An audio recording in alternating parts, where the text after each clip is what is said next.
My wife used to work for Oxford Suites in Hayden Island, just off of I-5. She had a complimentary stay as a new employee, so she thought it would be nice to let our son spend the night with Grandma, and we would have a nice night together alone. About 6 a.m., I was sleeping on my left side facing the alarm clock and had a ringing sensation in my right ear that slowly turned into the whispered words, "Die, die, die." I couldn't move, and it was all I could do to even open my eyes. Finally, I was able to shake off this strange or bound feeling, and it stopped instantly.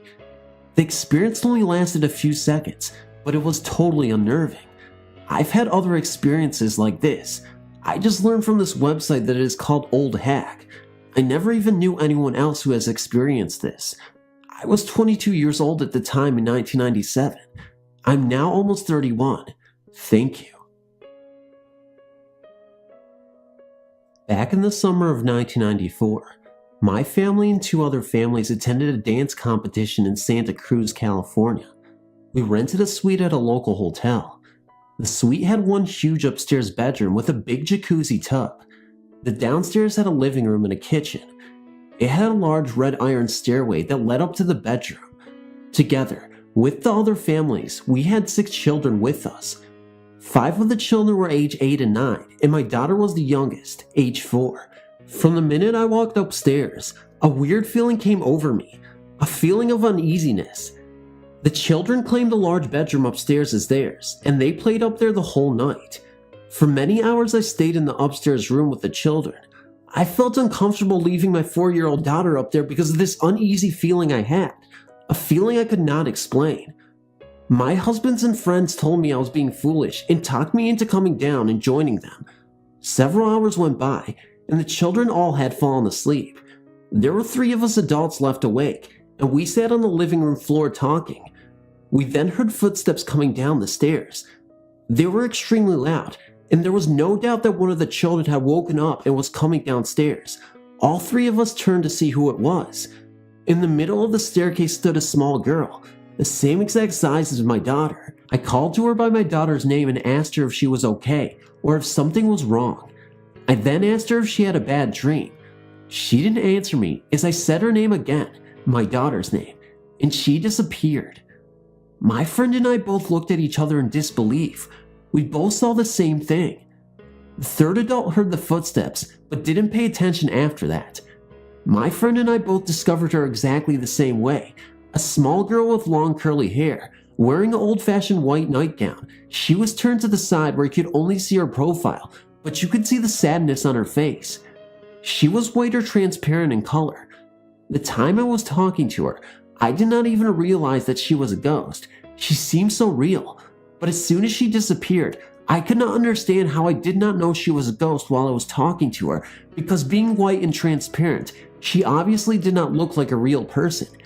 It was a very scary, overwhelming feeling. I quickly woke up my husband and had him check the children. They were all sound asleep. I crawled deep into my sleeping bag, scared to death, and eventually fell asleep. The next day, I contacted the hotel to see if anyone had ever reported a ghost. The worker said he was new and didn't know anything, but he said that Santa Cruz is believed to have many ghosts. I've always been hesitant when telling this story because nobody truly believes me except my friend who also saw it. Most people just kind of laugh or respond with a or wow. I've always believed in spirits, but never believed you could actually see them. Well, I'm a true believer now and will never forget this experience. I started doing paranormal investigating about 2.5 years ago and have had tremendous success thus far. I've always been interested in all paranormal avenues, but I never thought I'd be doing this one day. My 7th cemetery outing turned out to be one that I'll never forget. I went out to Forest Home Cemetery in my city of Fitfield, Wisconsin. It goes back to around 1850-ish and is centered in a wooded area, which makes it kind of intimidating to venture into at night. But being the persistent risk taker, I went anyway. I ended up bringing a good friend of mine along, just in case. We started out exploring the front of the cemetery and kind of copped a feel for our surroundings. making sure we are aware of the obstacles in our way, gravestones. After that, we headed out towards the middle of the cemetery, armed with only a camera and a flashlight. Though nothing happened yet, we were pretty nervous anyway, so we went over the entire cemetery taking pictures and hoping to see something strange. We didn't see anything strange that night, but something did happen that scared the hell out of us anyway. I was ready to call it quits for the night, but there was one more area we hadn't quite covered. Now, in this particular cemetery, I don't like going in the very back, not even during the daytime. It just gives me a strange unwelcome feeling. But that night, for some reason, I thought it would be worth it. In retrospect, I wasn't sorry I did. Back to my friend that I brought with me. He asked if we should leave, and I said I thought we should check out the back of the cemetery before we go, and he agreed. So you can understand what we experienced, I'll try and describe what the back looks like. The cemetery itself is pretty big for a small town. There's probably around 1,000 people buried there, and it's set in the woods, as I mentioned before. In the very back there's a road, and on the other side of the road is a huge field. At about 100 to 150 feet into the field starts the tree line. So you would have the field to your left and the road and the cemetery to your right, with the last row of stones right next to it, the road. As we made our way onto the road and walked down, maybe about 5 to 10 feet, all of a sudden, and I still can't fully explain it, there was a very loud growl that seemed to reverberate all around us. I must have jumped at least 3 feet into the air because I literally landed on my friend and just about knocked the flashlight out of his hand. Chris, my friend, had a total shock on his face as he studied the flashlight beam towards where the sound came from, and there was not a single thing, animal, or person to be seen, just eerie silence. We were stunned and dumbfounded. I managed to stammer out what the hell was that. Chris said he had no idea, but thought we better leave. We both wasted no time in leaving, but upon leaving, both of us were experiencing a tight feeling in our chests, and we both had trouble breathing. It was like being in a bear hug or something, very strange. Also, just before we left, after we had gotten back to the car, we took a tiny rest and gathered our thoughts. Chris had lit a cigarette, which technically is a no-no while ghost hunting, but we could really care less at that point. He took about 3 or 4 puffs of it and then threw it on the gravel road. For whatever reason, we both watched the cigarette fall to the ground, and as it hit, it started spinning and then abruptly stopped. Then, as if flipping off a light switch, the orange burning tip died out. We left that night with a lot to think about, and since then, I've gotten numerous pictures and EVPs from that cemetery and others as well. I'm not as scared of ghosts as I once was, and I consider them to be just like us, only a little different, obviously. I can't wait until summer gets here, and I can go back to doing what I love, hunting ghosts. Okay, this is kind of a long story. It happened when I was on vacation from Chicago, visiting my cousins in California. My cousins have a huge backyard and have a basketball court in it. They also have a tree house that is complete with electricity, TV, and a PlayStation. So me and one of my cousins named Danny were playing basketball. It was late, and it was beginning to get dark outside. But while we were playing, Danny's brother, Mike, was in the treehouse playing PlayStation. After we balled it up for a while, we heard Mike screaming at us through the treehouse window saying, "Damn it guys, stop shaking the fort." We simply looked at him in confusion because we were at least 30 yards away from him and didn't even touch the legs of the fort. We just continued our game until it became too dark to see. We noticed that Mike had left the fort, so we went in to play some video games. We played a game until we started to feel some shaking. We yelled at whoever was pushing it to stop. It instantly stopped and we continued. About 5 minutes later, it began shaking again. I went out with a flashlight and looked under and around, but saw nothing. I looked to the direction of the house, which was far because their backyard is so big, and saw that Mike and the rest of the family were in the living room. Kinda freaked, I climbed back up the ladder into the fort. We started playing a board game when we saw that the fort's security light went on, which meant that something was near. We briefly froze, staring at each other and both noticing the fear in each other's eyes. Danny went and peeked through the window but saw nothing, even with the help of the security light. I told him that it was probably some animal. He responded by telling me that the light only detects larger things, such as people. I told him to stop worrying, and we got back to our game. After a while, we got bored and decided to go back to his house. Danny got up and tried to open the door. It didn't even budge. "The stupid thing is jammed again," he said, as he pulled out a belt from behind the door. He must have had this problem before because he had a method of solving the problem. He wrapped the belt around the doorknob and began to pull as hard as he could. He looked so confused and frustrated and told me that it should be opening easily. I helped pull it, but still, it didn't even budge. It was as if someone was holding it from the outside. Sounds crazy, right? But it was then that we heard steps, as if someone was walking around the little porch of the fort. We both looked at each other and nearly broke down with fear. The first thing Danny did was pull out some powerful BB guns he had hidden under his bed. He then opened up a table for us to hide under. We were freaking out. Then I summoned the courage to peek out the window, and when I did, I saw nothing, but the steps continued, this time up and down the ladder of the fort. I nearly screamed. But being the optimistic and fun-loving guy that I am, I took advantage of the situation to scare Danny and joke around. I kept peeking out the window and screaming as if I saw nothing, just to freak Danny out. But then, he retaliated. He grabbed the string hanging down from the window curtains and tugged them as hard as he could, causing the curtains to go up, shooting up and exposing the whole window. We both sat under the table in fear, thinking of what to do. After a few minutes, the security light went on again. We sat in silence, watching the light that reflected through the window and onto the wall of the fort. That's when we heard footsteps coming up the ladder again. We drew our guns, thinking they could do something, and continued watching the light. A few seconds later, for a brief moment, a shadow passed through the light, sending a terrifying chill through our spines. We looked at each other blankly for seconds until I spoke, telling Danny that we have to get out of here. I slowly reached out from under the table and grabbed the string to close the curtains. Once I did, we got up and cleaned everything up so we could be ready to run like hell out the door. But the door still wouldn't open. I knew for sure that something was preventing us from opening it. I then got annoyed and my anger took over my fear. I began pounding on the door, screaming cuss words and saying, "Let us out." After my tantrum of screaming and swearing, the door simply slid open with a single pull. We ran out, shut the door, jumped down, and ran like madmen towards the house. It was later that night that my uncle, Danny's father, told us that the fort was built upon an ancient Indian burial ground. I knew whatever happened that night was for real. So that morning, once it was light out, we managed to force ourselves back into the fort.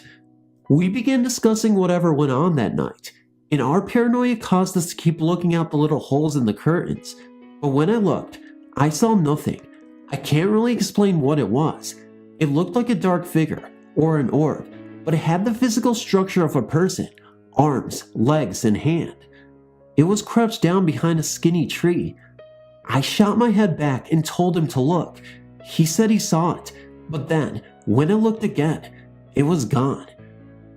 Whatever happened that night caused me to believe in supernatural spirits, and I will never forget it. Thanks for reading. This was around the summer of 1990. My best friend lived about 4 blocks away from where I lived, and I usually walked or rode my bike to his house when we hung out. We were pretty young and pretty wild, and we'd seen our fair share of weird stuff growing up. Long days and late nights of exploring the neighborhood and seeing what kind of trouble we could get into. Growing up in the city, there were some rough neighborhoods around, and I had a very specific route of back streets I took home each night. Still, I knew to always be on my guard and aware of my surroundings, just in case. One night, as I was walking home from my friend's house, I encountered something I could never have prepared for. It was well after midnight, probably closer to 2 a.m., when I was casually strolling down the middle of the street on my way home. There weren't really any cars on the road at that time, so I walked right down the center line of the street. As I said, even though it was quiet and I knew the neighborhood, I always kept my eyes and ears open for signs of trouble. Rival groups of kids who might want to claim the area as turf were always a concern. As I made my way down the road, I began to get the feeling that I wasn't alone. I resisted the urge to stop or even look around, choosing instead to keep walking at an even pace and listen for the sound of someone following me. Footsteps, clothes rustling, or breathing would give it away. I heard nothing, but I couldn't shake that feeling of being followed. I became more and more sure that someone was behind me, and my adrenaline started to build. I still resisted the urge to turn around and look back. If someone was following me looking for trouble, there was a good chance they would rush at me, and they would have the advantage. This was not my first rodeo, so I kept walking, but began bracing myself for a confrontation. Nothing happened. I turned a corner onto a new street and took a chance to quickly look over my shoulder. I was hoping to just see another random person out for a stroll, except there was no one behind me. Maybe they had gone into a house. I kept walking. Moments later, I felt it again. The hair on the back of my neck stood up, and my arms broke out in goosebumps. Someone was following me. I was absolutely sure of it, only now they were clearly trying to stay hidden. Every instinct I had, this was going to be a confrontation, and I braced myself for it. My fight or flight instincts were screaming as I continued walking, trying to appear calm. I felt it getting closer, and now, I thought I could hear movement in the distance behind me. Finally, I decided it was time to turn to confront my follower. I balled up my fist and quickly turned around, ready to act. Again, there was no one there. My eyes searched for signs of movement among the curbside trees and among the handful of cars parked along the street. Nothing moved around the cones of light being cast by the street lamps. Still, I knew someone or something was out there. I stood there for what seemed like forever, determined to wait out the hiding stalker. I couldn't believe they were staying hidden for so long without peeking out to see if I was still there. I thought to myself, what the hell is going on here? After another minute of watching and waiting, I began to wonder if I imagined the whole thing. I was about to turn around and keep walking towards home. Then suddenly, about 50 feet away, I caught the shape of someone running out from behind a car and darting behind a tree. Again, my adrenaline surged, and I was caught between wanting to run for it and being frozen with panic. I kept my eyes fixed on the tree that the shadow ran to, waiting for him to make another move. Nothing happened. The tight knot of apprehension in my stomach began to melt and was replaced with anger. Who the heck was this guy screwing around with me in the middle of the night? Without thinking, I yelled out, "I know you're there, you coward! Step out and face me!" From behind the tree, what I can only describe as a vaguely human-shaped mass leaned out from behind the tree. Apart from its outline, it had no defined features except for a pair of glowing red eyes that flashed in the dim light of the street lamp. "What the hell?" I yelled, stumbling back a step, not understanding what I was seeing. The dark form stepped fully out from the shadow and took a step towards me. I don't know what came over me, but all of a sudden, I felt more angry than I ever had in my life. It was crazy. I had this sudden urge to fight, and as I looked at those dull, glowing red eyes coming towards me, all I felt was anger. I wanted to tear it apart. Still within the dim light under the tree, the dark figure took one more shambling step towards me, and I was overcome with rage. Unbelievably, I stepped forward and yelled out, "Come on," challenging it to fight me. But instead of coming closer, the dark form reared up slightly, and I swear if it had a mouth, I knew that mouth would be grinning at me. And then it vanished. It was just gone. The feeling of rage, it was gone as well, faded away. I stood there for several more minutes trying to understand what had just happened. Slowly, I finally turned around and began walking towards home again. Only this time, there was no sense of being followed. Nothing weird happened at all for the rest of the journey. Night after night, I walked that same path home, always wondering if that red-eyed entity would return, wondering if I would be confronted and experience that same crazy rush of anger. But it never came back. I've never told anyone this story because, well, who would believe it? Thanks for listening.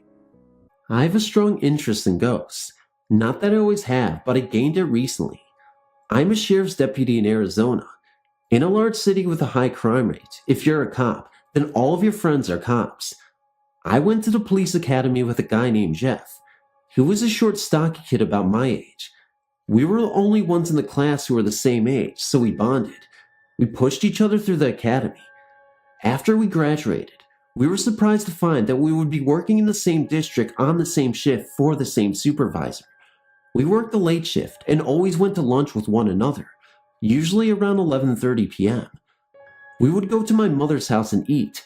Jeff didn't trust cooks at fast food restaurants at 11:30 p.m., especially when they looked at us as if they had just gotten out of the state prison and were serving a cop. My mother worked at Walmart as a manager. She got off at work at 11 and was extremely delighted to have us every night. She lived in a rather bad area of the city. My mother and Jeff would laugh and joke. They would swap stories and try to convince each other that their job was worse than the other's job. Jeff would always let her win the argument. She called him her son. Jeff and myself went skiing every year in the mountains of Utah. It was a vacation that him and his father took every year, and he made it with me after his father passed. Jeff loved my mother so much that he invited her to Utah one year. As my mother was with an instructor learning to ski, Jeff looked at me and said, "Jerry, I can't take it anymore. The big city is draining the life out of me." Puzzled by this, I asked him what he was talking about, that he had loved his job and was the best cop in the valley at what he did. He explained that he was sick of seeing car accidents with dead bodies, chasing down a crack addict in the dark, getting shot at, etc. I said, "Fine, what are you gonna do, quit?"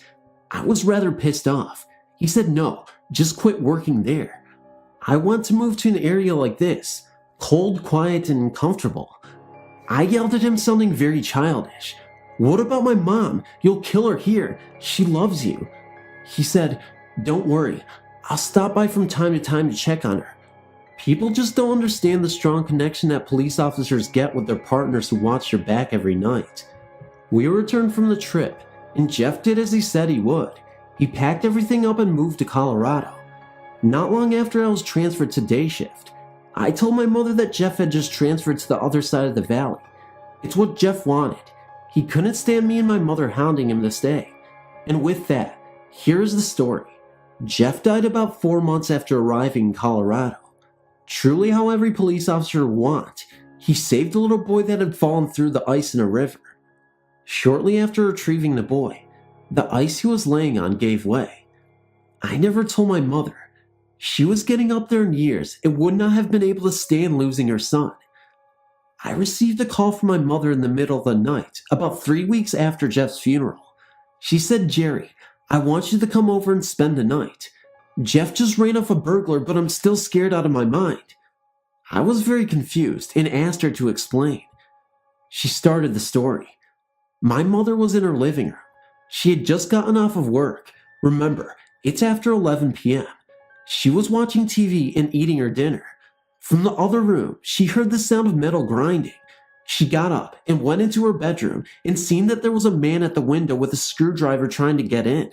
She ran back to the front room and picked up the phone to call 911. There was no dial tone. My mother said at that moment she just panicked. She had remembered that I had told her that burglars who break in to take things usually don't cut the phone line, but burglars who plan on hurting or killing someone do. She started to scream, "Help! Help! Help!" over and over.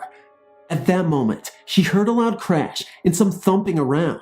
She heard a man's voice scream and then heard someone running away. She stood there, unable to move, not knowing what was going on outside. Bang, bang, bang from the door. Still, my mother didn't move. "Mrs. Smith!" She heard someone call her name from the outside. "Yes, who's there?" she yelled. "It's me, Jeff." She opened the door and seen Jeff standing in a blue uniform. Weird, because we wore brown and tan uniforms. "My God," she said, "thank God you're here. Did you get him?" "Nah, but he won't come back, I promise. Come inside and get something to eat. You look tired." "No, I need to get back." "Okay," she said, "but keep an eye on my house for me. I'm calling Jerry to come over." He said, "No, don't do that. I'll keep an eye out." I raced to my mother's house in a panic. I didn't know whether to be scared or mad at the burglar, or just that my mother had seen someone else. I got to my mother's house and ran in. She was still visibly shaken from the burglar. I sat down next to her. I grabbed her hands and placed them on my cheeks. I started to cry and told my mother, "Jeff is dead, Mom. He died over 3 months ago. I couldn't stand to tell you." She refused to hear of it. She explained that he was just here about an hour ago. I explained that Jeff did not want her to try and stop him from going to Colorado, so he had forced me to lie. I went on to explain that Jeff had promised me that he would look after her, and he was fulfilling that promise. My mother collapsed and laid on the couch all night crying. I found out that Jeff was in a blue uniform that night because he had been buried in a blue uniform, the color he wore in Colorado. My mother figured at the time he was working something like a special gang unit or something that night. I will never forget Jeff or what he did for my mother when he was alive and even after. It should show how much a promise is concrete in the heart of a respectable man. So every year when the time comes, when Jeff and his dad used to go on their ski trip, I go to his grave and I think about him. I thank him. I thank him for the times he had saved my life, times he saved strangers' lives, and the time he saved my mother's life. May God hold you in his arms. Thank you for reading. Whilst in the army, I've posted too many a place, but nothing like Hammersmith Barracks, Hartford, Germany. Originally a Nazi camp back in the Second World War, the camp has a lot of history to it. The buildings in the actual camp are actually like the ones in the film Buffalo Soldiers, just to give you some idea. I arrived there in September 2004 and thought nothing of the block at first glance, but one thing that would puzzle me was in the basement. There were still the old steel cell doors of when it was still occupied by Nazi Germany. What were such doors needed for? Anyway, as time went on, I started to find out some very interesting facts about the camp itself. Like one, for instance, was the cobblestones, which were very subsided. Why hadn't those been replaced? Well, the reason why was due to the fact that when occupied by the previous owners, they took it upon themselves to bury the dead underneath the road, then brick over the bodies. I kid you not. Anyway, that's just the inside of the history of the camp. There have been various sightings, and people have heard noises, which mostly occur at night. There used to be a small corridor situated on the second floor where the females lived, and in this time, they have reported on numerous occasions of seeing a young girl aged about 8 or 9. One girl states that she would sit on the end of her bed while she slept, and when she awoke, she would find a dark body-like shadow of a young girl with long hair watching her. There were also talks of this ghost when she returned to the UK. On leave for 2 weeks, the room was adjacent to hers, which at the time was occupied by 2 other females, when they started noticing that a dark shadow would enter the room during the nighttime, and things would be moved from one place to another. When the females were moved out of this block and males were moved into this corridor, all the strange things happening occurred stopped. I'm no expert on this matter, but I believe maybe the young girl felt a motherly love or connection to these females. I, on the other hand, was living at the opposite side of the block at the time, when I found myself awoken one night by a noise. When I was fully awake, there was total silence, and immediately thought to myself that I must have been dreaming. I got out of bed to go to the bathroom, which was only down the corridor from my room. Just before entering, I could hear a voice, which seemed as if it was talking to themselves in a foreign language. I entered thinking that maybe someone may have just had a little too much of a drink that night, and I found the bathroom deserted, and the lights were all switched off. I was shocked, and turned the lights on immediately to find a dark shadow moving from one side of the room to the other. It was the strangest thing I had ever seen. Well, I'll tell you now, I did not use that bathroom that night. I decided to go on to a different floor. Shortly after that, I returned back to the UK, and so I did not have to undergo any more midnight hauntings. Thanks for reading. I've always believed in ghosts, witches, and the paranormal, etc. My grandma has always been involved with ghosts, and it seems that they always follow her. I now think that I have one following me. Anyways, to the story at hand. It was a few years ago. I was about 17, and I was having my best friend and my cousin over for the night. It was only us, my mom, and 2 younger sisters were visiting my aunt in another town. Well, that night we were in my room, and when the door is open, you can see the bathroom across the hallway. Also, with the way my bed is set up, you can see into the hallway when sitting there or lying there on my bed. My cousin Destiny got up to go potty. Sam and myself were lying on the bed watching a movie. I heard the bathroom door open, and I looked over, just as Destiny came running back into the room looking scared. Sam and I looked at each other puzzled, then asked what was wrong. Destiny said that when she had gone into the bathroom, she had leaned over the sink to start brushing her teeth after going potty and washing her hands, and when she stood back up, it felt like someone was behind her watching her in the mirror. I'm getting chills just thinking about that day. Well, Sam was like, yeah, right.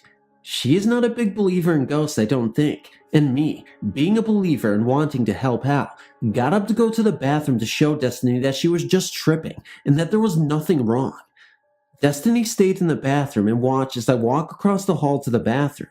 Well, right before I went to step over the threshold, I stopped, dead in my tracks, and for some reason my body froze and refused to go any further into the bathroom. I was a bit creeped out because I hadn't ever done that before. I hurried back to the room, and I was like, oh my. Sam was still skeptic, and she walked into the bathroom plain as day. I didn't get it. Destiny made Sam stay in there as she finished brushing her teeth, and I just stayed out of the bathroom the rest of the night.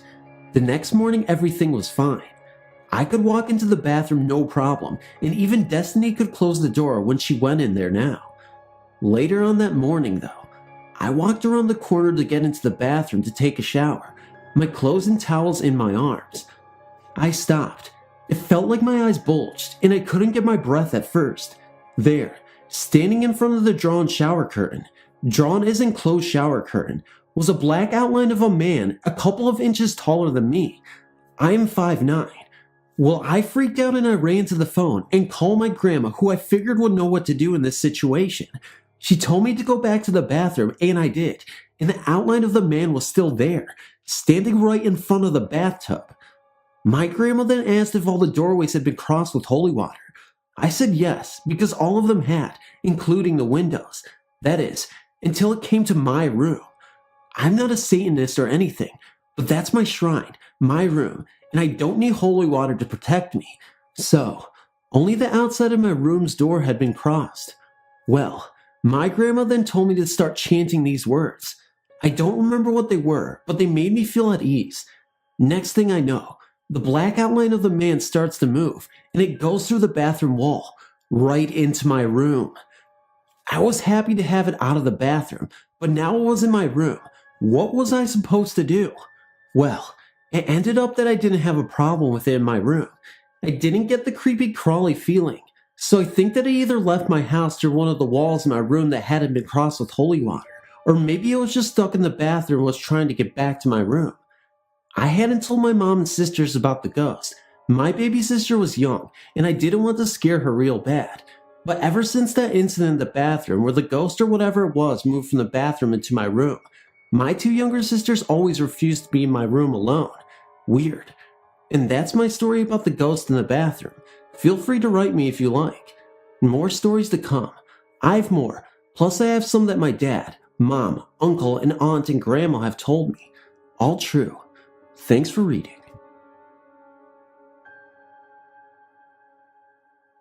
I grew up in an orphanage, having lost both my parents in a car accident when I was 6 years old. This paranormal encounter occurred in my third year of stay at this orphanage. I must describe, the orphanage was pretty dilapidated and had only 4 dormitories, one for girls, infant to 8 years old, for girls, 8 to 18 years old, and where I belonged, one for boys, and so on and so forth. This happened right at midnight when me and 2 of my friends went out of our dormitory to head to the kitchen to grab a glass of water. It was a very chilly night, I must recall, and the 3 of us wore nighties. After we gotten a drink, we hurried upstairs trying to avoid being caught by the caretaker. Just as we were about to enter our dormitory, me and Hannah, I can't really remember if that was her name, noticed that Elizabeth was not with us. Out of nowhere, we saw her enter the boys' dorm in top speed. It was like seeing a curtain on a very fast horse. Out of curiosity, we peered into the boys' dorm and found Elizabeth jumping on an empty bed, as if it were a trampoline, while the boys were sound asleep. We called her, but received no answer. Then, in just a snap, she faded into nothing. At that, me and Hannah were scared out of our wits and ran to our dormitory. Once there, we covered ourselves with our sheets, shivering in fear. I can remember I think Hannah was actually crying and praying for the Lord's Prayer at the same time. That morning, when we were off to prepare for our classes, we saw Elizabeth, who was well and smiling. She even greeted us and sat with us in class. Me and Hannah just figured it was all a dream, but we were 9 back then. Now, I'm 30 years old, and I know surely it wasn't just a dream. I think it's what paranormal experts call an encounter with a doppelganger, and let me tell you, it was pretty horrifying.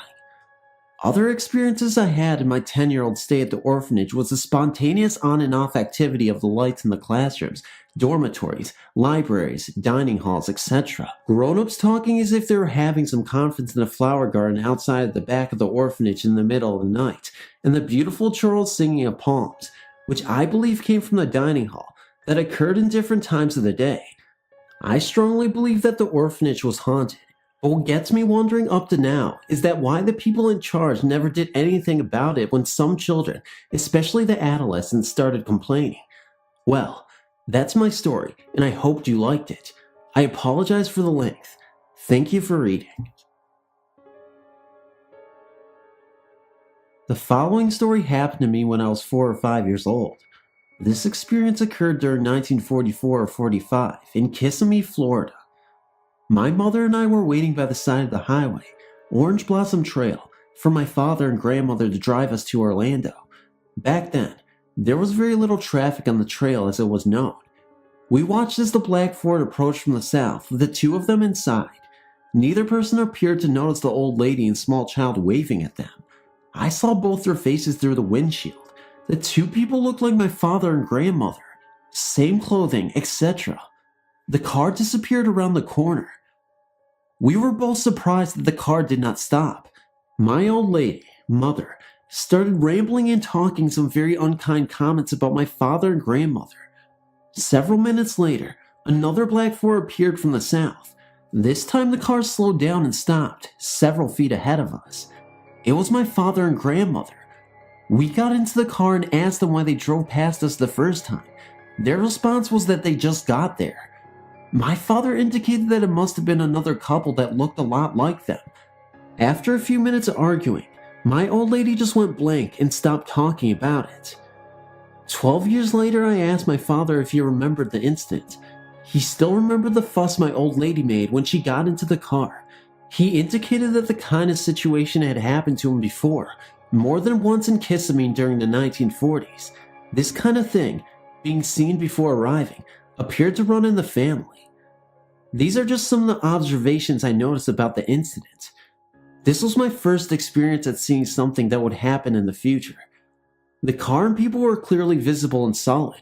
The people looked like my father and grandmother. I do not remember hearing the car, no engine sound. I do not remember seeing any smoke from the tailpipe either.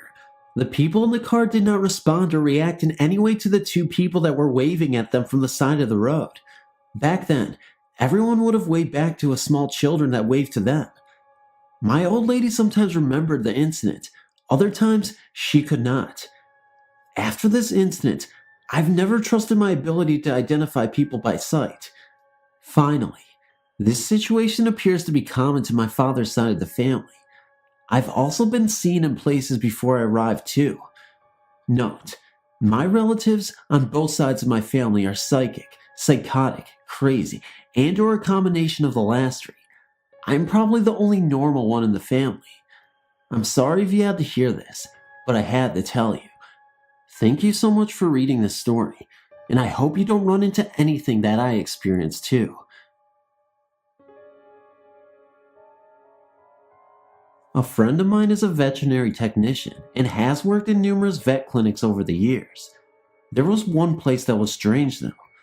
All the techs at this one clinic would have frightening dreams about being chased through the clinic by something at one time or another. My friend had told me this, and I asked if she ever had this dream, and she said no, not yet. I would often go with her when she had to take care of the animals over weekends or holidays and help out. One night, it was my turn. It was a clear dream, and everything appeared real. I found myself running through the clinic with the feeling that there was something behind me, just beyond my sight, and that this entity didn't want me there. I also think it enjoyed the chase, because I was somehow in its place or frame, or more closer to its existence where it could reach me. I was overwhelmed with fear. but I remember wondering why this was happening to me because I didn't work there. I remember stopping just before I got to the kennel room, turning around and yelling, "Hey, I don't work here." Suddenly, I was awake, like someone had flipped a switch, and I never had that dream again. This place had a higher number of deaths associated with surgeries than any other clinic my friend had worked at. They also had problems with some of their equipment turning on and off, batteries draining, tools missing, that sort of thing. Anyway, the owner sold the place, and now it's an eye clinic. I've often wondered if any of those people had strange dreams. Thanks for reading. This is a story related to me via my father. He told me yesterday, as we were speaking of ghosts. Dad said he was walking home one fall evening while he was in high school, in the late 1950s. He had been in downtown Portsmouth lollygagging around with some friends. It was now time to go home for dinner. If anyone is familiar with Portsmouth, New Hampshire, they know it is rich in history and an old port town, hence the name. There is an alley that cuts behind the school, and it passes by the South Mill Pond. He was halfway down the alley when he saw a bright light coming out of the sky. He had no idea what it was. This was back in the day where schools were building bomb shelters and kids were scared of some sort of disaster. The light got brighter and brighter. As it came closer to him, it was speaking to him. Dad listened to it and was mesmerized. He said it looked like an angel, but not anything like you would assume it to be. It spoke to him for quite some time. He doesn't recall how long he was there. The concept of time ceased to exist, and it left in the same manner as it came. He continued home and told his mother. She told him it must be his guardian angel. To this day, he can't remember what it said or what it really looked like. He had such a glimmer in his eye as he told me. He was smiling like he hadn't told me the whole story. In the years after that event, my father has cheated death at least 5 times, the last time being this past year. He should have died, but he didn't. I wonder if that angel guided him through all of the obstacles he has faced. If it did, I'm glad, and I do believe. Thanks for reading. One night, I was hanging out with my friends in an apartment in the small town I lived in. 3 people lived there, a married couple and one of their friends who was a young teenager. I would hang out and stay overnight there frequently, as there was not much to do in such a small town. This night was just like any other, or so it seemed at first. We were just hanging out, talking and laughing about whatever came up. Soon it was late, and the young girl decided to go to bed while the rest of us were going to stay up longer. She walked down the hallway and entered her bedroom and screamed. We immediately jumped up and ran to her bedroom. She was looking down at the floor with an expression of terror on her face. She was staring at a medium-sized porcelain angel that was lying broken in 3 pieces on the floor. She kept this angel on the top of her Bible on a nightstand. Both the Bible and angel were on the floor. A broken angel is nothing to scream in terror over, and at first I was confused, but she picked it up, and streaming from the eyes was what looked like fresh blood. Immediately, I assumed that she was pulling some prank on us. An angel crying tears of blood sounded so generic to me, so unimaginative, that I thought for sure she was trying to get some negative attention. I took the angel pieces from her and said, yeah, right. She swore that she had nothing to do with the broken angel and its tears of blood. I gave her a scrumptious look, then looked closely at the angel's face. The blood looked like fresh nail polish, and I still did not believe that she had nothing to do with it. Knowing that nail polish smells strongly of chemicals, I put my nose close to the angel's face and smelled it. I could not detect a familiar nail polish smell, but I was still very doubtful. I noticed that the blood was running perfectly from the base of the eye, that it followed the contour of the round eye, and that none appeared on the eye itself. It was then that I started to think twice about what was happening. I knew that this girl had not left my sight for at least an hour and a half before she entered her bedroom and promptly screamed. Knowing that applying nail polish in such a way that it would not get on the eye itself, and then to make it run down the face in such a short time, a matter of seconds, was nearly impossible. As I held the angel in my hands, I grilled the girl about what she had seen when she entered the room. She said that she walked in to see it broken and the blood just beginning to run. I asked her several times if she was faking us out, and that a joke like that would not be funny at all. She was clearly shaken and refused to touch the angel again. After asking her many questions, I looked at the angel again. To my complete shock, the bright red had turned darker with a slightly rough surface. I touched it, and it was dry. Nail polish stays smooth and bright even after it dries. This unnerved me, and I scraped the blood with my fingernail and flaked it off. I've seen coagulated blood before many times, and this red stuff was just like it. I gave the girl a look of seriousness as my mind started to swim. We spoke a bit longer, and she said she would like to be alone. I decided to place the angel on top of the entertainment center in the front room. The married couple were standing in the hallway watching me place the angel on the entertainment center. They were extremely doubtful too, even more so than I, because I believe I had made some logical deductions that they had not. I placed the angel gently on top of the center and began to walk towards the married couple. Now, I placed these pieces about a foot from the edge of the entertainment center. This I know, I did it purposely. About halfway to the married couple, I watched their faces turn to an expression of pure astonishment. They pointed behind me, and I looked back at the center. The angel pieces lay on the carpet in front of the entertainment center. I stood staring at the pieces in complete disbelief.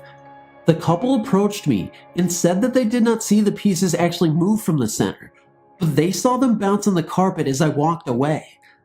As we stood there, we all got a very eerie feeling that we were not alone. I sat on the couch and got a feeling of malevolence. I sat quietly and felt the presence of a very angry man in the room who was trying to scare me. I spoke out loud and told him I knew what he was up to and that it would not work with me and that he should leave.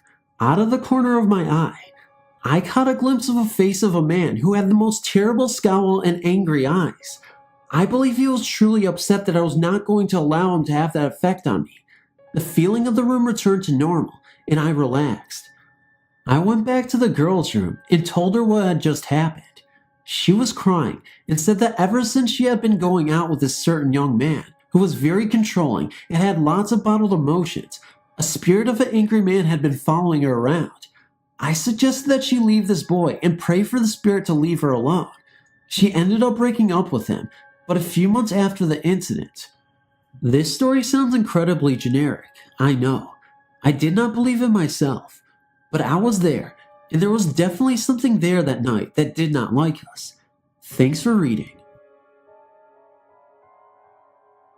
One April morning, I had to go and meet a woman and take her to a doctor's visit and translate for her.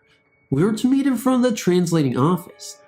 When I turned onto the street of the business, I noticed a minivan with two adults and a child in the middle of both adults, and I parked and approached the couple to ask if she was the woman that I had to go and help translate. The child and husband just looked at me and smiled as I spoke to this woman, and the child was just all jumpy and playful and all smiles. Cute 3-year-old boy with his thick blue jacket, dark brown hair, cute as can be. The woman then agreed to go in my vehicle and left her husband and child. At this point, I was unaware of who this child was. We continued in my vehicle towards the doctor's office, and she started to tell me more about her doctor's visit. This woman was diabetic and had lost already a baby at birth, and 2 had been miscarriages. All she wanted, she told me, was to have a baby. I thought, how strange. Then I asked her, and the little boy in the minivan, isn't he your son?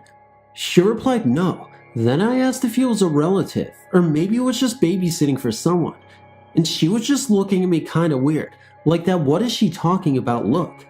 I caught on, and asked what was wrong, and she said that there was no boy in the minivan, just her and her husband. I was shocked and a little speechless, and said to her, now look, there was this little boy in the middle of you and your husband. He would look at me when you were talking to me, and he would smile and be playful. I even described him to her and what he was wearing, and she said no, that there was no child with them at all. You know, in the beginning, I thought that she was joking with me, but she was serious. So then I became serious and very thoughtful of why this occurred, because sometimes you think now, I know I'm not that crazy, and I know I don't hallucinate, and I know I was not seeing things. I'm in my right state of mind, so what is going on? All I could tell her was that babies many times when they pass, they continue as angels to be by their parents' side, and that now she knew that her little guardian angel was this cute angelic brown-haired boy. Months passed, and she returned to the office and her husband was with her. And she told her, remember her? She's the one that saw her angel in her car. This happens to me often, that I see, feel, or even sense people or children that have passed. But at the time it is happening, I don't think they are past. I see them like I see anyone else. It is after that I know that I just saw someone that is deceased. Thanks for reading.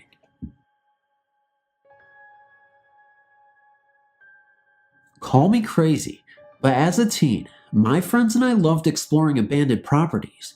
There was a house just outside of town about a half-mile off of the city that intrigued me since childhood, and I had to go see it.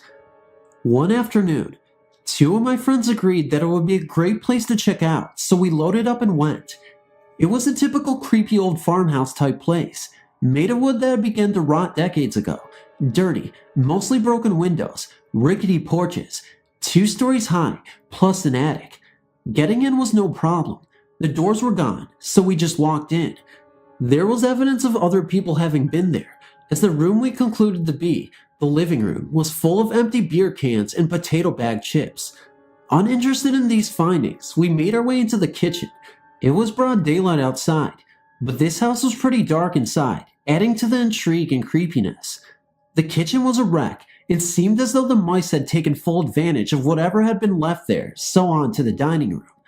Finally, we saw a set of stairs, the first ones we had seen so far, and up we went. On the 3rd step from the top, I set my soda can down so we'd be able to remember that's where we came up. I'm glad I had the foresight to do that. We meandered to the top floor, and found that it was much brighter and warmer up there. Probably because it wasn't under the cover of the low tree branches as the downstairs had been. We weren't feeling too afraid, just a little uneasy, as we walked around until we got to a large room on the east side. I can't really explain what I felt. Mostly I felt as though I wanted to cry. Someone was very sad, and that much I could feel. Whoever it was hadn't been ready to die when they did, and weren't able to say goodbye and let go. My friend Chris left the room, stating that he was finding it difficult to breathe. Must be the dust. My friend Megan was very pale and shaking, so we decided okay, it's time to go. We walked around the top floor, looking for stairs to the attic, and never found them. We found a set going down, which we had missed on the first few go-arounds, so down we went. They led to the living room. How was that possible? We walked around the downstairs, peeking at all the little doors for stairs, only to find closets. There wasn't a door to get out of the living room, so we went back upstairs and walked around some more. Finally, Megan spotted the stairs where my soda can was, and we happily bounded down them and back into the dining room. We made our way around the downstairs again just to be sure. The dining room led to the back porch, and the kitchen had the stairs to go up. The kitchen only led to the dining room and the living room. The living room only led to the kitchen and the porches. Okay, so where were the stairs we walked down? This was the same room because the mess on the floor was the same, and the mantel above the fireplace was the same. So what was the deal here? We went back upstairs, and Megan stayed at the top of the stairs, while Chris and I walked around again in search of the mystery steps we had gone down. We never found them. As Chris and I were walking back towards Megan, I heard someone in the large bedroom that made me feel very sad. It sounded like a soft crying, and I felt very bad. I felt that we intruded into this person's life, and it was time we left, so we did. Most places we ever visited, we went back for a second and sometimes third look. However, this place, we didn't. We all felt after we left that maybe whoever was there really just wanted to be left alone, and we never went back together. The oddest thing is that on Easter Day of the following year, I had this unstoppable urge to go to the house and leave flowers on the porch. I got some daffodils and headed out there, only to find my friends Chris and Megan also had come to bring flowers. We all had that urge, and we all headed out there without the others knowing with a big bouquet of fresh daffodils. Something there touched each of us, and I will forever feel a connection to that house in the woods, and whoever that is who lives there in the large room on the east side of the upper floor who seems to like daffodils. Thanks for reading. First, I need to give you some background history. I can see auras. If you don't know what that is, it's the energy a body gives off. There are different colors, and those colors have meanings such as blue and green is relaxed. I started to see auras around the same time I had my experience. I was in 8th grade, at church, the first time I saw an aura. I can't see them as well now. It's been 6 years since I started, and my ability has faded from lack of use. My experience happened the same year, 8th grade, in French class. My teacher was working on the overhead, so she had all the lights off. I was sitting in the back of the class. French didn't excite me much, so I was not really paying attention to what she was saying. Instead, I was playing with the light around her. This is rather hard to explain. Her body was reflecting light from the overhead. I think I could see this because I could see auras. Anyway, I would stare at the light around her and move into the dark beside her.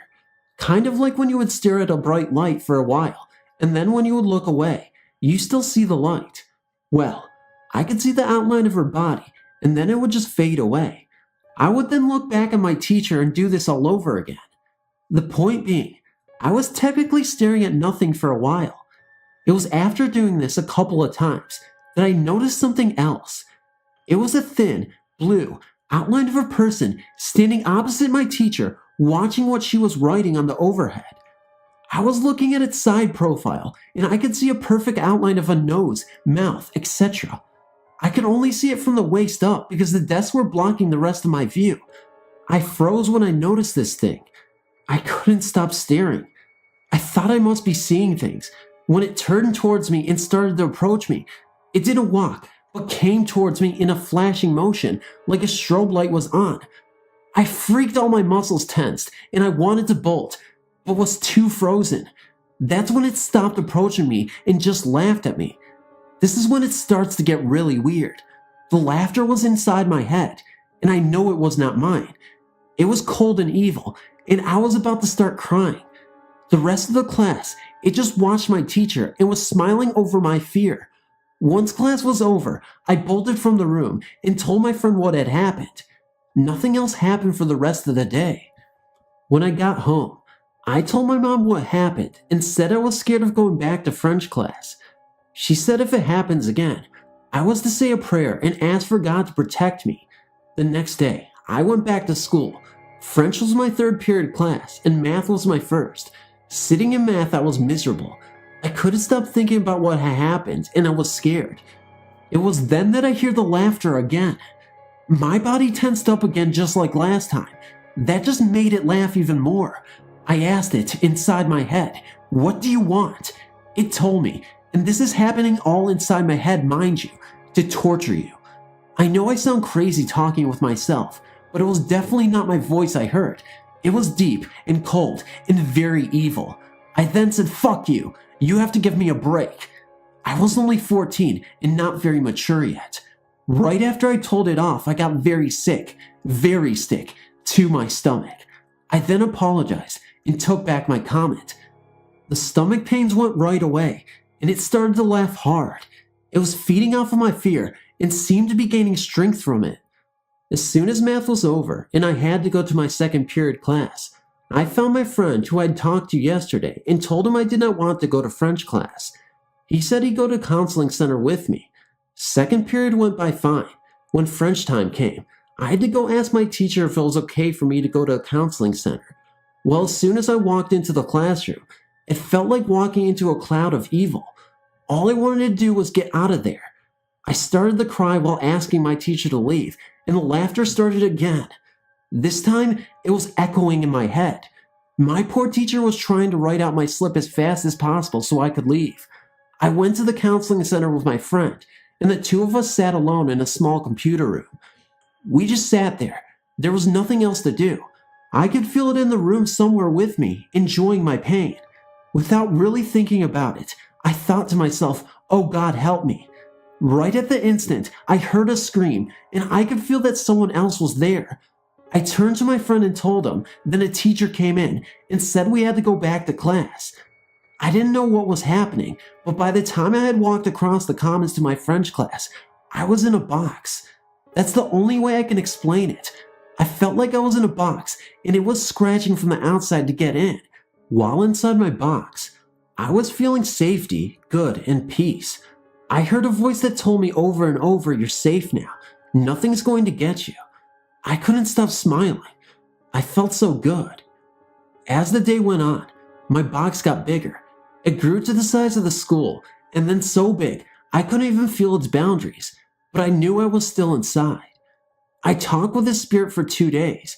It told me I would always be safe, and it was a messenger from God. I believe it was my guardian angel. Look, I know this story sounds crazy, and I've tried my best to believe I had an overactive imagination, but it was too real to not be true. The voices, the things happening around my classroom, things that are happening in general. I just couldn't fathom what was going on, and I know it's disbelievable, like I said, but still, in my head, I know it was real. My parents took our family consisting of my sister and 2 families of cousins, and all their parents, plus 1 grandmother, to the UP in Michigan. The reason being for this was, there weren't enough bedrooms downstairs in the rented cabin, circa 1920s. That's where all the adults slept, and all of us kids were put in the sleeping bags up in the loft. Not too much time after going to bed, I felt a heavy presence and looked around to see if any of the cousins were feeling this, whatever it was. Alas, they were all sleeping soundly, except for me. After a while, I became very afraid, and a man's face appeared right above my sleeping bag, glowing like it was daytime. It was well after midnight. I remember seeing this face for a moment or two, before the face vanished entirely. I was so scared, I screamed in terror to leave me alone, waking up my family in the process. They asked me what the matter was, and I told them that I saw a face. They both tried to confront whatever it was, and told me that it was just my imagination, and that there was nobody there to scare me. All night long, I laid there frozen in my sleeping bag, unable to move. Years later, I returned to the same cabin. I was 18 years old now, and I was with a couple of friends. At this point, I'd become so fascinated with ghosts and the paranormal that I wanted to do some spirit sessions in the process. We ended up using a Ouija board to contact the spirits that I thought appeared to me years before as a kid. So, me and my friends began the Ouija board session. We began to ask it all sorts of questions, and requested it do things for us. Things such as turning the lights on and off, knocking on the walls of the cabin, anything to get that extra confirmation. It wasn't until my friend James told me that he was getting bored of this because we weren't getting any answers, and the Ouija board wasn't even moving the planchette. It almost seemed as if the spirit had completely left, until late that night, when we went to bed. There was a rocking chair in the cabin that had been left there for years. What my friend James saw next swears it was true. I'd fallen asleep, and James had woken up to take a smoke break out on the front porch. The rocking chair was on the front porch. As James was smoking, he suddenly turns to face the rocking chair, and the chair literally rocked back and forth, as if someone was sitting there. This wouldn't stop for about 30 seconds, then it suddenly stopped. He called me over, and by the time I had a chance to witness it, the chair stopped. This was in the middle of the summer, and there was absolutely no wind. I believed James, because he had no reason to make up any stories about the rocking chair. I mean, to be honest, it wasn't like it was the most unbelievable thing that could happen to someone. Definitely creepy, considering what we were asking for hours before. I don't exactly remember when in our friendship James said this, but we made an agreement that one day, that if either of us passes on before the other, we would give each other another sign to yet again prove that ghosts in the afterlife is a real thing. Fast forward another 12 years. James unfortunately died in a car accident the year before.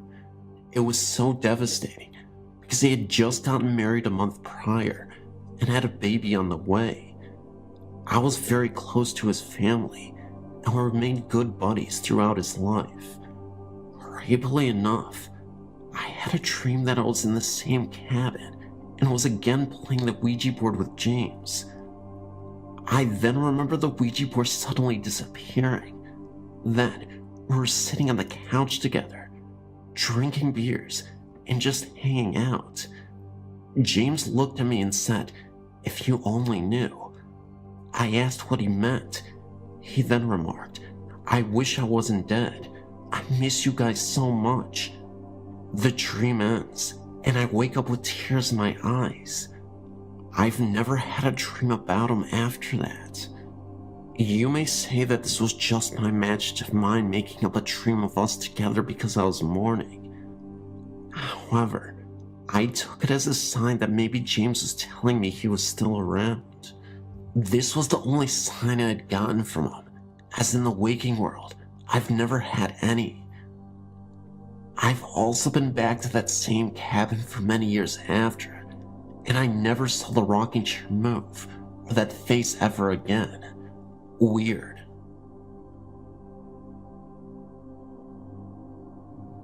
I will start by telling a story that happened to me when I was about 13. It was very early in the morning, dark, as a matter of fact. I was half asleep on the couch in my living room, just about to wake up. In the hallway from the kitchen, I heard a growl, then a scratching sound. This scratching turned into a tapping, like how a dog runs on a hard floor. This sound seemed to rush from the hallway closer to me, when all of a sudden, I feel something hit me as I try to wake up. What happened next can be explained as sleep paralysis, but instead of just the feeling of being pushed down, I felt as if my chest was being torn open and my sides were ripped apart. The growling was still present, along with my whimpered voice trying to let out a scream. After I tried to put up a fight with whatever it was, a hallucination or some other being, I jumped back awake with tears dripping. My chest felt that pain for that entire day. The reason why I told this story, even though I'm not sure if it was a hallucination or not, is that it closely relates to another experience that happened not too long ago, almost a week actually. I was again half asleep in my bed, the same room where I've mentioned seeing a ghost lady at the foot of my bed, and another experience I've emailed, where I was practically having a nightmare. It was a strange nightmare, where there were faceless beings surrounding me, ripping my body apart. It's a dream, so it's very hard to explain in words. Well, usually in nightmares, you widely awaken in fear before you go back to sleep. The most disturbing thing about this is, after I became widely awake, these same apparitions were still in my room, surrounding me, muttering and growling. I then closed my eyes, fell back on my pillow, and I let out a cry. I woke my mom up.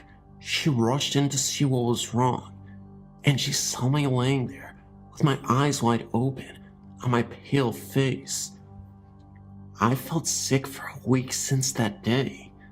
I thought hard about this occurrence when I realized that the sounds and feelings I've sensed from the first story were present in what happened in the second one. It's a rough connection, but I felt the very same emotions, and I feel like there must be a connection. They both happen in my waking stage of sleep. The spirits, as I think they are, rush and attack towards the inside of the chest, and are disturbingly similar. In any case, it's something I really want to look into. I've had plenty of people spend the night here, in the living room mostly, and hear strange noises coming from that branch of the house. My room, the hallway, and the kitchen are all in the same branch of the house, which is the newer addition to the old schoolhouse building. Some of my friends who have been here late at night have felt a strange presence from that hallway too. I know I felt it as a child. I remember trying to avoid that hallway for my life.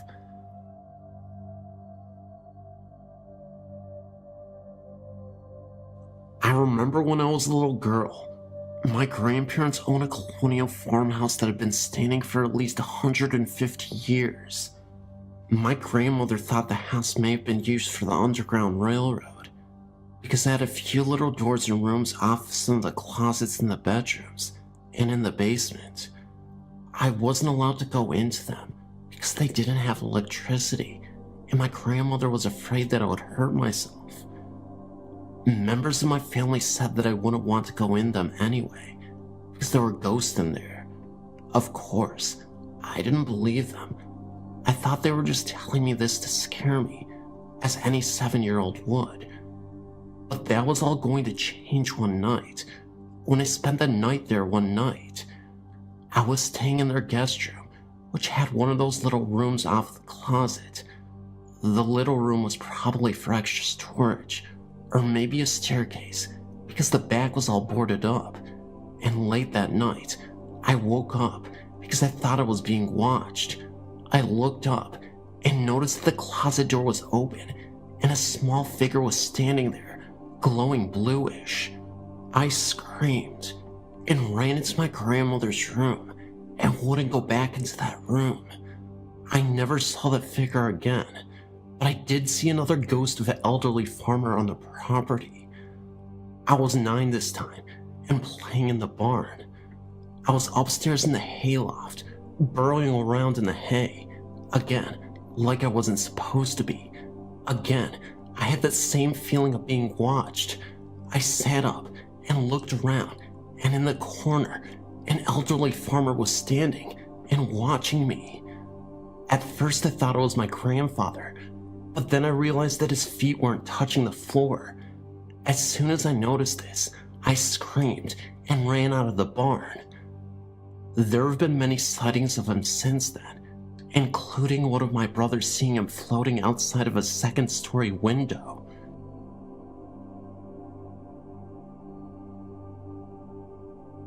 This is an experience I've had repeatedly over the course of several years when I'm in bed for the night, just falling asleep. Still, to this day, it tries to return, but I've found ways to avoid it or fight it because it scares the heck out of me. It's almost as if it were a dream, but I'm not actually asleep when it happens. I feel as if it is when I'm on the verge of sleep, but still almost awake, like just before your mind actually lets go and sleeps. There's a place in between, and it only lasts a second, but that's when this thing happens to me. I can only speak for myself. I don't know of anyone else who has experienced this, but I've heard stories. Also, whenever I remember this, it is always in slow motion. I feel as if it is something coming at me from behind always towards my back. It's like a shadow, and it tries to suck me deeper into sleep. And if I don't fight it with all my might, I truly believe I'll never wake up again. While this is happening, I'm frozen and cannot move, yet I'm aware of my room. I'm aware of things around me and what is happening. I can even hear my TV. I can scream in my mind and barely hear it all come out of my own mouth. It takes all my might and effort to open my eyes. But once I get my eyes open, I can focus on things in my room, like my dresser or door, anything, and come out of it. But it is so strong, I sometimes feel I cannot make it, and that is why I believe I will never wake up. The entire time this is happening, I'm frozen to my bed and cannot move. Please note, it's hard to explain. It doesn't feel as if it is pulling my body. It is pulling me deeper into sleep. One time, it was pulling me so strongly that when I did get my eyes open, I actually could see my room, but it was as if looking through water or fog.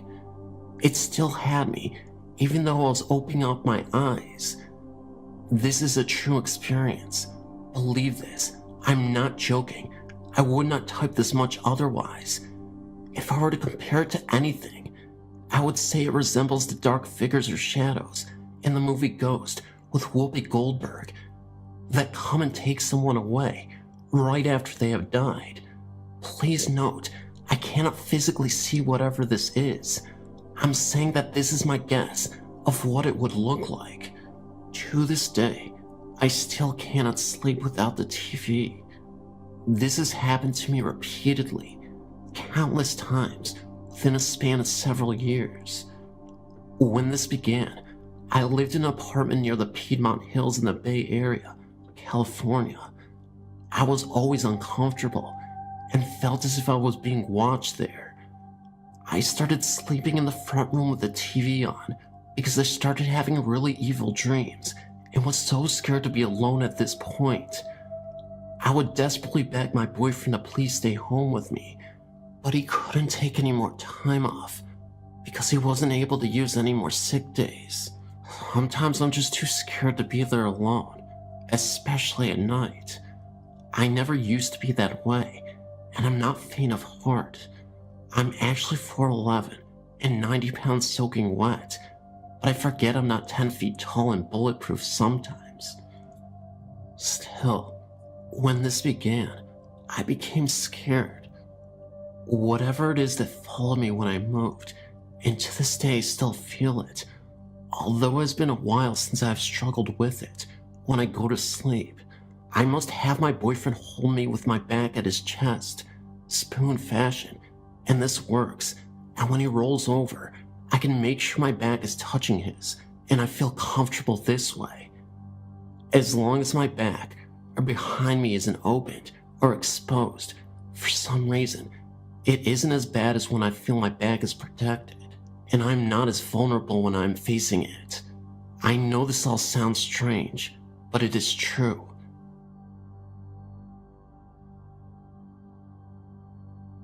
I work in a nursing home, 3rd shift.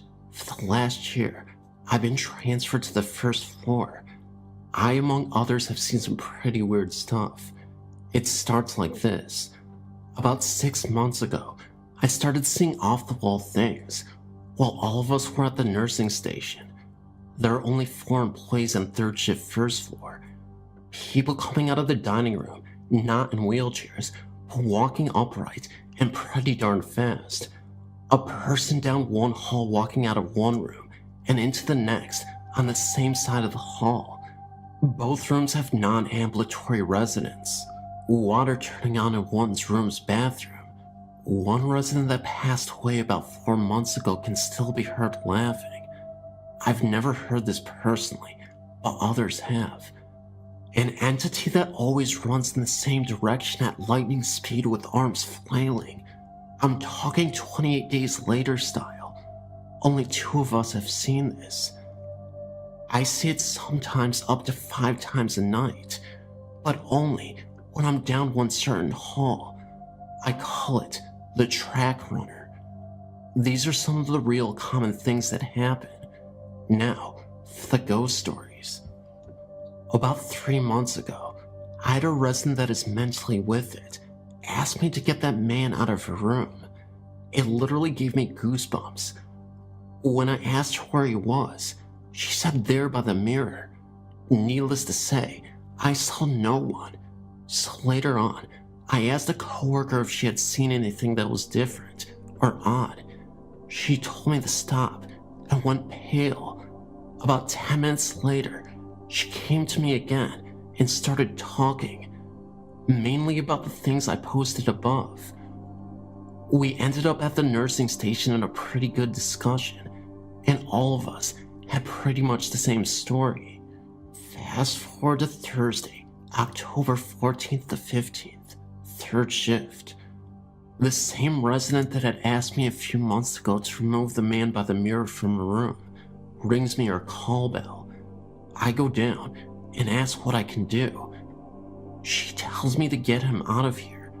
I ask who, the person by the dresser. She replies.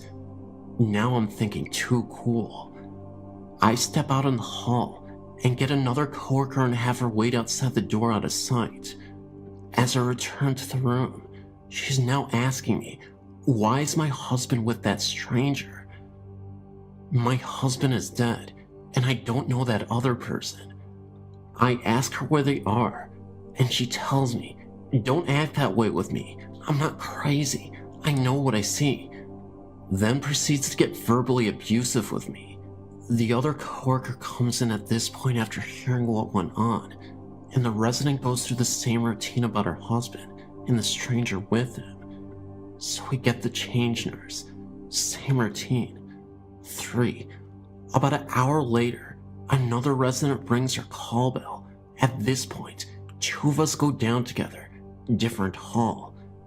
This resident is bugging us to get her out of bed. Her words, I don't want to be in bed with him. He's not my husband, and I don't know him. She was definitely shook up, so we transferred her to her chair and brought her out to the nursing station with us. While we were getting her some coffee and graham crackers, another bell rings. Again, different hall. The charge nurse got that one. She comes back out and stated that the residents that the man by her TV told her she wasn't going to be here much longer, and she insisted that he was still there, although the charge nurse couldn't see him, even after turning the lights on. Number 5. The first lady that saw her husband, and stranger rings again. So 3 of us went down and left one aide to watch the halls answer and answer call lights. This time, 2 of us stay in the hall, and only the charge nurse went in. The residents started talking about possession and demons, very detailed and very scary, to say the least. I figured with all the weird stuff happening at work and all, I would share what I've been experiencing with my coworkers as of late. I've had other uncanny things in my life at other places, but nothing with this much activity, or so many other people that either agree with me or describe what I've seen to me first, without me asking. I have a confession to make. I'm not an ordinary person. I don't mean that I've exhibited quirky behavior in the past and I'm simply unorthodox, but I have this uncanny ability to sense things. Whether these energies that I've learned to embrace are malevolent or benevolent, I can't say, as I'm unable to clearly make the distinction. But I tend to attract unusual energies, which permeate all around me. If you happen to come in close contact with me, you may be susceptible to these energies as well. I could say that there's a supernatural component to this, but because my mind has relentlessly wreaked havoc on me, I can't say for certain what is going on. Sometimes I see things, shadows, hearing strange noises, knocks on the walls, a faint whisper in my ear, reinforcing the idea that something otherworldly resides inside these walls.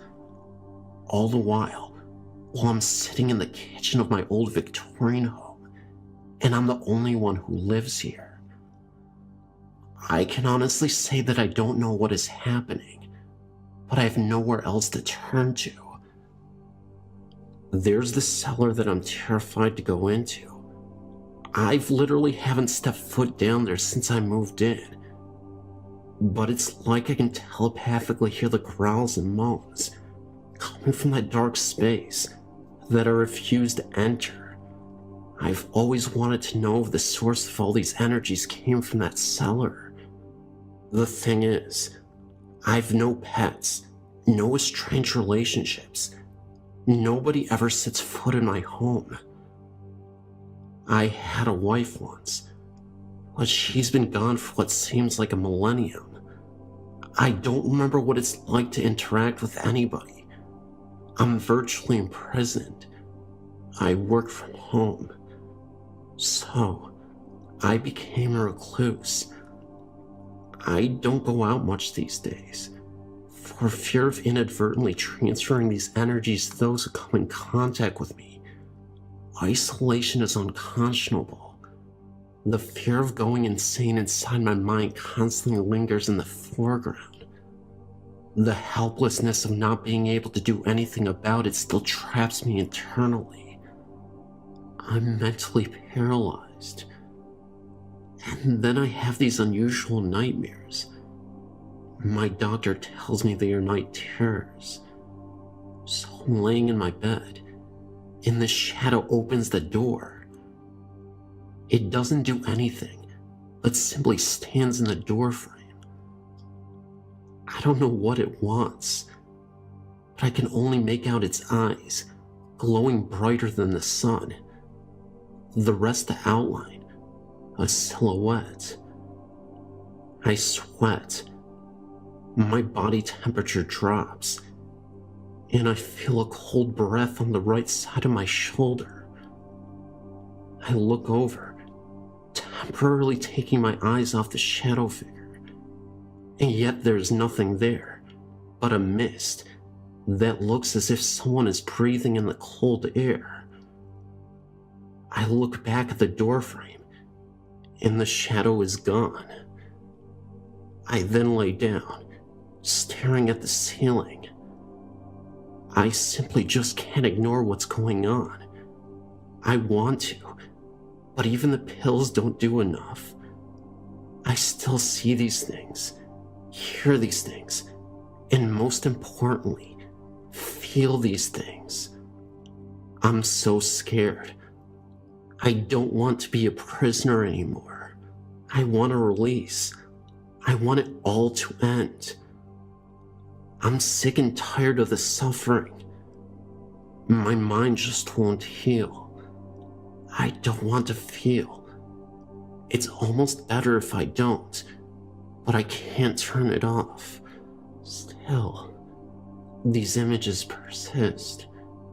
In another moment, I can clearly see this elderly woman silently screaming at me.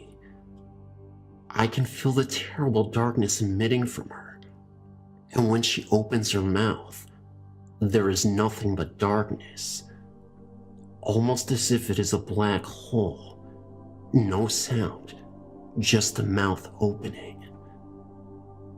The woman with her old tattered clothing, not from this time period, definitely not present, Victorian times, with a black dress from that era, long black hair, matted and uncombed. This being was just standing there. I ask it what it wants from me, but it remains silently screaming for a few seconds. I blink my eyes as hard as anybody could. The figure simply won't disappear. I see a single cockroach move out of her mouth. I had to have dreamt this. This night terror felt so real. It consumes me. I can't get it out of my head. I go back and forth thinking this has got to just be a hallucination. But the more I think about these events, the way they truly never disappear, it makes me believe there's an entity in this house that I can't ignore. They are communicating to me through my dreams, and through some of my hallucinations that I've had as well. The therapists, the doctors, they all tell me that I've got some psychosis. Trauma from my youth remains unsolved. These walls inside this old home has so much history engraved into it. Tell me that spirits don't exist, and I can't prove it to you. I can only tell you about my experiences and how sensitive I am to the other side. Then I think to myself, why are we so arrogant about this other side? Why do we dismiss what we do not understand? Maybe I'm just crazy. Or maybe the world wants to shield us from the fact that these beings live among us. If you truly open up your eyes and begin to understand that there's nothing that the world can't see, than you can believe.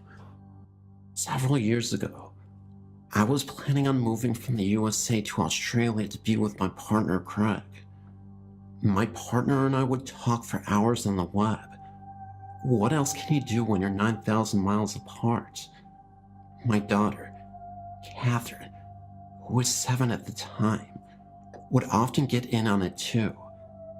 Her and Greg developed a very loving father-daughter relationship, even though he is her stepdad.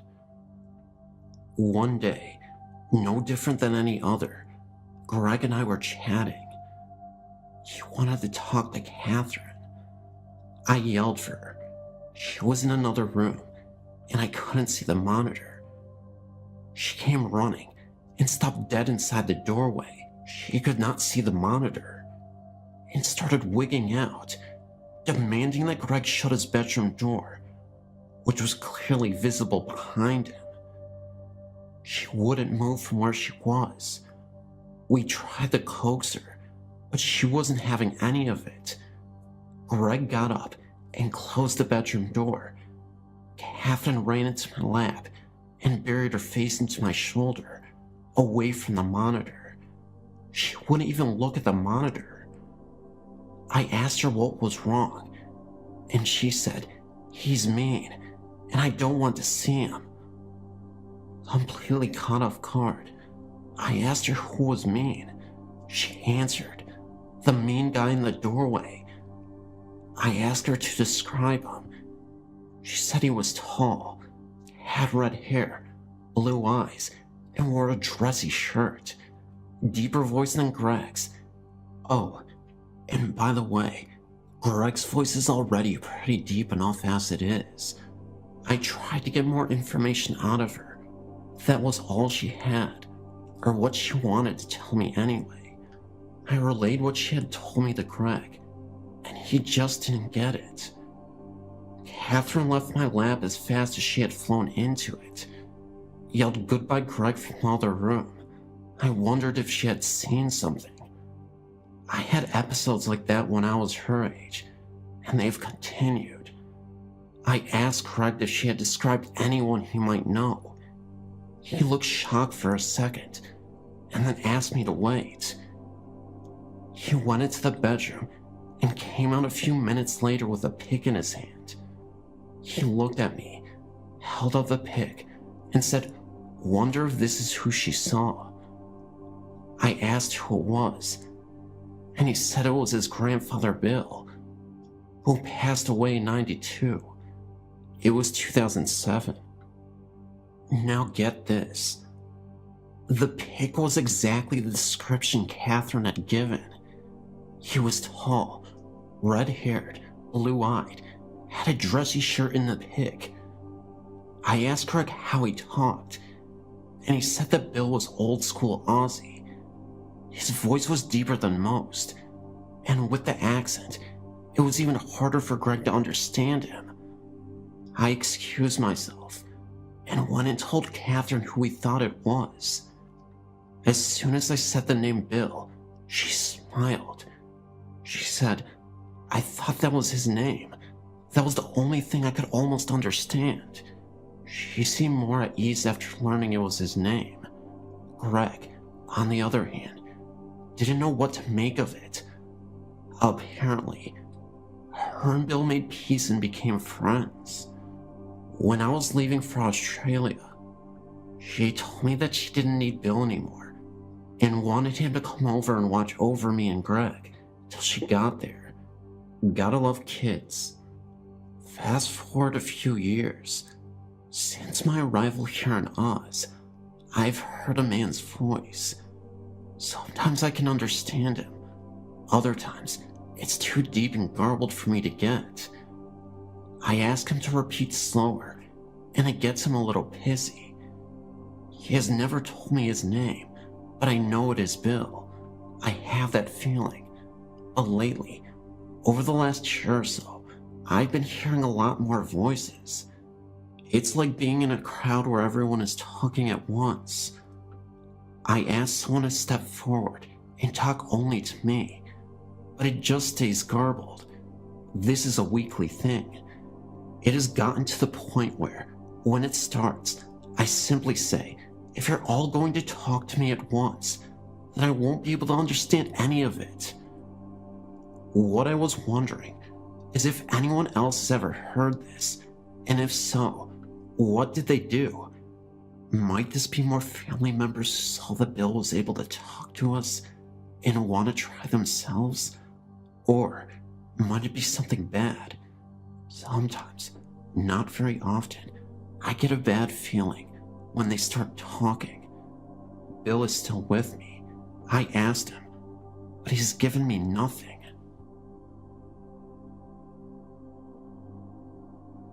I lived in Chicago up until I was 18 and had graduated high school. My grandfather lived in the house, and we lived on the first floor in the third flat apartment building we owned next door. We had the basement that was connected to the first floor apartment as well. The basement had 3 main rooms. The front room that led outside held a half bath, a washer, dryer, and 2 storage closets. This is where we kept our bikes and skates and stuff. The center room had 4 storage closets, the water heater, and the furnace. This was the room that held all my dad's and grandpa's tools. The back room that led to our upstairs apartment was where we had the deep freezer, old clothes, camping gears, old toys, etc. The center room was awful. Just looking at it, you felt like you were being stared down. Something was sending very angry energy out from that room. If you were in that room, it was just overwhelming and overpowering. It felt as if something was going to grab you and actually hurt you. None of us were hurt, but it always felt like it could happen at any time. My sister believed it to be female. I believed it to be male. This makes me think that it could have been a demon and was just appearing female to her and male to me. The stairs from the basement led to my brother's room. The stairs and the door were extremely creepy. We always kept it locked and bolted, but that didn't do much. It always seemed like someone was going to come bursting through the doors at any time. In the bedroom I shared with my sister, we have both seen strange things. I've seen a man a few times. He would start at the head of my bed, which happened to be by the door to the bedroom, and walk towards my closet. My closet and my parents' closet shared a wall. From there, he would kind of nod his head and then disappear. I could tell he was wearing overalls, work boots, and had gloves in his back pocket. He was tall, about 6 feet, dark hair, dark eyes. I could see all of this, but I could also see the other side of my room through him. He was kind of a misty gray color. I saw him first when I was 5, then again when I was 8, and the last time when I was 14. When I was 12, I felt a pulling on my blanket. At this time, we didn't have any pets that would roam loose, and there was no way for them to get out or even reach my blanket. I feel my blanket being pulled. I kinda grumble and try to pull it back up, but I can't. So I look at the foot of my bed, and there was a boy sitting there, grinning at me, gripping my blanket. I tell him, "You let go. I'm not scared of you. Go away." And he disappears. I pull my blanket back up and go to sleep. Then we just had weird things happen. Bread would slide across the counter. Things would be moved from one end of the bar to the other. Things would go missing for a few days. These types of things not only happen in our apartment, but in the upper 2 levels that we rented out.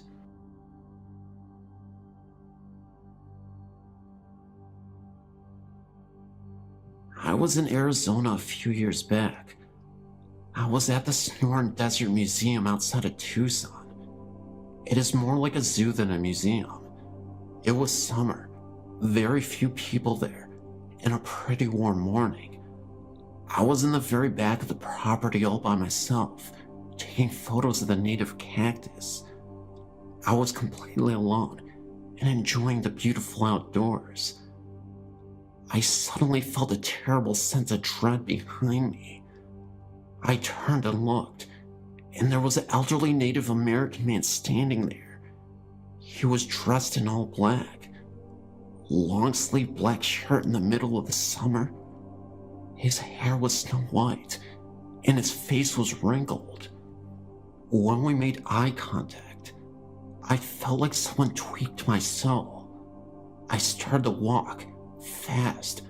I wanted to get back to the front of the zoo and be where people were. I was really moving, and every time I looked back, the man was about 6 feet behind me.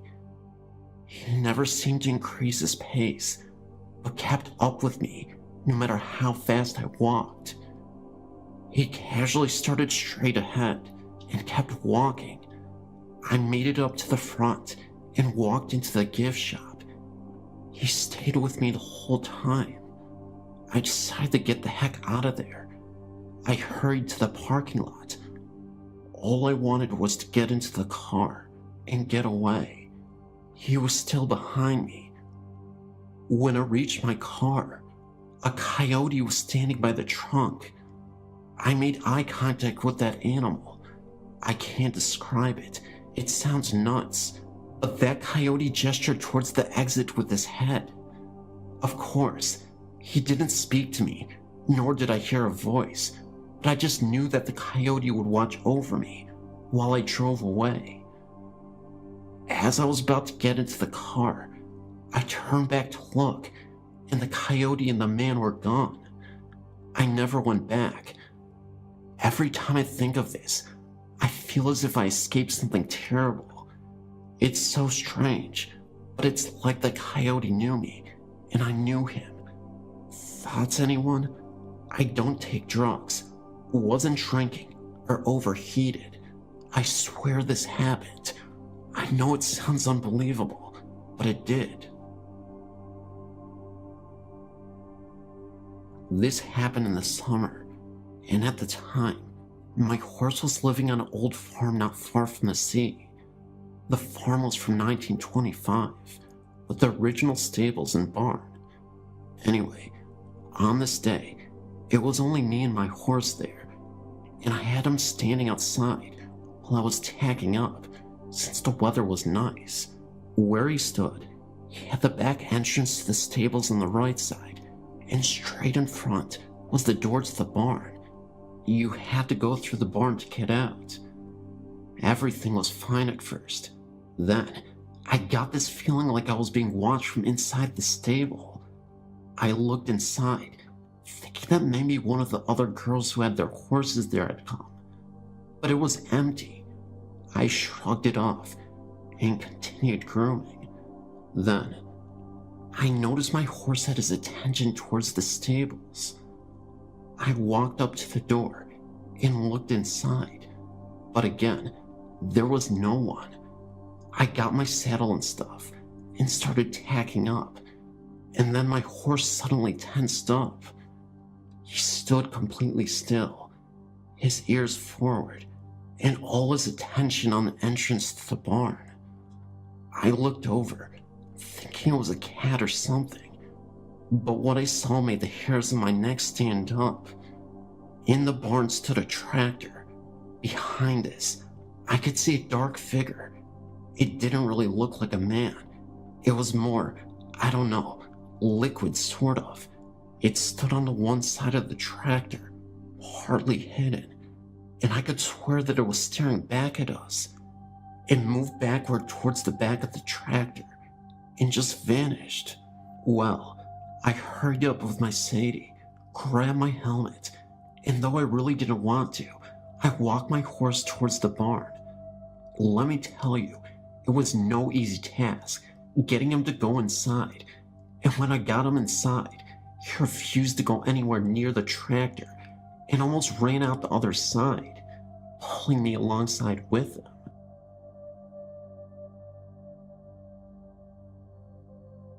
I'm having some problems with the spirit in my fiance's house again. For the past few months, the house has been dormant, and so we didn't worry much about what was going on in the home. We had one of my fiance's friends move in, and things were fairly calm and peaceful.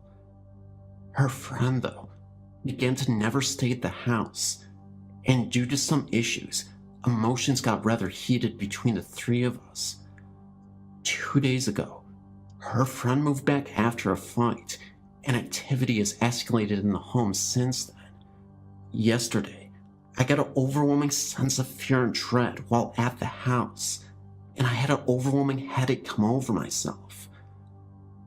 I began packing up my things and told my fiancée to pack her things because we needed to stay a few days at my house. She became overwhelmingly tired and had a headache, much like mine, and passed out. When she woke up, she wasn't herself, but quickly came back out of it. Then, I went to the bathroom, and when I looked into the mirrors from the corner of my eye, I saw something I couldn't explain. The thing was, though, it looked inhuman and comprised of only bones, I think, and it seemed to be wanting out of the mirror. I ran back, and my fiancée was packing and taking her time out, humming to the tune of an old music box that used to be in her friend's room. She started to have a play fight with me and threw a shirt at me, then casually kicked the door shut. The next thing I know, she screams and I kick the door open. She said I'd been standing in the mirror after I'd left the room. She seemed fine at the moment, and so I just watched over her as she kept packing. She began stalling again though, and I told her we needed to get going or we'd be late for dinner. She then told me that she didn't want to. She liked the house and wanted to stay there. I began to hear voices as well, other than hers in the house, and got drowsy, but kept my head about me. She finally was packed, and I got her to go outside for a brief moment to see if being out of the house would snap her out of the trance. She got rather defensive, and ran off and ran under a doorway where there was a crucifix standing above the doorway. When she ran through it, she collapsed and then woke up again, perfectly fine, and not remembering about the past 45 minutes, except for bits and pieces, like she had been dreaming. I've been having concerns that she may be channeling spirits by accident in her sleep, and such, and this incident definitely confirms my suspicions. I'm psychologically drained from the mental strength it took the two of us to get out of the home. We're going back to the house in about 4 or 5 days, and figure it should be fine. Whatever this entity is, it fed strongly off the negative emotions that had built up in this house. I know at the strength it was yesterday, it would be much hard for me to face it and cleanse the house on my own, so we're leaving the house to settle and calm back down. By then, I feel this entity will have lost most of its power, and it would be the best time to cleanse the home and seal any portals that may have been opened in the home. I'm still a little bit apprehensive though, and if anyone could offer up some help, it would greatly be appreciated. If my fiancée is the target of any danger, I can pull through any fight normally and keep her safe, but I've been so drained, and I don't know if I can handle the cleansing of the home by myself. If anyone could please help, either physically or through even psychological support, it would greatly be appreciated.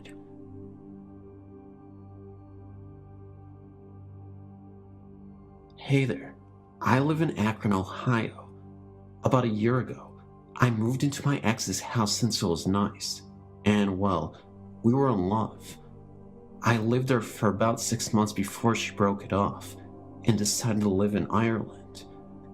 I've been heartbroken for a long time, but I do remember some extra stuff that happened in that home.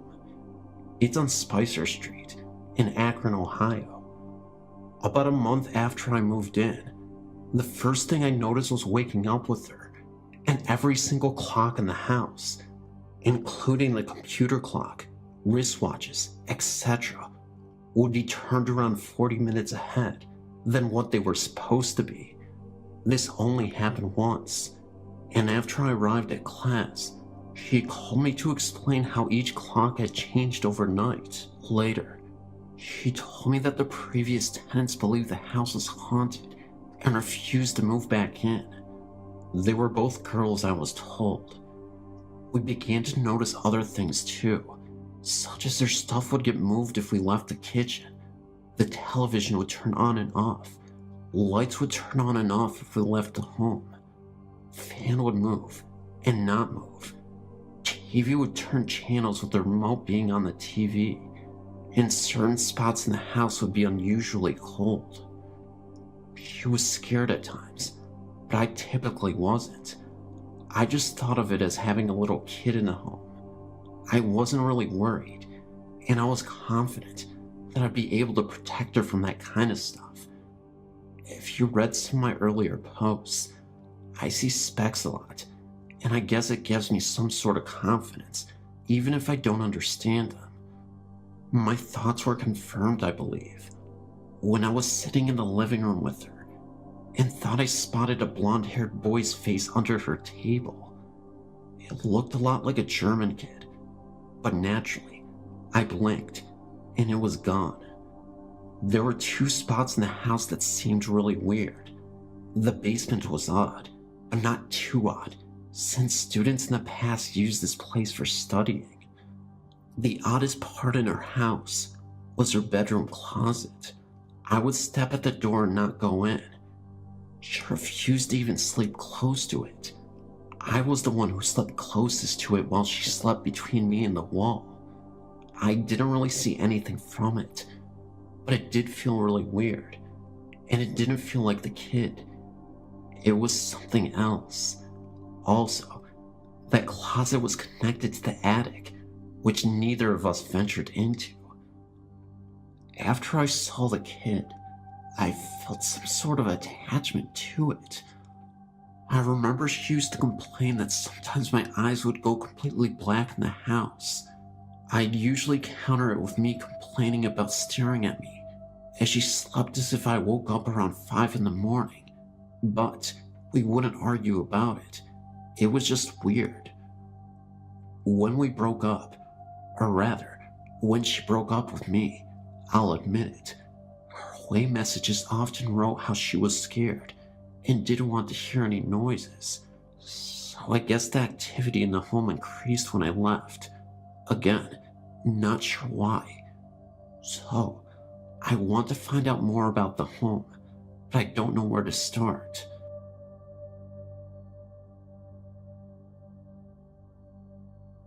I've been lurking on here for about 2 years now, and well, I decided to finally post about my experiences with ghosts.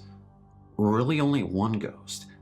It happened to be here in my house for a number of years throughout the 70s. The house had been built in 1970 on an old lot where an old man had lived on a shack and had died. Now, the spirit that had stayed on the property was one of a child, though. Maybe the old man had a kid and it died. Who knows? Anyway, all sorts of stuff that one would imagine a child would do happened. You know, things would get lost, stuff would move from one place to another, vases and sculptures would be on their place on tables, and when the family would come back, the sad items would be in pieces, smashed against a wall about 3 or 4 feet away. Sometimes, of course, you couldn't get into the house because the screen door would be locked and nobody was in the house at the time. Just imagine a door with a simple hook going into the circle slot.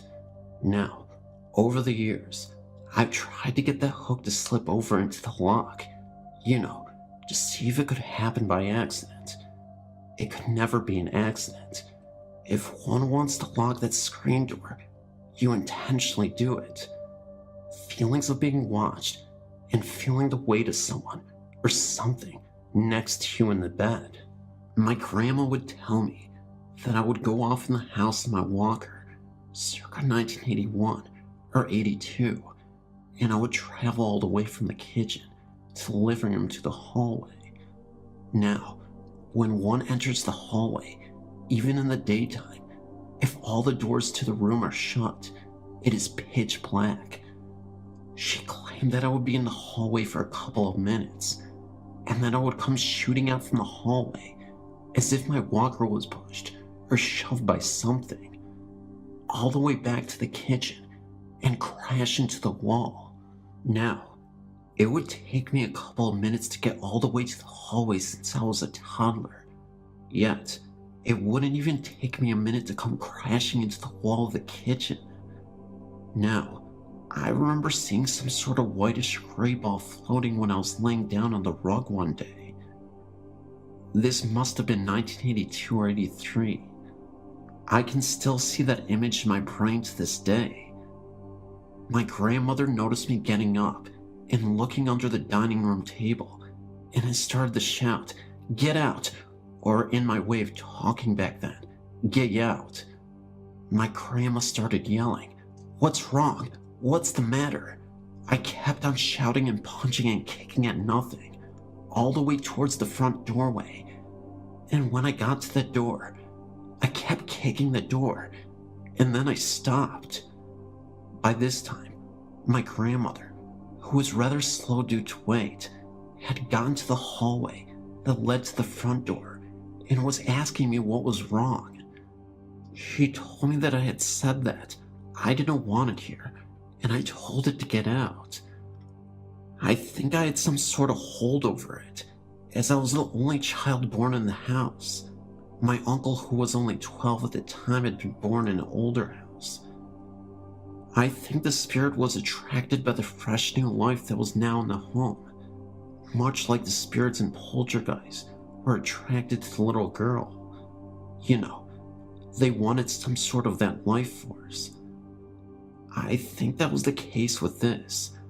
I got rid of it before it got too powerful, much later on. What do you think? I've lived in this house for the past 27 years. Nothing out of the ordinary has happened since those early years. For a while now, my sister has lived in a house a few blocks away from my parents' house. I live with my parents. I would go over there to babysit my nephew when my sister had plans. Some nights I would sleep over there. Her house always had a creepy feeling to it, a thick feeling to the air. My sister had just had knee surgery and wasn't able to take care of her son, so I was spending the weekend over there. The first couple of nights were fine. I didn't mind at all. But the last night I stayed there, I was in the living room watching TV when I caught something out of the corner of my eye. It looked like a shadow. Before I say any more, I better tell you the layout of my sister's house.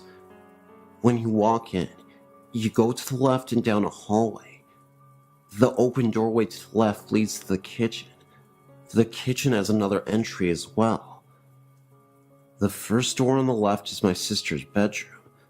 The only door on the right is a bathroom, and the door at the other end of the hallway belongs to my eldest sister, when she's there, that is. On the other side of the kitchen is a set of French glass doors and let out into a game room, an add-on to the house. The doors are always kept closed and locked at night. The only people in the house that night were myself, my sister, the one on the mend, and her son. So anyway, I saw a shadow. At first I thought maybe it was my sister getting up to ask me to get her something, but the shadow simply vanished before I could get a closer look at it. I shrugged it off as me being tired. I lay down to go to sleep. I woke up a couple minutes later. It was around 5 in the morning. I didn't know what had woken me. I was sweating badly, and I felt like someone was sitting on my chest. I was propped up enough to see the French doors, which were across the room from the sofa. What I saw that night is engraved into my brain. There was an old woman outside the doors. She had her hands pressed against two of the glass panels and her face against another. Her mouth was open in a scream. I was scared beyond belief because I couldn't move, I couldn't speak, I couldn't do nothing but lay there. And then the door began rattling. The woman was shaking it. A shadow came out of the kitchen and the woman vanished. The shadow vanished after that, and I could breathe again. I don't know what the shadow was, but it did make the woman go away. I like to think it was my guardian angel. Who knows? That's my story. Anyway, and yeah, it is true.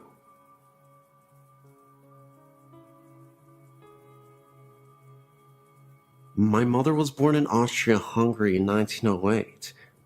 When her parents immigrated to the US, they left their 3 children behind in the care of their grandparents. It was 5 years until her parents were able to return and bring the children to the US. In that 5 years, my mother became very close to her grandfather and went everywhere with him. She arrived in the US as a 13-year-old, grew up, and married my father. They were a young farm couple living in rural Ohio. One night, my mother awoke to see her grandfather standing at the foot of her bed. He was smiling at her, but did not speak. She relayed that she pulled the covers over her head and then looked again, and he was still there. She then tried to wake my father, but when he awoke, her grandfather disappeared. She had the overwhelming feeling that her grandfather had died. This happened in the mid-1920s, and at that time, international long distance was only a thing for wealthy folks. Her only contact with her grandparents was via mail, which would take a couple of weeks to arrive. Sure enough, 2 weeks later, she received a letter from her grandmother verifying that her grandfather had passed away on the same day and approximately the same time that he appeared in her bedroom. My father attested to the entire happening. This was always our family ghost story that no one ever had a reason to doubt.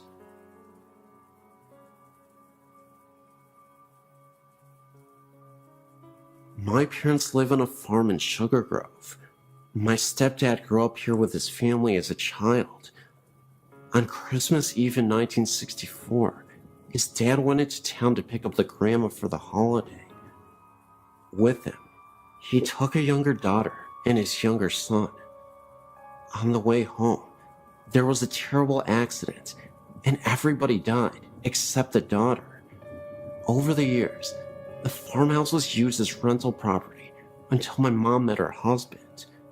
They have lived here now for 6 years, and have had many experiences with the spirits of this home. I, too, have had some of the same. There are many, many voices that we hear. Marbles rolling down the hallway upstairs. Foot noises walking up and down the stairway. Clouds of light and dark smoke throughout the entire house. Doors open and close. Things come up missing, then are returned within days. If you are alone in the house and stand by the sink, you will soon hear a voice that asks you to go away. It will repeat until you walk away from the sink. Standing outside, if you look up into the window upstairs, sometimes you will see a vision of a woman standing in the window. This is believed to be Grandma. I have an 11-year-old daughter that has walked into the downstairs bathroom and ran out, stating there is a man standing at the bathroom sink. He will only turn his head and look at you, and then turn back to the mirror. He hasn't spoken yet. When my parents first came here, they slept upstairs. They had to move to the downstairs room in the winter, because no matter what room you are in up there, it is ice cold. We have used electric heat sources to try to generate heat, but it doesn't work. There are also apparitions of faces, white in color, etched into the door of the master bedroom. These appear darker at times and lighter at other times. They appear to be stuck in the wood of the door. It's believed by everyone here that the spirits and happenings of this house are all those family members that were killed in the crash. After all, they all did reside here, and I think they still do.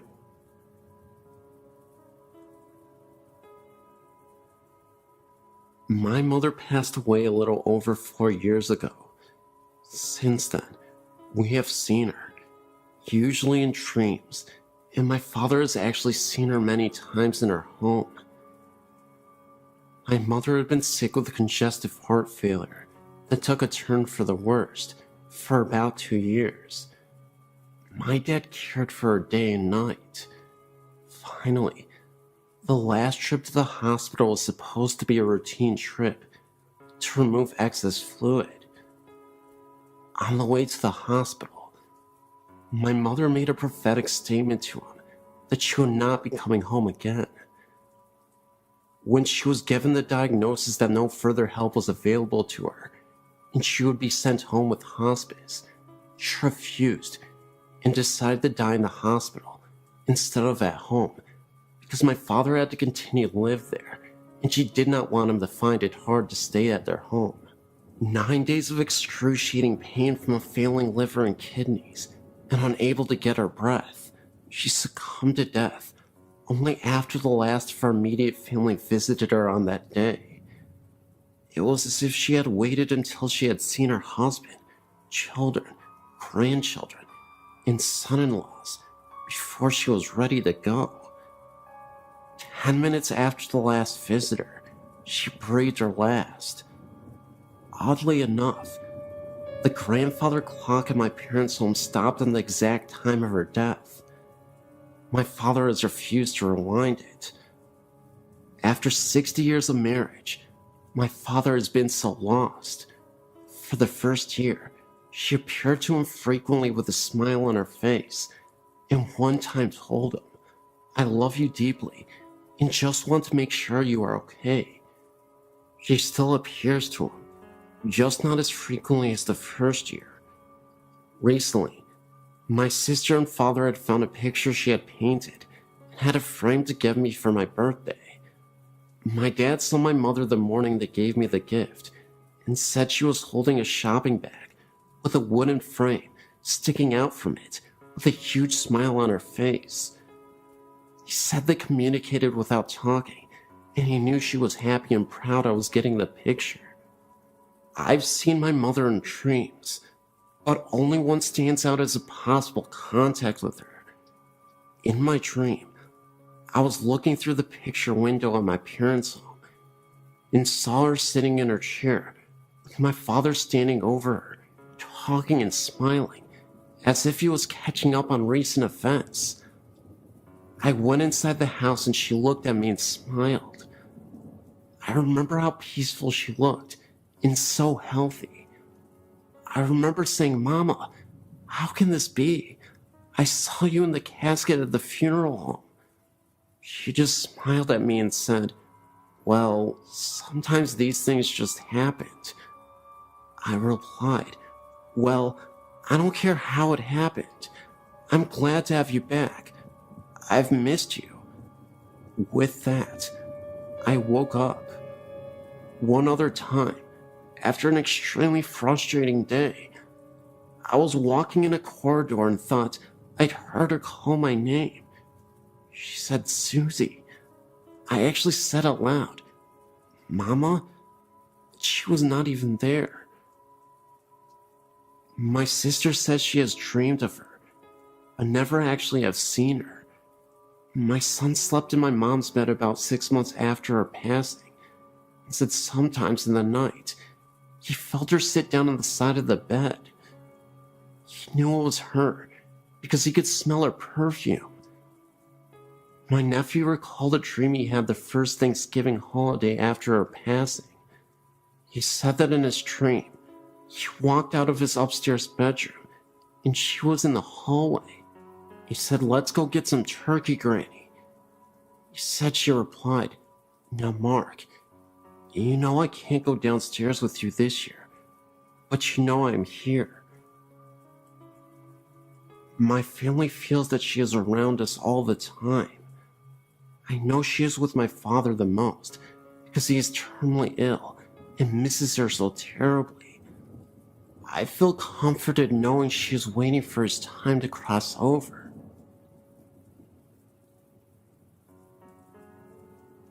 My mother is a current janitor working at Rockford College, and one of the buildings she is assigned to cleans happens to be the Burpee building.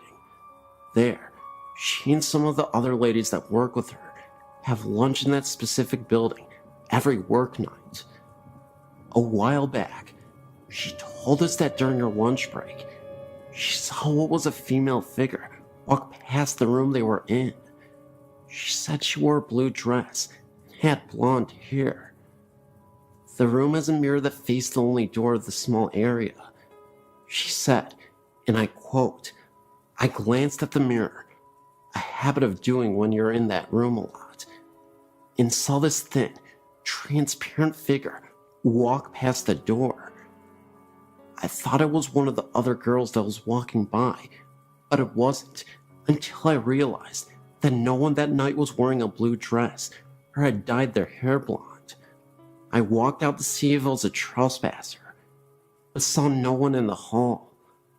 I called security and asked them if they allowed any blonde, blue-dressed girl on the property.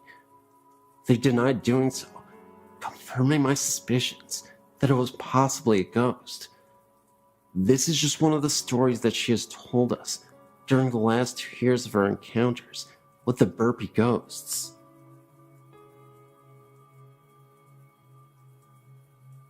This just happened to me just recently, on February 8th, 2008, when I took a ghost tour of the Tuing Cemetery in Brisbane, Australia. First of all, I'd like to keep this to myself anonymous.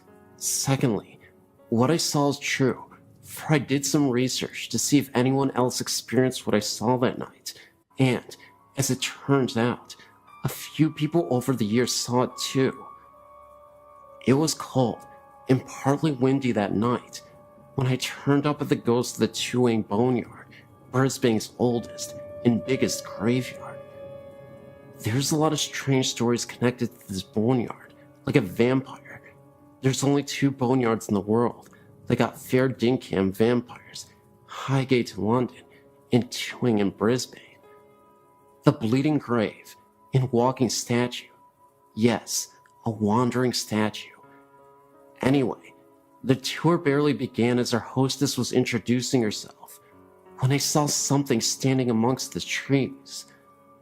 It was solid and black. It was standing there watching us. I saw it, but I thought I was seeing things. Excitement that might have sparked off my imagination. But as I walked past this spot, there was nothing there to resemble that figure, but yet it was real, as you and I. It wasn't until a few feet ahead, I heard a weird clang sound right next to me, as if someone was banging in a pot or whatever. I thought it was the signpost rattling, but there was no signpost anywhere. Now that was frickin' weird, I thought, as I hurried on, looking behind me. Most of the night I felt we were being followed by something, as I was tailing Charlie. Best place to be on a ghost tour at the end of the line. Things started to get a bit stranger, like the cold wind I felt touching me if there was no wind blowing. The same thing happened again 2 nights later, when I felt something touching my neck in my own home, or seeing things at the corner of my eyes. When I turned around, there would be nothing there. I thought I was ready for the madhouse at one point. I know that I saw something, so I researched it, and as it turned out, others saw that same black figure at the same spot where I saw him or her, whatever the heck it was, and heard the same clanging sound I heard, so I didn't imagine it at all. I hope I didn't. That's my story. I've got other great spine-chilling tales, which I'll put up ASAP. But this was the first experience I had in years, except for the ghost of my dog who came back for a few nights to bark goodbye to us.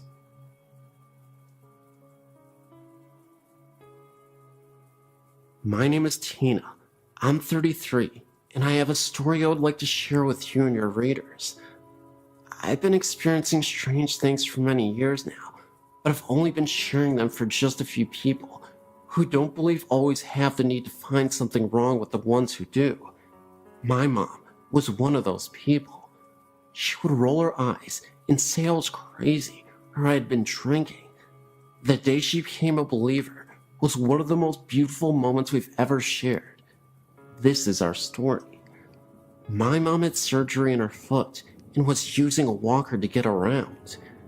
I was at her house helping her with her laundry and such, and had laid my son down in the bedroom down the hall for his nap. Mom was kicked back in the recliner and decided she would also take a nap. All my chores were done for the time.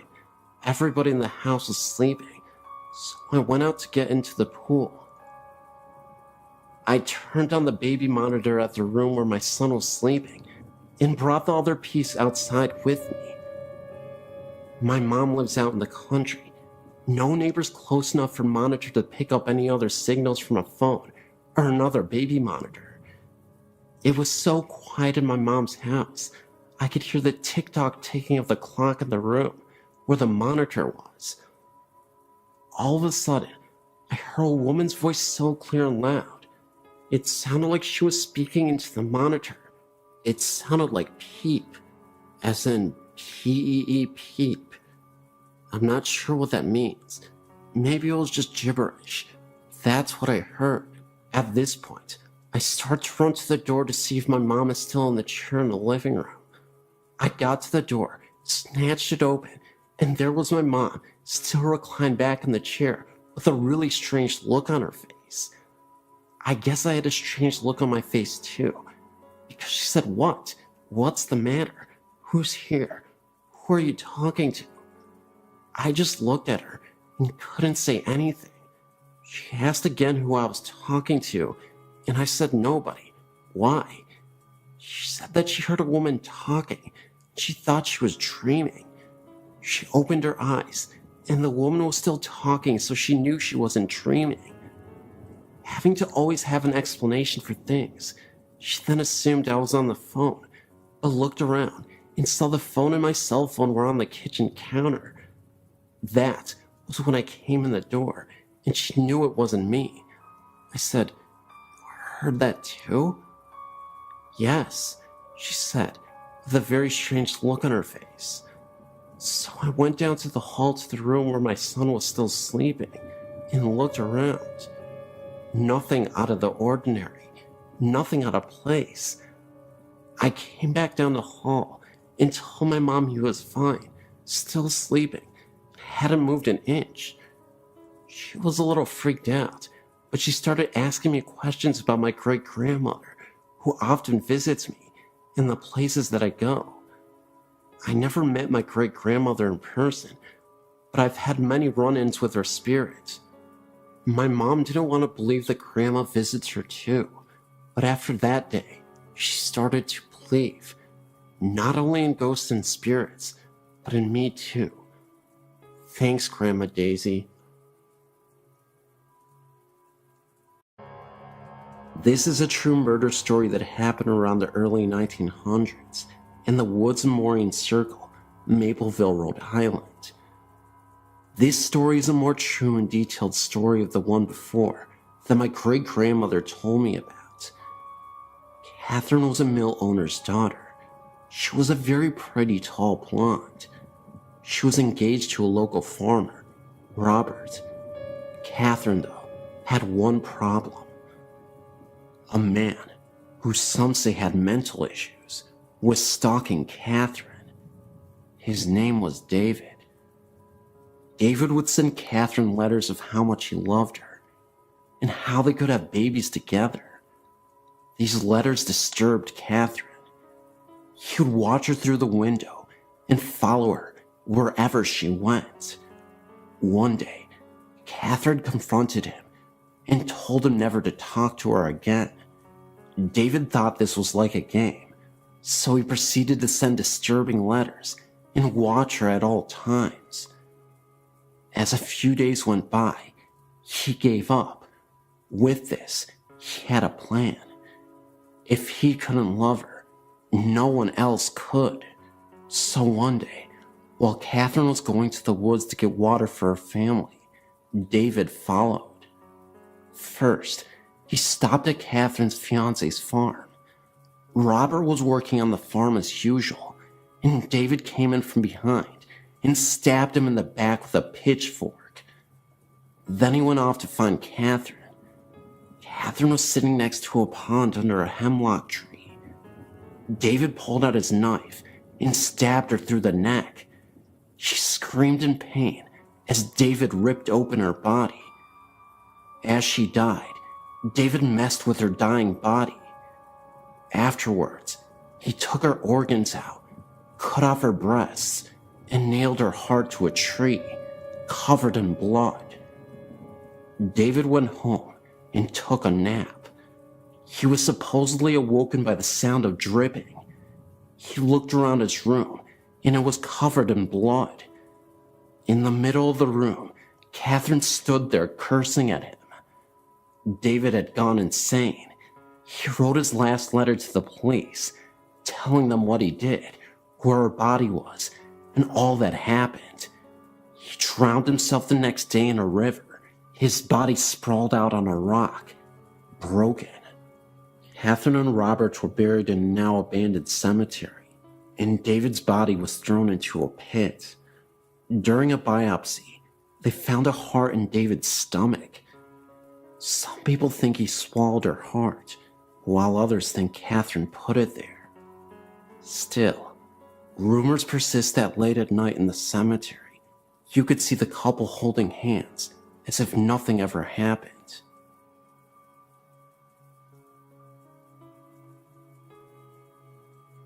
I believe I had a true experience with a shadow person.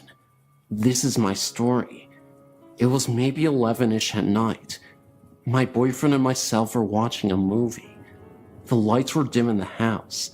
The house is more than 100 years old. From where I was seated, I could see the dining area, which was dark, and the kitchen doorway, which had a dimmed overhead light on, and the light was spilling into the dining room. I noticed a distinct shadow movement in the light from the kitchen, like someone or something walked past the light. I turned my head fully towards the doorway now, and saw a solid black elongated ovalish shape towards the top of the doorway, and it quickly slipped into the kitchen. My immediate reaction was not of fear, but sort of like, okay, what the heck was that? I wasn't alarmed. I continued watching the movie thinking of explanations for what I just saw. Now let me tell you, there are 3 dogs in the home as well as the 2 of us. My boyfriend's 2 dogs were asleep on the floor by our feet, and my dog was by my side on the couch. He's small. He was acting a bit odd, nervous now. Perhaps he sensed it in me. 30 minutes later, he got down and headed towards the kitchen. He had just got his head in the door and promptly stopped. I couldn't see his head and shoulders, just his back end. I saw his neck raise like he was looking up, and then it happened. It took my breath and gave me chills. He started wagging his tail, slow at first, like he was unsure, and then the momentum slowly gained. He never got to a full-on happy to see you wag.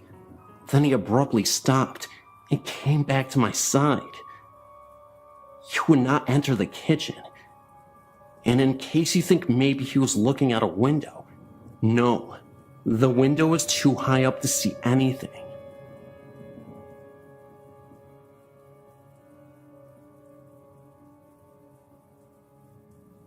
My name is Guy, and I would like to share my experience at Lambertville High School. I've been there numerous times. I live about 25 minutes away in Pennsylvania. My friends and I are ghost hunters, and Lambertville is a favorite spot of ours. The first time I visited the school was about 2 years ago, in 2005 and 2006, and I've been curious about it ever since then. I've had many comments about history of this amazing site. I've been through some of the school, not all of it though, because the building is in poor shape. The first time we went, we didn't encounter anything out of the ordinary. Back then, we had no equipment except our eyes and ears and flashlights. We really didn't venture inside until the second trip, but that was during the day and also uneventful. The third trip back to the school was a shocker that still gives me chills to this day. We went on a summer night, around midnight, or maybe a little later than that, and not a smart thing to do, but we didn't know any better. We parked the car out in front of the steps leading up to the school. We were to go in shifts up and into the school.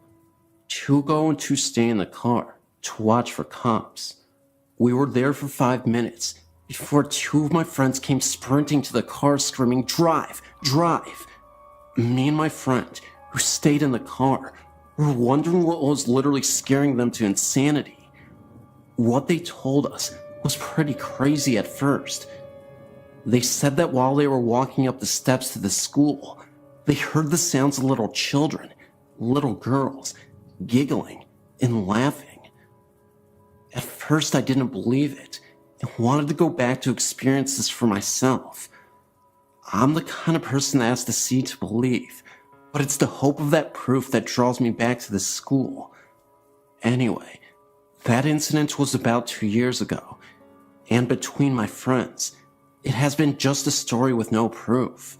No proof until now. Last week, May 2008, me and my friends met up again, thanks to school being finished, and decided to go back. We went that night around 10 to 10:30 and stayed there for a good hour and ventured inside. Though we heard no laughing, I'm still a believer.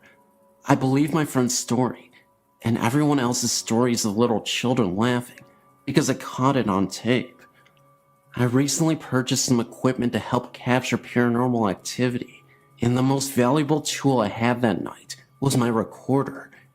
It's amazingly lucky that I caught anything at all, because I only recorded audio for about 7 minutes of our hour-long investigation, and all but about a minute of the audio has voices on it that were not ours.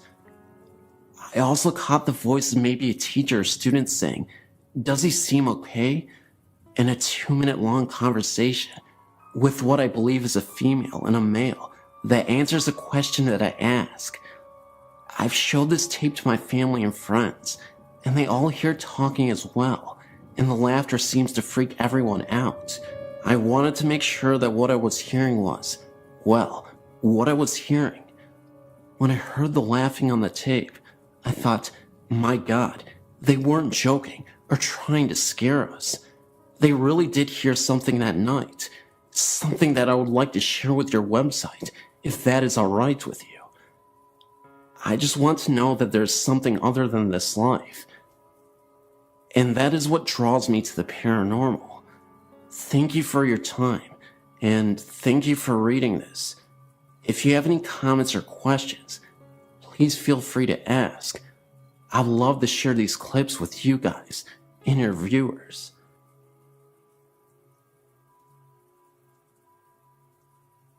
This is in reference to your listing for the Hearthstone Inn, Colorado Springs, Colorado. This place has much more than a little girl. As a housekeeper there in 1999, I was able to experience almost all of the hauntings. In the south building, 3rd floor, the little girl would appear regularly, as well as the man in brown in the main bedroom, also in the southwest corner of the floor. He was harmless and would usually disappear as soon as spotted. On the 3rd floor, I've never felt alone, would often hear the little girl and running and laughing. 2 2 of the 4 bedrooms on the first floor share a bedroom. I learned to prop the door open while cleaning, or I would be locked in. The first time I was locked in, I rattled the door and was screaming for the other housekeeper. I was nearly hysterical when she let me out after about 5 minutes. Also in the south building, first floor, there was a bedroom at the end of the hall that used to be under the stairway. The back stairway of this building, when it was a hotel, led outside. Many of our guests reported having the dreams of the woman in this room. I would feel her, but never see her. I would have trouble with the lights and an unwelcoming presence. On one occasion, the owner, David Oxhandler, spent the night in the room on having a very vivid dream of this woman and dismissing it as a dream. He was too shaken to go back to sleep. When he stepped outside to have a cigarette, he turned around, feeling he was not alone, and actually saw her, dressed as just in the dream, floating where the stairs would have been. Rumors she was the victim of a lover's quarrel and was shot on the back stairs. The last one I knew of was in the north building, second floor. One room next to the stairs facing east was never pleasant to be in. The light was very temperamental, flickering and choosing when to be on or off.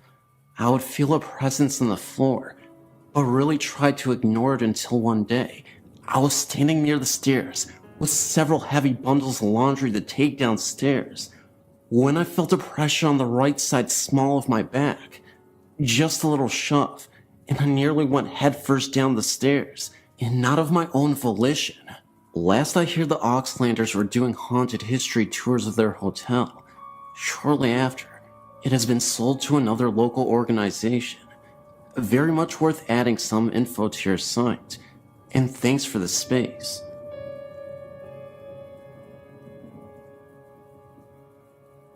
My wife and I had several experiences in our apartment over the last 3 years we have lived here.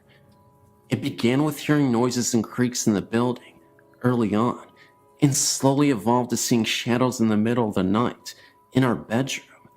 We both have had experiences where we thought to have seen a little boy in blue pajamas looking at things in our bedroom. 3 major events have occurred, which I'll describe in detail. Event 1. Summer of 2006. My brother was staying over because he is a minor, and our mother was going out of town. We had woken up late to eat breakfast and were playing a game of cards. As we are brothers and there is a significant age gap, we sometimes argue. I was being a little bit of a jerk, picking on a card selection he had made, when our kitchen trash can started to rock back and forth. We were the only people present in the apartment, and we were about 10 yards from the trash can. I investigated the trash can further to find that it was nearly empty and there was nothing that could have moved, so we went to the park. Event 2. Winter of 2007. My wife and I were growing fascinated with the television show Ghost Hunters. We had spent an entire day watching episodes from the 2nd season DVD.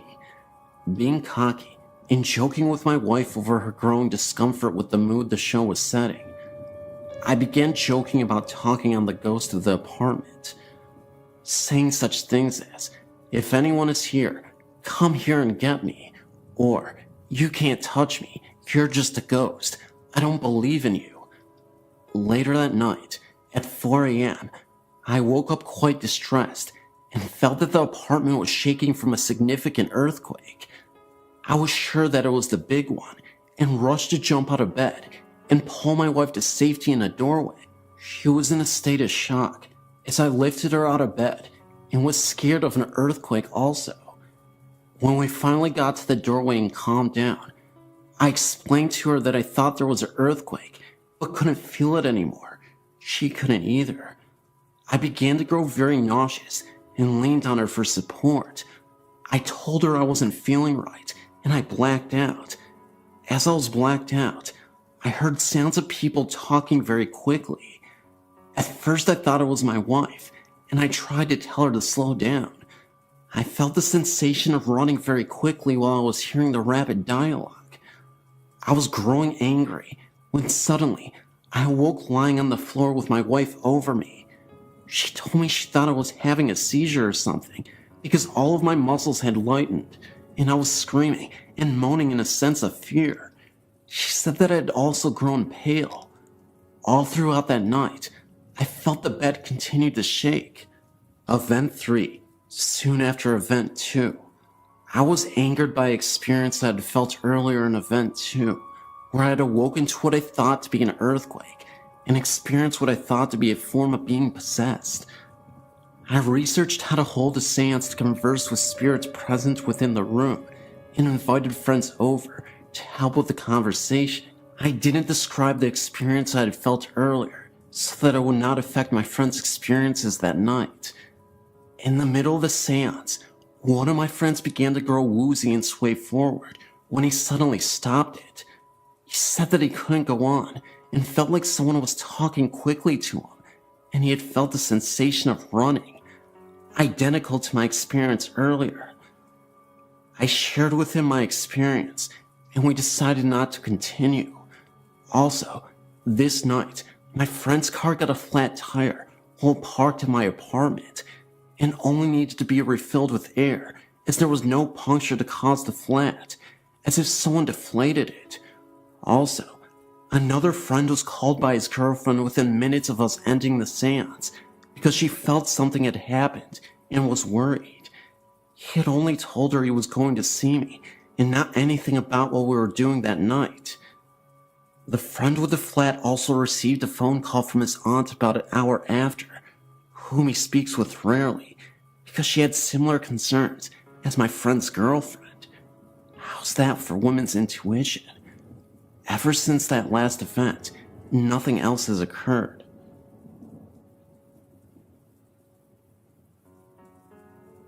This is a personal experience that to this day has left me shaken.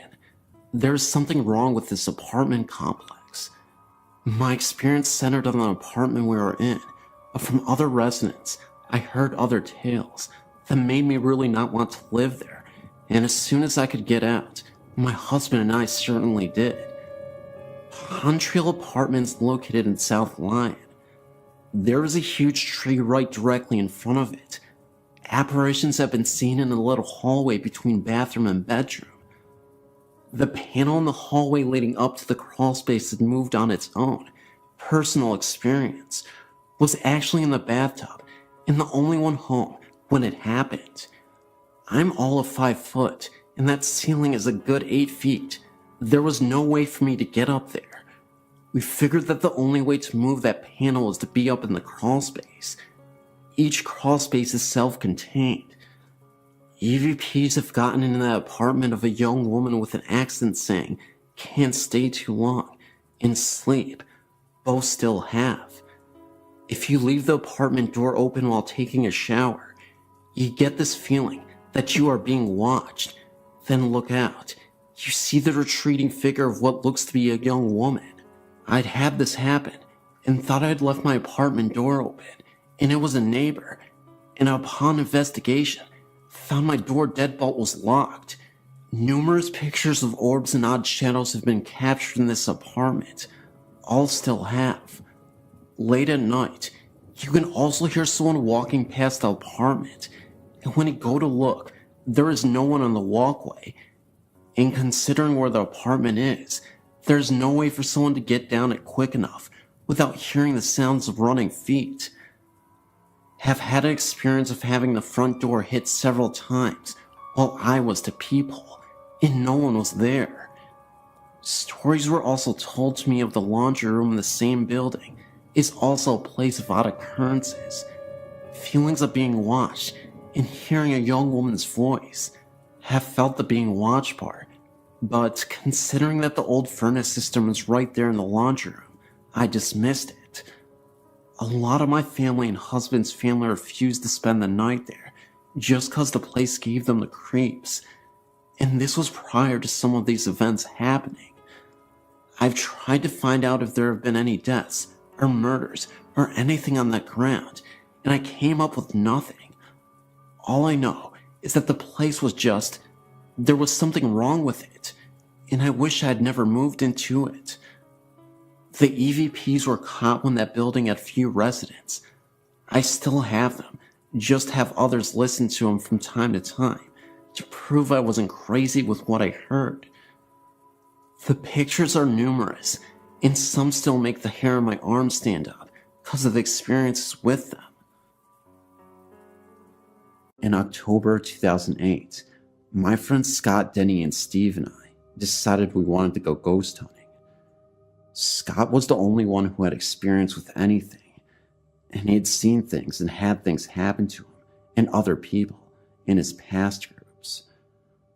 We started off by going to Peace Church Cemetery and where the murderer Billy Cook is buried.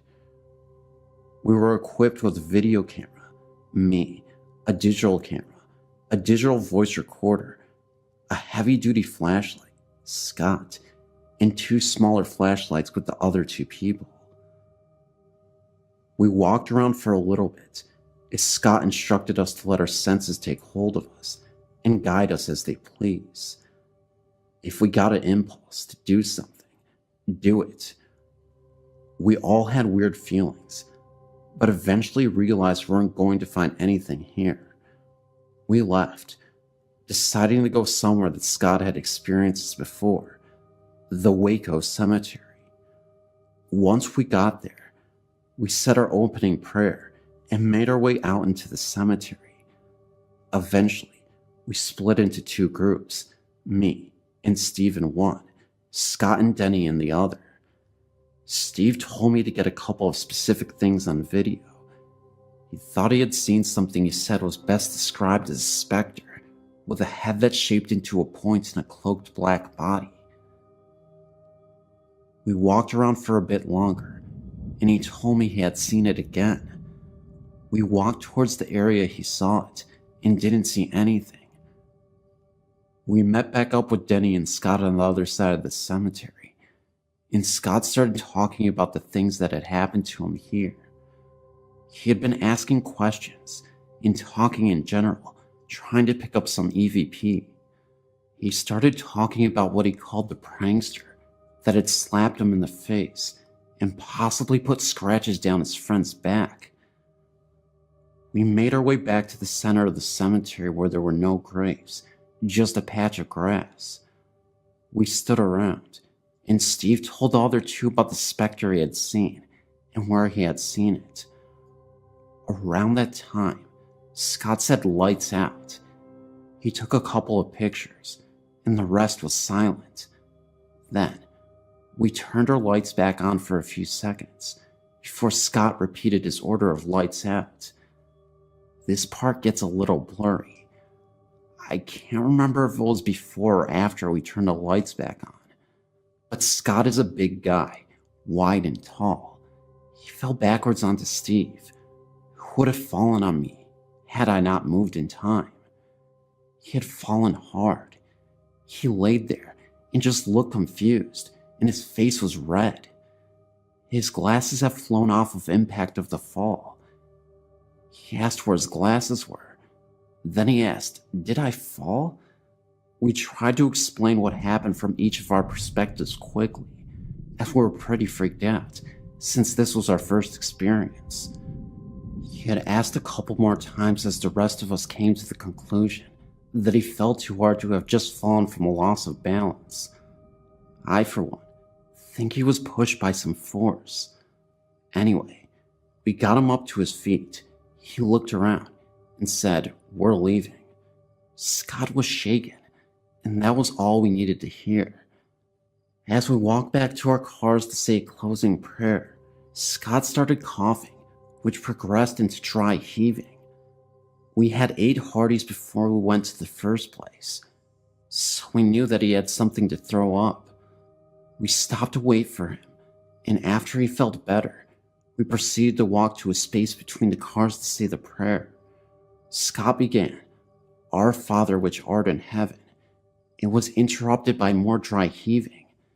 Steve said, "Scott, are you okay?" He nodded and said, "Hallowed be thy..." and cut off to some dry heave some more. This time, it was so bad that he lost his glasses and was down on his knees coughing up something that wasn't there. He looked up, straight at me, and gave the most evil glare I've ever seen. I immediately recoiled in fear, with tears forming in my eyes. I asked Scott, "Scott, are you there?" He got over this fit eventually, as Steve said. "Howled by thy what? Finish the prayer, Scott. You have to finish it." Scott straightened up a little and hoarsely started the finish. "Hallowed be thy name." Again, the same occurrence had just happened, and he just kept coughing and dry heaving. At this point, Scott has regained his composure enough to finish and says, "For thine is the kingdom and the power and the glory forever and ever. Amen." As we each followed with a thankful amen, he said, "Now let's get the heck out of here." I was ahead of him in parking, so I started the car and drove out of the cemetery as fast as possible. We stopped into a church parking lot up the road. Scott got out of his car, and we started talking about what just happened. He claimed to have no recollection of falling or anything after that. That's the story of what happened in Southwest Missouri on a late October night. May you form your own conclusions, and I hope you enjoyed.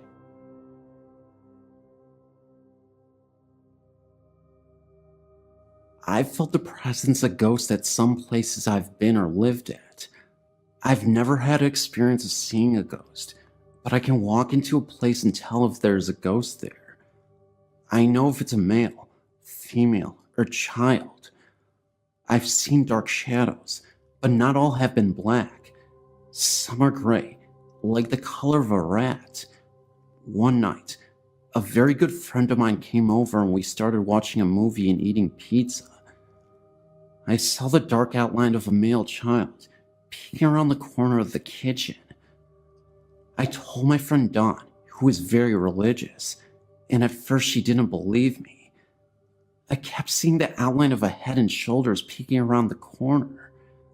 Then, about 5 minutes or so later, we started hearing a scratching noise.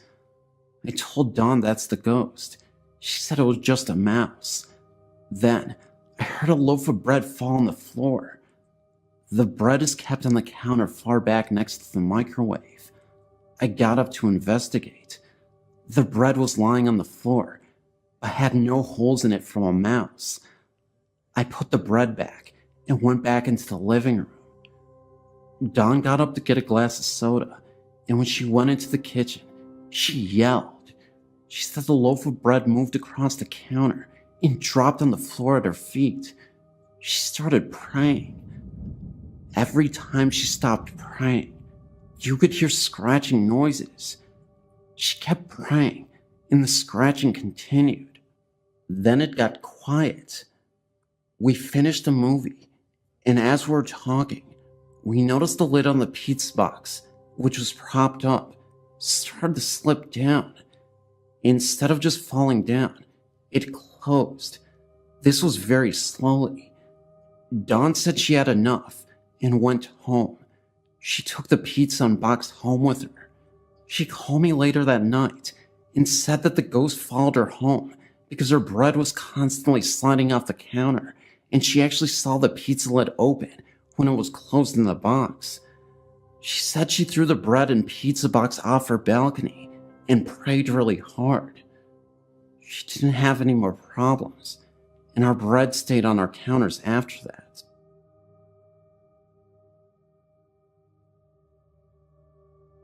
I was at the age of 12 to 13 when my grandmother bought me a rocking chair out of what she said was a yard sale. She claimed that they were very glad to get rid of it, and she never thought to ask why. She brought it home and sat it in my room with my dolls on it. It was an antique, so I was leery about anyone sitting in it. I never experienced any weird activities in it, but my brother at the age of 9 years was sitting in the living room where he could see it, and claimed to have seen it rock 3 times.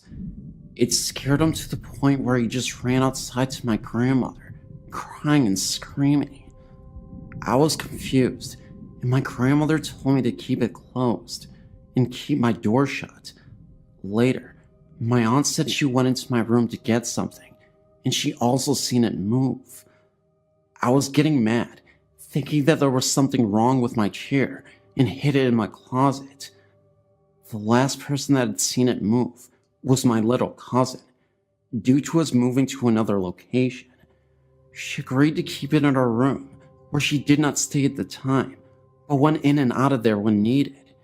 She was doing her hair in a dresser mirror when she got a glimpse of the rocker moving. Then, to her surprise and fright, a little girl appeared.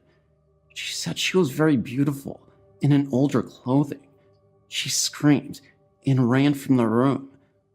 It took her some time to calm down to tell what happened, and there I was, ready to get rid of it also. The one thing I did find out about the chair before giving it away was that it hated men.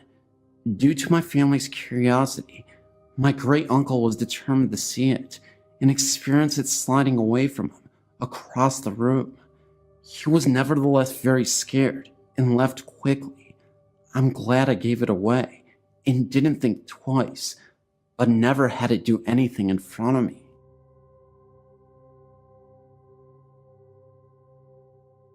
I didn't experience this myself.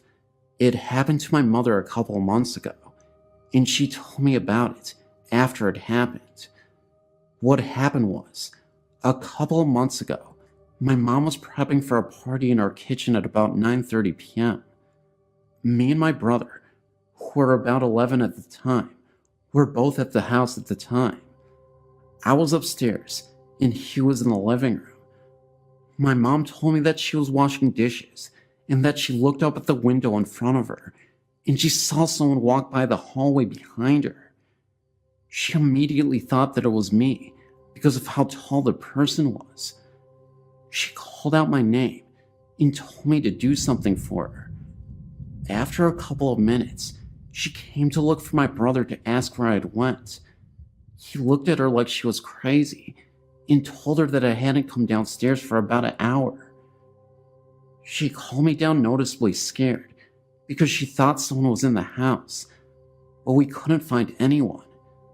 This happened more than once to my mother, but more noticeable.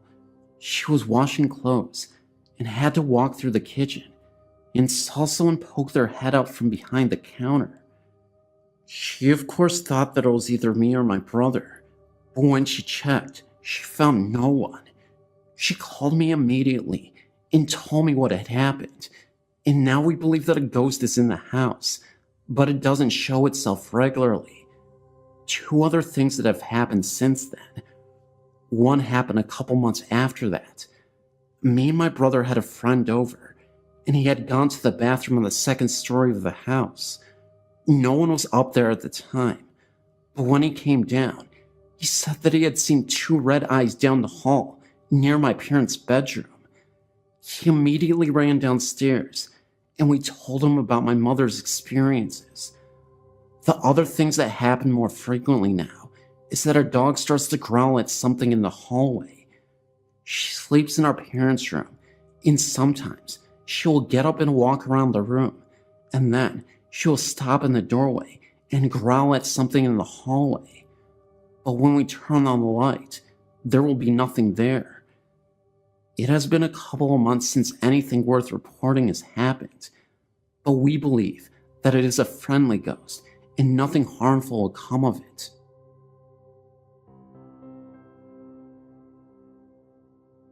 Even though I'm terrified of this kind of stuff, reading stories and watching things on TV about it is very interesting to me. I have a story to share.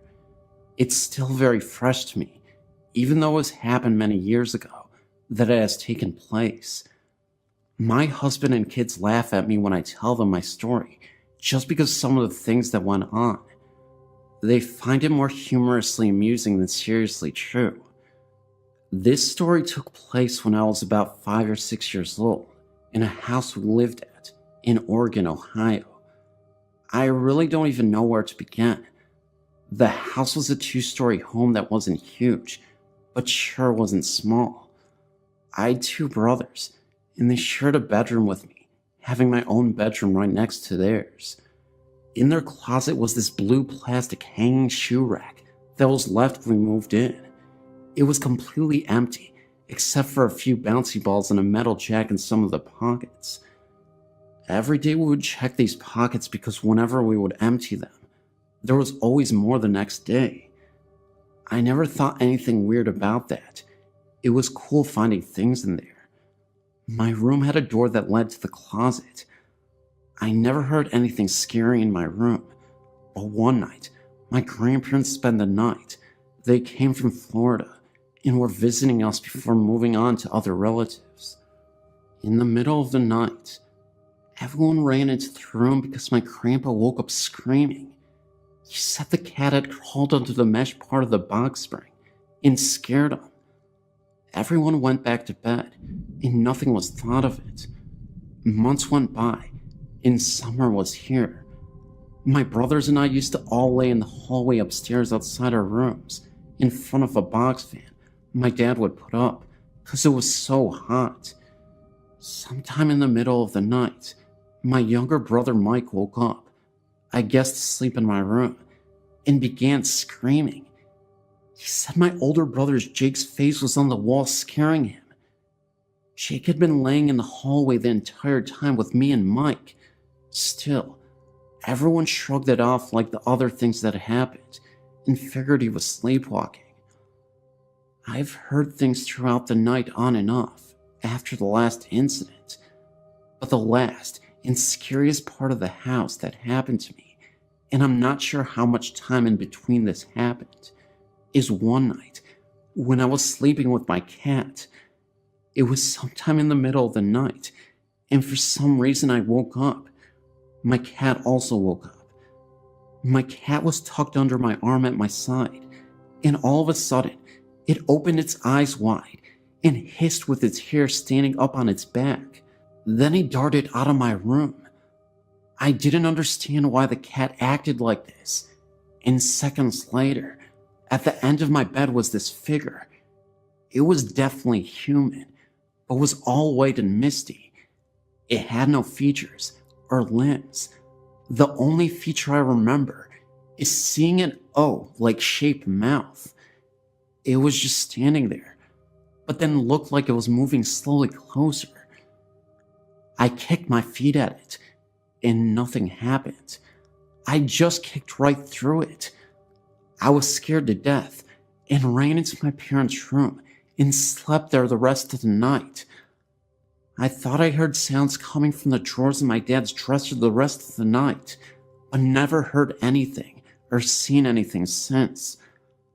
My husband, like I said, finds this humorous, so last year, he bought some ball and jacks and placed them on my pillow and laughed. I would love to find out if anyone living in that house after or before me ever had any experiences like that. I always wondered why that thing would want to scare us like that.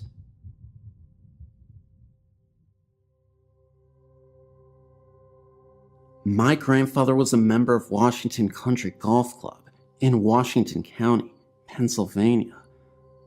The golf club sits on top of a hill and used to be a very old farmhouse that dates back to the 1800s. He told me stories of him along with a group of friends who spent the night at the clubhouse. Members were allowed to stay there if they wished. It was said the old farmer who lived in the house lost all of his money and the farm went under.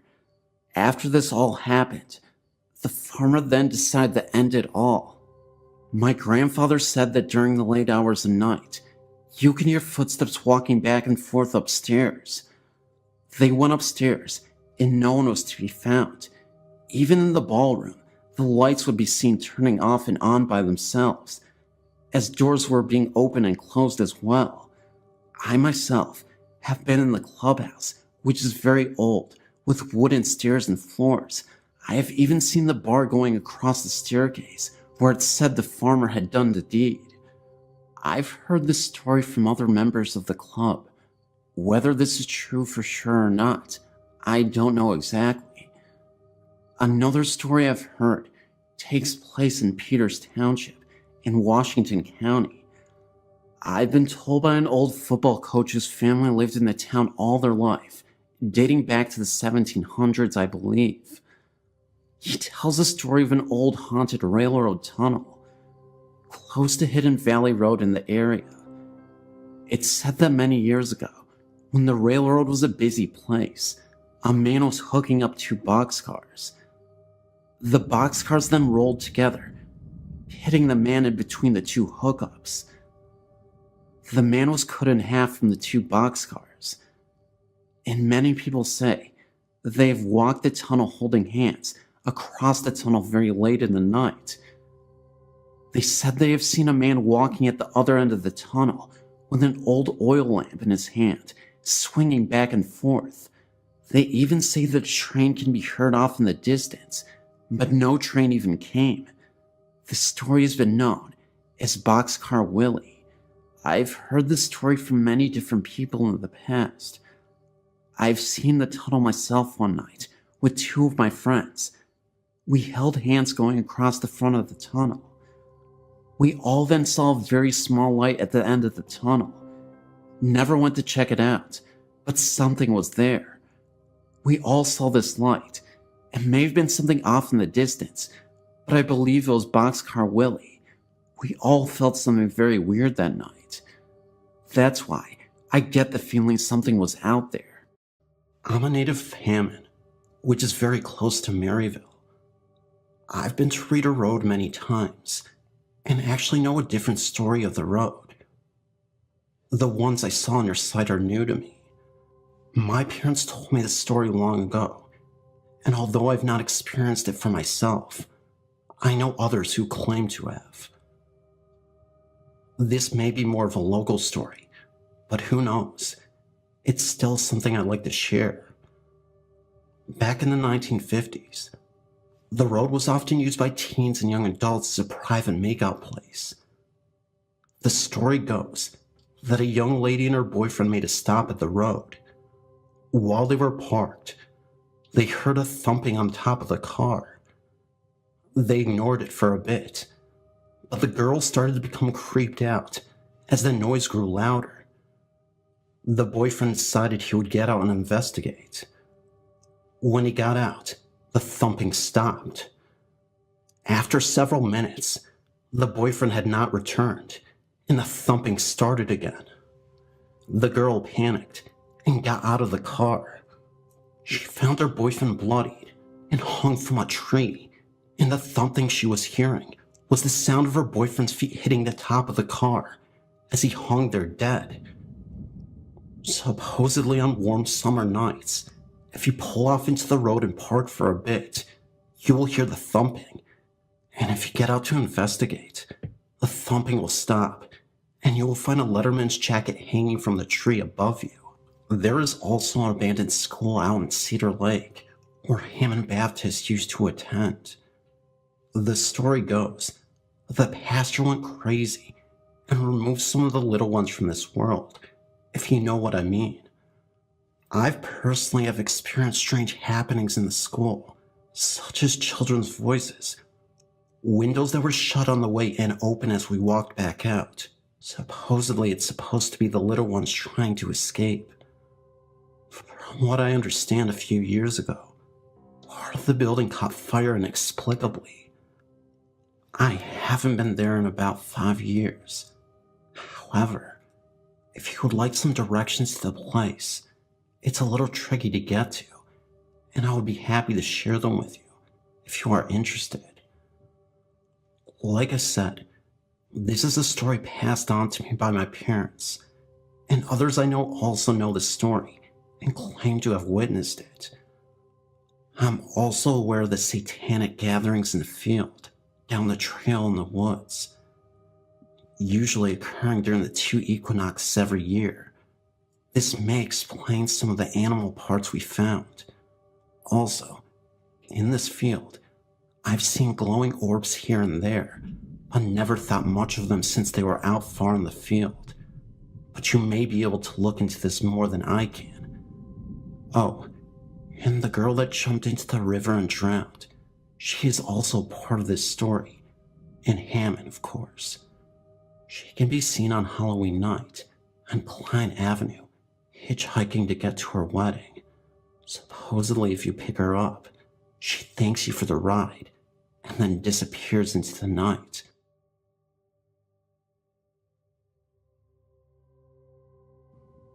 My name is Gemma. I went to a primary school in a small village where I lived for a year or two. Then we had to move into a town nearby.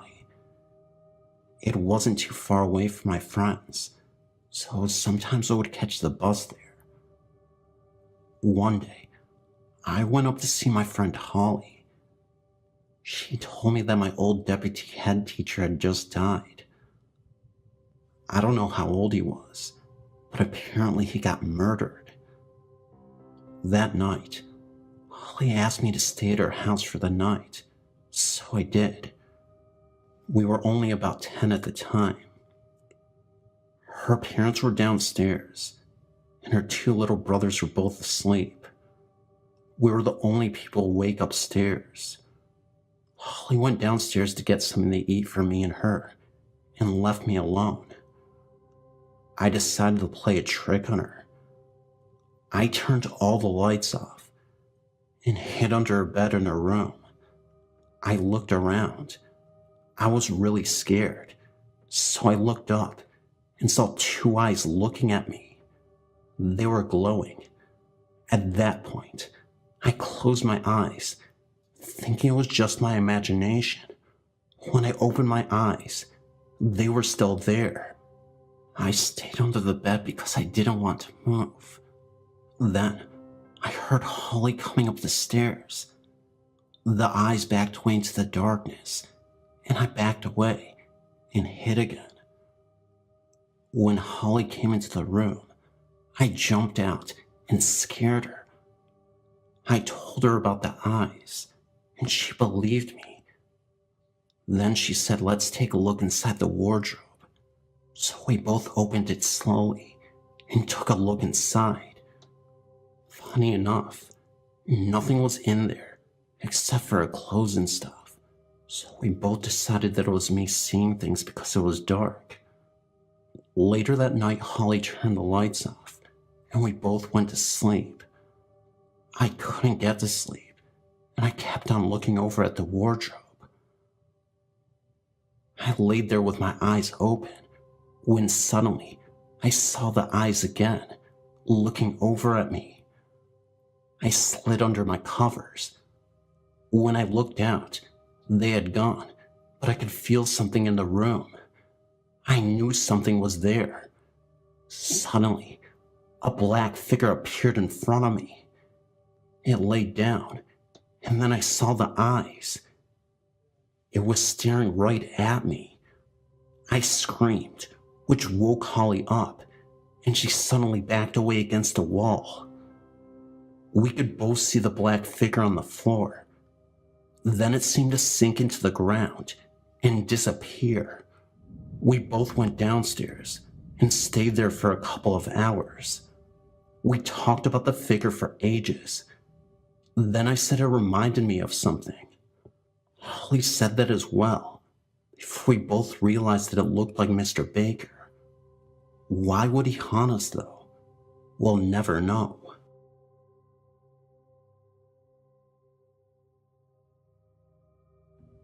When I was younger, I had quite a few paranormal experiences, as did my mom. The most direct contact either of us had with spirits was with her father. He died at home and lived with us when I was about 4. My mom was very close to him, and I was pretty close to him too for being so young. After he died, my mom would often be house cleaning and walk into his room where his old recliner sat and smell his unique scent, cigarette smoke mixed with cologne and whatnot. She never saw or heard him, but she would know he was there and would talk to him for a while. When I was 6, we moved out of the house he died in, and into the house where my mom still lives. I never had the type of encounters my mom had with them, but I was lucky enough to see him once. First, I need to explain the setup of our house. The front and back doors are directly parallel to each other, and both have glass panes in them. The front door opens into the dining room, and you can walk straight through to the kitchen, and then to the back door. You can look from the front porch all the way into the backyard through the glass in these doors. When I was about 7, I was standing in the kitchen, looking out the window of the back door, and I could see the reflection of the front door in the glass.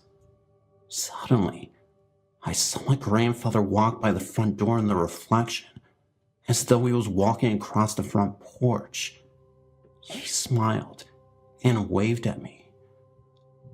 The whole thing only lasted a split second, but he was very deliberately contacting me.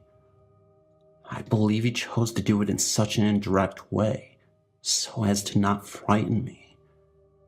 Maybe he was saying goodbye, since I was too young to understand when he actually died. What's really strange, though, is that I described him to my mom as looking younger than he did when he died. And when she showed me some pictures of him in his 40s, I told her that that's exactly how he appeared to me. She thinks he must have been happiest during that time of his life, and so chose to appear that way. I think it was a couple years after that when my mom had her final encounter with him. She was house cleaning again, when she smelled his familiar odor.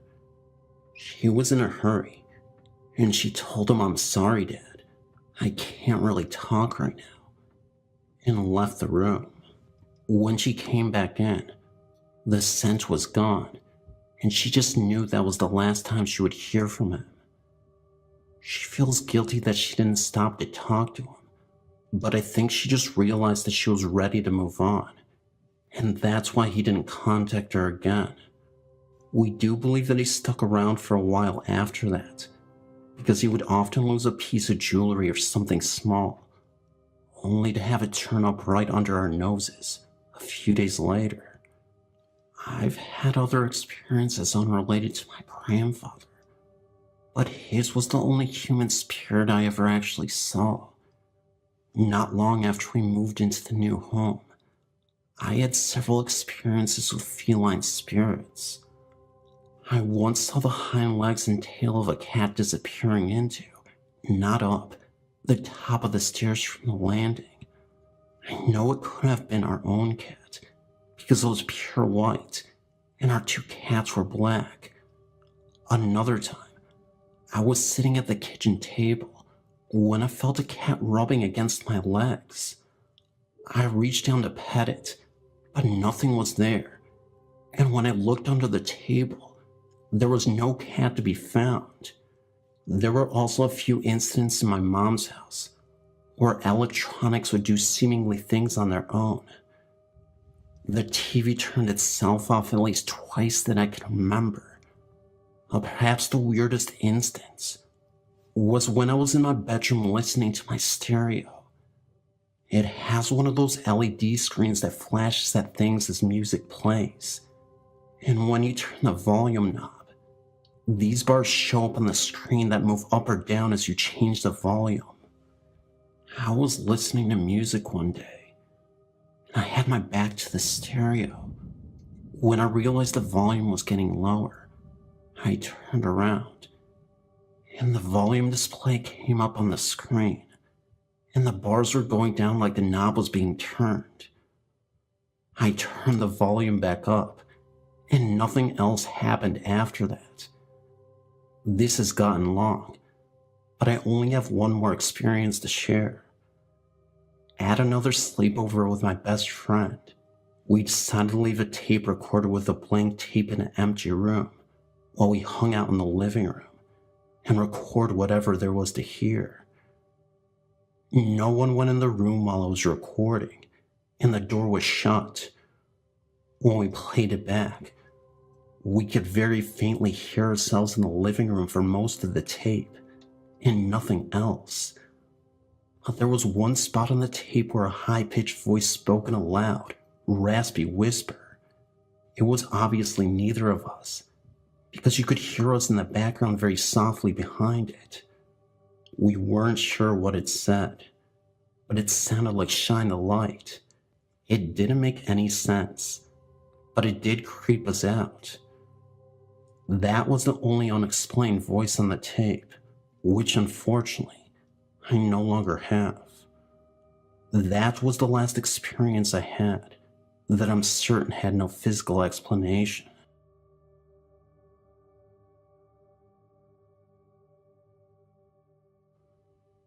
This is a story about ghosts that I think is worth sharing. It's a little bizarre and not very detailed, but I think it would capture your interest. When I was young, I always heard ghost stories revolving around these red coat ghosts. These were entities that would often appear in our house. The home I lived in used to house British soldiers from Napoleon's time, so essentially the late 1700s. I remember one particular incident. It was late at night, and that's when I started to hear strange noises in my room. At first I brushed them off, not thinking anything of it, because you can always explain these incidents away as nothing more than just normal noises. Then, I started to hear noises which were very peculiar. I would hear faded whispers, like a group of people whispering when I would open my door to investigate the sound. It wasn't anything loud, and didn't last for too long. Of course, I ended up going down that staircase to find a root cause of these whispers. What I saw next was actually quite interesting to me. Not scary, although a bit unbelievable.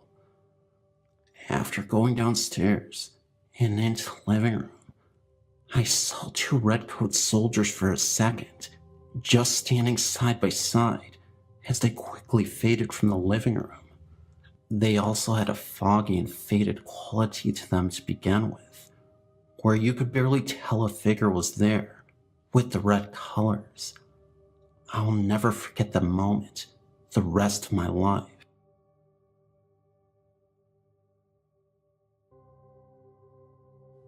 Growing up in Lakeland, Florida, my parents purchased a repossessed mobile home. One of the bedroom doors had a deadbolt lock, but face so the child in the room could not get out. My elder sister had this room and reported a small girl about the age of 5 or 6 that would appear in a white nightgown carrying a teddy bear. She would sit at the end of my sister's bed and just cry. In the closet of the bedroom in the same home, there were stickers and drawings on the wall where it appeared someone was punished and made to sit in the closet. There were also fingernail scratches on the wall in the same closet. In the third children's room of the same home, there was brown carpeting with a line green shape on the floor that was the same shape of a clothes iron. If an iron fell onto carpeting while it was hot, doesn't it make sense it would just burn the carpet hair instead of change the color to green? My aunt even had to come remove a spirit once that was following my little sister all the way to school and hiding behind things when she turned around to see who was following her. My little sister said it resembled a Grim Reaper type of shadow.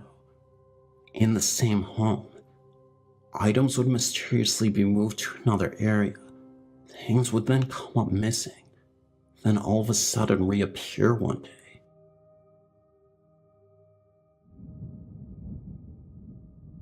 I truly believe that we are not living alone on this earth, and that spirits live among us. There are a lot of theories as to why this is, but to me, I believe that ghosts and spirits are almost other living forms trapped in another dimension. Even if we have loved ones who have passed, and appeared to us. To me, it's like they are leaving this realm of existence to enter another one, and they behave much like we all do, often unaware of the world they just left. I believe that the ones that chose to bridge the gap between our world and theirs are messengers chosen by God to give us confirmation that we as human beings will not lose purpose once we have left this earth, and that our souls do live on. Even if you aren't the religious type, I do believe that if ghosts exist, then God must exist in some form. Otherwise, how do these souls still live on? And what power is allowing them to exist in the other universe? Anyway, my ghost experience comes at the time I was staying at my grandmother's. It was night, and I was 11 years old. I was watching TV in the living room when I heard what sounded like my grandfather, who was a heavy-set man, but tall, make his way through the home. Noticeable footsteps, as if he were wearing boots, and they were walking across the hardwood floor. At the time, I immediately recognized it was probably my deceased grandpa, so I yelled out to Grandpa Bunky, "Please stop scaring me." I was hoping I would get confirmation of him leaving me alone, because I'm a very anxious person, and even though I'm in tune with spirits, sometimes I just don't want to deal with it. I don't think my grandpa honestly meant any harm by it, but I think he felt that he wasn't getting enough attention, if that makes sense, and wanted his presence to really be known that day. He was always known as a loud, boisterous person in life, the kind of man that had to be the center of attention. Then, out of the corner of my eye, I could have sworn I saw the shadow of my grandfather materialize. As soon as I got up to turn directly to where he was gone and faded. So I rushed downstairs to where my grandma was. I really wanted to make sure that nobody else was upstairs, so I just asked Grandma if she was just up the stairs in the hall. She emphatically said no, and asked me why I was so concerned. I told her that I saw Grandpa, and she said that Grandpa is gone, and that while you may miss him, we have to accept this. She didn't believe in the afterlife. Funny thing was, about a year before this all happened, my great-uncle died of a disease in his lungs and kidneys. This was the exact same disease that my grandpa had died from. While that's not unusual, my older sister told me she witnessed the exact same thing that happened to me. One night, when I was at a friend's house sleeping over, she was about 17 at the time. So, I'm not entirely sure if it was my grandpa or great uncle exactly, but I still think my grandpa was the one to visit because he knew me better than my great uncle did. I also think that it had to be my grandpa because maybe he wanted my grandma to believe, but since she's closed off to this world because of her views, he was frustrated. Maybe he gave her signs and she ignored them. Are frustrated ghosts a thing? Anyway, hope you enjoyed my story.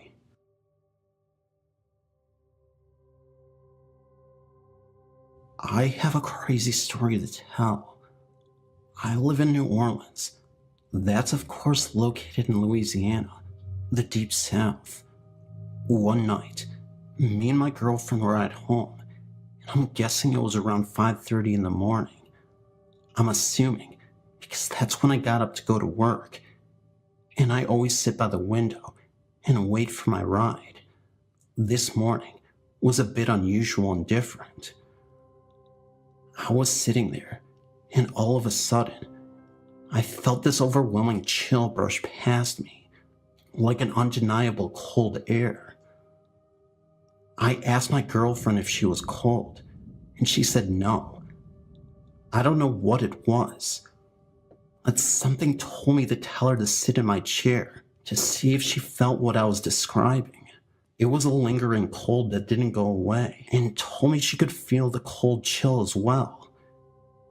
It gave us both goosebumps, and within a few moments, the coldness quickly disappeared. The crazy part is, I think the chair is haunted. It was given to me as a present from generations in the family. I'm talking an early 1900s style rocking chair. I remember one of my uncles wanted to just sell it off eBay to get rid of it, because he didn't want anything to do with it. So I ended up taking it off his hands because of the family history. The most interesting part of this chair is, a lot of my family members have claimed to see a black figure in that chair rocking back and forth on numerous occasions. At times, it would be seen rocking on its own, without anything being seen. I still have yet to witness anything like this, but ironically, a friend staying over our house actually did. It was later that night, and my girlfriend and I were in a separate room.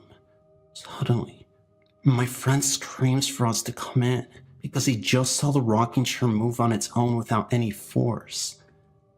He didn't even know about the history of that chair and our family, so that made it even more terrifying, but intriguing in a way.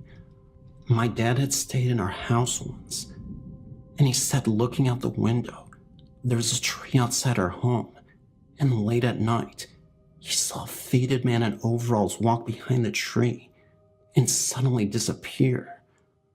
Again, none of these things have personally happened to me, but they seem to be happening to my family and friends. None of them are capable of lying. I don't see why anyone would anyway, since we're all older, mature adults, and we have no business lying for attention or any purpose really. Now, just because I said I didn't experience anything, besides the coldness in the chair, it doesn't mean my girlfriend hasn't. She told me one day when she was out on the front porch, where you could see the tree. It was evening. It was getting pretty dark, but not so dark you couldn't see anything. She too thought she saw a very dark shadow move around the tree and then disappear. She said it was the weirdest thing, because it was like a fog, and you could easily see the contrast between the tree and this mysterious fog. I don't know if you've seen these type of videos before on YouTube, where they show this type of stuff, but she said it was very similar to that. She's also seen the blinds from the window where the chair is positioned move from time to time without any explanation. Knocks on the walls, and sometimes her name is whispered into her ear. Again, these are her experiences, so I can't tell you if it's real based on what she said. But again, my girlfriend wouldn't lie to me for no reason. As you know, New Orleans is a city with lots of history dating back hundreds of years, and with our old home, there's bound to be some entity, especially with the haunted chair. Do you believe in this?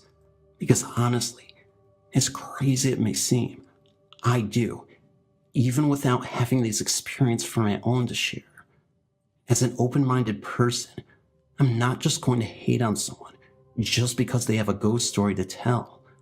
I'll be open-minded. I'll consider their credibility and other things.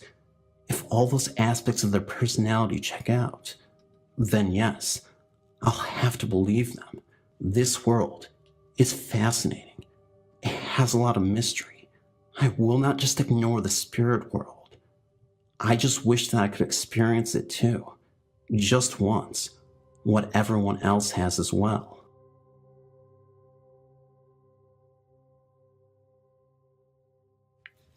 I used to live in the Theta Chi fraternity house as a brother. There were stories talking about the house had a fire in the attic and whole sorts of supernatural and paranormal happenings. I can confirm the fire in the attic was true, and strange things did happen too. Some even reported glowing eyes in the dark of the attic. However, one of the most common had to do with the lights. We had sensors installed to cut back on the brothers leaving the lights on. These sensors only reacted to movement.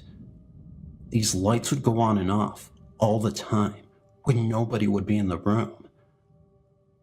We would be several rooms away, far enough from the sensors that we wouldn't set them off, and they would suddenly go on and off. Also, there were times when we would be sleeping, and we would wake up to what sounded like a large social gathering downstairs. Several of us would go down there, thinking it was a group of brothers coming home from the bar, only to find the entire house empty, and no one would be around.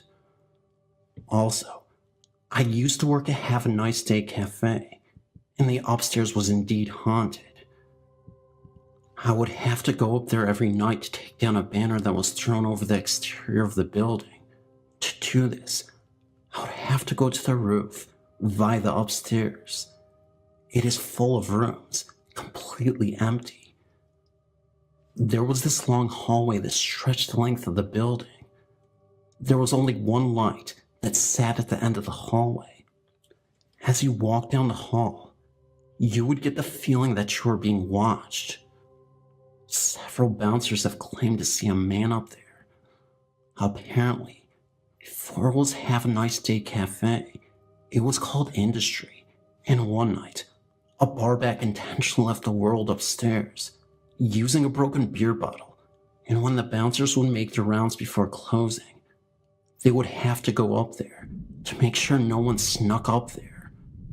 When they would flash their flashlights into the room in which the sad incident took place, the man ghost was seen crying and bleeding. He would get up and run towards you, as if asking for help. Many bouncers quit after they experienced it. I guess you could say they bounced after they saw that ghost.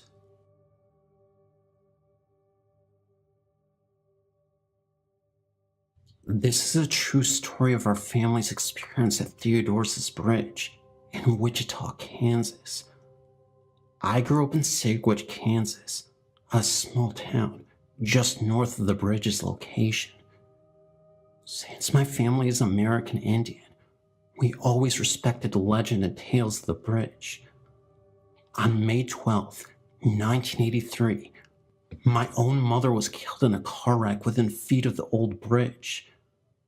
The police couldn't explain what caused her to swerve sharply to the left. However, they agree that something must have been in the road right in front of her. What's odd is that no animal tracks were ever found, and it wasn't another car. I was young at the time, and awoke around midnight with a horrible dream. It had to do with being grossly removed from this life. Someone had chopped my head off with an axe. Later that morning, around 4:45 a.m., I was awakened again by someone pounding on my door. It was the police looking for me. Turns out, they found my driver's license in my mom's car. Thinking it was me who died, they came to inform my parents only to find me standing in the doorway. Several years later, I was helping my dad go through some papers and found my mom's death certificate. Only then did I find out that Mom was thrown through the windshield with her head coming right off. Throughout the years, as family members and friends have drove by, the sight strange things have happened to them. Their cars would quit working for just a few moments, or they see things, like my mom standing there, looking at them and smiling. If anyone would like to email me, I'd be more than happy to talk to you about all the strange things I've occasionally seen.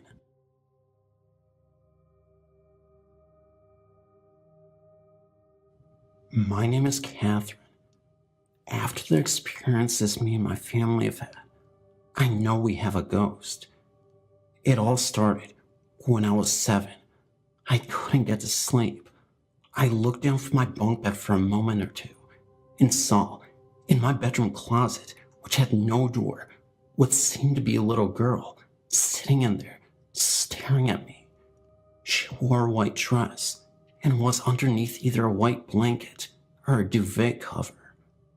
Once me, my mom and my sister were watching a film in the dark, and suddenly, on the shelf, my picture was slammed down. One time my sister had said that she had seen the ghost. One night when we had our normal beds, she saw her walk from the closet to the end of the bed and just staring at her. Then she flew through the wall. The second time I saw her was when I was out in the kitchen. I saw her out the window, in the shed window, smiling, but there would be two faces beside her this time. The scariest experience I've ever encountered was when I was watching TV. I was sitting down on one of the seats when I heard footsteps coming down the stairs. I got scared and turned off the TV to ask who was there. Then the door creaked open. Then there was a noise in the other seat, like someone was sitting down on it. I was so scared that I couldn't even move. Nothing else happened since then, but I know our house is haunted for sure. The girl just won't go away. Hi, my name is Kim. I'm 18 years old, and I have a few experiences I would like to share with you. Every summer, I used to go to my Nana's farm and help out. The last time I went was a few years ago. That was when I was 14, and something creepy happened that I've since tried to forget. I think it's about time I shared it with you all. It was a boiling hot July afternoon, and I was helping to clean out one of the barns. My Nana went on and on for about an hour, complaining that it was too hot for her liking, but I decided to stay to try and finish.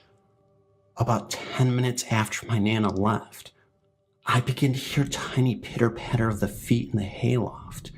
Thinking that it was just mice or something, I got on with my work. I began sweeping when I heard laughter and two voices, one of a boy and the other of a girl, talking in hushed whispers. I peered up the stairs, feeling slightly scared, and called again, but nobody replied. As I turned to get back to my work, the voice of the girl called up here. I was quite spooked. Nobody should be up here, but yet, there I was, hearing a voice. Sometimes, though, the other kids in the village muck around, so maybe I thought it was one of them. "Hey, you're not allowed up there," I shouted as I walked up the stairs. As I got up to the hayloft, I looked up to see two black shadows with hooks through their necks, almost hanging for a split second. This faded quickly. I completely freaked out and ran screaming to my Nana's house. My Nana later told me that two little people had died in that barn when they were playing around. My mom came to pick me up the next day, and as we drove away, I looked back at the barn and saw two little faces staring right back at me from the hayloft window. Needless to say, I never went back.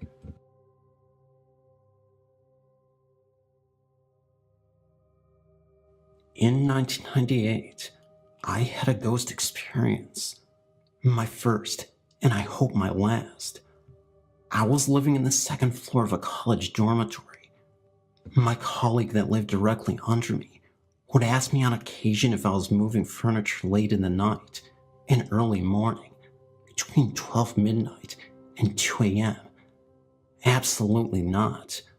I can recall that I moved my bed once in the middle of the day when I first moved in at the beginning of the semester.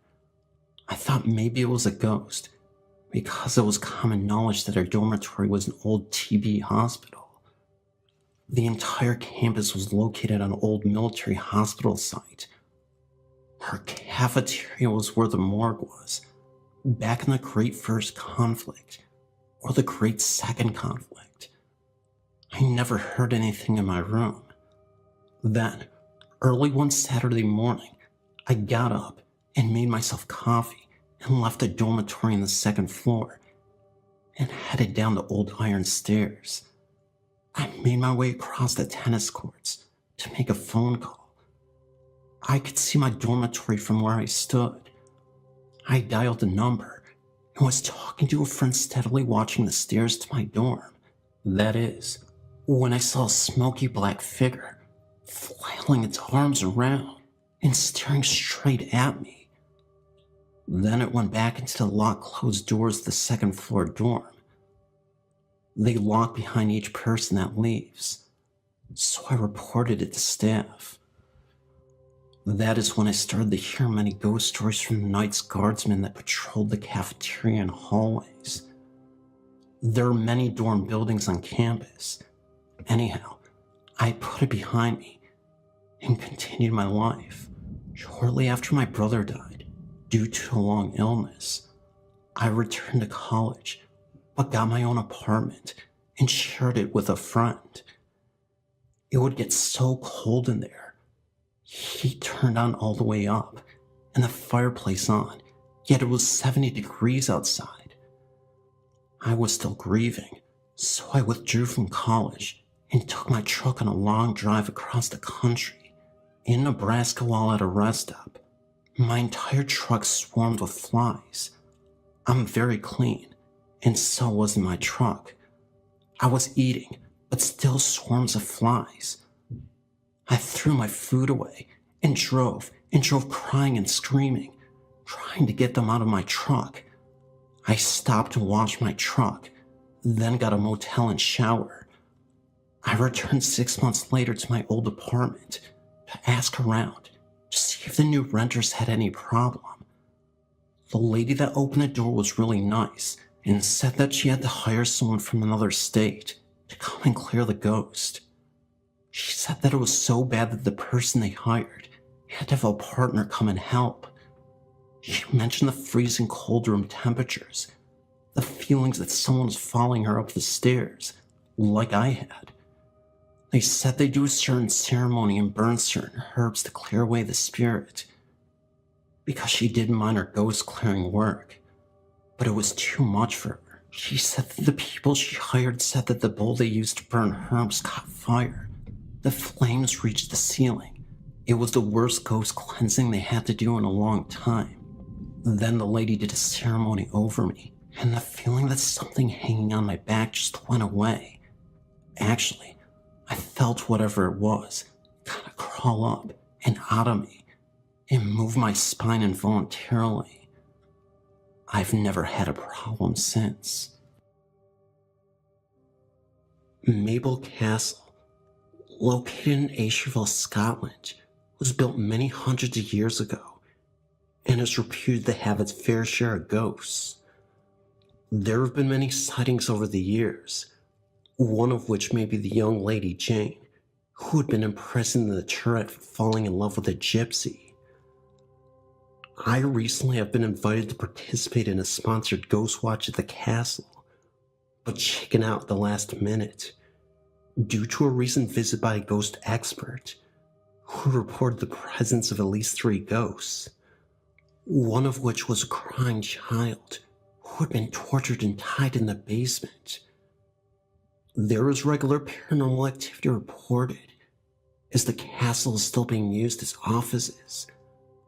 Anyway, I'm sort of 2 minds about losing my nerve, as the ghost watch had proved eventful. Crying had been heard from the basement. When the team left at 4 a.m., they made sure all the lights had been turned off. But in the car park, they looked back, and all the lights had been turned back on. When the cleaner came in the morning, the energy-conscious ghosts had turned them off again. Of course, such paranormal happenings are not rare in Scotland. I can quote hundreds from friends and family. These are just a few. My sister and husband walked into a bookshop housed in a very old building, with the books shot straight off of one shelf, one after the other. My youngest sister lived for years in a haunted house, possibly the spirit of a young child. There were occasional temper tantrums. This is a tragic, but true tale. My youngest sister and her then boyfriend George had friends over for the evening. Of course, the talk turned to ghost stories in general, when suddenly, the door of the sitting room flew open with such force, it crashed against the arm of the sofa and slammed shut again. George jumped up and pulled open the door, but nobody was there. Everyone was shaken by the violence of the event. Later it was learned that at that precise moment in time, George's cousin and his friend had drowned in the River Irvine after a night of drinking and hijinks that went badly wrong. I remember reading about the drowning of these men in the local paper at the time, but did not learn of the connection to my sister's boyfriend until later. A friend heard the voice via baby monitor, which urged the baby to come. It was hard to be distinguished from the low guttural tone, whether it was male or female. When they went to investigate, no one was in the room besides the baby.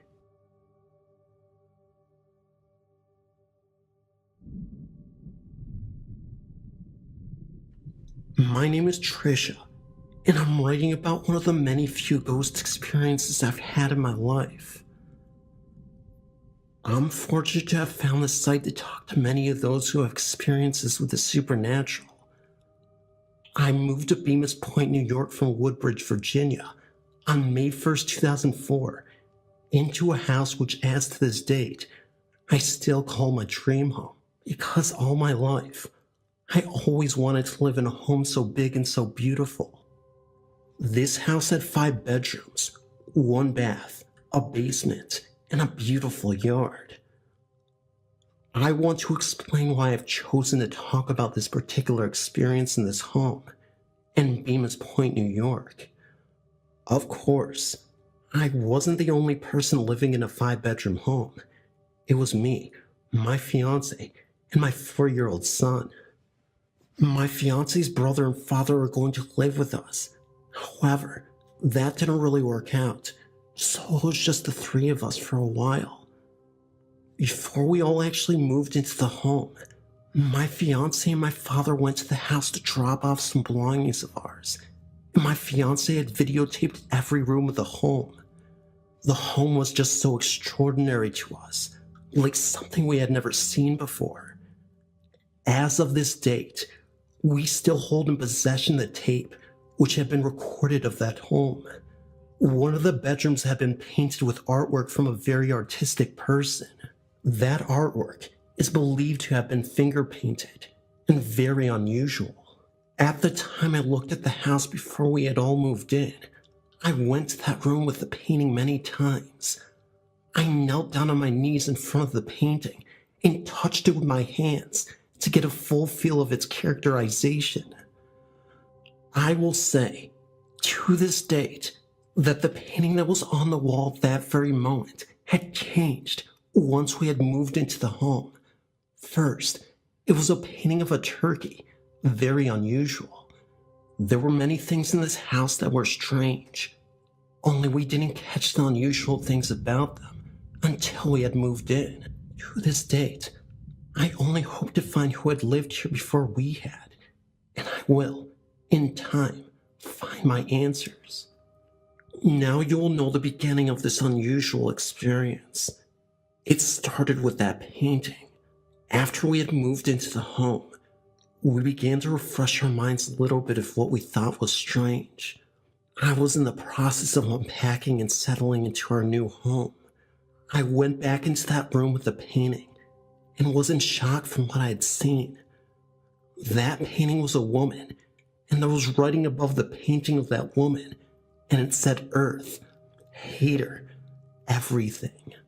The painting of the woman was on the wall, right on the outlet corner where a television had been sitting.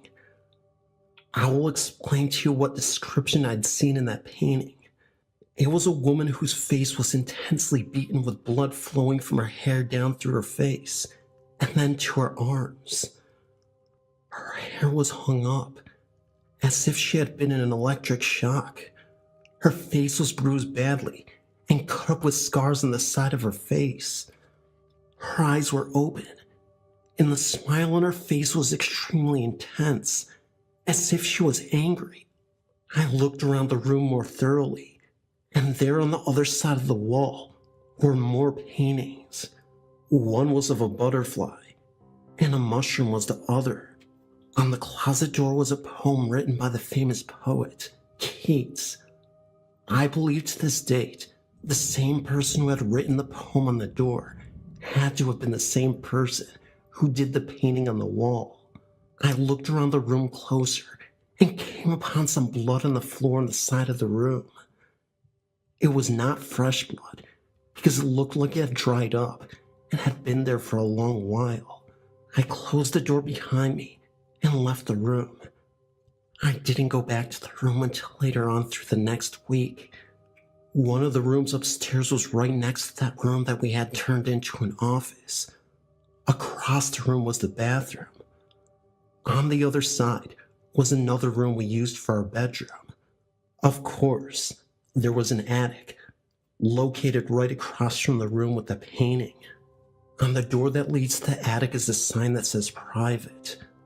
I always wondered who slept up there in that attic. In the attic, there were beds, 2 of them. The beds were built into the floor and the walls. Underneath the boards of the beds were pipes. I won't say what kind of pipes, because I'm not sure. My only guess is that they are water pipes. The attic was made to be one of the 5 bedrooms in the entire house. This room, however, was among the most strangest thing I'd ever seen, the exception with the room being the painting. In this room, the attic was cross spaces large enough to fit almost 10 or more bodies depending on the size. In one of the cross spaces was another painting.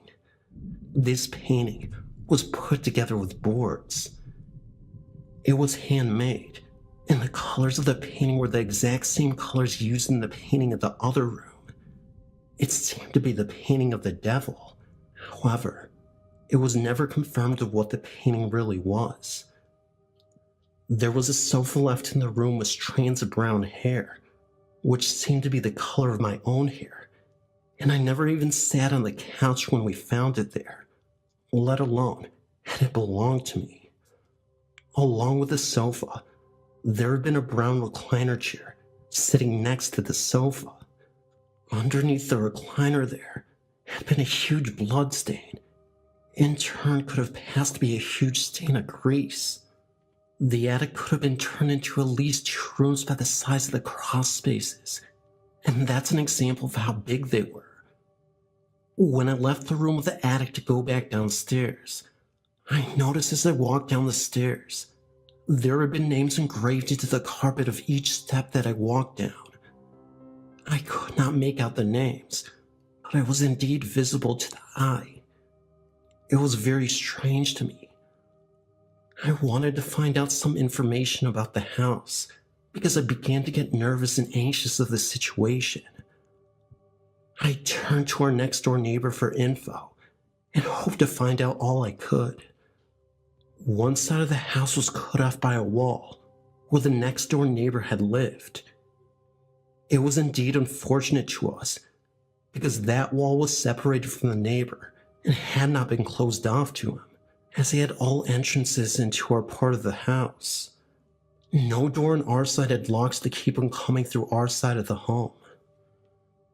This made me very nervous, especially throughout the night. With an exact total of 4 rooms upstairs and the bathroom and only 1 bedroom downstairs. We had turned that room on the bottom level downstairs into my son's room. It was not safe enough to put my son upstairs due to the stairwell and the fact that I was afraid that he would get hurt. Therefore, the only room downstairs we had used for his room, just outside of my son's bedroom, was the basement door, and another door that led to the next door neighbor's bathroom. We were told that the door that led to the neighbor's bathroom had not been used because the bathroom toilet was broken. To this date, I don't believe that theory which had been said to us. I noticed on the side where my son's bedroom was, each door had locks on them at the top, which made me nervous because I was concerned that someone could get locked in and would not be able to get out. However, the only door without a lock was the bathroom door to the neighbor's side of the home.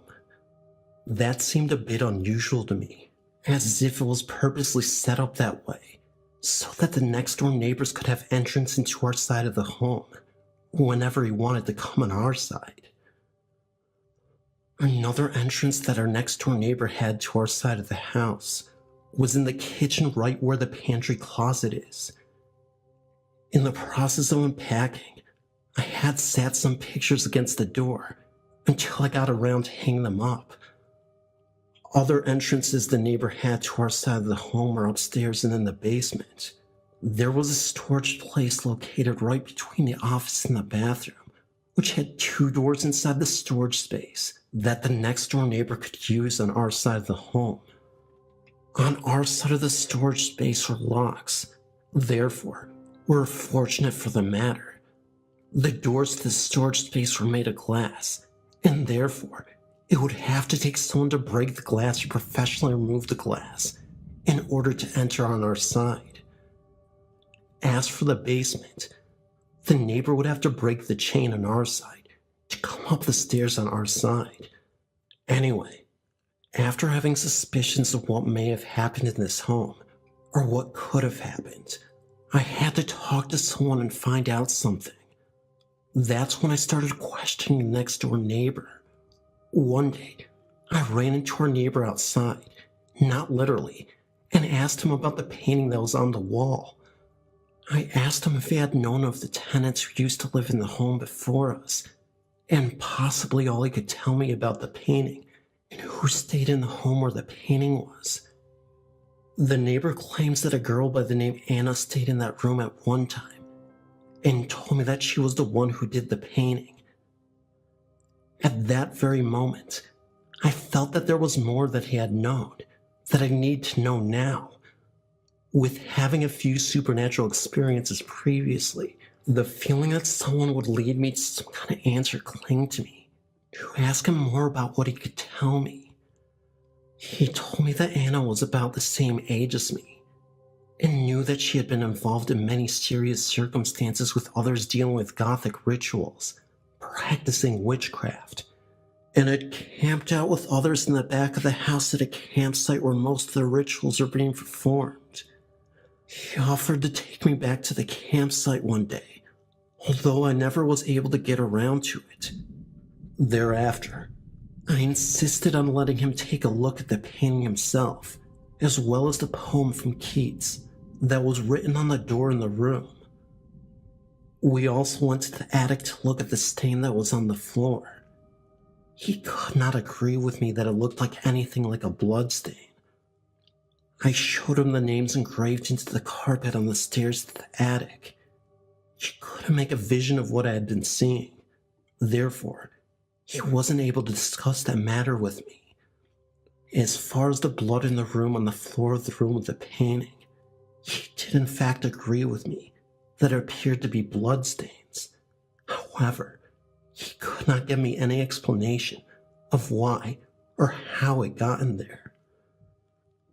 The neighbor explained that he rarely paid any attention to anything in the home, and hadn't been in the home but a few times to do some work to it. I didn't agree with that theory at all. I knew there had to be a lot of info missing that he wouldn't tell me then. The neighbor insisted on finding someone to come look at the painting. I told him that it would be a good idea for someone to come out to take a look at everything I'd seen, and to examine the home in case there was any signs of supernatural crisis. When the neighbor left, I assumed that what he intended to do was not going to happen only because I felt that he knew more than he was willing to tell me at that time. I I left the matter alone long enough for me to stumble across anything else that seemed unusual to me. The day after, my fiancé and I, along with our son, left the home to take care of some business, and when we had returned to the home that evening, we saw the neighbor coming out of our house with a cooking pot. It was quite unusual to us, knowing that the home had been locked up, and could not understand how he had gotten into the home without having a key. My fiancé and I got out of the car, and the neighbor walked over to us, explaining that he went into the house. He told us that we made him quite nervous about the discussion with the painting as well as everything else we talked about. Therefore, he decided to speak with his cousin on how to bless the home. The neighbor explained that he blessed the entire home using some ancient herbs that were given to him, and told us that he was trying to help us out because he felt that it would resolve the situation. After his explanation, he continuously explained that he would not go back into the home without us knowing about it first. We left this incident alone, being as it was a first-time offense, and he said he was trying to help. When we walked into the home after speaking with him, we could smell the scent of the herbs he used all through the home. It was a very strong and painful scent, almost as if it was the smell of marijuana. The smell was in a long stretch throughout the home. I was more concerned for my son. We had to leave the house for a few hours more in order to escape the smell and painful irritation of our eyes. Finally, once we returned to the home, the smell settled and we could breathe again. I wasn't actually pleased for the matter that he had came into the home uninvited and blessed the home with no knowledge of what he was doing. Still, I left the matter alone, believing that he would not do it again. In order to concentrate on other things, I used my time trying to unpack my things and cleaning one room to the next. It wasn't until the next few days later I had an incident of my own. It was in the middle of the night. We were all asleep, and I was awakened by a man who laid there on top of me with all his weight pushing on me so tight that I couldn't breathe. I thought I'd been having a nightmare, although my eyes were open, and the force I'd been using to fight and pull to escape this man's weight and the fear he had been pouring over me was only a nightmare in my life. In reality, I looked beside me as I laid there fighting to escape the fear amongst the man's desire to hurt me, trying to wake my fiancé from a sleep to save me. My fiancé laid there in a deep sleep, as he could not hear a peep from my crying screams of what I had left to breathe. I had been played with that very night, if you know what I mean, laying there in my own head, with my fiancé laying right next to me. With one heroic scream, I used all my weight to escape this man's arms and pushed him off of me. Frightening, all I could see was his brown hair and his back that turned to my face as he walked away with not even 2 seconds and disappeared. I sat up in my bed next to my fiancé, waiting there, holding my body, hoping he would be awake and hold me. I could not make sense of this, not then and not now. Even after, I knew it wasn't over. I couldn't even call the police because, let's face it, I wouldn't be able to explain to them of such an incident. Even so, they wouldn't be able to believe me. Amongst other things, they would turn it on my fiancé, and I would not take that route. Not then, and not now. After my fiancé had awakened, I told him about what happened. He just held me tight, and he was worried. I'm thankful he believed me. After a while, I was too angry to sit there and do nothing. I was determined to get my answers. Even then, why me? I know I'm not the only person in the entire world who has had this exact same incident. There are others. I know, because I've read about them. I know that there are others out there who have been hurt multiple times in incidents like this. I've now moved out of that home and only live 2 minutes away from there. I've not been back since we moved. There are others who I'm aware who live in that same house right now as I'm telling you this. 4 of them I am aware of are girls. I fear for them. I worry for them. Even though this isn't the only incident that happened to me in that same home, they live in there as I speak. As there have been many incidents, not so much severe to this one. I worry for anyone who lives there. This will come back to me one day. In some form, some way, it will find me, and I will find my answers. I've had the experience of the supernatural ever since I was a young child, around the age of 7 years old. It has followed me. I'm 22 now. This house I lived in Buma Point, New York was said to be over 100 years old. The supernatural experiences I've had are real. It may be some kind of gift that I've been given, but it's frightening at the same time. I only seek to understand it. Even so, it's frightening to know the answers I'm looking for. I can only do what I can to accept this the best way I find reasonable. I will tell you that the man who messed with me that night is in no way comparison to any person I've ever met or come across my entire life. This will be one of the many experiences I will never forget. I know that there are others out there who wonder just the same as I do. Why me? Is there ever really an answer to that question? And if you ever wonder whatever happened to the painting or the handmade artwork that was found in those rooms, I won't be able to explain that to you. All I can tell you is that the neighbor that lived next door to me went into the house without telling us, carved that painting off the wall, literally, and told me that he burned it. As far as the handmade artwork made out of boards, I won't ever know. The neighbor took that too. To this date, that painting exists, as well as the handmade artwork made of boards.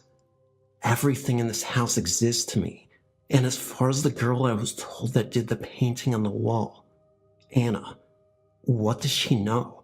Where is she today? My last question in regards to the landlord, John.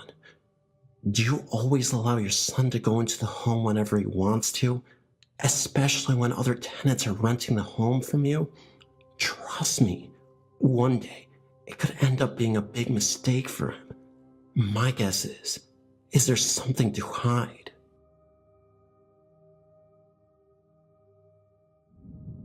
I live in Arlington, Washington. When I moved into my house, the forks started bending. Now when I'm there by myself, I can hear people walking upstairs. When I'm upstairs trying to sleep, I can hear people or things running up and down the stairs. If I get up and look down the stairs, I can't see anything, but I can still hear it. Soon after we started moving into this home, our pets started disappearing. One of our cats came back, covered in what looked like blood. He was gone about an hour after he came back. All of our pets were inside pets. My aunt saw a little girl in my yard, and in the house with blonde hair. Nobody I live with or live near has even blonde hair. When my mom lived with me, she saw her too. My sister loved to listen to her stereo, but then the stations started changing by themselves. We could actually watch the bar move back and forth across it. Recently, my dad's stereo started doing that too. I got an iZone sticky film camera for my birthday one year. I took a picture, and there was an orb in the corner of it. When I'm home alone, it can totally be silent. I'll be reading a book, and my dog will start barking. I can get her to calm down, but as soon as I sit down again, she starts barking again. My cousin and I got really big chills right before we hear any of the noises upstairs. We look at our attic doors, but every morning the lock is unlocked and sometimes on the ground. Sometimes at night, I can even hear faint talking. I had a friend stay with me once, and she tried to get out of bed, but she said she felt something heavy on her. There was nothing that I could see on her. My dad went into the kitchen in the middle of the night to get a glass of water, and the freezer was wide open. This all started in '88. My aunt even had someone come and bless the home. I guess it didn't work, because it is still happening.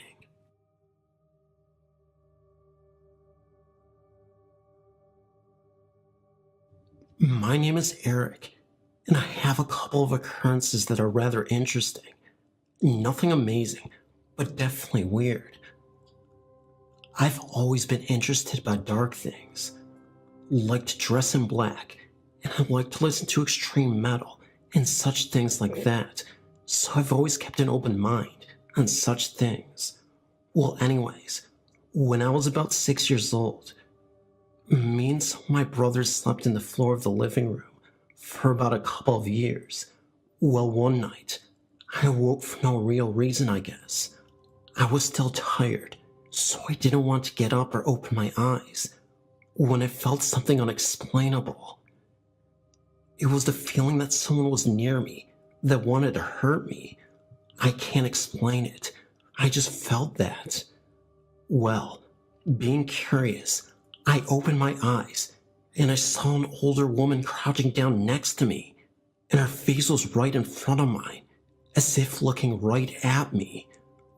I closed my eyes again in sheer terror, but I was still curious to see if it was still there, so I looked, and the woman's face was still there. I didn't actually see her body. I just assumed she had a body or something. I closed and opened my eyes several times, and she was still there. I was more scared than heck, but somehow I went back to sleep. It never happened again, and I never told anybody because I really thought it could have been my imagination. But I know what I felt, and I'll never forget that terrible feeling I got. Another interesting experience I had was the same year, a few months later. I woke up for no real reason, and when I opened my eyes, I saw an older looking woman standing on the base of my brother's feet that slept next to me. I didn't close my eyes because I wanted to see if it was real. At one moment, I felt that same threatening feeling, but not for myself. But I actually feared the well-being of my brother. I went to sleep again, and it never happened again after. I never told anybody for the same reason as last time, because I'm skeptical, so it could have been either a real apparition or just my stupid imagination. I guess I'll never know. Ever since I was a little girl, I've seen things or felt things. I haven't decided if I follow the feelings and spirits, or if they follow me. When I was 7, I lived in a huge farmhouse. I was awakened one night by a cold feeling on my cheek, almost like someone was placing their hand and just brushing it against my cheek. I sat up in bed and looked around, expecting it to be my sister trying to wake me up. Instead, I was greeted with an empty room. I tried to fall asleep all night and couldn't. For weeks, I refused to sleep on my own room and stayed with my parents. About a month later, I was back to sleeping in my room and was awakened again, but this time by the closing of the side door downstairs. I thought it was my father coming home late, so I walked into the hallway. What greeted me on the stairs still scares the daylights out of me today. When I got to the stairs, a lady that I had never seen before was walking up the stairs, or so I thought. But when I looked closer, I realized that the woman was floating up the stairs. She wore a dark brown skirt and a white blouse covered by a jacket.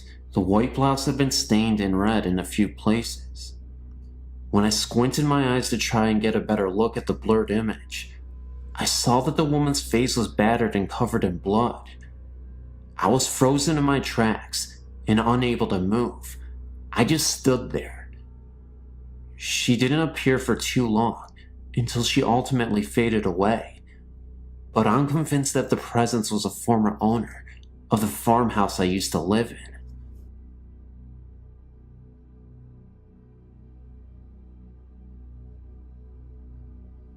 In my last antidote, I introduce you to my mother's family, the Sorensens, who lived in East London, South Africa, during the first half of this century.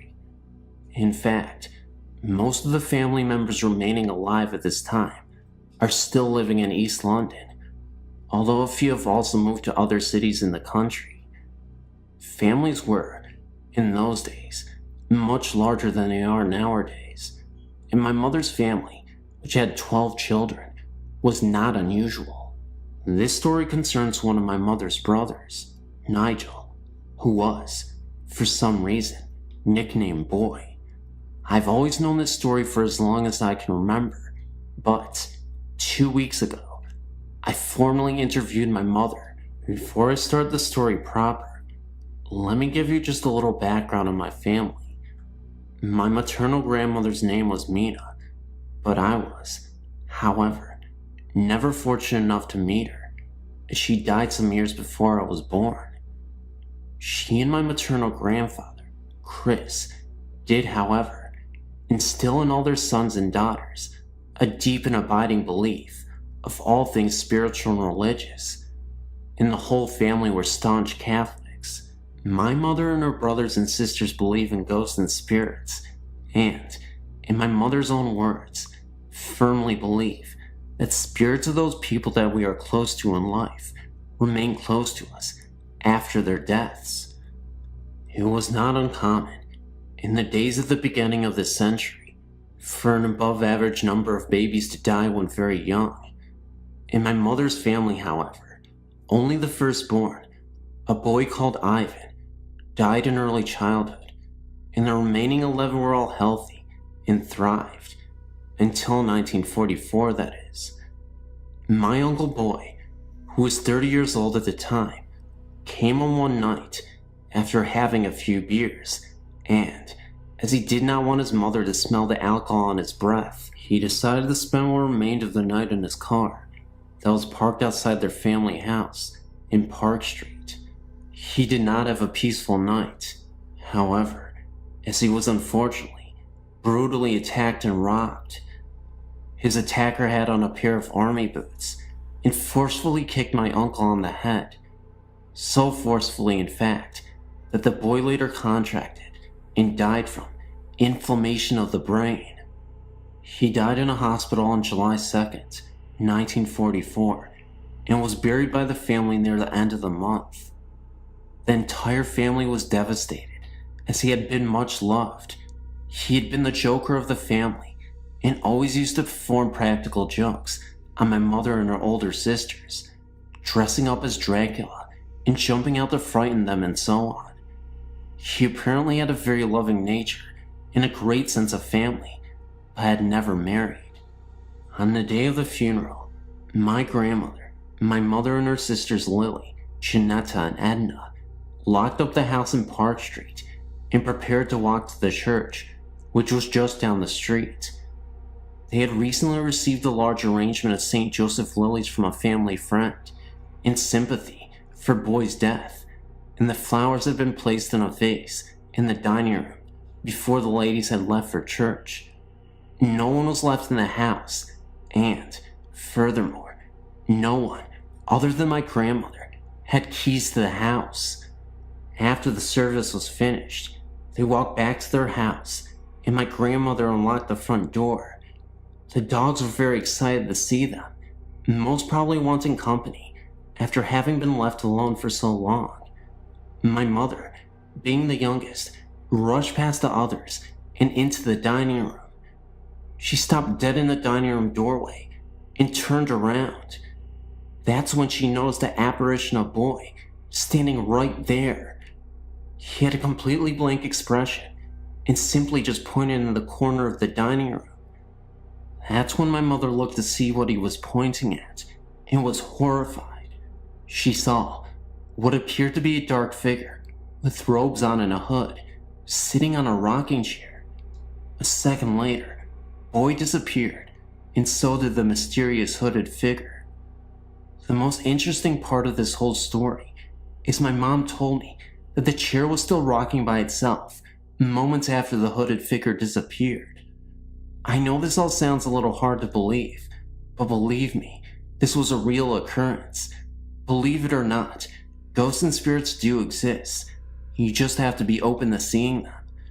Oh, and by the way, those lilies that you saw earlier in the story, the ones I mentioned, yes, they were face down where the apparitions were. 2 of them.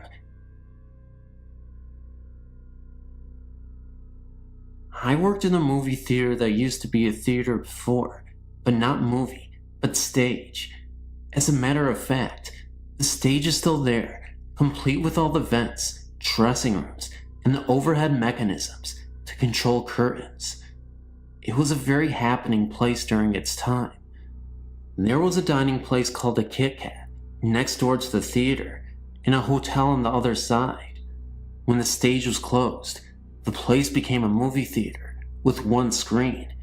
It is still set up as a theater would have been in the area's segregation. It became a 2-screen movie theater recently, and the balcony has been closed off. There have been some pretty weird things going on upstairs. I was talking to the manager one night about something that happened as I was leaving pretty late. It sounded like something upstairs in the old lobby fell. Something big. I went up with a friend to check it out, but nothing could have fallen. After I'd gotten about half of my story out, the manager finished the story for me. He said that he experienced the same thing. We've both heard voices upstairs and footsteps on carpeted floors. No one ever really experienced anything, or they don't talk about it. Up until a few months ago, no one ever saw anybody. Well, that all stopped pretty recently. I've seen 2 men. I'm the only one who has seen anything. One of them was a shadow person. He was a very dark presence, so dark in fact that he almost appeared to be a cloud floating around the room.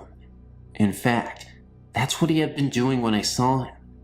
By the way, you could still make out the outline of this figure. He was also wearing a top hat. The presence that I saw was upstairs in the balcony. The feeling I got off of him ranks up there with the feeling I got the one time I encountered the shadow person.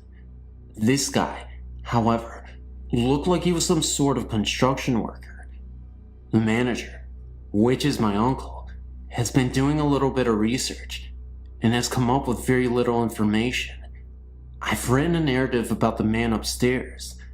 My fiance drew a picture of him without my knowledge, just from the description I had given him. I saw the picture one day in the backseat of his car, and it sent chills through my body. The city is wanting to tear down this building and put an even larger theater in its place. We do not know how long the owner of the building is going to hold out on selling it. Hi, I'm not sure if this is a ghost story, or just me being nervous because of old fables, but I'll share it with you anyway, and I'm anxious to hear what you think. First of all, I'm from South Louisiana, where ghosts, voodoo, and haunted antebellum homes are a way of life, or at least a big part of the history down there. About 3 miles from my parents' home, where I grew up, there's an old plantation house, which I believe was built in the 1800s.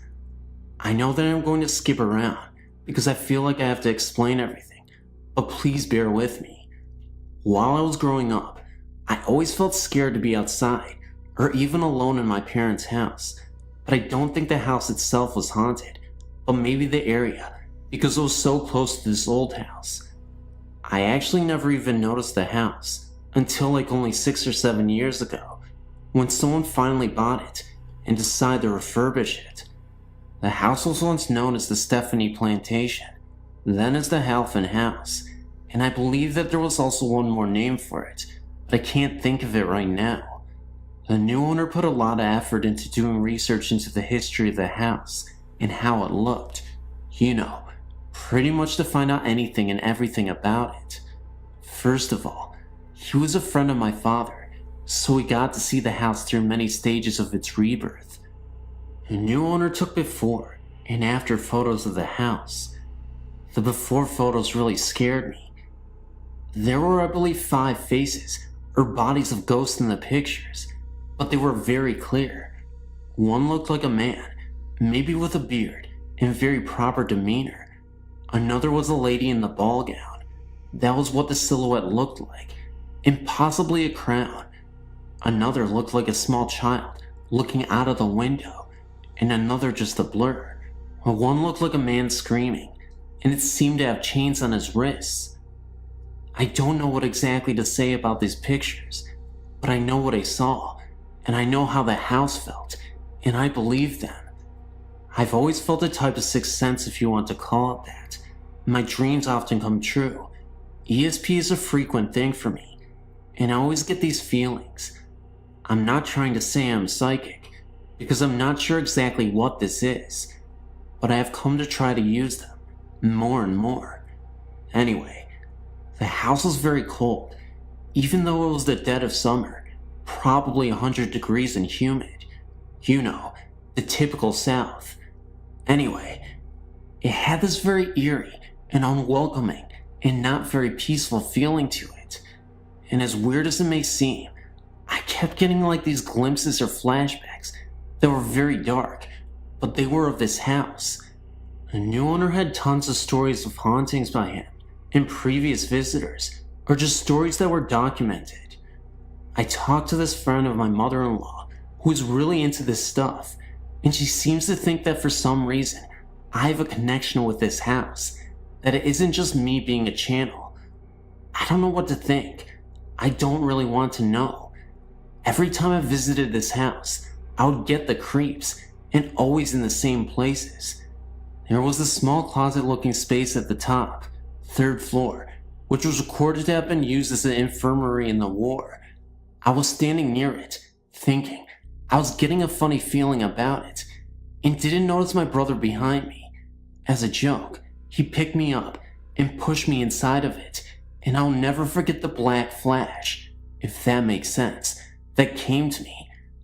I'm not sure if I actually saw it, or just remembered it, but it was one of the single most frightening events to date. It was like I could hear, just for that brief second, screaming and cries, and see so many people in that small space. I don't know, I guess I can't really explain it. Anyway, the room that was supposed to be the infirmary still has bloodstains on the floor, even though the original boards have been removed and replaced. I truly think something more happened up there. So then all of a sudden, this guy and his wife up and sold the house to my father's cousin, Curtis. He got a grant from the state to do further research on the house, and he actually tracked down many original pieces from the house. In the meantime of all of this, I get engaged, and one day, I woke up, and something told me that I should have my wedding pictures taken in the old Halfin house. So I called him up, and asked if that would be okay. He was reluctant, because he really didn't want any more pictures taken, and of the house, but finally agreed. So I went back, because I was so totally drawn to this house.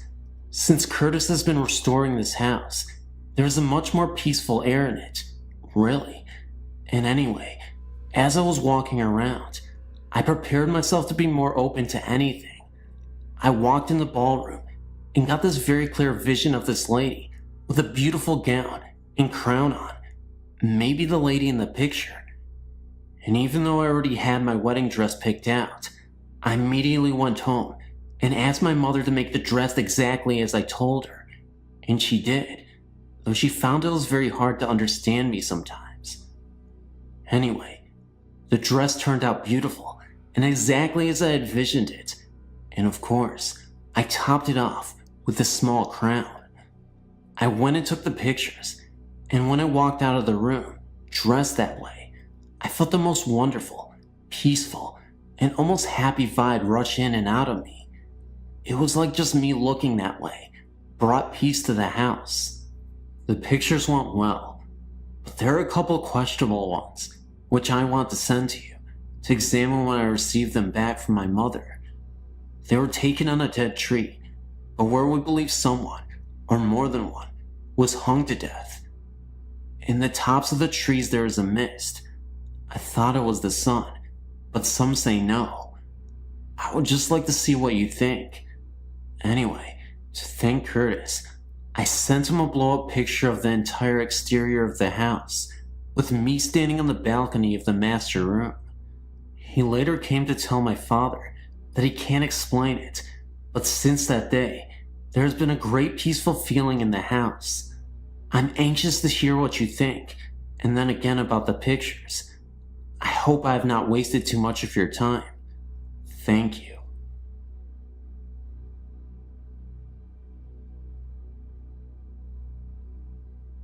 I've had several ghost experiences, but the one I'm writing happened when I was about 16. We lived in a very rural area, in a big tri-level house. The bedrooms and a bathroom were on the top floor, a small bedroom, a bathroom, the kitchen, and a huge living and dining room were on the second, and the bottom floor was a 2-door garage. The master bedroom on the top floor had once its own deck, and still had the sliding door, which now leads to a 16-foot drop to the backyard. It is important to know this, because we often would hear someone knocking on that door, even when we had the blinds open, and could see there wasn't anyone there. The stairs from the second floor to the third went straight halfway to a landing, then turned right, and went up the rest of the way.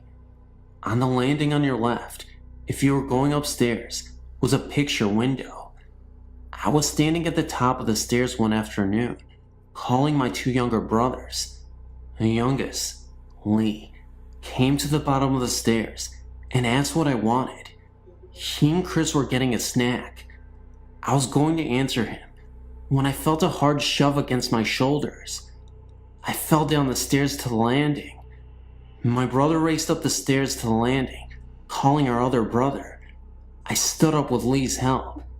Since I was okay, I shrugged it off as an accident and forgot.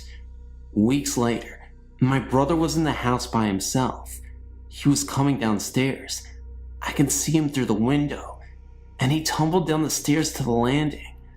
He swore someone pushed him, but he and I were the only ones home, and he had been the only one inside. The next day, stupid kids that we were, we decided to test it. Lee stood at the bottom of the stairs, Chris stood outside and watched through the window, and I, really stupid, okay, stood at the top. I felt something push me, and I started to fall again. I caught myself on the rail and was standing. Something I couldn't see was trying to pull my hands off the rail. I got up and ran down the stairs in record time. Chris said he couldn't see anything, but Lee swore he saw a shadow chase me from the landing down to the second floor. After that, none of us would go down the stairs alone, and we always ran. For some reason, they wouldn't tell our parents decided to move. Only 6 months after we started living in the house. It was spring of 2003. The grass was just getting green, and the leaves were about to turn out. I was about 15 and my older cousin was 16. We were playing video games one night when all of a sudden we heard a big bang just outside of our window when it was open. Well, we thought it was just girls playing pranks on us, so we just ignored it at first. 5 minutes went by until we heard another bang, but only it was louder, so we thought, damn, these girls. We decided, okay, we'll give them our attention. We looked outside, but all we could see were the dark figures of trees being blown around in my uncle's abandoned house. We were a bit spooked, so we decided to close the window. Maybe 15 to 20 minutes went by, still in front of the video games, when we heard it again, but it wasn't as loud as the first two. We had had enough, so we paused our game, grabbed our flashlights, and said, "Whoever is pulling this on us is going to get it." My cousin and I made our way outside and thought we'd split up and go around the house and find the person or people responsible for the noises and scare them. We had dark clothing to camouflage into the night and had each end of the house covered. My cousin had the front end and I had the back end, both facing our room window side. There we were waiting for the culprit, when all of a sudden, we heard that banging sound, but only it was repeating over and over. It sounded like a hammer. We both met each other at the window side and looked around, wondering where it was coming from. As the sound was fading, we looked towards my uncle's house and saw a shadow figure in the window. We thought it was that person who was trying to scare us. We made our way through the door quietly, and again, the sound of a hammer rapidly hitting the wall was coming from one of the rooms. The sound made us jump, but whoever was in that room was going to get the total scare down. As we were walking down the hall trying not to laugh, we decided to wait for the sound to stop and jump inside the room screaming, thinking it would scare this person. Sure enough, the sound stops in a couple of seconds. My cousin and I counted back from 3, 2, 1, and then we said, "We got you." We looked around with our flashlights, and there was no one in sight. Just as we were about to freak out, we saw the closet door close, and thought that the person heard us and ran in the closet. I acted like I was heading out the door, and then my cousin grabbed the handles of the closet door and opened it. There was only an old garbage bag filled with garbage. We inspected the whole house, and there was nothing but broken boards and broken glass everywhere, until we saw a tall figure standing at the end of the hallway, looking like it was holding something, maybe a hammer. But we were so scared that we didn't shine our flashlights on it. We just ran out of the house screaming.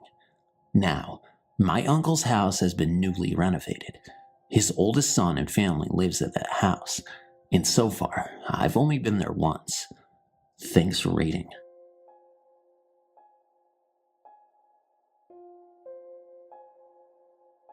My husband and I moved into the house about 4.5 years ago.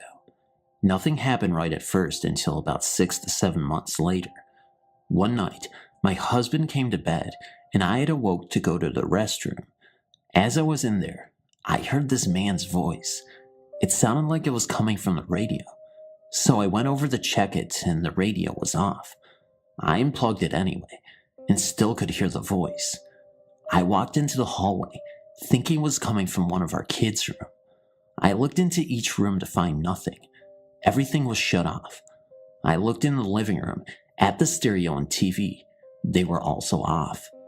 I went back into the bathroom where the noise seemed to be the loudest, and it was still there. I went back to bed and it finally stopped. My husband also told me that he had heard that same voice many times himself. My husband usually got home from work around 11 p.m., and he would go get on the computer for a little bit before coming to bed. One night around this time, I was about 8 months pregnant, and I was sound asleep. He came running in the room and freaking out, telling me to call 911. "Someone's trying to break in our home," he said. He was on the computer when he heard a big crash on the side of our house where the garage cans were. He said it sounded like someone threw the metal garbage can against the fence. He jumped up and then heard footsteps on our porch. He looked towards the door and saw the door handle jiggle back and forth like someone was trying to get in. That's when he woke me up. The police came with search dogs and found nothing, no footprints or anything. My husband also said that whenever he was on the computer at night, he would hear footsteps in the kitchen and rustling around like one of the kids were looking up in the cupboards for something to eat. When he would go to check, nobody was there. He also said he always felt that he was never alone. Another time all the kids were in school, and I was doing laundry and my husband was in the living room watching TV. Well, our 2 oldest kids had shared a room at the time, which was right across from our room. They had a kid's door alarm on the outside of it. I was coming out of our room walking towards the living room when the alarm went off. I was nowhere near it. I looked at my husband and said, "Did one of the kids stay home from school?" My husband always took them to school in the morning. He said just no. Then he got up, and that's when we heard rustling around and something fell over. I grabbed our youngest daughter at that time and went outside. We thought someone broke in. I took the keys to the car and grabbed the phone. My husband came outside as well, but decided to open the gate to the backyard to check out the windows to see if someone had crawled in. That's when we both saw the blinds slowly go up, like someone was peeking out. Then they slowly went down. Of course, we called the police, and they found nothing again. I remember when I would have had a friend come over or something, they always said our place had a weird feeling, and a musty smell. We could smell that too, but just thought it was because the place was kind of old. We moved out about 2 years ago, and are much more at peace. Thanks for reading.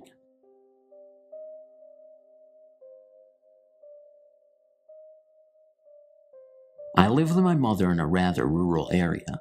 Our house was built by our landlord and was built in a lot that originally held a small gas station.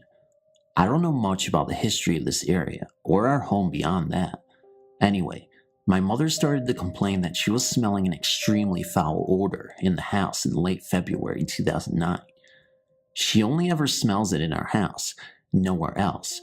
She describes the odor as stinking like rotting flesh and blood, and she says it's been very strong throughout the house, especially in the hallway and bathroom areas. I've never smelled anything like that, what she has described, and none of our guests in the last few months have either. Since Sunday, April 12th, she has claimed that the scent is now moving. It becomes fainter throughout the house, and at times, she doesn't smell it at all. We both started seeing shadowy moving figures in the corner of our eyes randomly that night. Yesterday, April 13th, she went into the bathroom to take a shower and get ready for work, and didn't smell the odor. As soon as she got out of the shower, she suddenly smelled it and felt as if someone was in the room with her. She immediately told it to leave the bathroom. The scent suddenly disappeared. 2 minutes later, the smell returned to the bathroom. She again said, "Get out," and the odor left, leaving behind a smell akin to dryer sheets, even though we don't use dryer sheets. 5 minutes later, the foul odor returned yet again, and she yelled at it, and it left for the rest of the night. Around 10 p.m. that night, I started hearing a scratching noise in the kitchen, which is attached to the living room where I was. I then heard a strange meow. It sounded unnatural, almost as though it was a human making the meow sound and not a cat. I at first told myself, it's just one of my cats, and I have two, but they were both in the living room with me and were staring into the kitchen with wide eyes, so I'm not exactly sure what the meow was from. I then started hearing a light thumping noise, as if some light object was falling on the floor, coming from our back storage room, which is right off the hallway. I investigated and found a few of my candles on the floor. They had been on top of the dresser back there. The storage room door was closed at the time of the noise, and no one was in there. I sat back down in the living room and saw another moving shadow out of the corner of my eye, this time in the living room. Mom returned from work at 7 a.m. today, April 13th, 2009, and claimed she didn't smell anything unusual. After settling in on the couch, she suddenly claimed to smell the foul odor stronger than ever. I left the room. I had to use the bathroom, and when I returned to the living room, my mother laughed at me and said, "Very funny." She then went on to tell me that she heard a creepy meow coming from the hallway when I was in the bathroom, and she thought I had made the noise. She said it sounded like a girlish voice saying meow. I assured her I didn't make the noise, and I told her about the similar sound I heard in the kitchen last night. Both cats were in the living room napping at the time she heard the noise, and I didn't hear it that time, despite being only 3 feet away from where she said the sound came from. The only things I've noticed is that certain rooms randomly become quite cold, and then warm up momentarily, only to get cold again. I also keep getting the creepy feeling that I'm being watched at times, and it doesn't help when my cats look behind me with wide eyes. My cats have not reacted aggressively, but I've noticed that my younger cat is quite jumpy lately. We moved into this place in April 2007. Beyond feeling randomly uneasy at random times, I've never experienced anything here until recently. Mom has never experienced anything like this until February 2009. Between late February and April 11th, the smell was just a constant odor, as it followed her around the house. Just within the past few days, the odor has begun moving about the house randomly, and we started seeing shadows out of the corner of our eyes and hearing weird noises. My mother, being her, thinks this is all quite awesome. She's always been rather interested in the paranormal, but has never experienced anything until now. I, on the other hand, am rather creeped out and want to resolve this issue as soon as possible. Any ideas on what could be going on? Why now? What can we do? Anything at all would be appreciated. We haven't changed anything or moved anything around in the house, or done anything that could have woken up a spirit of any kind. I'm assuming it's a spirit because of everything that's happening. I'm a little afraid of its sudden active behavior as well. It was okay when it was just an odor only Mom could smell, but now that we're both seeing and hearing things, I'm a bit concerned. I should also mention that when my mother checked out the back storage room this morning, she said the air felt heavy and she had a hard time breathing in there. She immediately left the room. I went in there a few minutes later and it was very cold, but I didn't feel that the air was heavy and I was breathing fine. I do know that the previous renters of this house owned a cat who died of kidney failure in the room now we use for storage. I'd be the first one to blame the weird activity on a ghost cat. Ghost cats seem a lot less scary than unknown creepy, meowing non-ghost cats, but the meow was really non-feline in nature at all, and the shadows that we've seen seem to be tall and human in stature. That's what really throws me off. Again, any help will be very appreciated. And oh, we're not religious people. She's agnostic and I'm atheist, so calling a clergyman probably won't help us out too much.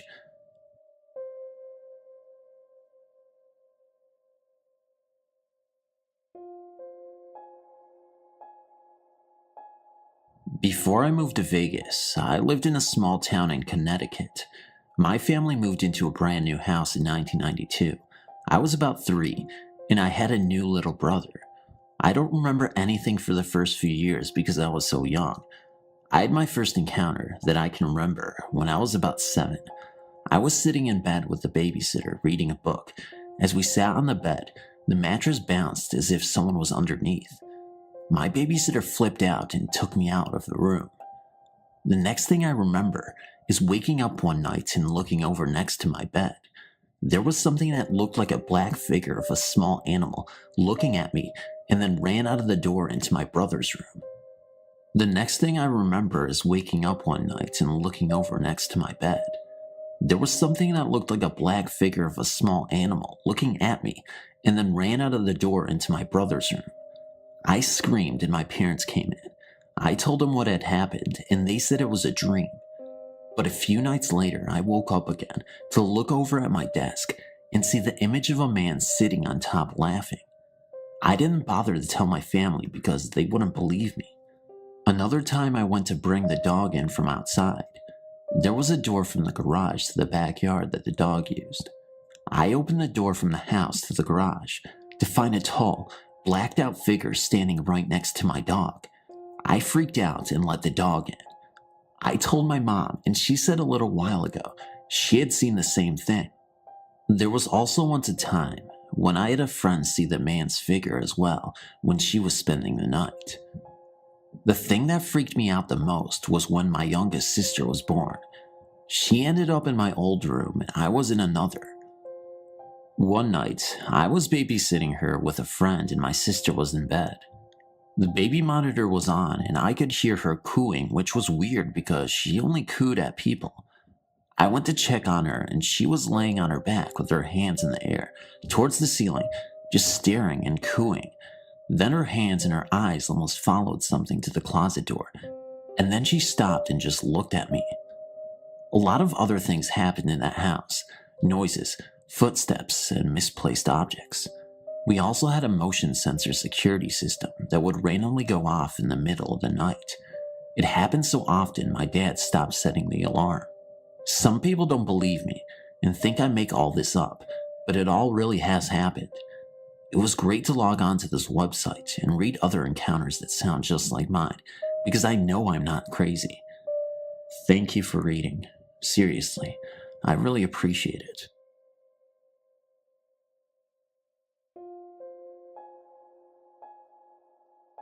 I was very young, maybe about 7 years old.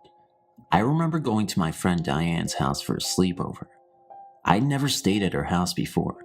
We were playing that day, and I remember her telling me that sometimes robbers come into her house at night. I wasn't the sharpest kid on the block, but I remember thinking that was stupid and just ignored her. That night I was asleep, sharing the top bunk with her while her older sister slept below. I woke up suddenly because I was ice cold. Being it was summer, I thought the room was very cold because of air conditioning, and that since she'd kicked the covers off of me, I just needed to grab them and get warm again. However, I remember I was a very little kid who was feeling very safe because there were 2 other people sleeping in the room with me. As I glanced to the foot of the bed, searching for covers, my gaze noticed something in the doorway. 2 dark figures. They were just shadows, no definition or features, but adult-sized and human-shaped. The shadows were darker than the dark hallway. They faced in the direction of her parents' room. One pointed to it, the other nodded, and the first disappeared into the room. The other turned towards me. I was so terrified at that point that I shut my eyes tight. I waited for what seemed like ages, and finally got myself to open my eyes again, just to see if it was gone, and there it was, right in front of my face, hovering above us. Its face was nothing but a blank shadow. I think I must have just kept my eyes shut and at some point fallen asleep.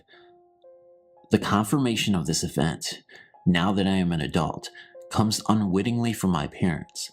I asked them if they remembered my sleepover at Diane's, and they said yes, because I spoke of how I'd seen something in my room that night. My parents still believe I was imagining it, but people who have experienced this themselves know it is too vivid and too obscure to be an imagined event. I know what I saw and get chills even today, even as I write. I wish someone could explain this event to me. What are these shadow figures? Are they malevolent? I suppose since, as a child, I intuitively felt scared. Thank you for reading. This story takes place around the summer, through the winter of 2013 to 2014. I don't remember the exact dates, unfortunately, or else I could have further proven that I encountered something at this location. I haven't posted it now before because I only recently found this website and don't really visit it this often. I decided to share this story though, because it does fall under the category of personal encounters. As I previously mentioned in another thread, I have a strange companion that's been following me around. It's a black cat that seems to change height and sometimes even color that I can only see out of the corner of my eye. I named him Gabriel at a young age, and I often communicate with him without knowing it, though often I can sense him. I won't go into huge detail here since I already did it elsewhere. As someone said there, he seems to be my spiritual friend. However, this particular story isn't completely about him, though as always, he is involved.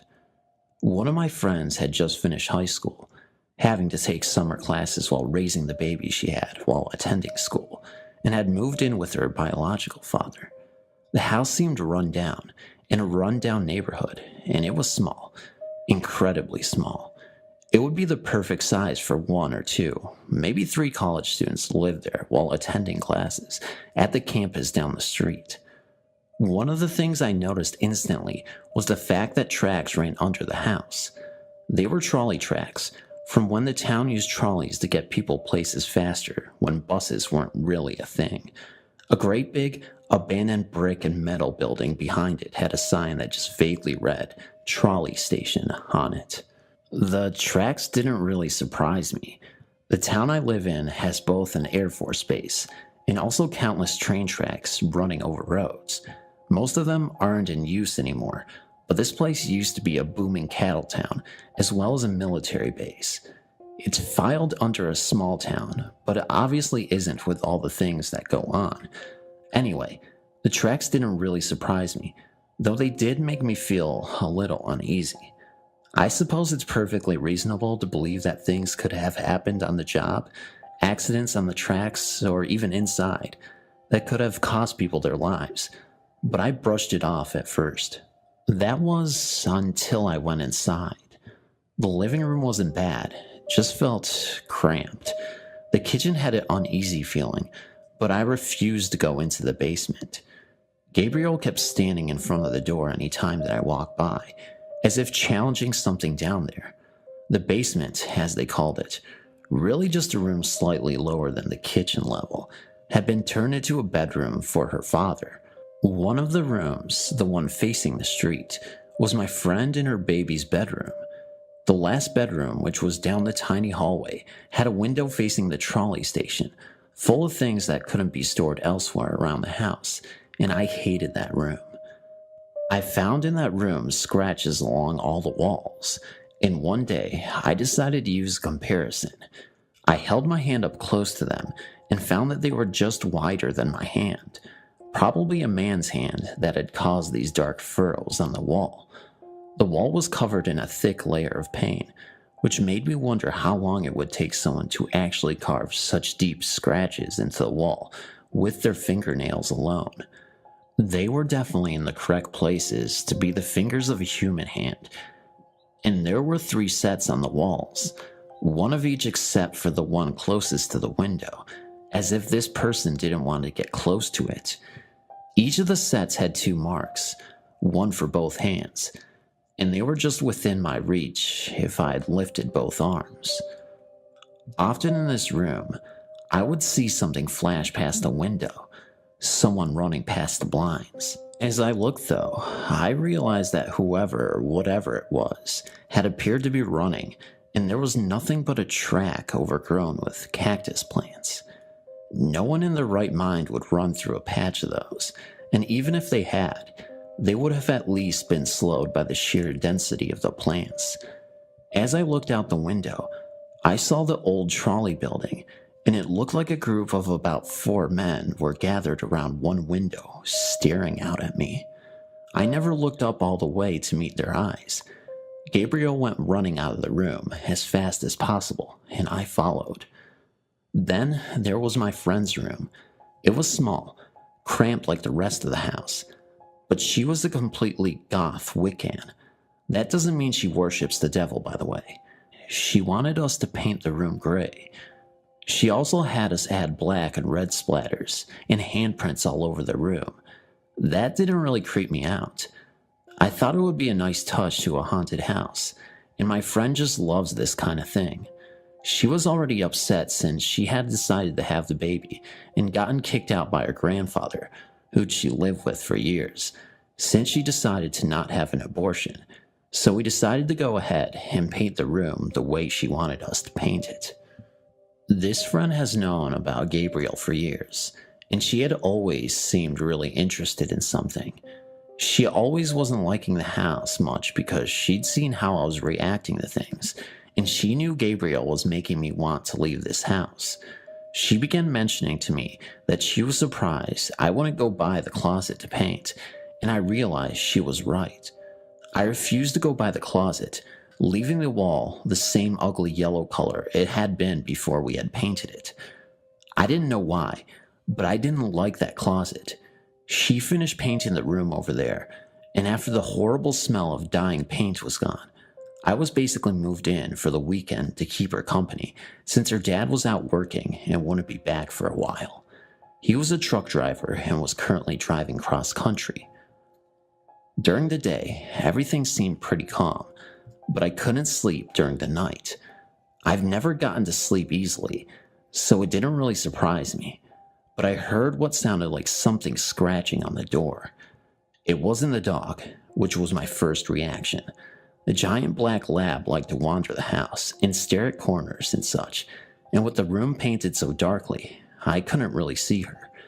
As I started to get up to open the door for her, though, I found the dog practically leaping onto me to push me back down onto the bed. She wasn't growling, but I could see her snarling and on edge, just staring at the door. I'd never seen that sweet little dog so ready to tear something apart. She was a rescue who was terrified of everything. You stepping on a creaking floorboard would send her yelping into a corner. And this behavior had happened before we'd ever brought her into this house. Needless to say, I wasn't expecting to see her like this. My friend and her baby didn't wake up. The noise was too quiet for anyone else to hear. I just remember whispering for the noise to be quiet, and it did. The dog didn't relax for a long while, though.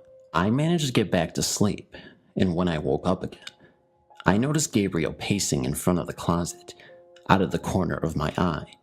The door was open, and I realized how odd that was. For one, heavy boxes of various items had been laid against it on the outside because we hadn't finished packing everything away. And for another, that door was heavy. It opened swinging outwards to the rest of the room and was made of solid wood. It took a lot to close and open it, and it almost always seemed to snag on part of the carpet since the floor was uneven. The dog was practically in my lap at this point. I just felt scared and decided to turn on the radio app on my phone to distract myself. Static was the only thing I got, as well as strange whispered voices. I noticed a shadow stepped out of the closet itself, only to be chased back into it by Gabriel. He seemed to be calling me over, so I closed the door, pushed the boxes back in front of it, and proceeded to just go back to sleep. Nothing else happened while I was there that time, though in the morning, we found the door had marks on it matching the other rooms, and the boxes had been thrown across the room sometime during the night without waking me somehow. My friend wanted to know why I hadn't let the dog in, and why I'd moved the boxes all over the place, knowing I was a light sleeper and tended to be full of pranks. I pointed out that I had a badly sprained wrist at the time and couldn't have moved the boxes without waking her, and that the dog had been practically sleeping on top of her during the night. I told her how uneasy Gabriel seemed, and she immediately went to work trying to figure out what was going on. After the weekend ended, I was glad to leave. She was still my friend though, and we visited often. Each time, I noticed that things seemed to move without explanation when I wasn't looking, and the dog refused to pass a certain point in the hallway every day.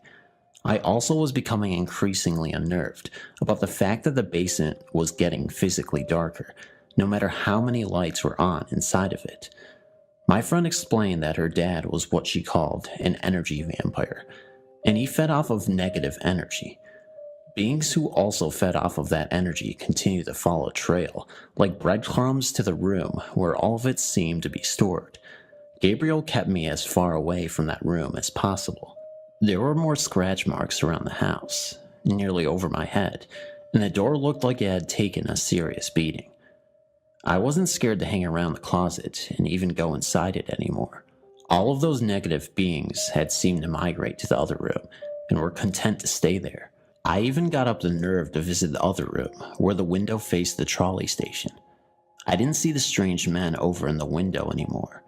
I didn't see anything else that seemed to be even remotely like them or the shape I'd seen dash by the window. In the direction of the room, where all the negative energy was stored, I realized. My friend said there was a portal leading to the realm of the dead in the closet, and she'd closed it. Her dad moved out, apparently not liking his daughter cramping his style.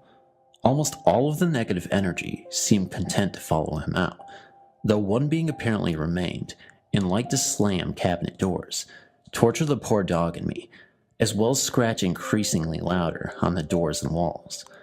Sometimes it even threw things across the room, though the activity almost seemed to grow less violent as I walked in. My friend could only assume it was because it was afraid of Gabriel or something. With this apparent portal closed, my friend moved out of the house with her fiancé, taking the dog and her baby with her. Everything was moved out of the house, and I was glad to never see that place ever again.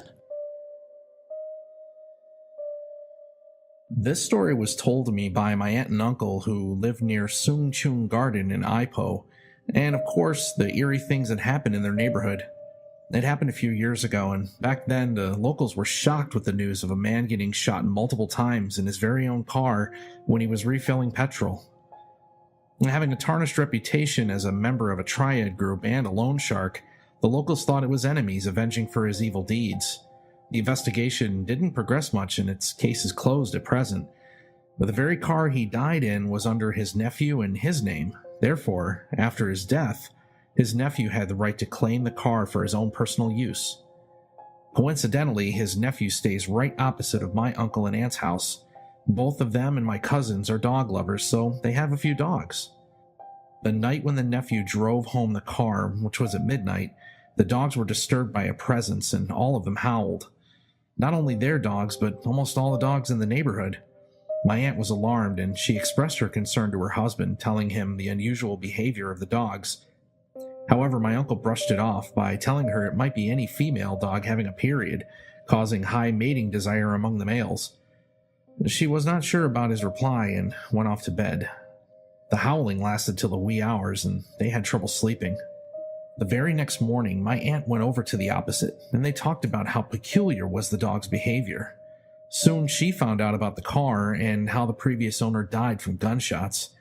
She was terrified by the news and related the matter to my uncle. Basically, nothing they could do. The next few nights, eerie things started to happen in the neighborhood. One, a teenage girl staying not far from the nephew's home, was talking on the phone with her friend when she heard a coarse male voice interrupted their conversation.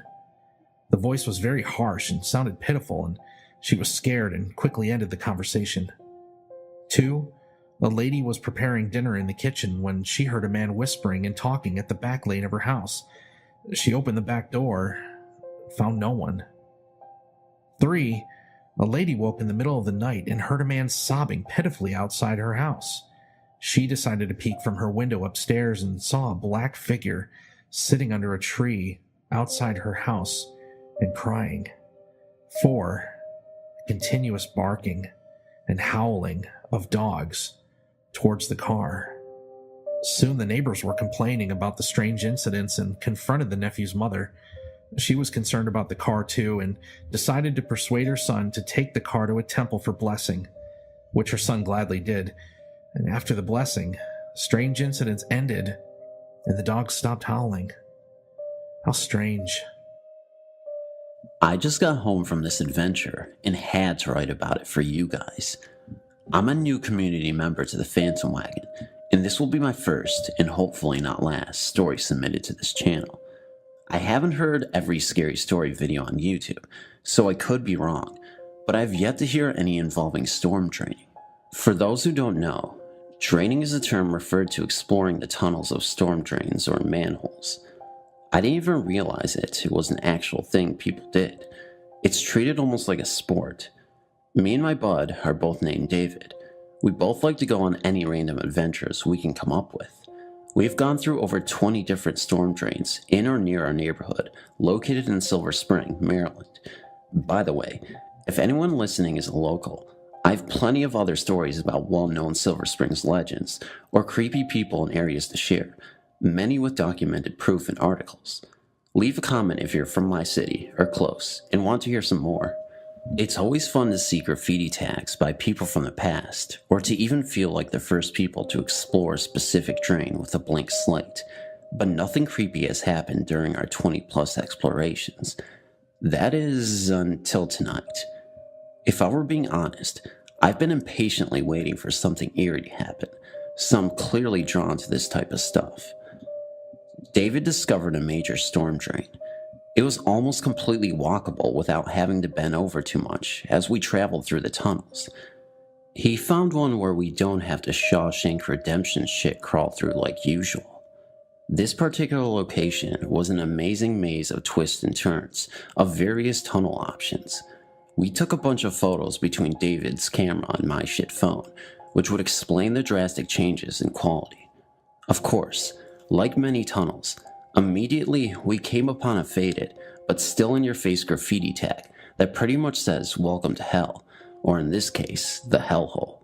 I love graffiti, so seeing a collage of shitty tags from different decades was a cool start to that adventure. I really want to say the noises I heard were only from the people above ground that could be heard faintly, or just the echo of our footsteps in running water creating weird noises. But this would be impossible because it's midnight on a weekday, and there was literally no one outside before we got in. Like I said, it could all have a reasonable explanation, but these sounds were too, the best way I can describe it is that they almost sounded like they didn't belong. Not just the noises itself, but it was separate from all of the natural sounds occurring. And I've never heard anything like it. And we've been in plenty of drains like this before with those normal noise combinations of echoes, splashes, and crap. It all started off far away, sounded like a fast wind. This wind sound wasn't steadily creeping up to me, but instead, just suddenly burst a large gust of air directly into my right ear. Keep in mind, it is impossible to be even windy down here. I wasn't even hit anywhere else, only directly right into my ear. It actually hurt. For just a second, my ear felt like it was plugged full of water. That feeling came and went pretty fast. I now have a headache, but didn't even think too much of this. I didn't feel scared, but it was creepy. And once you reach that area of a drain where you're too far from a nearby manhole to pop out of, you do feel trapped. I mean, you really are. If you are in a hurry, there is literally nowhere to escape to. I'll admit it, this kind of adds a rush to the experience. I kept walking when that wind blow happened again, but this time with some accompanying whispers. I didn't make out any actual words, but at the moment, I didn't realize what was happening. The combined air pressure and fainted muttering were now happening sporadically. I started to feel a bit uneasy. In the back of my mind, I thought I was seriously hearing the voices of people. I do believe in ghosts, but I don't always jump to conclusions, so I tried rationalizing the situation. It definitely sounded like whispers smashing in and out of my ear, but I also thought it could have been a weird side effect to a headache, or that I was just having auditory hallucinations. The noises were happening every 10 awkward steps I would take in the puddles. I called down to David to see if he had heard them, but he hadn't. David isn't too much into believing paranormal things like me, so maybe the force was more connected to me because in a way, I wanted to hear it. I don't know how that really works. I've experienced things like this before, but I've only felt emotional responses, such as an unwanted feeling of dread or even a sense of calm, but this time the feelings were more physical than mental.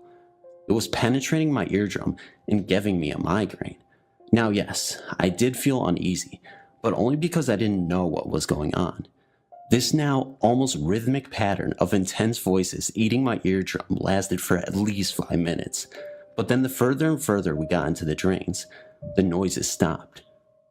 What was odd were the graffiti surrounding me during this 5-minute hellish ordeal.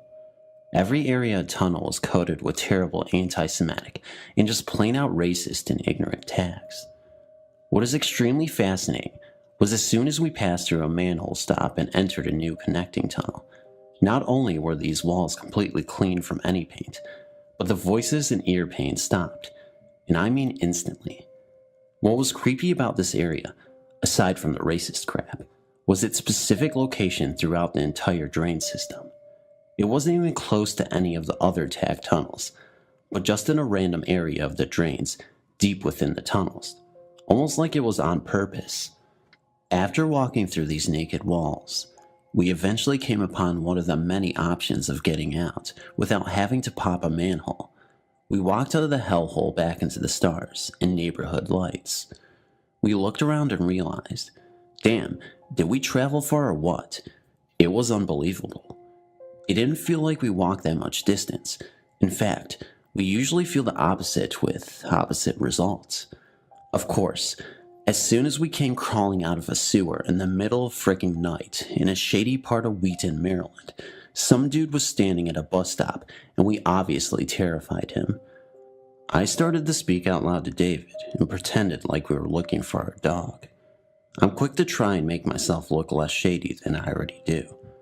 I've been told I give off that vibe sometimes, because I always have a pulled-down wool hat, visible tattoos, battle scars, a Newport in hand, and now a dirty face with dripping silk boots. I swear I don't mean to do it on purpose. I only mention this because the dude started to pick up his phone, and I was thinking, dang, I didn't even tag this time, and I'm still gonna get locked up again. But overhearing the conversation, I think he was doing exactly what I was doing. As soon as it felt like we could stick around, David and I took our time and started to try and trace above ground where we travel below.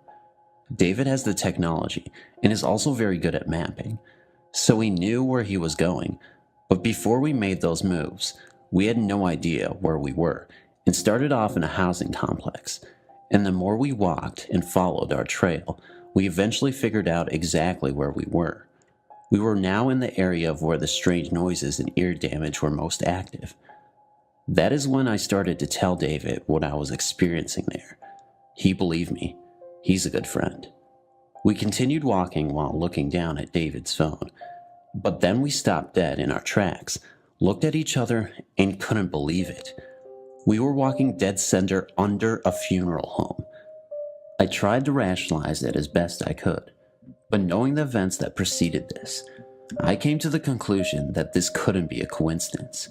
I think I was experiencing those creepy, painful whispers because that exact tunnel was literally crossing right through the undergrounds of a funeral home. Whenever I'd been to graveyards, which I do not do anymore, I for the most part always felt a positive vibe. But during this experience, these departed souls did not want me there. I think the offensive graffiti even added fuel to the fire, and this is why I experienced a painful ear and headache. So while nothing extraordinarily scary happened, at least from my version of what scary is, that was definitely a creepy but cool situation.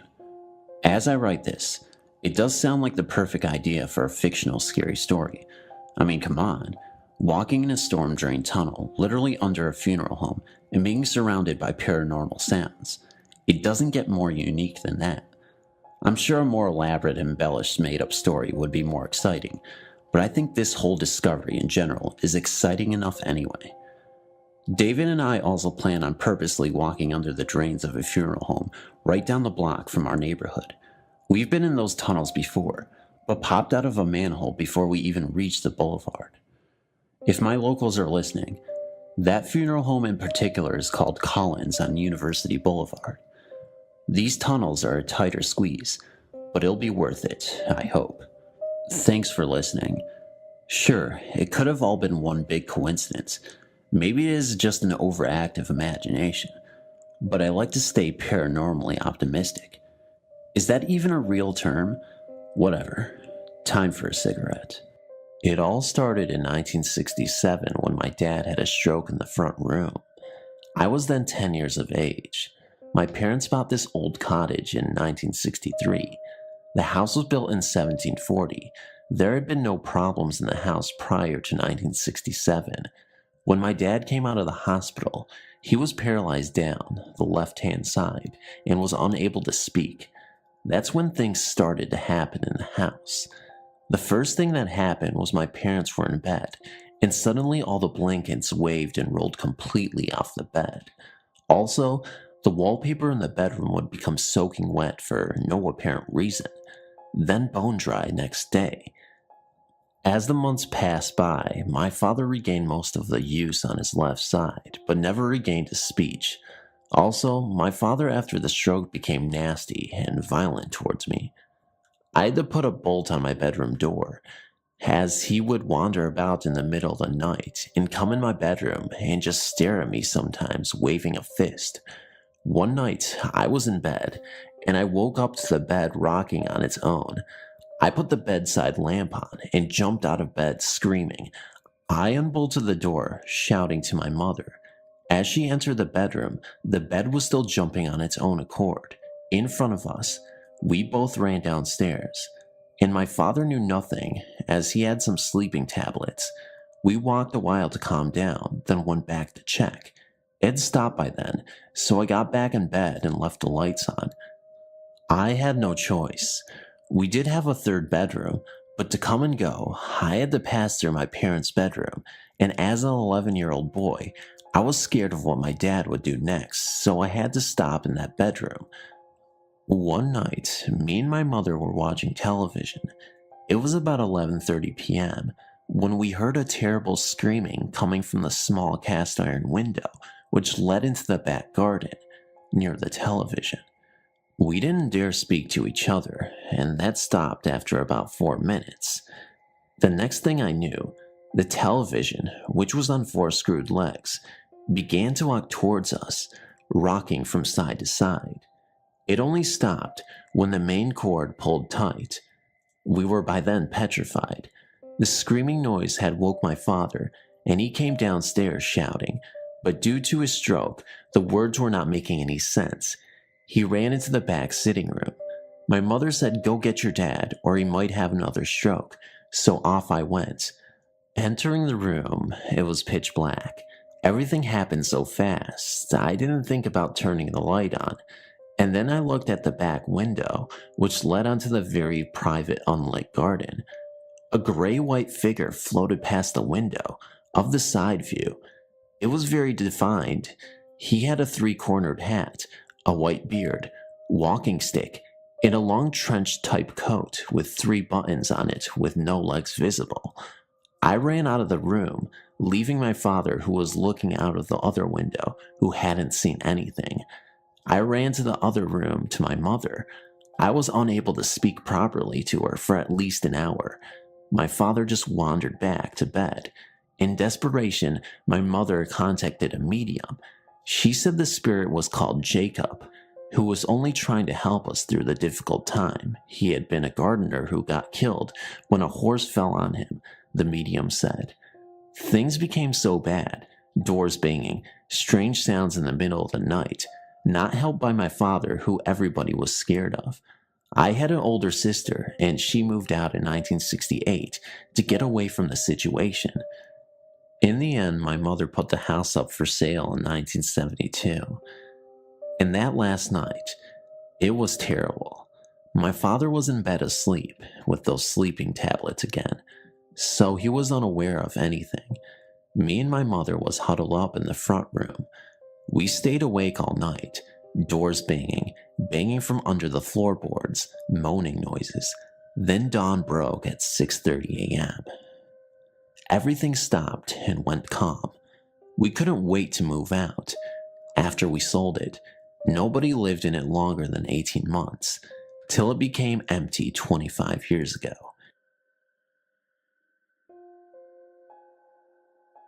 Around the time this event occurred, I was around 11 or 12. I am a female, and I guess you could say I live in your basic, small, no creepy town where everybody knows each other and nothing super creepy goes on. Although we do have some surrounding towns that are pretty sketch and full of druggies or whatnot. But anyway, here is my story. Me and my mother were visiting a neighboring town of ours, maybe 10 to 15 minutes away. We were there helping out my stepmom set up a reception for a wedding that would be held later in the week. It took place in a building called the Lions Hall, which is basically a place for get-togethers and such. Now, something you should know now is that the town we were in was one of the sketchier places, and it was in one of the worst sections.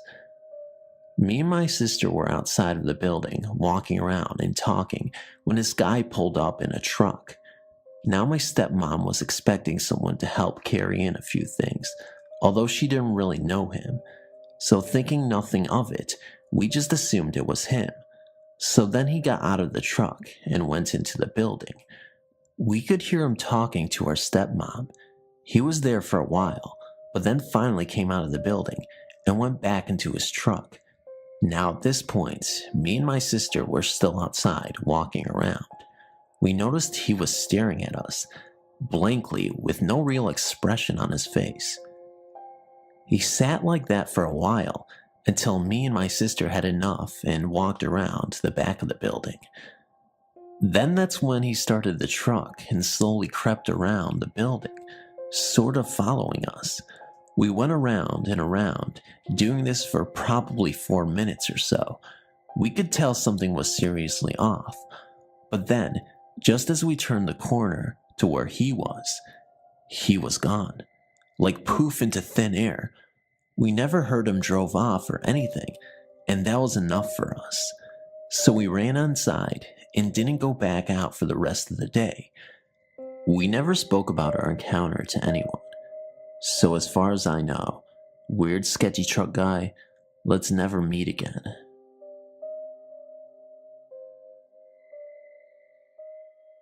A few months ago, I was staying at my friend's house. Basically, I'd gone to sleep as normal. I usually sleep perfectly, but this time, I woke up at 5:35 and felt weird. I took the blanket from my face and looked to the foot of my bed and saw 2 girls, both blonde, didn't have a face, and had little blue penny dresses on. I looked at them for a good few seconds and turned back over to sleep. I told my clairvoyant friend, and she told me she's always thought I had a talent for seeing the beyond. Thank you for reading. I know this is kind of short, but I guess it was a kind of cool story. I'm living in Birmingham, and I'm thinking there has to be some haunted locations that I could go to and feel around, given the history of the city. I started doing some research, looking for some local haunts, and lo and behold, I come to find out that I live 15 minutes from one of the most haunted places on Earth, Sloss Furnace.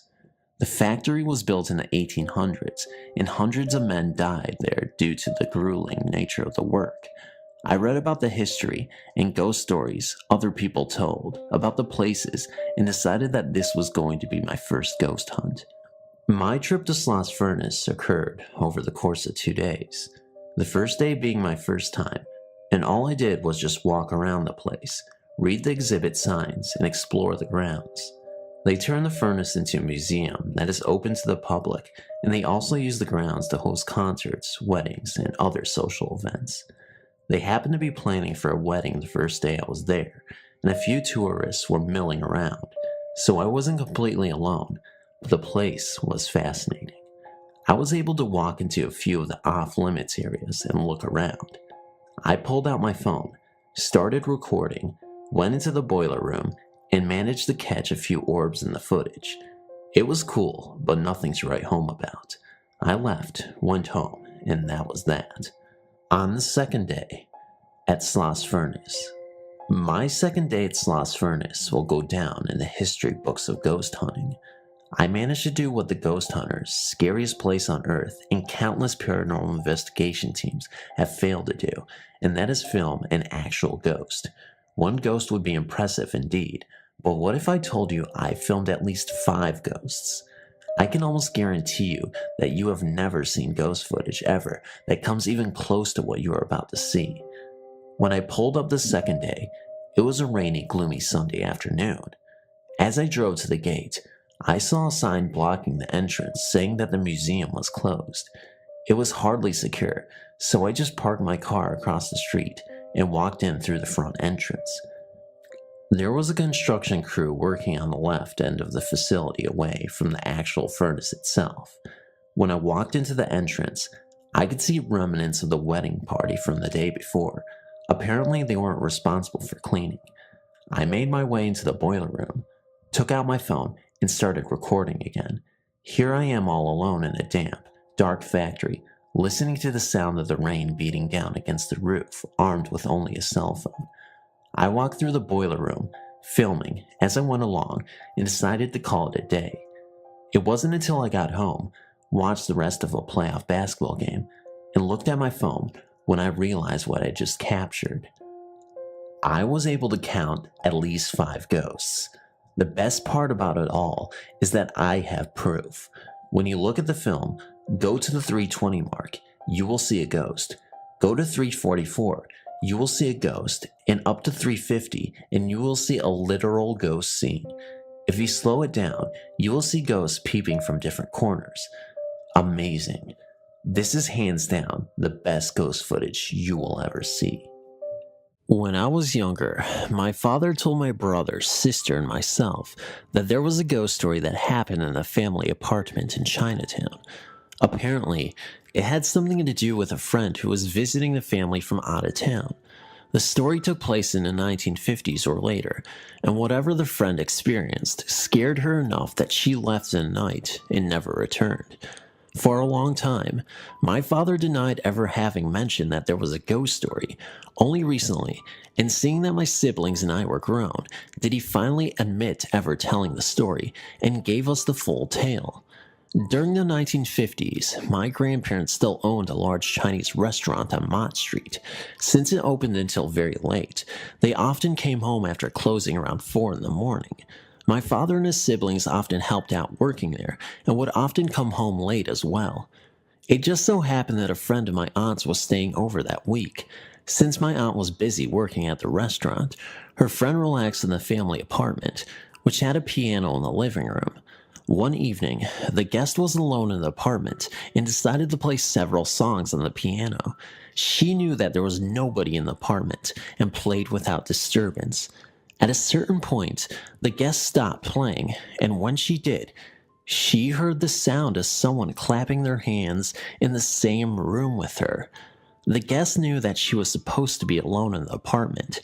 She was so scared by this that she left before anyone from my family returned from work. Through all the time that I'd spent with people and alone in that apartment, I'd never experienced anything strange at all.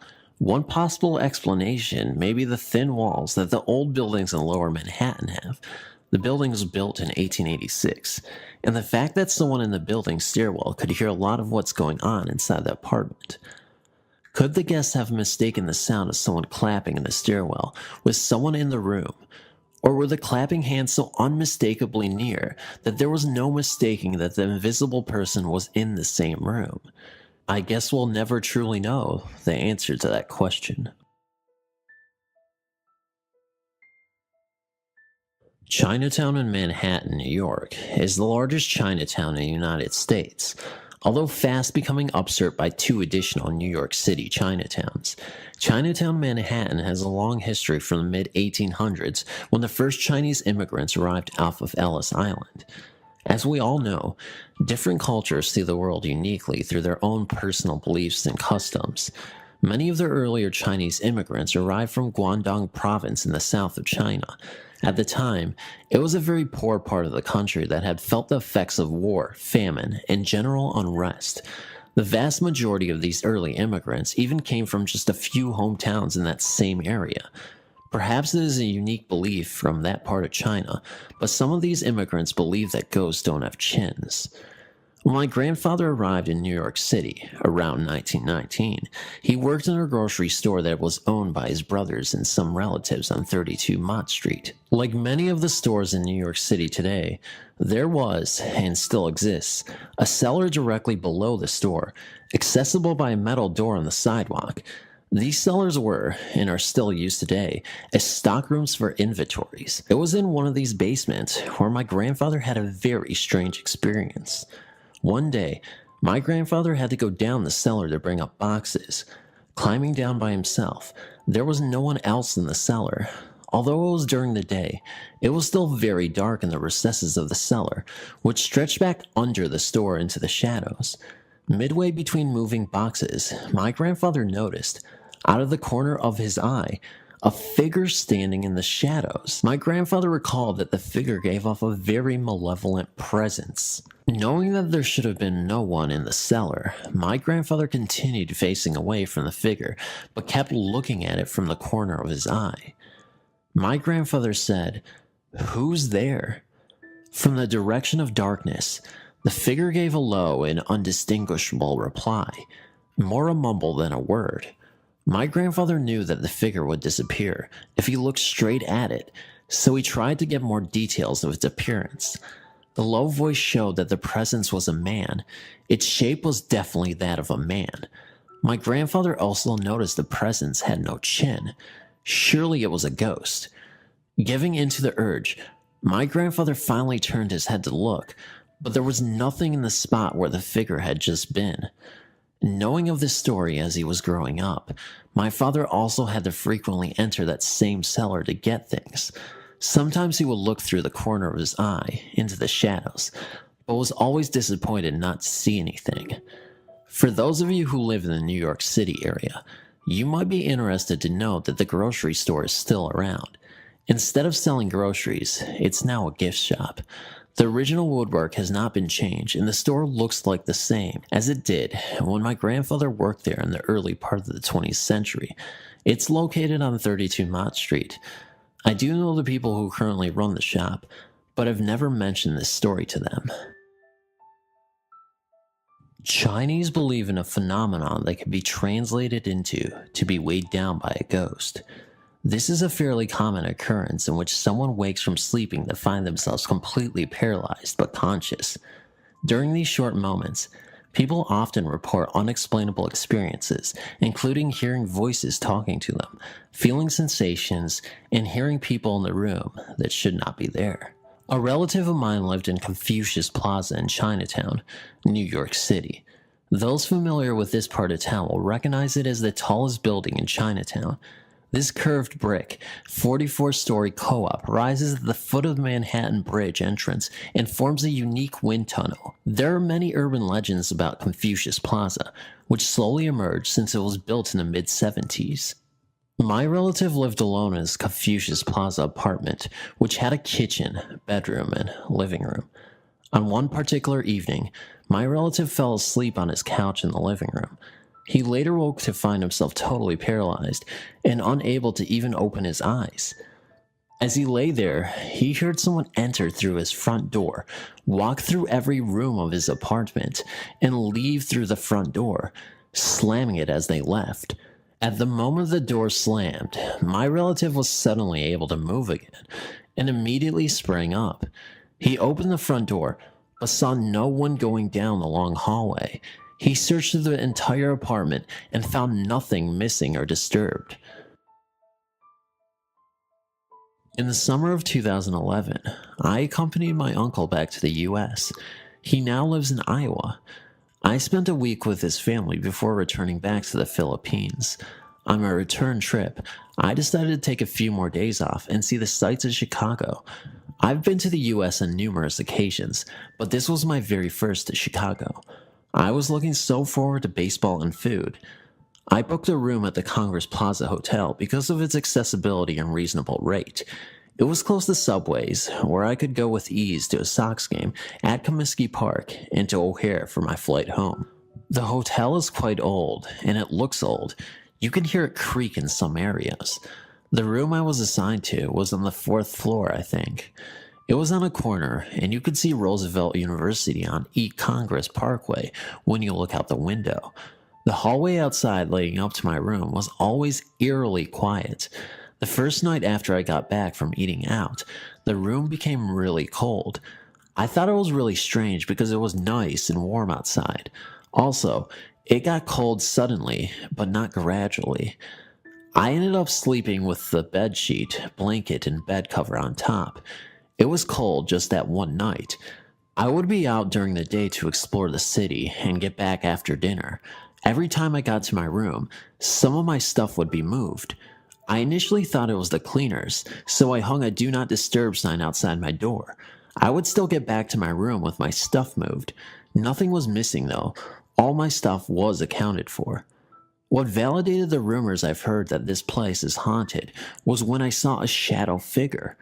There was a dresser at the foot of my bed with a biggish mirror. While in bed one night, recalling my visit to Chicago's Field Museum that day, I saw reflected on the mirror a shadow. It was peeking out from the bathroom door that was slightly ajar. The lights were off inside the bathroom, but I could still make out a distinct human shape. It was darker than the dark bathroom, but it was solid. I stared at the reflection for I don't know how long. I couldn't really tell if it was staring back at me, as it had no face, but somehow I had the feeling that it was spying on me. There was just solid blackness where a face should have been. I blinked to make sure I wasn't just seeing things, and sure enough, it was still there. I got out of bed to confront it. Honestly, I'm not sure what I was thinking then, but it vanished. I went back to bed, looked at the mirror again. It was no longer there. Has anyone been to this same hotel and experienced these? Thanks for reading. Now, this is not an event that had taken place in front of my own eyes, but it has surely happened to my grandfather. My dad told me this story, and it gave me a chance to look at spirits who have yet to rest, but are not actually scaring people to death. Here is my grandfather's tale. My grandfather was only 36 years of age, and he of course needed a job. He had looked in agriculture, the stores down the street, even the Starkiest factory that was quite a ways away. No jobs whatsoever. Finally, after 3 weeks of looking, he had seen an ad for a wanted bus driver for the night shift position. At the time, he didn't care what kind of job it was or when he had to work. All he cared about was supporting his family. After a few days, he had gotten the job to work from sundown to an hour before sunset. The bus driving job was steady. He really didn't have any riders unless it was someone who also worked late. Soon, he had picked up on which riders came on, what time they came on, and where they should be dropped off. But a year into the job, he had gotten a new rider who would only ride for that one night. He saw the man standing at a stop to which no one had stood before, and for the first time, he could stop there.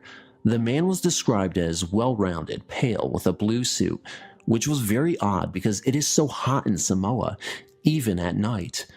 Like every other customer, my grandfather had welcomed him with a smile. Being the kindly fellow, my grandfather also tried to talk to him. He asked him, "How are you doing this evening? Where did you come from?" and just normal conversation questions. The only thing this man replied to is where he should be dropped off. My grandfather tried to get something cheerful out of the pale man, but there was no response. As soon as the bus got to the destination as stated by the man, my grandfather opened the door, looked up to the mirror, and said to him, "Here is your stop, sir," and looked behind. Usually, at this time, you can hear the passenger get their stuff together and proceed to the front, but not this time. He heard dead silence. He looked up at the mirror again and saw nothing. This is a true story, and although I don't believe in ghosts, it did raise some goosebumps. The first week, I was driving around 1 to 2 a.m. I got a signal to pick up a rider at the music factory. At that time of night, the streets were dead and the music factory was empty. The address didn't seem right to me and kept having me circle around back to a deserted old road. Thinking that the GPS must be off a few blocks, I decided to circle around the next few streets. I even made 5 phone calls to no avail, no answer or voicemail. I started thinking maybe I was being set up to be robbed. But I guess my curiosity got the best of me and I had to see for myself. After all, somebody could be drunk or hurt. Let me backtrack a bit and explain that the Uber screen shows both my car and the figure of a person and a closing distance as you approach. The road behind the building is old and unkempt. I thought to myself, this doesn't look good. I kept driving further back and the distance between me and my rider closed in, until finally the road came to a dead end. My display spoke and told me to turn right and my rider would be 100 feet away on my right. I turned slowly to my right and saw a very old cemetery. The gates were standing wide open. Off in the distance, about 100 feet away, was a white foggy figure standing by a headstone. My hair stood on end and I was instantly covered in goosebumps. Needless to say, I decided to skip that fare. In October of 2009, I started a new job working security. I got posted in Banning, California, at an Edison substation. I was working graveyard, patrolling around the outside of the substation. I'd been there for a few nights. Nothing really seemed out of place at first. We had 4 checkpoints we had to tag with a GPS device. We didn't have access to the inside, nor the east side of the area, due to a neighboring business. The south side fenced the street. The west had a narrow path to walk and a business beyond that surrounded by a chain-link fence. The north side had a field, and after about 50 feet, a set of train tracks. Checkpoint 1 was the southeast side. Checkpoint 2 was the southwest corner, which I posted my truck. The northwest was checkpoint 3, and 4th was the northeast.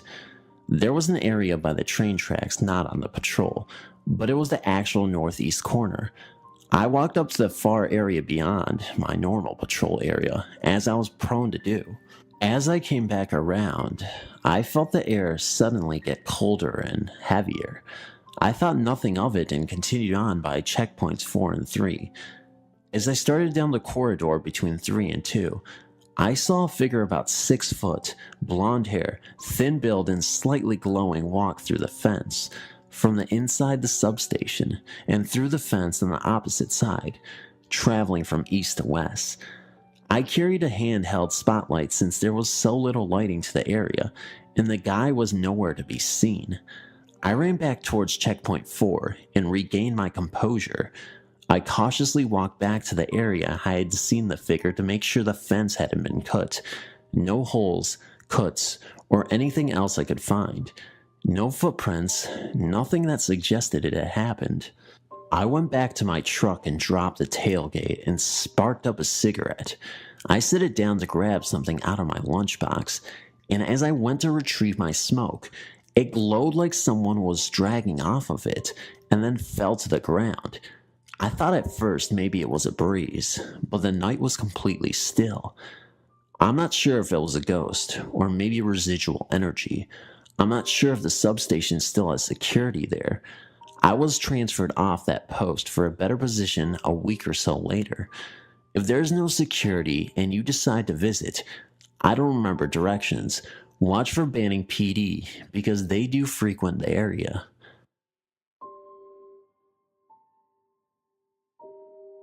I guess it started when I was little. My mom and I have always been a little more open to the things unexplainable. I was about 5 years old, making my brothers 4 and 3. My brother, who was 3, is autistic, and his tic was trains. My mother would hear his toy train go off. It made choo-choo noises and played music and flashed lights when you push buttons on the side. Every night for months, and she thought it was just us playing at night. She would come back to check in on us, and we would be sleeping. At the time, me and my siblings shared a room. Finally, my mom took the batteries out of the toy train. The next night, without it having batteries, my mom once again heard the train going off. Me and my brothers were downstairs, and my mom went upstairs to check on the noise she heard. She turned the train off and returned downstairs. A few minutes later, I swear I heard giggling, and I know I was young, but I clearly remember the figures of a little girl and boy walking down the stairs. It was just shadows on the walls, like their outlines. When I looked from the wall to the stairs, nothing was there. When I got older, my mom told me that night, after we saw the shadows of the kids, that she told the kid ghosts, if you're good, you can stay. If you're bad, you have to leave. My mom said she never had experiences with them again. The toy train never went off on its own again. I don't know what happened. I can't explain it. To this day, my mom still swears she saw the 2 kids. I don't know if they were bad. My mom said we were never harmed. The train thing going off went on for months until the night it went off without having any batteries. I don't know what to make of it. Maybe it was just a coincidence. I have no idea. I was a long-haul trucker for many years. In December of 2004, I had a delivery in Winchester, Virginia, and a second stop in Washington, D.C. At my first stop, I was delayed and didn't get unloaded until 2 a.m. I left Winchester heading east on Highway 7. Around 2:30, I came to the intersection of Highway and a Route 601 near Bluemont. At a gas station, I pulled in to check my map of Washington in anticipation of my delivery. The station was closed at that hour. There was virtually no traffic going by, and it was a cold, moonless night. While I was sitting there, someone knocked on my door, startling me. I jumped and turned off my interior light so I could see outside and rolled down my window. A man was standing there in an airline flight crew uniform. He had 4 stripes on his shoulders, indicating a captain. He was without a jacket on a very cold morning. He climbed up on the step of my cab. He smelled like he had bathed in kerosene. When he got close to my face, I could see that his cap had the TWA insignia on it. "Could you give me a lift?" he asked in a voice that seemed raspy. I assumed it was from the cold.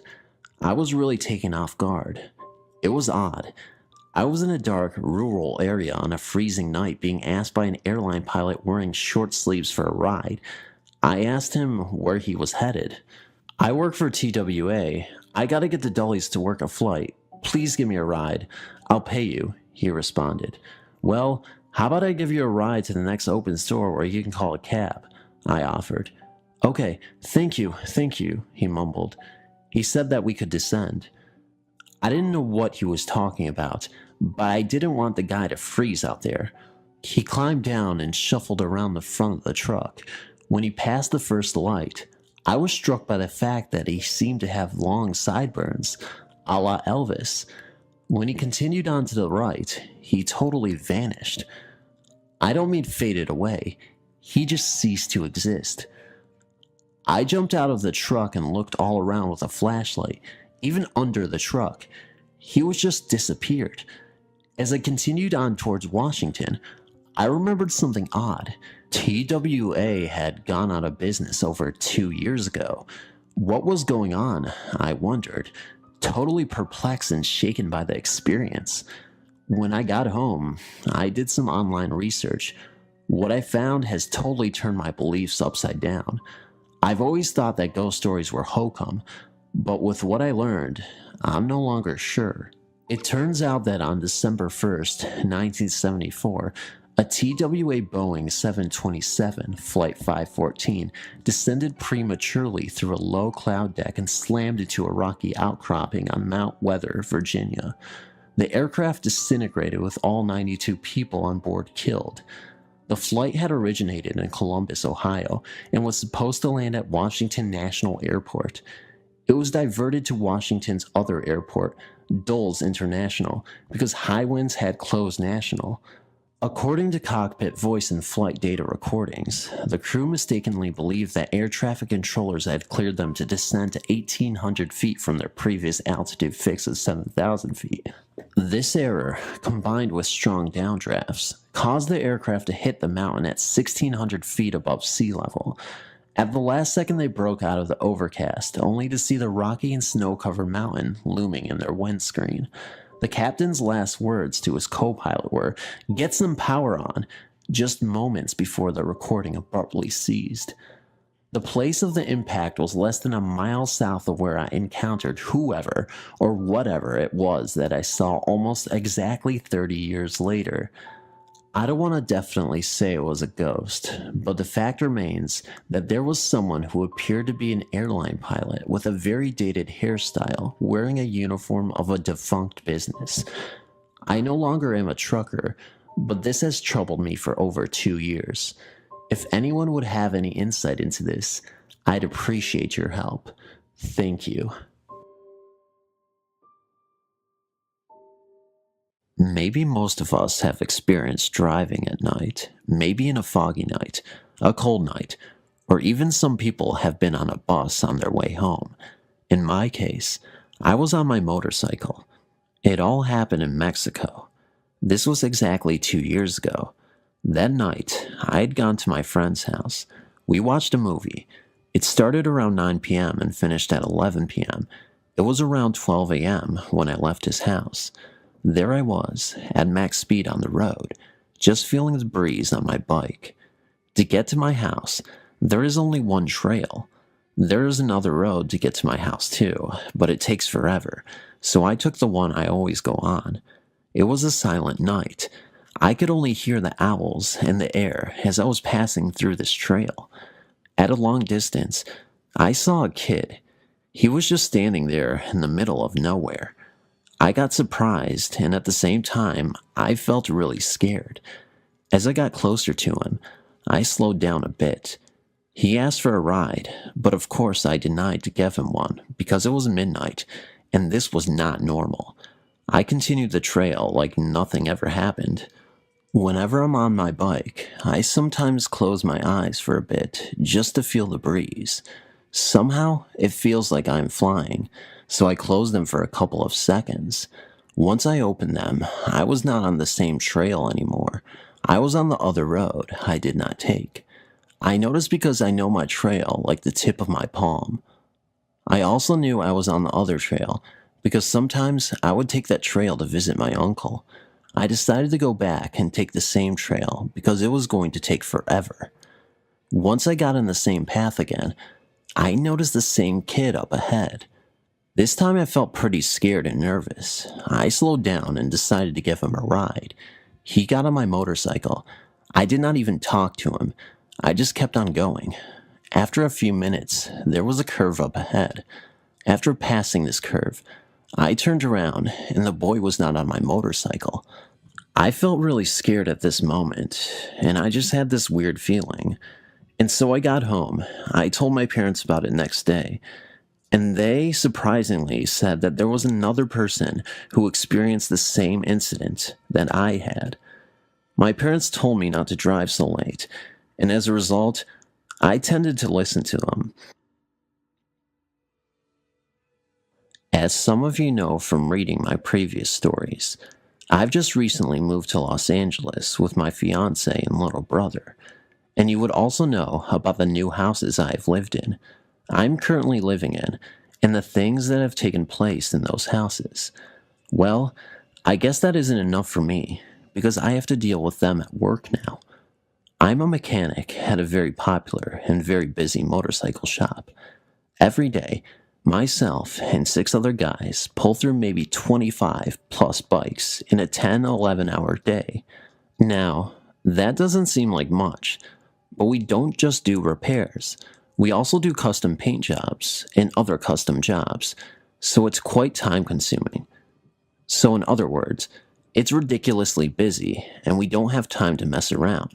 However, someone seems to have the time to pull pranks on us. This past Monday was busy as hell. The showroom was having a huge sale, and for some reason, the owner thought we should have a sale on a few things in the shop, which was retarded because, as I said, it was busy as hell. It was around noon, and I decided to take an hour and go to Jack in the Box. When I got back to my work area, all of the drawers on my toolbox were open, and every single one of my sockets were scattered across the floor. I yelled over at Rod and told him if he needs to borrow something, not to make such a mess. I used a little more colorful words, though, because I wasn't too impressed. He told me he wasn't even near my bench. He was doing airbrush the whole morning. Well, the pranks went on for the rest of the day. Nothing as bad as before, just missing tools, and I would turn around to find that drawers were open when I knew they were closed. Finally, it was time to close up for the night. Since I am the manager of the maintenance department, I have to stay an hour after everyone has left to do invoices and whatnot. I was at my bench pricing out a few things a customer wanted when I heard some coughing. It was coming from the long hallway at the rear of the shop that leads to the dumpsters. A special code is needed to open that door and can only be opened from the inside. Plus, it makes a very annoying creak, followed by a loud slam when it is opened. So I was a little shaken to find no one there when I went to check it out. I walked down the corridor to go see if the door was propped open at all. No, closed tight. I just turned around to head back to my bench when I heard the coughing sound again, only this time it was coming from the shop. I jogged down the hall and into the shop to see who was there. No one. This is when I just stood there and went, great, now I have to deal with them at work too. I went over to my bench where I had left my invoices, which were very important and needed to be put into my computer right away. And they were missing. I gave up. I had enough. So I grabbed my coat and left. Didn't finish sweeping. Didn't power wash the floors. Nothing. I got home and told my fiance and brother about what happened. Chris thought this was hilarious because he usually gets all of the annoying ghosts pulling pranks on him, so he got his little cheap shots in, and that was it. The next day, I got to work, and when I turned on the shop lights, I could not believe my eyes. Everyone's tools were spilled all over the floor, and a hose that I had rolled up nice and neat before I left was pulled out.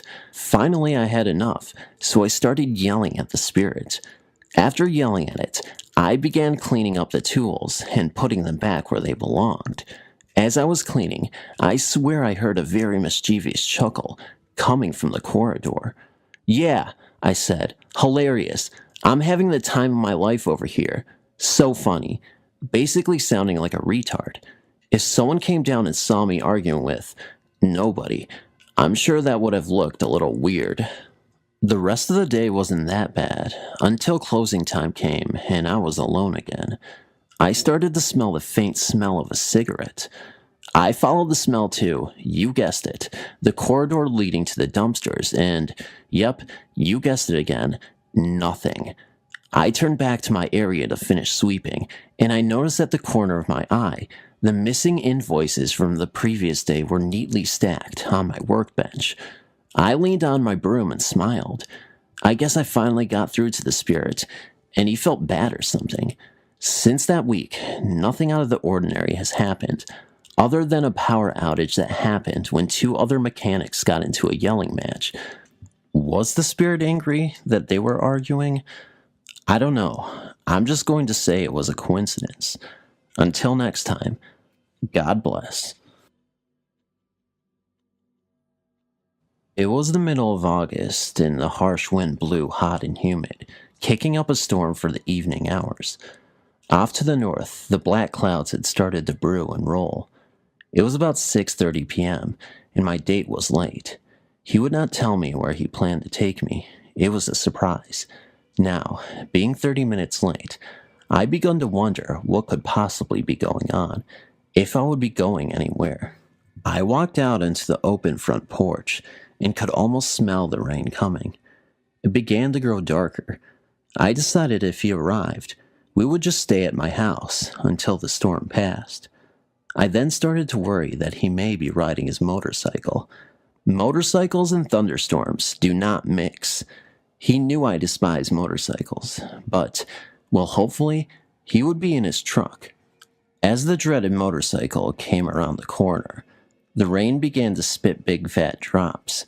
He got off the bike and indicated we needed to hurry up. I told him I was not going. It was raining. I was not getting on the bike, and I wouldn't even if it was not raining. After he became increasingly angry with me and refused to stay at my house until the storm passed, he got on the motorcycle and started off into the downpour. I looked up, and all I could see was flashing red and blue lights, such as those coming off an emergency vehicle. I watched for a few minutes, thinking there must have been an accident right in front of my house. I could hear screams of agony, sounding if they were coming from a few feet in front of me. No one was there. I turned around to grab my iced tea I had brought on the porch with me. As I turned back, the lights were all gone. There was no evidence of an accident either. I shook my head and turned to go into the house. As I turned, I could hear the unmistakable roar of his motorcycle starting and then screeching tires. I whirled around, and nothing was there. I turned back around after a few moments and decided I would sit on the porch for a while. Surely the heat had gotten to me, causing me to see and hear things. After 20 minutes later, my mom called me at the screen door telling me I had a call. I asked who it was, as my mom was familiar with all of my friends. She stated she didn't recognize the voice. I went in and answered the phone. The voice on the other end of the line clarified my name and asked how I was related to Mark, my would-be date from earlier. I told him I was not related, that we had been dating for a few weeks. I was then informed that he had my name and phone number. Mark had been in an accident on his motorcycle. The roads were wet and slick. He skidded out of control and came to a rest on a couple of those sand barrels that are used for street barriers. As the accident was being described to me by phone, I looked up and saw the flashing red and blue lights again. I heard the screech of tires. I closed my eyes tightly and said a silent prayer. As I opened my eyes, again the lights and the screeching sounds were gone.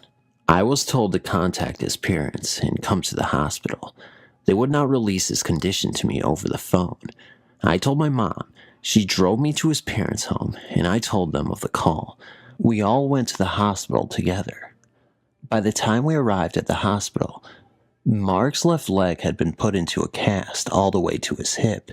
His scrapes and cuts had been cleaned on his arms and face, and he was arguing that he did not need to have the cervical collar on.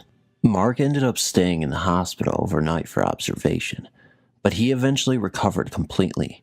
We did not continue to date after that night because he stated I jinxed him. About 3 years later, he had another accident on a motorcycle, which ended up breaking his back and his pelvis, causing him to give up motorcycles for good. In 2009, I was living in Texas at the time. I was working out at the prison on day shift. It happened to be on lockdown at the time, meaning no one out of cell movement for the offenders. I was working with my partner, having a conversation with them to keep us awake, because if you didn't, you would fall asleep. It was that boring. I was talking to him when I stopped in midsection. What I saw did not frighten me, but surprised me, as I usually did not see any or much activity in the ghost area in the prison. I worked there almost 2 years, and this was the first sighting out of 2 that I had at this prison. I saw a white man walk up to the last cell, dressed in offender's clothes, look over me, and then walk through the prison door. I got up to check on it, thinking no way.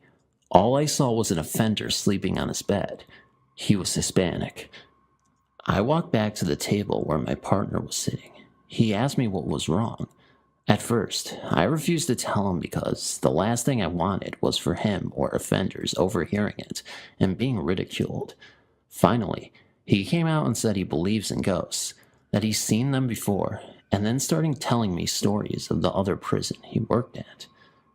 Keep in mind, most ghosts are seen most active at night, or when there is not much activities going on. I finally had the courage to tell him. Thanks for reading my story. Located in Munnsville, West Virginia, is the old West Virginia State Maximum Security Prison. Now, this prison has a long and sometimes violent history. Prisoners were murdered in their cells by other inmates during riots, and most notably, they were put to death in the electric chair, Old Sparky, who was built by an inmate from that facility. The prison is closed now, but you can still tour it, and if you are brave enough, even spend the night there. Once we had received our initial briefing about the facility, we were allowed to tour it on our own and pretty much go wherever we wanted, even places the public isn't allowed. While touring the facility, I was in a section of the prison known as the Sugar Shack, supposedly where some of the worst offenders were housed. I was the only person in this section of the prison at the time, and while I was up on the 3rd tier, inspecting some of the old cells, when down below me, the cell door slammed shut. Now, this wouldn't have come as much of a surprise to me if it weren't for the fact that all the doors had closed at once, which is what they are supposed to do, but they are controlled by a lever from a central location, which I could see from my vantage point, and no one was there, and the lever was still in the up position. Taking that as a cue, I left that section of the prison and made my way down to the basement in the location of the hole. This was a place they say drove some inmates mad. While in the basement, I kept having the feeling of someone following me, and as I grew near to the hole, a feeling of dread and despair almost overwhelmed me. I kept my senses, though, and started to make my way deeper into the basement. I caught the glimpse of a figure, just off in the shadows, moving from right to left, that should have brought them into the light. What little there was, but they never appeared, and I didn't see them go the other way. Once again, I took this as a cue to leave. I went from there up to the medical and dental ward of the facility. No physical events took place there, just a sense of foreboding over the area. This all led me to believe that something is still behind the walls of the prison and that they may never be able to leave. I'm going to do an all-night ghost hunt of the facility, and I plan on taking some video and audio equipment and see if I can capture anything on film or tape. Thanks for reading my experience. My following story is about my visit to the famous Fremantle prison, Western Australia in 2009, when I was around the age of 14. I attended the Torchlight Tour with my best friend and her mother. The Torchlight Tour runs for 1 hour and 30 minutes and is completely in the dark. All you have is a small torch that the tour guides hand out to you. The prison itself was actually pretty old. It was created in the 1850s. Back then, I wasn't very informed of the paranormal, and quite frankly, I was a bit of a skeptic. I had heard that the Fremantle prison was quite haunted and very notorious for sightings of apparitions. I eagerly wanted to experience some kind of ghost for myself to put my skepticism to rest. We toured Fremantle prison because it was my friend's mom's idea. She thought it'd be a little fun outing for us, as she'd like to keep us entertained and interested. This tour, from what I remember, was around the winter months, so it took place at 6:30 p.m., and being winter, was very dark by then. I had a digital camera, the basic kind, that I had brought along in the hopes to try and capture something out of the ordinary. I'll just note that since this was 5 years ago, I can't remember every single area we were shown, but I have vivid memories of the places I do remember seeing and being in. So if you've ever had a tour and mine seems off as to which areas were entered first, I apologize for my poor memory. I've tried remembering what each area was called, but I'm still unsure and can't be bothered doing tons of reading to research it. We were waiting for the tour group and to be called, as we got there quite early, so my friend and I were sitting on a low rock wall, mucking around just near the entrance to the prison grounds. I remember taking a few silly snaps together and taking random shots of the entrance here and there, reviewing them with my friend to see if we had discovered anything in the photos. Nothing came up, yet. The tour guide yells out for the group to gather and get prepared. He pulls out a large box full of little black torches and says, "These are yours to keep as a souvenir to remember your time here." As each person in the group took a torch, we entered the block. I think it was one of those rooms where they search the convicts, strip them, and give them prison attire to wear. There was a long locker room type bench, big enough for the whole group to sit on. The tour guide told us to find a seat, then proceeded to tell us a little history, what we can expect from the tour, and basic rules. The first room in the building we entered was what I believe to be a kitchen. It had these huge metal type containers, and I don't remember if we were told what they were used for. I took a couple of snaps and followed the group to the next area. I believe the next place we were shown was the courtyard leading to all the other areas of the prison. The tour guide stopped and gave us some more history as I snapped pictures of each section of the courtyard, including a picture of the guide. He then led us to the main cell block, which felt super eerie and cold. Above us was what the prison named the suicide net. As there were numerous cells on different levels, it was popular for inmates to throw themselves off the side and fall to their death. It took 2 years for their government to install the suicide net, so as you could imagine, prisoners were still launching themselves over the railing. As the guide was telling us about the stories, a dummy appeared out of nowhere with a net catching its fall. Most of the group were quite jumpy, as you could imagine. Exploring deeper into the block, the tour guide told us about artwork that the convicts had done on their cell walls. We weren't allowed to take photos of the art with flash on because it can fade the paint. I took pictures of the other cells in the hopes of capturing something paranormal. After we toured the cells, we moved out to another courtyard for where the inmates would go daily to stretch their legs. The next thing we came across was the whipping post in another section outdoor area. The tour guide explained it would be used to punish convicts by whipping them and lashing them, and then covering the convicts with salt. The guide asked for a volunteer, and being the weird child that I was, raised my hand immediately. Giggling like an idiot, I gave my friend the camera and asked her to take photos of me while the tour guide demonstrated the punishment procedure. I remember that I couldn't stop laughing as he was showing the demonstration. In the courtyard, there was a freedom mural that was painted by an inmate. It was beautiful, a sunset behind a beautiful field of lush green grass and tall trees. The tour guide then proceeded to show us death row, to which I snapped a picture before we entered, when an actor wearing prison attire popped out of one of the cells and scared the living poop out of all of us. He then explained the history on death row while each of us briefly popped our heads in the cells before a guide then took us to the gallows. The gallows felt extra eerie. Seeing the rope and the open trap door was super creepy. I took a couple of snaps before the guide stopped us to tell us about the convicts who were hanged. After that, we went to the church.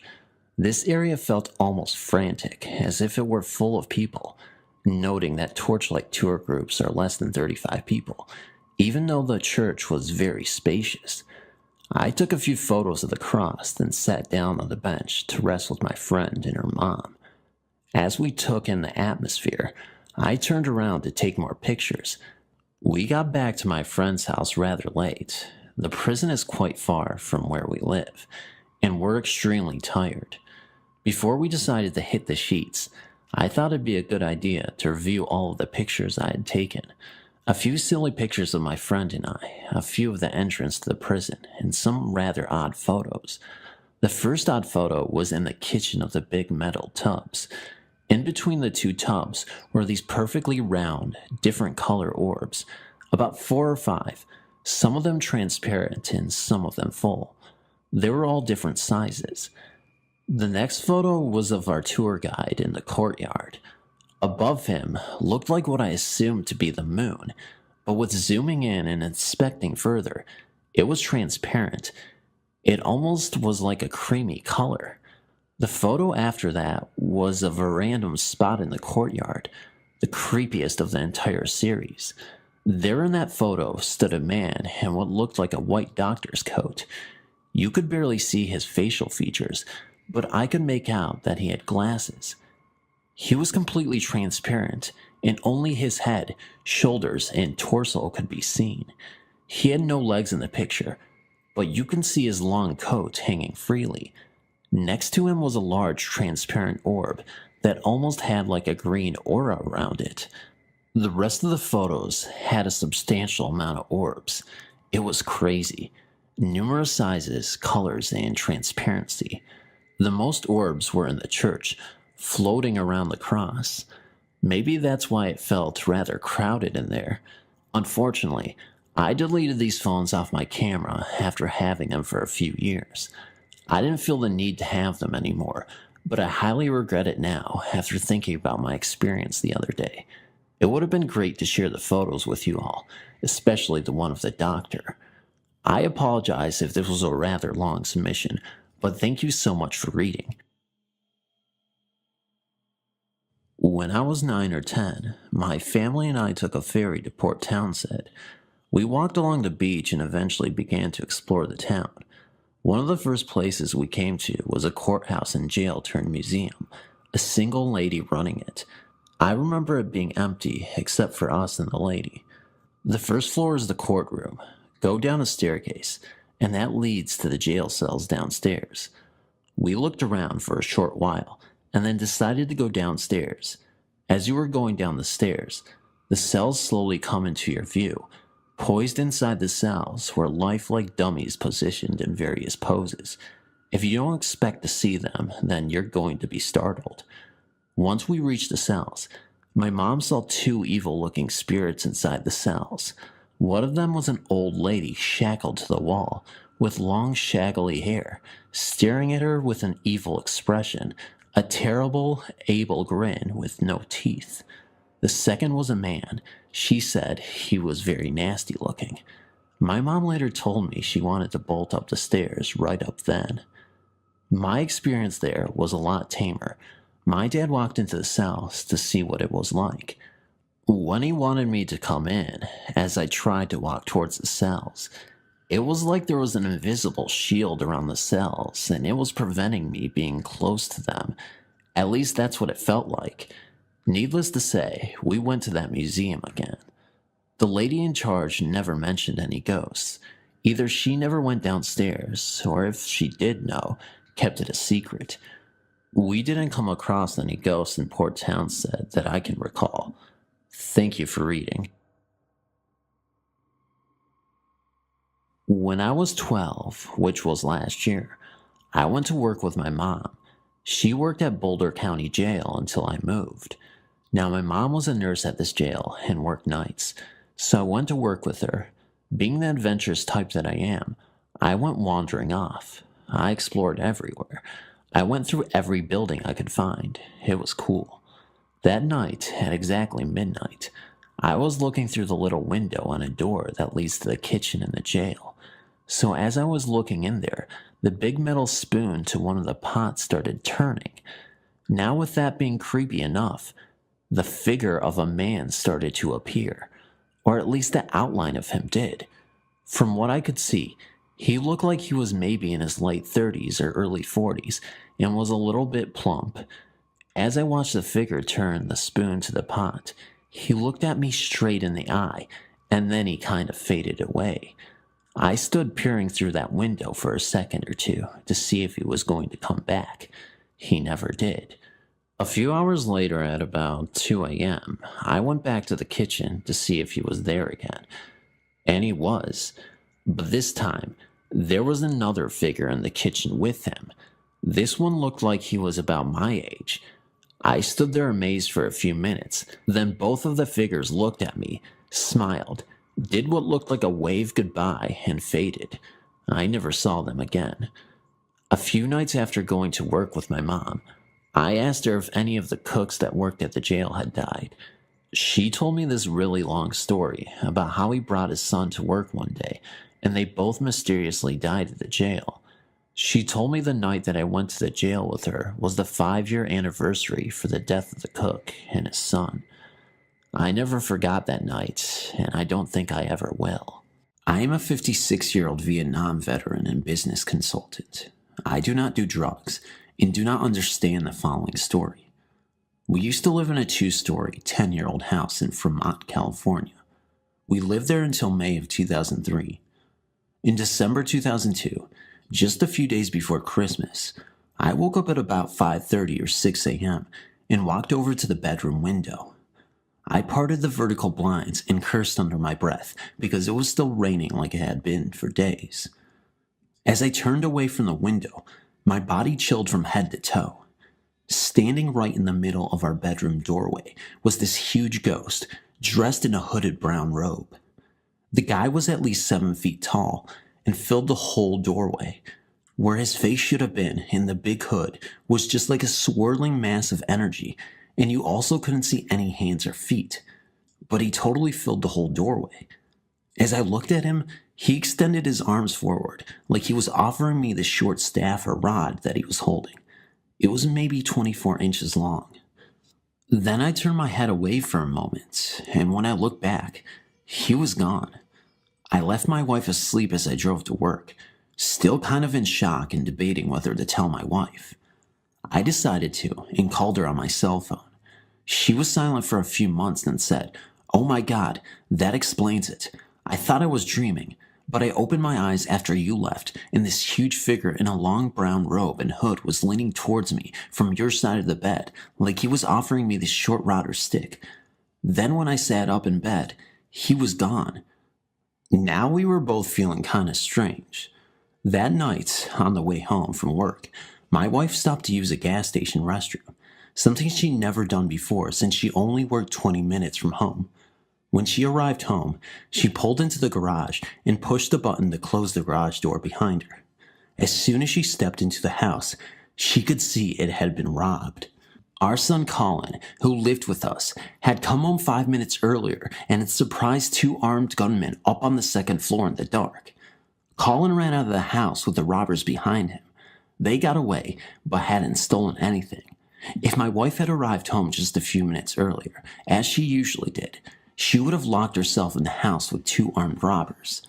I do not understand what has happened. Who was the brown robe figure?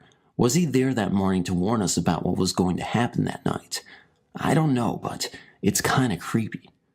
He never appeared again, but that night Colin reminded us that several weeks earlier he had been alone with his girlfriend in the living room sitting on the sofa.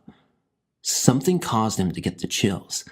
As he looked up, he saw this robed figure looking down at them from the railing in the loft above them. They quickly left the house. When Colin originally told me his story, I had told him that he had a very active imagination. Then a couple weeks later, the robed figure appeared to me and then my wife.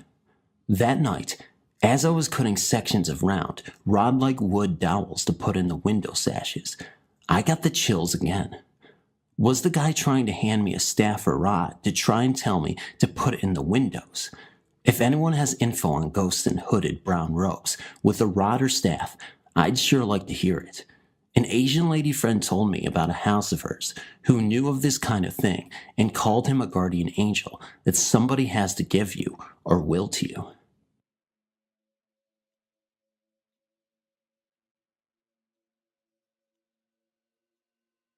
My brother-in-law Larry was killed in Vietnam on September 20th, 1970. To say his death left an enormous hole in our lives would be an understatement. To this day, we often speak of him and remember him fondly as a much beloved member of our family. I've always been very close to my eldest sister. She and my brother-in-law were married only 3 years when he died. Having been widowed at age 23, she decided to remain on her own and live in the house they had recently purchased. Thus began my frequent visits to stay the nights on the weekends and keep her company. One night, not quite 2 years after Larry's death, we had both been in bed for less than half an hour. I was 15 years old. My sister was 25 at the time. Neither one of us had ever had any type of encounter that we considered out of the ordinary, but this one night would change that. As we began to doze off after our customary chatting between rooms, I slept in our spare room directly across the hallway from a bedroom with our doors open. We both clearly heard footsteps crossing the kitchen floor, not a dozen feet down the hallway from where we slept. The footsteps sounded like someone was wearing heavy, leather boots, and when they reached the carpet in the hallway, the footsteps naturally silenced a bit, with only the sound of heady padding and an occasional creak to give away the fact that they were still coming down the hall. While this was happening, my sister called out from her room and asked if I could hear that, and I answered her immediately that I could. By this time, the covers of the bed were securely over my head. There was no way I wanted to see what was going to soon pass by my door, or worse, maybe into my room. The next thing I knew, my sister was reporting a nearly opaque, adult-sized mist forming in her room, just opposite her bed in front of her dark pine closet doors. The moon was full that night, so there was just enough light filtering through her shutters to softly illuminate the room so she could clearly see what was happening. Although I was nearly sweating with fear, I still asked what the mist was doing, of course hoping in part that it would not float my way. Apparently, it hovered for a bit in front of her closet doors, then floated around the bed to the other side of the room before it began to dissipate.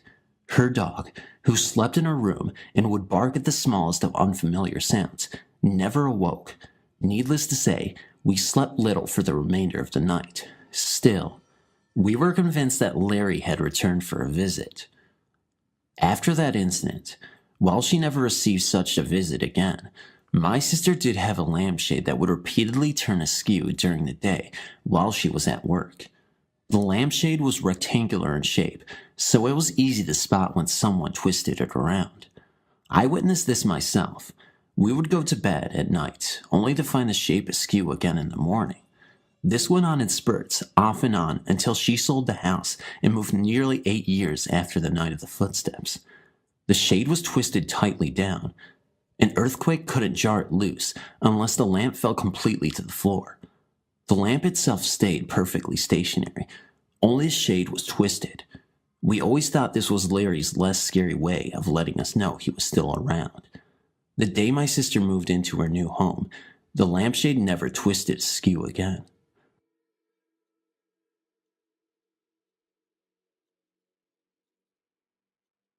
A few days ago, I was sitting on my bed in a small room that has a side window. I turned on my computer and started listening to music. Everything was okay until suddenly, I saw a human shadow through the window. It was just a shadow, yet I could make out the head and the body. There were no hands or legs. It disappeared after 5 seconds, and I was shocked. I turned on the light and ran down to find out who it might be. And you know what? My yard was empty. I looked around for a few minutes, then I came back home. I still didn't know who or what it was. But that wasn't all. That night, I went to bed around 11 p.m. I had just fallen asleep when I suddenly woke up and felt frozen. I couldn't move. Something was pushing my body and I was hurting. After a few minutes of being frozen, I then felt like I was about to blow up. I got out of my bed and I was breathing hard. I had no idea what was happening. Then, I heard some strange sounds from my kitchen. It sounded like chewing sounds. I ran down my kitchen, turned on the light, and there was nothing down there. Around midnight, I was freaking out, so I called my friend to come to my house. When he drove up, I saw a girl in a white dress and with long hair standing next to the gatehouse. I felt scared, and I screamed to my friend, "Hey, watch your back." Just then, the figure disappeared. My friend saw it as well, and he was more frightened than I was. He said the shadow had been right next to him. The figure looked like a 20-year-old girl with a white face, but also Vietnamese. It was extremely unusual. We sat next to the bed until morning. The next day, I invited another friend to come over and take some pictures, but nothing happened that day or the day after. I think the ghost just visited the house to make us look horrible and to scare us a little bit. Isn't that what ghosts do? Thanks for reading.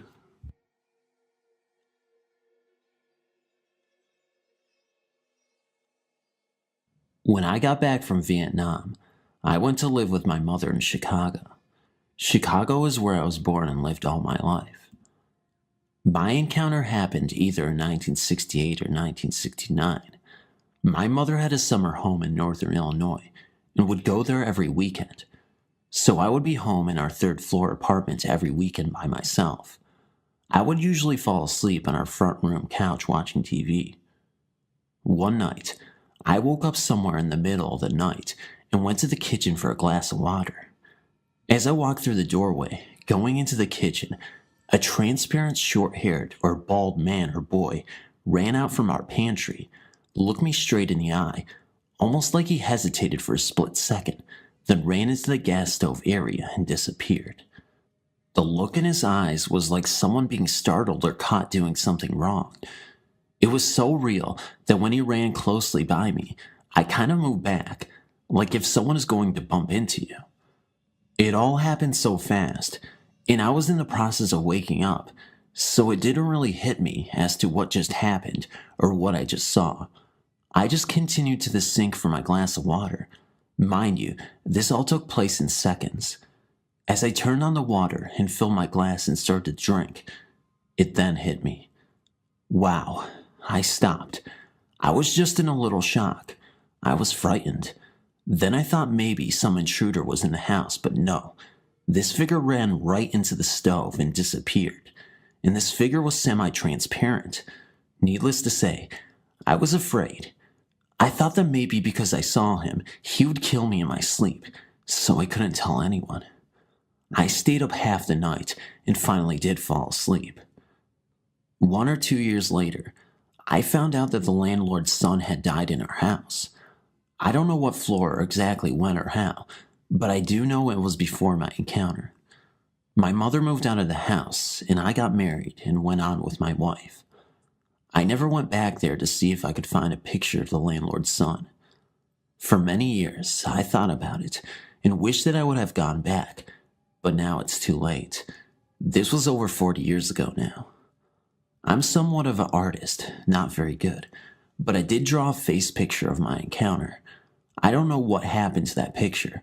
The vision that I have of him is vivid in my mind to this day. maybe I should try to draw another picture. And that's my story.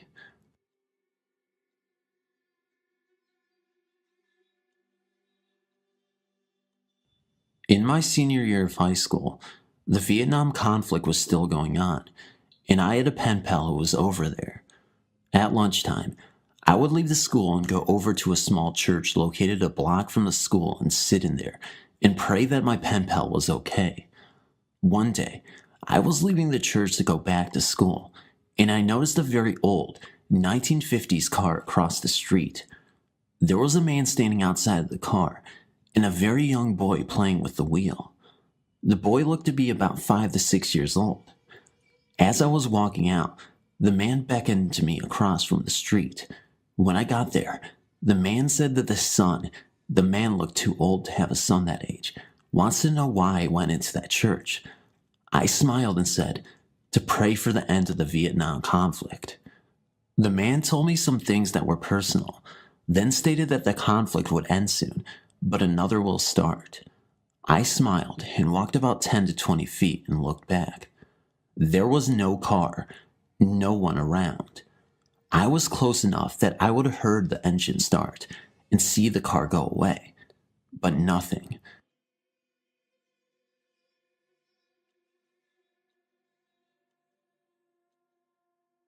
Way back in the 70s, when our neighborhood wasn't very occupied and only a few houses were around, my aunt, one of my sisters and my mom, was left alone in our spooky, dark, and silent house.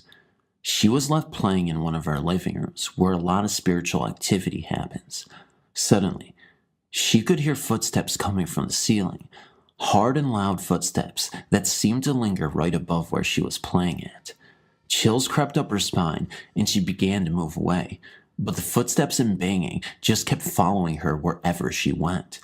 Even when she was running and screaming, the steps ran and followed her until she finally ran outside to daylight. This story has been validated by my other aunts and uncles, but let me share my own experience. Since my grandfather is a World War II veteran, he's seen and experienced a lot more than most other people. The whole family believes the spirit protected him through the war, since one of his experiences was running back and forth along the front line in an intense gunfight between Filipino and Japanese troops. He was commanding his troops back then. In any case, fast forward to the year 2004. My whole family was relaxing in our rest house about 40 miles north of this city. The land the house is standing on is cursed. All those who have owned have gone bankrupt. I believe this is true since my grandfather is losing a lot of money to an evil and possibly possessed eldest daughter. My experience happened while falling asleep in his room. Strangely enough, I felt an intense presence within the room, but I didn't feel scared or creeped out, which is something I am prone to feel.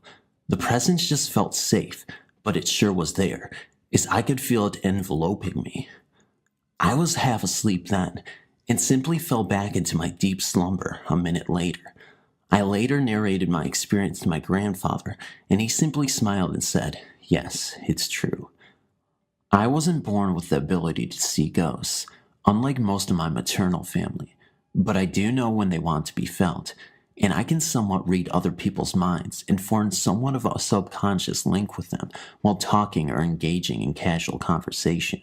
Another story involves the death of one of our longtime nannies in a spot she loved to sit on during the afternoons. She died of an embolism close to a year ago. One of our maids told us that on the night of her funeral, our maid was cleaning the plates up all alone in the house. Our whole family was in a rest house where the funeral was held, when all of a sudden, the dog started barking rather wildly. She looked out the kitchen window towards the porch where the dogs were barking and could see them looking up at an invisible figure while howling and barking all at the same time. The porch was where our nanny used to sit during the afternoons before she died. The invisible figure soon retreated back into the house, as if retiring for the night. Take note, this all happened at the night of my nanny's funeral, probably visiting one last time before passing on to the other side. When I was 2 years old, my family and I moved into a quaint little neighborhood in a small city outside of San Antonio, Texas, where I still reside today. It's a quiet place with virtually no crime. In fact, most of the people who live here are retired Air Force families from nearby Randolph. The streets in this neighborhood are named after ancient civilizations and important figures in ancient mythologies. One particular street was named Gothic Drive, after the Gothic tribes which ransacked Rome towards the end of the Great Empire's reign. As one would expect, this street was constructed in a way which mirrored the Goths' macabre reputation, if you will. Trees are planted so close together that sunlight is obscured, and most of the street is blanketed in shadows, even in the middle of the day. The houses on that street, though small, are Victorian in design and are always dimly lit at night.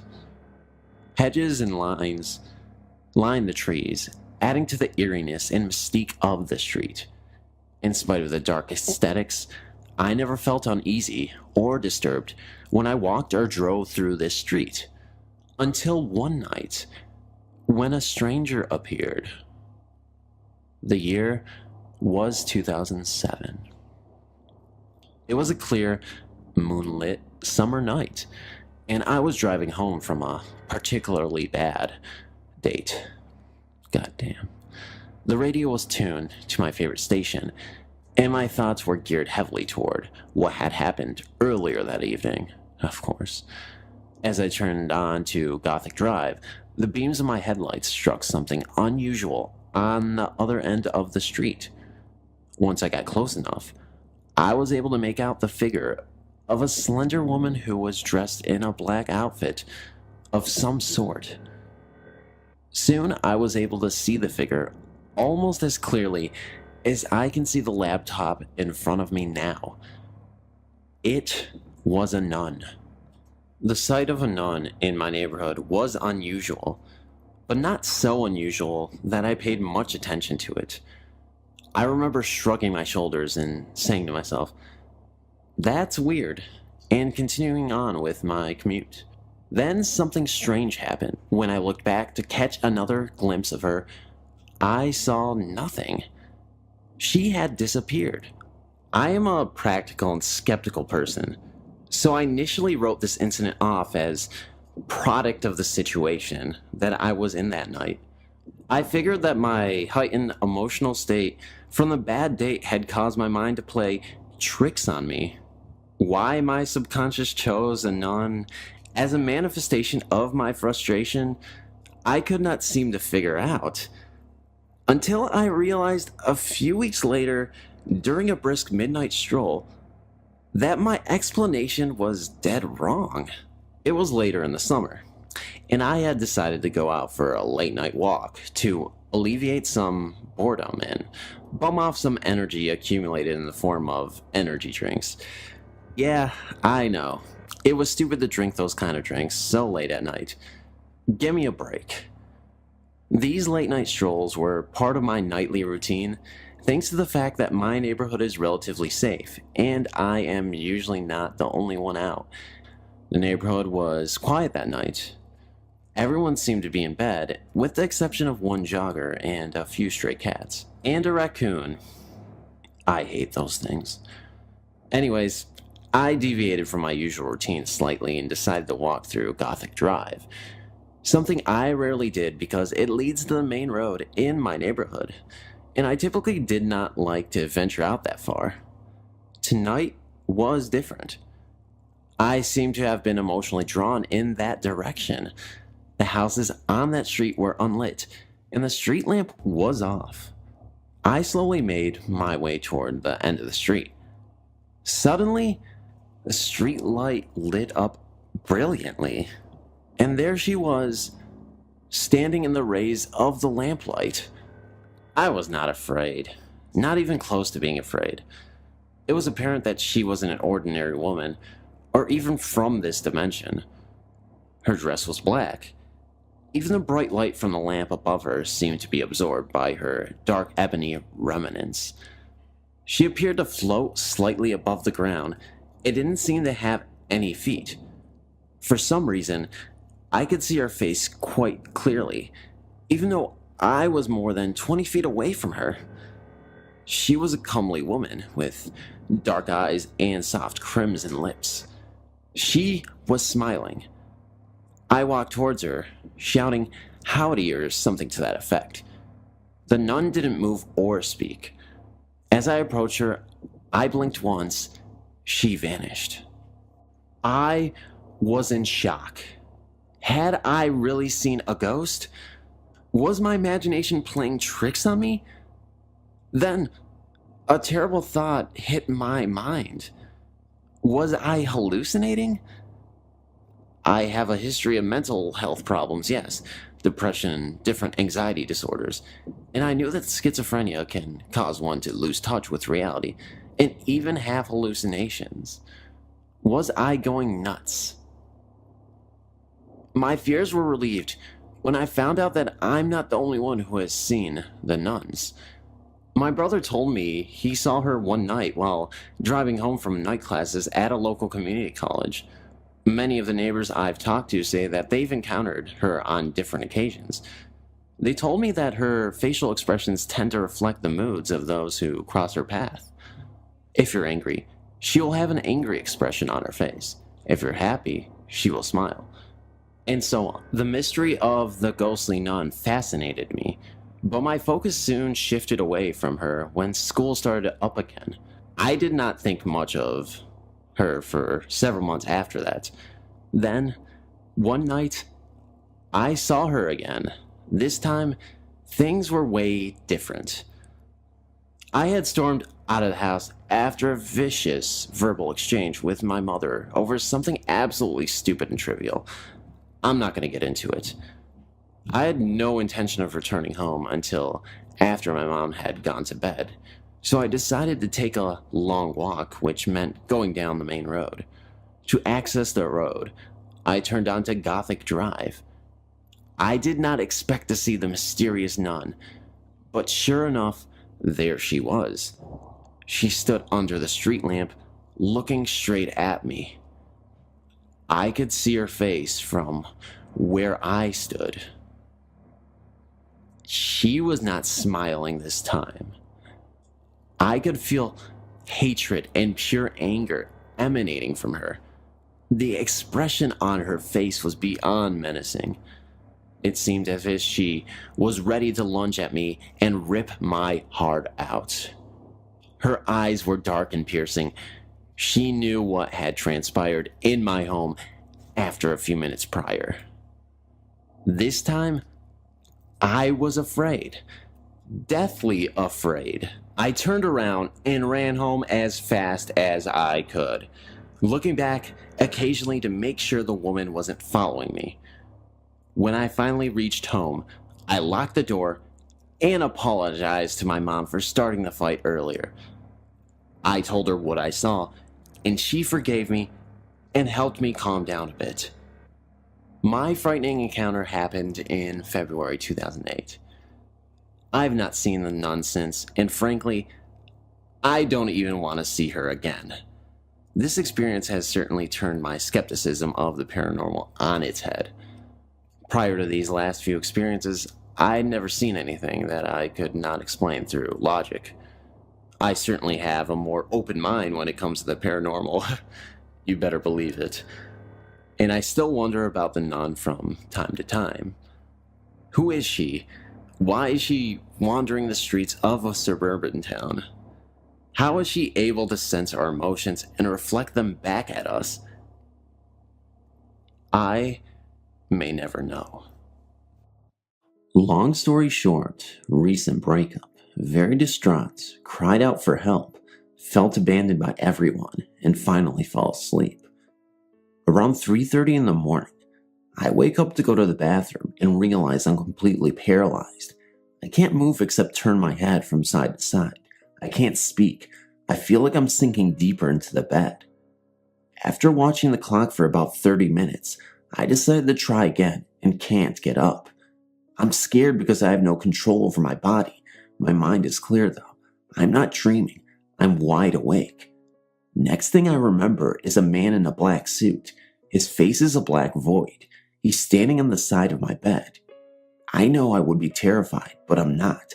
Strangely, everything about him was pleasing, creepy, but pleasing. He didn't speak, but somehow I knew he wanted me to go with him, to take his hand and go with him. That's when I looked away. At the foot of my bed are 3 monks. No faces, just brown robes. Every time I tried to get up to go with this man, it felt as if the monks were pushing me back down. This went on for about an hour. I just kept trying to get up and go with him, and the monks kept pushing me back down. Eventually, I quit looking at the man. I refused to look at him. When I finally got the courage to turn and check the time, the man was gone. I looked at the foot of my bed, and the monks were gone. Only then was I able to get up. A couple of years later, I had a near-death experience. Has anyone seen a man in a black suit, or monks, all without faces?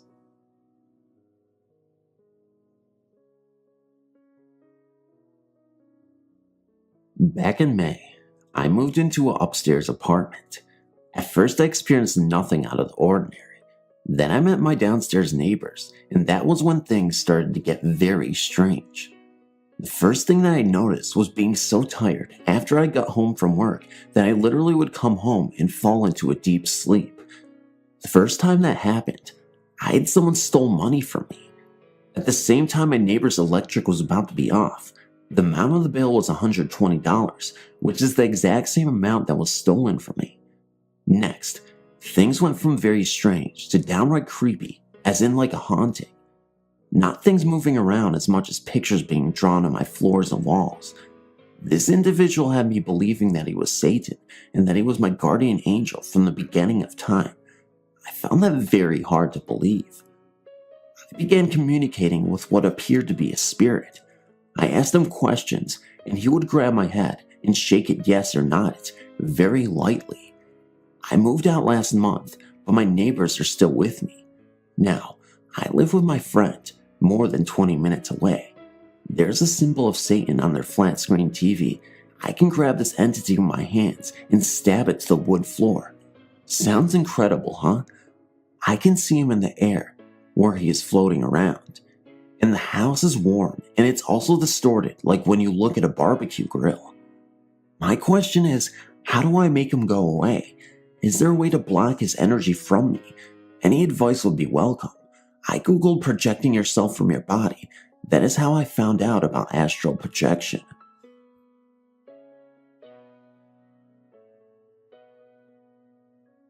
I've been having these bizarre, terrifying experiences on and off for almost 20 years, but most frequently in the past 5 years or so. This week it has happened to me 3 times, and although it never occurred to me before to do any research on the internet, my sister suggested it, and the first link I looked at brought me here, to another woman's story. I was astonished to find that her experience was almost identical to my own, and now I'm bursting with curiosity about it.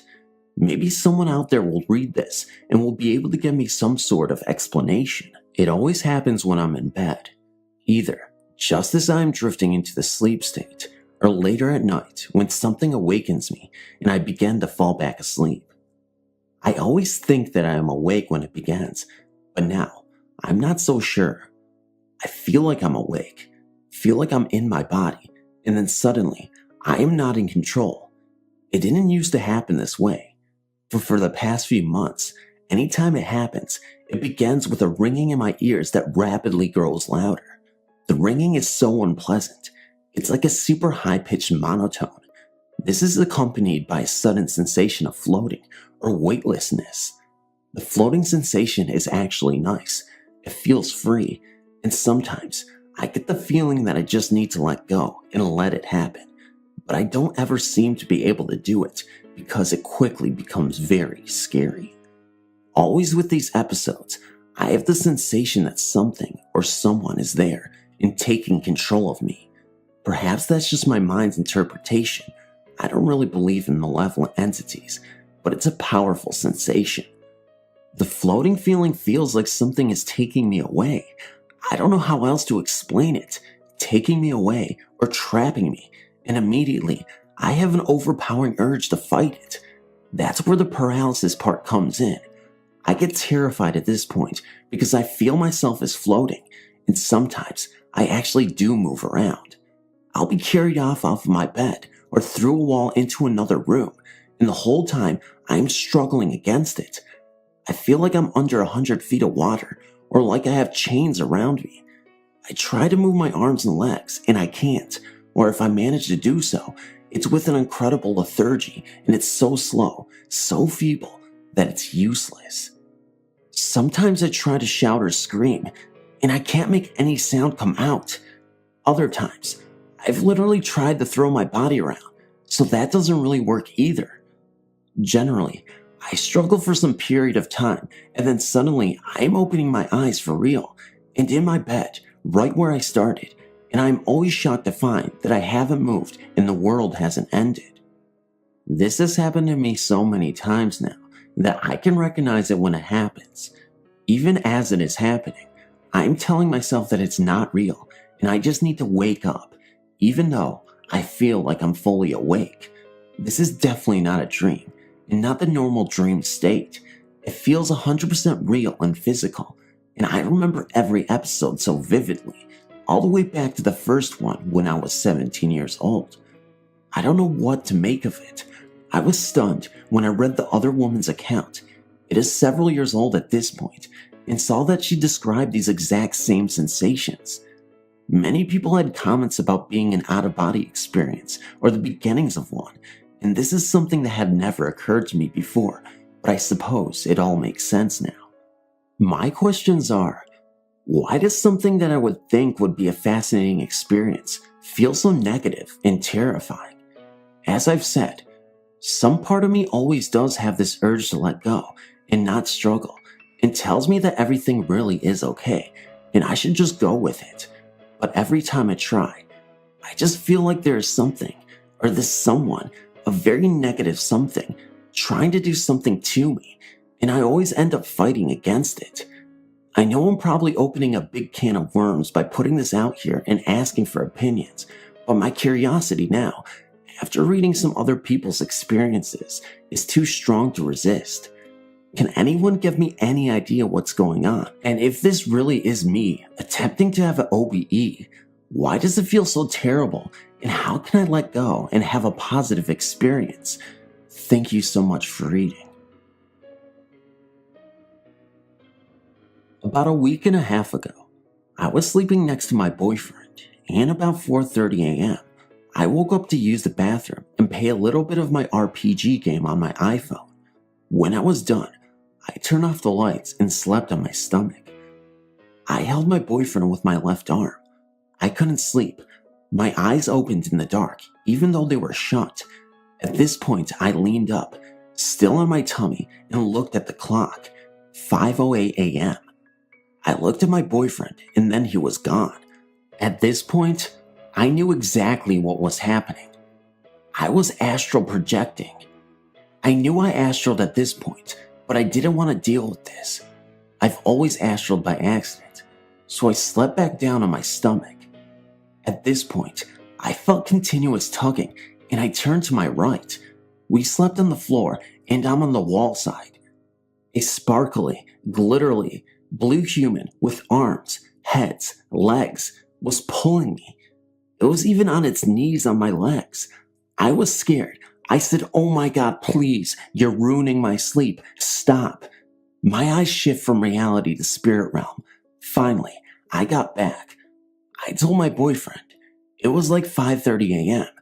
Anyways, I googled someone in the psychic experience site and said, imagine a human glass vase filled with glitter and blue static people. So, I was like shocked. I'm not alone. It was baby blue, white, little pink, lavender, sparkly as hell. Thing is, no one died around me, so I didn't even know what it was or what it wanted.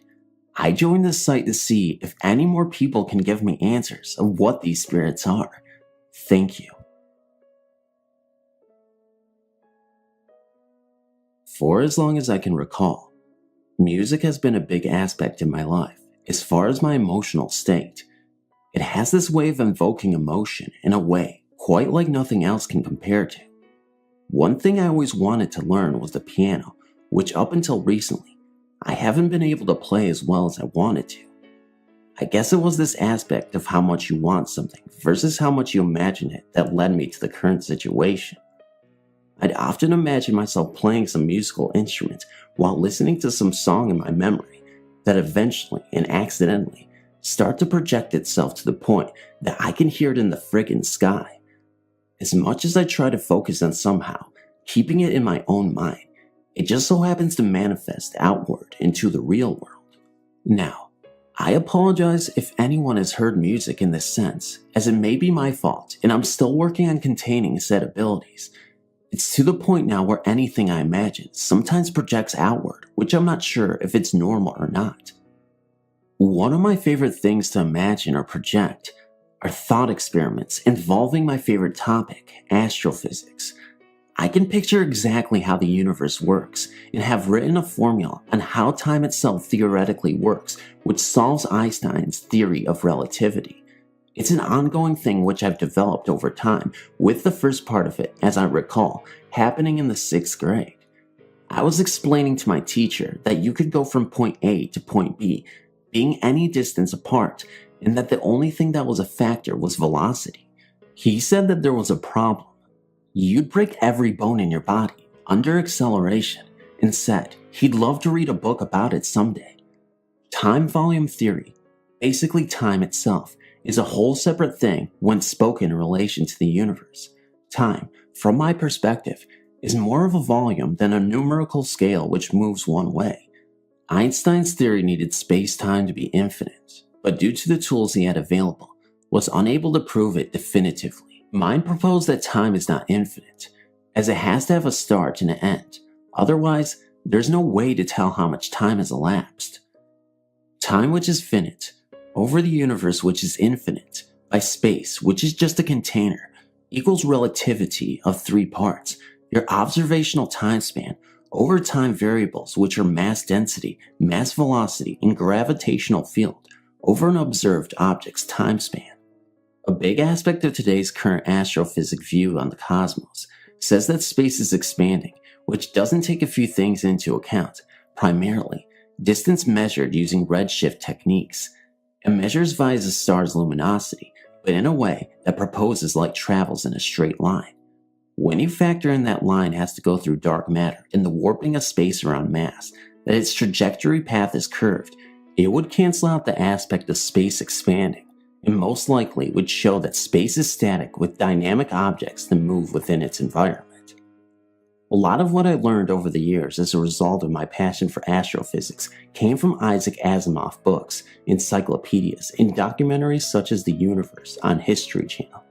The rest has come from pure thought experiments in my head where I can imagine a set of conditions within a specific environment and simply imagine the outcome of the situation due to my scientific, electrical, and mechanical aptitudes.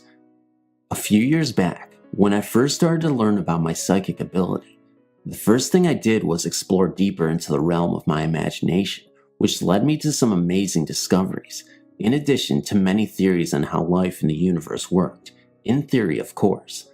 I definitely look forward to future experiences as I hone my abilities and push myself to explore new horizons, with the only limitation being those I impose on myself.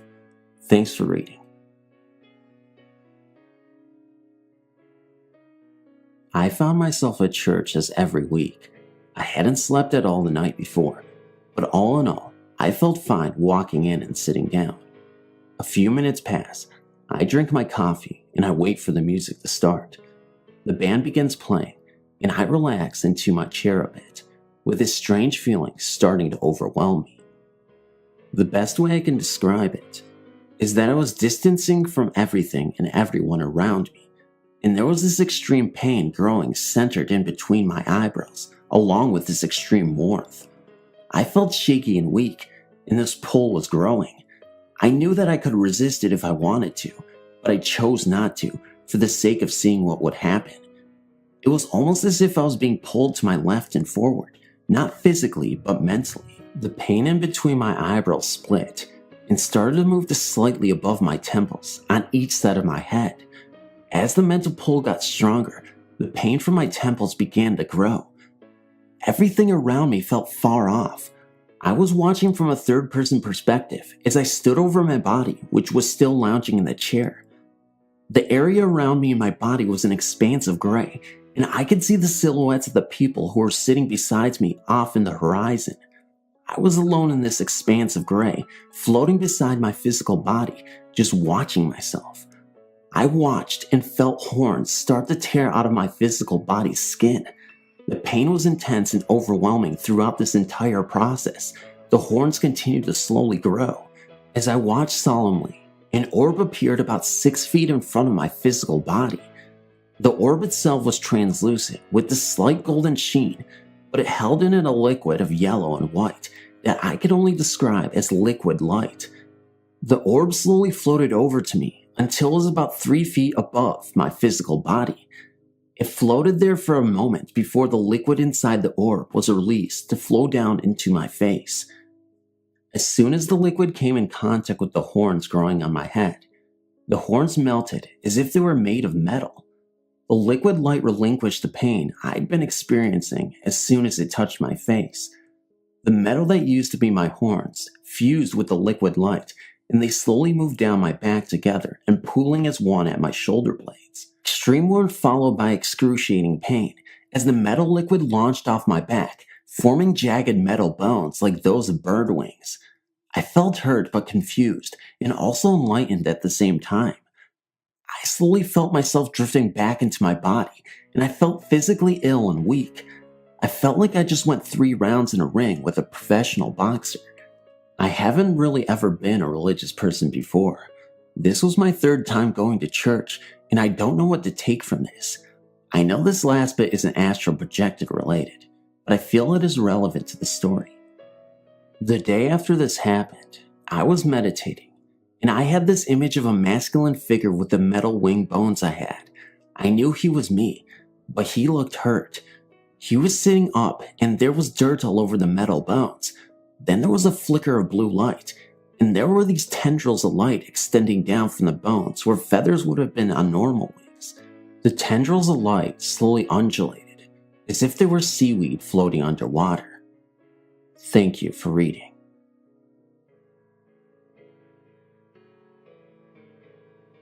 Last night I had a very vivid, multi-sensory lucid dream. After a few minutes the visitor left. They dematerialized or whooshed away off my right-hand side. With it came a sound I've heard before. It was a very quick but drawn-out note or chord that seemed to become louder before disappearing. Previously, I've had experiences when meditating of a person's light body entering through the crown of my head with a similar but lower and uncomfortable noise until they are in and around me. They then proceeded to communicate through hand signals and images and gestures they made with my body. When they left, there was a similar sound, but much louder, and I felt the being pulling away. It is almost as if a whole person is sucked into a vortex like manna down a plug hole. Once the last of the form disappears, the noise ceases. Last night, when the visitor appeared, I said yes to it, in that I had a conversation with the person. We were face to face. It was therefore unlike the full body takeover described above. It was a two-way conversation, and I could feel their physical body too. Then they left with a whoosh. Was I receiving an astral visitation from someone projecting directly to me? Does this low, quick, pulling noise sound familiar to anyone? If so, is this typical when being visited by someone performing astral projection? Thank you in advance for your input, advice, and guidance. I see these visitations. They're not infrequent, but this is the most recent as benign. I have no fear associated with them. I would just like to know what type of experience this is, and whether the sound is somehow characteristic. I feel kinda silly writing this, since I haven't talked much about it since it happened. I'm 17 now, and still can't come up with any explanation other than spirits. I've always been a believer, and hoped to one day have my own encounter with ghosts. I never thought it would be as terrifying as it was. 8 years ago, summer of 2000, My dad's family was having a reunion, and we all decided we would stay at Oak Island Beach in North Carolina. I'm not sure if that is the exact name. I know it was something to do with oak in it. The week we were there, the weather was very fickle. It rained most days, and the sun was only out 3 or 4 times. Most of our time was spent indoors. My parents, sister, and grandparents shared one condo. My dad's brother and sister and her family shared another, and his step-siblings were in the third with their children. One night, while it was storming, my cousin Josh and I went to the condo to play video games and watch TV. Everyone else was in our condo, playing cards and drinking. We played Dino Crisis and an X-Men game and decided to watch cartoons after about an hour. We spent another couple of hours just goofing off when the storm really started picking up. We were sitting on the couch, talking and laughing, when we heard a creak on the balcony outside. Neither of us is scared easily now, and we weren't then either. I looked out of the sliding doors, but everything was pitch black. We went back to our conversation and had no interruptions for a couple of minutes. When a bolt of lighting lit up the beach, we saw a man standing on the balcony, dressed in a trench coat. He seemed to be looking out at the sea. It all happened so suddenly. We didn't believe what we saw, no matter how skeptical we were. We weren't about to go and check like I had with the noise. After a couple of minutes, we noticed the door was fogging up. Not the entire thing, just a little patch about 6 feet off of the floor. We were very spooked now. During the next bolt of lightning, we both saw the man standing against the door, looking in on us. He screamed, and I screamed, and we jumped over the couch, headed for the door. We yanked it open, and as we did, we heard the sound of glass breaking. We didn't look back, just ran across the parking lot to the other condo. When we came in, we were soaked and out of breath. Our parents started to freak, asking us what was wrong. When I told them, they just laughed and brushed it off. We kept begging them to call someone, but they refused. After about a minute, they got fed up with it. They grabbed us and their umbrellas and dragged us over there. When we went in, the place was just as we left it. The door was intact, and no one was on the balcony, not even a footprint. I know I didn't imagine it. I believe that the spirit was drawn to me for some reason.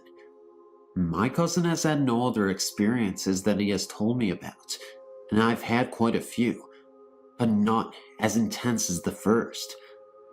Anyone that has had a similar experience, know that you're not alone. Finding the site has opened my eyes to the world of ghosts and those that have been affected by them. Thanks.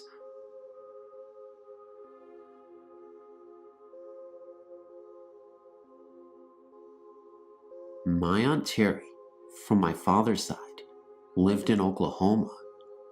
When I was about 16, she came here to Memphis, and she told me about a house that she lived in. She said that when her husbands and kids moved in, there was a barn out back, and she said when she walked in there was an upside-down pentacle on the barn floor. After she saw that, she never went back out there. One night, when everyone went to bed, my Aunt Terry heard the dogs barking in the kitchen. She went into the kitchen and watched her dog bark at a corner in the room. The next night she went to bed, and the TV in the living room came on by itself, and she said it did it every night. So one night, she decided to unplug the TV, and she went to bed as normal, and the TV still came on.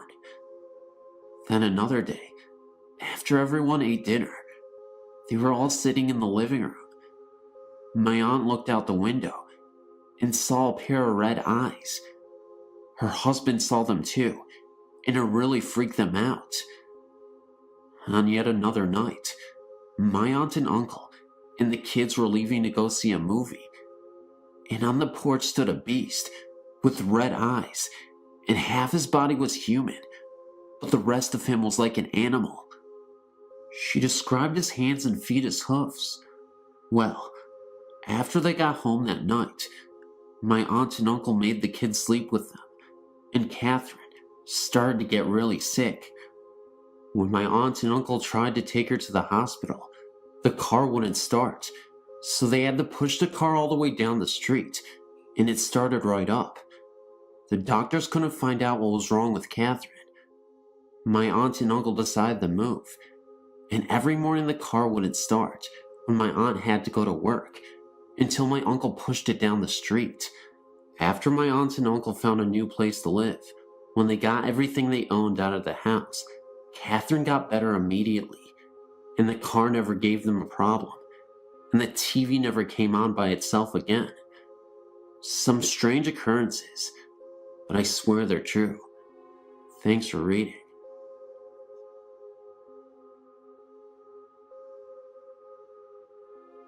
The Hampton Inn on Warner Road, off Route 279, has a haunted room, which is number 417. My husband stayed in this room while on a business trip in March 2008. He frequently stays at this hotel while in Maryland, but never had an experience like this until he stayed in room 417.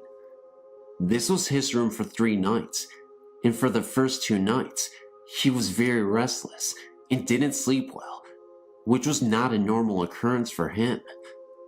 On the 3rd restless night, he realized that he was hearing noises inside the room, not from adjoining rooms. These noises were hangers moving around in the closet, the refrigerator door opening, noises from the bathroom, and the sound of glass being set on the nightstand next to the bed. Final thing that really spooked him was that something grabbed his side as he laid on the bed, trying to ignore the sounds and fall asleep.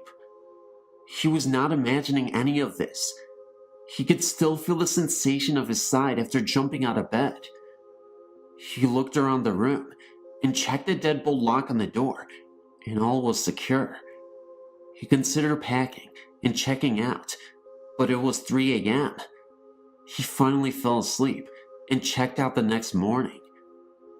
He has since stayed at the hotel and was offered the same room upon check-in, but he refused it. The hotel clerk wanted to know why, but he didn't want to sound foolish and wouldn't elaborate on his experience. For the record, he didn't believe in ghosts or spirits until this happened. We believe that someone must have died in this room, heart attack or something, and their spirit is trapped there. We dare anyone to stay in this room. It is creepy.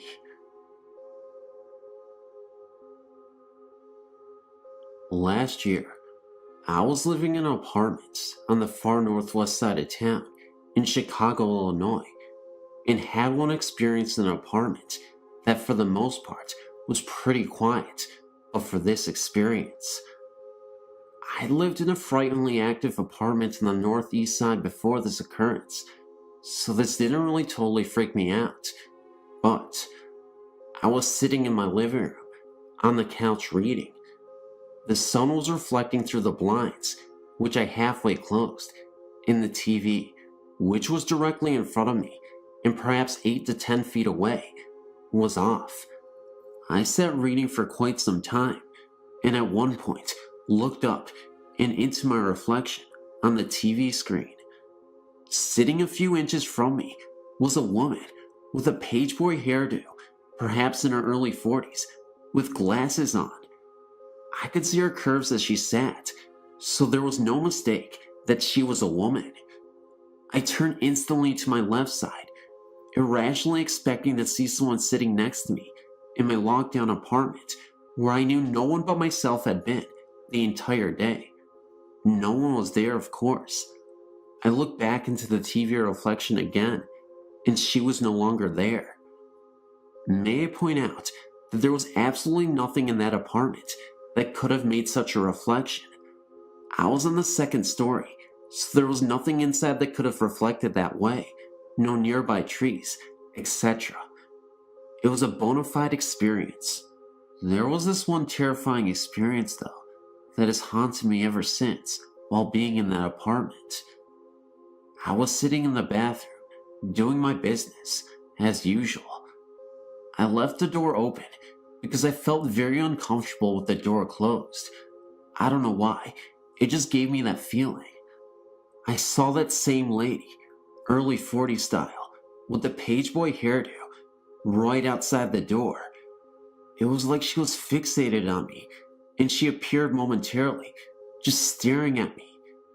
Although the bathroom light was obviously on, the hallway outside the door was pretty dim, so you could just barely make out the outline of her face and her body. There were some slight changes with her this time. The only difference being this time was that she looked like she was in some kind of nun outfit. It was really creepy. This was the moment where I was terrified. I didn't know what to think. She kind of looked like Mother Teresa in a way. It also looked like she was trying to open her mouth, but somehow couldn't. Like she was unable to speak or something. Maybe she was in danger. Just like that, she disappeared. And later on in that day, I also saw an orb float around. It was pretty eerie. For the record, this was a highly Polish neighborhood, and had been for years, so I have a feeling it was some old Polish lady that couldn't leave her building. I lived there for a year, and am now gone. I also have a theory that because she is Polish, that she was wearing the nun attire due to her religion.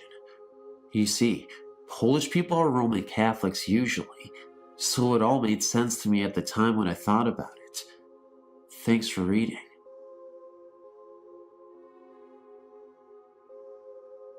I had a personal experience at this bed and breakfast, and it was so exciting. A friend of mine and I were staying in this B&B, the Henderson House, while we visited her daughter at a nearby Baptist university where she is a cheerleader. We stayed in the downstairs guest bedroom by the dining room. When we arrived, they were setting up for a big sit-down dinner and reception with round tables covered in white tablecloths.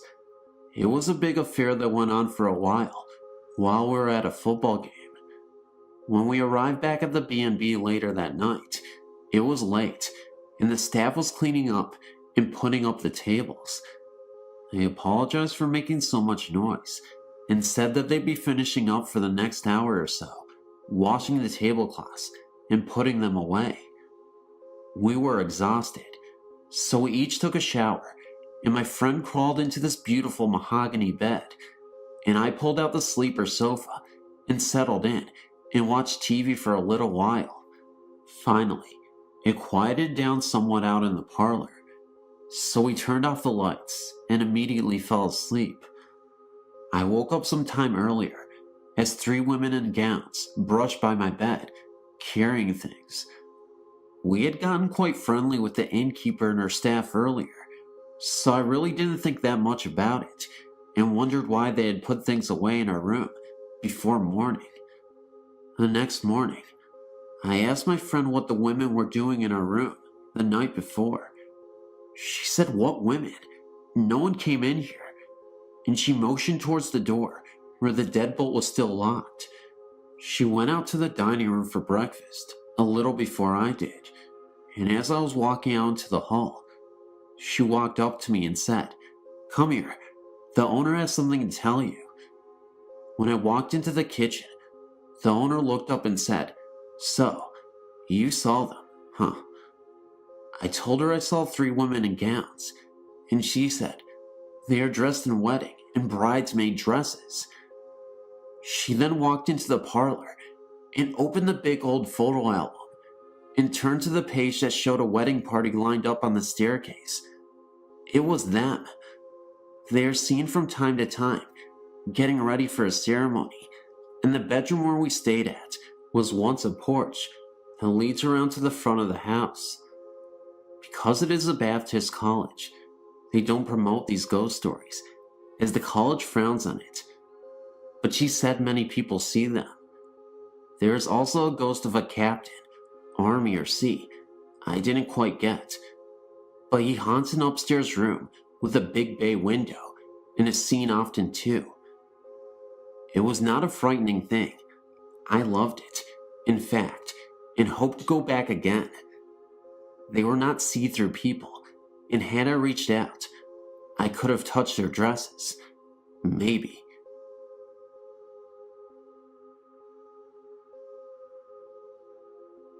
In the year 2000, my husband and I moved to LaGrange, Georgia, to a fairly new apartment on Old Airport Road.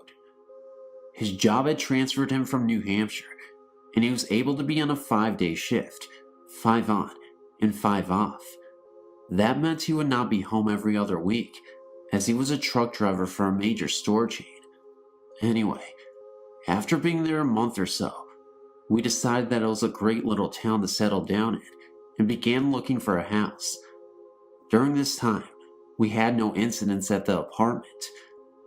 After another 2 months of searching, we finally found the house we wanted. It was a 3-bedroom ranch with a small in-ground pool located in a rural part of LaGrange. When our offer was accepted, we were ecstatic. This is when my 4-year-old son began falling out of bed at night, something he had neither done before or after living at this apartment. Eventually, this led him to waking up in the middle of the night, and I would have to go in and confront him, which was usually fairly easy to do, and he'd go back to sleep, only to wake up later again in the night. When I put them to bed, I would sit in the hallway between both of their doors. Daughter's bedroom was at the end of the hall, which was about 10 feet long, but their doors were close together.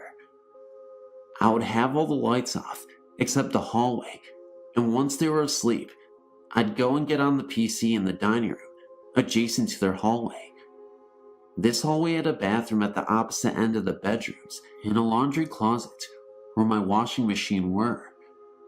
One night, my son insisted I lay with him in bed, so I laid down behind him, closest to his closet, with him closest to the door.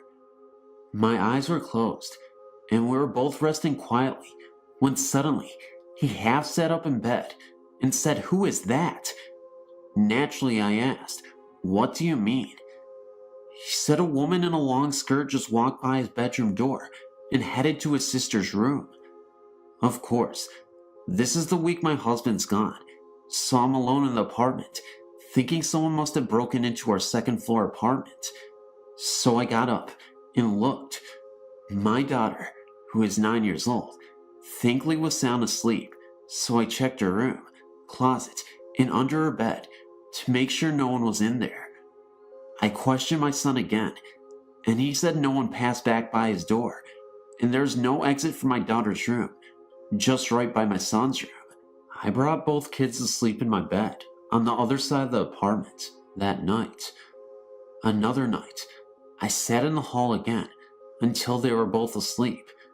Now keep in mind, all the lights are off except the hall, which includes their big walk-in closets. No lights on. When they were both sleeping, I got up and used their bathroom at the end of their hall. While in there, I heard what sounded like a toy hitting the wall of my son's closet, which shared a wall with the bathroom. Thinking that he woke up and started playing, which was not like him at all, by the way, I went to his room to find him sleeping cozily, but the closet door halfway open and the light inside open. Okay, so now I'm freaked out because I know that the door was closed and the light was off, and yes, his bed's right next to that closet, so yeah, I took them into my room again. Again, on another night, my son wakes up again, but this time my husband's home and we're all asleep in our own beds. I can hear my son crying, so I go to comfort him, but he's not there. My husband and I can't find him, but he's still crying, sobbing, a terrified cry actually. In a minute or two, we find him hiding under the sink in the bathroom at the end of his hallway. He told us the mean lady won't let him pass. He had tried to come in our room, but she stood in front of him. Again, he described her exactly the same. Long skirt, hair up behind her head, and she makes faces at him. Now I know for a fact I'm dealing with a ghostie here. The husband thinks I'm just going nuts and putting stories in the kid's head. My daughter, meanwhile, never notices any of this and is not disturbed. While on the computer one night, late around 2 a.m., I hear 3 distinct loud knocks under my feet.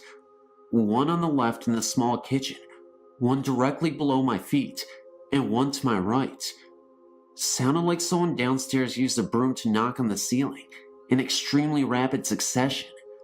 I sincerely doubt that anyone can move as quickly in the downstairs apartment and get by the furniture they undoubtedly had there, just as I had mine arranged.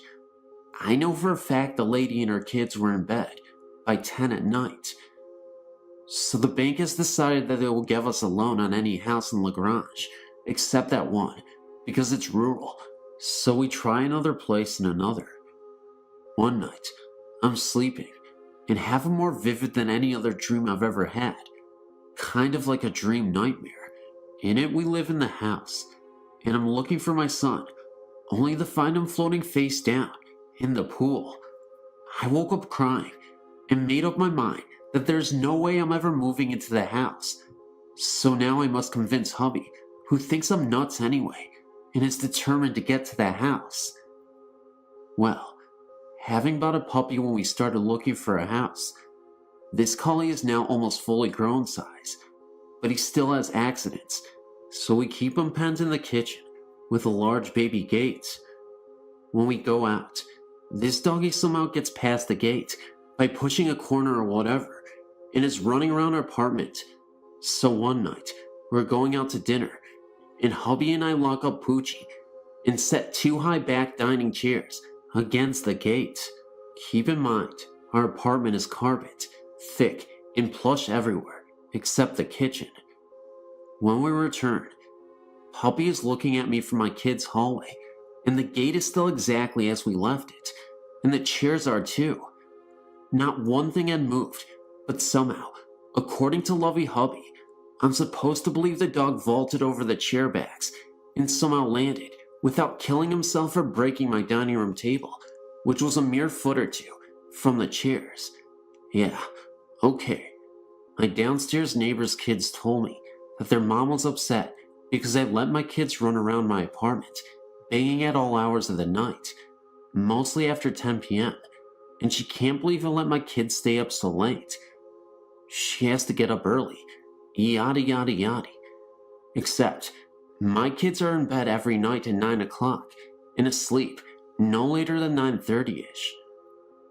I see a shape leaning out of the kitchen door, watching me as I watch TV and tell it, "Come sit by me," and leave my son alone. It didn't sit with me, but it didn't bother my son that night.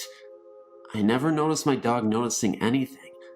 The only cold spot in the house was the kids' hallway, and not always, just mostly. Hubby slept in son's room one day, in the afternoon, and, even though we had central air, complained that he sweat like a hog, and had the worst nightmares ever. But the place still isn't haunted, and yes, he steadfastly refused to ever sleep in there again. I saw blinds move on their own, doorknobs that rattle when I was alone in the place, and no, it wasn't a teeny shake caused by some truck rumbling by, which was there some 50 to 100 feet between the side of our apartment and the road. This was a defined and voracious shaking, a definitive hello, I'm trying to open the door. But no one in the apartment but me. Finally, my husband grew tired of trying to get a loan for that house, and mysteriously, everything stopped. No more rattling of this or that, no shadows, but by now, it is also true that the 4 of us were sleeping in my waterbed, in the one room that never seemed affected by the haunting. But I noticed everything in the apartment changed, and felt cozy again. But by then, I'd also decided that tornadoes, large cockroachy-looking bugs, and the ghost belt were too much for me, and we packed up and came back north. Interestingly enough, when we returned home to my parents' house, which we later bought, we just never ever felt anything but perfect there. There were 3 knocks on the bottom half of my bedroom door one afternoon. I was alone in the house. Immediately, I felt that was the spirit or something, telling us we made the right choice by not getting the house. My father believed that it was his mother who had lived and died in North Carolina, who knew something bad would happen to my son if we bought that house, especially since it all seemed to stop when we stopped trying to get financing for it and gave up on the house. My son has never been affected by any other ghosty type stuff since then, and he's never fell out of bed again either. Feel free to email me if you choose. While I was working at a hospital in town, I had the opportunity to come in contact with many ghosts. I worked on the geriatric floor, and elderly people died there every day. If the power suddenly went out and immediately came back on, a person had just died. This happened every time.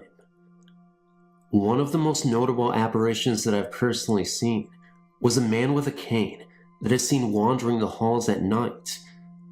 People admitted to the hospital would often report tapping sounds and seeing an old man's face grinning at them from the hospital door, which all of them had. One lady of about 80 kept telling me that she saw this man's face in the mirror in the bathroom, and that half of his face would look badly beaten and disfigured. There have been reports of a cloaked man praying over the dead bodies of the recently departed. I can remember one incident where I walked into the morgue and I saw a body that was recently pronounced dead and covered.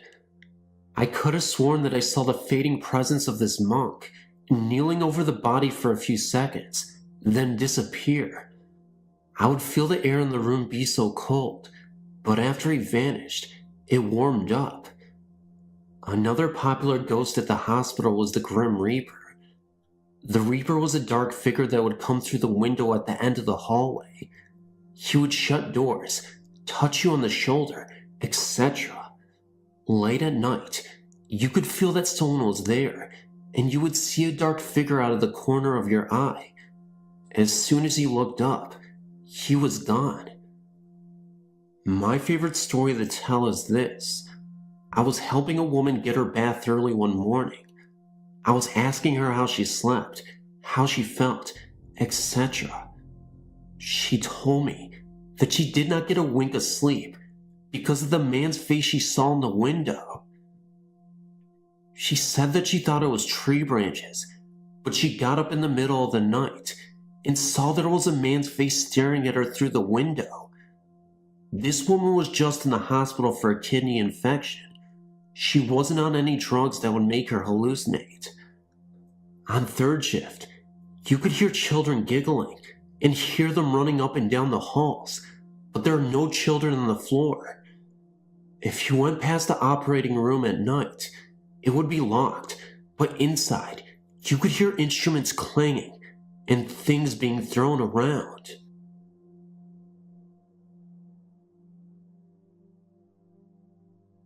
Haunted church stories seem to be popping up frequently lately, and I'm here to say that I have a brief story that will involve just that. There's this Catholic church that I used to constantly clean.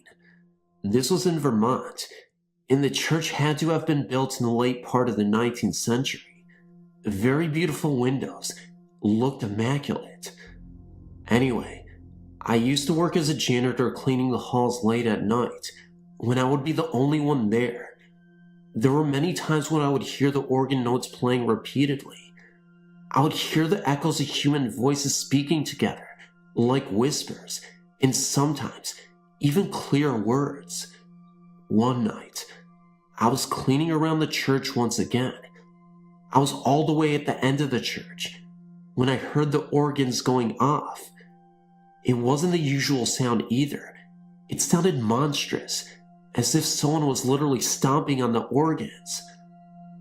I looked immediately in the direction of where the organ sounds were coming from, and I could have sworn I saw a cloaked figure at the organ and playing it.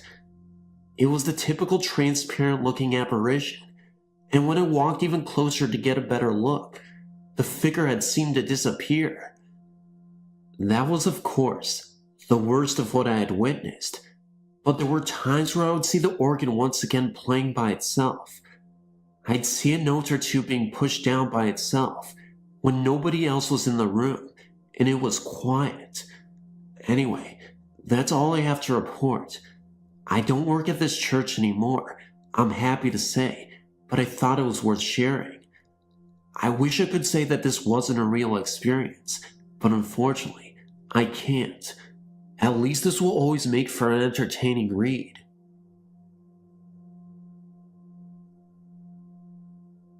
My name is Shannon. I'll be 18 in 11 days. I live in Georgia, and I'm writing to you because I feel so alone. For as long as I can remember, I've dealt with ghosts. I don't know what they are or what they want from me, but they seem to follow me. For the first 5 years of my life, I lived in a trailer in Mississippi. I can only recall one incident from them because I was so young. I remember it was a beautiful day in spring, and I was sitting on a picnic table in our backyard, making mud pies, when suddenly I heard what I thought to be my mother's voice calling me from the woods. I started to follow it. The closer I got, the further out into the deep woods the voice seemed to go. I almost followed it all the way into the woods, thinking my mother was calling me, but suddenly I heard my mother's real voice calling me from the trailer. I turned and saw her waiting for me next to the picnic table, so I ran back and told her what had happened. She, of course, said that it was my imagination. About 12 years ago, our family moved here to Hiram. Every single night for years, I was terrified to sleep because I saw shadow people. They were like three-dimensional shadows that looked like people.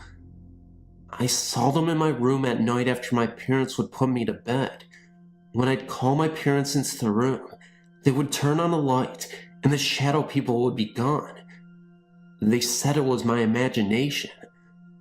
Lots of other things have happened, and there have been witnesses to some of the events. The house will shake at times. The doors will open and close on their own. I've seen dolls move on their own. A glass has exploded in my hand for no reason. I know glasses will explode from temperature changes, but there was no change in temperature at all.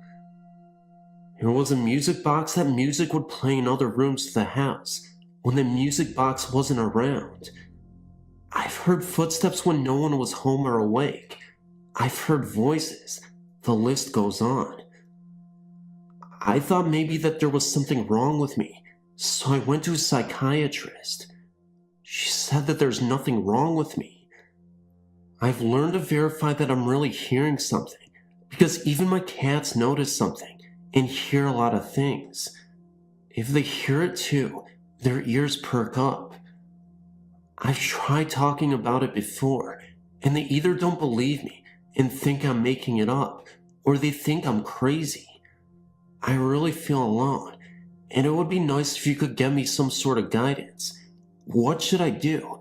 Should I do anything? Well, I apologize for the long email. I'm sure that you get a lot of mail every day, and I hate to add to the pile. Thank you for your time.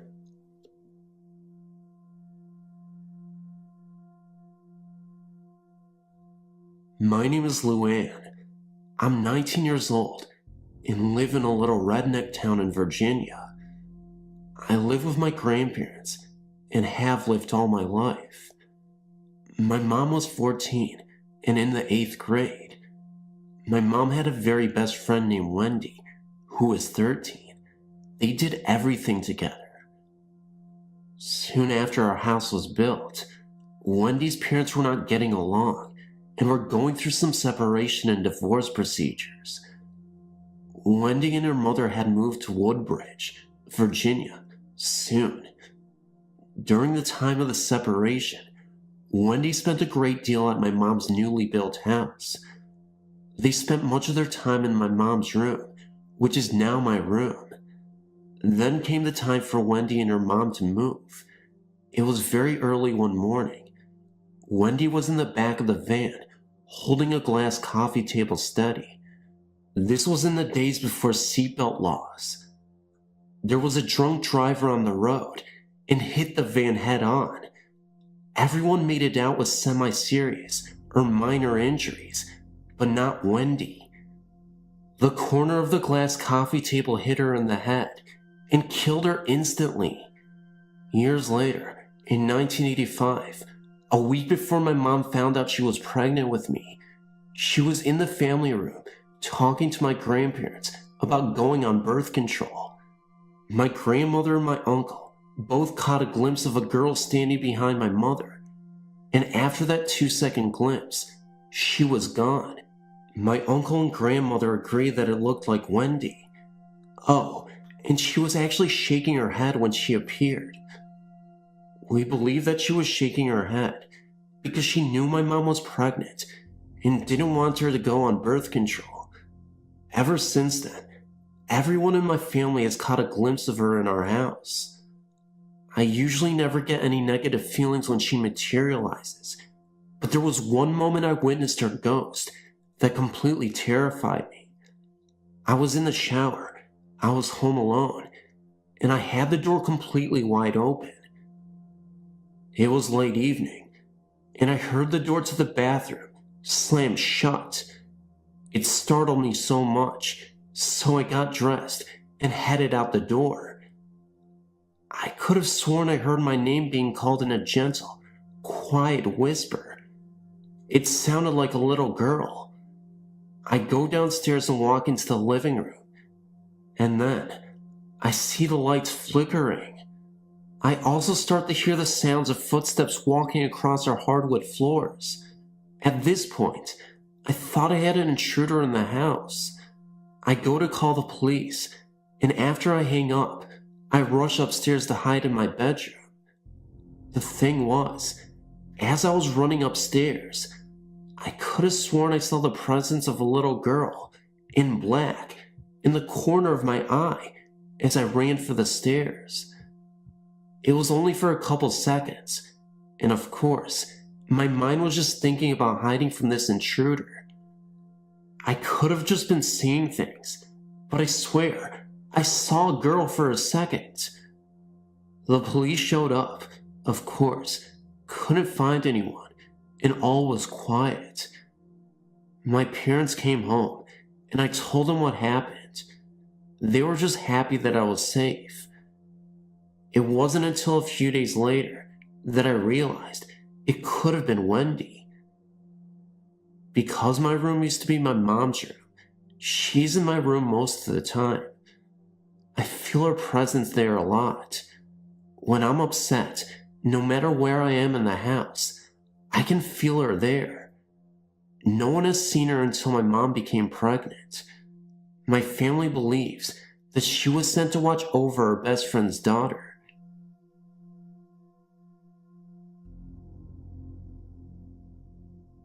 This happened to my cousin and I in late '02, in a ranch-style house my family and I used to live in. My cousin woke up in the middle of the night to my voice, or so she thought it was my voice. She looked at me, and I was sound asleep and not talking. Also that night, it was probably 4 or 5 in the morning, and I felt someone pecking on my knee, and it wasn't my cousin because she was sound asleep. So I just thought it was my imagination. As we were eating that morning, my cousin had told me what she had heard. I freaked because I knew that whatever had pecked me on my knee was not my imagination. Nothing was ever actually seen in this house, but a lot of things were felt and heard. A few months after that incident, my cousin was staying the night again. Everyone in the house had been asleep for 2 or 3 hours, but my cousin, she was so addicted to the game The Sims, and she was still on the computer. As she was shutting down the computer, she heard voices coming from the hallway directly to her right. She looked down there and saw nothing.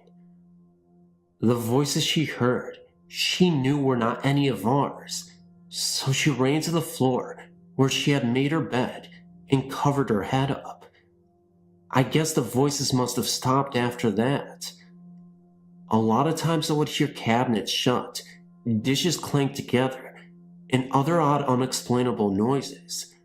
One night, my brother got home from a friend's house around 1 or 2 in the morning. I'd been asleep on the couch in the living room for at least 4 hours, and my parents had been asleep in their room for about the same amount of time. As my brother got out of his car, he looked towards the door that went directly into the living room from the outside. It had a little window on it. He could see the light from the TV that I always left on at night, but he also saw a black figure looking at him from the inside. He ran in the house and noticed I was on the couch sound asleep. Then he went into my parents' room and asked if they'd been up, and they hadn't. What is scary is that the thing was in the same room with me. The next night, I slept on the couch again. Do not ask me why. My brother was not home yet, and my parents had went to bed. I was watching TV, and I got kind of uneasy, so I laid down and covered up my head. After a while, I heard the glasses in the kitchen sink clanking together. I started to sweat. Then I felt as if someone was coming into the living room, where I was. When my brother arrives home and the noises stop, I got up and looked at the dishes in the sink, and none of them had been moved. About 14 years ago, we moved into a house that was built in the 1950s. I believe that used to be a boarding house and was right in front of a cemetery. There were lots of noises heard there, and a few spirits as well. I remember staying home one day from school, and my mom was asleep because she worked nights, and I heard a voice say my name. It scared me because we were the only ones home, and it was a voice I had never heard before. My mom would be home during the day by herself, while my brother and I were at school, and she would hear a music box playing. At the time, we had music boxes, but they did not play the song she heard. My mom would be sleeping on the couch, and she would hear footsteps coming through the kitchen, which was right next to the living room where she was. One time, when that happened, she grabbed her shoes and didn't come back till we got out of school. She also would be sleeping in her bed, and it would start shaking. This also happened to me. The shed in this house was directly behind my parents' bedroom, because their bedroom used to be a garage. Well, anyway, my mom would be lying on her bed, and she would hear someone or something walking in there. The odd thing was, it sounded like boots on wood, but the floor in there was concrete. We had a little dog out there at the time, but there is no way it could have sounded like that when it walked. One night, my mom, dad, and brother, we were all sleeping in my room because we put the air conditioner in there in the summer. Well, anyway, it was a cool night, so they had turned the air off and left the door open. My mom, for some reason, looked at the doorway and felt as if there was a presence there. She just put her face into my dad's back and went to sleep. The next day, she found out that her beloved dad had died, who lived in Kansas, and hadn't been found for a few days. She believes that it was him in the doorway. My brother saw a ghostly head in his bathroom one night. It was in a mist and was bald on top with hair around the edges of his head. We believe it was my great-grandpa. This happened at my grandma's house on September 2nd, 2004. It was my grandma's birthday, and my mom, my little cousin, and I went there to have cake and ice cream. Well, My little cousin decides she wants a Miracle Whip sandwich. She pressed up against the door frame, asking my grandma if she could have a sandwich, when all of a sudden, she looked towards the microwave in the kitchen and screams, drops the jar, and runs to the couch where my grandma is, and my little is crying hysterically. We were all like, what just happened? For some reason, I became very cold and got goosebumps and had the urge to sit up. My little cousin wouldn't tell us what she saw. My grandma tried to tell us it was a mouse or a bug, but I highly doubt it, because she wouldn't have acted like she did. My grandma believes in ghosts, but I think she said that to make herself feel better, because she knew she was going to be there alone when we left. My little cousin, I believe, has forgotten about the incident, so I did not know what happened. Other things have happened at the grandma's, like something kicked her bed very hardly one night, and she also seen the spirit of a young girl dressed in white one day while lying on her couch in her living room. She's seen a shadow-like figure outside her window, which she knows wasn't human because her cat started hissing and acting weird, and there's probably been other things that happened that I do not know about. I don't believe I've actually ever seen a spirit, but I know I felt them because in certain places, or sometimes when I talk about the spirits, the back of my neck starts to hurt and feels weird, and sometimes my head will start hurting. I have so many stories to share with you, but I will send them at a later time.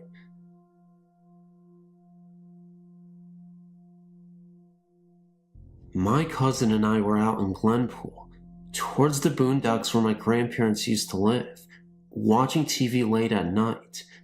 We weren't really tired, hyped up on caffeine from Pepsi and Sprite, just hanging out and trying to see how long we could go without passing out to sleep. At first, I thought I was just hearing things, or my cousin thought I was being a jerk and screwing around. But the louder the sound got, and closer, that's when we both turned the volume down. We then went to turn to each other and ask the same question. Was that you? Did you hear that? Of course, it was like a scratching, shuffling sound outside, and we both dismissed it, thinking that perhaps it was the family pets or wild animal, since the house was out in the middle of nowhere. Instead, curiosity got the better of us. I suggested that maybe it was a ghost, and she promptly crawled towards the window for a peek. She didn't say anything, standing still, like if she moved something would see her. I started to talk, but she silenced me with the wave of her hand.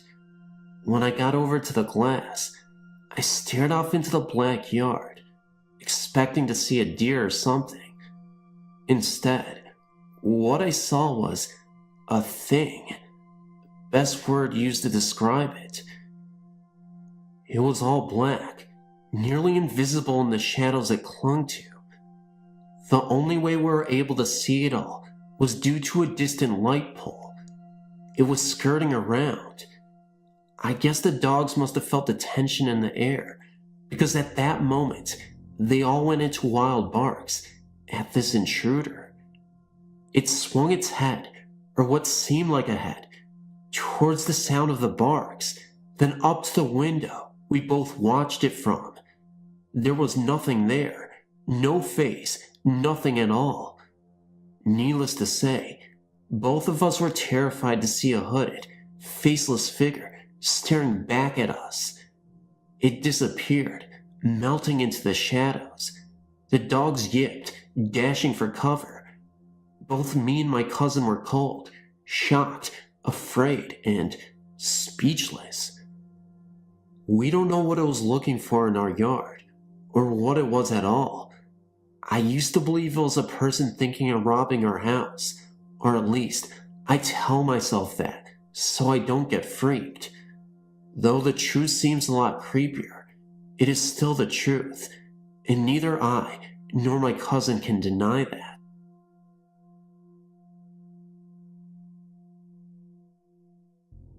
When I was 11 years old, at about 3 o'clock in the morning, I woke up to hear the sound of my dad plowing our driveway. He soon left for work, and I couldn't fall back asleep. After all was quiet, I got out of my bunk bed and climbed down my stairs and walked into the hallway. I went to the bathroom and then back to my room. I climbed into bed and crawled over towards my pillow. It was then that I turned around and was about to pull my blankets over me when I noticed two bright green lights in the corner of my room, directly in front of me. They were glowing and hovering in the same spot I just walked through. I was confused and tried to think of all the possible things they could be. Smoke alarm light? Glow-in-the-dark plastic stars? Anything? I started to get more scared as the time passed because I tried to eliminate the fact that it could be a spirit. I tried to figure out if it was my eyes playing tricks on me. Perhaps I saw the lights from a clock and my eyes just needed to adjust to the darkness. I didn't turn any lights on while I got up. I blinked my eyes in a different spot on my wall and tried to see if the lights would follow my eyes. They didn't. At this point, I looked back to the spot and there they were. I was so scared. They were eyes, and they were staring at me. I was terrified. I couldn't move at all. I was laying down resting on my elbows, just staring at them. They moved forward a foot or so, very slowly. Then, they moved back, and just as slowly, vanished to the left through my wall. I was so scared they would come back, and that's the end of the story.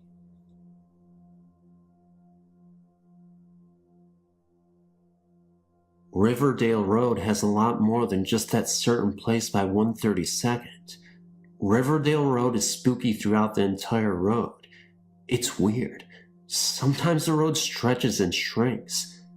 The bad side of the road actually starts on 104th, North Glen, and goes all the way to the end of the Highway 7, Boulder. But anyway, from 104th to Highway 7 is approximately 13 to 15 miles. I was paying attention to the mileage, and I was going about 35 to 40 the entire time. I started at 104th, and by the time I got to Highway 7, I had only gone 9 miles when I turned around to go back the other way towards 104th again. When I got there, I went 16 miles. Now tell me that isn't creepy. If you pay real close attention to the road, you could almost see it stretching. There's also this turn called Dead Man's Curve. It's a real sharp turn. The recommended speed is 25, but easily done at 40. There's a cement block wall bordering one side of the turn. If you turn that corner around 2:30 a.m., you will see a woman in the middle of the road, holding her hands up, waving for you to stop. When I went around that corner, I didn't have time to stop because she's right there after you do a half 90-degree turn. I ended up hitting her. I got out of my car and looked all around. Absolutely no one was around, but there were handprints on the hood of the car. Also, if you turn onto Riverdale from 112th and turn left, there will be a huge line of trees on the either side, and it just looks like a dark cave of trees. And there's a very mean jogger spirit that hitchhikes and jogs around there. My sister and I were driving around on that road and went through that little cave of trees, and she said she first got a glimpse of the light on his shoes on the left side going away from 104th, and as you get closer you can see that it's a person, and he was holding out his hands for hitchhiking. Then all of a sudden knelt down in the running position, and as soon as we got close enough he jetted out in front of us. My sister said that there were bodily fluids and body parts all over on the windshield, and she blinked, and it was all gone. She said as soon as he knelt down getting ready to run, she saw that his face was just a skull and his hand was bones. So yeah, it's not just that spot right by 132nd. There are millions of ghost and spirit stories for that road. Believe me, I've gone up and down that road billions of times.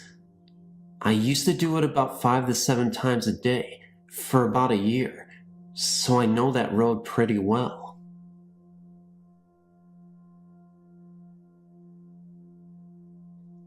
I moved to Overland Park, Kansas, during my 6th grade year, along with my brother, stepfather, and brother.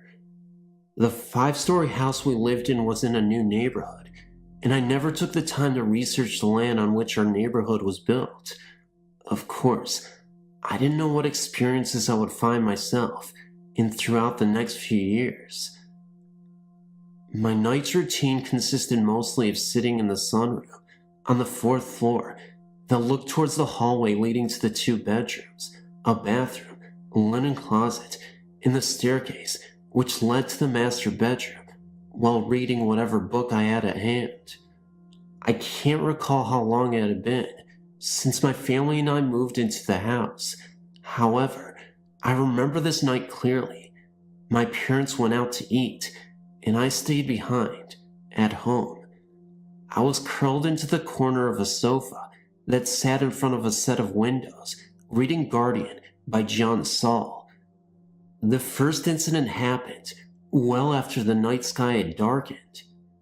I was concentrating heavily on my book when I began to hear a knocking coming from outside. It sounded almost exactly like someone hammering on the side of the house. Looking up from my book, I turned and looked outside to see who could be outside at such a time. However, I couldn't see anyone, so I turned around and made myself comfortable to engross myself in my book.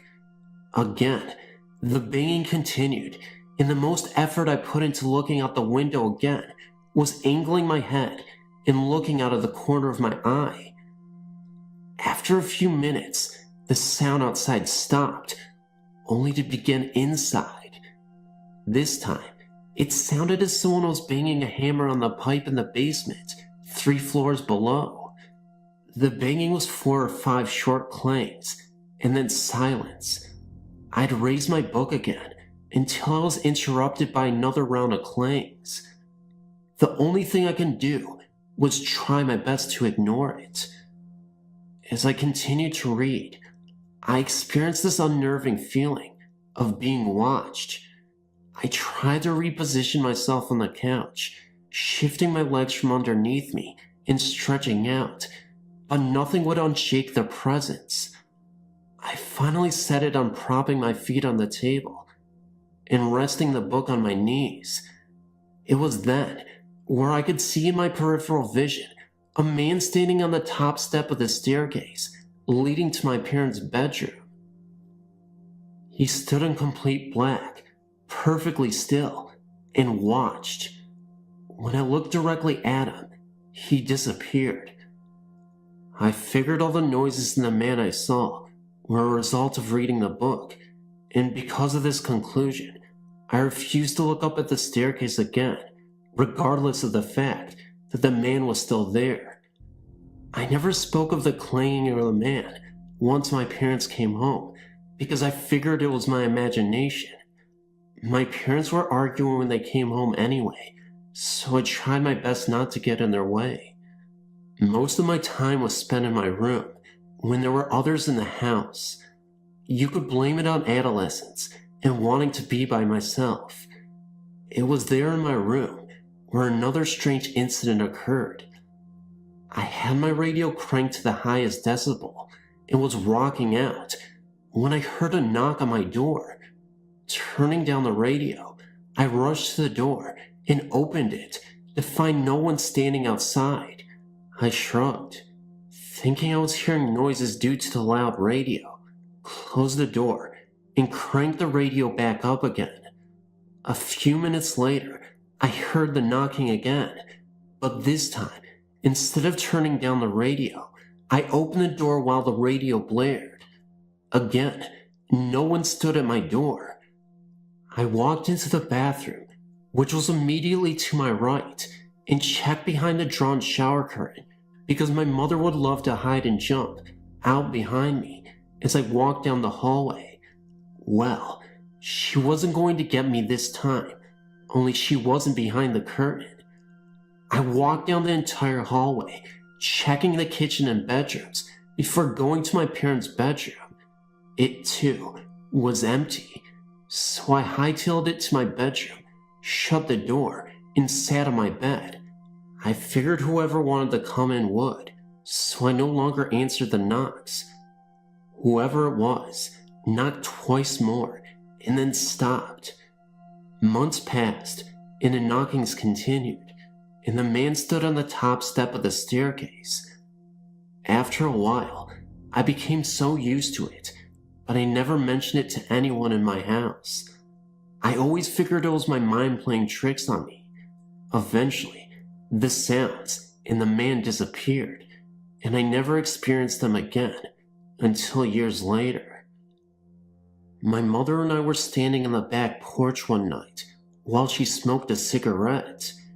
No one was allowed to smoke inside because my younger brother was asthmatic. While she smoked, she mentioned, "I see people in this house." I casually looked at her and replied, "You too?" I can't remember the look on her face, but the sound of her voice distinguished her fear. She told me that she continuously saw 3 people standing on the staircase leading to her bedroom. Only the people she saw were dressed in white. She said that the people she saw stood on the stairs day and night, whereas the person I saw was dressed in black and only stood at the top of the stairs at night. She told me of a night when she was smoking in the garage, and she heard a knocking on the door. Figuring it was her husband, she knocked back in return. Moments later, another knock, and she returned it, and again, until the door opened, and her husband asked why she was knocking on the door. Her answer was, "Because you were knocking." He informed her that he had been downstairs watching television. A year or so after I shared our experiences, my mother and brother, and me, of course, moved out of the house and into an apartment across the street from the neighborhood. My mother and her husband were separated, but he continuously stayed at our apartment anyway. One night, my mother decided to drive back to the house to feed our dog that we left behind at the house, while my stepfather was inside our apartment sleeping. I remained behind as well, sitting outside on the back patio. My mother was gone for 10 or 15 minutes before rushing back through the front door. The hairs on her arm were standing on edge, and she couldn't seem to collect her thoughts. She finally asked, "Do you think I'm crazy?" I laughed and asked why. She explained. While the dog was eating out in the garage, she had gone inside to close the blinds in the formal living room. While her back was the rest of the room, she heard a distant voice saying, "Get out of the house."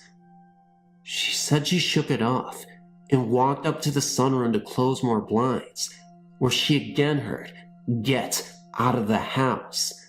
Finally, while closing the blinds in the kitchen, she said that the voice was so close that she ran out of the house without closing the remaining blinds, jerked the dog into the garage, and sped back to the apartment. A year later, we moved to Georgia, where there have been no experiences in any of the houses we've resided in. I've been debating with myself as to why she and I would see people standing on the same staircase, and if their different clothing represented anything. Maybe because that's where most of my parents' fights would take place, or what was trying to get our attention by knocking on the walls. What I do know is that now that my mother is no longer married to the same man, we haven't experienced anything of the like, since. Unfortunately, this is a true story. This was back before the internet was a news source, so I don't have any articles to link, but I do vividly remember reading about it in the newspaper afterward. I was really young when this happened. 1990s to ballpark the time. Back when I was in elementary school. I'm 27 now. Back then, I lived in an apartment complex some ways away from school, so every morning I would hop on my bike and pedal begrudgingly to school. Same route every morning. I also had a Hindu family for my next door neighbors. They were nice people, and I often had their kids over because they didn't really have any toys at their house. And you know, kids can't hang out without their toys. This particular morning will always stand out in my mind from any others. I was biking to school, coming up on a cross street. My neighbor and her son were walking ahead of me. I remember seeing them a couple feet from the curb, in a car turning from the far lane on the street leading into the one they were crossing. I must have looked away, because the next thing I remember is looking up and seeing the boy laying flat on the ground right next to the curb, his mother kneeling, leaning over him, and screaming. This was a while before cell phones. I remember with acute clarity being in shock and riding past them. Time seemed to slow down. The boy was face up, staring blankly at the sky with blood trickling out of his nose. His foot was twitching, but other than that, he seemed motionless. I will never forget that face. His mother's wails will never leave me. I went to school that day because I didn't know what I should do, what I could do. I ended up reading in the newspaper some days later that he'd slipped into a coma, and they'd found the person who had hit him. It was a female drunk driver. Thankfully, the boy did survive and came out of his coma, but he was paralyzed from the neck down thereafter. I don't remember talking to him or playing with him again after that. Maybe they moved. But this experience will always stay with me, and will always be a reminder of why you should never, ever drink and drive. No excuses.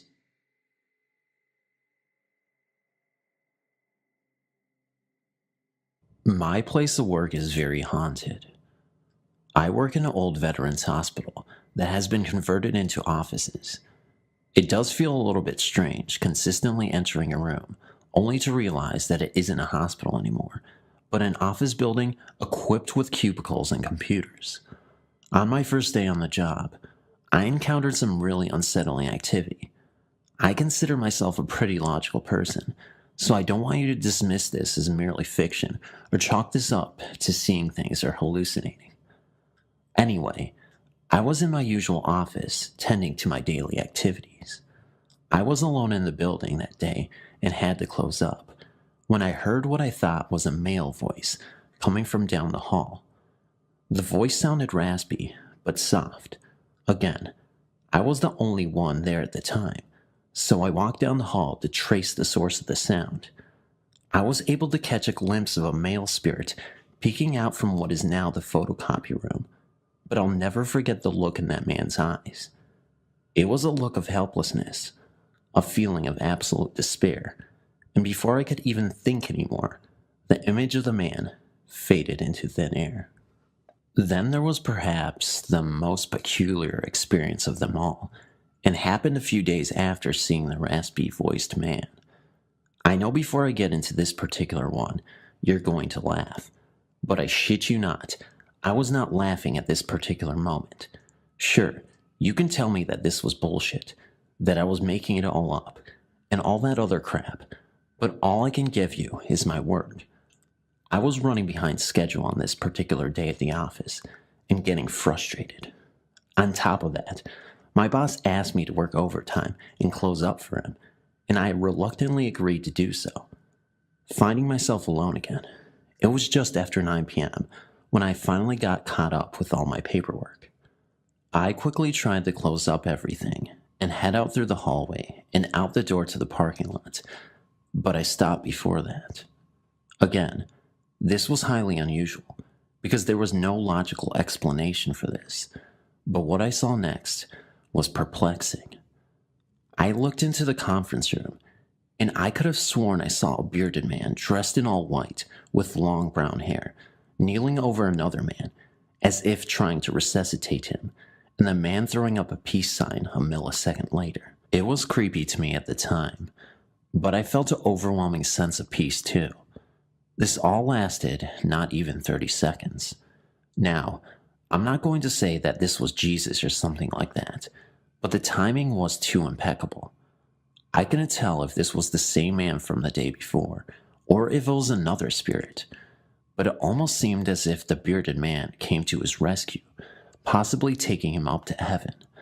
Again, I'm not even close to being a religious person, so I don't know how these circumstances work.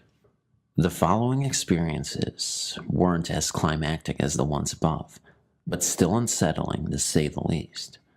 A couple of months later, I could have sworn I saw two shadow people at the end of the hall early in the morning, then immediately noticed another bolt in front of a desk halfway down the hall. Wasn't able to get a good look at them, just knew they were shadow people. At the same time, my husband got the chills when I told him. Months later, I even saw a soldier standing outside of what was the operating room at one time. His head was down as if praying. The rest of the experiences here are still filled with much activity. I've had my husband visit the office, and he's experiencing things as well. There used to be a morgue on another floor, and he once heard a yelp coming from the used-to-be morgue room. My husband had even encountered seeing shadows in the men's bathroom and would constantly experience spirits turning off the lights in the bathroom. The only sensible conclusion I could come up with was that there was no way that a person could sneak in because the doors are very creaky.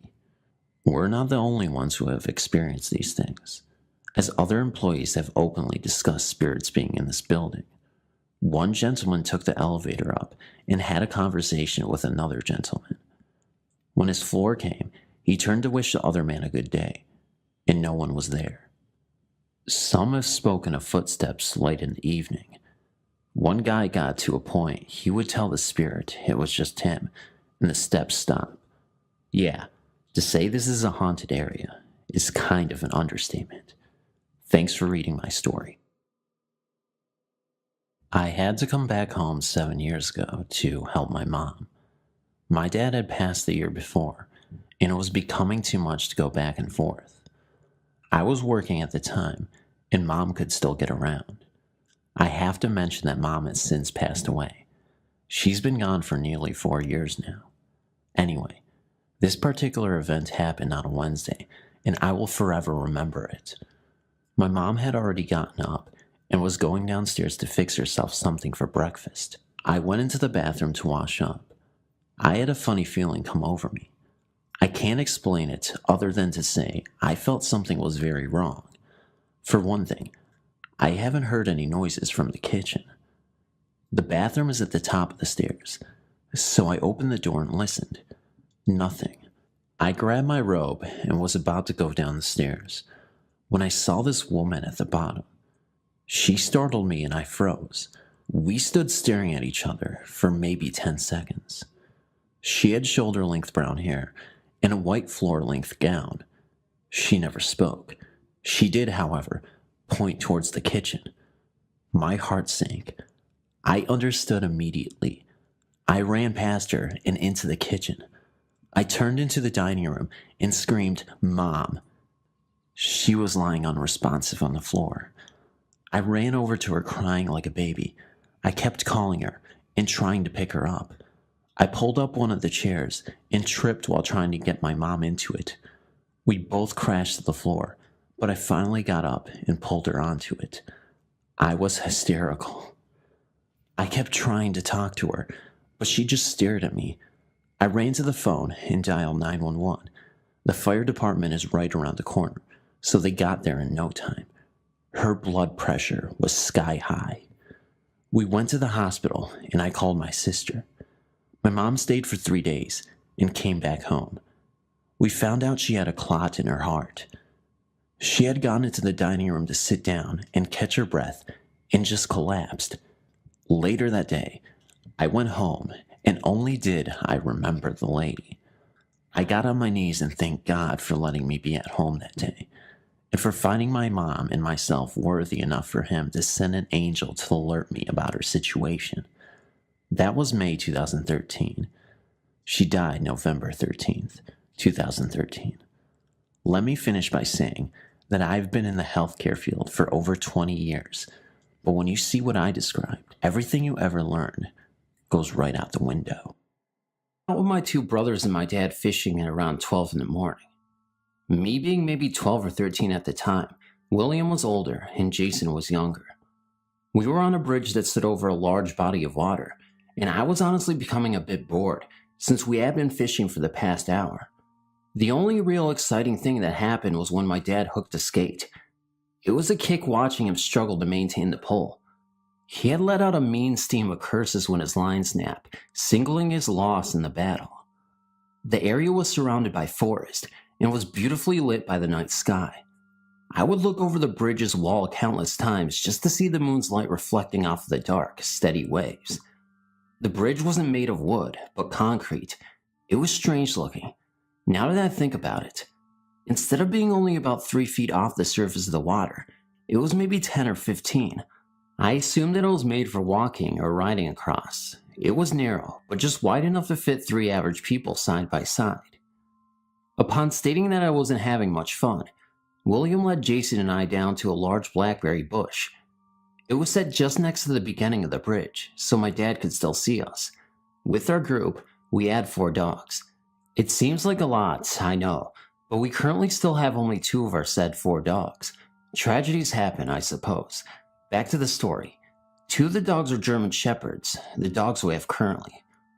Other than them, we had a border collie and a foxhound and Muda mix, a very beautiful dog, tall and slender, but with just the right amount of muscle. He was all white with the exception of fall points and freckles. Also, very, very fast. Here's the confusing but necessary part. The female German Shepherd was Charlie, the male German Shepherd was Simon, the foxhound mix was Buddy, and the border collie was Sophie. Okay, now that we've gotten that down, on with the occurrence. We weren't really collecting the berries. It was more of a pick and eat thing. Every now and then, one of us would shout out, startled by the sudden prick of their finger from a thorn. Charlie and Buddy were my personal dogs, leaving Jason with Sophie and my dad with Simon. As I was feeling around for berries with Charlie sitting at my side, Jason left to give my dad some. I turned around to watch him go, Sophie at his heels.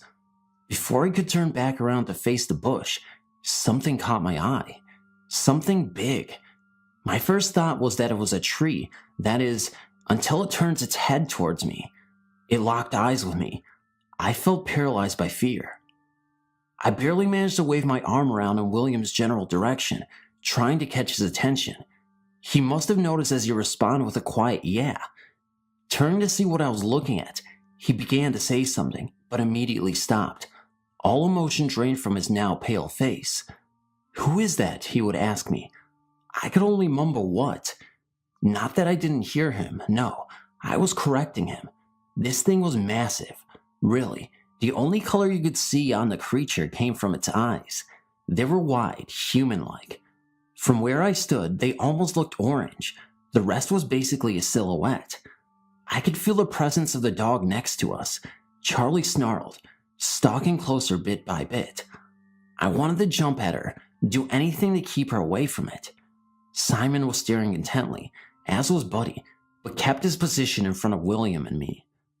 The thing was standing on its hind legs, but looked like a big, hairy dog, at least something with long, pointed ears. It had lengthy fingers, or more than likely, claws. It leaned forward a bit, but not much, almost as if it wanted to intensify its glare, or maybe just to get a better look at us. I jumped at the sound of Charlie snapping her jaws at the thing before bounding towards it. I nearly choked on my breath as Buddy followed her. I frantically looked around for Simon, who was cowering behind William with his head bowed down, growling. William started to run faster after them, and I started to cry, from both fear and slight anger. I heaved a breath and willed my lungs to run as fast as I could.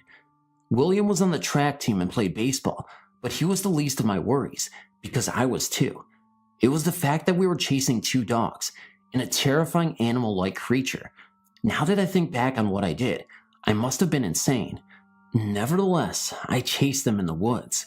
We eventually slowed to a stop as we saw the dogs ahead of us. They were standing defensively, barking and snarling the cryptid. I couldn't see exactly, but it looked as though the creature was now on 4 legs and smaller. The dogs fell back as though they had been pushed and scurried away from it as an ear-piercing scream sounded. Buddy took off back to the bridge, where we later found him, and Charlie crouched in front of William and I. The scream sounded strangled, unlike anything I'd ever heard. I had let out a fearful shout before I felt something grab hold of my wrist, which, believe me, did not help my situation. William was trying to pull me along, trying to get us the hell out of there. All 3 of us ran towards the bridge. The whole way there, it felt as though the creature was on my heels, me being in the back by maybe a foot. Once we were free from the trees, we didn't stop. We bolted into the water, William and I. Charlie merely followed, not knowing what to do. I whipped my head around as we stopped and saw nothing but pine. I choked on my tears, feeling both relieved and terrified of what had just gone down. Back on the bridge, we told our dad. He called bullshit, that we were just playing a prank. But you heard the scream, right? We would ask him. He would blow us off completely and continue fishing. He was, and still is, a skeptic. Gotta see it to believe it, is his paranormal motto. I honestly don't know what that thing was, and I don't think I want to. Part of me is curious, but all of me wants to know what I'm dealing with, so I have more information on the subject. I can't be the only one who's seen it. Today, I'm going to tell you a story I haven't told anyone before, simply because they will think I'm crazy. I don't know why all this even began, but what I do remember is when. It was 7 a.m. in the morning. I was all alone in my house, which I share with my family. I was sitting in the dining room while reading a book. I knew that I was alone. I heard someone. I heard my brother's voice. He was calling my name and asking me where I am. I was extremely confused because I checked his bedroom and saw that it was empty. I stood up and walked towards the voice. It was in the hallway. There was nobody there. I suddenly saw someone's shadow. I was so scared I ran out and waited for my bus outside.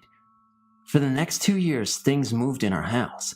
My bed moved. My bedroom was also colder than everybody else's. I always had a feeling somebody was watching me as I fell asleep, but yesterday, there was something far worse. I fell asleep with a huge feeling of being watched, but I also smelled some kind of cologne, a man's cologne that I have never smelled before. I shook it off and soon fell asleep. Around 3 a.m. in the morning, I woke up gasping for air. I couldn't move, breathe, or even scream. I felt my arms touching my head, neck, my belly and legs. I heard some kind of language being spoken in my ear. I tried so hard to scream, but I wasn't able to. That went on until the morning. They would let me go for 5 minutes and then continue their torture. After they finally let me go, I had a huge panic attack. I didn't sleep. Today I'm scared. I don't want to eat. I see them. I'm scared. I don't know what to do. I'm afraid to sleep and I'm afraid of the dark. My husband and I moved into a house built on an old battlefield ground. This field goes on for miles and miles, then there's nothing but graves. Such a bloody massacre happened a long time ago during the Civil War in Nancy, Kentucky. When we first moved there, strange activity immediately started happening. We began hearing voices outside mumbling to each other. Note that we have no one that lives close to us for miles. We go outside to investigate and find nothing. We go back inside. It starts up again. We try to fall asleep and hear old music, kind of like an old music box. This keeps us awake for some time. We were never able to pinpoint the location of the music. Every there on out, activities increase. We go on outside on our porch and sit. At night, we see shadow figures moving along the trees within the woods. We'd also be in the living room and hear something walking on our front porch often. We run outside to investigate. Nothing there. My body was numb from fear. My husband, trying to act calm, was looking at me. I could tell he was in shock like I was. We knew this was something paranormal, And we are very skeptical people about paranormal stuff too, until this happened to us.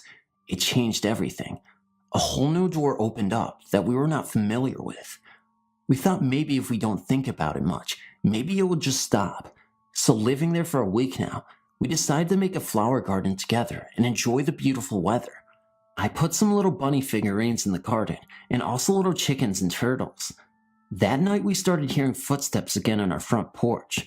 This time I told my husband let's not go out. I was hoping maybe it'd just stop if we just ignored it. It kept going on for a good while. We also noticed it's now pounding loudly on our windows. Okay, we had a candle on the windowsill outside. We lit it nightly to keep mosquitoes away, but we hadn't lit it for days. The pounding was getting aggressive after a few days. I look out the window and the candle was lit. My husband and I were surprised to say the least. So we went outside to investigate and look at the candle. I noticed that my little chicken figurines in the flower garden were turned upside down. The next night, I put an app on my phone that allows me to capture EVPs in video in low-light situations. My husband thought I was crazy and was skeptical about capturing anything, but I started talking and asking, what do you want and who are you? My EVP app was going off in the direction where my husband was standing. I snapped a picture outside in the dark with my husband posing against the wall. We went inside and reviewed the photo. Amazingly, we saw a dark shadow figure of a man floating behind my husband in old clothes. Now we got proof. We showed it to family and friends, and they agreed something is going on here. The place crept me out so much, we decided to move. I found out later that someone died on that property in a garage fire a long time ago. I don't know if that death is related to the Civil War, or is the cause of our hauntings, or it's the old soldiers still there, or maybe both. What I do know is that strange things happen there. This whole ordeal happened when I was around 10 years old to 13 years old when I lived in a particular house. The house was quite old. It first belonged to my grandmother when she was younger, and at the time, we were renting from her. Many of my grandmother's antique personal items still occupied the house that had belonged to much older relatives that had passed.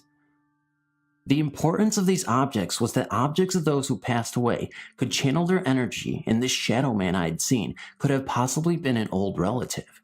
He could have even been one that had passed away in my lifetime, since there was actually quite a few deaths of older male relatives whom I still quite miss a lot.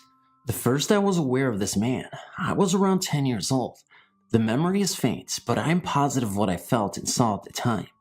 I was in my room with a friend, and we were chatting away when we heard sort of a distinct creaking sound. When we turned our heads, we noticed the shade on a lamp that was on my dresser had somehow flown off of the lamp to a nearby spot on the dresser.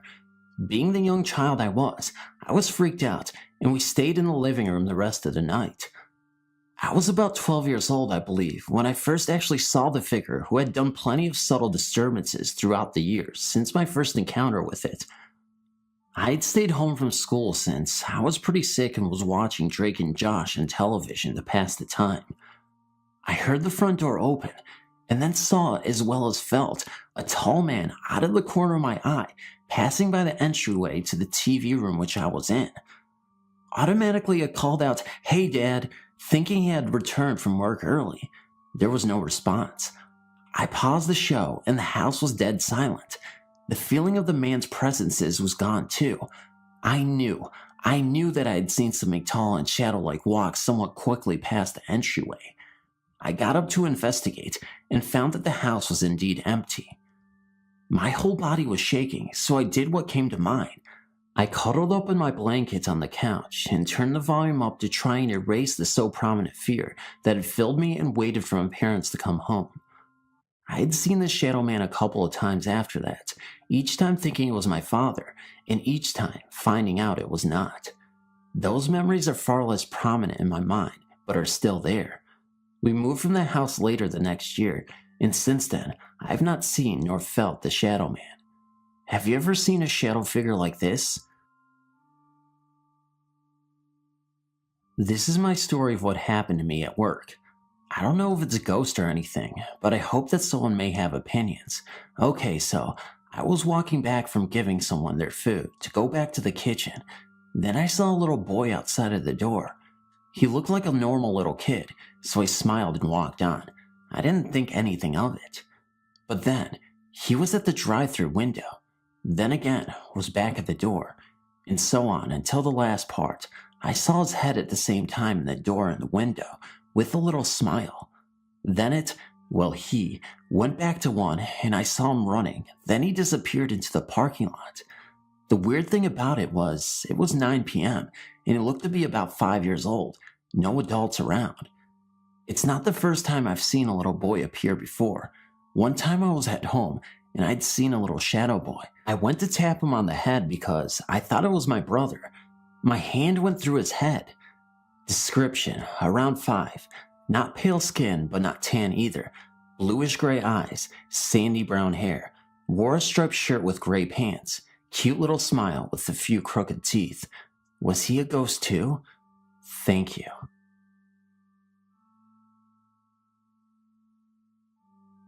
New Orleans, the Bayou, cemetery tours. Witnessed the devastating effects of Katrina, and right on time to watch my son play college baseball. Then my guests entered into my experience.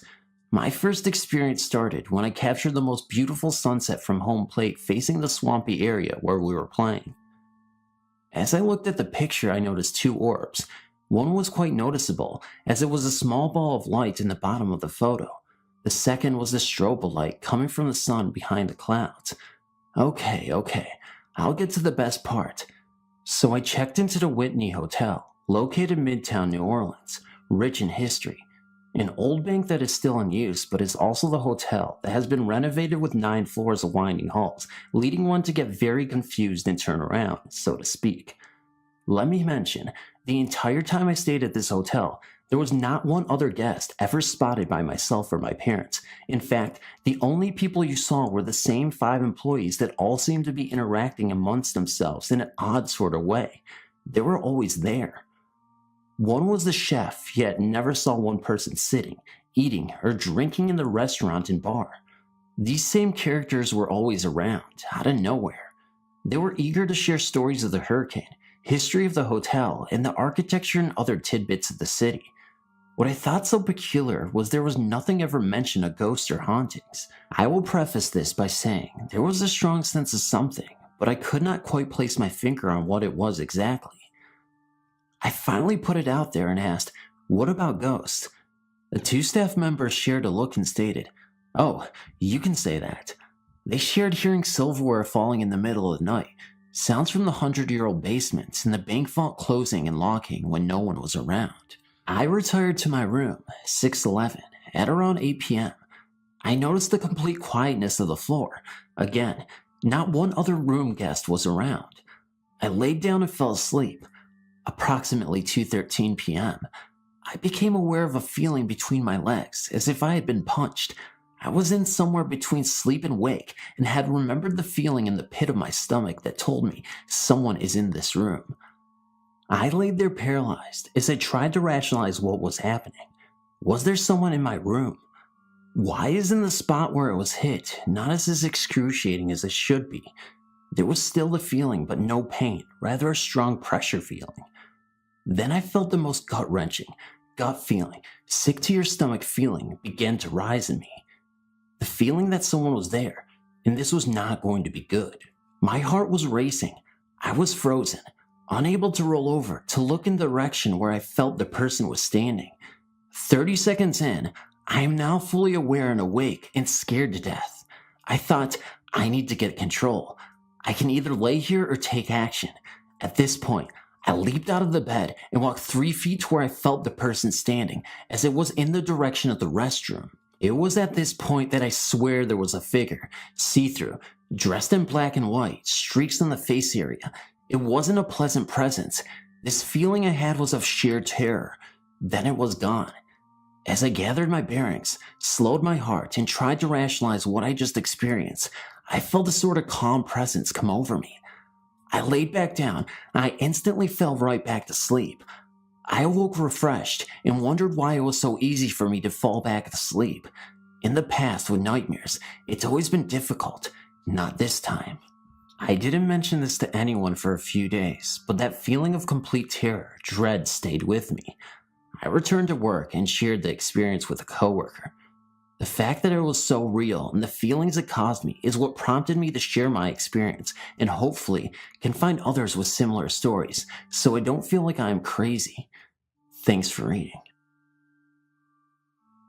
Several years ago as a child, around the age of 7 in the town of Wheat Ridge, Colorado, there was a Mexican restaurant that was operational in the same building that is now known as Clancy Irish Bar and Grill. I'm 34 now, so that tells you how long it has been.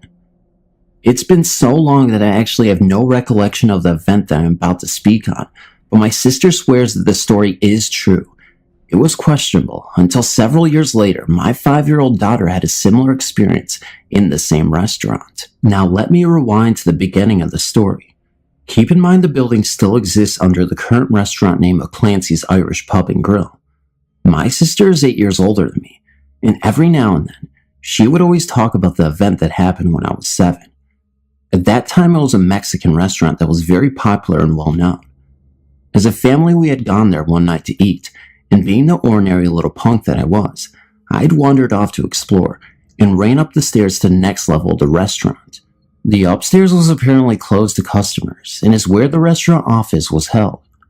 My sister said she saw me run up the stairs, and so she chased after me to take me back downstairs. All she remembers is seeing me stop, as if I was frozen, at the very top of the stairs for some reason.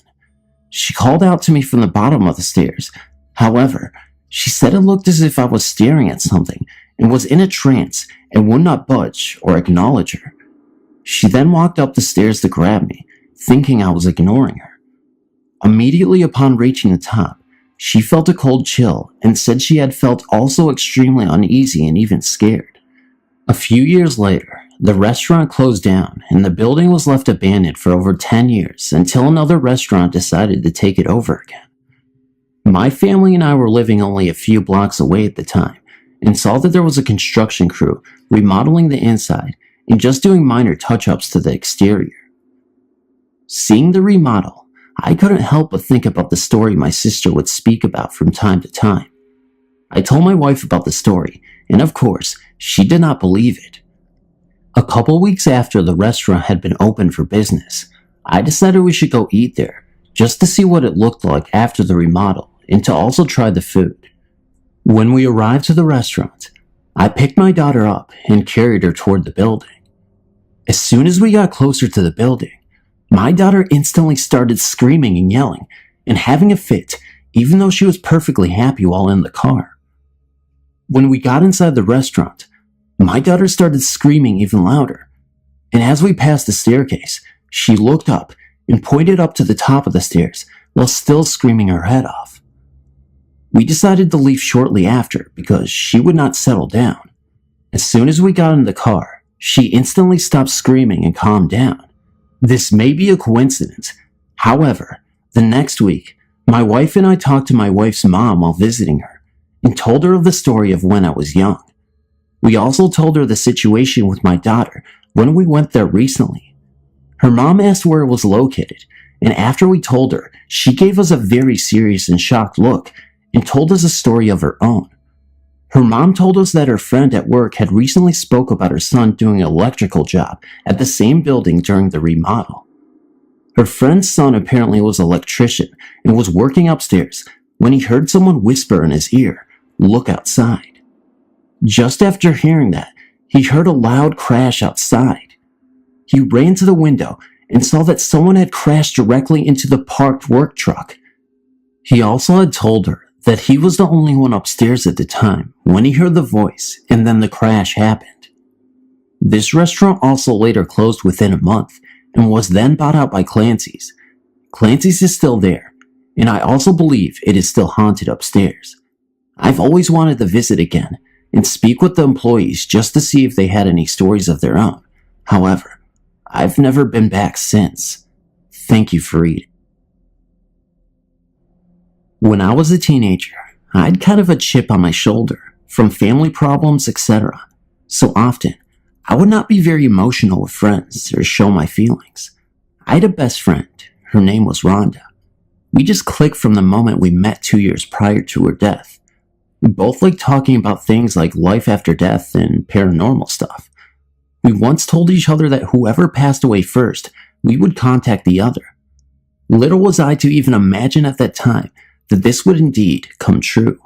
I remember one time we went swimming with a few friends, and one friend took me in the deep part of the water, knowing I could not swim, and let me go. I almost drowned, and Rhonda was the only friend who came and sat with me while I was crying because it scared me so bad. She was very empathetic to me. Rhonda herself was an excellent swimmer. She had awards on her bedroom wall that she had earned from swimming events, yet she understood what it must have been like for me to have almost drowned not knowing how to swim. That is the quality of a best friend. In 1982, I was 15 years old and my best friend Rhonda was 17. She was looking forward to turning 18 in 3 short months. We talked daily, went for walks, did all the teenage stuff together. One day she called me on the phone and asked me if I wanted to go to an outdoor type of party at Cullen Park, a small boat dock park at the Maumee River. It was a very hot day in July, the 27th to be exact. She said about 5 other people were going, and that they were going to have a cookout, play volleyball, and go swimming. I said to her, swimming? Why would you go swimming in the Maumee River? She said she had done it before, and that you just had to wear your sneakers or water shoes to not get cut by rocks or glass under the water. I still did not like the idea of going in that fish-smelling dirty water, so I told her and she said, well, you don't have to go in the water. I know you don't swim anyway. She said I can just go for the cookout and maybe playing volleyball. I said okay. I have $20 in my pocket and I could chip in for food and drinks. Yes, I will go. We hung up the phone. I sat there thinking to myself and thought, I just don't know if I want to go. I called her back and I said, Rhonda, I don't know. I think I'm going to pass on this. And she responds by saying, oh, come on, Rose, you will have fun. At first I said, okay, I will go. And then I changed my mind again. Finally, I said for sure, no, I'm not going to go. Sorry. And she responds again, fine, be that way, and hung up the phone. That would be the last words I would ever hear from her. I sat there in my kitchen and I felt so bad. I had nothing else to do that day and I thought to myself, maybe I should go. I called her back and her mom answered the phone and she already left. So I pretty much dropped the idea then and there. The next day, I was sitting in the dining room of my home where I live with my dad, and there was a little black and white TV we had on a table that was turned on. The new news was on. I looked at the TV and saw a picture of my boyfriend Doug, who was 18 at the time, and it said that he had gotten electrocuted to death by climbing an electrical fence the night before, July 26th. I was in shock. I could not believe what I was seeing or hearing on the TV. The first thing I did was dial Rhonda's phone number. I wanted to tell my best friend what had happened to my boyfriend. I guess you could say I really needed my best friend at that moment. Her phone was busy. I tried another 3 or 4 times and kept getting a busy signal. I ran down the street 2 blocks down to another friend's house. He was an older friend of the family. I was very distraught and just in total shock. I ran all the way there. He answered his door and I spurted out what had happened and he said, come on, you need to calm down. We can go for a car ride and a talk. So we go to get in the car and a neighbor of his came running up to his car and said, did you hear what happened? He said, what? The neighbor said Rhonda, who lived 1 block from him and that he also knew, had drowned in the Maumee River. He said that they were looking for her body. Now, I was already in shock about my boyfriend, and then I hear my best friend is dead. I didn't believe it. I said, no, you are a liar. That's my best friend. My other friend got me in the car, where I proceeded to fall apart crying. I can't remember the ride or even getting home after that, or even what we said. The next thing I can remember is standing at Cullen Park, looking at the river where many others were looking for my friend. I told myself, no, she couldn't have drowned. She was such a good swimmer. With all the awards she had hanging on her wall from swimming, there's no way she could have drowned. But what I didn't know was the river has currents in it, and that is what took her down. I had told myself, She must have swam to one of the little grassy islands around there, and she is knocked out, but someone will find her. It was 2 days before they found her body in the river. All I can remember is not being able to sleep, shaking a lot, for months and months. I worried that my best friend and boyfriend never knew how I felt about him. Because I didn't show my emotions or say things like I love you or you are my best friend, my biggest worries were that they left this world and did not even know how much I cared about them. There was no funeral showing for either of them, for obvious reasons, which made it kind of hard to accept they were really gone. So now, skip ahead 5 years. I've been bothered by them not knowing each day of my life. It was something I felt horrible about. One night, not even specifically thinking of either of them, I went to bed. I had a dream. I was sitting in my bedroom and the furniture was arranged just how I had never had it before arranged, and Rhonda, my deceased best friend, was sitting next to me on the bed, and we were talking. I wanted to tell her she was my best friend and that I missed her so much and how much it had hurt me that she died. But I could not get the words out. And then I just realized, in the dream, that my left arm was itching really bad. Before I went to scratch my arm, Rhonda said, "You need to scratch your left arm, Rose." I looked at her and I said, "How did you know my arm was itching?" And she said, I know how you feel." She had a smile and that unique giggle she had that I missed so much, and she kept saying, I know how you feel." The dream ended there. She was telling me she knew the things I was feeling without me actually having to say it. This was a visitation in my dream. I know that for sure. Very shortly after that dream visitation, I also had one from my boyfriend, Doug, who had died the day before my best friend did. In that dream, we were in my bathroom and I was crying. I was crying harder than I ever cried in my life, and he was holding me saying, "It's okay, Rose. It's okay." He also said, "I know how hurt you are, and I know you cared about me." I kept telling him I was sorry, so sorry, and that's where that dream ended. These were not dreams that I willed to happen. I've lost many other relatives, including my mother and father, and have never had a dream like that about them. I'd never had a dream before those two that were so real to me. I'm 50 years old now, and I remember every single aspect of those two dreams, and I know my boyfriend and my best friend and boyfriend visited me in a dream state because it would have scared me any other way. In the dream, I felt safe and everything felt normal. It was like I knew they were gone in the dream, but it seemed normal to see them and to be talking to them.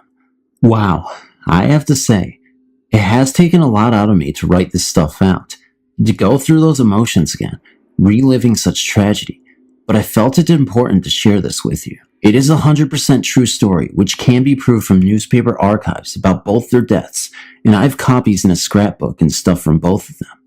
Blessings, Rose. It was raining heavily that night. I was on my way back from the night class. I boarded a double-decker bus. Thinking that it might be more quiet to take a nap upstairs, I took a seat on the center of the bus in the upper part. The bus takes 30 minutes to reach the terminal, which was near where I stayed. I closed my eyes, thinking of taking a short nap. After about 10 minutes, I heard a boy talking to his mother. I was sure that I was the only passenger aboard that bus. Then the little boy was speaking in a very different language, from which I could hardly understand. Looking at his mom, half of her face was covered by her long hair, so I didn't really have a chance to see her face. When I closed my eyes once again, I felt like the boy was sitting beside me and was whispering in my ear. I opened my eyes again, and he was at his seat and pointing at me, laughing loudly. It felt so eerie. Then suddenly, I felt a gust of cold wind blow past me, followed by a sound of a girl in a low pitch talking to her boyfriend behind me. I turned my head, and at the same time, the rain and thunder outside the window sounded heavy and loud. I could hardly hear what they were saying. I remember I was the only one on the upper decker when I boarded, and I closed my eyes less than 10 minutes. Why were there 4 others on the bus? I did not doze off, and I'm sure the bus did not stop. This time, I told myself I need to keep my eyes open. I was worried if I closed my eyes again, another 2 people might appear. The rain was heavy and the night was quiet, so therefore the bus driver did not stop at most of the bus stops. There were 3 more bus stops to go. I walked down from the upper deck and stood near the driver's seat. The driver said to me, "What a lonely night. You are my only passenger." And I responded by saying, "I beg your pardon?" "There's some other foreign passenger on the upper deck." The driver did not answer me. Then suddenly, the bus skidded and crashed into a tree.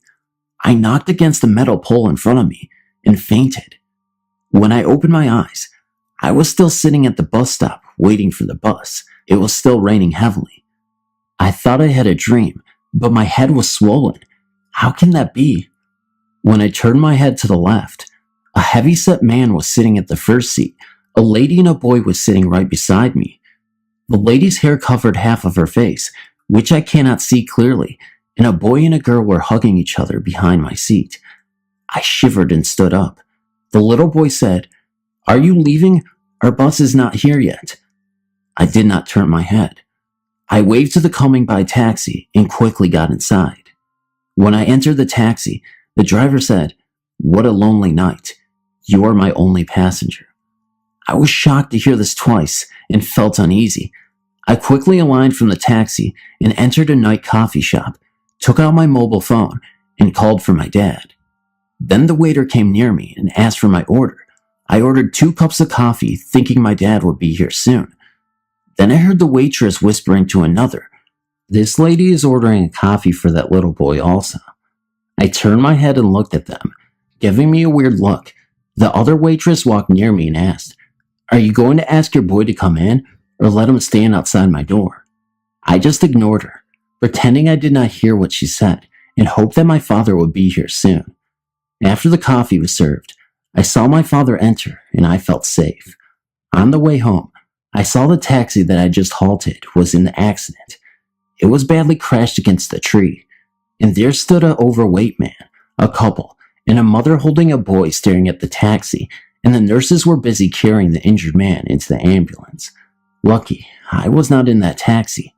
The little boy turned his head, stared at me pointing and laughing. When I reached home, I was sick for almost a week. My mom brought me to a medium, and the medium sent me and my mom to that bus stop to do some spirit chanting and offering. I guess you could say this was one wild night. A lot has been happening lately. Comfortable and uncomfortable things. Some of these happenings just leave me curious and confused as to why all of this is happening. I've been experiencing things to the point where I've broken down, and I shall tell you how and why right now. One day, I was sitting in front of the door to my brother's room, just casually sitting there, listening to music as I waited on my brother to come back. When he finally came, just as I turned my head towards him to say something, I was kept completely shut and frightened over what I had just seen. I let out a small scream, which left my brother worried and motivated him to ask me why I had let out a sudden reaction. I explained it all to him, about how I saw a solid figure of a man that stood right behind him. Now, I really didn't believe in the paranormal, and to see something like this just shook me. I did, and still do believe that spirits are real, but my view on seeing them had totally changed around after this incident. I am religious, and I pray more often than I used to back then, which has helped me a lot because I feel more protected and safe. But it doesn't end there. When I found out that my brother was experiencing the same things as me, we told our mother, and she sat us down to explain it all. We found out that she had similar things happening to her in the past too. And I had also learned that when my mother was trying to get pregnant with her first child, me, that she was targeted by black magic and had been attacked by a shadow person. That gives me a feeling that something or someone, the spirits, may have gotten through some closed doors. I'm not a professional or anything, but it's something I assume may have happened. Anyway, we've had our house checked out by different mediums, and they all said the same things. They told us that something was in this house. But the thing is that I feel like there's more than one spirit in this house. One I sense as good and the other I sense as bad, but not demonically bad. I can feel it in my gut. Most times, out of nowhere, I will occasionally see a black mist pass by the corner of my eyes, but I end up dismissing them as my imagination. The way these spirits contact me are through my dreams, most of the times, rather than in my awake hours, although I've seen the solid figure of a man twice in the same hallway I had an encounter with the first solid figure that appeared behind my brother. At night, I feel cold touches, especially on the side of my head, and the feelings of pins and needles stuck into my hands. Very recently, it was as if I was completely drained of my energy, and no matter how hard I tried, I couldn't think straight. Hours later, I was totally fine and slept well. But this isn't the only time that something like that has happened. One night, I was sleeping, and I felt this voice speak into my ear. It was vividly clear enough to make me understand the words being said, and the voice was soft, yet in a little harsh tone. It said something like, "You think you're clever, don't you? I'm stronger than you, girl. Try me." That's when I woke up. My heart was racing so fast to examine if one of my siblings played a harmless yet frightening prank on me. But when I realized there was no way for my siblings to do that to me, I froze in shock. My bed was against a wall then, and since my door is a bit broken and the floorboards haven't been fitted back in properly, if you open the door, it would create a loud sound that would make anyone jolt. I'm a light sleeper, by the way, so there was no way that anyone could have pulled it off. Plus, I don't sleep against the wall. I always sleep away from the wall, so I would have known and felt something get onto my bed and lay beside me. It's just confusing me, all of this. I found myself crying one day because of it. I don't know what to do. I've decided to keep myself devoted to God and to follow the light, as I know that's the only thing that assures me safety. I'm sorry for posting such a long story, but I would like to know your opinions and advice on what I should do or about what's happening to me. Thanks. Number 2. My name is April. I'm 21 and have a story to tell you about the experience I had with the infamous Ouija board. You have heard stories of Zozo the demon, right? Well, he is real, and I have read stories on him, but didn't actually think it was true until it happened to me. 3 months ago, I had moved in with my sister, and I had brought a couple friends over to hang out that evening. We were all smoking a cigarette when I came up with the brilliant idea to play the Ouija board and ask otherworldly spirits questions about the afterlife and questions about the future. Now, I have played the board by myself for many years, with little to no negative spirits speaking with me, but this evening was in fact different. We sat at the table and put our hands on the cursor and moved it clockwise around the board as we said Ouija out loud 3 times. My friends weren't avid believers in the paranormal or using the board from rumors they had heard. I asked, "Is there anyone there?" The cursor moved slowly to yes. "Who are we speaking with?" The cursor repeatedly went from Z to O and continued to do so after the question was asked. "What do you want?" It quickly spelled out her. "Who is her?" I asked. It spelled out my friend's name, and I was freaked. "What do you want with her?" It spelled out, "I want her." Very quickly, the cursor returned to moving from the Z to the O yet again, and I was getting annoyed with this because it wouldn't tell me why it wanted my friend. It just spelled out, "I want her," repeatedly. My friend, the one the demon wanted, stupidly called him a pussy, and the board spelled out death.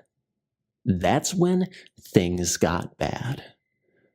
I got angry and told her not to provoke him because he was capable of bad things, and I sure as hell didn't want anything happening to my friends. The other friend just sat there freaked out, not speaking the entire time, as we continued to ask it questions, which I don't recall. The cursor began feeling hot under my fingers, and I asked my friends if they felt it too. They said they did. I asked it another question, but its answer didn't make any sense. It spelled out. The word it spelled out was mama, over and over, and would not move to any other letters, so I cussed at him because I was getting annoyed. The one friend took his hand off the cursor and refused to play anymore, and the atmosphere immediately changed. I could feel Zozo in the room now, and the air was heavy, and I began to get scared. All of a sudden, I didn't feel like myself. I felt if something was inside me. I felt the most intense hatred I've ever felt before. I began to laugh hysterically and then cry like I had no control over my emotions. My mood then turned to hatred again, and I turned to look at my friend, the one the demon wanted, with the most evil smile. I felt it inside. It wasn't me smiling. It was the demon. We all stopped playing the board after that, but the heavy feeling in the air and its presence remained. It took a bit before everything felt normal again that night, and I felt like myself, but when it did, I was certainly relieved. I feared for my friends' safety that night, but fortunately, none of them experienced anything after leaving. My advice: do not mess with the Ouija board. Evil presence in the flat. Since moving out of the flat, when I was going through my divorce, I've made a point of not going back in there unless it was really necessary. When we had tenants renting the place, I had no need really, but the tenants left, and my mom decided to move in there. Suddenly, I had to go there quite often. The atmosphere in the place was always thick to me. It was like the air was harder to breathe. On one specific night in April 2015, my mom sent me a message and told me strange things were going on in the flat. Not one to leave my mom alone when she was far less open than I was, I ran to the flat. She was sitting in the lounge when it came in, and she asked me to step into her room and tell me if I smelled anything. As I took the one step into her room and came to the closet, on my left, bed to my right, there was the very distinct smell of cigarette smoke hanging in the air. I walked towards the bed, and the smell decreased, towards the closet, and the smell was stronger. No one in the yard smokes, so the chances that it could have been carried in from outside are zero. The closet is also not close to any windows, so the fact that the smoke was centralized to that spot was enough to get my hair standing on end. I went back to my mom and asked her if this was all she had been experiencing. She said no. The whole week, she could feel someone take hold of her ankles as she lay in bed, until one night, where not only did something take hold of her legs, it pulled her halfway out until she got panicked and started kicking. By then, her legs were completely off of the bed. She swore to me for a second it felt like she had kicked a solid human being, but no one was there to be seen, although she clearly smelled the smoke. The weekend, I had Tim and Eileen over and explained the story to them. Tim went into the flat alone, leaving us by the pool, and after about 5 minutes, he came out. He said that the person in the flat was a man, middle-aged. He gave features to this man that had my mom and I looking at each other. For my South African compatriots, the man looked like a thinner version of Eugene Terrablanche. I asked Tim if he could see the man's right arm, and Tim told me that the man made an effort of staying in silhouette. I went into Adam's room and fetched my mom's wedding album. I found a picture of my paternal grandfather and showed it to Tim. Tim nodded. The man in the flat was my mom's father, Johnny. Johnny had lost his right arm in a car accident. Considering he had been instrumental in the abuse I suffered in the flat, not to mention that he was responsible for the death of my gran when she was 32 years old. My mom was 5 at the time. Neither my mom nor I were very happy about the fact that he was in our home. My mom told me to take every picture of him out of the album.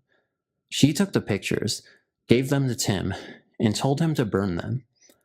After he had destroyed every picture, Tim told us what he needed to cleanse the flat, and he went in alone. He was busy for close to 2 hours. By then, it was late afternoon. As night came around, my mom went into the flat. For some odd reason, the main switch of the electricity was off. Strange. She switched the power on and went to her bedroom. My son, T, came into the flat and told her he smelled smoke. Since they are both asthmatics, very bad timing. My mom ran out of her room and saw the box that she had set down on the stove catch fire. Yes, not the smartest move, putting flammable materials on a stove.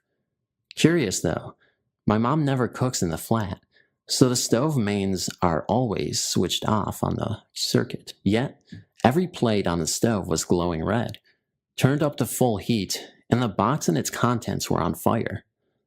Mom yelled and grabbed T, rushing to get out. Tim rushed in, grabbed the box, dropped it in the sink, and doused the flames. Outside, both my mom and my son were having full-on asthma attacks. When Eileen and I were able to get my mom and my son calmed down and breathing, we speculated as to why the stove would have been turned on when it is never used. Tim stated very simply, "You burn my pictures, I will burn you." A sick parting gift from a bad old soul.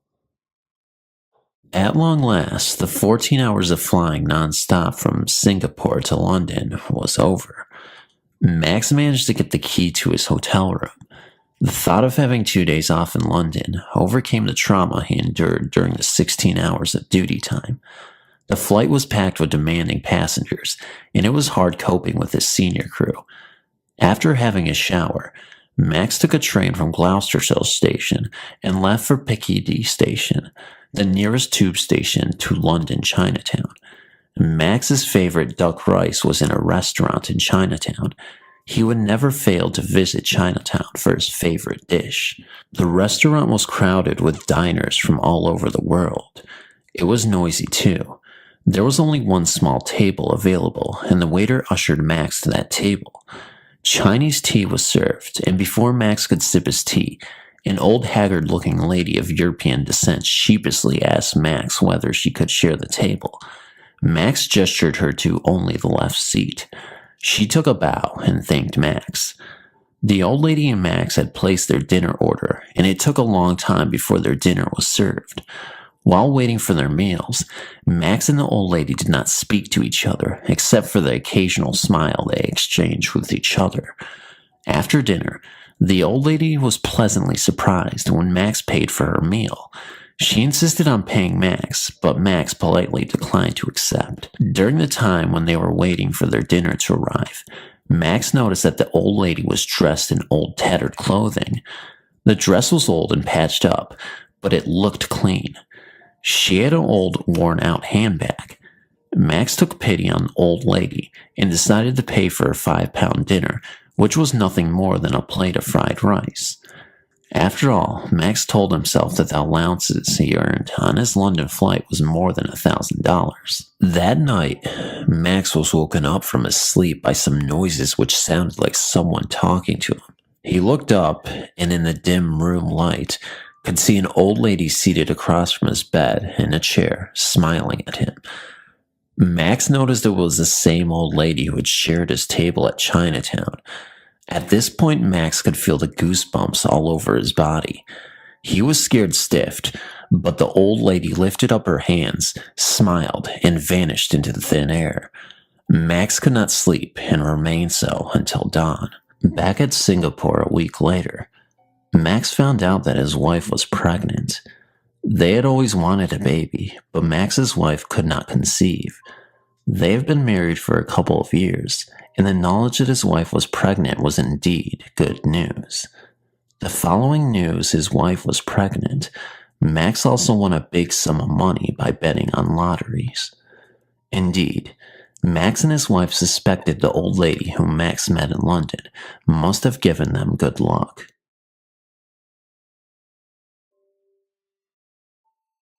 "3 years ago, I used to study in France, and I worked part-time at a restaurant in winter. This is a very old restaurant and an expensive one. My job was to clean the whole restaurant before it was noon.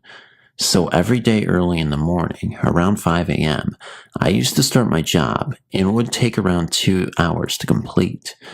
I like to share the strange experiences I had in this place. In the morning, when I'd start work, it was always dark. Every day, the first thing I did when I entered the place was to lock the door from the inside. After this, I turned off the alarm systems and then would turn on the heating systems. Each and every window was kept closed in the building. The restaurant opened at noon, so all the other employees started work after 11 a.m. I mention this to prove that there was no possibility of someone else entering the place from outside playing a role in my experiences. While working there most of the time, I got the feeling I wasn't alone. I remember many instances where I suddenly turned back because I would feel as if someone was behind me, a feeling of thin air brushing me. Most often, I got confused, but never got scared, maybe because I didn't have much time to think about it. When I worked upstairs, the building is 2 stories.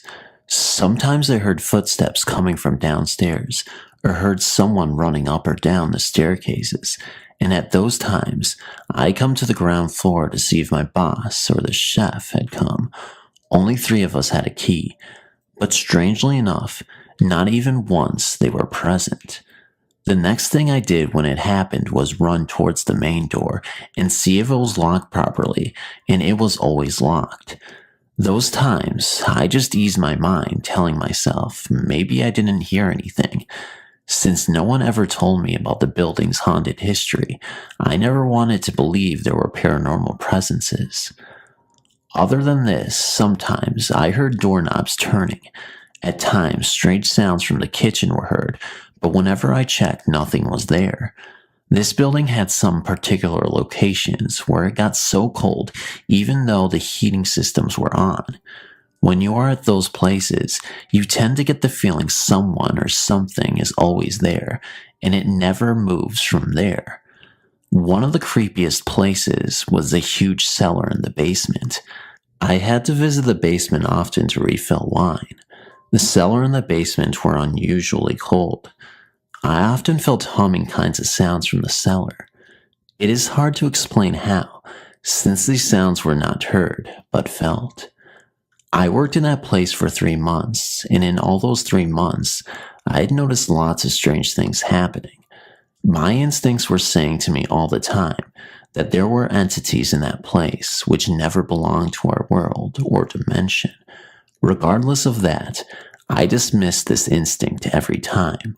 I also need to say, I never ever experienced something which threatened me. If I saw something as a threat, maybe I would have quit my job. Now, sometimes I think that what I did back then by rejecting or neglecting the presence of paranormal entities, I saved myself from lots of unwanted haunting, which might have disrupted my lifestyle. I strongly believe that the fact I never showed any weakness was the main reason I was not harmed or threatened. After 3 months of work, I found a better job which suited my education, so I decided to leave my job. Something happened on the last day of my work which changed my whole attitude towards that building. It was a conversation with a barmaid who was working there for more than a year. The last day, I was waiting for my boss outside the restaurant to get my last pay and bid goodbye. It was almost 11:30 a.m., and one of the barmaids, Sophia, was already there. Since I had the key, I opened the restaurant door for her, and she went in. While I was outside, within 15 minutes, she came back running outside, and I could see she had a pale and panicked face. She sat next to me, and I could see from her looks she was terrified. She lit a cigarette and started smoking. I asked her what was wrong. She replied to me, "It's as usual. The things inside scared me." I was confused hearing this and asked her what she meant. She looked at me with a puzzled face and said, "Don't you know? Ghosts." And said she heard the usual footsteps and voices. She also said she felt as if someone touched her shoulder from behind. At this point, I noticed she was sweating like hell. I remind you it was winter and freezing even with thick jackets on. Once I saw this, I knew for sure she was damn serious about it. I tried to calm her down and told her that I too had experienced these things, but I never took it seriously and that I never accepted the ghostly presence inside. She said I was lucky I wasn't harmed.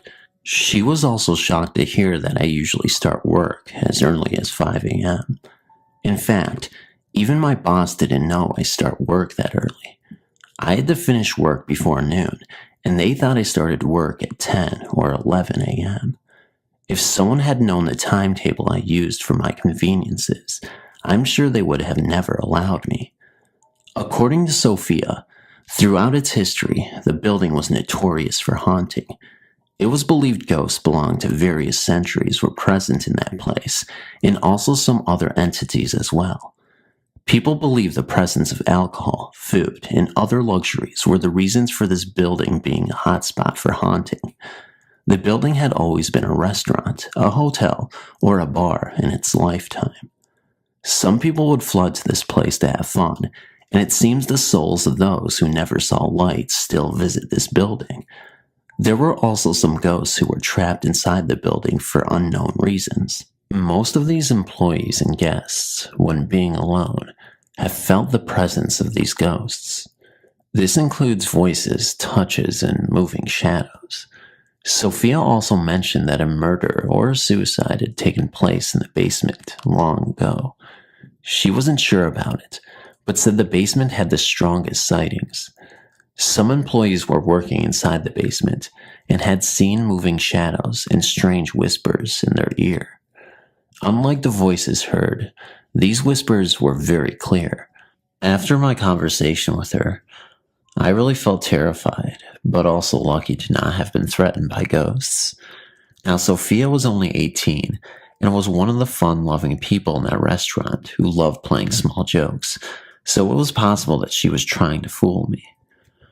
So that afternoon when I met another employee, Adela, who's a friend and was someone respectable in her 60s, I told her about my conversation with Sophia, and this old lady friend confirmed everything Sophia said.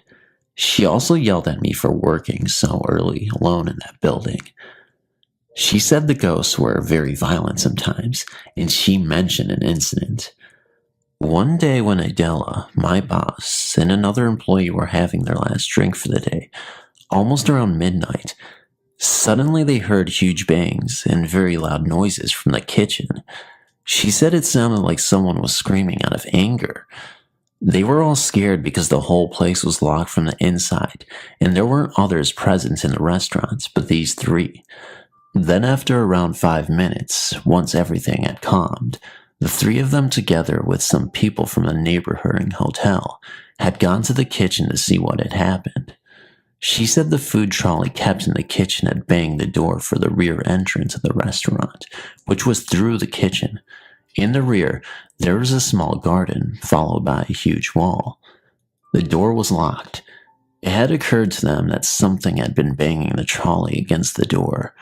What frightened them was the kitchen knives, which were very sharp, were seen scattered around the kitchen as if someone had thrown them all over the place.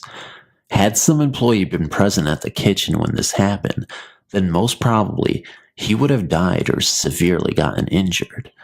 After this incident, my boss had brought a priest and purified the place, and things have calmed down a bit for some time. Then everything had started up again. Luckily, the kitchen haunting had never repeated.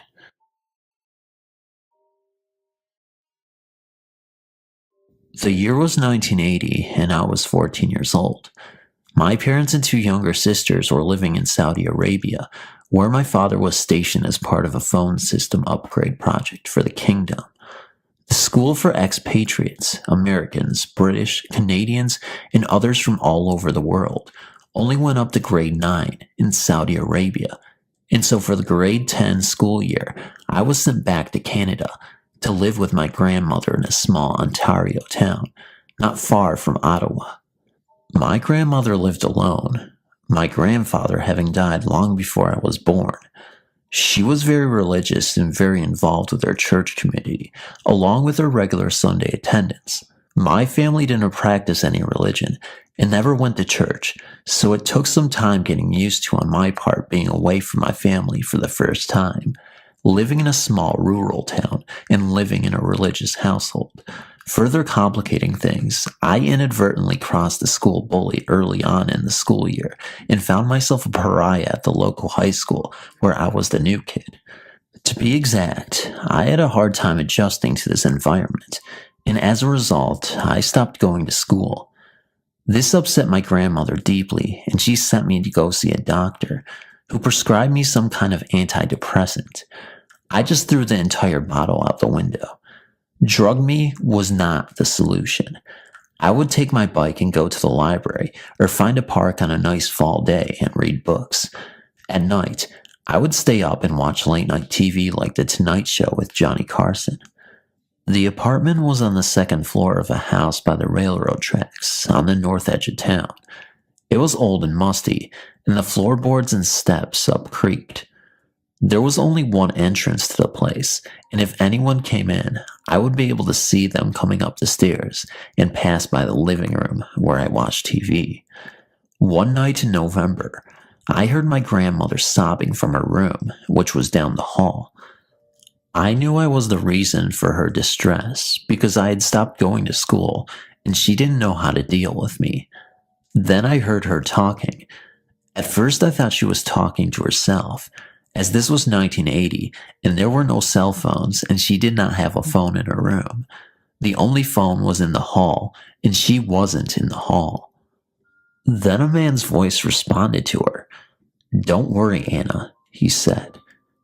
Chills ran up my spine and I froze in my chair.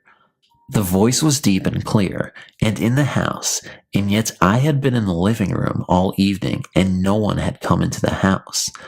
I heard her sobbing some more, and one more time the voice spoke, "Everything will be all right." I remained in that chair until dawn. I'll never know if that was my imagination, my grandmother speaking in a different voice to herself, or perhaps, as I imagined at the time, it was the voice of my grandfather's spirit comforting my grandmother.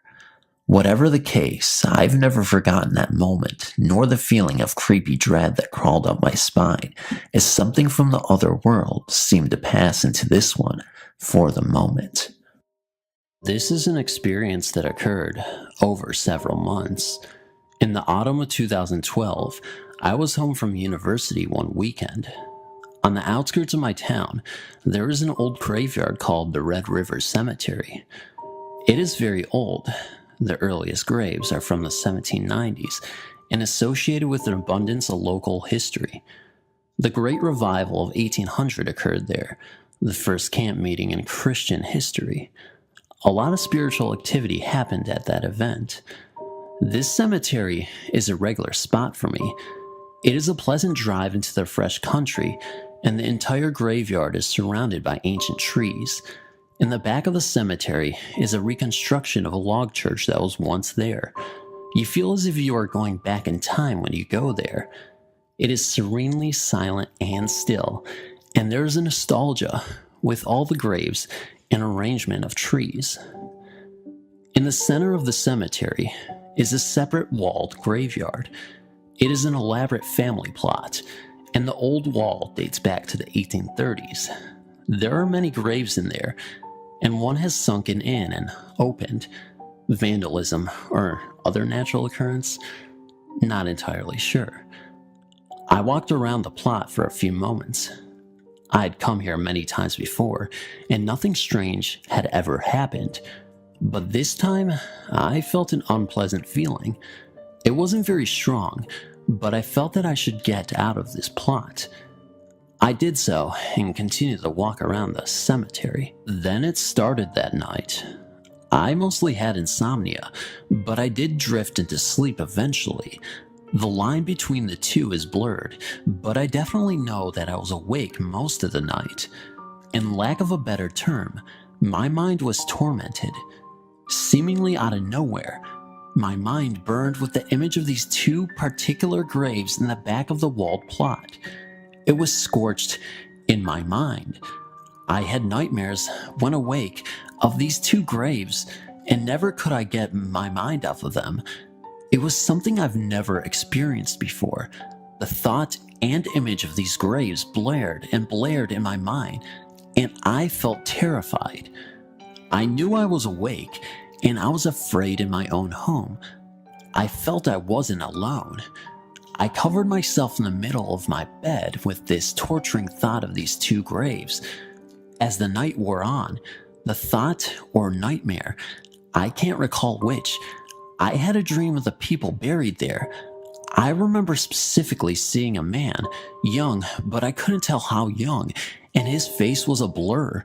He wore brownish beige clothes, pre-1850-ish style. He may have held pale hair, but I can't recall specifically. He was a little heavy-set, not fat, just big. This image is crystal clear in my mind, and in my torment, I knew it was one of the people buried in those graves. This incident was absolutely dreadful. The next day, I was emotionally disturbed. My parents didn't know what to think. If I thought about my experience, I would start to cry.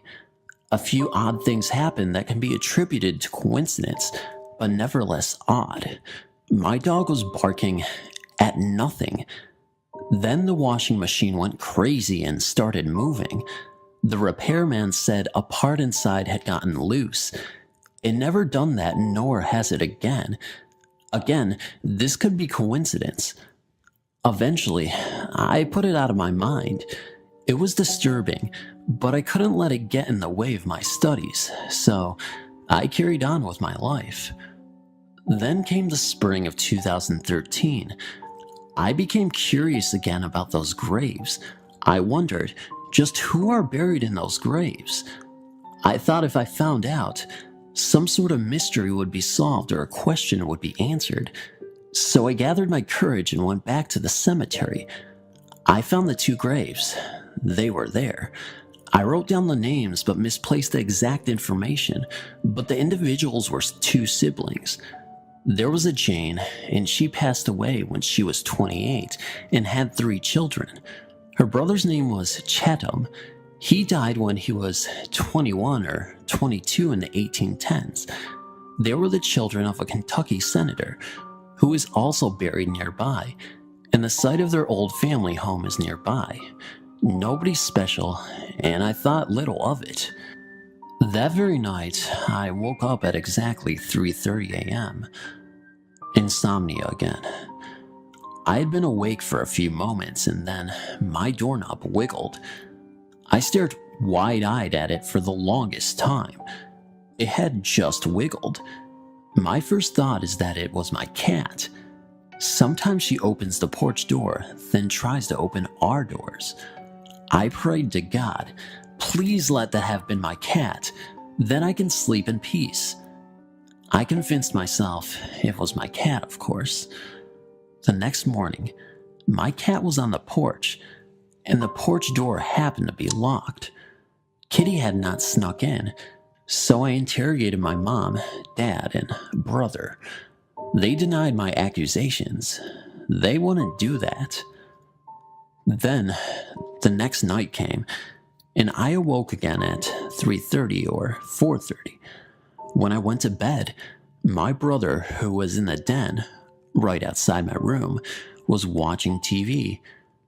But here, I was awake again, and I could see the light coming in, where I could see under the door. Then my door opened. I heard the doorknob turn, and it slowly opened. about halfway. Then it began to close again, but didn't close all the way. Then there was a flash of light in the den, and it went dark. I stared at it for a while. I thought it was my brother, because I thought he stayed up all night watching the show and opened my door for some reason. Thus, I wasn't scared, and I got up and closed the door. I attempted to go back to sleep, but was a little bothered. I asked him about it the next morning. He didn't know what I was talking about, because he swore he went to bed at midnight, and he has no history of sleepwalking. I did my usual interrogation, and everyone denied it. I was ambushed and became frightened. Later that day, I was on the computer and heard my mom scream my name twice, as if from outside, like she needed help. I rushed outside to get her aid. She was calmly tending the garden. She looked startled when I got there. "What's wrong?" I asked out of breath. "I heard you scream my name." She said she never did, and looked at me like I was crazy. She thought I was playing a joke on her. She'd never play a joke like this on me.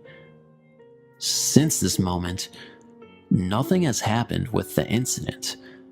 I even went back to the graveyard and got no bad feelings. It was a lovely autumn noon. Me, my parents, and my granny were on our way to visit relatives. Everyone was a bit on edge, as these family gatherings tend to be extremely awkward and competitive, so they thought it was the perfect time to express their views on political matters, which is always so delightful. For these reasons, I was rather annoyed when we arrived at the cemetery. Our final destination was visiting live relatives, although visiting dead ones can be competitive as well, as our culture has a knack of graveside landscape design. But my granny also wanted to pay our respects to the deceased, because she can't go there by herself too often. I used this opportunity to keep my distance and to gather my wits before standing in front of the grand jury on matters of finance and romance. I raked the leaves and started looking about. I was pleasantly surprised to notice I felt at ease. Previously, I've always felt uncomfortable in graveyards, jumpy even. I started looking around, observing the old, shadowy trees, leaves swirling down. There are mossy graves with old German names, barely possible to read now, Lithuanian names. It's close to the border. Sometimes I would notice a name I have heard, probably from local gossip. I was mostly enjoying the nature, though. At that point, I think it's important to admit, I felt anxious and a bit depressed because of the visit, but the graveyard felt to me like a park. Graves, just like some monuments dedicated to soldiers. However, when we were about to leave, I approached the graveside, almost from behind. Suddenly, I thought to myself, a young girl. Then I got scared because I didn't know if it was really a young girl. I rarely visit there, and I've consciously memorized just our family spot, a few graves around it, and some grave with, I think, Lithuanian names on the way in, because it is so close to the path, you almost step on it, and that makes me feel bad. The more I tried to brush the impression off, the more persistent it got. I don't really know how to explain it. The kind of presence I felt was like, it wasn't even physical. Let me give you a clear picture here. You are hanging out with your friends, watching a movie, laughing about this or that. Suddenly, someone says, "Oh, it's too bad John isn't here." And you feel like it would just be the perfect time if John was here, like he is truly missing at your party. That is the kind of presence I'm speaking about. You don't miss John's appearance. It's such a pity he's not here. The sofa looks awful without him. You don't miss any particular quality. You miss his presence, his being. That is what I felt. Like there was this presence of a particular young girl that I felt. It wasn't threatening or anything. I just got freaked out by my own old self. Then I also noticed, or perhaps before, I can't place these two in order because maybe that directed my attention to the grave, that a candle had fallen off the edge of the gravestone, and I felt I should have probably picked it up and placed it back. There was this little angel figurine too, and I thought maybe that was why I decided it was a young person, although I'm not sure I saw it from where I was coming. I don't know why. People just don't place angels on the graves of adults and elderly. Maybe it's because jobs and wrinkles don't seem angelic and old people mostly don't like flying. Sorry, couldn't resist a joke. I approached the front and counted the numbers that added up to 23 years. A girl. The graveside was neatly raked, not just raked to sweep away the footsteps from the sandy oil. Someone had even made ornaments in the sand in the traditional manner. I thought it was a perfectly good practical reason not to get involved. I was scared to do something awfully wrong and cause something terribly bad. I didn't want to ruin someone's thorough work, so I started stepping away slowly, having that internal fight with myself. I knew I had to go and put that candle back, but I told myself, come on, it will fall off again when it gets windy. Who cares? The candle's probably burnt out anyway. This isn't an abandoned grave. Someone will come. The grave was cared for. I can't go around picking up everything. As I later explained to my friend, I was probably worried that when you go to heaven, you still have to be preoccupied with order.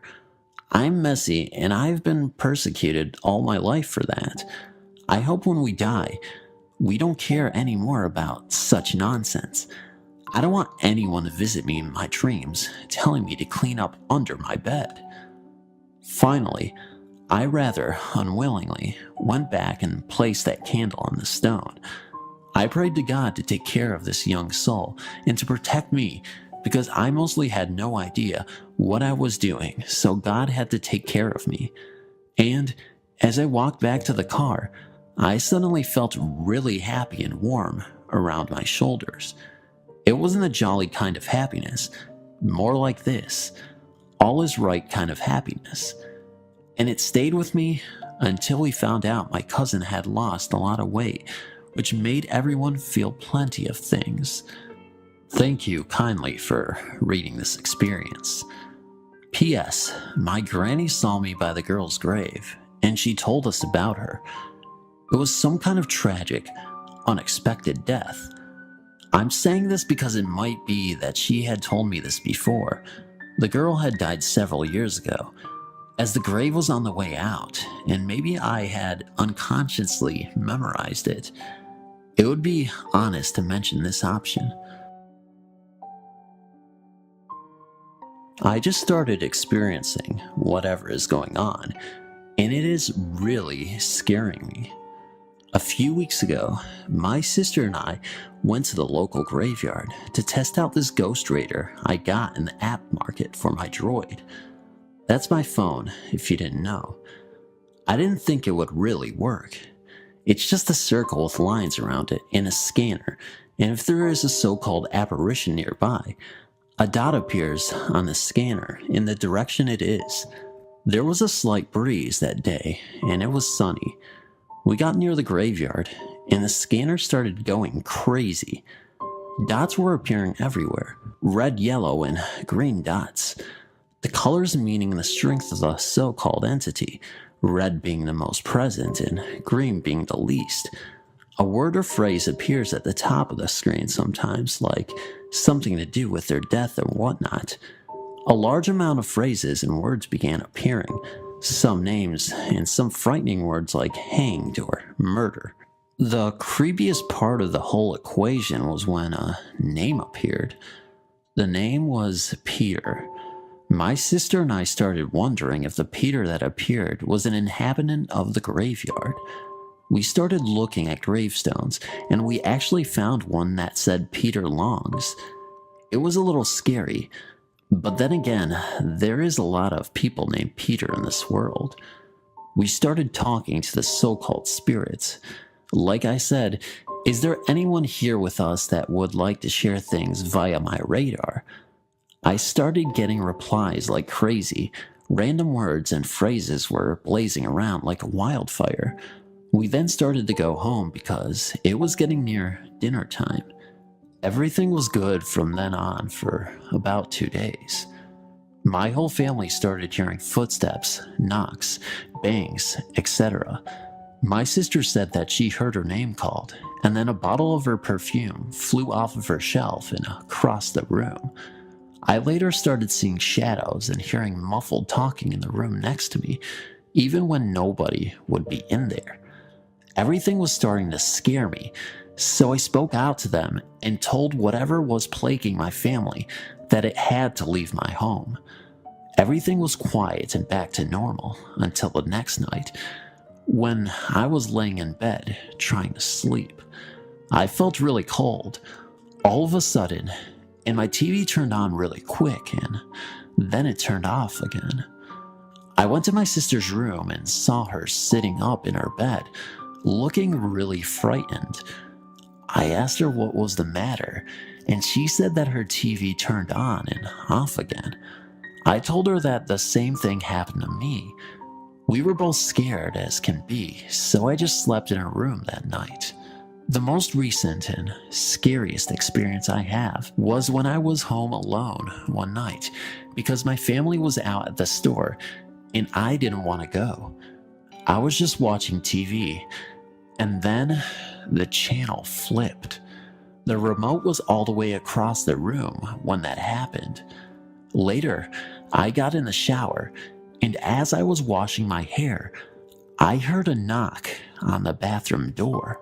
The door swung open, and one of the knobs in the cabinet hanging on the wall fell to the floor. I was so scared that I called my mom, and I went to my neighbor's house until they got home. But are these experiences attributed to me going to the graveyard recently? I don't know, but I'm really terrified of all these events that occurred. But I guess in a way, it is kind of entertaining. Not in a good way, but an interesting one. Thanks for reading. I've lived in New Mexico my entire lifetime and never moved.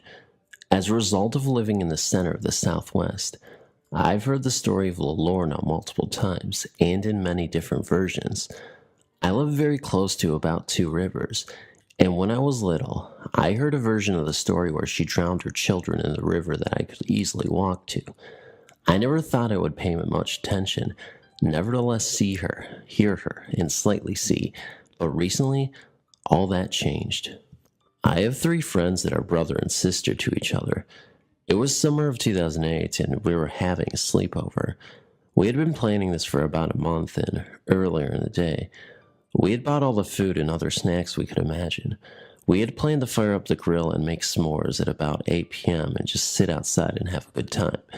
At every sleepover we have, it seems that the Halloween decorations seem to get taken out of the closet a lot. 8 p.m. came around and we made s'mores in the front yard. It was fun, seeing as I was the first, second, third, and last to set mine on fire. We walked around barefoot in the driveway for a bit. I set the skull on the wall of our patio. After a bit, we sat in front of the door, talking silently. During a small moment of silence and nothing to say, we heard a moan come from up the hill. It sounded outside and very close, but still far away. We ran inside, and in the haste, I nearly got shut out. We were all accounted for, and we ran into my room. When we heard it, it seemed like it was coming our way fast. We all believed it was La Lorna, but we shook it off as one of my neighbors trying to scare us. The 2 streets we lived on had ex-criminals and people with mental disorders everywhere. I eventually noticed that it didn't have the plastic skull with me. About 2 or so hours later, I walked through the dark hallway, switching on as many lights as possible right when I was in my entryway. I looked out the narrow window next to the front door. I saw what looked like a misty shape of a person hovering there. It kind of looked like a woman, but I couldn't tell very easily. It was all very light. I didn't stay to find out. I turned tail and ran back to my room. Right before I got to running half of the 2 feet into the hallway, I looked down a bit and saw my plastic skull right next to the door.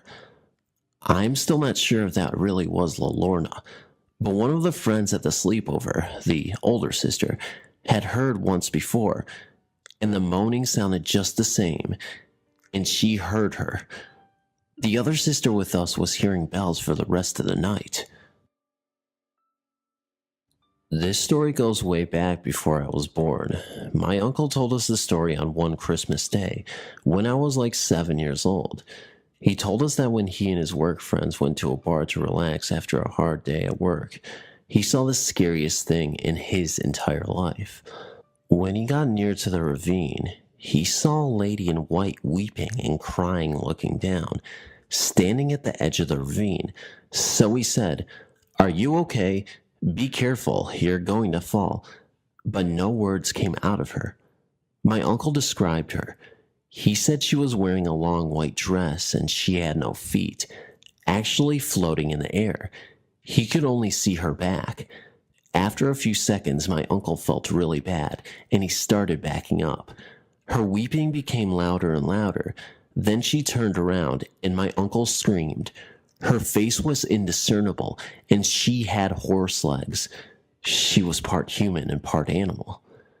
After that, he never walked home alone at midnight around the ravine.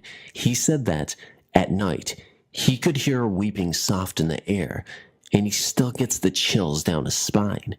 People say that when you hear the weeping lady far, far away, she is right outside your house or near you, and when you hear her really close and loud, it's because she is far away. My mom is a first-generation American. Her parents moved from Mexico to El Paso, Texas, before she was born. The supernatural was very prevalent in both sides of her family. My grandfather claims that we are descended from the Apache warlord Victorio, and that the spirit of Victorio appeared to him and his brothers when he was a young man. My mom had many experiences with ghosts and spirits, but she said that none was more terrifying than her experience with La Lorna. Her family lived in a decent-sized house on the banks of a canal on the south side of El Paso. At the time, the family had 3 dogs. My mom describes all of them as the toughest dogs in the block.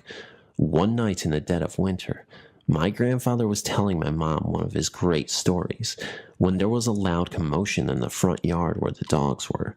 The dogs were barking to wake the dead. My mom and her dad went outside into the front to see what was going on. They were joined by my grandmother. They had not noticed this before, but a fog was slowly creeping around the street. The air was chill, but different from the cold of winter. The cold went down to the very bone. The 3 dogs were barking towards the fog, or more accurately towards the canal that was by the house. Suddenly, a blood-curdling scream pierced the night air. My mom described it as the most terrifying cry she has ever heard in her entire life. She says that it lasted for a full minute before finally dissipating. When the scream left, the fog lifted and the dogs returned to the way they were before. My mom asked her dad what the scream was, but all he said was La Lorna and told her to go back to bed. Naturally, she couldn't sleep and instead listened to her parents debate over whether or not to call the cops and report her murder or something. In the morning, when it was light out, my grandfather went down to the canal but unsurprisingly found nothing. When he came back, he told my mom the legend of the woman who drowned her own children and is now fated to cry out for them on the banks of the river where she killed them. And to this day, my mom is convinced that she heard La Lorna on that night so many years ago. Another close associate of mine who has had a close encounter with La Lorna is my former karate instructor and confirmation class teacher. He is Irish and a devout Catholic, but firmly believes in the existence of ghosts and the paranormal. When he was a teenager, he lived in New Mexico, close to the borders with Texas and Mexico. Like any good teenager looking for a rush, he liked to ride around with his brothers after dark and watch for ghosts in the old graveyards. One night, he and his brothers managed to convince a couple of girls they were sweet on to come along. They were sitting in the car in the middle of the desert when a deep fog started setting in. They were unsettled and decided to leave, but the car wouldn't start. Suddenly, he says that everything went completely and utterly pitch black. My friend flipped, but his brothers were frozen in their seats, unable to move a muscle. He yelled, but they still didn't move. He reached over and managed to finally start the car.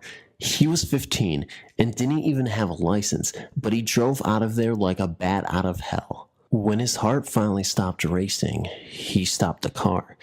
He turned to his brother and asked him what the hell happened back there. His brother, with his face still white, asked him incredulously, "Jim, did you not see her?"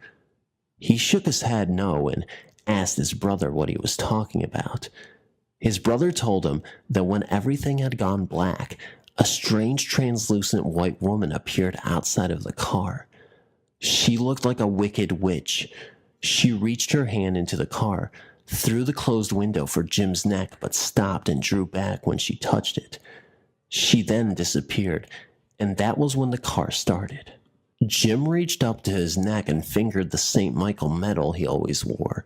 He firmly believed that the archangel responsible for defeating Satan protected him on that night. Whatever the spirit was, a demon, La Lorna, or some other frightful specter does not matter. Jim is firmly convinced that it was La Lorna, and that she was stopped from whatever evil she intended, and he never stops praying to St. Michael.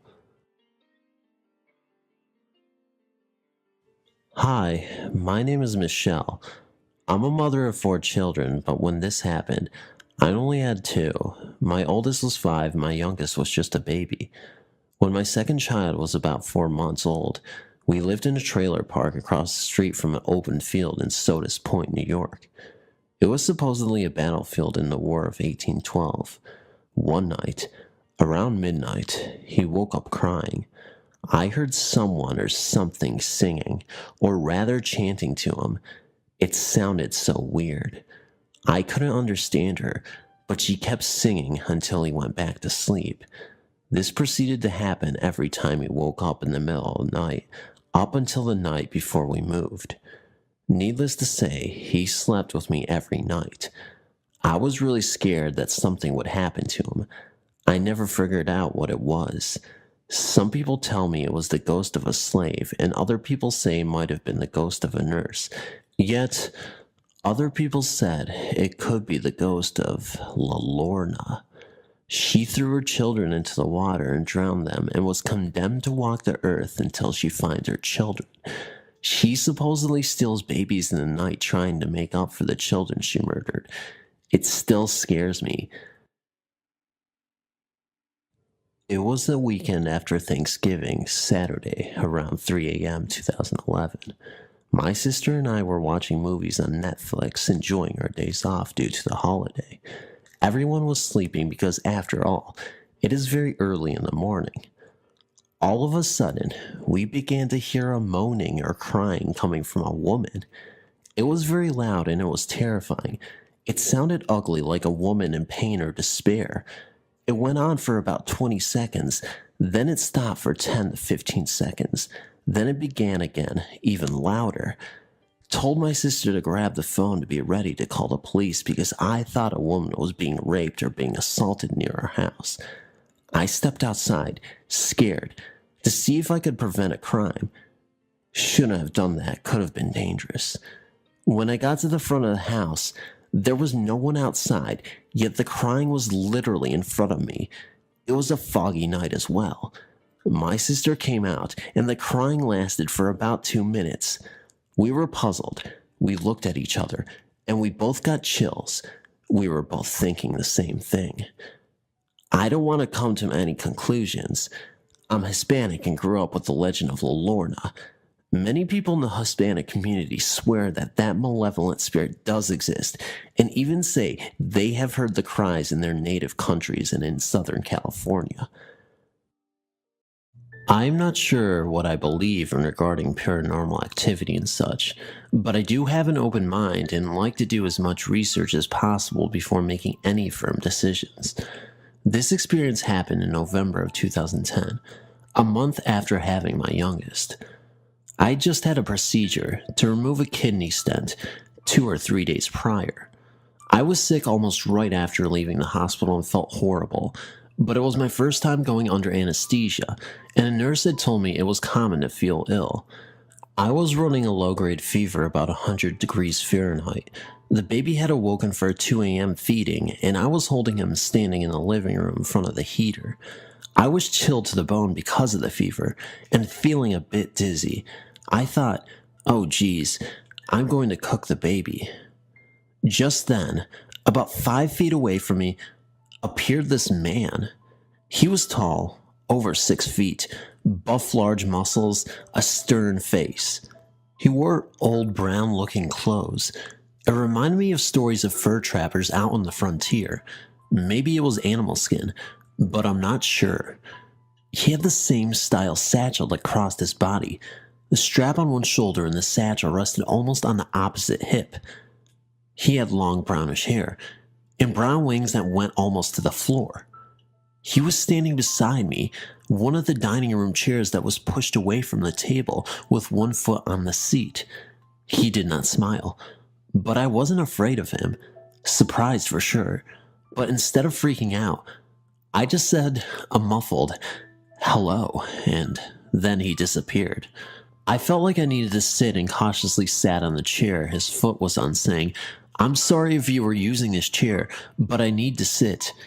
I thought later, maybe that's why he was there. I was holding a baby with a fever and standing too close to the heater. Maybe he wanted me to sit, but I also understand that I was ill and it could have been some sort of fever hallucination. I did many internet searches trying to find out who this was, but I found nothing that matched. I suppose I was wondering if anybody else has ever seen a man like this, or may know who he is. Thank you for your time. I hope I described him well, but let me know if there are any further questions. So when I was younger, about 11, my family and I lived in a 2-bedroom trailer. We had a small little hallway coming from the living room to the main room. My mom is Christian, and she listens to a Christian music radio station, and we would listen most of the time in car rides. Keep this in mind. In the room I shared with my brother, our feet were pointing towards the door which showed you out to the hallway. If you were to go to the left, you would go into the living room, and if you'd go to the right, to my parents' room. This one night, I woke up in the middle of the night randomly.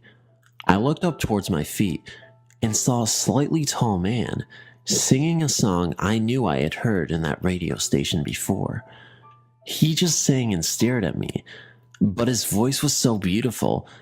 I don't think Zahn or anyone else could sing just like he did. Also keep in mind, my dad wasn't home at the time. He was in jail. So the man started walking out into the hallway and walked towards the living room. I was not scared. I was more mystified of the man's presence.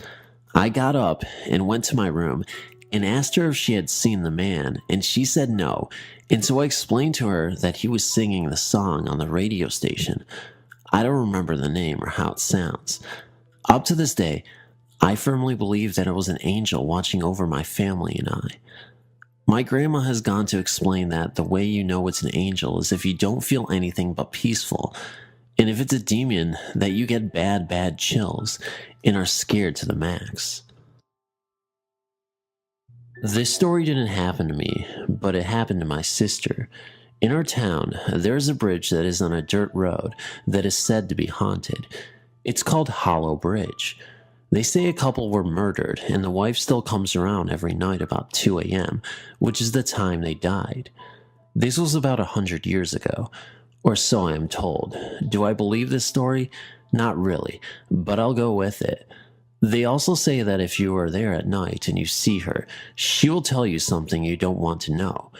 When I was 15 and my sister was 17, I've seen something. One night, my sister, her boyfriend, my boyfriend at the time, and myself were all there around 2 a.m. It was a very clear night. Well, all of a sudden there was a fog that was rolling up to the bridge from the tree line, about a quarter mile back. I couldn't believe my eyes, so I freaked out and we left. So forward a year, my sister, who at that time had a different boyfriend, had called me bawling her eyes out.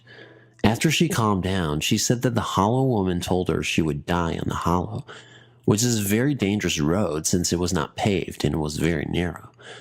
I told her to calm down and that it was just her imagination. She would be fine. A few nights later, we shared a room. We were sleeping and she woke me up out of a dead sleep from her crying. I woke her up annoyed and asked her what her deal was. She told me my grandmother, who neither of us met since both grandmothers passed away before we were born, had come to her in her dreams, telling her that one day she'll need her and she'll be there to protect her. At that point, I was kind of freaked out, but I dismissed it, telling her she needed to go to bed. 2 weeks after the dream, about 5 p.m., my brother comes rushing over to my friend's house, which was right behind our house, crying, and kept saying, "Amber, Amber, Amber." My sister, being a very rebellious child and into bad things with bad people, I asked, okay, what did she do now? It wasn't new that she had gotten picked up by the cops. He said she's in the hospital and that she was in a bad car accident on the hollow. I felt my color drain from my body. It felt like my soul left me. I dropped to my knees, remembering everything she had told me about the hollow and my grandmother. I knew at that time my mom, cousin, and oldest brother were rushing to the hospital and a half an hour away because she was life-flighted. I grabbed my 2 younger brothers and held on to them for dear life. Thinking I could lose my sister, I wanted to be as close to them as possible. The next 5 hours were hell to me, getting my brothers to sleep, trying not to cry while I waited for the phone call to know what happened. She had broke her neck, a hangman's fracture, along with her wrist and her upper arm, which went right through her elbow. The doctor said that she had a 30% chance of surviving the surgery, and if she did, she would be in a halo. Once she came out of surgery, if she survived the night, she would only have a 15% chance of ever walking again. The next morning, they took her out of the coma, and she was talking and being her stubborn self. They realized that she was moving her feet and legs. We all cried. We couldn't believe that she had survived this and will walk again. The doctors say she had a guardian angel on her shoulder that night, because there is no medical reason as to why she should have survived. Almost 10 years later, she has a beautiful 8-year-old little boy. Yes, still has problems with her neck and arm, but has never went down that road again. That road is now paved in certain areas, and a very strict speed limit is attached to it.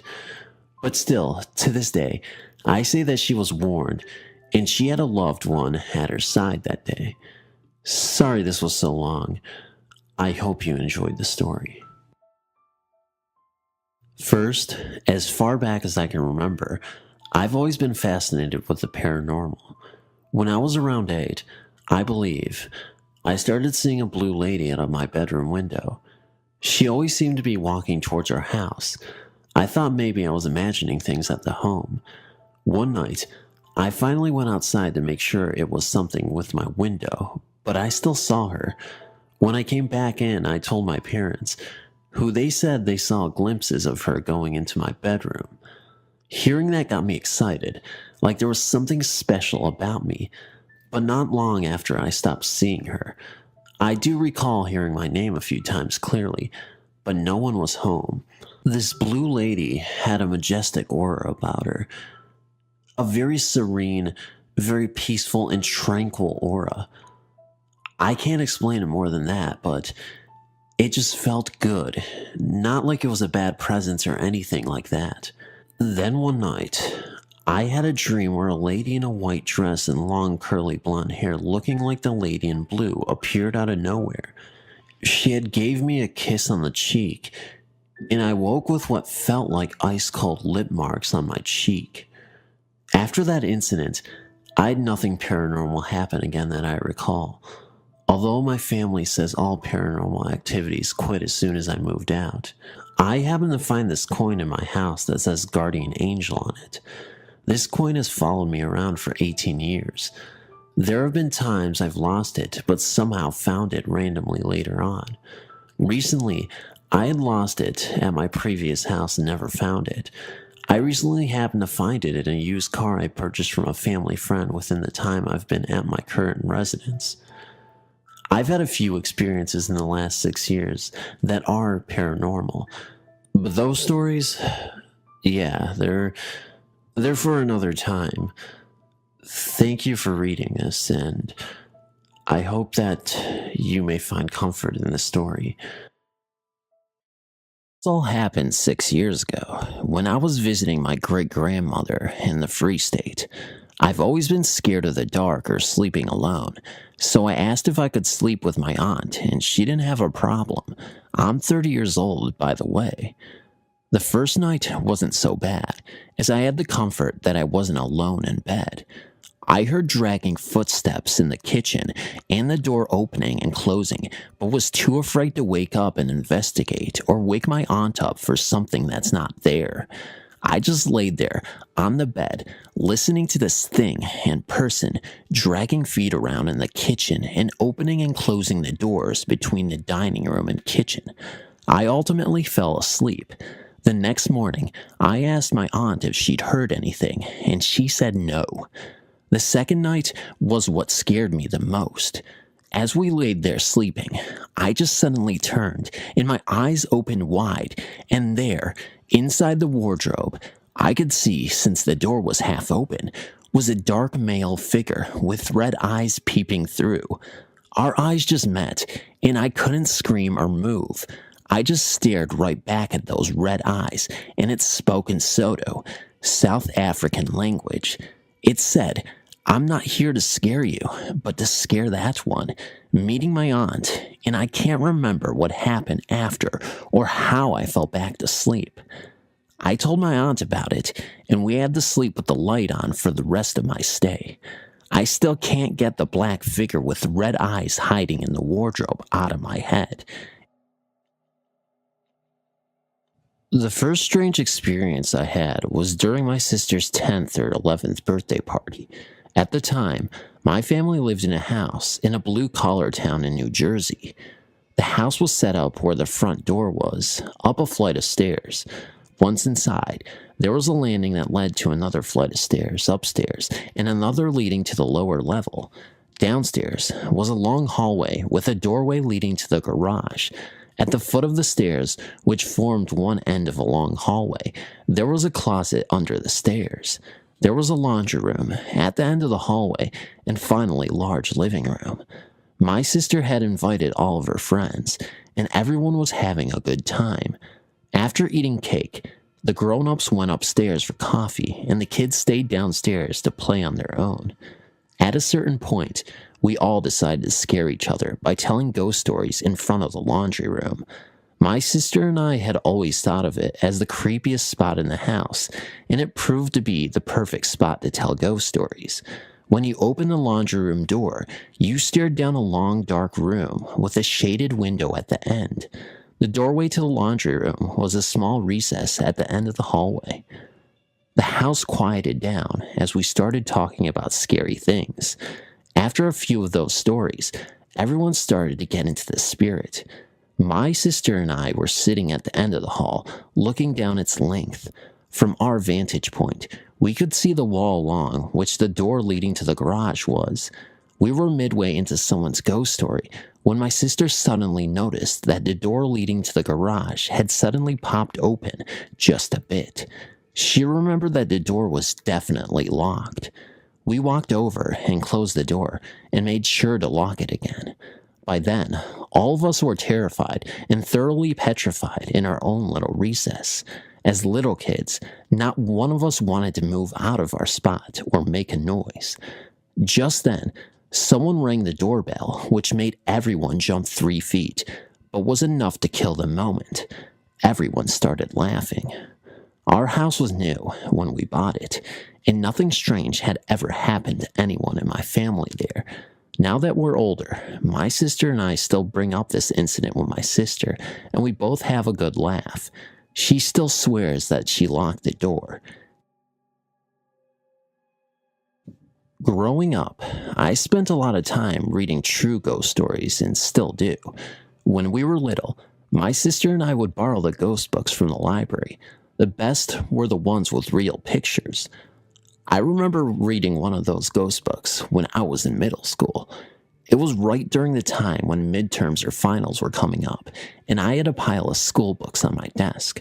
A ghost book was tucked away there somewhere, and for a break, I'd pull out the ghost book. At the time, I was part of the school basketball team and proudly received my practice jersey, which I still have, that I kept hung on a hook at the back of my bedroom door. That night, I was studying for finals with the bedroom door closed. My desk faced the wall, and the door was 4 feet to the right. I had my Walkman on, do you remember those things? And started getting into the rhythm of doing my English homework to the tunes of rap.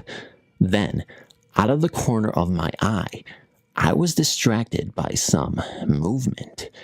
I looked up to see my jersey swinging back and forth on the hook.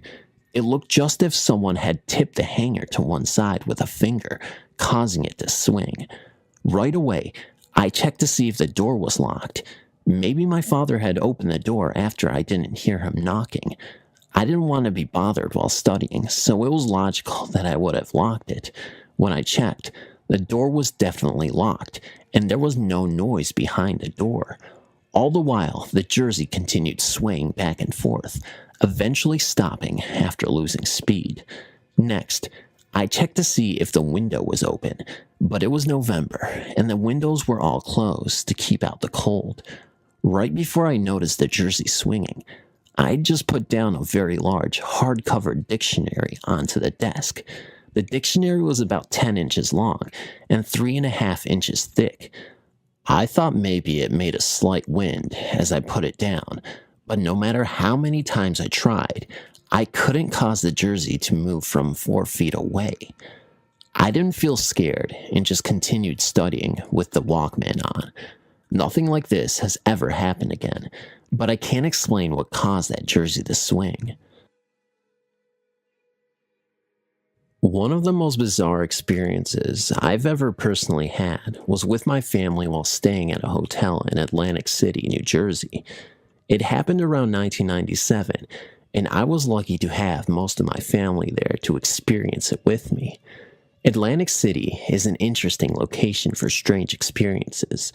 The casinos draw many from the New York area and beyond, but along with this brings the good and bad of social ills that come along with games of chance. The summer of 1997 was a typical one. Like we did many summers before, my family drove down the shore to spend a few days enjoying the beach and casinos at Atlantic City. As usual, my father arranged the trip and found a new hotel with a very reasonable price. The name of the hotel is called the Flagship and is still located at the northern end of the boardwalk, far from the other casinos. After a long, cold winter, my family was anxious to see the ocean and asked the front desk for an oceanfront view. We were told that the only room available wasn't facing the ocean, but with 2 queen-size beds, the room was very comfortable and that we could see the ocean from the side of the balcony. It was the perfect size for my parents, my sister and I, and we agreed, and the man at the front desk gave us 2 door cards. Our room was on the 10th floor. Looking back, none of us recalled running into many guests in the hotel at all. However, we thought that since the hotel was new, it was just beginning to attract customers. Once we found our room, we used the room card to open the door and went inside.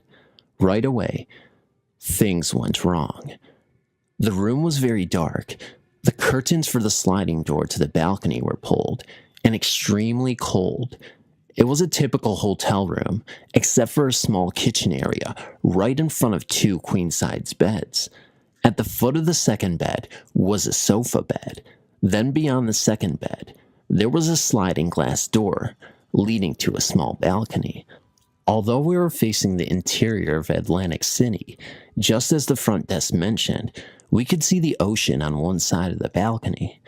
Very soon, we found out why the room was so chilly. The air conditioner, which was located on the wall above the sofa bed, was turned on full blast and wouldn't turn off. As I mentioned this to my father, I saw my mother fidgeting with the front door's electronic lock. Like she often said, and did, she checked to see if the door was locked when closed from the outside. It wasn't. Inside the door, there was a sticker that explicitly stated that the door was always locked on the outside. Not so. We also realized that the stove in the small kitchen wasn't working. Then we saw that there was a small leak coming from the mini fridge as well. My father called downstairs, and soon a repairman came up and fixed the AC, the stove, the refrigerator leak, and even the front door. He mentioned that the lock should always be locked from the outside, and seemed puzzled by the device. We gave the man a big tip, and then quickly made our way over to the casinos. When we arrived back to our room, well after dinner, we immediately felt how cold it was in the room and turned off the AC. After washing up, we watched some television before turning in. I remember one of the programs was about ghosts, and we watched that one for a while, not realizing what was to come. My mother and sister were the first to go to bed and turned off the lights. They slept in different beds, with my mother in the bed closer to the kitchen area and my sister in the one near the balcony. I stayed up reading on the kitchen table with the dim light on. I had some trouble falling asleep that night since the sofa bed mattress was new and was still covered in plastic. I must have felt lazy because I left it on and suffered because it was very hot and not very conducive to a good night's rest.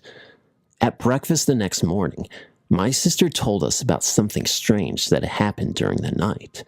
All night long, she said she felt someone brushing past her bed as if trying to walk to the balcony door. At the foot of her bed, there was about a foot of space between her bed and the end of my sofa bed. She said it felt exactly like someone was squeezing through the tight space and rubbing against her bed. At first, she thought it was me trying to get outside the balcony. Then when she looked up, she saw my father and I still sitting at the kitchen table reading. At the time, none of us really believed her, and we went out again for a day of walking on the boardwalk and then gambling at night. That night, I stayed up later than everyone else. I talked to my sister about what she experienced the night before. I also told her to let me know if she felt it again. As soon as she got in bed, I sat down by the kitchen table to read, glancing over towards her bed every once in a while to see if anything happened. After a while, I gave up and continued reading before getting up to wash up in the bathroom. When I came out of the bathroom, my sister was sitting up in bed. She said that she again thought I had squeezed past the bed to go to the balcony, but then she opened her eyes and saw me come out of the bathroom at the other end of the room. I was positioned on the sofa bed so that my head was right next to the little space at the end of my sister's bed. If someone walked past, I would have surely felt something, but that night I didn't notice anything at all. As usual, it took a little bit of time for me to sleep. I listened intently and tried to feel any wind or changes in the room, but eventually gave up and slept. I had by then taken off the troublesome plastic cover and finally had a good night's rest. The next day, my father woke me up early to rent bikes for an early morning boardwalk ride. Then he went to my sister and woke her up as well. As soon as he did this, my mother, who planned to sleep in, suddenly sat up in bed and turned on the lights in the TV.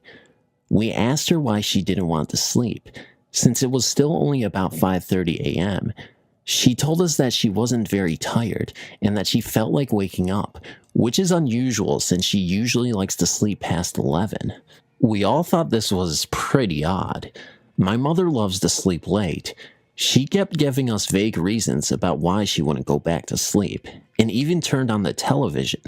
Later on, she told us the reason why. At breakfast, my mother told us about the strange incident that happened that night. She had woken up in the middle of the night. It was late, and she could hear all of us either snoring or breathing the natural rhythms of a very good night's rest. She was sleeping on the right-hand side of the first bed and was lying on her side facing inwards. But gradually, she realized that she felt the sensation of someone's back lying against her own. At first, she was convinced that it was my sister, but she was pretty alarmed to realize that my sister was in the other bed, 4 feet away. Slowly, without opening her eyes, she moved closer to my father. The feeling was very real, but very slowly, the other person's back gradually went away. My mother said that in the morning, she hadn't expected my sister to go riding bikes with us, leaving her all alone in the room. After we left, she tried her best to stay awake. She turned on all the lights and turned on the television, but eventually she fell asleep anyway. As my mother told us this story, my sister chimed in saying that the person walked past her bed all of last night as well. This time, though, she also felt her sheets being gently pulled away to the corner of the bed towards the balcony. For some reason, whenever she turned to face the balcony, it would stop. When she turned back around, she would feel the bed bulge a little, as if a person were rubbing past it. Also, she felt energy waves from the foot of her bed. After we came back to the room from breakfast, all of us were not so sure about our room anymore. Despite this, we still had a day of vacation and fun to look forward to. After we got what we needed, my father went downstairs early to get some brochures. Then my sister and I walked to the elevator while my mother got some last-minute things. We were both standing there by the elevator doors when we heard my mother anxiously calling us back to the room. When we got there, she looked a little shaken and said that the front door wouldn't lock from the outside again. She said that all the while, as she was rifling through her suitcase looking for something, she had a bad feeling and couldn't wait to get out of the room. Once safely outside, as an afterthought, she turned the handle to see if the door was locked from the outside. Once again, it wasn't locked. This time, we went downstairs instead of calling for a repairman. The front desk seemed puzzled about the lock. They said that the lock should always be locked from the outside. They were at a loss as how to fix it, and finally recommended that we get another room. Everyone felt very relieved, and we quickly gathered our things to get out of the room immediately. We got another room upstairs, and this time, our new room was perfect in every way. Not surprisingly, the rest of our trip was pretty relaxed, but we sometimes joked about what would happen to us if we stayed another night in that room. All of us agreed that there was something in that room that wanted to be left alone. It didn't want to scare us, but instead just gently showed us that we had to go. For some reason, my mother and sister feel that it was a child or a little boy. If this is true, perhaps something happened to the boy in the room. Everything seems to point to the balcony where things seem to emanate from. Perhaps the boy fell off the balcony, or maybe someone died in the room. Maybe the spirit felt an affinity to the woman, as opposed to my father and I, who didn't experience anything. The flagship is now a luxury timeshare condo. I'm not sure if it's still partly a hotel. While we were there, the hotel operators aggressively tried to sell us a timeshare, but of course, we turned them down every time. I wonder who bought the timeshare for that room on the 10th floor, and if anything similar happened to them. I have a brother who works in Hong Kong. Many of his clients are from this area in China. One of his clients was a Hong Kong businessman in his 40s. This client often went on frequent business trips to Shanghai and Beijing for his company. My brother was very familiar with this man, as were many other of the people working in my brother's office. My brother worked closely on him on several large projects, and they often made small talks during breaks. On one occasion, he told my brother that on one of his visits to Shanghai, He was staying in a hotel and had just returned to his room at night after a long day's work. He washed up, turned down the lights, and then got into bed. He had drifted off into an exhausted sleep when he was violently awakened in the dead of night. In the pitch darkness, he felt the ice-cold hands of a woman clasped around his neck, strangling him as he tried desperately to break free. After a few seconds, the hands finally let go, and the man jumped up and turned the lights on. As he scanned the room, he found himself absolutely alone. The room looked just as it had before he got into bed. Upon his return to Hong Kong, he was profoundly shaken by the incident and consulted with a very good fortune teller that his family knew well. The fortune teller told him that there was a woman following him around. He didn't know the reason, but that was the case. My brother's client was a businessman, and in spite of what had happened to him, scoffed at the idea of some mysterious ghost lady following him around. My brother and his client had a good laugh about this during their break. Still, my brother warned him to be careful and to make sure he was a gentleman to a lady ghost. A few months had passed before my brother heard what had happened to his client. Many of my brother's colleagues were talking about it in my brother's office when the topic came up. They had heard that the client had died in a hotel room in Shanghai. The cleaning lady had discovered his body in the room, alone and lying in bed. We sometimes wonder what really happened to this client. We wonder if he just died of natural causes, or if those cold hands returned during the night. If so, who was she? I don't know, but it's a strange story. When I was in my early 20s, a friend and I decided to rent a house together. We found a lovely old house near the Mississippi River, and I was immediately drawn to it. After we moved in, we both began to notice banging on the walls and lights blowing out constantly. The lights we attributed to bad wiring, and the banging, I truly believed, was my friend, and she truly believed it was me.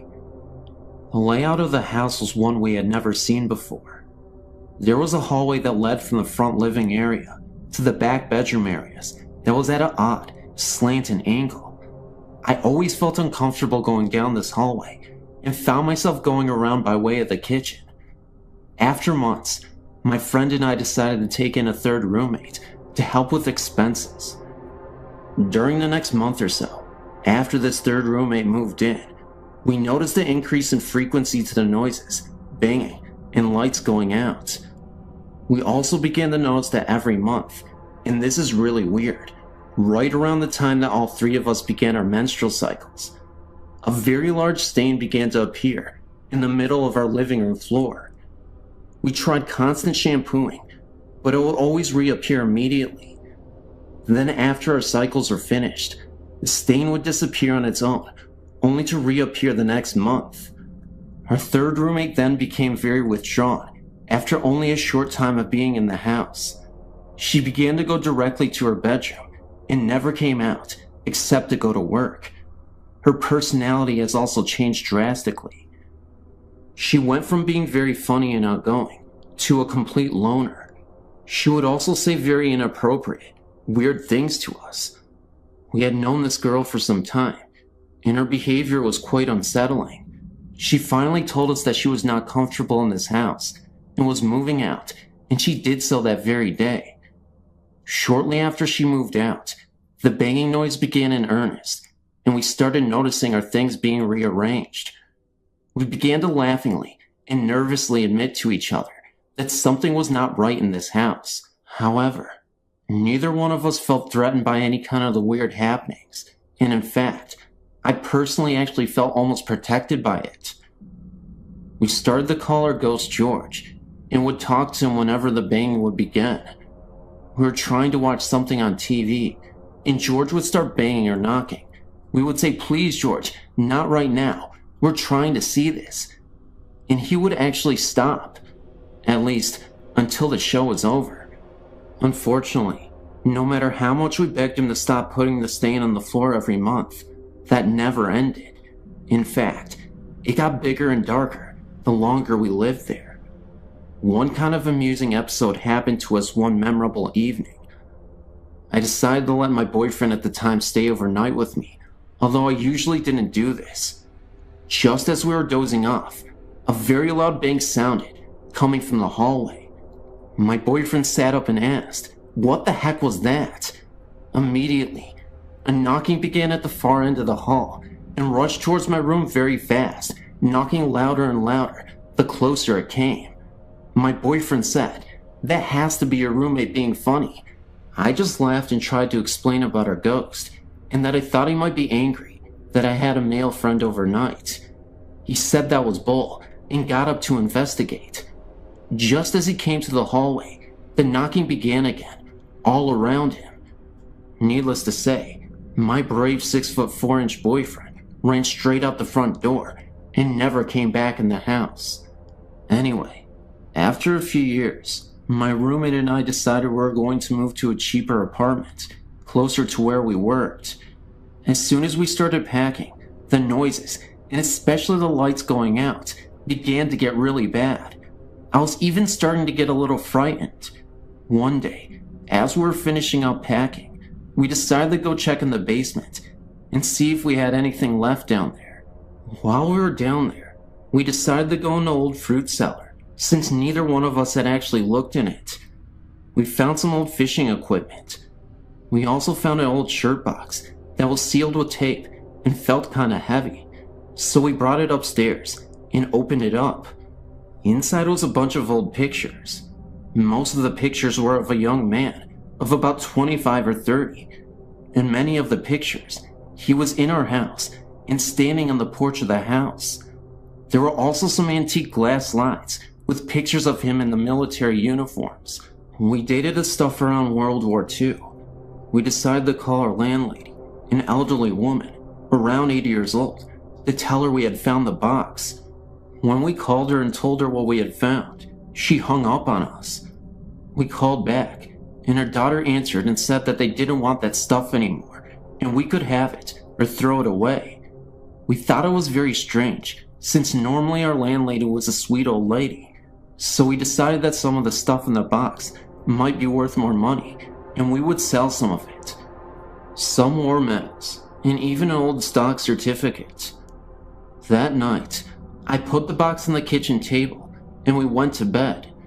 In the morning, we were going to move the last of everything, and as we were preparing to go, I asked my roommate what she had done with the box of stuff. She said she hadn't touched it. We looked everywhere and couldn't find it. Finally, around lunch, we got hungry and decided to cook a frozen pizza. We turned on the oven and immediately began to smell something burning. When I opened the oven, there was the box. Okay, I swore my roommate did it, and she swore I did it. So we left the box on the table again and left to move some things to the new place. When we got back, the box was gone again. This time, we found it immediately in the kitchen pantry, so we kinda laughed it off and put it back on the kitchen table.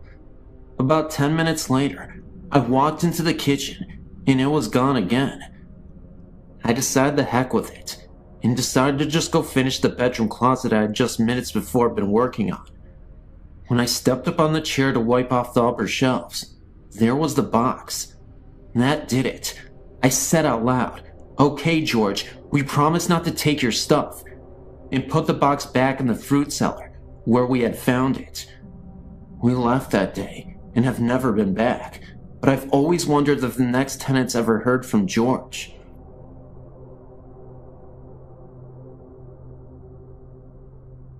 I've worked for a domestic violence shelter for approximately 7 years. While I personally have never seen anything, there are always odd sounds and unusual occurrences. Let me start at the beginning. The house is 2-story with an attic and a basement and over 100 years old. I really don't know much else about its history. The local domestic violence center purchased the building, which had been uninhabited for a number of years, did some renovations, and began operating an anonymous shelter for battered women and their children. Over the years, there have been numerous sightings of a young couple, A woman in a long flowing dress can be seen periodically walking up the long staircase. A man in dark, old-fashioned clothing has been seen in the living room and at the top of the stairs outside the attic door. It is usual for all who went into the attic or the basement to feel uneasy, and not alone. Recently, the sightings seem to have increased. A church group came over to the holidays to sing Christmas carols to the residents, and a young boy pointed to the ceiling and said, "Look, there's an angel." The only thing seen by the others in the room was a hazy, grayish fog that wasn't in any particular shape. A few months later, one of the employees' daughter was in the living room, alone, working on a school project, and looked up to see a gray, transparent figure looming in the doorway. She screamed, and her mother raced in to see the figure moving slowly upstairs. It was as if the ghost was checking in, and didn't mean to frighten the young girl. Perhaps the most interesting aspect of this haunting is that the couple together, fitting the same descriptions of the man and the woman seen in places of the house, have been seen in one bedroom upstairs. To my knowledge, at least 3 residents in the last year have been awakened at night to see the woman sitting on the edge of the bed with a man standing behind her. The couple has been described as comforting and reassuring to those who have seen them in this manner. And these apparitions have seemed to know when these residents were about to face a particular trying experience. One woman was going to court the next day for an order of protection. One lady was facing a decision about the custody of her new little baby. And one woman was about to embark on the dangerous underground trying to change her identity in order to hide from the husband who tried to kill her. All 3 of these women felt as though the ghosts were trying to tell them that everything was going to be alright, and, as it turns out, the dire situations facing each of these women worked out in their favor. I personally find their presence reassuring as well. Women and children who came through the shelter are very often depressed, sometimes hopeless, scared, insecure, and anxious. I think that the fact that they are comforted by these spirits is a sign that these are good spirits who seem to approve of the work being done in their house. They've never tried to scare anyone. Sure, lights turn on and off by themselves, and the dishwasher is forever turning on by itself. Maybe they are just trying to figure out what these gadgets are. I do not know anything about the history of that house, but I assume these spirits were once residents of this house. Based on their actions, they seem to be good and well-wishing. I hope they continue to watch over the shelter and help the current residents. I just sent you info on the old Kelly house in Houston, Texas. I used to rent there with 4 other people. It's a 3-story, turn-of-the-century house built by Mr. Kelly. He owned Kelly Lumber Company and used this lumber to build the house. The rent house goes for about $2,300 to $2,000 a month, as of current. It has a long history of hauntings that started right after Miss Kelly committed suicide. We found out about this info by accident, which I will describe later. I was the first to experience the haunting. I just moved in and had a friend over. The front window blinds at the entrance slammed shut and closed by themselves. It scared my friend so bad, he ran out of the house. I shared the house with 4 other adults. 2 of them, ladies, were amateur mediums. Just local psychic fairs and healing centers was their occupation. We overlooked the house together before we rented. Upstairs in the master bathroom is a set of old French windows above the sinks. It has a crank to open the windows. 2 of us tried to open it, but it was weathered and painted shut. We forced it, and it would not budge.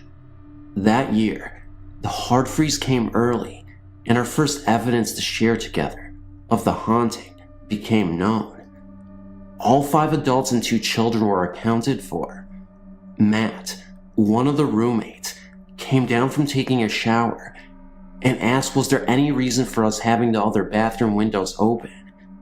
Sandy and I looked at each other with raised eyebrows, with disbelief. We asked Matt again to be sure we had heard him right. We investigated. Sure enough, when we got to the top of the stairs, you could feel the cold winds blowing. As we entered the bathroom, Sandy and I stood shocked to see the French windows fully opened.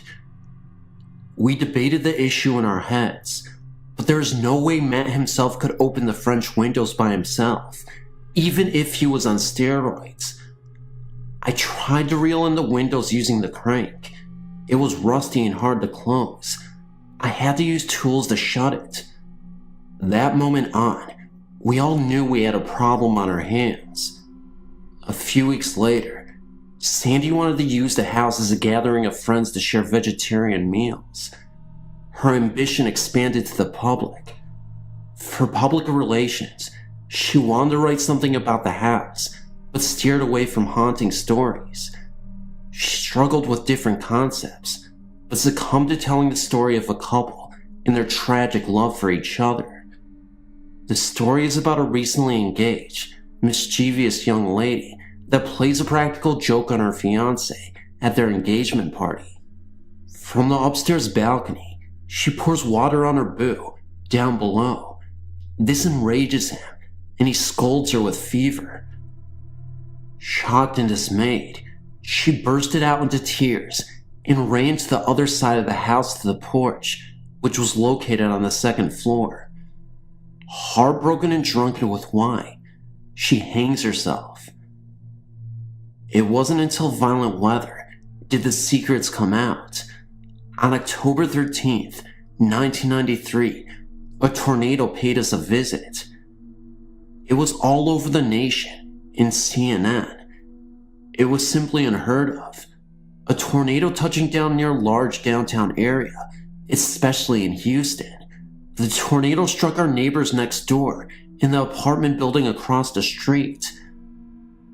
Because of her national cover, and Sandy's interview with news reporters being broadcast over the nation, it prompted an old resident to pay us a visit.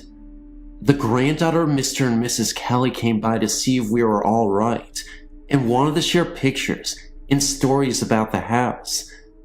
We wanted to ask her questions too, without sounding nuts. We already had a couple of occurrences of the haunting since then. We decided to manipulate her in going upstairs to the upstairs master bathroom. Then, we unfolded to her the news about the house and its little gifts. She hesitated on entering the bathroom, which raised questions in our minds. We told her about the windows, and suddenly, she started to get very nervous. She finally told us that the house was in fact haunted. It was in that very room where she found her grandmother hanging from the ceiling. One night way after the death of her grandmother, she went into that room and saw the apparition of her grandmother laying in a fetal position in the corner of the room. She could hear faint sobs in the room many times before, and in another encounter from that same room, she saw 3 ghosts hanging from the ceiling. She said they were too dark to make out, that they were just silhouettes. It was like they were hung like chandeliers and were swinging gently. The room used to be a screened-in porch overlooking her grandmother's garden. She was so overwrought with pain in her knees so much, so she couldn't garden anymore. It crippled her to the point where she was using a wheelchair and had an elevator installed. She couldn't take it anymore and took her own life. Margaret, one of the other roommates, always complained about her knees. I started to have problems myself. She told us about their dog, which is buried out back near the pool. The granddaughter heard scratching noises when she was a little girl at the back door. The dog had been dead for years. She would hear a cabinet open and shut when the scratching sound occurred. Then the sounds would stop. She says of seeing an apparition of her grandmother in the garden, and it was too much to bear, and never stepped foot in the house again till this day. I would be more than glad one day to show you the house. Many people that lived in the house had shared similar stories and are still around the neighborhood. Drop a word or two.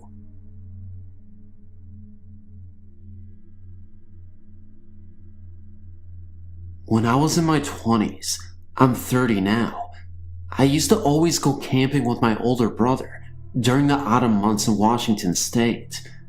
This story won't be very long, but it'll always be an unforgettable experience. On one of the days we were venturing out to go camping, we ended up taking the back roads on the way to the campground. The total drive was about 3 hours long, and got up early in the morning to make the drive. If you're unfamiliar with Washington state scenery, it is breathtaking. Lots of trees towering over you as you drive through, mountainous landscapes, green pastures, etc. It is, in my humble opinion, the best place to be in America. Well, anyway, we ended up staying for a couple of nights and set up a tent in the middle of these woods in the campground. It was just us and nature. I remember we sat on a log and built up a fire every night, roasted s'mores, admired the beauty of the nature here, and just took in the impressive scenery, as we usually do. One of the nights we were doing this, my brother thought he heard another person scream "help me" from afar. "Josh, you think that person is in trouble?" he remarked. I didn't hear the sound, so I dismissed it and told him how absurd it was, because I was certain we were the only ones here. "Come on, Tim, we always camp here. Nobody is here." At that point, my brother insisted that he heard a voice, pleading for help. He even said that while we were asleep in the tent one of the nights, he could see a shadow moving around just outside the tent. He grabbed his flashlight and shined it in the direction of where he saw the shadow moving, but it was gone. Another night, he could have sworn that someone was unzipping the tent while we were sleeping. He took out his flashlight and got out of the tent to investigate. He said that he saw a mist slowly disappear and dissolve into the trees. I remember the last night we were there, my brother and I had a debate on whether or not the campgrounds here used to be an Indian settlement. We later found out that the Native Americans were known to frequent these lands, and that there was a story long ago that a little boy drowned in a nearby river. He has been known to haunt the campgrounds. Anywho, as we were talking, the campfire that we just started went out the moment we mentioned anything about Native Americans. It was not windy at all, and the fire was very strong. It startled us so much that after a couple hours, we said we had enough and ended up driving home later that night. It was about 3 a.m. as we were heading back home, and we started the car up. I ended up driving us back home because my brother was too rattled from all the events. Now, this is the freakiest part. My brother told me that as we were leaving the campground, he saw an old Native American man with a beard in the rearview mirror, with a tomahawk in his hands. He was pointing towards the car, and he looked completely human. I looked into the rearview mirror myself, and saw absolutely nothing. Either my brother was playing games with me, or we just invaded the territory of natives, and they were very upset with us.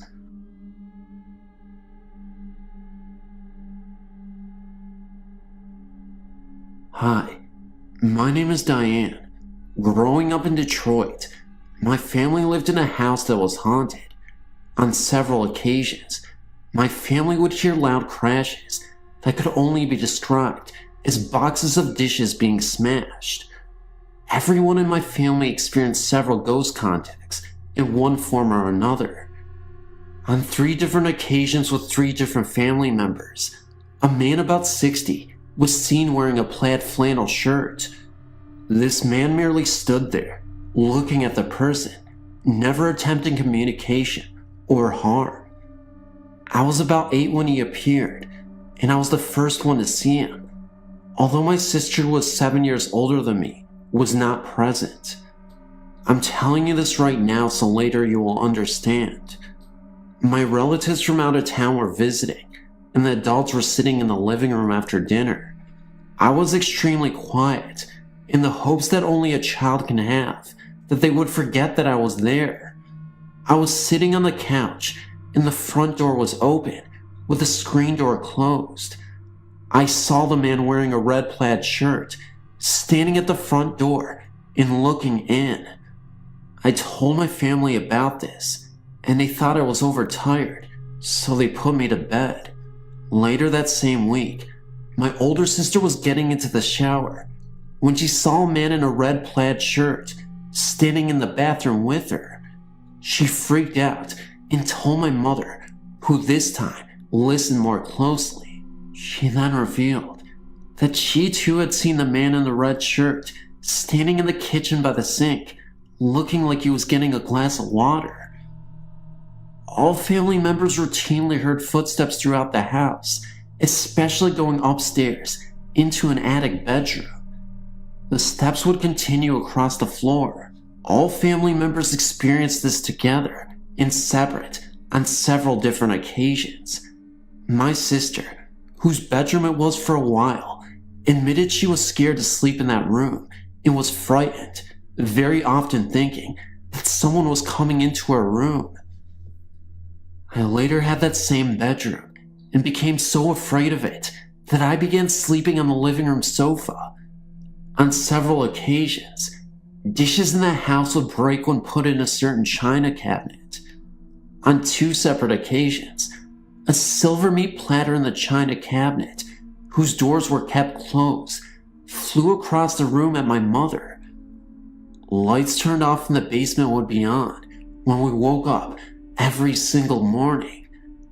The dryer would routinely come on by itself, and even after the electric was checked, this still continued. The basement had an old coal room that had been converted into a storage room with paint cans and stuff. This room had a negative feeling, and no one in the family liked to even go in there. Likewise, no one in the family wanted to go under the stairs, although no one ever had a mysterious occurrence in those places. Every family member in that house had their name called on different occasions, many times when they were home alone. One occasion comes to mind. My father, who was home alone, was working in the basement. My mother's sister and I were out shopping at the mall. He distinctly heard the front door open, even though it was locked, and someone walked across the living room and kitchen. He went upstairs and found the front door locked, as he knew he would. It was then that someone called his name. He answered, and no one said anything after that. Another all-family experience came when we all went to visit my grandmother, who lived across town. We even brought the family dog. We were returning home, and as we pulled in the driveway, I saw the drapes move back, like someone was watching us return. I remember distinctly asking if anybody had seen that. My father countered, "What did you see?" I told him, and he and my mother and sister agreed that that is what they saw too. My dad went into the house first while we waited in the car. Everything was just as we left it, with the doors locked. On one occasion I awoke to having a woman standing at the foot of my bed. She disappeared as soon as I got a good look at her. She said her name was Anne, and she had lived in that house. No one in that house ever saw Anne again. This house had an addition that was a formal dining room off the back. It had built-in china cabinets that would fly open on no occasion, even after my mother put hooks on them, thinking the wood was swelling. Music was often playing softly.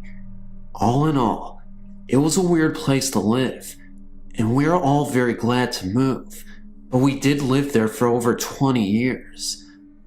My parents moved into an apartment, as I did in a different location, while staying with them because I had become extremely ill. I had a unique experience of a ghost nurse who took care of me. My parents were asleep, and I was lying on the sofa, so hot, but lucid. I could hear them snoring from the bedroom. I heard soft slippers shuffle across the floor and felt a cold hand lovingly touch my forehead, checking my fever.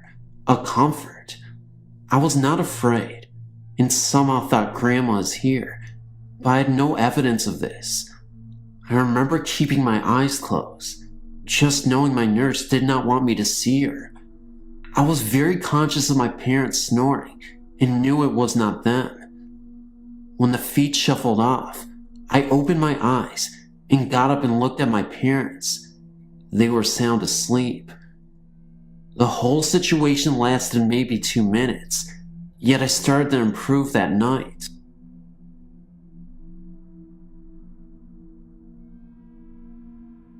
I now live in Indiana, and a few years ago, my husband and I rented a little farmhouse. Our landlord lived right behind us, and the farmhouse used to belong to his grandparents, now both deceased. Not long after we moved in, we began to hear things, and my 2-year-old daughter would wake up in fear, crying about a man in her room. I would say, "Where?" and she would point to a corner of the room, but I would see nothing. We would often hear footsteps coming up the basement stairs with no one there. This is happening in front of other witnesses also. We would sometimes hear a man in the basement talking, but couldn't make out what he was saying. Now, the basement was a creepy place, where I always sensed being watched and followed. There was a little room that used to hold well water with a heavy door that had the window painted white. I felt this room was evil, and I hated it. Unfortunately, my washer and dryer were down in the basement, so I had to go there often. For a long time, the ghost just made noises, not meant to scare, just moving about the house. Later, he would come into our bedroom at night. I never realized it until I saw your site and David and Sherry's site, but he came in the room a lot more than the 2 times I saw him in human form. I would either be asleep or almost asleep, and I would see a ball of light drift slowly into the room. It would sometimes move to the side in front of my closet, or to my horror, it would come right at me and hover right above me. I didn't realize then that the orb was the ghost. I thought I was dreaming a weird dream that seemed like I was awake, because I saw the room exactly like I was awake, apparently because I was awake. I would be half asleep and angry at myself for having such terrifying visions, so I would angrily think in my mind, "Get out of here, stop," and it would disappear. Twice after that, I woke up to see a 30 to 40-year-old man with dark hair and a red and black lumberjack shirt. I would catch him staring at me beside my bed.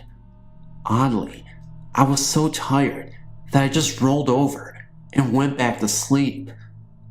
I found out later from my friend who used to live next door to the house that my landlord's grandfather had died in the house. His name was Pete. Also, he had been a grumpy old man. Funny thing was that both times I saw him, he was a younger man. Anyways, he never really bothered us, so we had no problem. We only moved out because we bought a new house this past year. To this day, I still can't believe I calmly co-abided with a ghost. I've been reading stories on this page for over a year now. Why? I don't know. I'll always find myself scared at night. But I, look forward to the new entries every month. I thought it might be time to submit my scariest. I'm very sensitive to the spiritual world, so I have many. Okay, a few years ago, I met my current husband, Joe, during the beginning stages of his nasty divorce to his wife, Jennifer. Jennifer was raised in a Jewish family that had a lot of problems. Before they married, they lived in the downstairs apartment of Joe's father's house. His sister and her family lived upstairs. They had experienced some ghostly activity when they were children there, but it was all positive, like smelling roses throughout the house. Jennifer's brother, Andrew, had joined a devil-worshipping cult and moved to California. Eventually, he realized it was crazy and sick, so he hopped on a bus and journeyed home to Massachusetts. At every stop, one of the members was standing outside the bus, just staring at him. He made it home, but did not escape. They came to him at night, played head games, and did not allow him to let go of the devil. He was also very heavy into drugs. Joe was, and still is, a member of AA, so he invited Andrew to live with them while he tried to recover and get off the drugs. Unfortunately, Andrew couldn't, and one day he said to us, "I just want to live to see you two get married." A few weeks after their wedding, Andrew was found hanging from a tree in a nearby park. After the funeral, Joe was consoling Jennifer when he heard 3 knocks on the door. He went to answer it, but no one was there. All of a sudden, a rush of energy entered his body, and then everything went black. Joe awoke to his brother-in-law, holding him down and trying to stop him from convulsing. He had come downstairs to find out what the knocks were from. Joe and Jennifer got Andrew's wonderful leather living room set. They moved to Connecticut and split up shortly thereafter. I came along pretty quickly and also got pregnant pretty quickly as well, so we were not allowed to see the family, for they were ashamed of Joe's actions. One night, I had a nightmare of being chased by an evil and angry spirit through a house I had never seen before. I was flying from room to room, up many stairs. Finally, I went into a room where there was a child spirit on a bed, and very scared. I remember holding it while watching the spirit fly up the stairs at us. Then, I awoke. I told Joe about this because it was so vivid. He just about died. I described every room down to the wallpaper of his father's house that his sister still lives in. We were invited over shortly after. His family began to forgive him and understood his reasoning, not to mention they had a beautiful niece, granddaughter, that they did not know. When I walked in, I knew I had been there before. Amy, Joe's 7-year-old niece, said, "I knew you had blonde hair. I had a dream about you last week." Strange. A year later, I went to a psychic who I had never met before. She told me a lot of stuff about my guides and messages from them. Well, one was this.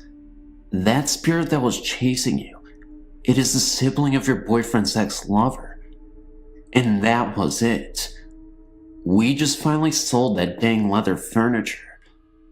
I hope Andrew leaves me alone now.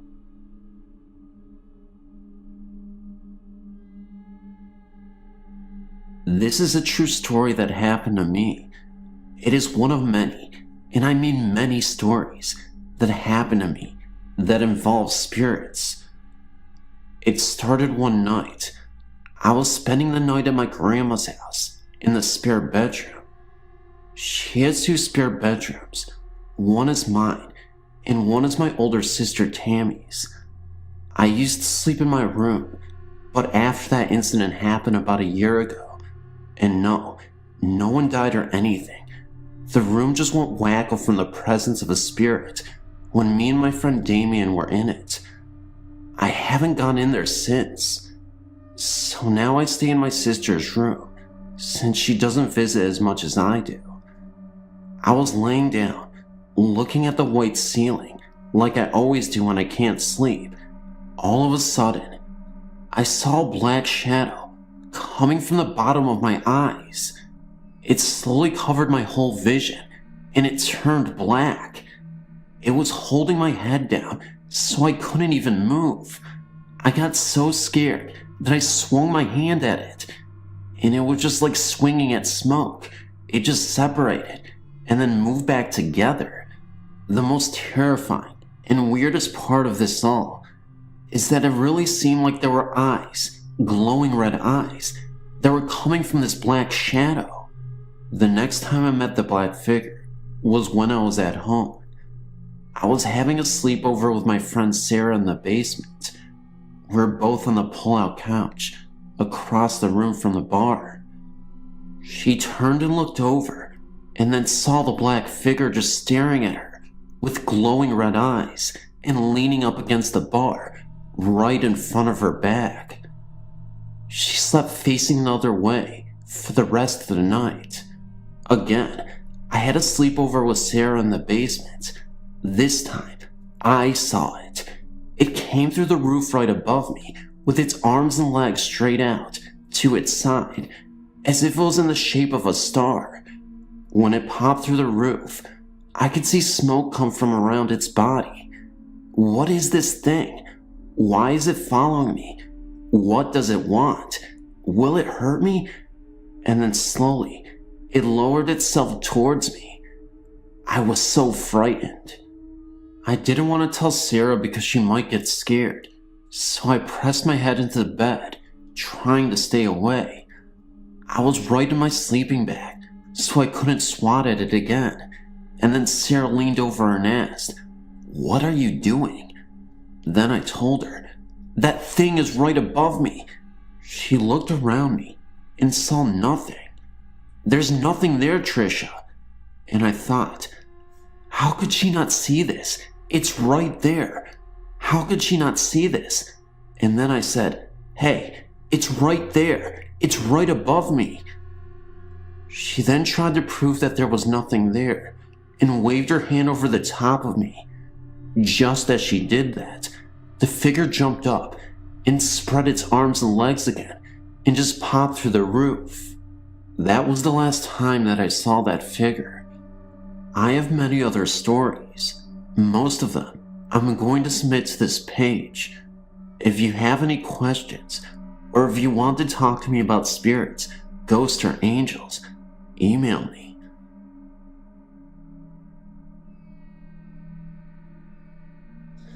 Odd things have always happened in my family. As a child, I was raised by my grandparents on the hoops of a reservation. There was no question to there being spirits on a reservation. My grandfather came from a long line of medicine men. Although he doesn't practice medicine, he says he remembers everything he witnessed while he was learning to practice. Something scared him to death, and some things he says are very comforting. He says it was a practice of good versus evil. Some ceremonies were so intense that they were physically attacked by apparitions. Large, small, white, sometimes gray or black images. He says the spirits are present all the time, as if waiting for the right moment to strike. He always said if I was harmed in any way, I shouldn't point blame to anyone or anything. He said to express in words, "You aren't getting the best of me," just loud enough for me to hear it. Even when whispered, it was a means of protection.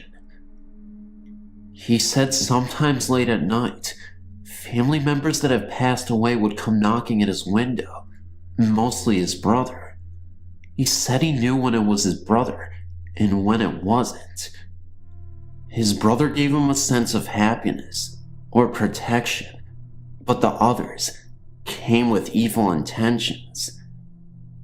He said that all encounters are warnings and signs of bad things that are about to happen, or when sickness was about to fall on the family members. He said he knew when evil ones were around. When they came to his window, he would feel a cold breeze, then a strong sense of fright. Chills would overwhelm his body, and then a split second before he saw or heard anything, he would be paralyzed, completely taken over.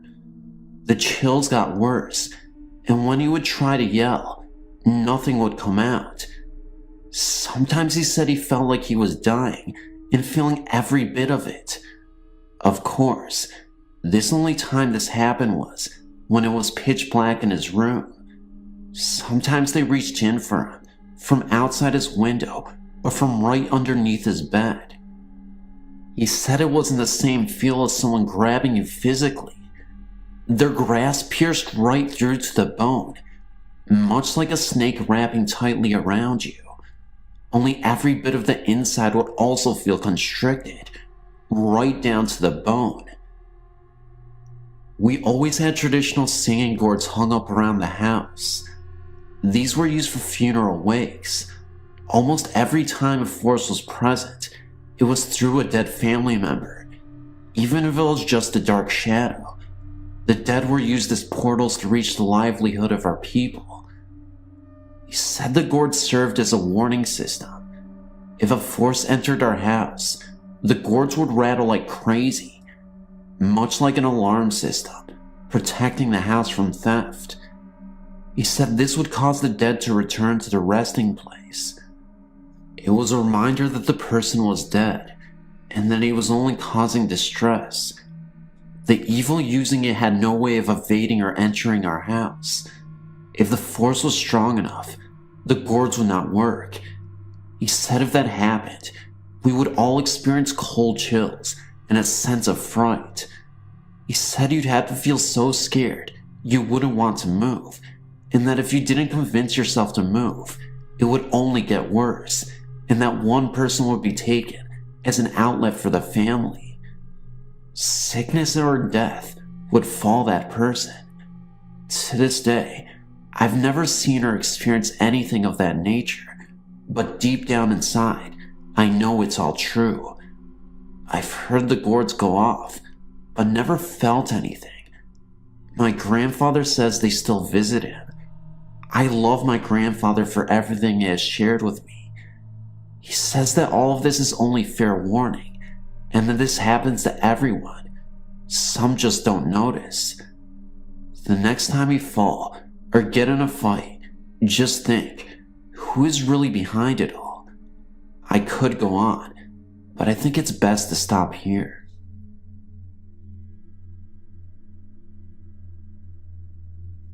Okay, here's a story I heard from my dad. My dad used to work at a warehouse at the Goodyear facilities in Akron, Ohio. There were stories floating around about various ghosts and whatnot associated with the various buildings in the plant campus, which, if you ever visited Akron, you know, sprawls over a vast area. Anyway, one of these stories involved a ghost that followed you through various warehouses as you walked and was never seen, only heard.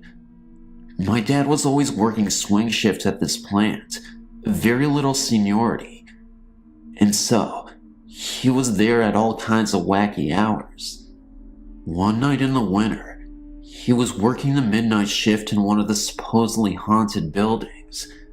There was only 4 guys in this particular building, and my dad, being the rookie in the place, was given all the crappy jobs. At about 3 in the morning, my dad's supervisor instructed him to go to the 3rd floor of the building, back in the oldest part of it, to pick up some fluorescent lights, because the small storage area in the machine room was out of them, and they needed to replace a few. So, being as superstitious as you can be, my dad was sure he was gonna see a ghost in that very dark, very scary old building. Up the dark stairs my dad went, one by one, sweat pouring off his face. Even though this part of the building was barely heated, when he finally reached the 3rd floor, he felt a little stronger, probably adrenaline. So he bravely pushed open the door to the adjoining room between the stairwell and the storage room. This room used to be a rubber cutting room.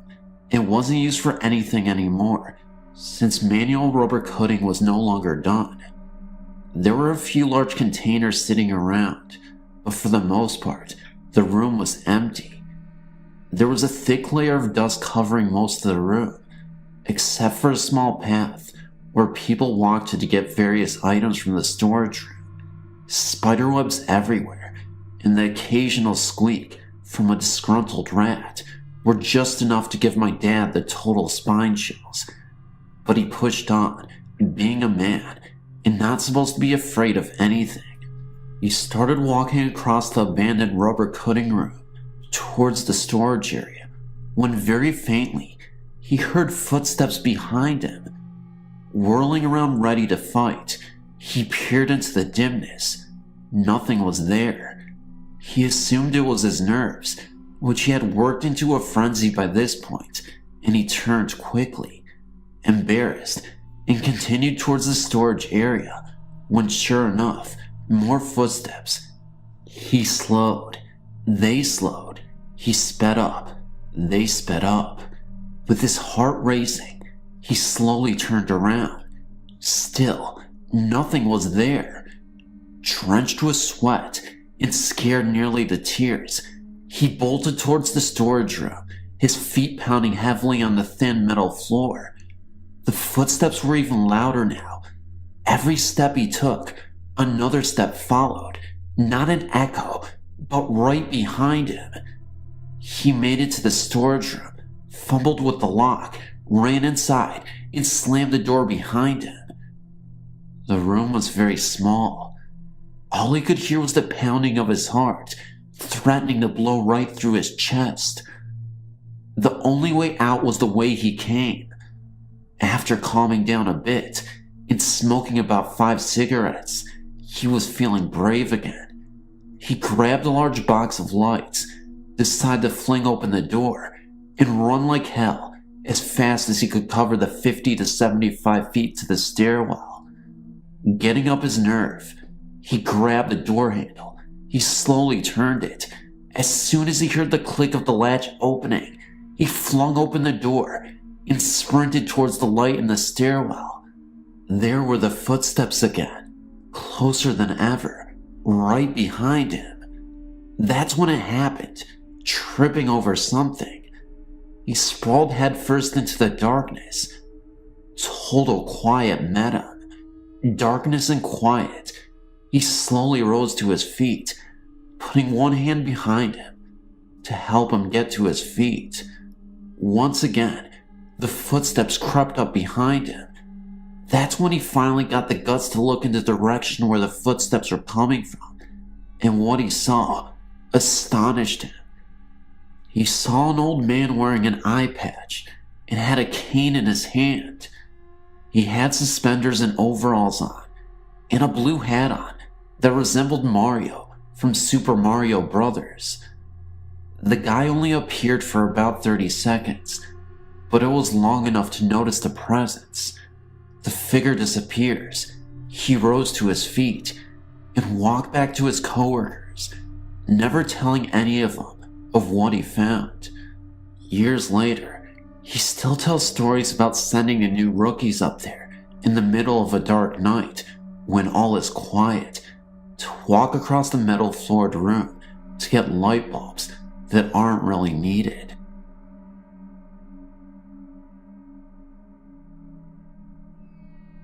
It all started when I was about 10 or 11. This story is very true, by the way. We had moved into a new house in northeastern Wisconsin. Let me explain where my room was. There was a porch, and then the door into our house. To the left was the kitchen, to the right was the laundry room. And if you were to go straight when you entered the door, there was a staircase. It led to the attic, where my room was. The staircase was not very long at all, 12 steps to be exact. When you went into the attic, there was a bathroom if you went straight. My room if you turned left, and to the right was a living room with a TV. One night, while I was laying in bed trying to sleep, I heard creaking up the steps. I thought it was my cat or one of the dogs, so I wasn't scared. I counted the number of steps I heard. There was 12. I noticed it sounded like a person coming up. I remembered every creak the steps made. I looked at the staircase, which I could see from where my bed was. I noticed some sort of dim light from the top step. The lights in the kitchen were off, and so was the upstairs light. I hid under the blankets, hoping for it to go away. I listened closely and heard 12 steps going down the stairs. Every night from then on, I heard the steps. One night, after I heard the steps going down the stairs, I got out of bed and looked at the bottom of the staircase. It was very dark, but I thought I could see a crumpled figure. Then a few days later, I saw a figure in white glide up the same staircase. It actually looked like a floating sheet and sort of resembled the Grim Reaper. I would start to see a lot of different types of spirits moving along the staircase. The last one I remember was a floating head that darted down the stairs. 3 years later, we moved into a new house in Indiana. One night, my mother told me that a little boy had died in the house in Wisconsin because he fell down the stairs. She didn't want to tell me when we lived there because it might frighten me. To this day, I'm still very haunted by that.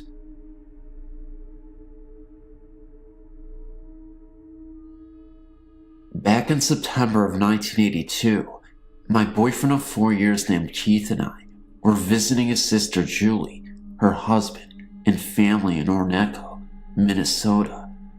He was 17 and I was 21, an odd age range, but he looked every bit my age and was mature as well.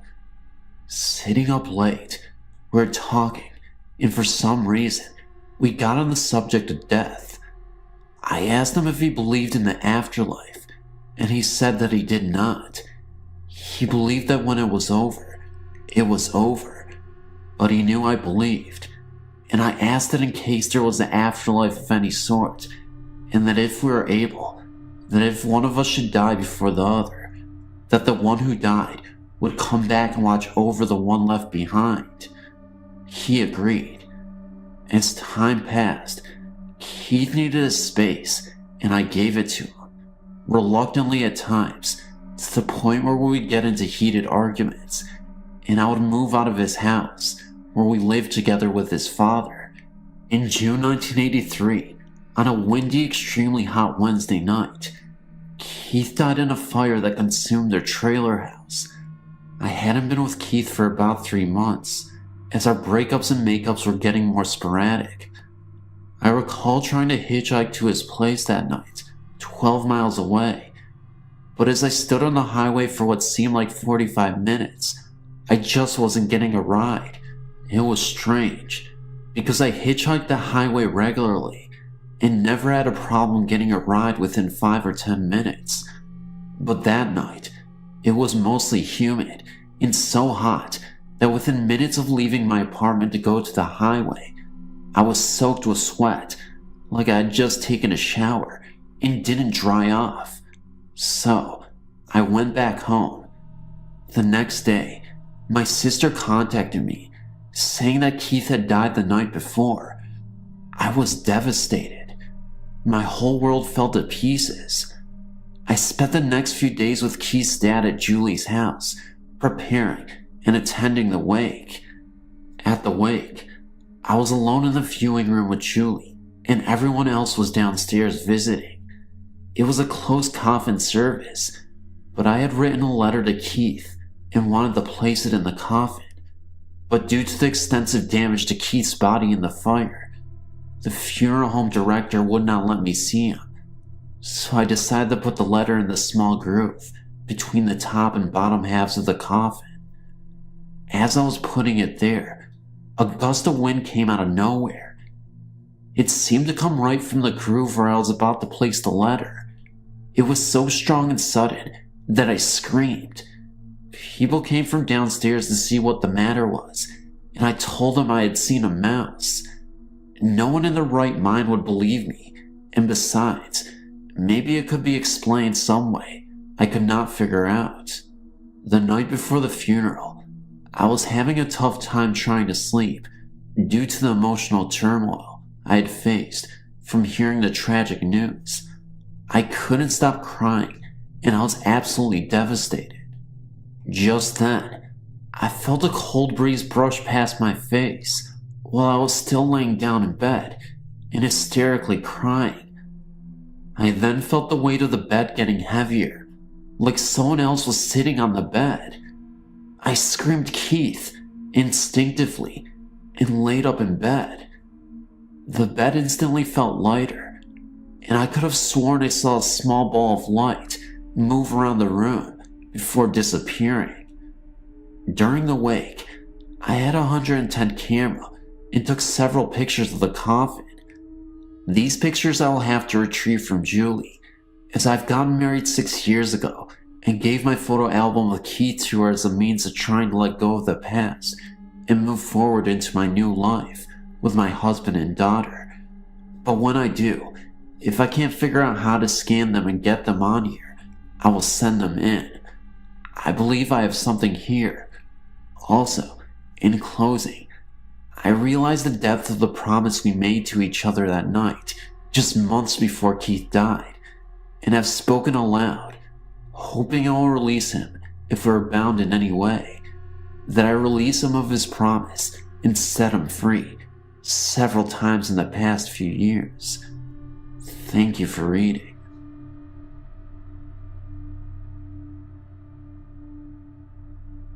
In this story, my wife and I had moved, and we rented a 60-year-old plus house because the landlord allowed pets. My wife had misgivings about the house from the first day we viewed it, but she agreed to move in. We lived there for 6 months, August 1997 through January 1998. She had a strange feeling about the staircase, as if something bad had happened or would happen to one of us. I couldn't blame her, for the staircase was dark with no railing and carpeted so that it could be easy for someone to fall down the stairs. She also swears she heard old-time music playing in her bedroom late at night. I never heard it, and I don't believe it was our neighbors. She also said she would see people out of the corners of her eyes when she was alone. This hadn't happened to her before, and hasn't since in our new house, which we have lived in for 9 months. The strange coincidence is this. One afternoon, I was in the bathroom taking a shower when I saw movement about the size of a human move across the floor in front of the sink towards the door. I thought it was my wife, so I opened the door, but she wasn't around. About a week later, we were talking about how cold and where the house was. My wife told me, in addition to the music and odd feelings, that when she was taking a shower, she had seen movement in the front of the sink going towards the door. I told her that the same thing had happened to me. I thought that perhaps reflections off moving cars in the street in front of the house could explain the movement, but it wasn't sunny when I showered. At this point, I was freaked out, so in addition to poor insulation, bats in the attic and mice in the walls, we had ghosts. We moved out within a few months.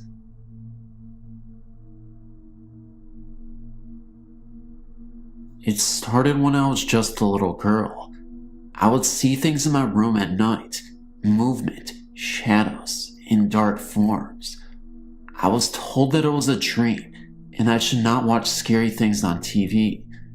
Now that I am 29 years old and I'm not dreaming, I know this for a fact. The ghosts started to intensify when I was pregnant with my first child. I was 21 and still at home. I would wake up in the night with a feeling of being watched. Afraid to open my eyes, I would anyway, and the same man would be there looking over me without an expression and cold eyes. I tried sleeping with the light on, but this did not stop it.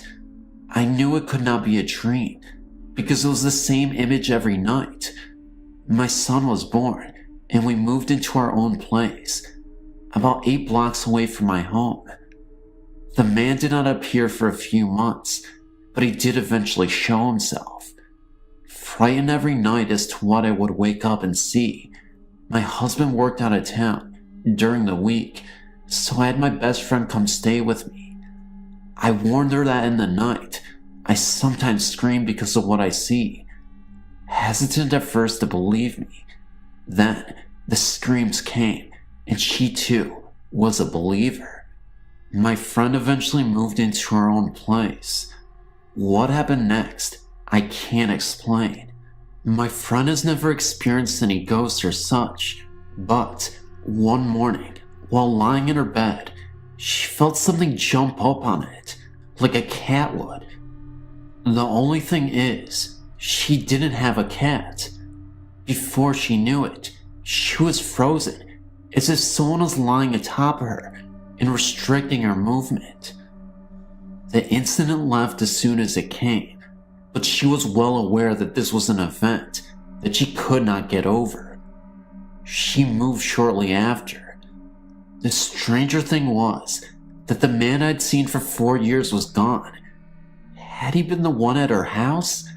Did he move on with her? I will never know. I've never seen him since. My husband and I eventually bought our own home and began to move. The last night in our apartment, I awoke to at least 6 to 8 apparitions above my bed. The spooky thing was that I was pregnant with our second child. It was as if they came to say goodbye. We got settled into our new home. Incidentally, it's 3 blocks from our apartment. It was about a year before the first incident. We knew when we moved in that the lady of the house had died here. That is who I expected to see, but quite the contrary. It was a man in police dress, like you would see at a funeral or graduation. His image appeared in the mirror next to my bed. He's the only one of the many ones that I've seen here. Now I only see an image once, and never again do they appear. Some months, it is every night. In some months, none at all. Just when I think they are gone, I wake up and scream. They never touch me or try to talk to me. They just stand there and stare at me. The lights can be on or off. It does not matter. I think that my younger son is experiencing the same thing, but I do not know how to ask him without scarring him. Some nights, he sits straight up in bed and cries and points with terror on his face. I look, but there is nothing there. All I want to know is if I'll ever be able to go to sleep and be confident that I won't wake up screaming. Thank you for your time, and hopefully someone out there can relate to me.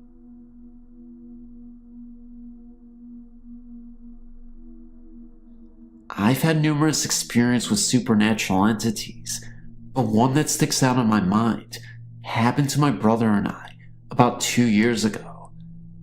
I have a cleaning service and clean many buildings at night, but the case in point occurred at a clinic in an older district of South Fort Worth. One night, my brother and I were finishing up at this clinic. I have a habit of walking through a building before we lock up to be sure everything is secure and the lights are off. My brother was in the lobby area of the clinic, preparing to leave, when I informed him I was going to check the building. There are 4 hallways in this clinic, with many examining rooms, so I proceeded to walk the building. About halfway through my walk, I heard another pair of steps, about 10 foot or so behind me. I assumed it was my brother coming to help me, so I started talking to him. At the last stop of my walkthrough, there was a break room.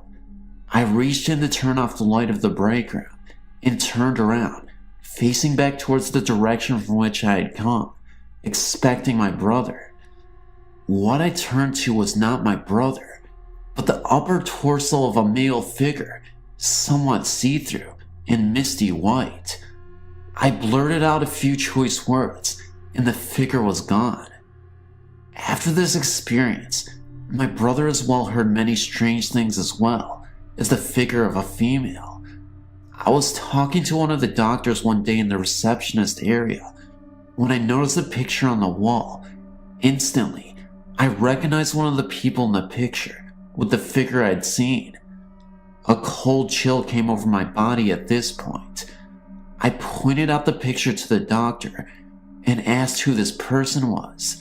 The doctor stated that he was the doctor who founded the clinic in 1929 and had died in 1985.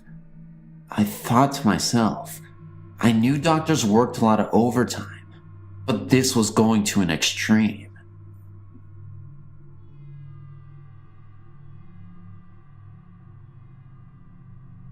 In the mid-1980s, my wife and I bought a home in Hanover Park, Illinois. It was a neglected house, which had a hard time selling and was being rented. The owners lived in a different state, and the tenants let the place go pretty bad. We saw a lot of possibilities, and the price was right. So we moved in, and things were, to put it bluntly, bad. The place was filthy. There were spiders everywhere. The gas wasn't on in late October, and it was raining continually. So I'm sitting in the living room area questioning my sanity when I see this blob of haze, a little larger than a basketball, round in shape, start moving across the living room about 7 feet away and just sort of floats into the dining room and out the patio door. It just went through the door and out of the house.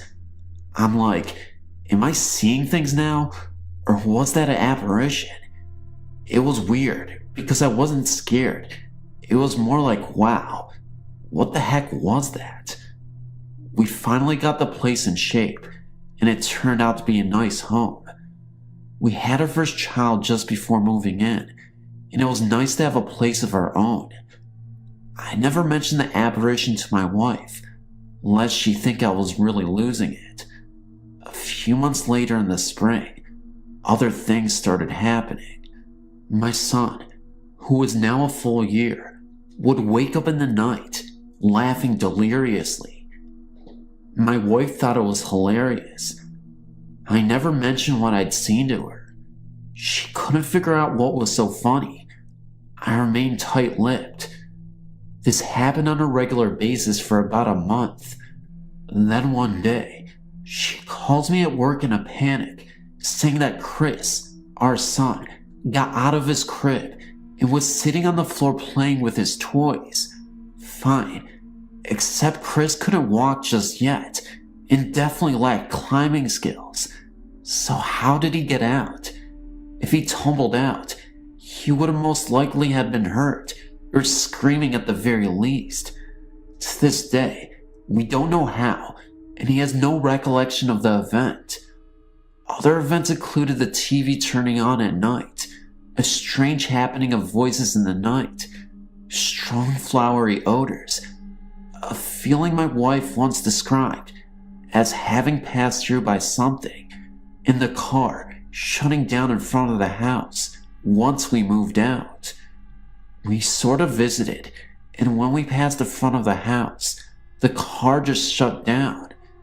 It restarted with no problem, and had no problems before, or any time soon thereafter. Weird.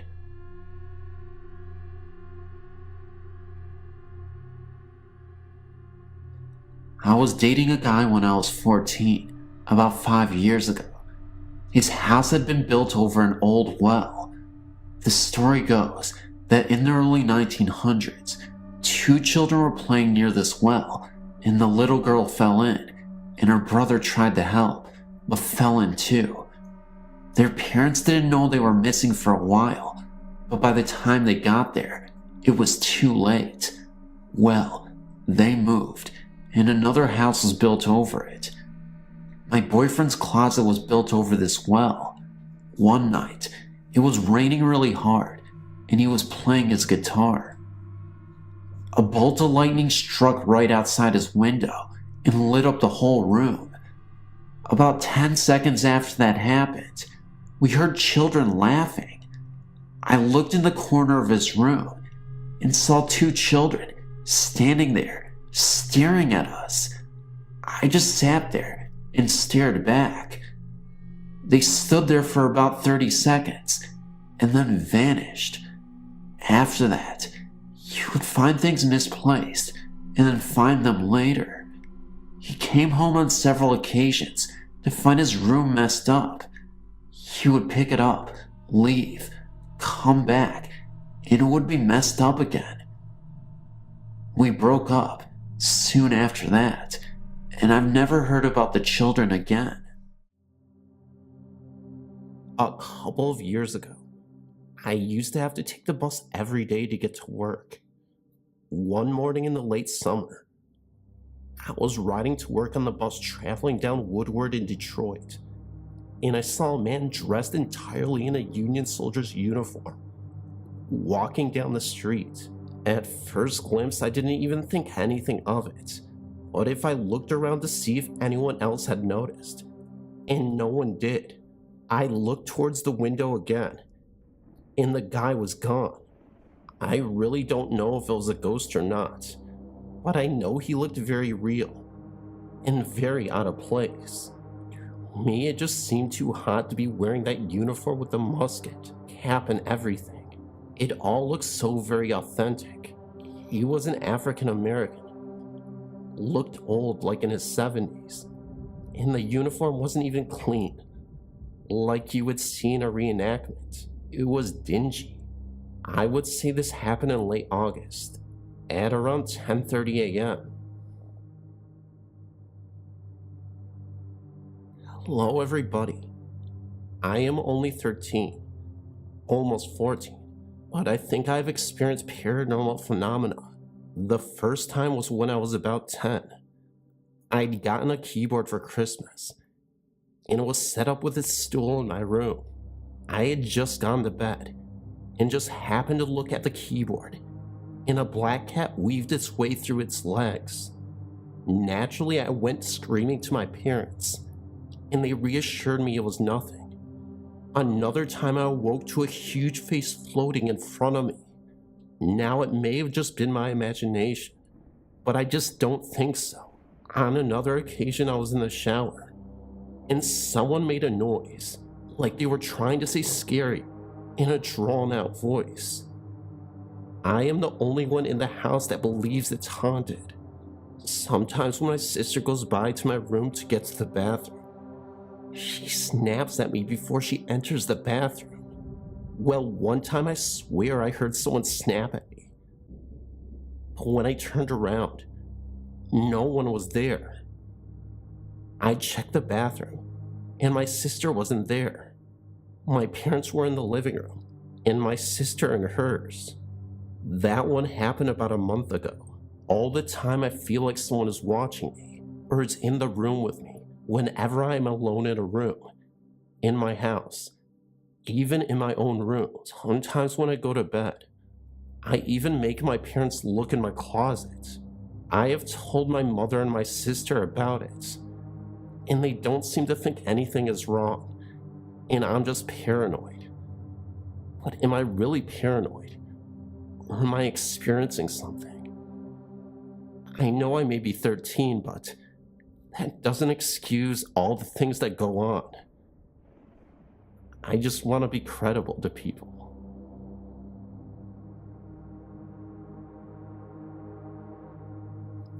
Our house was built in 1959. To my knowledge, nothing ever bad happened here. The first time we noted anything was in the mid-1970s. We moved here in 1970. Both my husband and I awoke in the night and saw the figure of a man walk across the room at the foot of our bed and disappear. My husband jumped up and turned the light on, and then ran throughout the house looking for the intruder. No one was found. Over the years, we have heard noises coming from the bedroom areas, doors closing when they are all open. Our neighbor has seen the lights on in the middle of the night when we are asleep. A few months ago, I was standing at the bathroom sink mid-morning and saw a man walk by. I thought it was my husband, and when I walked out to see where he went, he wasn't even there. I went back down the hall, and he was still in the master bathroom, and had not walked down the hall. One day we were all sitting at the table, and the four of us observed a can of Coke move across the table and stop before it fell off the edge. In the basement on the carpet, a spot just became wet, even though I was the only person down there this week. I scrubbed it up, and so far, it has remained dry. We hear the sound of our doggy door being opened and closed. Even though the dog is asleep in front of us, there is far too many incidents to mention. But interestingly enough, our dog never acts like she hears any of these unnatural sounds, even though she barks at humans or dogs, etc. outside.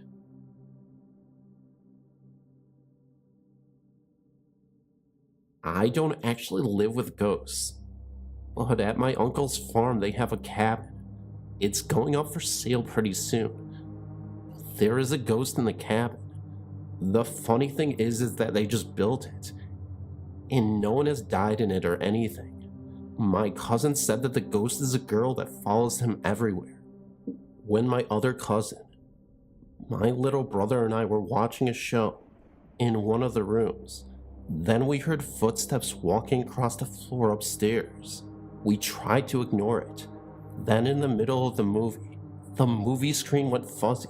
We all stared at the television shocked. Then my cousin screamed, and my brother and I screamed after her. We ran out of the cabin. We got to the house in 5 seconds. Apparently everyone heard us screaming, and we told them what happened. And they told us that the power probably flashed or something. But I still don't believe that. Please let me know what was going on here. Am I just freaking out, or did the whole entire family freak out?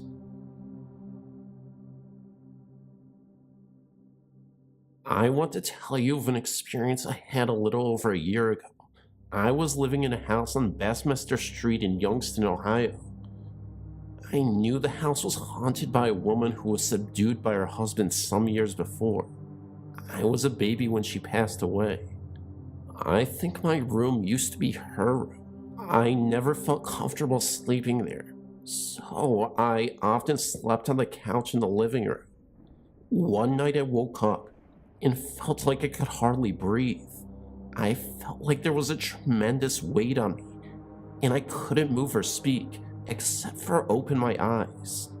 I opened my eyes and saw a huge black hooded figure at the end of the couch, kinda leaning over like it was looking at me. Mind you, I couldn't see his eyes. Thank God. I instantly slammed my eyes shut and kept trying to scream, but I couldn't. Every time I opened my eyes, he was closer, till he was right over me. I took a deep breath in and started screaming. I woke my sons up. Needless to say, I got up and turned on every light in the house. I think it was Death. I don't know why he came to me. Not long after my grandmother passed away, lived right next door to me. I have more stories about the apartment if you want to know. I also have a picture I believe is Teresa. That's who was haunting my house. Thank you for your time, and thank you for your website. I was staying at my auntie's home in Tasmania, where I learned very quickly the horrors of its past. Her home was built in the 1900s, when convicts first landed. Their home still has the remains of a moat, servants' headquarters, and the hospital, which it became. I went down with my grandparents. They had warned me of the presence in the home. My grandfather had seen a young girl in a long white nightgown, holding a candle, enter the spare room as she vanished before his eyes. The very first night we arrived, the fun began. I was sleeping in my cousin's room when I woke to something calling to me. As I opened my eyes, I saw two white fairies floating above me as the light from the moon hit the room. They vanished. From that night on, as I slept, I could feel something touching my head. Around 4 days later, as we all slept, smoke filled the rooms. The strange thing was, our door was open, but nothing entered. The next morning, we awoke to find all of the display plates, which were kept in a locked cupboard, left lying on the floor in perfect order. 2 nights later, there was this huge storm, and as the dogs had puppies, they had got loose and were running in the yard. My auntie was awoken by a frozen touch on her cheek, and there was a man that stood over her and pointed out the window. Once she left the room, he vanished. A few days later, I got sick and was in the computer room with my cousin, as I wasn't allowed outside. As I stared at a doll, I swear it blinked at me. I got out of there so fast. Later on that day, I went to go to the toilet.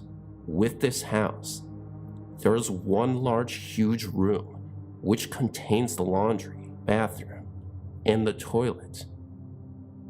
As I entered the room, the bathroom door wasn't quite shut, and I saw a man standing in there. I ran out of the room, and when my grandmother asked who was in the shower, as my cousins were in the room, my uncle and grandfather were out in the back in the shed. My grandma and auntie were in the lounge room. After a few days feeling well, I went back outside to play when I was confronted by the man in the shower. I later found out that his name was Shane, and he had once owned the home. He was found shot. Also, while playing outside hidden behind huge evergreen trees, was once appeared to be a gravesite. As I headed for the house, I saw the most gruesome sight of a man from the window under the house. Thankfully, after that day, I was heading home. They've since seen a little girl who skips around the house, and they heard the sounds of screams of pain in the rooms. I didn't hear anything like that. They did move out after that, though.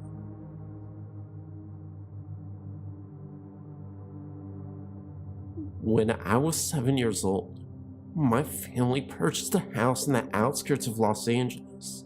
I remember my father bragging to most anyone he knew that he got the house for a steal.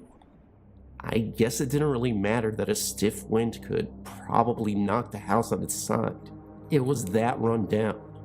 It was a 2-level house with the main rooms being on the first floor, 3 bedrooms on the second floor, and a small fruit cellar below. When we first arrived at the house, I noticed a mailbox with a small stick-on letters that spelled out HORTON. That was the first thing my father intended to change. He pulled out some stick-on letters out of his pocket and proceeded to spell out our last name. I promise you, my father tried everything from industrial strength glue to eventually nails. Our letters would just never stay up. At some point, he must have just given up, and we left it as is. As my father was valiantly trying to get those darn letters to stick, my brother and I charged ahead into the house to do some exploring. There are 2 things that stick out in my head from that initial visit. I noticed in the upstairs of the bedrooms, a dartboard hanging on the wall, with a single dart placed in the bullseye. I don't know why, but for some reason, this really disturbed me. Maybe because the entire rest of the house was completely empty. I'm not really sure. And then secondly, I noticed that most of the doors had those old-fashioned skeleton keyholes. I was instantly reminded of the old fairy tales where the wife had tried everything, including peering into a keyhole, much like this one, to get a look into that forbidden room. I bent down, placed my eye to the keyhole, and looked into one of the bedrooms. I think I was curious to know if you could easily see anything by looking into one of those things. And guess what? You can. I remember seeing something, tall and black, scurry across the floor, something that almost resembled a large dog. My father probably surmised that it was probably some type of animal, or quite possibly a shadow. In any case, I was relieved to find out that this was to be my parents' room. Almost immediately, my father began renovating plans. The entire back end of the house was to be added onto, including a new kitchen and dining room on the main level, 2 new bedrooms on the upper level, and the basement extended below. As the workmen were digging up the ground in the backyard, they uncovered many strange things, including an antique thimble set, childhood toys, coins, an axe handle, photographs, and almost an entire deck of old-made playing cards. As my sister and I sat around thumbing through these new treasures, I happened to glance up just in time to see my eldest sister falling headfirst into the pit that was to be our new basement. To this day, my sister, who is now 40, swears she was pushed violently from behind. In any event, the result from the injury was a broken leg and a few cuts and bruises. We were all warned to be more careful around the construction site. A few days after this incident, I had a chunk of plaster thrown at my head. It could have been one of my sisters or my brother playing a trick, but they were all in their teens at the time, and I don't think they would find it funny to throw a piece of plaster at their little sister's head. Strange things were occurring inside the house as well. I constantly felt as though I was being watched, and was often plagued by feelings of absolute horror. I might be in a room playing or watching the television, when an overpowering feeling to flee the room would hit. Believe me when I say, I did just that. My sisters were constantly at each other's throats over missing items, and sometimes those items would appear right in bizarre spots. Some were never even seen again. Lights and appliances would turn on by themselves. Footsteps could be heard in the middle of the night. Items would come crashing down in uncoupled rooms. A strange buzzing sound, almost like an electrical charge, seemed to emanate throughout the entire home, and the list goes on. We also had a problem with fires. My mother was awoken in the middle of the night by the smell of smoke, and upon investigation, she found that someone had closed the cover on her toaster oven and hit the start button with nothing being inside. This is an old 70s style oven where you actually had to press a release button to turn the power off. Otherwise, it would have just kept on going. By the time my mother reached the scene, the entire toaster was up in flames, practically burned to a crisp. That was the first of 7 fires that occurred in that house. As a child, I detested peanut butter. Even the smell of it would send my stomach churning. My brother found it amusing to consume a sandwich and then hold me down and breathe on me. Ugh, gross. Anyhow, I was sitting in the living room watching the Saturday morning cartoon marathon when my brother walked in fresh from eating a PB&J sandwich. I knew what was coming, and I wasn't in the mood for his games. A constant pounding sound that had kept me awake for half the night, and I was cranky from the lack of sleep. We began to tussle, but were abruptly interrupted. From out of nowhere, an insole from a pair of shoes fell on the floor between us. We just stood there and stared at each other for a few seconds, our hands still on each other's shoulders. This insole actually seemed as though it fell straight out of the ceiling. As we were trying to figure out the origin of the peculiar item, we were startled by a loud knock at the front door. From our vantage point, We could both see the front door from where we were standing. There stood an old lady with whitish hair, wearing a black shawl. Something about her eyes struck me as odd. They were so dark, it almost appeared as though someone had stuck 2 large black buttons in her eyes. As my brother approached the door, she vanished almost instantaneously, like she had never been there at all. It's not as though she simply turned and walked away. She disappeared into thin air. 1 minute she was there, and the next she was gone.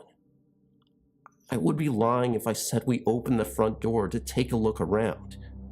We did peer out the window, checking for any signs of where she may have went. We saw nothing on the front yard, nor the driveway. My brother was convinced that we had just seen a witch. When we returned to the living room, a mysterious insole from the shoe was also missing.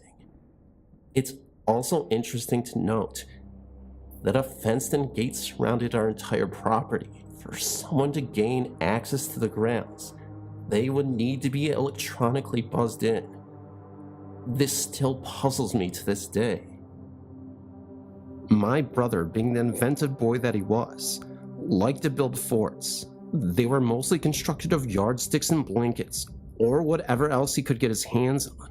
When my mother saw us playing in there one day, she forbade it, as she feared I could suffocate myself. Even though I was 7 at the time, I was very small for my age. I reluctantly agreed and scampered off to play in my bedroom. I was playing with some dolls when a little boy walked in. Now, I don't know who or what this little boy was, but to me, he looked like a real person. I honestly thought that he was a friend of my brother's, although he did seem a little bit young to be chumming around with my bro. I remember him asking me if I wanted to play. Being lonely and not having many friends, I quickly agreed and was happy to have a new playmate. He suggested playing in the fort. Now I knew I wasn't supposed to do that, but I was just so happy to have a new friend that I agreed and made a mental note to be extra careful while inside the fort. Almost as soon as we were inside the fort, the little boy told me that he had to go, but that I should wait there for him to come back in a little while. I have no idea how long I waited, but sometime later, I heard my entire family frantically calling my name, obviously searching for me. To this day, I have no idea why I didn't answer. Maybe I was afraid of being caught. I don't know. The blanket that was served as the door was yanked up, and I saw my mother's anxious face peering inside. Eventually, I explained the entire story to my parents. Although they believed me, the identity of that boy remains unknown, and I never saw him ever again.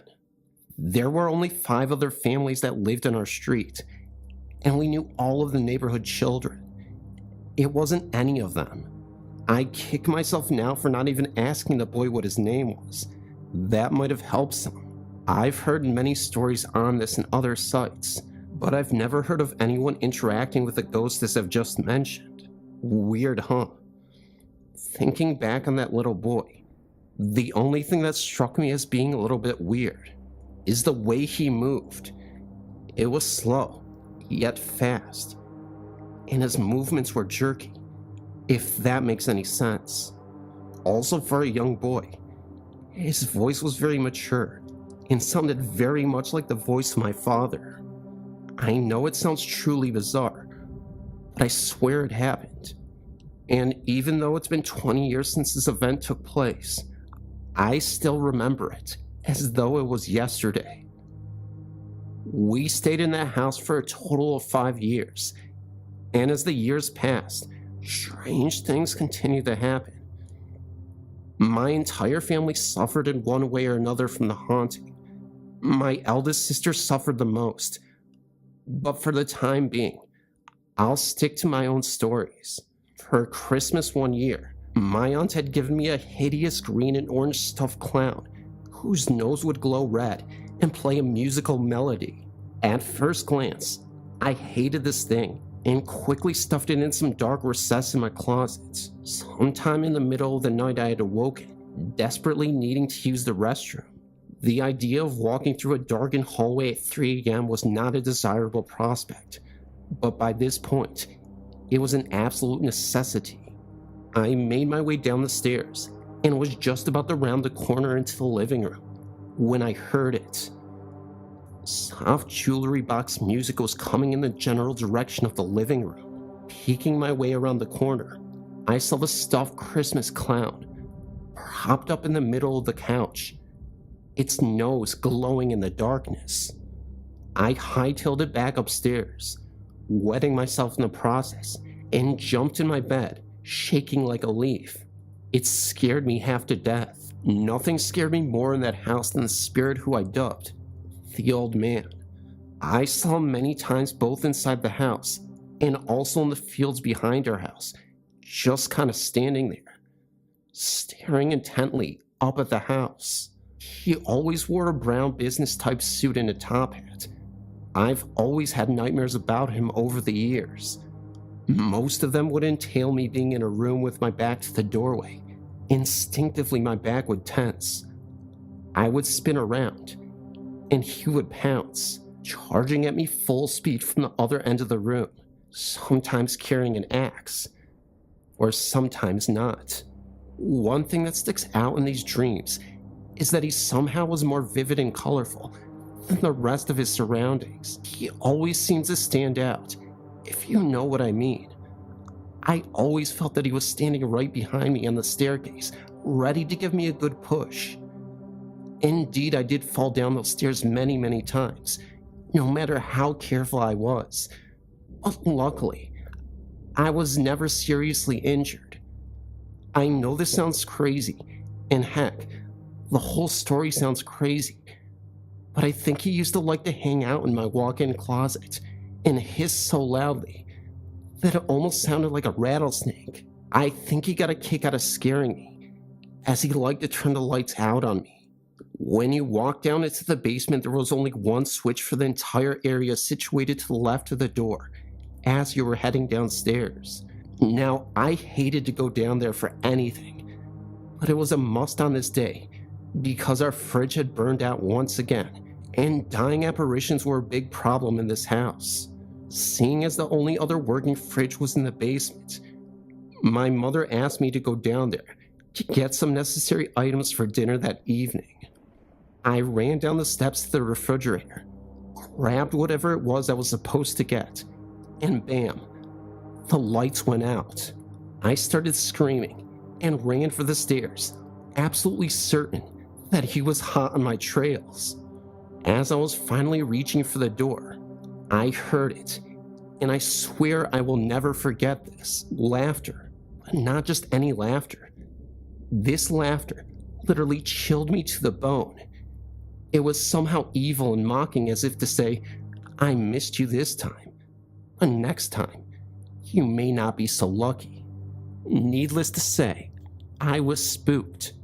I'm not sure who it was who was laughing, but I do know that the laughter was male, and only my mother and I were at home at the time. At some point, a shadow also began to show up on our living room wall. My sister and I were watching a movie one night when I first saw it, and there was no mistaking it. This shadow was definitely of a person, and somehow darker and more opaque than what a regular shadow should be.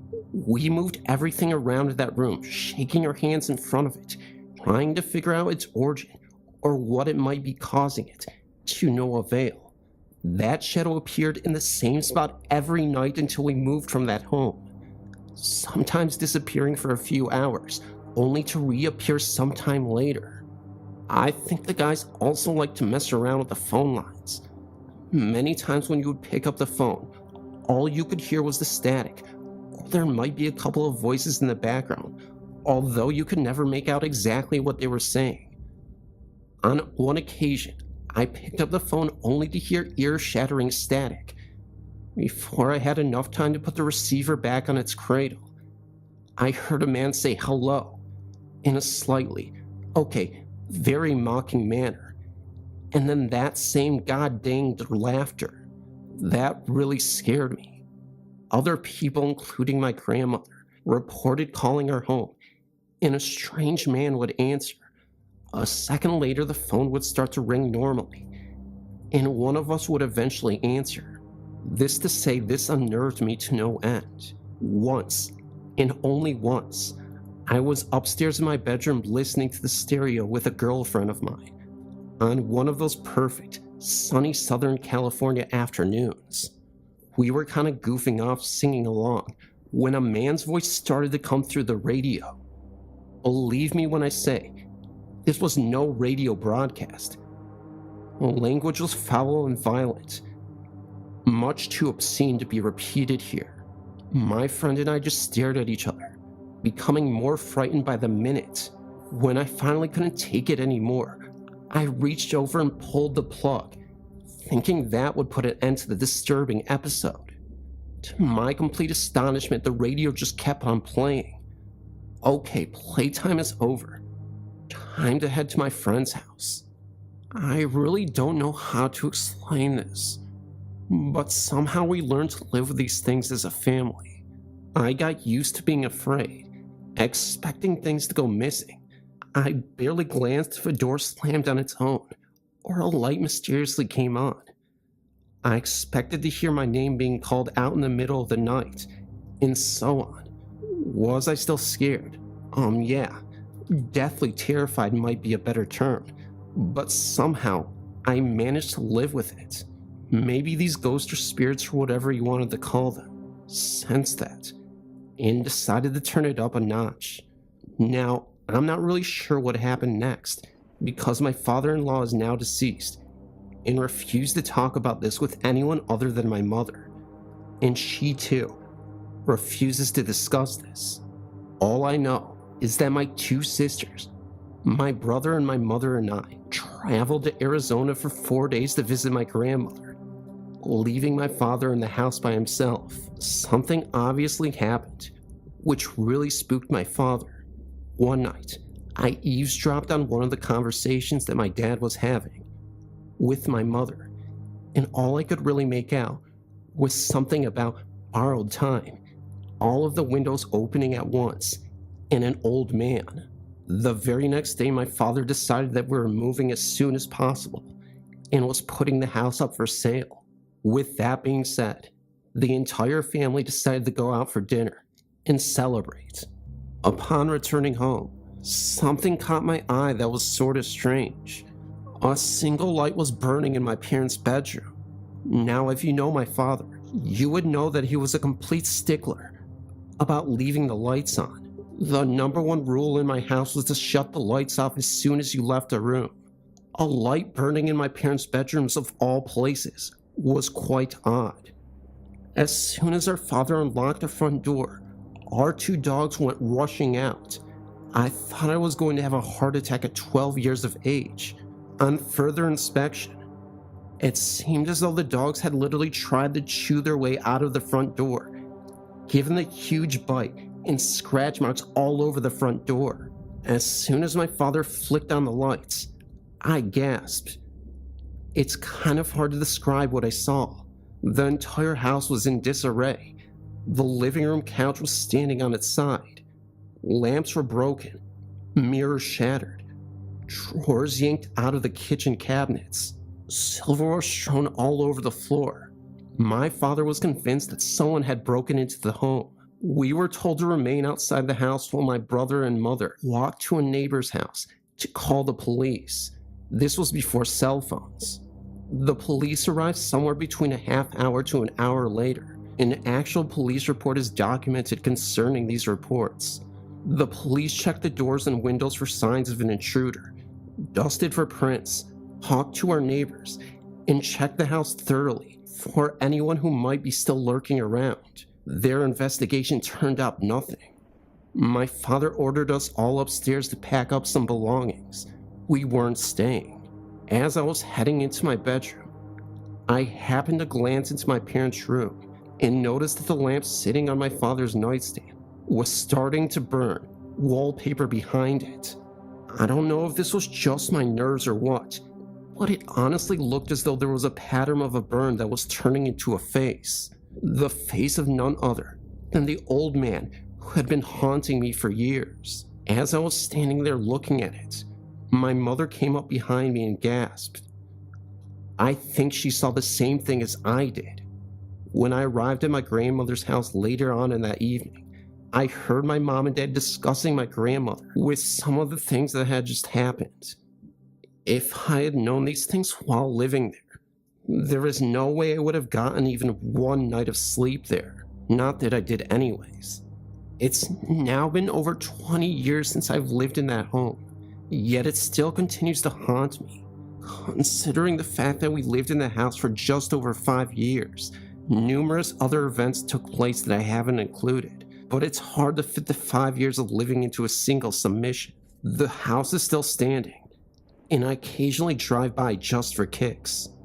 The house has been almost completely renovated from the outside, and often when I drive by, I see the for sale sign perched up on the front lawn. It seems as though no one stays in the house for too long. It's interesting to note that I've never again experienced anything ghostly or otherworldly since leaving that home. That remains my one and only true experience with the other side.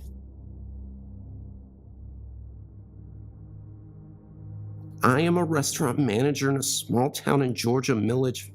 Now I have to mention that the building this restaurant is in was brand new when we opened. About 7 months after we opened the doors the first time to the public, it all started.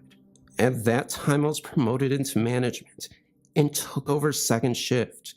The employees and me started to see a shadow figure walking in the back of the home, always by the ice machine and dry storage room. One day I was carrying a glass rack to the dish room when the swinging door that separates the dining room from the back of the home opened and stayed open until I walked through the door and put the rack down by itself. This is a swinging door that we just push open with our foot to walk through. It swipes right back, except for that time. As I walked through the door, I looked and saw no one by the door that could have opened it for me. At that time, all I had was one server who was taking an order in the dining room at the time, one cook that was on the grill line cooking an order, and me. No dishwasher yet. Things have been progressing over the last 3 years. When I walked out of my office one night after closing, the dish cart started rolling from the swinging door to the dining room, right in front of me. I was the only one left in the building. Now things are starting to happen in the front of the house. I now am running shifts during the day, from 5:30 in the morning to 3 or 4 p.m. depending. Glass racks are coming out of their slots by themselves. One time a rack came completely out of its slot and fell on the floor, with only one server there, and she was nowhere near it. She got scared when she saw that. We always see a shadow figure walk around in the dining room now, also on the grill line, and then back to the dry storage room. All the employees had some kind of something happen that neither one of us can explain, but don't get a bad feeling when anything happens, and we just name the shadow figure George. We also talk to George a lot. When asked to please stop moving things, it stops, if only for that day. We all sure would like to know what's going on here, and how did George come into a brand new building to stay? Nothing too scary, I know, but they are not all scary. I think ghosts are just people like us. This is an account of a shadow person.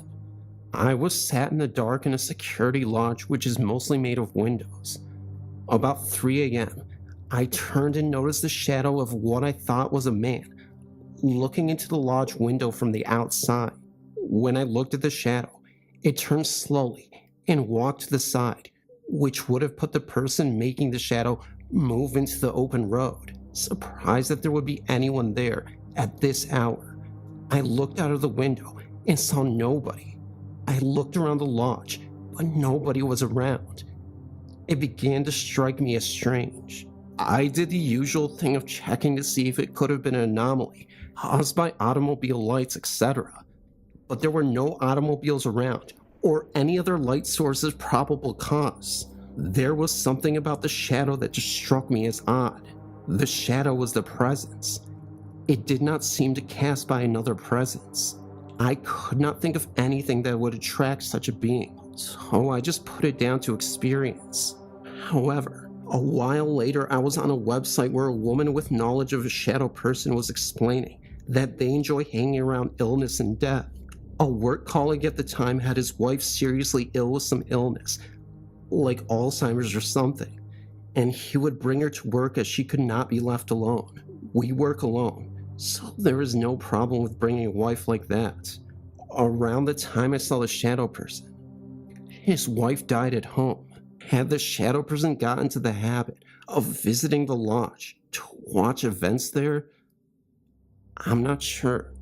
I have been seeing and feeling things since I was 17 months old. My mother was raised to believe in the paranormal, and so was I. My first encounter happened when I was 17 months old. My great-grandfather had just passed away.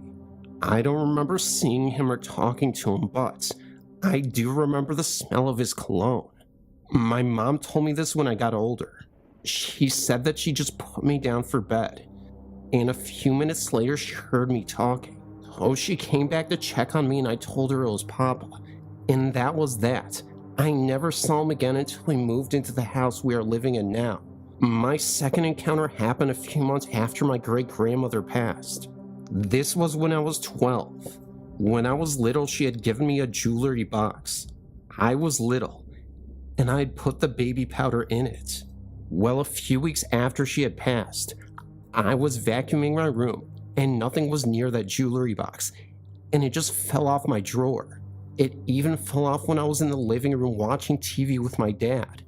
The last time it fell, I was at my nanny's, and my mom had the door shut, so no one was in there.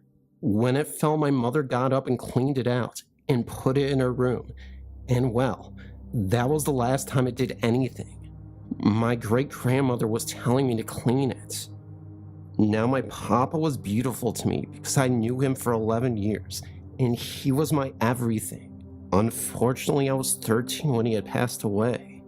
That night in the hotel room by the hospital after he had passed, we were getting ready for bed.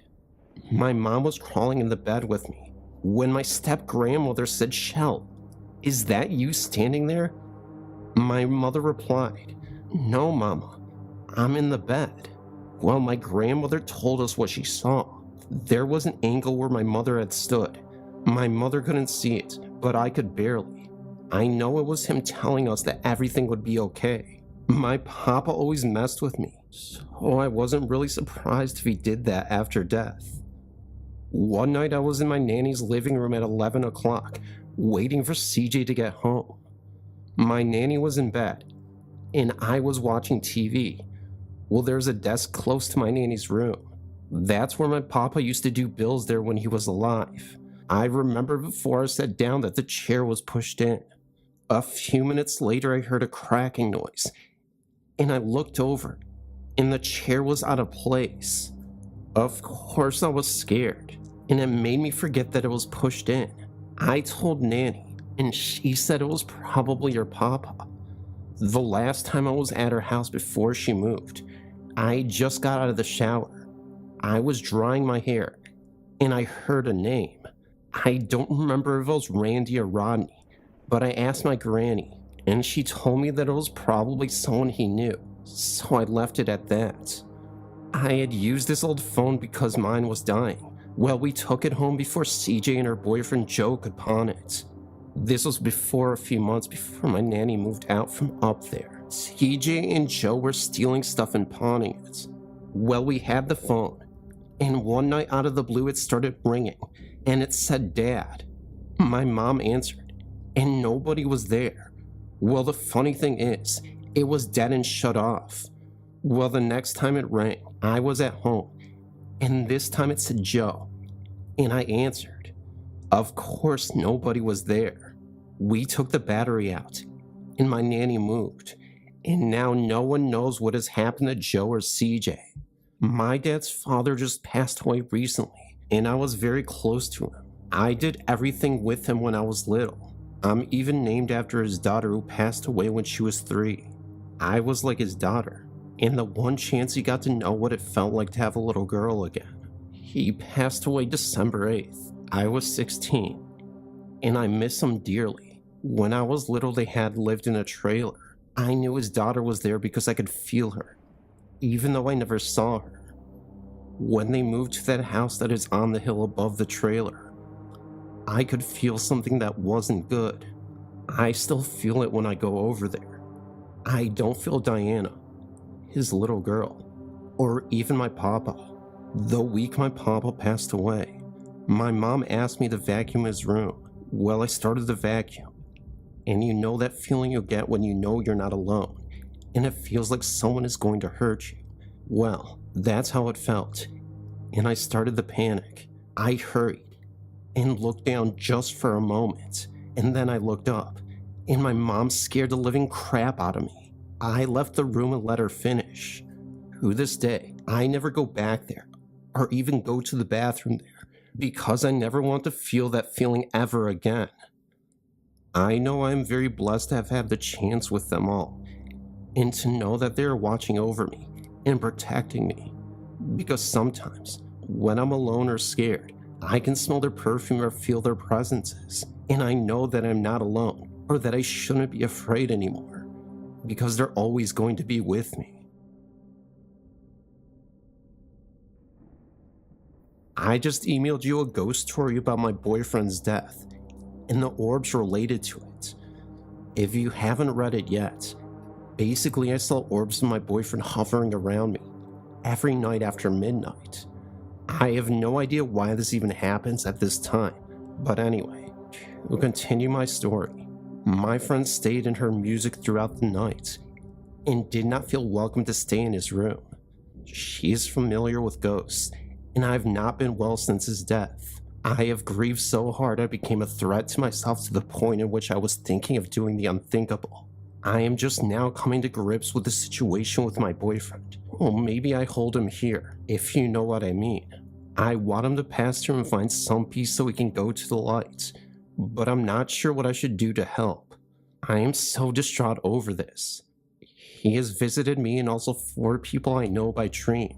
He even visited my 5-year-old to tell him he loved him, and that he had to go to heaven now, and his nephew had a dream with some of our memories in it. He told him to take my wife, meaning me, and said God bless you at the end. My friend dreamt of him where he walked through, and said sorry, I don't know why I'm here, and my uncle had a dream with my boyfriend urging him to remind me to let him go, so I could move on. But it is really tough when someone has become a huge part of your life, and has played a major role in it for so long, and to have that person vanish before your eyes and be gone is just unconscionable to me. We used to have long talks about mortality, about how one of us couldn't last if one of us were to depart, and it just kills me to know that we can't have just one more conversation, or that we won't be able to live to see my son grow up, get married, and be successful. I swore I was going to marry this man. I did have a dream where someone I believed to be him was trying to walk me through a mist. It's kinda hard to explain, but the dream was foggy and his face was partially obscured by the mist or fog, but the outline of his body was the same as my boyfriend's, and I could make out his hair. He reached out his hand to me without saying a word, and when I did, I awoke, and just like that, he was gone again. I must admit I've been on meds, but still, I felt like it was him.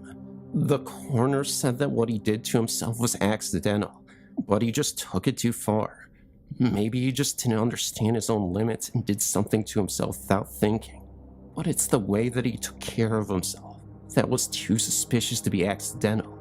He told his family that day right before he did it, that he was going to do it and that was final. They didn't come to check on him, and I was gone from the house to come home, and found him the way that he was, lifeless, and just gone.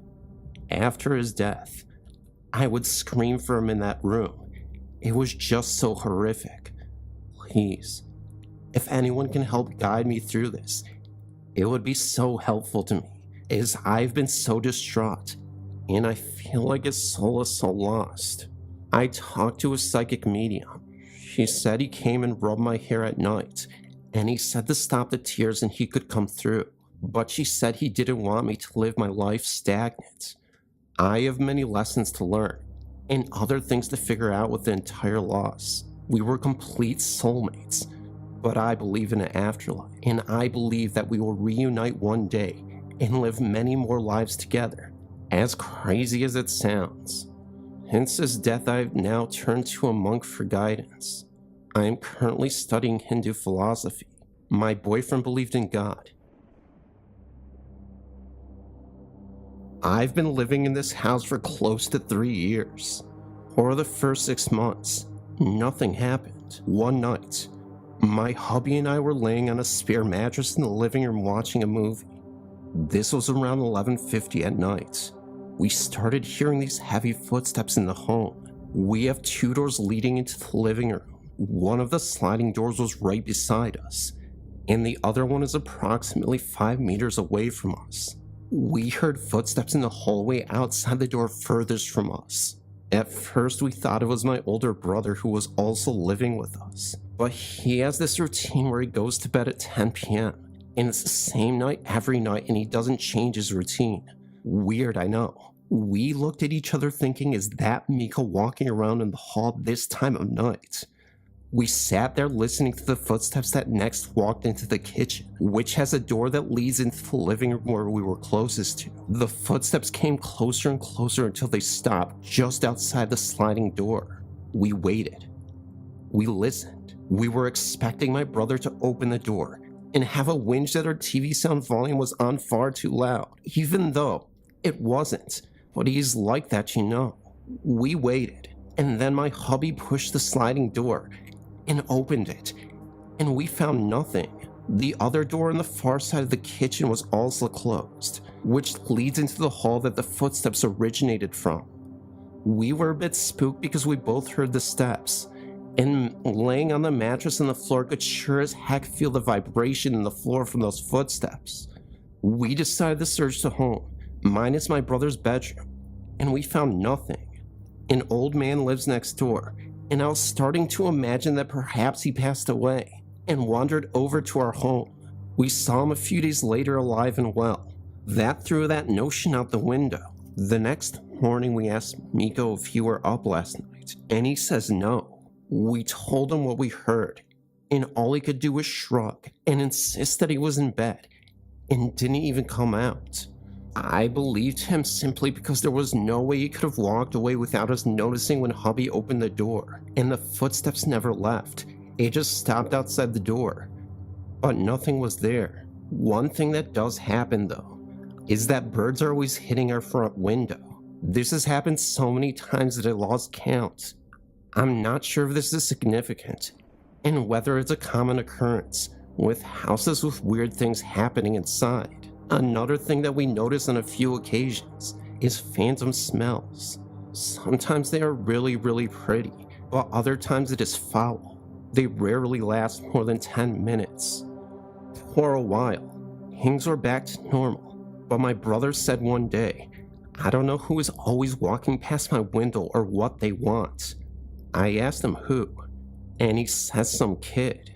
He believes it was a girl, probably no older than 8 or 9. He walks past his window and heads towards the backyard, and he never sees her walk back. This has happened about 4 times that he can recall. I told him, why don't you go out there and check it out? He always has some excuse of he was busy, plays online games, and says he was in the middle of something. Okay, let's continue. About 9 months after hearing the footsteps, we heard them again. We were in the bedroom this time, and it sounded like coming from the laundry and kitchen area. Again, we investigated, checked all the locks and the doors, but everything was secure and fine. I asked my hubby if he believed that the house was haunted. He said that it was a very real possibility. Not too long ago, I was taking a bath around 11 p.m., and I heard a really loud thump just outside my bathroom window. I got out of the tub and wrapped a towel around me and met my hubby in the hallway. He thought I might have fallen, and I told him that it seemed to come from the outside window. We switched on the backyard light that had an outdoor seating area, but the place was clear. We didn't go outside, but we could tell nothing was on the floor that could have made that sound. We went into my son's room to look out the window where the garage and the rest of the yard is, but couldn't see much, save for a few feet from the house because the outdoor lights aren't strong enough, and the trees are too dark and cast many dark shadows. We just put it down to maybe the neighbor was outside doing something, though it was dark. And if that were the case, wouldn't have the light been on? But recently, I got a real shock of my life. About 3 months ago, they put the house on the market, and around this time, I went into my son's room about 7 p.m. to wake him to get him ready for school. It was still quite dark, though the sun was starting to come up, and you could see enough. I pulled his bedroom curtain open and saw what looked like a girl child in the yard, looking directly at the window. That's when she just stood there watching, and then she turned her body and made her way towards the back of the garage. She kept looking my way for a few seconds before looking away and disappearing behind the garage. I didn't know what to think, to be honest. What would she be doing out there at that time of the morning, wearing inappropriate clothing for that time of morning? I'm not even sure if she was solid or not. I was just thinking, who are you? And why are you in my yard? I think she wore a light blue dress. It could have been white. I didn't have too much light, but it almost seemed like she had a bit of a glow. I could even tell that she seemed to have long blonde hair. By now, my brother and my hubby had left for work, and I was alone in the home with my son, and there was no way I was going to go into the yard to investigate. What if she wasn't a little girl? Can a little girl create such heavy footsteps? She is always spotted outside, yet the footsteps are inside. Or is that something else inside? Is she trying to warn me? I've seen shadows here and there, and many things have been breaking down recently. Since the home was put on the market, our little portable oven broke down. Our microwave is breaking down. My washing machine isn't working well anymore, and it won't do the final spin cycle. The hot water mysteriously stopped working as well, and the landlord came by to fix it, and says he doesn't even see anything really wrong with it. The hot water started working again. The toilet was blocked up with the root of a tree, but why now? The kitchen faucet broke and fell off. Our video player stopped working. It chewed up a tape and had to throw it out. Birds continue occasionally flying into our front window. Always that same window. It happened on the day of the house auction too.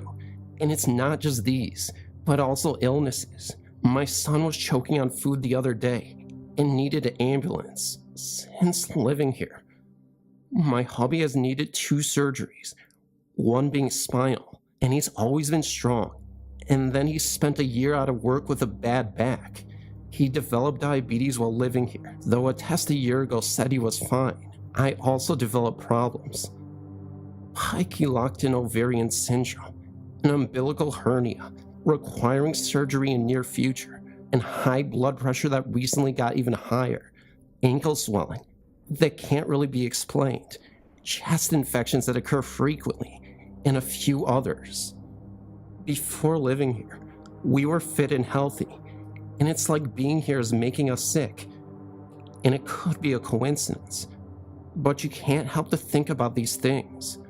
I've read that there is a house somewhere in Europe, I think, and that people that move in there die of a heart attack within 2 weeks of living there. I don't know if it was in Switzerland, but the thing is, even those had no history of being ill. They say the house is cursed. And who knows if this is why we're getting these issues. We are moving out in a couple of weeks, and we are counting the days. I feel more like a 7-year-old these days than a 36-year-old, and all these changes have happened in the past 3 years of living here anyway. But this is my story. As a teen, I lived in a nice newer home on Vulcan Road in Perkin, Indiana.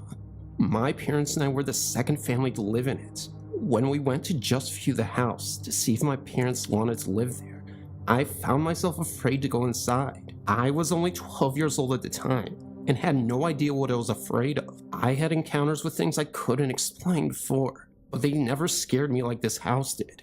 My parents talked me into going inside. I wasn't happy, and actually I cried, but went in anyway. It had 3 bedrooms and a large basement and a yard. My dad and mom decided it was perfect for us, and started with the purchase plans. Inside the house, the back bedroom, which faced the woods behind, and on the side of the house, truly was only part of the whole place that made me feel very uneasy. I made mom promise that I would be put in there to sleep, and she agreed that I would get the larger of the 2 bedrooms in the front end of the house. The problems didn't start right away for me anyways. My parents took the room that I refused. My dad was away a lot for work, and so my mom got the first experience. She kept them a secret from me till my last day of school. That year we had gotten new bedroom suits, and I was put in that room. Not for long enough. Not many 17-year-olds sleep with their moms, but after waking to see a woman sitting on the side of my bed one night and disappearing before reaching the foot of my bed while walking away, I slept with her every night afterwards. She was a dark figure with no real features to me, but I could tell it was female. I also seen dark shadowy figures dancing in the basement. Everyone heard the heavy footsteps upstairs while we were all downstairs, scratching in the attic. We moved back to Kentucky when I graduated in '86, but even though the house had its issues, it was the only place I'd ever called home. I went back and visited the next owners years later, and they had all the same experience as we had. The only difference was a young couple had tried to live there, and when they had a new baby, the ghost got a little violent and knocked things from the walls. The young family moved for fear the baby would be harmed. Behind the house through the woods is a cemetery, 11 or 12 graves, all dated from the 1500s to 1800s. I used to hang out there to sneak and smoke cigarettes. I can't help but wonder if it was someone from there. I hope to someday get the time to go visit whoever lives there, 21 years later.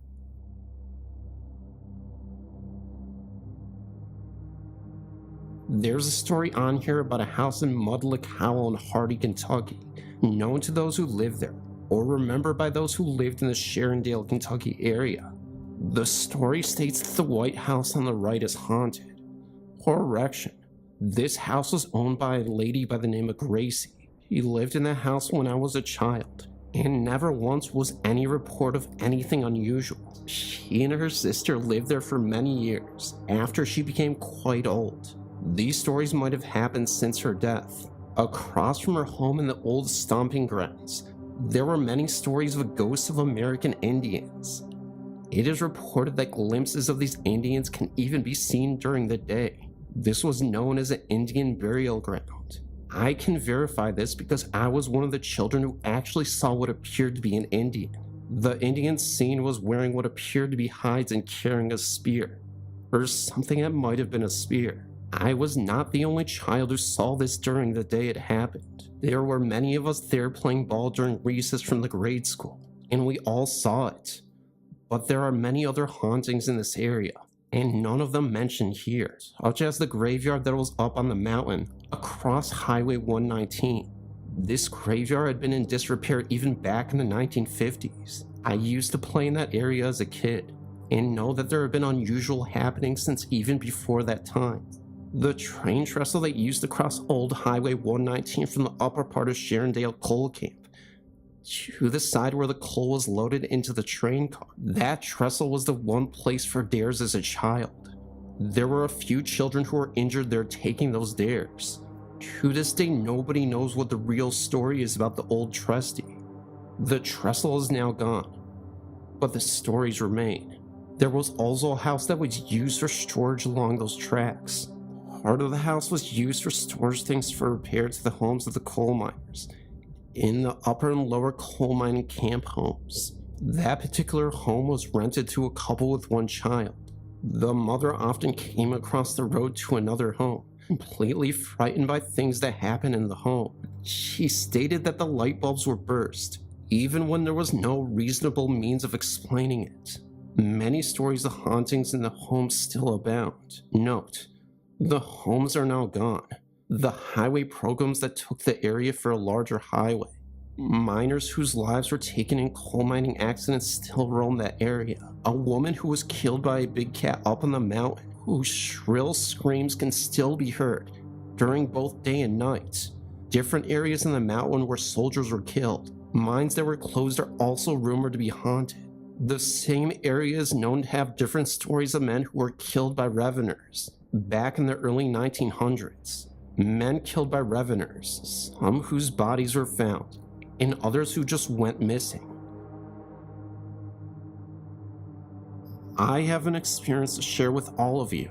When my grandfather died, we went to my grandmother's house to check on her. She had a clock that when my great-great-grandmother died, it stopped ticking then. When my grandpa died, it started again.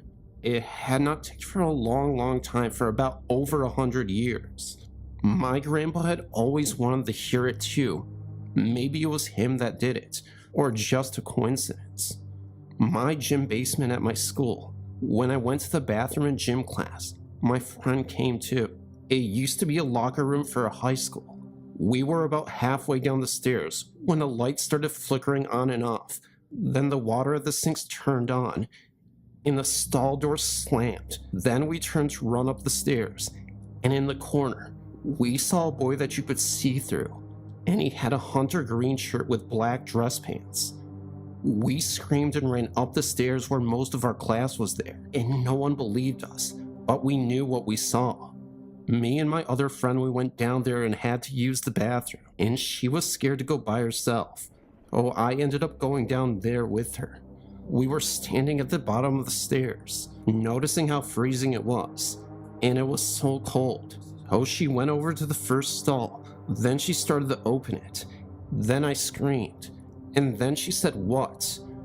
I said, "Turn around," and that's when she did. What we both saw was a girl wearing a dress with bright red eyes, with a black outline of some sort. He had a possessed smile. That's when she said, "Leave." The way she looked into our eyes when we saw her was straight evil, and my friend and I had nothing to say. One time I went with another one of my friends down to that basement, and when we were there we saw something strange and unwanted. We were standing at the very end of the stairs, and we were walking into the bathrooms, and at that very moment, we saw a strange-looking girl just standing there, and she was just staring at us. Now, keep in mind this used to be an old school that was at least 90 to 95 years old. Oh, me and my friend just stood there for a moment and stared at her. Then we suddenly saw her eyes were plain black. It was so scary. Then me and my friend slowly walked away. But as we were going up the stairs, we noticed that she was following us. We looked back. I mean, we wanted to, but at the same time we did it. And there she was. It was truly freaky. This was so freaky that she was right behind us, reaching for us and wanting to touch us. So we ran. We thought no one would believe this horrible, frightening incident, but luckily quite a few people did. And that's why many people didn't like to go into the basement anymore. One summer, my 3 children, my sister-in-law and I were traveling to my hometown in South Carolina. We live in New York. Oh, it is a pretty long way to go. It was foggy that morning, and my car had been experiencing trouble. We broke down near Pennsylvania and found ourselves sitting on the side of the road, maybe about 8 hours from home.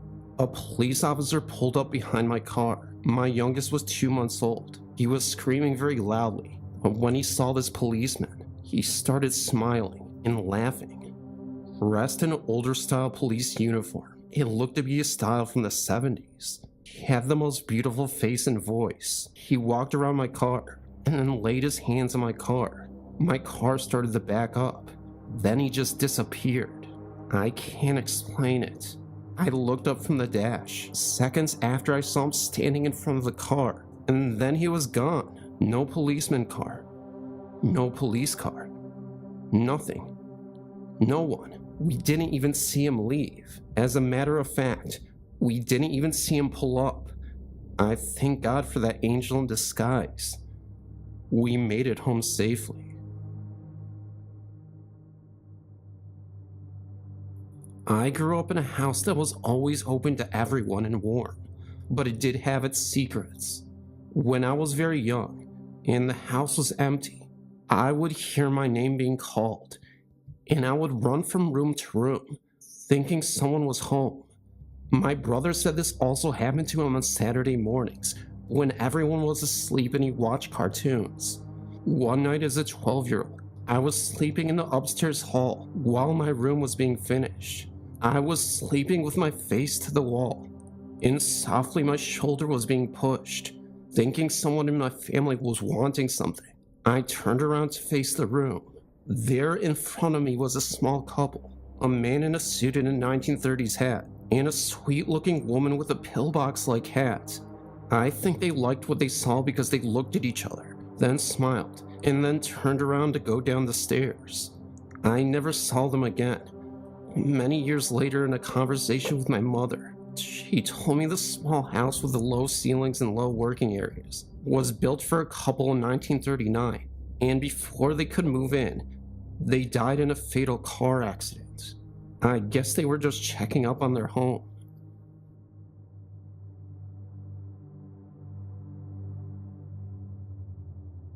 Well, my boyfriend is a non-believer, but he says he wants to believe.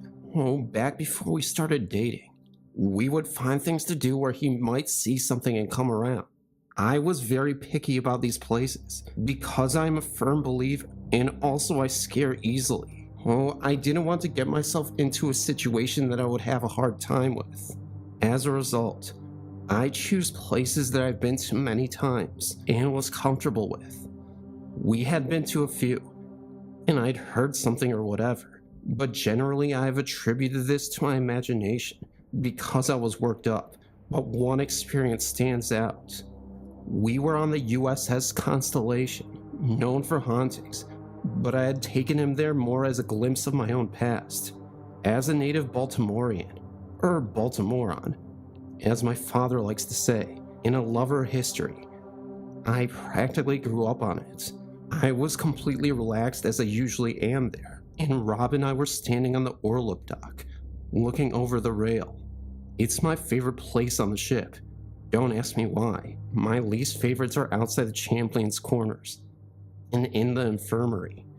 Given the history of the ship, the orlop really shouldn't be my fave, but it is. Oh, we have been standing there in silence for a few minutes, just kind of taking it in. It was a cold day, and we went there right after work, so there was hardly anyone else on the vessel. And so after a few moments of quiet, I say, "Cut it out." What, he replies. Well, he knew what he did. He put his hand around my waist, upping the curve of my hip, as we weren't dating at this time. And in fact, I believe we were both seeing other people when this happened. I thought this was pretty dang inappropriate. I turned to tell him so. He was standing too far away from me to have done that. He didn't move as I was standing directly next to him, and would have noticed. "What?"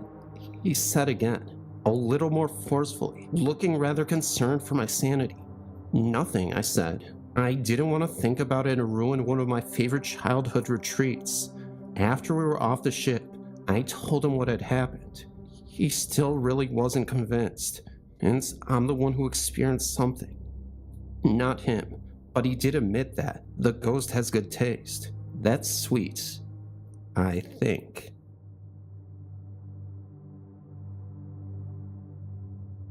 I just want to say that I love your website, and couldn't help but to share my story with you. A few years ago, my great-grandfather was very ill and in a nursing home. My family and I lived far away from him. We only made a trip up to see him around Christmas and his birthday. One day when I was 15, and my brother was only about 2, we were sitting in my living room watching TV, when all of a sudden my little brother started crying. I asked him what was wrong, and he said he wanted to go see Papa. I thought it was weird because he had only met Papa a few times. My mom came in the room and told him that Papa was very far away, but that we would go see him soon. My brother started crying harder and was screaming, "I want to see Papa now." My mom held her in her lap and kept telling him not to worry, that Papa was fine. and we would go see him soon. When he started to calm down, the phone rang. It was my aunt. He told us that Papa just passed away. My whole family was creeped out by this experience, and none of us had really talked about it since. My little brother does not even remember it.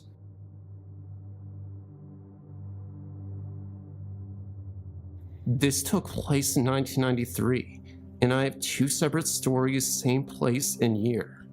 When I was about 16, I was living with some friends in Cleveland, Texas.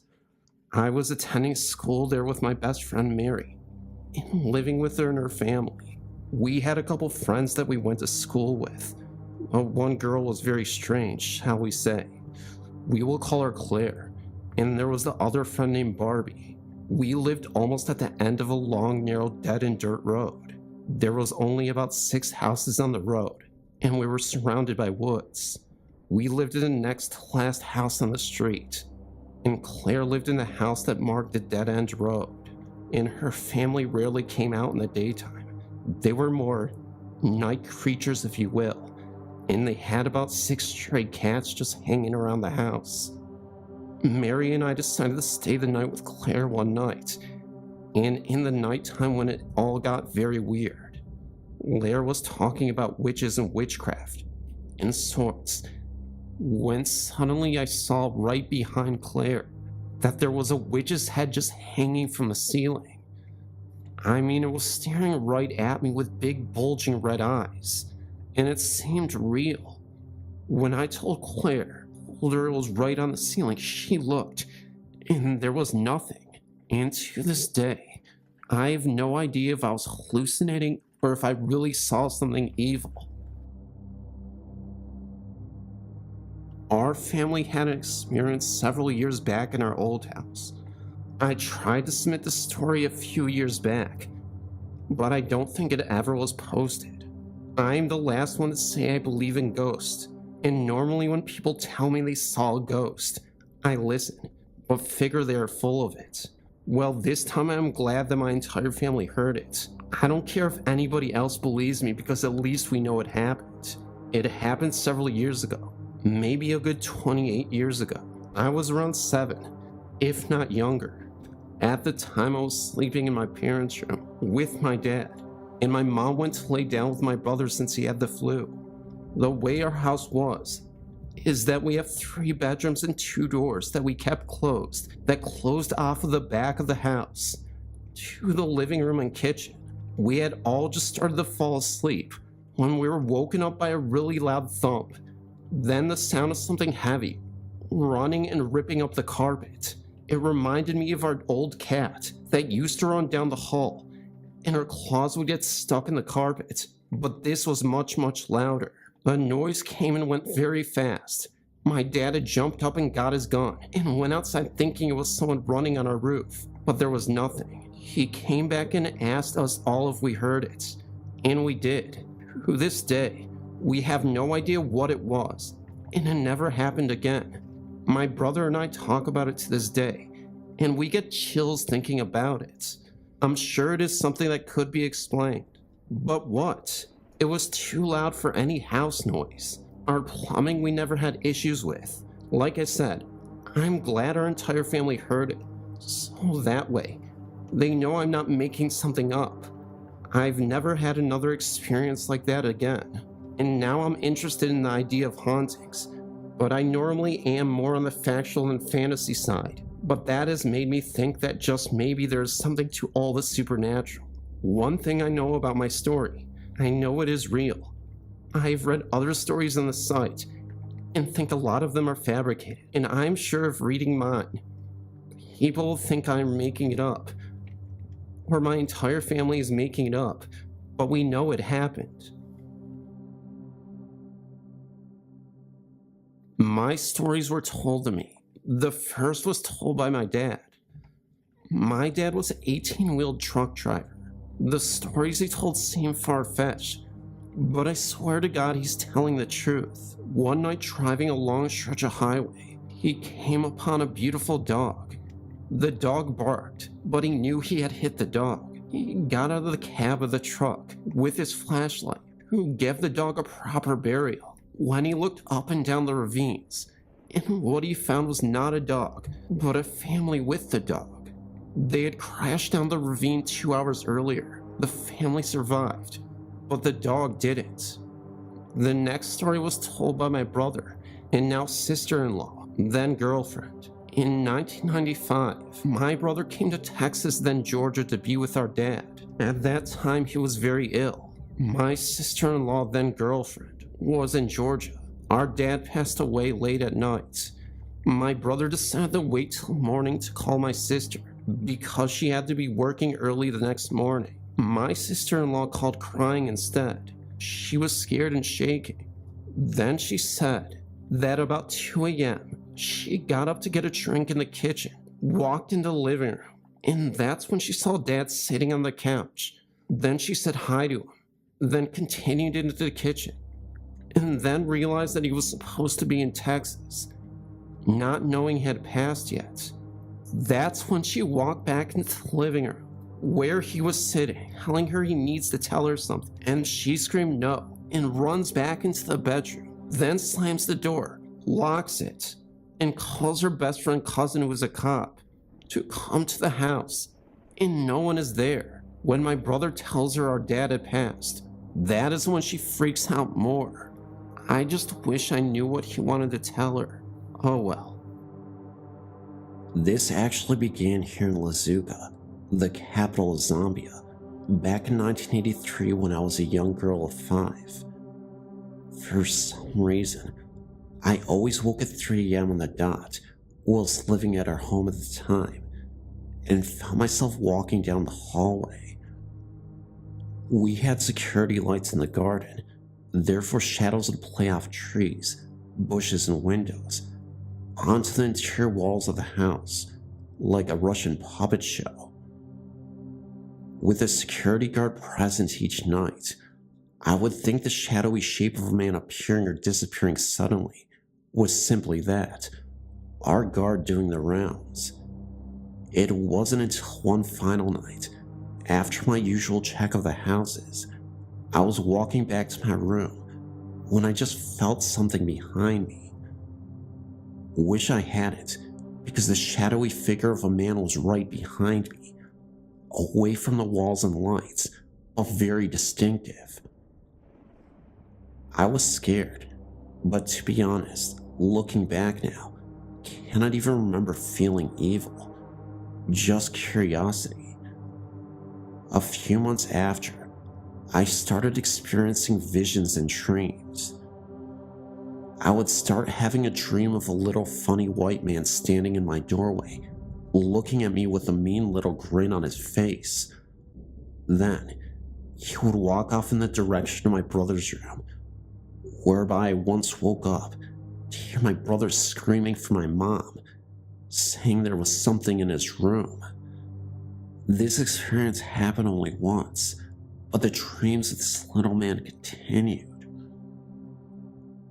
When we moved to the UK in 1986, my final experience occurred with this man.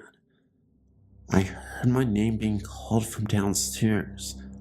When I reached the top of the stairs from my bedroom, looking down into the pitch black and feeling utter malevolence directed at me, I couldn't see anything, but it was the same sensation I feel when dreaming of the white man. Let's just say at the age of 11, I had the good sense not to investigate. After that, I stopped experiencing little white man, but I feel I became susceptible to other things from then on. Our house in the UK is set on what was once the Bean Oak Estate Farm. It's said that a mass grave of 1800s cholera victims lies within the vicinity of our estate, which could explain the experience, and not just from me. Our cat would get spooked, and my mother was terrified one night. Our cat would suddenly sit up and stare at the corner of the room, or the doorway, or an armchair, and suddenly start to growl and raise his hackle. Then he would move his head as though watching something walk through the room. It frightened me one night when he sat up from my lap and dug his claws into my thighs. The growling reached a crescendo, as though he was going into battle with another Tom. I got so spooked, I left the room and went upstairs. My cat had left via the cat flap into the night. He wouldn't come back until the morning. What really spooked me the most was, this also happened during the day one February morning. I can handle the nighttime frights because of the sense of normality when the sun rises. But when you are invaded during the day, all your security is shattered. My brother and I both experienced what is now learned a sleep paralysis event at exactly the same time, one night. Both of us also witnessed just before a sudden flash of brilliant blue. For two people of differing sexes to experience exactly the same time makes it disturbing, and we still discuss it today. My other experience of sleep paralysis was when I was fully awake. Lying on my tummy reading a book on my bed, I suddenly had the overwhelming terror swamp me from my feet upwards, and I couldn't move. Then, at the foot of my bed, I could feel as though someone was taking a step onto the mattress between both feet. When I could finally move, I turned around to see an indentation of a foot where the sensation was. Thank you for taking your time to read my experiences, for that is all I can call them. I did have one other experience, but it's too terrifying to write down, and causes me fear, even to this day. When I was 6 or 7 months pregnant with my son Anthony, I had a terrifying nightmare. I believe this nightmare was a portal to the afterlife, that what I saw was in fact a ghost trying to communicate with me. Every night I would sleep with the bedroom door half open, and also had the hallway light on, just because of the weird and bizarre events that would occur in this old home. I'd always thought I'd hear laughter during the day, sounds of doors opening and closing, and other little things that made me convinced my house was haunted. One evening, I swore I saw a small dark shadow figure float into the kitchen from my bedroom. It happened so fast, I didn't have much time to process it. My nightmare was very similar to this experience. I was convinced that I woke up in my bed before. At least at the time I thought I was conscious. I was glued to my bed, couldn't move at all, virtually paralyzed. I started hearing strange noises, like a gargling coming from the hallway outside of my room. I remember struggling to open and close my eyes. All of a sudden, I was able to focus my eyes and move my head where I could see that the door was open. I saw this little girl standing in my doorway. She was a black shadow from 5 feet away from my bed. She approached closer to me, all while I was still paralyzed and couldn't move. The black shadow whispered, "Don't be scared, I'll be home soon." That's when I woke up, sweating and screaming. Even after realizing it was a nightmare, I could still feel the presence of the shadow in that house. The same girl from my nightmare. I thought it was a bit ridiculous, because I knew at that point, my mind had just conjured this up in my head, even with all the previous signs of ghostly activity. What's even weirder, a few days after I received a call from my sister, she was very emotional because she announced to me that she was having a child. The reason why my sister was so emotional was because she had tried for years and years to have children, and she was never able to. Her doctor even told her that she was never going to be able to produce a child. I bet you the shadow from my nightmare came back as her living child.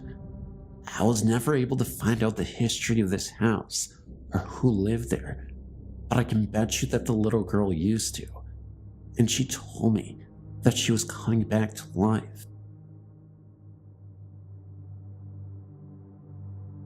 I've noticed that you don't have any ghosts listed for the University Calgary residences in Calgary, Alberta. I had a strange experience in the residence tower called Randall Hall. I'll give you some brief information.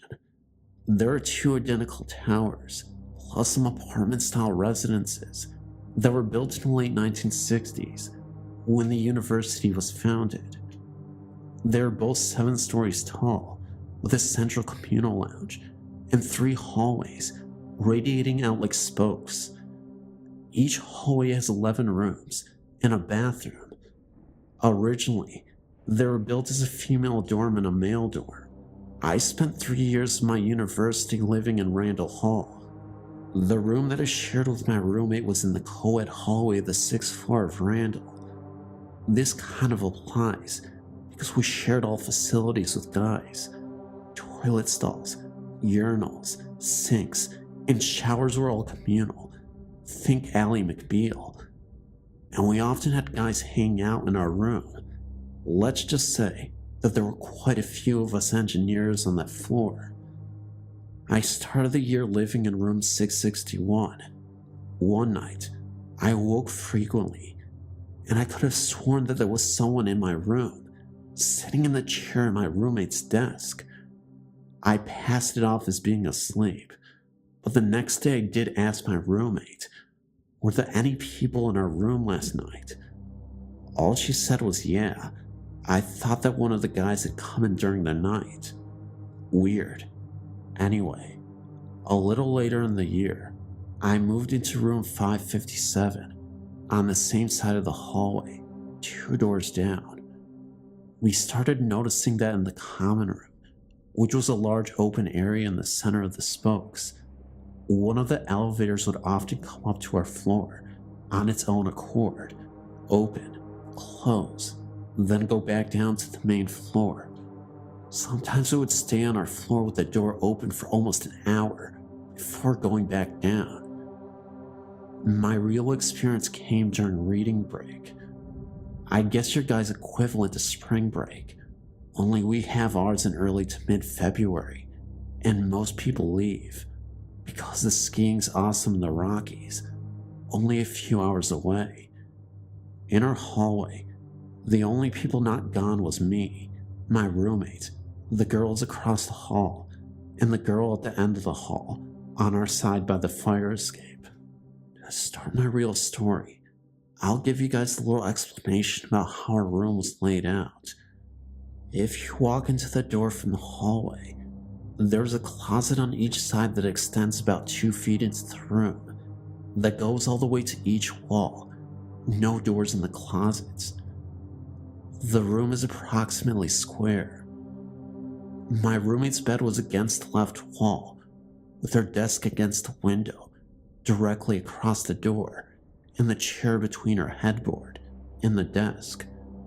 My bed was against the window, with the headboard against the right wall, with my desk along the right wall. I awoke one night because I swore that the door to our room had opened, and that one of the guys from the guy's wing had come in. He had gone on a date that night and was a close friend. I looked over at my roommate's bed, and it looked like this guy was whispering something to her. I found it kind of creepy though, that instead of crouching by her bed like a normal person would do, he was standing with his legs straight, bent at the waist, with his face about 2 inches from hers. Now, I got kind of pissed off because it was the middle of the night and this guy had come in to tell Lauren about his date. I wanted to see what time it was, so I sat up in bed so I could see around my desk to my alarm clock, which was on a dresser in the closet. It was 2:30-ish in the morning, so I turned my head to yell or whisper strongly at this guy. Then I realized it wasn't who I thought it was. This is the creepy part. He stayed bent over my roommate in the same position, but slowly turned his head to look at me. While he was turning his head, This grin spread across his face. One could interpret this grin as malevolent. I sure did at the time.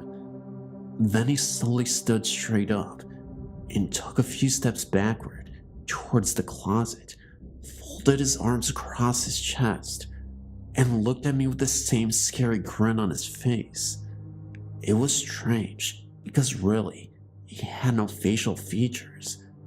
Nothing of a face that I could see, except for this grin that I could more sense than see. Well, that was enough for me.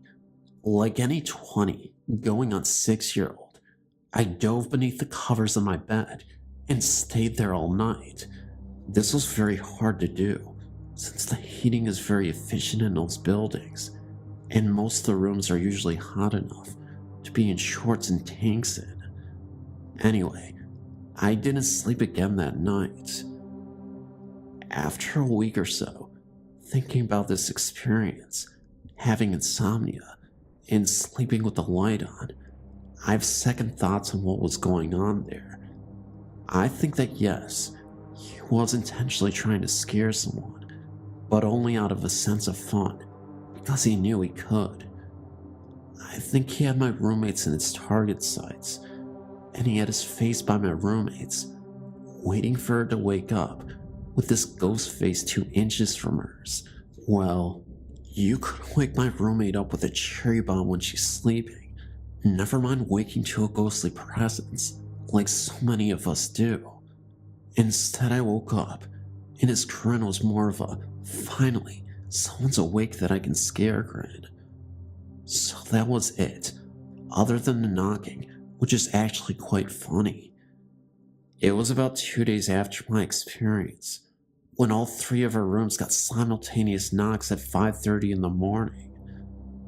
My roommate got up to answer the door and scared the crap out of both her and the girl directly across from her by opening the door at the exact same time. Also, the girl at the end of the hall had her head out of the door, asking if someone had knocked. There was no one in the hall, and no way someone could have left without us hearing.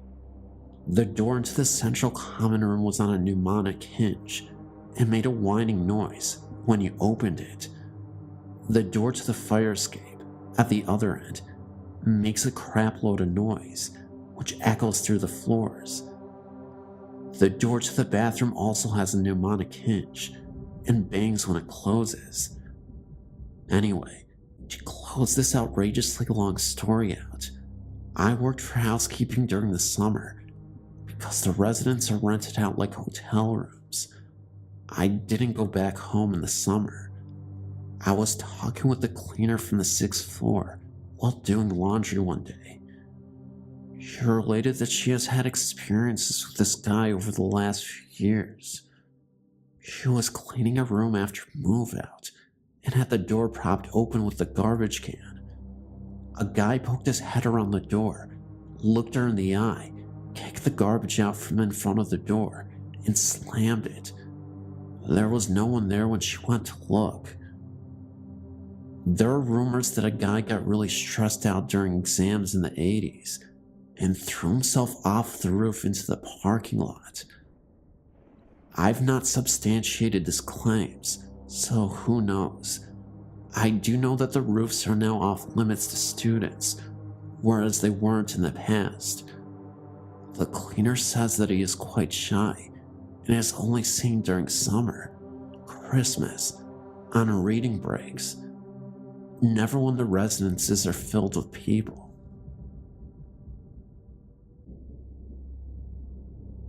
This isn't the first time I've told someone this. Normally people don't believe me because I'm only 14, but I swear that everything I'm about to say is the honest truth. My first experience happened 6 years ago. My friend was sleeping over at mine. We couldn't sleep, so we were just talking in the dark. Well, it wasn't that dark because I had the curtains open. I remember it being a few minutes past midnight. I also remember thinking my friend had stood up because there was a shadow on the wall opposite us, but she was still lying down, but she too had seen the shadow. It had no features and was only head and shoulders. It was where my light switch was. We both looked outside to see if anyone was there. Nothing. So we started to really freak out and close the curtains as quick as possible. And when we reopened them a few seconds later, it was gone. I have no explanation for this. I definitely wasn't dreaming, and neither of us had imagined it. Later on that year, I was alone in the house watching a video. I stopped the video to get something to eat downstairs. When I came back, the video had been took out from my video player and was on my bed. My next experience happened maybe about 5 or 4 years ago. I was on the computer, and I was the only one in the house, as my brother was out and my mom and dad were out working. I didn't have any music on at the time, and the TV wasn't on either. Basically, things were silent. I heard this voice coming from downstairs calling my name. It was definitely a woman's voice, maybe in her late 20s. I wasn't sure at this time. I really started to freak out. It lasted for around 5 minutes, and then it stopped. The next couple of times I heard it really scared me. The last time I heard it, I was home alone again. The TV was on mute, and I was on the computer again. The voice came from right next to me. It shouted my name into my ear. It shocked me so badly that I actually screamed so loud that the people next door heard me. Since then, I haven't heard it, but recently, I've been hearing music playing in and outside of my house. Also recently, things keep happening in my room. Like I keep feeling cold spots, and a lot of the time, I feel like I'm not the only one in the room. It's really scary. Plus, my TV has been on mute or changed channels when I'm nowhere near the remote. It scares me a lot. It shook me up so bad that I hate being alone in the house.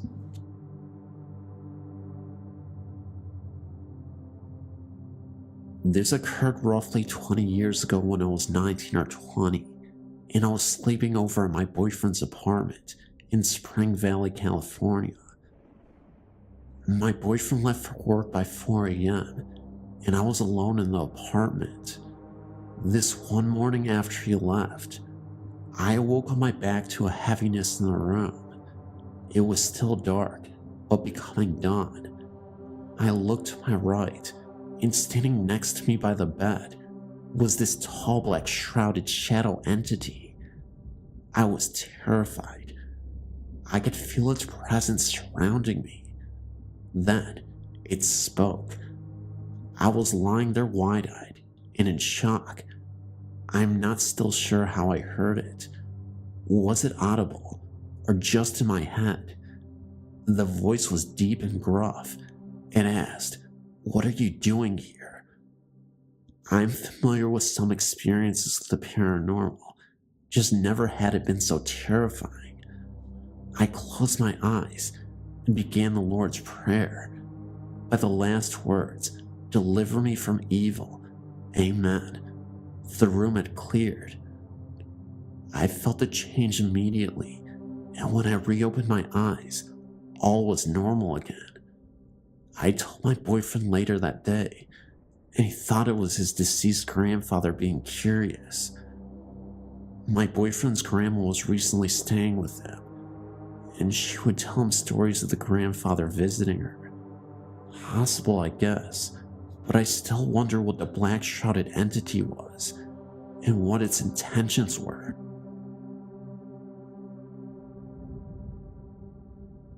For many years, I had a gray cat named Kitty. Kitty didn't like many people. She mainly only liked me. She always slept up against my legs at night, on the outside of the covers. She loved to be close to me. After she died, I was absolutely miserable. I missed her so much. After a few days, I started getting a glimpse of her walking around the house out of the corner of my eye. I didn't say anything to anyone for a while. One day, my aunt said that she didn't realize that we had gotten another cat after Kitty had died. I told her that we didn't have any other cats, or any other pets for that matter. She was absolutely convinced that she had seen a cat walk across the doorway in our living room.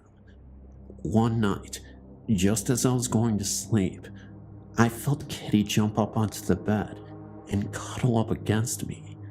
I could feel her pressing up against my legs. I tried my best to convince myself that it was just my imagination, but my husband felt her jump onto the bed also. Over the years, she has gradually stopped coming around us so much. She still shows up whenever I'm upset or sick. I guess she just likes to comfort me, just like she did when she was alive.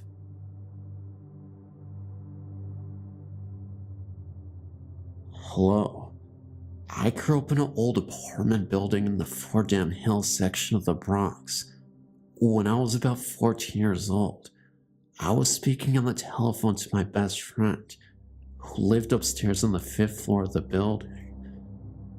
My apartment was on the 2nd floor. My friend said that she was going to go down to my apartment in a few minutes. As soon as I hung up the telephone, there was a knock on the door. I wondered how my friend could have possibly made it down 3 flights of stairs so quickly. As we hung up the phone that second, I went to the door and looked out at the people to see if it was her. There, at the door, stood a tall, young-looking man wearing a ruffled white shirt, a thick black belt, black pants, and black boots that went almost to his knees. Hanging from the side of his belt was a sword or a saber. As I stared at him, it appeared as though he was looking right at me with piercing blue eyes, even though the door was between us. I then noticed that I could see the number on the apartment door across from mine through his shirt. I quickly ran from the door, realizing what I had seen, thoroughly frightened, and called my friend, asking her to hurry and come down as I was alone in the house. I will never forget it for as long as I live. I did some research and learned that there was Revolutionary battles on in among Fordham Hill. I came to the conclusion that the ghost was a Revolutionary War soldier, probably British from the clothing. I only wish I could learn more. Nothing occurred for the rest of the time that I lived in that apartment. Thanks for having a great site where people can share their experiences.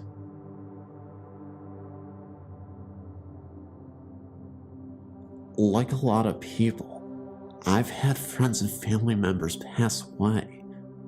One of my best friends was John, who died from pancreatic cancer while still in his early 30s. Many years later, I started a habit while praying.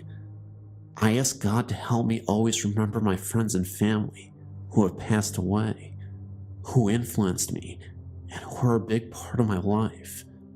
Then I think of their names and say them silently in prayer. About a year ago, our friend and family priest passed away, and I attended the funeral mass. As I was kneeling in the pews, I felt someone beside me. I looked to my right, and there, plain as day, was John. He was there for only 2, maybe 3 seconds, and then disappeared. I shook my head and looked again, but he was gone. I hadn't thought about John at all that day, and I may never know why he decided to show himself. I know that God puts people into your life for a reason, and I know that even after they are gone, they're always with you. I love you, brother. Thanks for the visit. Hello. I come from a Caribbean family, mostly Catholic. But as you all may know, in the island's culture, The occult forms part of our religion as well. The women in my family seem to have a special connection and special way of seeing things, since my great-grandmother, and I'm sure before her as well. My mother and I used to talk about spirits all the time, and one day I said to her mother, "You know, I'm very scary. Oh, if you're going to contact me in any way after you die, make sure you do it through my dreams." She laughed and said okay. My mother passed away at the age of 47, still young due to cancer.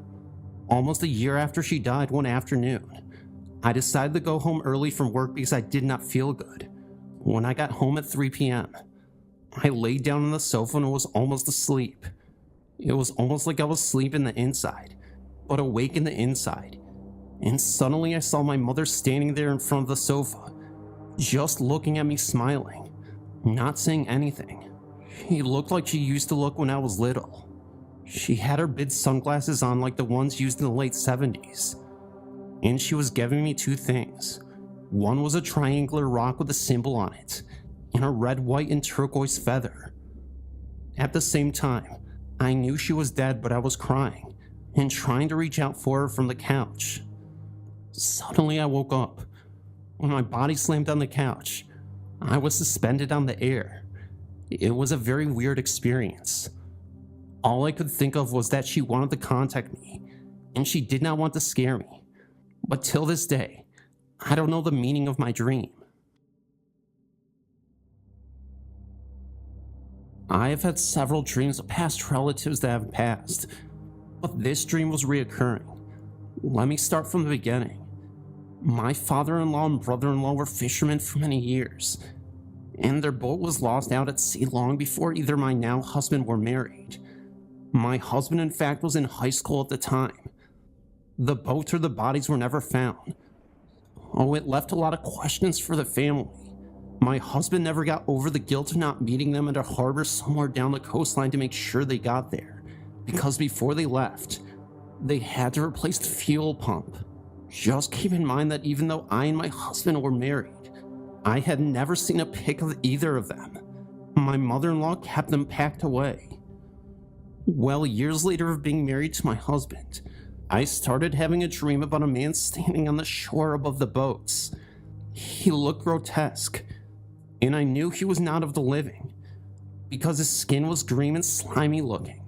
He was wearing a black stocking cap, jeans, a flannel and fisherman thick jacket.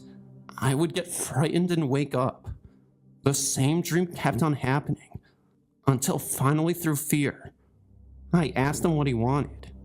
Then suddenly, I was whisked away, which felt like an out-of-body experience, and I was standing on a rock in a hidden alcove along the shore. The tide was out, and there were several of these rocks that were sticking up out of the water.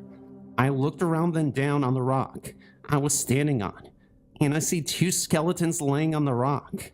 Next thing I know, they came together and forming two skeletons, and awe and frightened. I started to see their mouths move, but heard nothing in my ears, but heard them speaking in my head.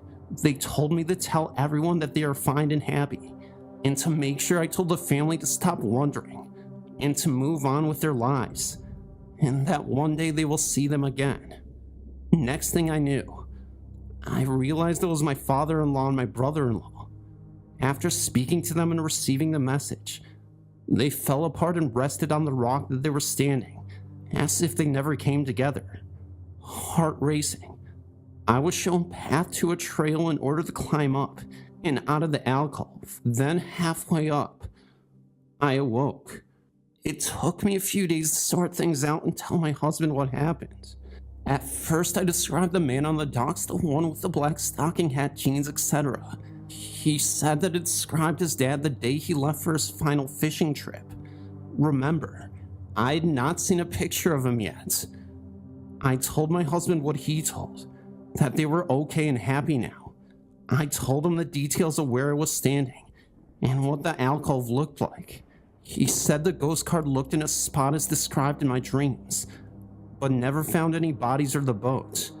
After telling my husband, I've never had a dream like that again. I've always known I helped my husband close a chapter of guilt that had been eating him for years. I believe the main message was for my hubby. I just recently finally got a good picture of my father-in-law, and it was him in my dreams. Just looking at the picture took my breath away. Sorry for the long post, but all that I said is true.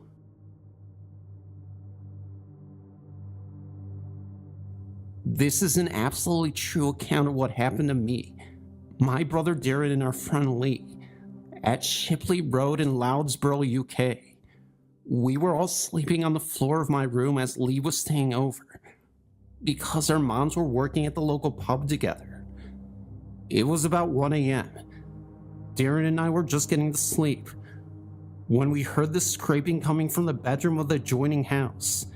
It was like someone was digging a spike high up into the plaster on the other side, then dragging it down in the arc to the floorboards. This would just happen again constantly, to the point where you thought it might actually come through. Like I said, we were awake, but Lee, who was sleeping at our feet, was out cold. We tried to wake him by shaking him, but nothing worked. Then the smashing started. It was like a grown man throwing dinner plates at the wall, one after another. Then banging and crashing started.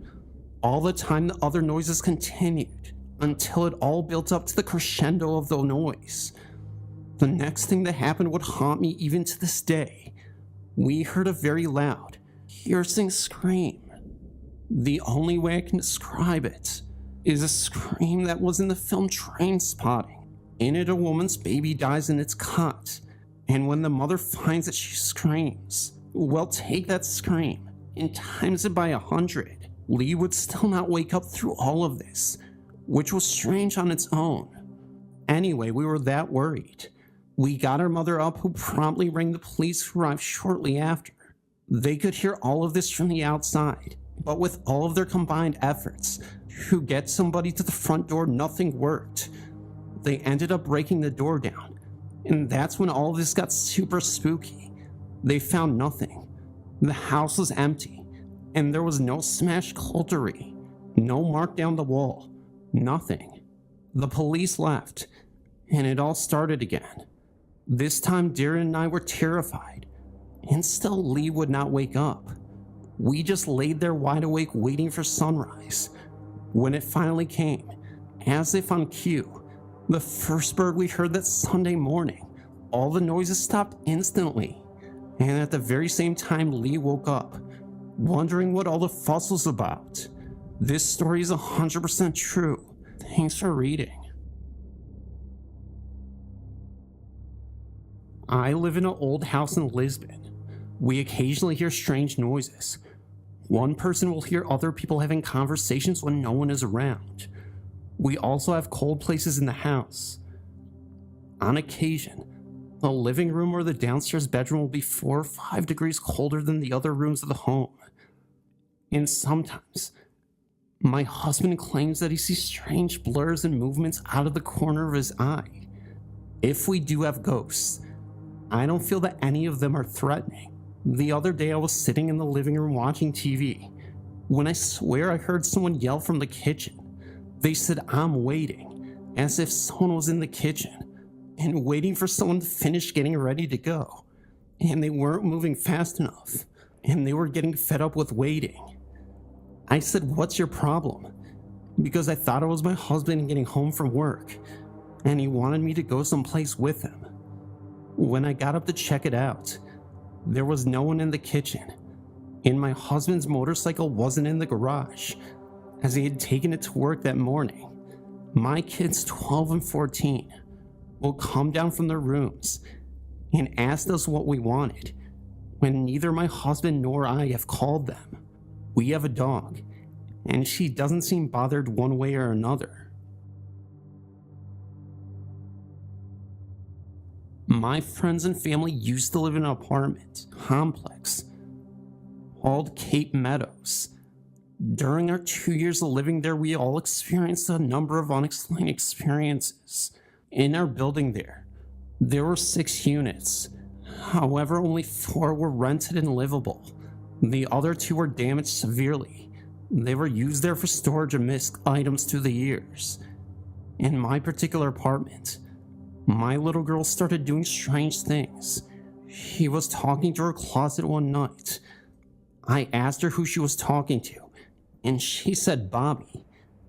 I asked her who Bobby was, and she told me he lived out back, by the bushes in the sandbox.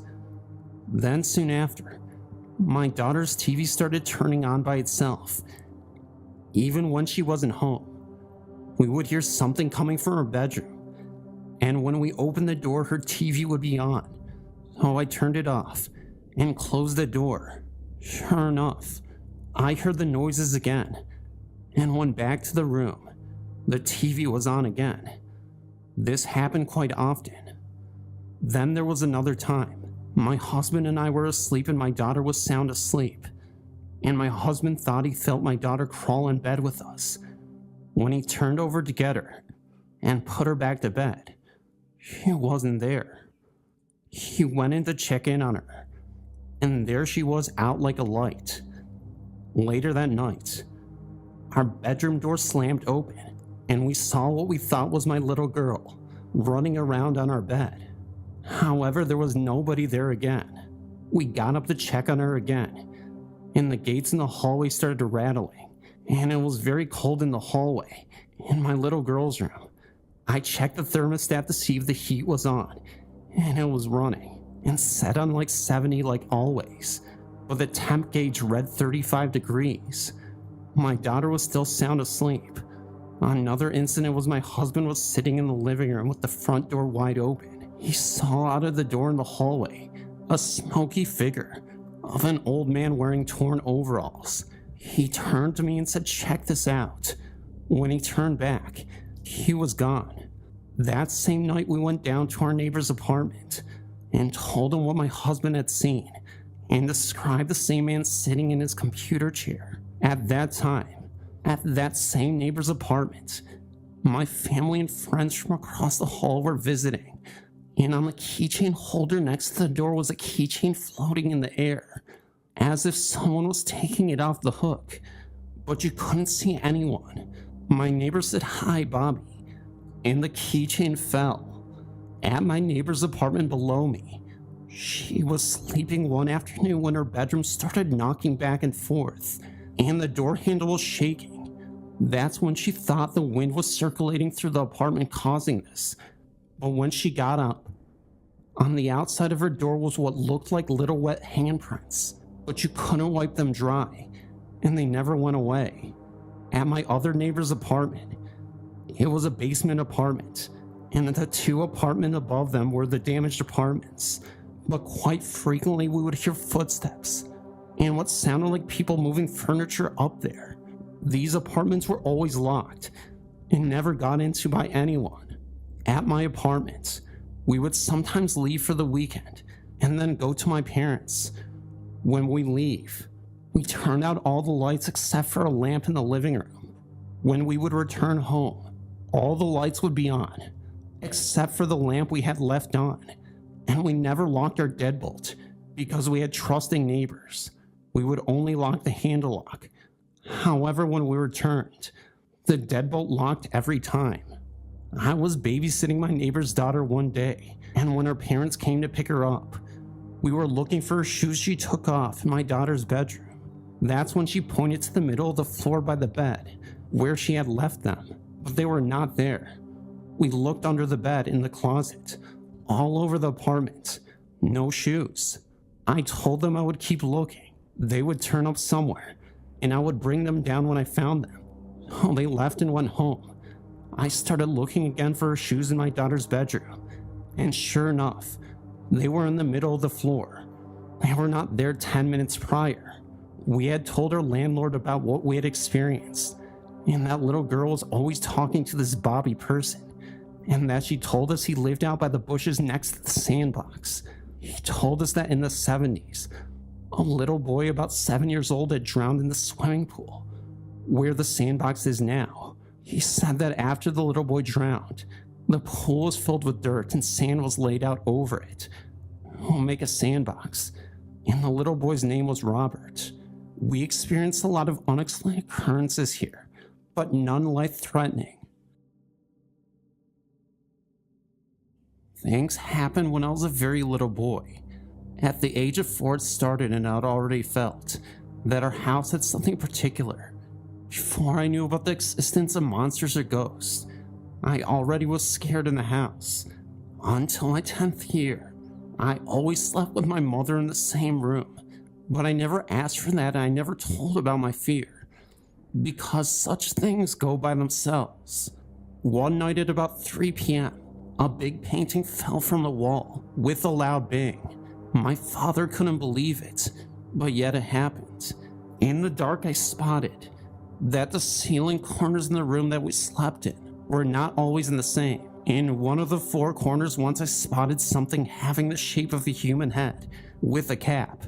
Other times in that same corner, it was not quite there. And sometimes I could perceive a faint light there if I concentrated painstakingly on that. Another time I couldn't find my mother in the home, although she was there. My father was at work. Then seemingly she was nowhere to be seen, until I heard her sitting in the kitchen. And yes, one of the little doors with the sink unit was finger-thick opened. I walked towards, opened the door, and there she was sitting, completely together underneath the sink drain. We'll never know what happened there. The only thing my mother cryingly said, she had bumped her head. Growing older, I thought to myself, hadn't there been another explanation? But you know as well that such things are taboo to talk about. After darkfall, I sometimes could hear faint noises on the stairs and on the upper gangway, and some months later again after twilight, a thunder was coming up. There was this huge lightning strike right in front of the house, which was 10 meters in distance, with an indescribable loud blow, which made me promptly dive into bed in the room I was. Later we moved out of the house, and now I'm 61, having been returned to my birthplace, and I heard that the same house had been standing twice vacant for a long time, and the folks moving in didn't stay for too long. A broker did confirm this to me after telling him. The odd thing is, my fondest wish is to return into the house, but I can't get a mortgage. After moving out of the house, all the things in my life went wrong. Nothing but preventions and hardships. No job, no partner, etc. I think I arrived at the following conclusion. The ghosts in the house were harmless. Quite the contrary. They had been trying to warn me not to leave the house. My name is Helen, and I'm a rational wife and mother of 2. I've experienced psychic phenomenon ever since anybody can remember, seeing things almost before I could talk. This is my most recent experience. We moved to our house in 1991. On the moment we moved in, I felt a presence. Occasionally, I would hear footsteps upstairs, light ones like a child running. My mother, when she was alone in the house, would also hear them. After the birth of my first child, a daughter, this increased. When my daughter started to talk, she would come into the night or cry out that Jamie had woken her up to play. Jamie is my niece. Oh, to Evie. Any girl of about 3 to 4 years with blonde hair was Jamie at that time. I wondered at this, but since she was not afraid, I didn't worry. When I was heavily pregnant with my son, I was resting in the evening. Daughter was asleep, and hubby was out, house was empty. Then I heard her wake up to get out of bed, run along the landing, jump onto the top step and call Mama. Thinking it was Evie, I replied, "I'm here, dear," expecting her to come in for a cuddle. There was no sound or movement, so I heaved myself off the bed and went to see her. There was nobody there. I looked in her room, and she was tucked up in bed and fast asleep. This happened to me quite often. Then after this, I would hear the little girl calling her mama. I went to see a medium and told her. She said the child was lost, and next time I should go to the bottom of the stairs and tell her to go into the light to find her mom. and then I should recite the Lord's Prayer. Oh, next time I did this. And since then, no more footsteps. But I still occasionally feel like I'm being watched. I hope the child found her mom and is at peace now. Here are a few stories. It may be long, but it's certainly interesting enough to hold your attention. I've encountered many paranormal activities since I was a child. Apparently things like this run in my family, but I seem to be the only one who has held on to my abilities. The first encounter I can recall was in Villa Rica, Georgia. I don't remember how old I was, but I know I was really young. My mother and I were driving to my aunt's house late at night. There was a store of some sort on the side of the road, which looked to be very old. Outside the door stood a light-up frame, which housed advertisements. I noticed a figure moving around it. It had huge white glowing eyes. And the best way I can explain it is by telling you that it reminded me of Spider-Man in the dark. I yelled for my mother to stop the car because the boogeyman was standing right outside the store. She told me I was seeing things, but to this day, she wishes she stopped the car. I saw things throughout my childhood so much that most nights I'd wind up sleeping on my mother's floor. We moved to Texas when I was about 9. The hauntings seemed to follow. I could tell that there was something wrong with the house the second I entered the doorway. I guess you could call it a feeling that I had. I always had trouble falling asleep. I would hear the sloshing of boots on the wet carpet, voices that I knew were not my parents. Those things didn't seem to bother me that bad, but what did bother me was when I did fall asleep, I'd wake up and could see an apparition floating above me. It had no recognizable shape to it. I'd stare at it and watch it move for a while.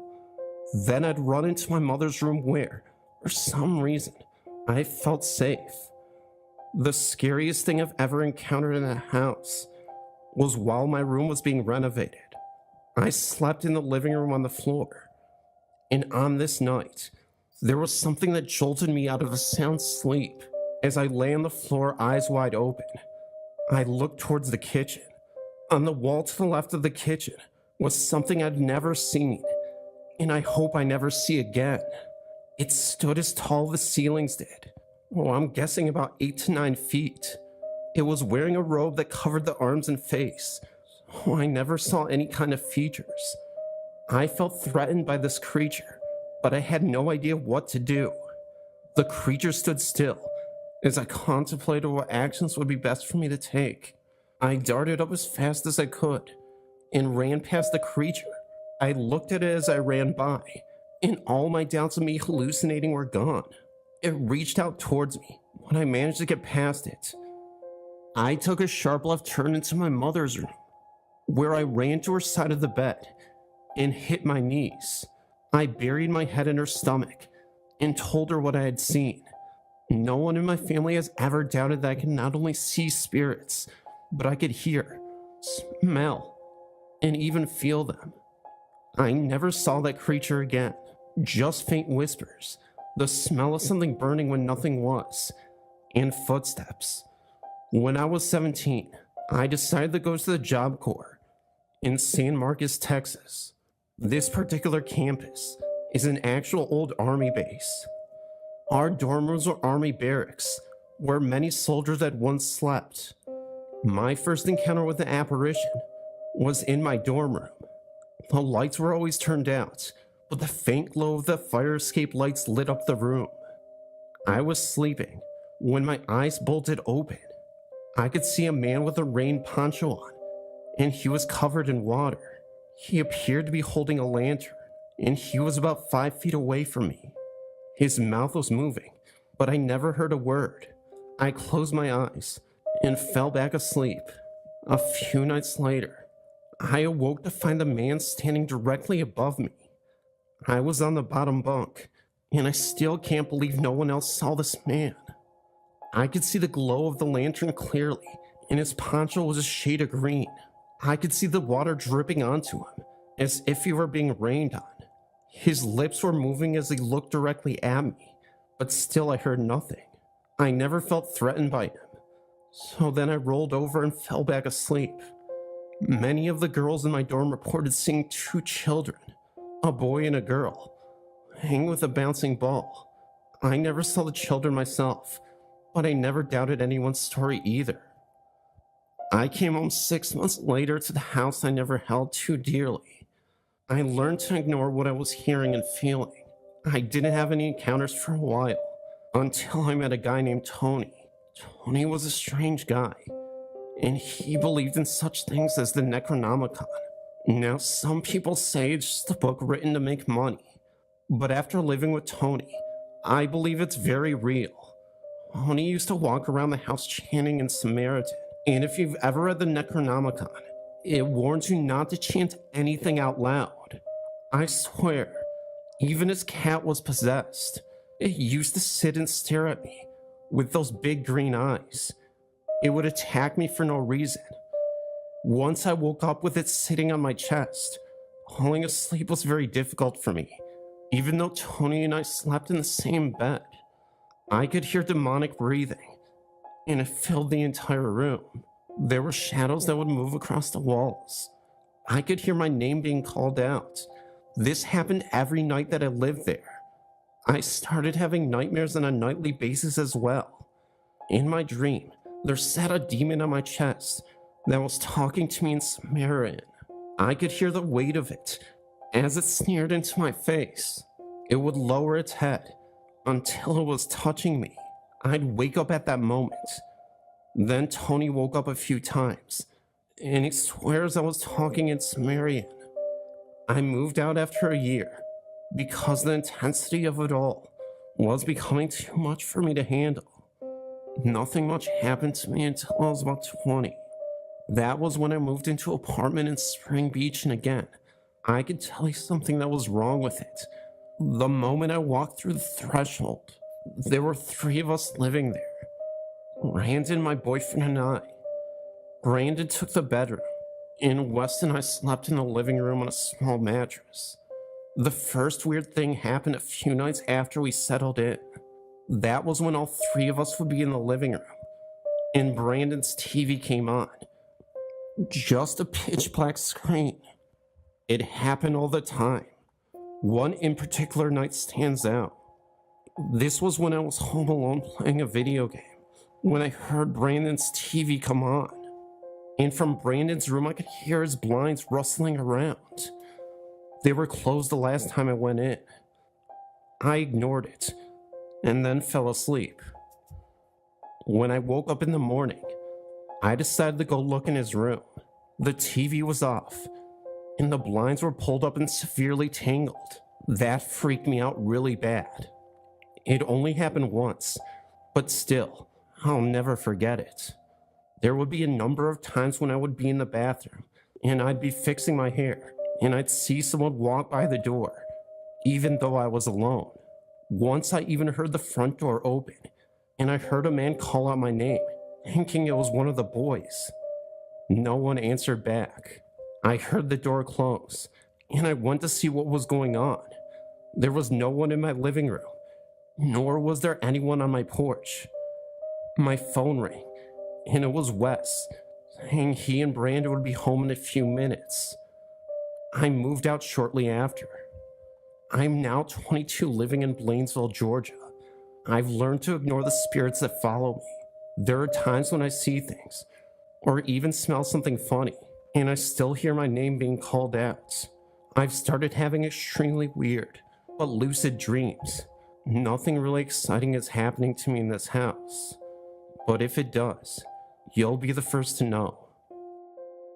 After my encounter one late night in August with my sister, I found out that we'd always been around ghosts. My family has moved around 5 times, and in every place, there have been at least one ghost there with us. When I lived in Texas, I moved from Houston to San Antonio. In that move, a ghost that we'd had for a year followed us to our new apartment.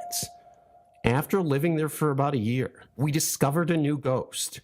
This one would hold the bathroom doors closed and knock over our memorabilia items we had on display.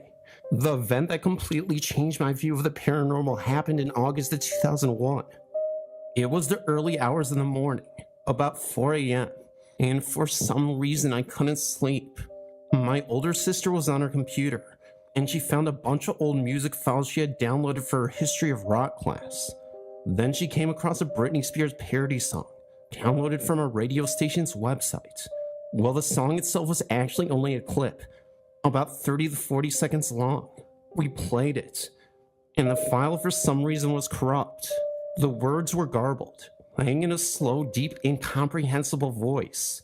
I had chills listening to it play, and when I looked at the corner, it had been playing for over a minute. My sister finally turned it off. She was just as spooked as I was. We moved on, laughing about the look on the other's face. Then about 5 minutes later, we heard 3 soft, solid pounds on the back wall, in the far back of the apartment. Neither of us said a word. We just listened, trying to explain away in our minds. We lived on the second floor and shared only one wall, and that was not it. Another couple of minutes passed by, and the banging jumped to the one long wall we shared. Still towards the back of the apartment, but getting closer. We couldn't help but stare at each other. After that one, we finally decided to ask the other if she'd heard that.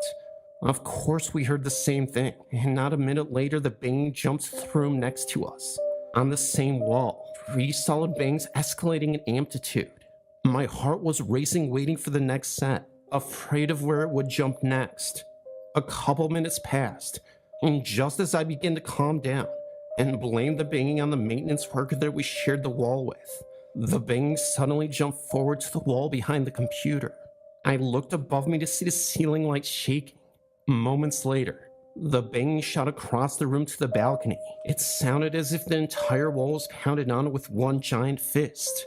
3 echoing pounds later, everything stopped. I checked the sliding doors, and thankfully they were locked. We both ran into my mother's room, where she was still sleeping. She hadn't heard anything. That is something I will never understand. My baby brother was in the same room with her, door closed, and he heard a soft rumble and my mother heard nothing. After that experience, I've always been a little on edge. I always think about what would have happened if I'd left the sliding doors unlocked that night. And what was the thing trying to get in? One thing I know for sure is that my ghost from Houston left that night, and the one already there seemed to get more active. Everyone started to hear their name being called, even when there was nobody around. No one ever attempted to communicate with whatever it was. As a matter of fact, we rarely began to answer unless we saw the person who was calling us. 2 years later, after I finished high school, we moved to Iowa when I was accepted to college, and so far, we have not had any strange occurrences. The same thing followed me around until I finally left your father. My mom told me, after I'd finally told her about the strange experiences I'd been having. Since I was 13, something had been terrorizing me. Negative energy had latched onto me and followed me for years whenever I went. It is said that at that age, as a female, your emotions are so unstable.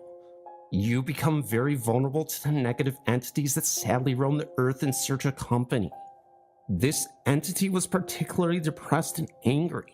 It was smothering and possessive, and sometimes lashed out at me for no apparent reason. It started one night when I awoke to breathing in my ear.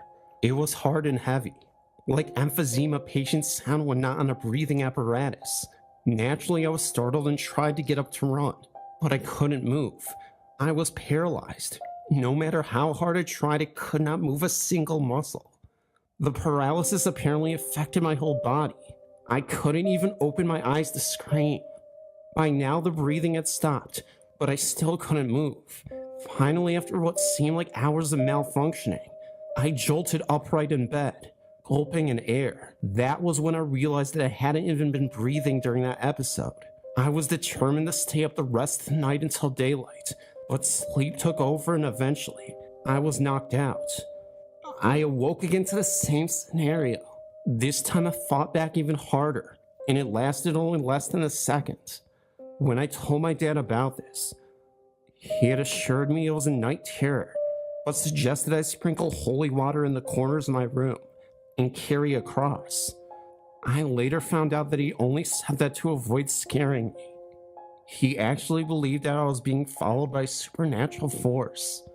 From then on, although I had not experienced an attack, I continued to see a shadow of a very, very tall with wide man in my closet.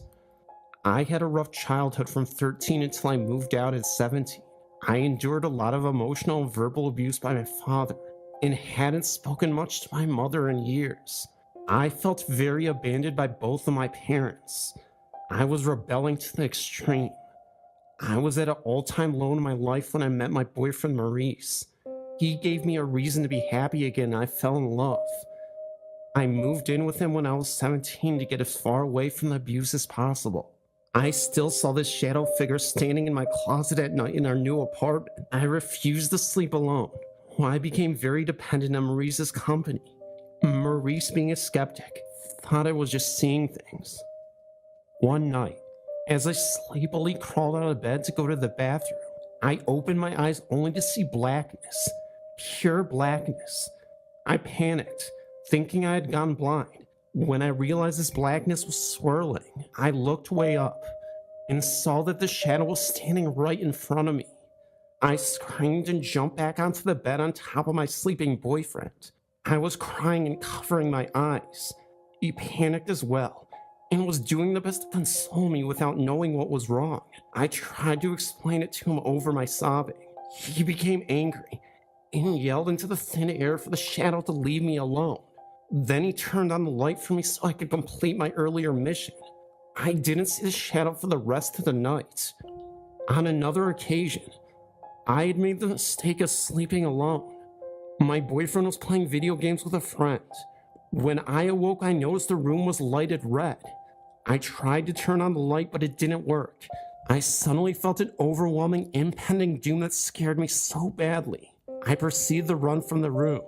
That's when I suddenly awoke again. Okay, it was suddenly a dream, I thought. Thank God. But again, I noticed the room lighted red as in the dream.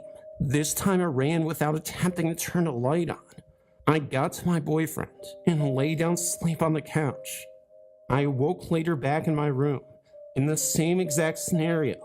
Finally, I started to cry, and I ran to my boyfriend, asking him to hold me until I fell asleep. I awoke again, this time for real. I was back in my room, and noticed that the room was dark now, as I remembered it when I fell asleep. I slept on the couch in the living room with my boyfriend, until he came to bed with me. We moved into another apartment a few months later, in a nicer neighborhood. It was here that the attacks became more frequent and more menacing. I had visions of terrible violence in that apartment that I believe left a lot of negative energy in that place. Then, coupled with the worsening violence between me and my boyfriend and the deeper depression I fell into, it made for a very unhappy home. Strange things occurred to me almost every night. I still saw the shadow in the closet at night. I would see things move in the corner of my eye. I felt someone watching me all the time. Once the water faucet turned on by itself, I was always losing things. I would hear footsteps coming towards me when I would go to sleep alone, only for them to stop when I turned to see who it was and saw no one there. I became very afraid of looking into mirrors at night. I started sleeping with the lights on and the TV blaring to block out the sound and to avoid seeing things in the dark. Eventually, I stopped sleeping in my bed altogether.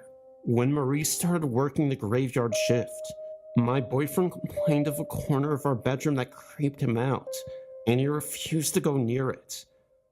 One day in the throes of my depression, following a severe fight with my boyfriend, I decided I couldn't take life anymore.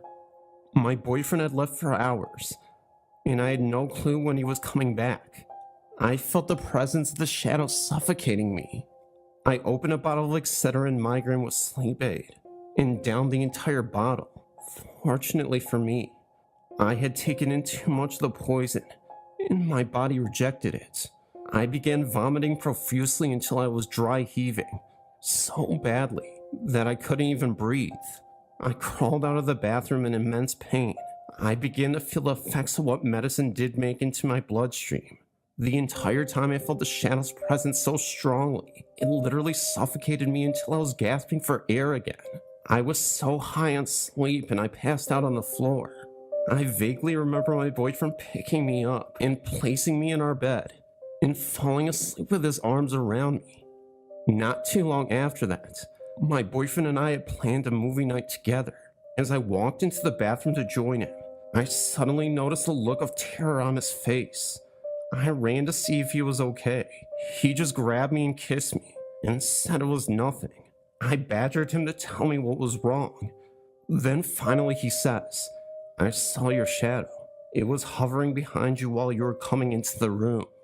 Then a chill ran up my spine, and I asked him to describe it to me. He then said it was a black cloudy mist that hovered over my head a foot behind me. In the blackness, he noticed that there were two holes that looked as though they were its eyes. He was so taken back by what he saw that he blinked hard to make sure it was real, which is when it disappeared. That's when he said, "I thought you were just exaggerating about this, that you were just seeing things, but now I know. I'm sorry I didn't take you so seriously." After our year lease was up, I wanted to get as far away as possible from that apartment. The last day in that apartment, we took my son's suggestion and saged the apartment and ourselves. Then we prayed for the shadow to leave and abandon the apartment. I haven't seen the shadow since, nor have I suffered any more attacks. I have since improved my life drastically with the change in my outlook on life to help guide me. My mom believes that the shadow may have been an extension of my dad, attempting to watch over me. It makes perfect sense. It attacked me the most when my dad and I started drifting further apart from each other. In the midst of my depression, my dad succeeded in taking his life a couple of months after I had gotten rid of the shadow. Although I miss him with all of my heart and soul, I have not felt that negative energy around me since his passing. This to me confirms my mother's belief. Despite this, I sometimes fear the return of the worst thing to haunt me in my life, the shadow. All my life I've been dreaming of becoming an entertainer. It's something that I've always had a passion for, dancing, singing, and the like. And I thought I'd mention that because, well, it may bring more context to the story and possibly explain why I saw and experienced this very unusual paranormal phenomena. I'm incredibly nervous to share this because people won't believe my story. I know how the internet works, and I don't want to reveal myself because, well, I simply don't want to get bullied and harassed. It sounds ridiculous. It sounds like a cheesy plot to a terrible horror movie, but I don't know what else to say or do to prove that this is a legitimate encounter. Maybe it could have been a demon manifesting as him. You know, truthfully, I don't even think it was MJ himself, but the encounter I had with him looked distinctly like him. He's the most recognizable man on the planet. Also, please note that this in no way is demeaning or disrespecting the man in any way, shape, or form. I'm not going to bash him or talk about his personal life and my personal opinions of the controversies. I've always seen him as an inspiration as an inspiring artist myself, and I have many dance videos of me practicing that I plan on uploading to YouTube over the years, so that hopefully I could be a background dancer for choreography for various pop artists in the industry.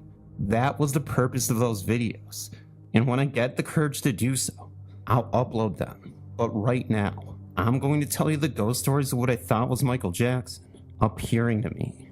So let's backtrack to 2007 for a bit. I had previously moved to Japan in 2004 because it had been a lifelong dream.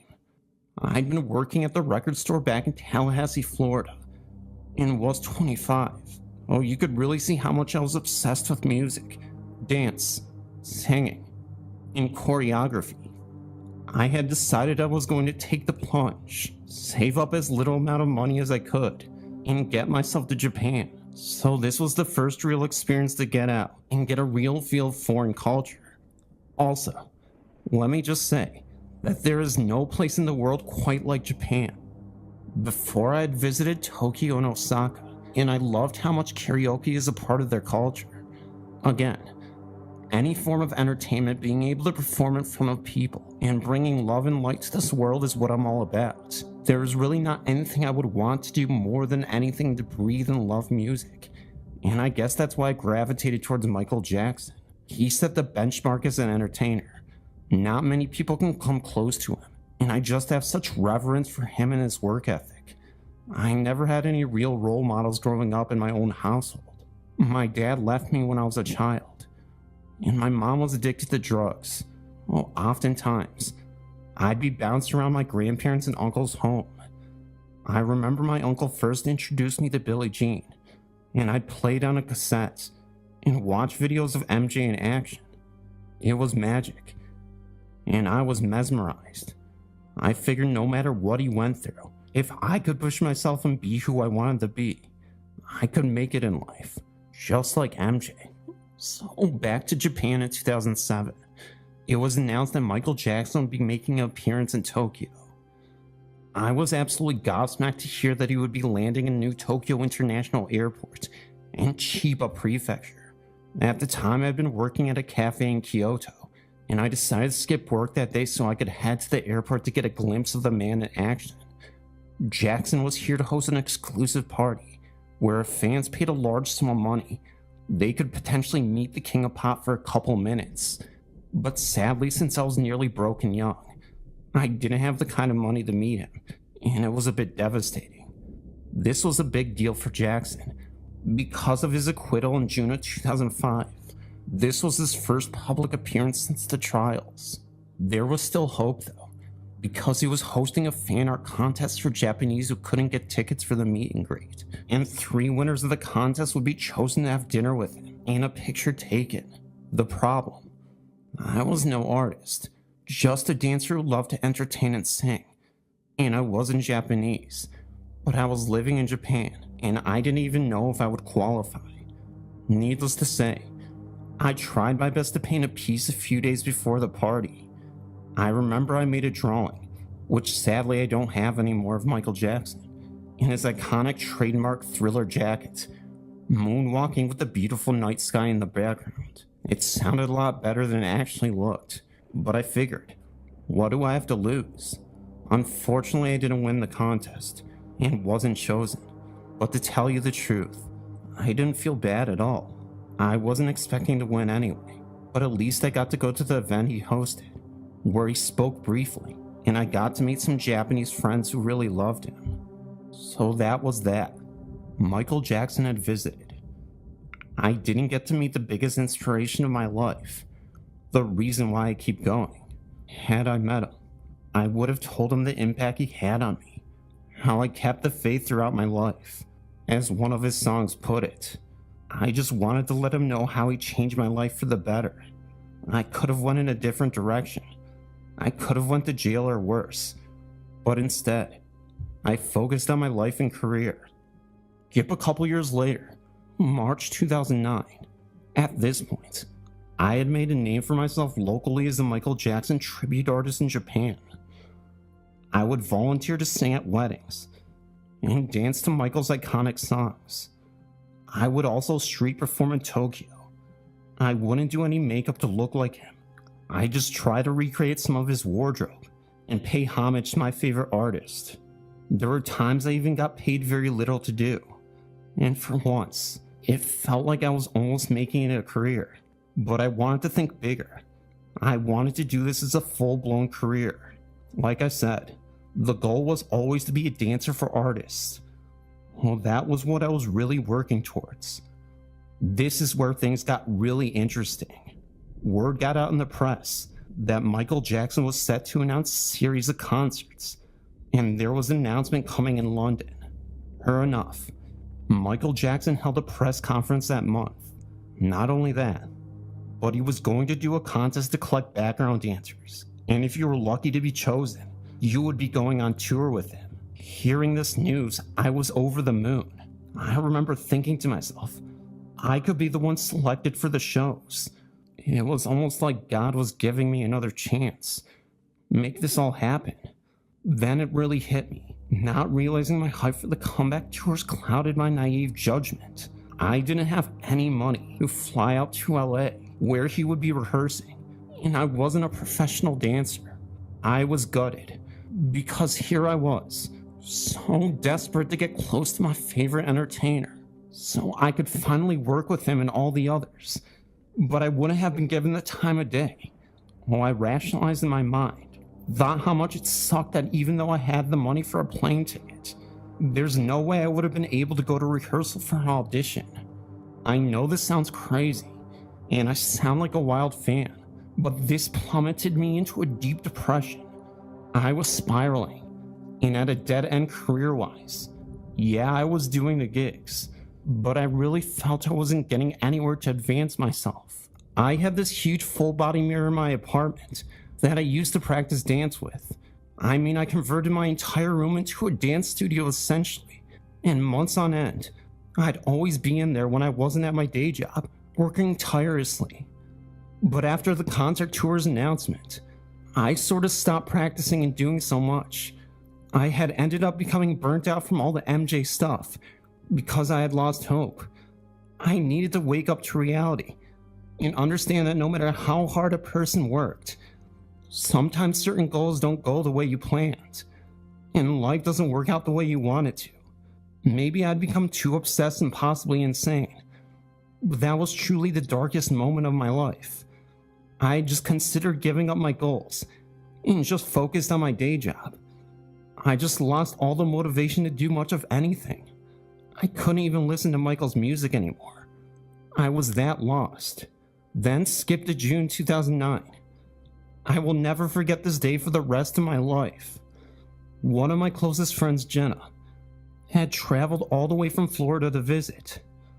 She was my ex-girlfriend, but we became friends after. This was the week of June 20th. She was talking to me and had asked me if I was still into dancing, and I told her I couldn't do it anymore because of the tour auditions and other life problems. Even worse, I got the worst message from my brother on Facebook. June 23rd, 2009. My uncle passed away. Remember, my uncle was my inspiration and love for MJ. He's what got me into it. That message from my brother wrecked me. I was a mess, and Jenna had to console me the next couple days. It was like time froze for a moment, and the light in the world went out. I was in shock, and there was nothing I could possibly do to make myself feel better about the situation. I practically went numb. Jenna, though, was awesome. She knew how much I loved MJ, and of course the concerts were coming up in July. She had secretly bought tickets to see MJ live, and that really made me feel good for a moment. I remember it like it was yesterday. Jenna told me she would try to help me pay for the ticket to London. Was really excited, because I had never been to England before. But as we all know, this story doesn't end well.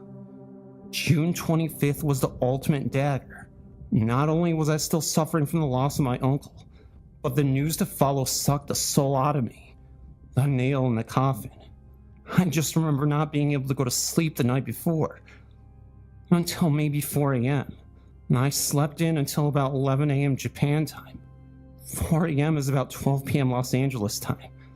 And I just looked that up. Oh, that means that when I woke up at 11 a.m. that time, it would have been 7 p.m. But I'm not terribly sure. So all I remember was waking up. Jenna was in the kitchen. She didn't mention anything, but her face looked of concern. I thought she was upset for me. Told her, please, my uncle's death shouldn't destroy your health too. I don't want you worrying or something. Then I just remember heading onto Facebook to check up with family. Jenna tried to stop me. She said, Craig, please don't go on the internet. And I remember asking her why. She tried to tell me that if I spent too much time on there, it would trigger my feelings for my uncle and make my health worse. Seeing pics of us together, etc. Although she was trying to protect me from the MJ news. Then, there it was.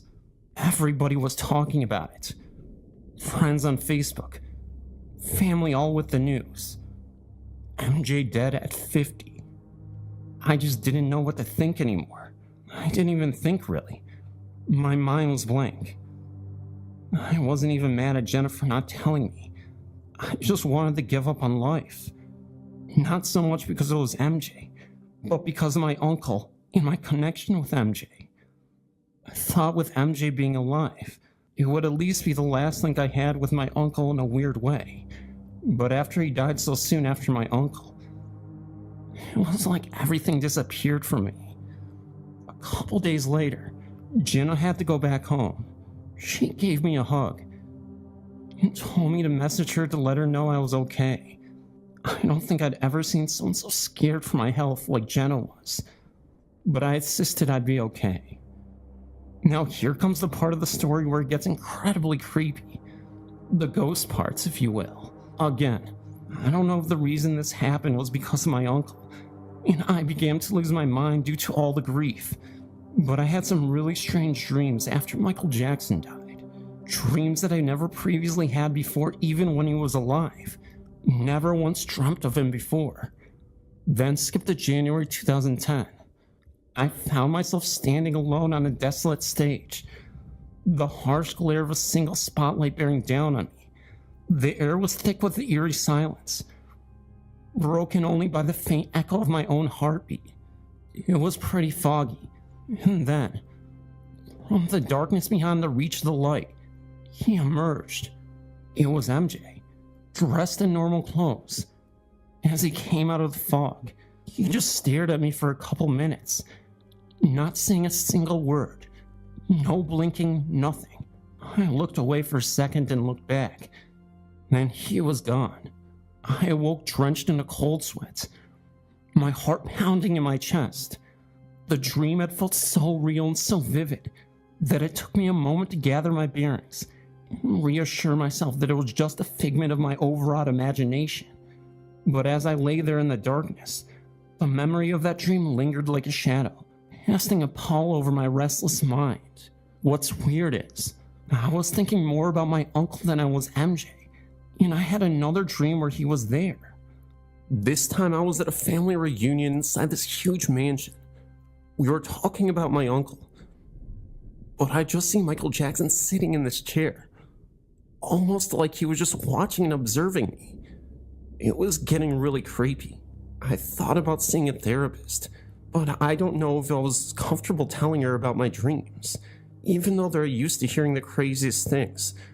My story would have sent me to the mental asylum. I also didn't know how mental health programs worked in Japan. I just sort of put it off for a while, but things took a weird turn in the coming months. I remember one night, after a long day's work, I decided to clear my mind as best I could and go walking in the park. I know this sounds crazy, but what I'm about to tell you is 100% real and gives me the shivers to this day. The park was eerily quiet, the only sound being the rustling of the leaves and the gentle breeze from me walking over them.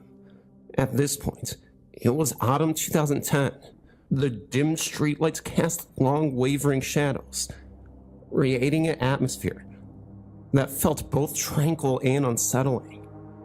I was lost in thought, barely aware of my surroundings, when I noticed a figure standing by the swings, barely illuminated by the distant light. At first I thought it was just another late-night wanderer, but as I drew closer, there was something about the figure that seemed off. He was dressed in a familiar outfit, a black hat and a leather jacket, but I wasn't entirely sure because it was so vague. But my heart skipped a beat. Then I realized it couldn't be. I stopped dead in my tracks, my breath catching in my throat. The figure slowly turned to face me, and I was met with a sight that chilled me to my core. I swear to Jesus it was the face of Michael Jackson, or at least, it looked exactly like him. I sound so crazy saying this, but I don't know how else to put it. His face was pale, almost luminescent in the faint light, and his eyes tore into mine with an intensity that made my blood run cold. I tried my best to rationalize what I was seeing. It had to be a trick of the light, a figment of my imagination born from my obsession and grief. But the more I stared, the more real he became. He stood there motionless, watching me with an expression that was unreadable, yet deeply unsettling. I wanted to speak, call out to him, but my voice was trapped in my throat and I was trembling against every instinct, screaming at me to run. I literally just froze there in silence. Then suddenly, the figure began to fade, dissolving into the darkness like smoke. I blinked and he was gone, leaving me alone in the silent, empty park. The cold chill remained, lingering in the air. I stood there for what felt like an eternity, trying to make sense of it all. Was it a hallucination, manifestation of my grief-stricken mind? Or was it something more? Had my deep connection to his music and my personal losses somehow conjured his spirit? Or was I simply losing my grip on reality? The encounter left me shaken, questioning everything I thought I knew about the world and the boundaries between life and death. Whether it was truly Michael's ghost or some figment of my imagination, it was as if, in that fleeting moment, I'd been given a glimpse into the realm beyond our understanding. I don't know if I'll ever fully understand what I saw that night in the park, but one thing is for certain: this event changed me. The fear, the awe, the inexplicable connection, the things I felt in those moments lingered with me, urging me to keep going, to push through the darkness and find its meaning. It had been months since the unsettling encounter in the park. The weight of my grief had lessened, but I carried a lingering sadness. I had avoided dancing, feeling disconnected from the passions that once drove me. My dance studio with its full-size mirror had become a place I rarely visited. One night, after a particularly restless evening, I decided to return to the studio. It was late. I turned on a single lamp, casting a soft dim light across the room. I stood before the mirror, feeling a mix of nostalgia and sorrow. The reflection staring back at me looked tired and defeated. I began to stretch, trying to reconnect with the rhythm and movements that had once brought me so much joy. The mirror reflected my every emotion, and for a moment, I almost felt like my old self. I then closed my eyes, lost in the music playing softly from my phone, trying to lose myself in the familiar routines. When I opened my eyes, I froze. There he was again, the unmistakable face of Michael Jackson. His expression was somber. Michael's face was subtle, almost like a shadow, but undeniably there. My heart pounded in my chest as I stood rooted to the spot, unable to tear my gaze away from the mirror. Michael didn't move, didn't speak, just watched me with an intensity that made my skin crawl. I don't even remember how long it was that I saw him for, but he was there.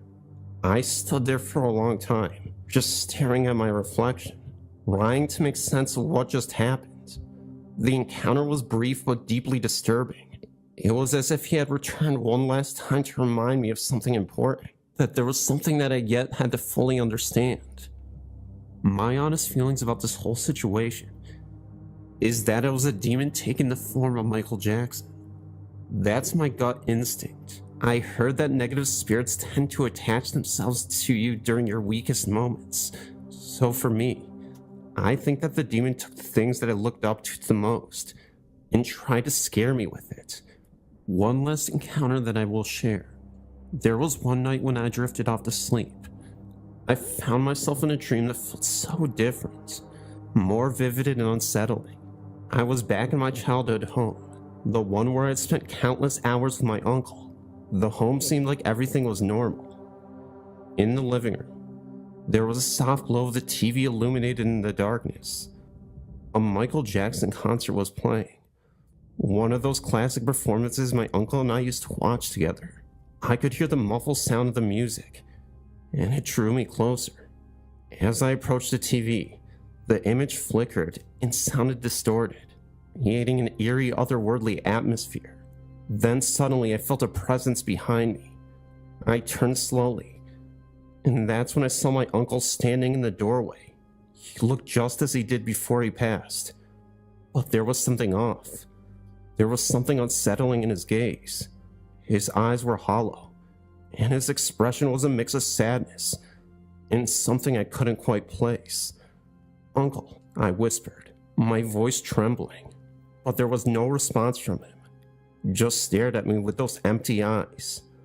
The silence stretched on, just heavy and oppressive.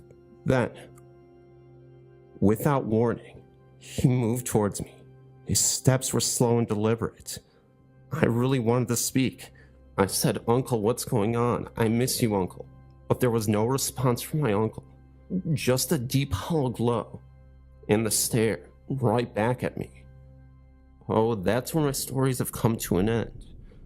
Please don't judge me about any of the events that happened, or the last time.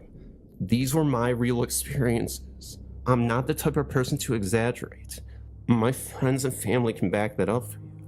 But again, this is only my word. Thank you, Phantom, for letting me share this experience with you. I really can't wait to hear what you have for me. I'm 37 years old and was born on October 4th, 1968. On October 1st of the same year, my first cousin was born. Our parents were so excited because we were born so close together. It was my aunt and uncle's second child, and I am an only child. Our very first Christmas, the family gathered at my grandma's house. You see, my aunt and uncle were from out of town, so we were all to be at grandma's house on Christmas Eve. When we arrived, my mother realized that my cousin and I even had on the same outfits. My mother said it made sort of special after what happened. About 4 months later, my aunt had went into the hospital. My uncle, being at home with a small child and a baby, put the baby in bed with him. In the night, he rolled over on her and smothered her to death. When he awoke, it was too late. He called my grandmother, and all he could do was scream into the phone, "She's gone." Having children myself, I can only imagine the heartache. The story has haunted me for years, but in a way I cannot explain. At about the age of 17, I started to realize that when I went on vacation or visited somewhere special, I had a feeling inside of me that I couldn't explain.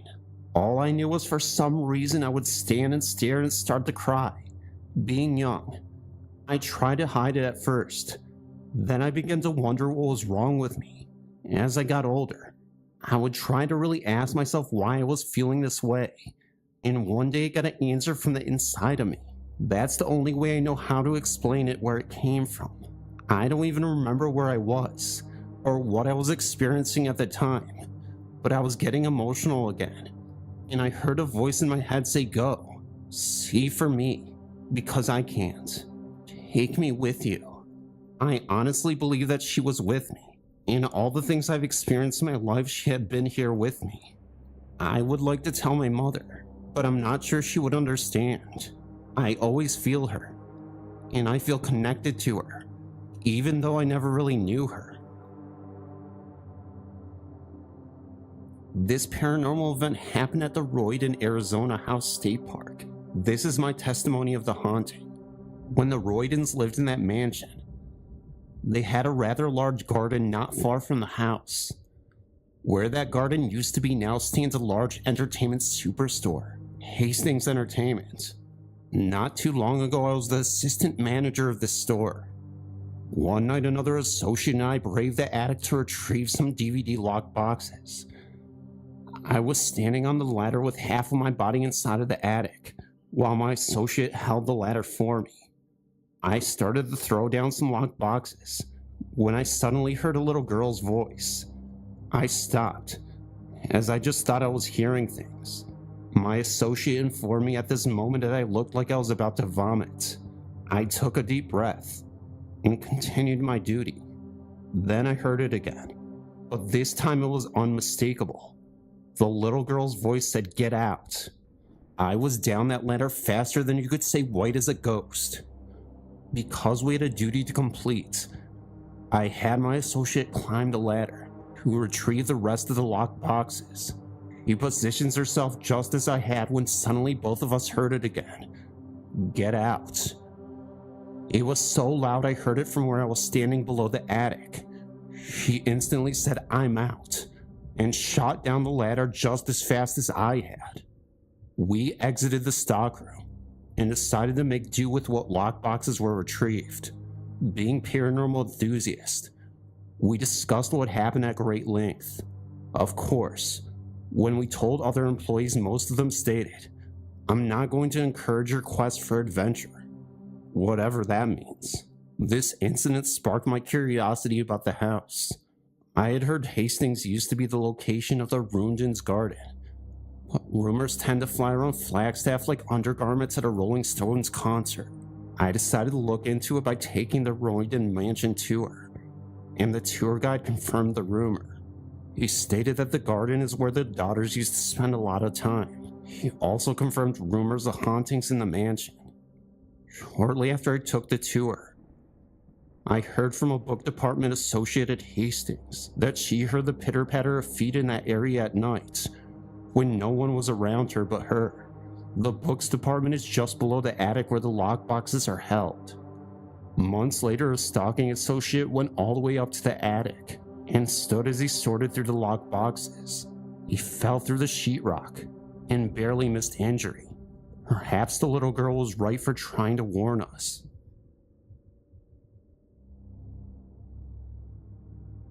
When I was about 4 or 5 years old, my sister and I were spending the night with my grandmother who had just lost her husband 3 days earlier. My sister and I slept in the same room with our grandmother. In the middle of the night, a sound woke me up. It sounded like coffee percolating, so I got up to see what it was. I walked down the hall from the bedroom to the kitchen, and there he was sitting at the table, her husband. It must have not bothered me because I sat down at the table and carried on the conversation with him. Though, to be honest, there wasn't any mouth movements from his end. He was just silent and staring at me. That's when I thought things were getting a little creepy. And then the conversation I had kind of trailed off. Now, mind you, this wasn't an elaborate conversation. This was just me saying a couple words or something. My grandmother said she woke up and heard me talking to someone, but didn't know who it could have been. Oh, I got up from the table and walked down the hallway to the bedroom door and told her that he wanted to talk to her. She said with confusion that he was dead, and I replied, no, he's not. He's in the kitchen. And I turned to walk down the hall, and he was standing at the end of it. A couple of minutes later, time went by, and he was gone just like that. I swear to this day, I can still hear that coffee pot gurgling in the middle of the night sometimes. And whenever I do, I get this weird feeling, like he's just around the corner waiting. I could hear him telepathically speak to me and say, see you later somehow. Not sure how or why, but it creeps me out. I went back to my sister, burying myself under the covers. The warmth of flimsy shield against the sudden cold that seeped into the room. But sleep couldn't come. Every creak of the floorboards, every sigh of the wind outside, it all sent fresh jolts of fear through me. The gurgling sound thankfully never returned that night, but the memory of it, and the phantom scent of coffee that lingered in the air, had me wide awake, until the first sliver of dawn peeked through the curtains. My grandma, pale and drawn, had at the kitchen table a cup of untouched coffee growing cold beside her.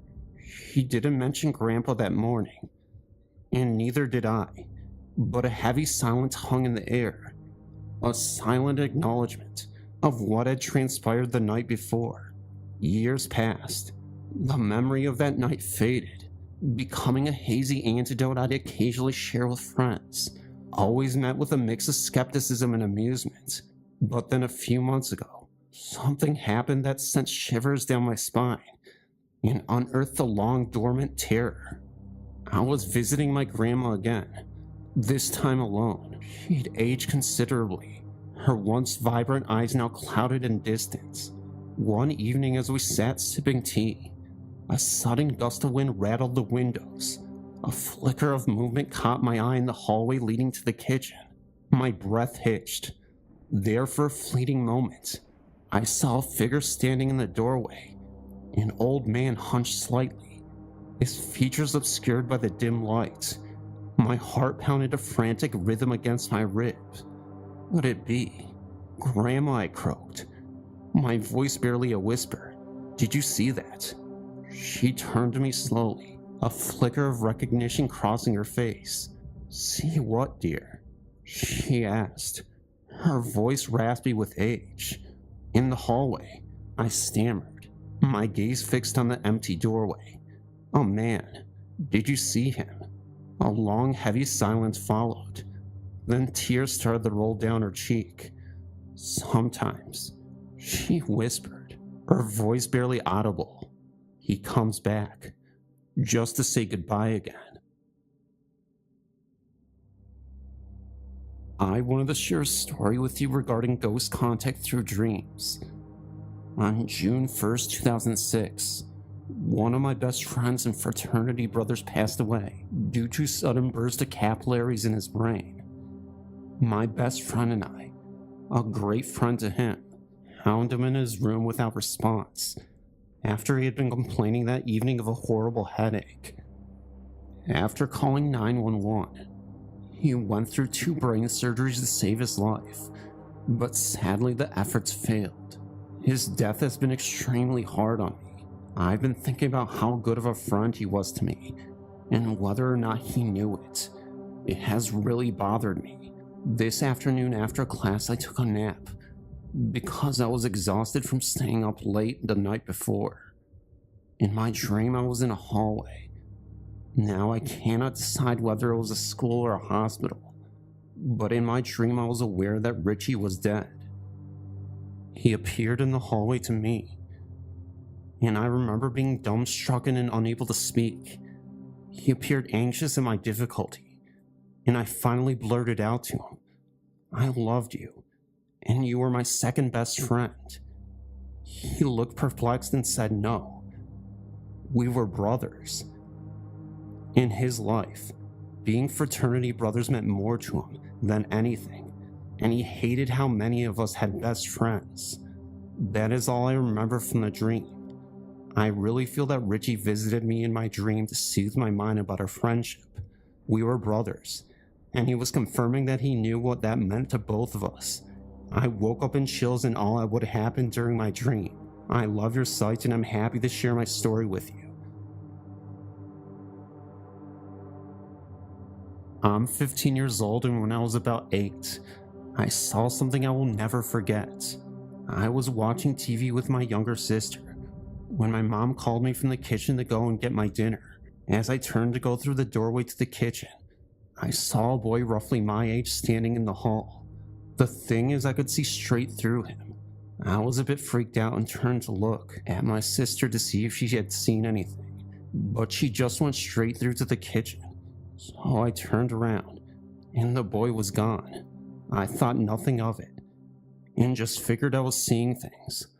Later that day, my mom asked me to go and fetch something from the upstairs bathroom. The bathroom was right next to the door to my bedroom, and as I walked by for some reason, I looked into my bedroom, and I saw the same transparent boy standing in front of my dresser. I was really scared, and refused to go upstairs for the rest of the day. I haven't seen the boy since, but sometimes I feel him about. This is not the only weird experience I've had. A few years ago, I had a friend over on Halloween, and we were talking with only a candle on, so we could see each other. In the middle of our conversation, the candle went out. I got up to turn the light on, but when I did, the candle came back on again. Later that same night, a glass jar full of glass stones threw itself at my friend's head. We were really badly shaken up and didn't sleep well that night. I really believe in ghosts. I know that they are real and walk this earth. I admit, I've never seen one face to face or anything, but I have a feeling that they are always around me. Well, my first encounter was when I went to sleep over my cousin's house. I was sleeping in the middle of both my cousins, hence I was the smallest in all. That night I woke up wanting to go to the bathroom. I was about to wake up my oldest cousin to tell her to go with me, because it was dark and didn't want to go by myself. I stopped and decided not to, thinking she was going to think I was some kind of a high Ken, or would get mad at me for waking her up in the middle of the night. Well, then I get out of bed and went into the hall. My heart was pounding because I was really afraid of the dark, and I couldn't turn on the hall light because my aunt would get mad. Hence they had trouble with the electricity bill. Well, anyway, the bathroom was all the way down the hall. Well, then I walked as fast as my little chubby legs would walk. When I got into the bathroom and turned on the light, I was so happy. I did my business. The worst part was opening the bathroom door and turning off the light, because then everything will turn pitch black all over again. Oh, I took a deep breath, turned it off, and started walking. That's when I heard the little rustling and the little footsteps. I was about to call out who is there when I saw a little person peeking around a corner of the hall. I stopped dead in my tracks. I swear I saw the little person give me an evil grin in my way. I couldn't tell, because I was already running to my cousin's room. I got into the middle and felt safe. Well, that's my story. Other than that, in my house, I always hear noises. I'm a night person. I am always in the last in my family to go to sleep. I stay up every night reading a book. Some nights while I am reading, I can assure you I'm wide awake and alert. I hear someone in the kitchen getting water from the sink, or someone shuffling my parents' papers in the dining room. I'm the only one with a view of the living room, and the kitchen and the dining room. It's really weird hearing those sounds, hence I didn't really see anyone come down the hall of my past my room. Other times I hear footsteps in the hall going back and forth, but I don't see anyone. I don't think it's anything evil. I just think they are ghosts who are wandering around my house, or the ghost of the old lady who lived here before us. Lady was found in the living room on the floor because her granddaughter treated her really badly. He didn't feed her. My husband and I have lived in the same condo for nearly 8 years now. It's become our home, and we're so happy with staying here until we're more financially stable to buy a house. I've never had any bad feelings here, but I've always felt like there was something around us. Our daughter used to talk about a lady in a blue shirt that kept trying to take her water she kept by the bed. She would also have guests for tea besides her stuffed animals and dolls. When she pointed out a picture of my Aunt Katie, we knew it was her immediately. Our daughter was only a little over 2 when Katie passed away from diabetes complications, but in that time they had together, she brought so much happiness. Oh, now I feel something in her room. I know it's Katie there watching over her. Other family members have had visits too. The radio will come on when a Smokey Robinson song is playing, or we'll turn to our favorite station. We have other visitors too, mostly family, I believe. My husband was laying in bed the other day, after kicking the cats out of bed and reading a bit. He works nights. Just as he was about to close his eyes, someone rattled the hangers in the closet. He looked up and saw them moving. There were no windows open. The cats were out, and nothing had fallen. He believes it was his mother sending him a message to chill out, as he had been stressing all week about a job interview, to the point it was affecting our daily lives. He was the first person to pop into his head when it happened. We also have someone being mischievous here. I cleaned out my purse the other night, trying to find my wallet. I completely emptied the purse and it wasn't there. This morning, it was right in the top. My sewing things got moved. Keys that were hung up the night before across the room in the morning. Little things like that. I've also heard them too. A couple of times I'll be reading or something, and I'll hear a faint voice. Once it simply said hi. Another time it sounded like a couple was whispering. None of it has been frightening. Most of it has been comforting, in fact. I'm not sure who else is here, besides our family, or who likes to play jokes, but they are welcome. They've never scared us, and when my daughter was little and was becoming frightened, I asked them to stop and they did. I guess we're pretty lucky to have respectful ghosts. They feel like part of the family after all this time. I'd better mention Otis or I'll pay for it later. Otis was our cat we had when we moved in here. She had an attitude to say the least, and her favorite game was terrifying anyone that came to visit by trapping them in the kitchen and growling at them. But she was always loving to us, and very protective. Sadly, she became ill, and we had to put her to sleep about 3 years ago. But she still comes around, even more now than another cat we rescued, who is the spitting image of her, but a lot more friendly. I've seen both our cats jump on the bed, only to get scared and jump off again like she was there to let them know it was still her spot. I felt her climb up on the bed when I'm reading, and when I look to see which cat it is, there's nothing there but an impression. I've even heard her purr when no other cats are around. Oh, she's still there, and still taking her claim on her favorite spots, and letting the other cats know who's boss from the other side. I grew up in a duplex home on Bolster Avenue in Lemoyne, Pennsylvania. We lived there from the time I was 5 years old until I was 15 years old. There was a steep, narrow staircase in the home. Every time you would walk down the stairs, it felt like someone was right behind you. I never turned around because I was too scared. As a child, I would always run down the stairs because the feeling was so intense. My brother did the same thing. My parents would always scold us for running down the stairs because they were so steep, they were afraid we would fall. There were times at night that we would hear sounds in the attic. It sounded like crumbling paper. There was also one bedroom that was extremely cold. It was my room first. I hated sleeping there. It always felt cold, and on many occasions the door would slam shut, or items would fall or appear in different places. The door was cracked, so it was so difficult to close by hand. It needed to be forcefully pushed shut in order to close completely. When it slammed shut on its own, it always closed completely. I disliked the room so much I traded rooms with my younger brother. He felt uncomfortable in the room too. So much so that my parents ended up using that room.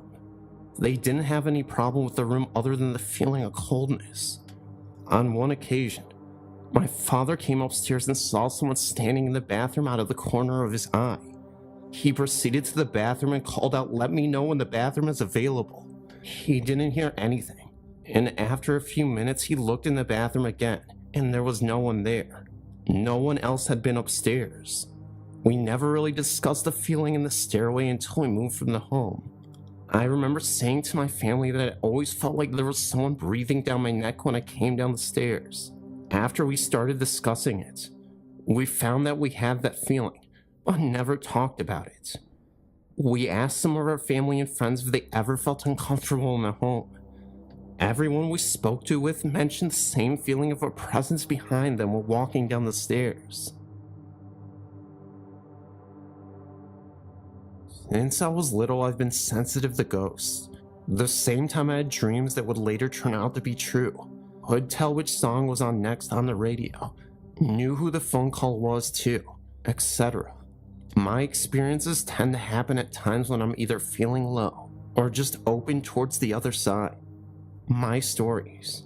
As a little girl, I didn't like being on my room after it got darker when it was summertime. I remember feeling being watched and something wasn't right. At the same time, I was very afraid for the door leading back to our house and the stables. I felt something was looking at me and wanting to hurt me. This was from when I was around 6 and stopped when I was 12. Sometimes they would only show up once. Once I was in bed and was close to falling asleep. I suddenly heard a voice calling my name. I woke up completely and looked into the corner of my room, and there was an old woman there. I couldn't see her clearly because she was kind of blurry, but she had a friendly feeling about her. She then disappeared, and I never saw her again. When I was 17, my dog died, and I was absolutely devastated. A few weeks later, heard him coming up to my room from the kitchen and saw him enter my room. He then jumped up on my bed, walked around 3 times before sighing, and got down. I could feel him on my bed and against my leg. When I tried to touch him, that's when he disappeared.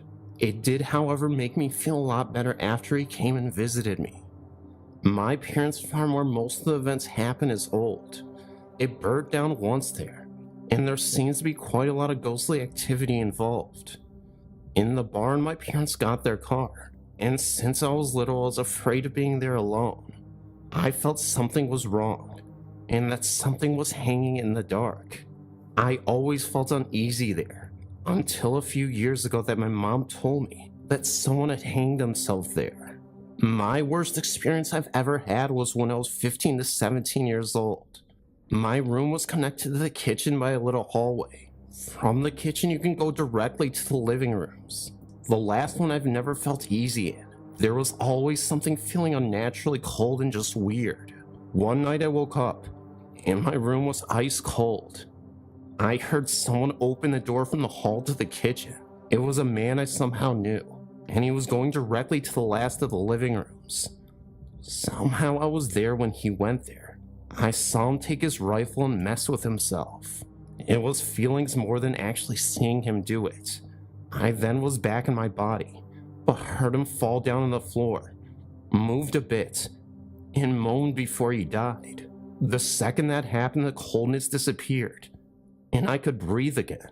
I told my friend at the time about it, but I was too afraid to ask my parents. One day, sort of jokingly asked if anyone had hurt themselves in that room. My dad turned around and looked at me with a strange look. Yes, your godmother's father hurt himself there. They hadn't told me because my godmother didn't like me to know. I found his grave, and it happened the exact day he hurt himself. I've had nice experiences though. A friend of my parents and their friends hurt herself. My friend was really devastated about it and couldn't get over it. One day we were in the kitchen. I saw a sort of fog that turned into a ghostly hand. It stroked her head as it soothed her. After it disappeared, my friend looked at me and said she was here. My friend then told me that she felt peace, and that the friend had told her that she was happy now. To both of us, that meant a lot. The latest year the happenings happens without any real pattern. Last year when I was at my parents' and sleeping in my old rooms, I didn't get any sleep for at least 4 days I was there. There was a presence in the room, and it was not a pleasant one. It just radiated hatred, and it was pointed at me for some reason. The next time I got home, it wasn't in there, but then I had to sleep in my mom's bedroom. I was woken up by someone slamming their hands into the bed very hard. I looked at the end of the bed, and I saw a shadow standing there, but then disappeared. Since then I haven't felt it. For some reason I knew it was male, but I don't know why it felt so badly about me. When I'm home at my parents' now, there's a young girl there. Something I can't feel what is in a man. None of these are evil, but just looking out for me. I've seen the girl from the corner of my eyes, and seen her reflected in the mirror. I think they are protecting me, and just looking out for me. Sometimes I can enter a house and know that there's more than just what the eyes can see. I felt the presence of family or just passerbyers. I think that my parents' house and me makes an energy field where they can enter, and some stay, and some do not. I got one in my room where I live now. Just a little prankster, really. Turns on my computer, opens all the cupboards. I did have an old man who loved to watch me shower. I told him that it was rude, and that I didn't like it. But since then, he hadn't been there. At the same time, there's a girl running every night on the upper floor. My brother is sensitive too, but apparently never experienced the same as I have at my parents' house. Seems I'm the only one that they get attracted to. Also felt being pushed, but that happened in my parents' house too. I don't mind having this ability, but I have to learn to control it. because sometimes it can get too much. My building was built in the early 1800s. We have had experiences within this build that are questionable. We call our presence Felix. When I first purchased the building in 1985, we used to hear a rocking chair located on the second and the top floor of the building. When I asked the previous owner and showed her the location of where we were hearing this chair rock, she stated that this was her father, and he had his rocking chair. The upstairs was completely emptied at the time. The upstairs had the latch doors, yet I would find doors open even after I knew I had shut them. Lights go on for no apparent reason. The same with blow dryers. The lower first door is a barber shop. Turns out so was Felix. We have found things moved. There are so many different things I thought I'd bring it to your attention. My building is in West Warwick. Others would swear to the things I would tell you. It's okay. Felix has been here far longer than we have, and we have no problem with having Felix around.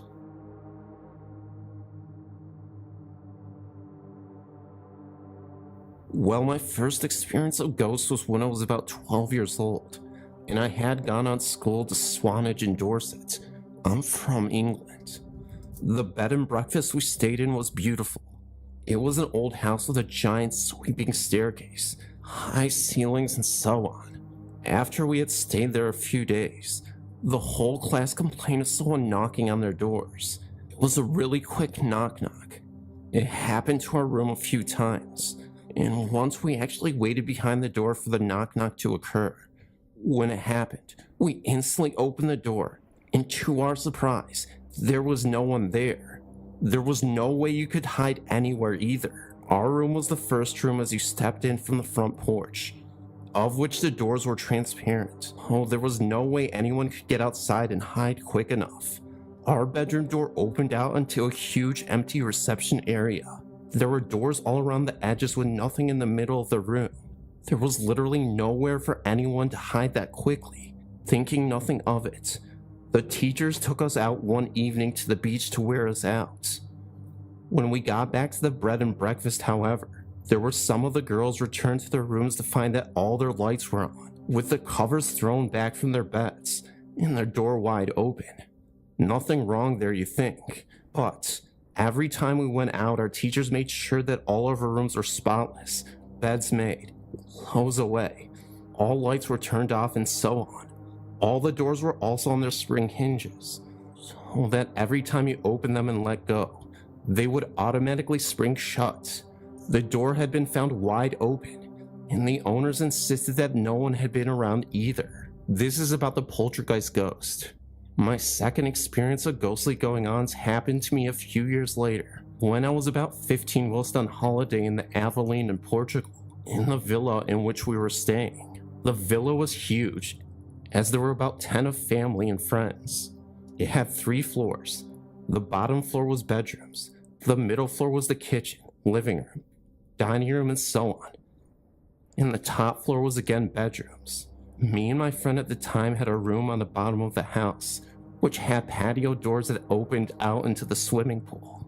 Lying in bed at night and on more than one occasion, we could hear the water breaking as though someone was swimming in the pool. Rushing to the window, we would always discover nobody there. We would also hear the back gate squeak open and shut at night, and again, nobody was there. The bedside lamp would also spontaneously switch itself on, but being young and naive, we would obediently turn it off and think nothing of it.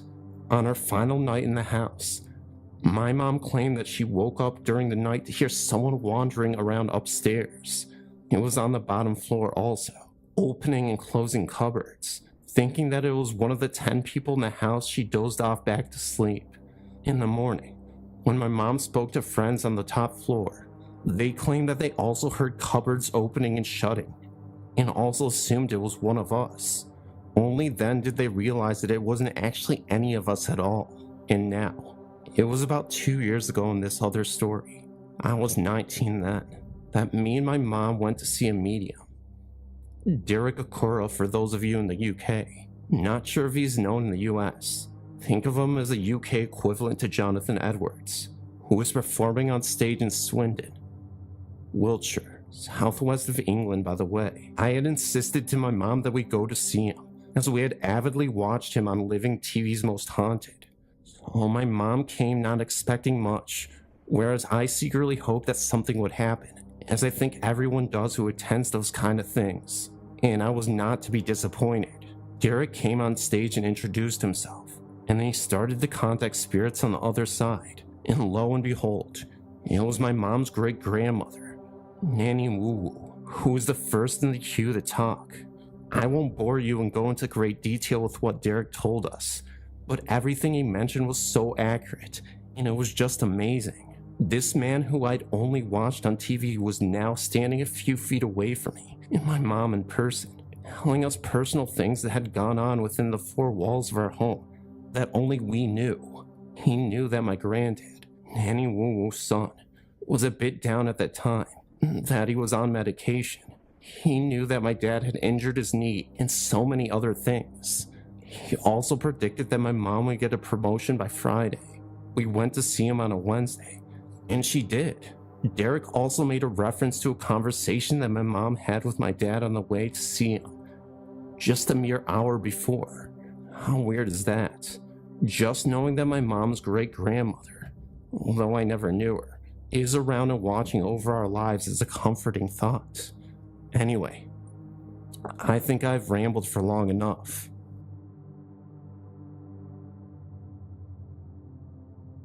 I have a comment about the Guthrie Center in Iowa's Devil Chair. After one of my friends read your site, I was talking on the phone with him, and he told me about the chair and what happened to that one man. I'm not a big believer in ghosts per se, but I do believe in supernatural and spirits. When I first heard it, I laughed and told him that we were going there the next night. We ended up heading on over there. Him, my friend, and I at about 8:45 p.m. in the winter. It was pitch dark already. He was told where it was. You have to turn left on the second dirt road, and it's on the right towards the top of the hill. So then we went over there and I saw it. Momentarily I started getting chills, not just because of the story, but because of what it looked like, all in the cemetery. It's in the shape of logs with a drape or something over the top of it. Looked like Jesus' robe draped over the broken down cross.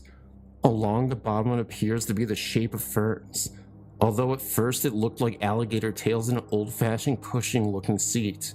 The second we got out of the car, the wind seemed to have picked up, because my hair was whipping around. Just being around it was creepy, but soon enough, none of us would sit in it. So we got back in my car and drove around to the front to study it.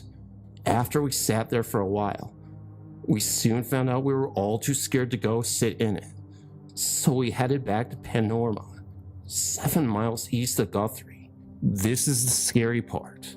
That night my friend stayed at my house.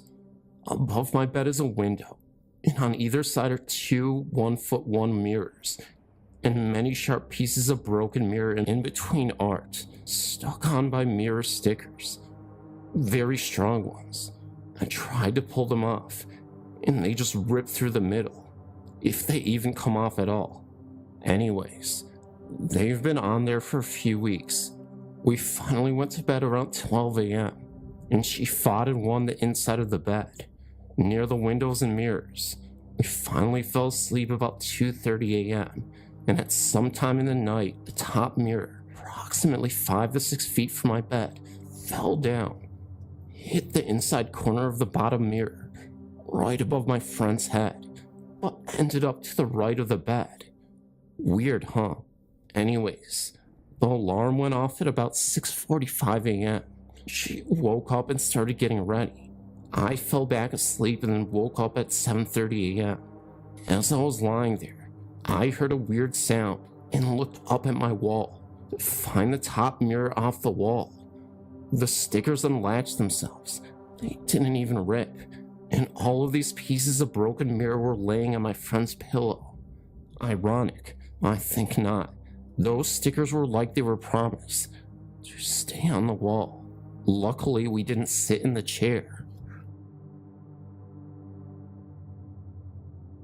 When we first saw the house, I loved it, but I was pregnant with our third child, and there was only 2 large bedrooms and 1 small bedroom.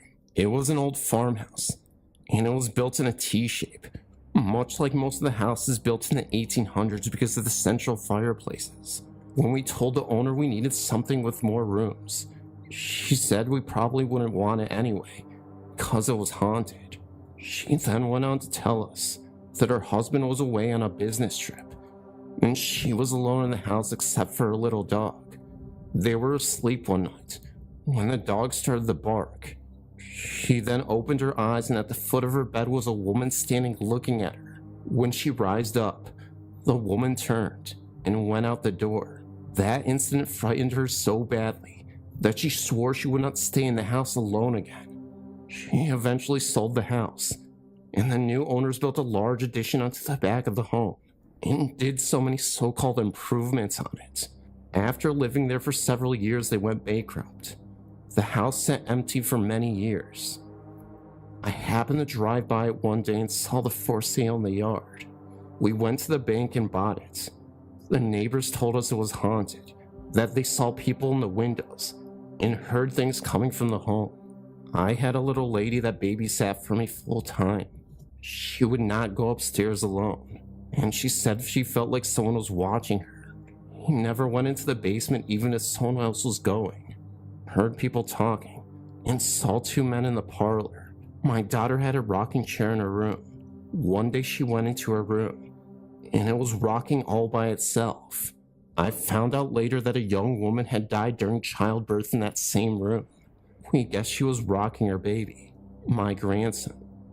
At age 4 was sleeping in the small bedroom, and told us that there was a lady in a long dress in the room during the night. No one gets too upset from these sightings. We figure that they were here before we were, and they feel comfortable with us too. They have apparently accepted us as well. I've been reading all the stories trying to find something similar to what happened when I was about 9 to 10 years old. I'm not sure what it was that I saw, but I haven't been able to explain it. Let me start by saying that when I was a kid, I slept with an old baby blanket that I had forever. One night I went to sleep with a small blanket spread out over the comforter as well. I remember waking up in the middle of the night when everyone else was asleep. My bedroom door was closed, and the foot of my bed was about 3 or 4 feet away from the door. I laid awake, then staring at the door, when 2 flat spots of light started swirling on the door. It sort of looked like when the cable goes out on the TV, that snowy effect. Anyway, it sort of looked like that, but not as bright as an actual TV, and the light was just spinning. Then it was swirling around in a circle. I thought at first I was seeing things, and tried to tell myself that it was car lights or something, but it didn't look like that, and there was no sound of passing cars outside. Everything was quiet outside. Then suddenly, the 2 flat swirling circles seemed to pop off the door and become like little men and creatures standing near the end of the bed. I don't remember too well what they looked like anymore, but I remember them being about 2 feet tall, no necks, fat little bodies. They seemed to have faces, but I couldn't tell you what they looked like, just sort of a suggestion of facial features. And they were made out of this weird light. I sat up in bed frightened out of my mind and clutched the blankets up to my chin. They walked towards the bed and started climbing up the bed by holding onto the blankets. I could feel them tugging the blankets. When they got to the top, they began pulling on my favorite blanket. At first I tried to pull it back away from them, but they kept pulling, and I seemed to go weak and just let it go. They climbed down the end of the bed and back up onto the floor, this time with my blanket that they spread out behind them flat on the door. It made me think of them having a picnic on it. All the while I remember they made small sounds like they were talking to each other, but very faintly. I couldn't make out any words. They became flat swirling circles of light again, and then seemed to vanish through the door. I pulled out the comforter over my head and just cowered there, then shaking until I guess I just eventually went back to sleep. The next morning I had breakfast and was going to head out the door when I suddenly remembered what happened and thought, wow, what a weird dream. I went upstairs to look for my blankets. I looked everywhere in my room but couldn't find it. I even checked between the sheets and under the mattress, but it wasn't there. I asked my brothers if they'd taken it as a joke, and they looked at me like I was crazy and said, why the heck would we take your stupid blankets? I asked my mom if she took it to the wash or something. Then she said no. I checked all over the house and couldn't find it anywhere. The last place I looked was the basement, which I'd always found creepy, and whenever mom asked me to go get her anything down there, I beat it up the stairs as quick as I could. I found the blankets hanging in the middle ceiling of the basement. It was not hanging there with any kind of fastener. One edge was just stuck flat on the side of the beams, the floor joist from the room above, with the rest of it dangling down. It looked like they put it there in plain sight to be sure I'd see it. I'd grab one corner, pull it down, and ran up the stairs. That was the only time I've personally experienced anything strange like that. I've heard many stories of unexplainable things from different people that I know. I remember once my roommate and her boyfriend were in our basement apartment, and both of them heard what sounded like someone heavy in boots coming down the stairs, and knock on the door sharply 3 times. They thought it was the landlord, because he lived upstairs, and had the only other key to the outside door at the top of the stairs that was locked. They said just a minute, but got no answer, and when they opened the apartment door, no one was there. I don't normally tell these stories to anyone because they sound outlandish, but I'm a professional as an MBA in English, and I've had some of the strangest things happen to me. The most memorable one was in the fall of 1990. I was a senior in high school, and my boyfriend and I were out with our best friend. Being a stupid teenager, I was riding on my boyfriend's lap in the front seat because we were just going to the park, which was only about 3 miles from where we were, and we lived in the middle of no man's land. There was a forest of trees in the middle of the fork. We were talking and carrying on, and my friend, Mike, took the left fork instead of the right fork. I looked up, fussing at him for taking the wrong road, when we saw this guy in a gray sweatshirt and blue sweatpants walk out of the trees right in front of the car. Of course, I thought we were going to wreck, so I braced my arm on the dashboard and ducked my head, preparing to be thrown through the windshield. I was screaming, but I felt no impact. When I looked up, we were on the right road going towards the park, and there was no one in front of the car. Of course, we stopped the car and mulled around for a few minutes, trying to see if maybe someone had wrecked in the trees, but there was no sign of anything. I do know that about 4 years before that, my brother had a good friend who died at the intersection while running from the cops after domestic dispute.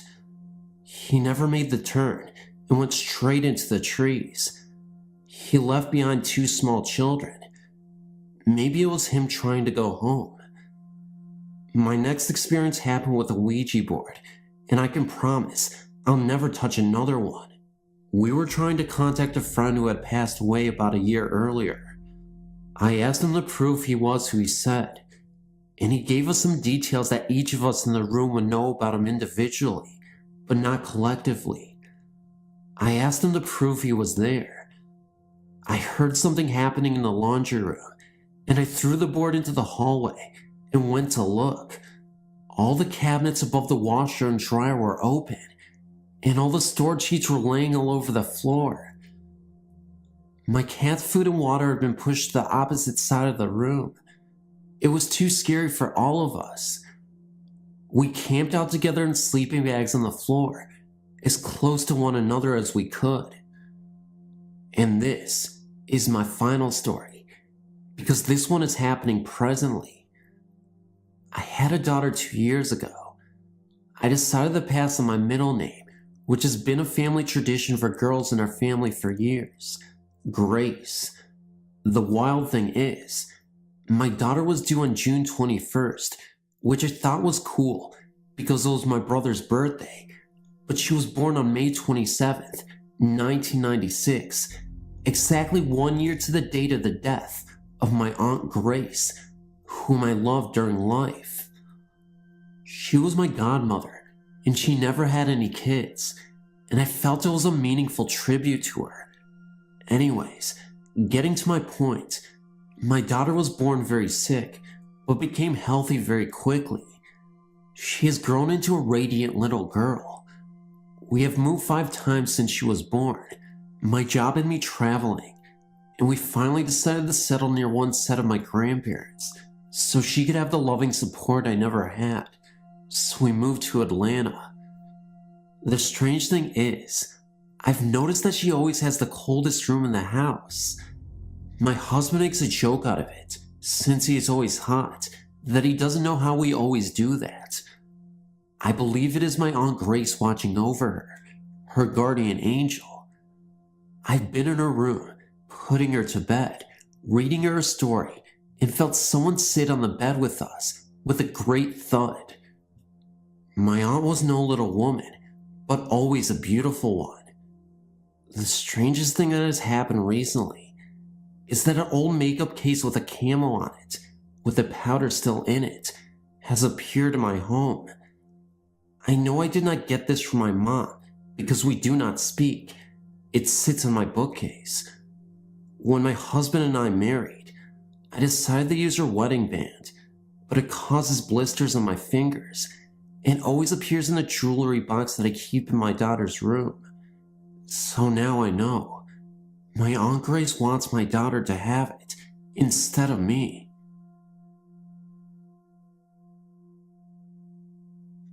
I've always wondered what was going on in the house I grew up in. It was only 20 years old when we bought it. We knew the builders. It had only one owner since then, an old woman who kept cats. My mother bought the house when I was 4, and from day one, I was terrified to be in there. It just felt wrong. It was a small house, only 2 bedrooms, all on one level, with the exception of an attic and a basement. There were definitely sections of the house that felt safe, and sections that did not. The back bedroom closet, the bathroom, and the short steps and hallway leading to the back door and basement were not. The first bedroom, living room, and ironically enough, the kitchen, so as long as you put your eye on that back hall, were safe. The things that occurred in the house were experienced by the entire family, though my mother and older sister always had a reasonable explanation for them. Heavy breathing could often be heard. Mom's explanation, the swing set up the road creaking, footsteps across the ceiling, the neighbors. Now, our house sat alone and shared no walls, so how would we hear the neighbors going up their stairs inside their house? Items that were set down would suddenly vanish, only to reappear after much frantic hunting.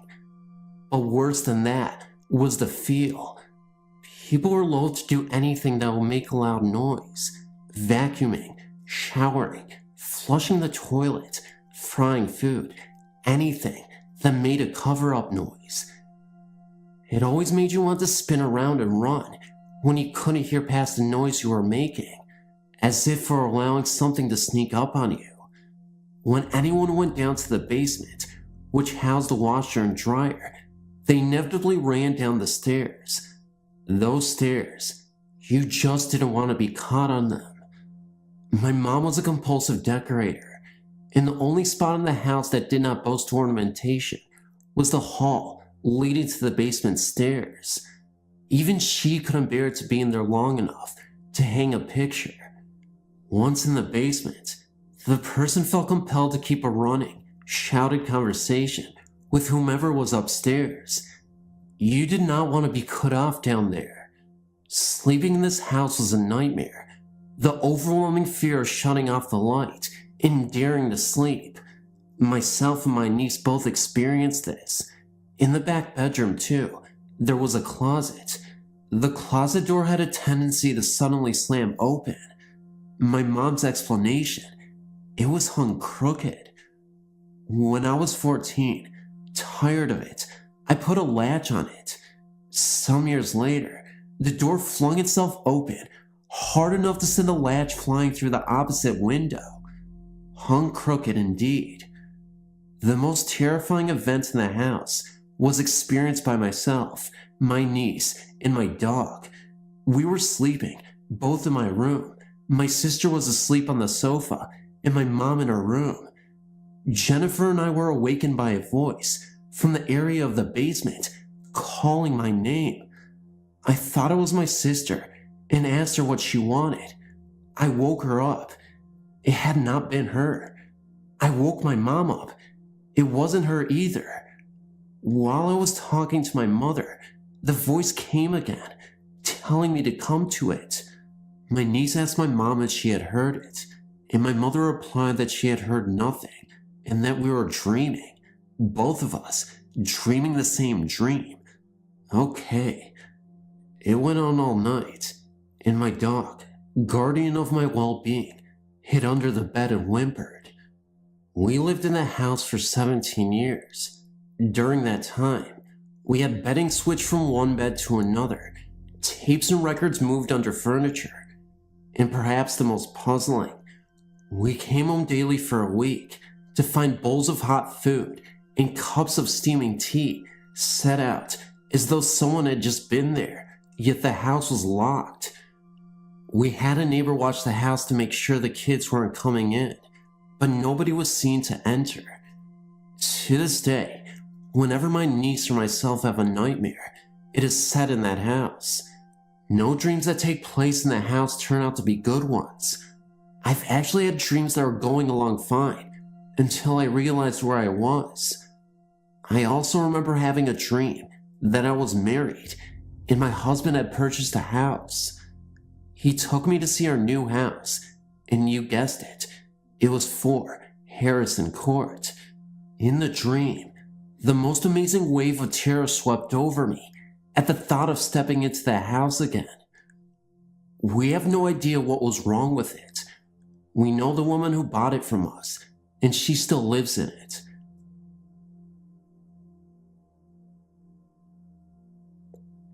My children and I had a very bad experience with a demon in a house that we lived in. My son became very scared one night as he viewed the ghost of a man with a sword sticking out of its side. This ghost was standing in the doorway of my son's bedroom very late one night. He said that this thing was just giving him the feeling of such terrible hatred and dread. It made my son feel like it was going to kill us. My son started sleeping in my daughter's bedroom, and that thing started going from room to room, looking for my son, and so it started coming into our room and scaring the daylights out of me. I had felt the hatred and anger. I know that it would have killed us if we had not gotten our pastor out there. When our pastor pulled into our drive, he said he felt the anger and hatred just emanating from the house to the outside. He knew what we were up against, and we immediately started saying prayers and his army of saints to fight for us. Ultimately, it worked, so while we were living there, we had no more problems. But whenever we drive by, we cannot even look at the house.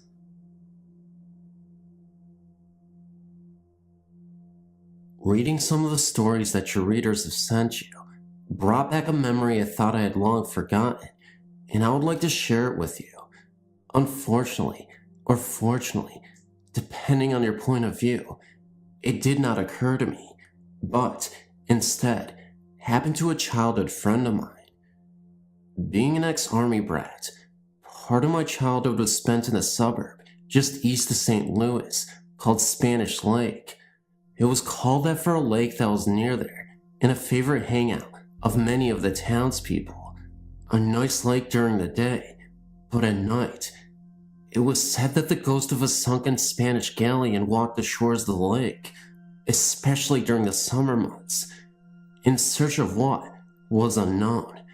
At one time, I'd been told that several people had simply disappeared from there and were never heard from again. Truth or not, I will not venture a guess. The lake was also said to have a section that was bottomless, and there, supposedly, lay the Spanish galleon. Being teenagers and fearing nothing, several of us used to go there with our girlfriends or boyfriends and park. But one night, my friend told me he had learned his lesson and would never, ever go there again.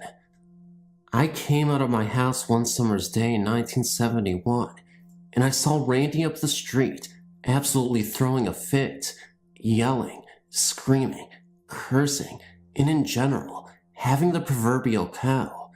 He was standing near his car, a 1966 Plymouth Roadrunner, in mint condition, or at least it almost was, now.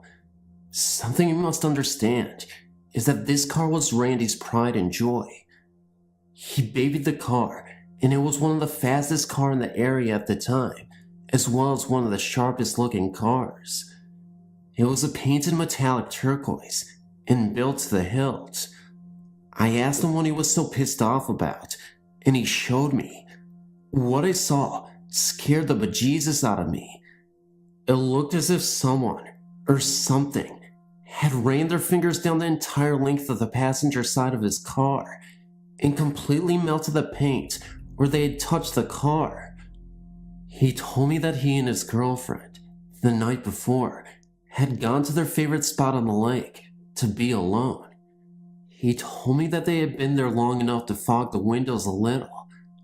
During a pause, for breath catching or something, one of them looked out the front window, seeing what appeared to be a sort of red glow emanating from the lake itself.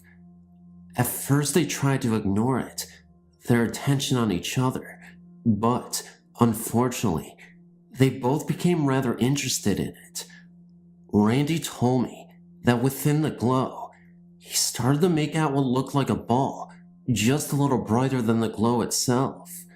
At this point, Randy told me that it appeared to start coming towards them. He told me that it looked like it was pulsing or something, almost as though it were alive. It came slowly towards them, and they got really scared. His girlfriend told him that she wanted to leave, right now. Randy told me that he tried to start the car, and absolutely nothing happened. Not one damn thing. It was almost as if all the power had been sucked from it. Meantime, the red glow continued towards them. He said his girlfriend became near hysterical, wanting to leave, but he told her that, try as he might, there was nothing he could do, and he was not about to get out of the car to find out either. All they could do was make sure the doors were locked, and the windows were up as far as they would go, and wait. He said that after a short time, the red glow completely surrounded them, and his car began a slow rocking motion at first. Then, without warning, Randy told me that the car began to rock more violently, and he said he and his girlfriend could hear a growling or something of the sort anyway. Then he told me that he could hear a scraping sound down the passenger side of his car. He said the best way he could describe the sound was like someone scraping their fingernails down a chalkboard. Randy said this went on for several more minutes. He wasn't sure for how long, and all he and his girlfriend could do was sit there and hold one another. She, of course, in tears, and Randy very nearly there himself. Suddenly, he said, the growling stopped, the scraping ceased, and the glow was gone. It simply wasn't there anymore. Shaking, he reached for the ignition switch and tried turning the key. He said the car started right away, and they got the heck out of there, not looking back once, and were grateful when they were back up on the main road and heading into town. By the time Randy had been able to calm his girlfriend down and get her home, it was very late, so he decided to just go home and try to get some sleep, but not before trying to see what kind of damage had been done. Randy told me that after he had gotten home, he went into the house, got his flashlight, and went back outside. He said that at the time, he saw absolutely nothing, and after very careful examination too. But the next morning, his brother had wakened him, wanting to know what happened to his baby. That's when he discovered what he had. He tried several times after to fix the problem, but within a few days, the fingerprints would reappear, just as if they were fresh. Shortly after that, I left Spanish Lake. I was told that Randy eventually got rid of his car, and I heard nothing more of it. But to be honest with you, I've not been too awfully curious either.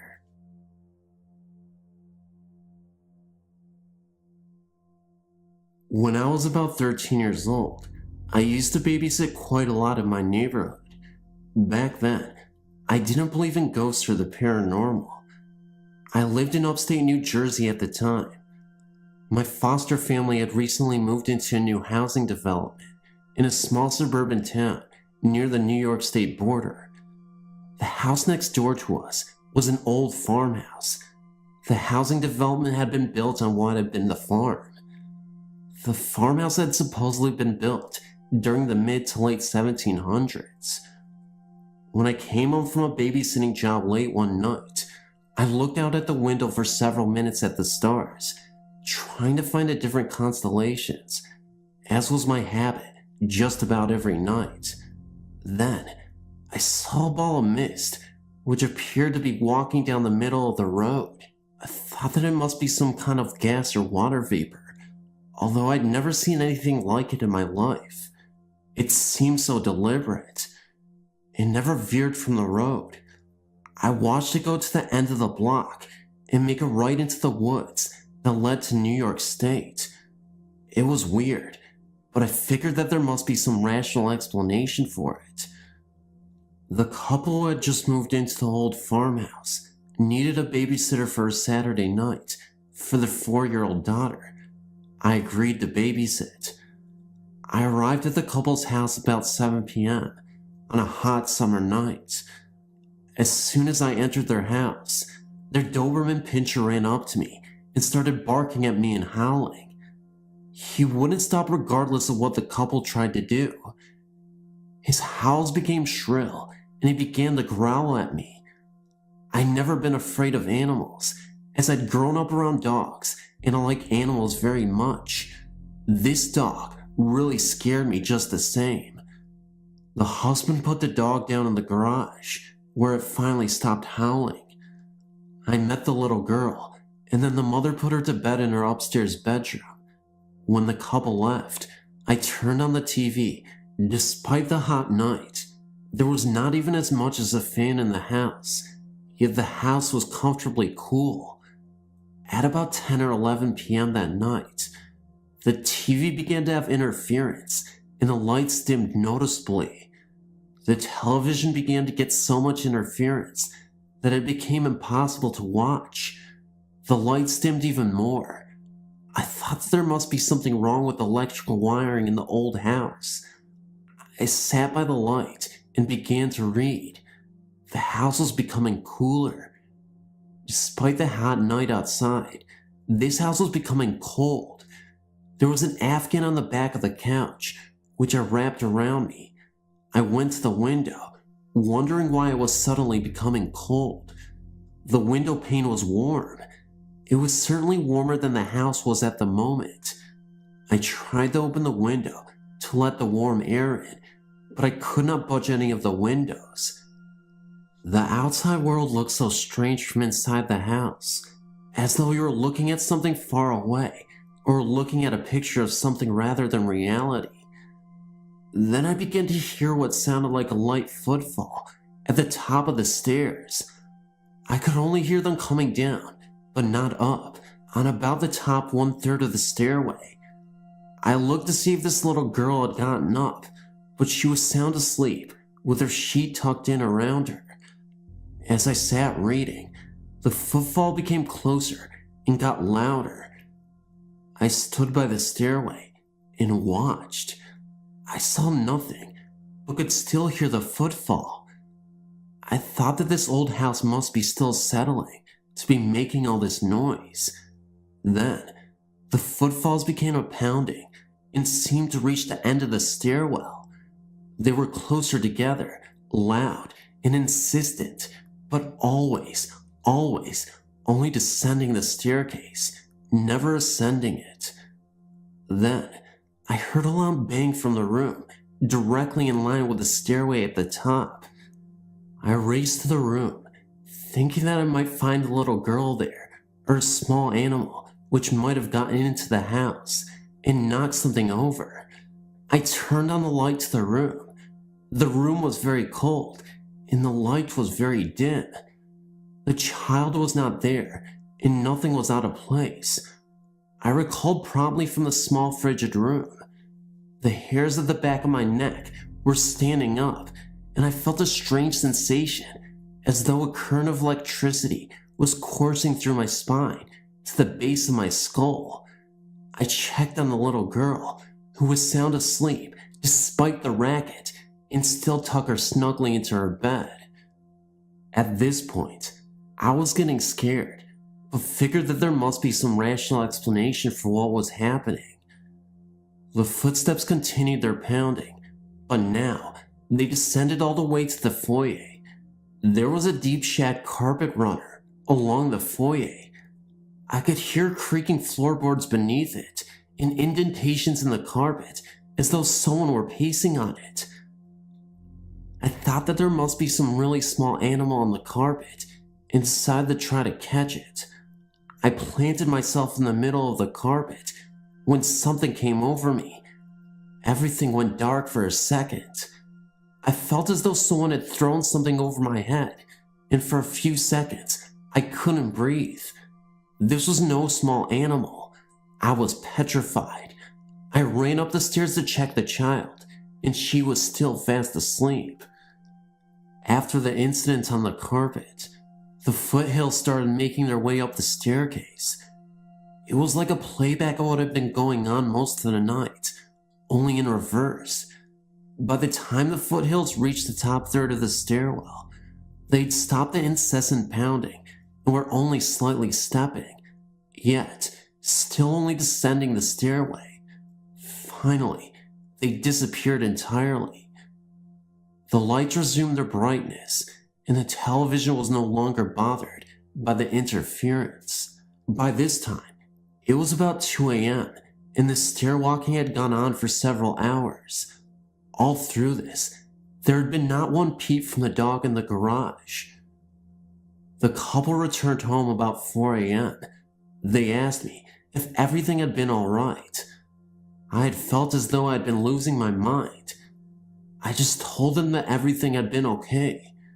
The next day, my foster sister made a point of asking me, how did the babysitting go? I told her, the house is really weird. Then she told me, I didn't want to tell you before you went babysitting because I didn't want to scare you. She proceeded to tell me that the former owners had told her that the house was haunted. They told her that all the members of the family had seen the ghost many times.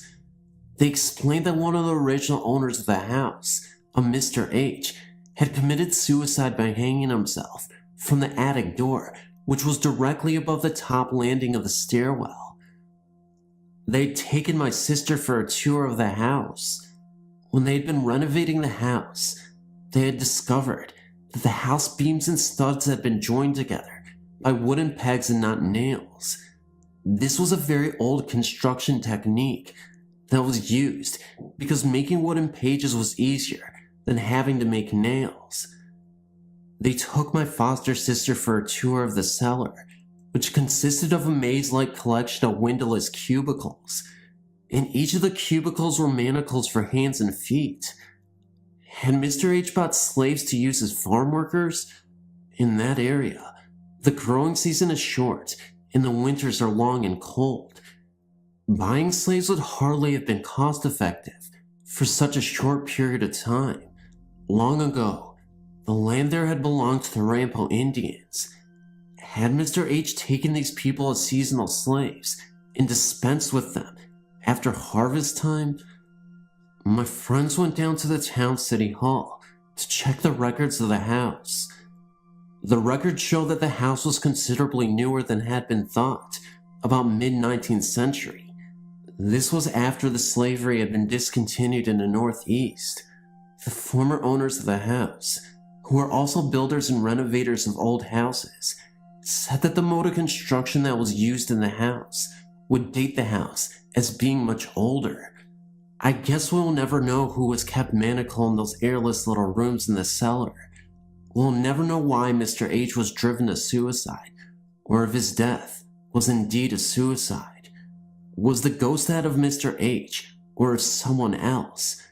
Perhaps there is more than one tormented spirit in that troubled household.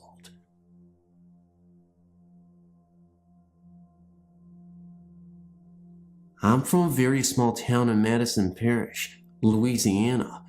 One cold February night, my 5 sisters and I were going to visit my dad's brothers, as was a habit of ours to do, a couple of times during the week. My father had a work van in which the motor was encased on the inside of the van.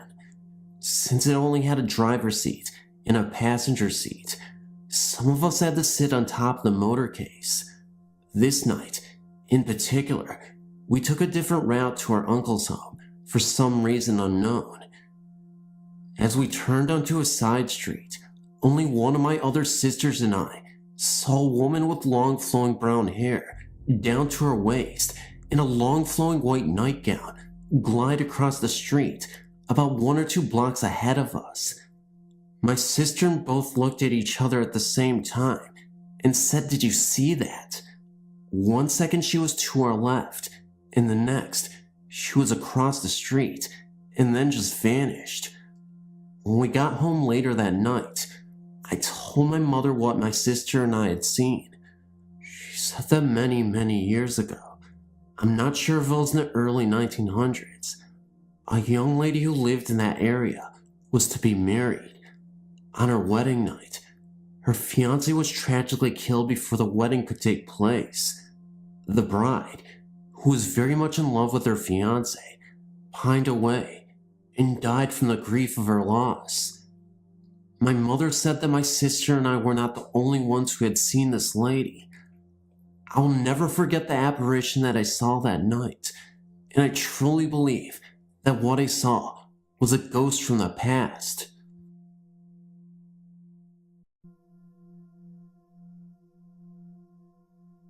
I suppose that every kid imagines a monster in the closet or under the bed at one time or another, and I had in fact began to believe my experience to be the result of a young fertile imagination. You see, my room was located in the basement of my parents' home. Located next to the basement stairs, my closet ran under the stair and had only an open doorway, no door.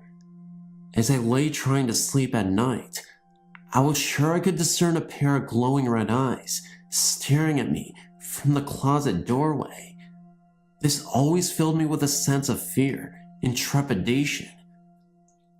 I could never quite make out the body of the apparition, more like having an idea of the shape and size, but never really seeing it.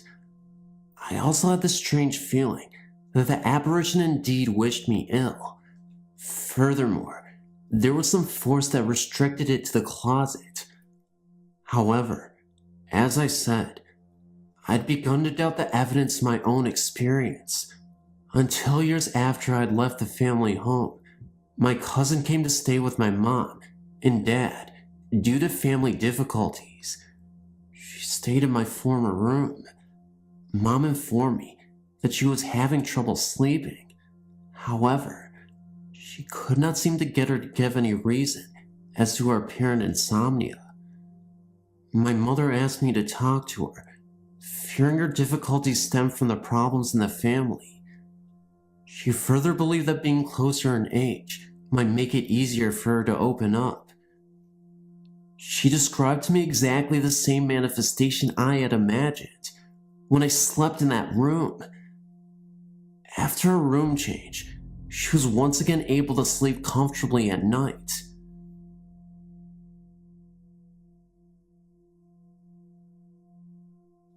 My friend Christy is engaged to this guy named Sean.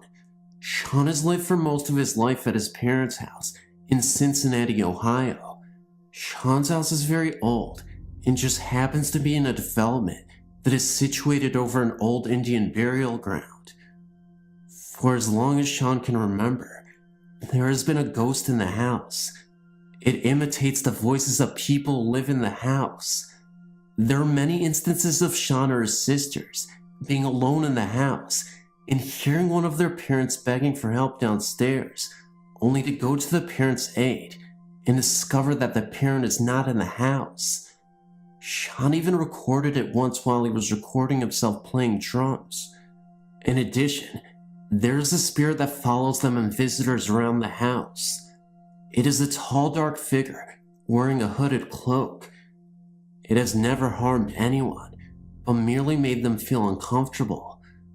About a year ago, Christy made a trip out to Cincinnati to meet Sean's parents for the first time.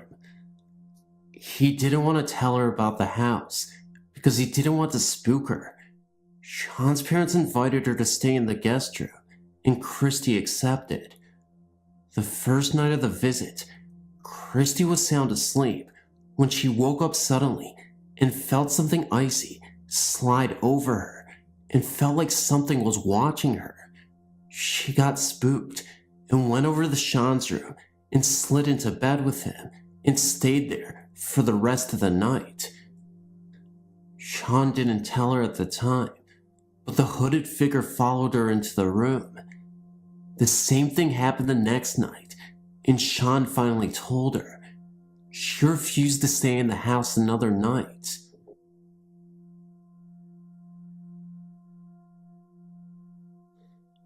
When I was about 4 or 5, maybe even younger, I remember one night I was sleeping in my room and I awoke.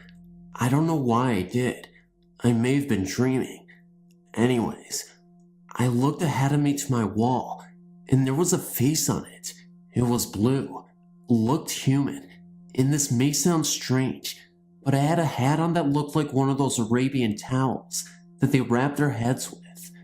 It spoke to me. I don't remember what it said, but oddly, I wasn't afraid of it. I don't remember the reaction, but I asked my mom if she remembered about when I told her there recently, and she said I used to tell her about a lady in blue visiting me quite often. I only remember telling her about my only experience once. I might have seen the face more than I remember. I don't think it was a dream, because I don't think I would remember a dream I had when I was 5 or younger. I'm 15 now, so it was at least 10 or more years ago. That's my experience. If anyone has had an experience similar to mine, please write me about it.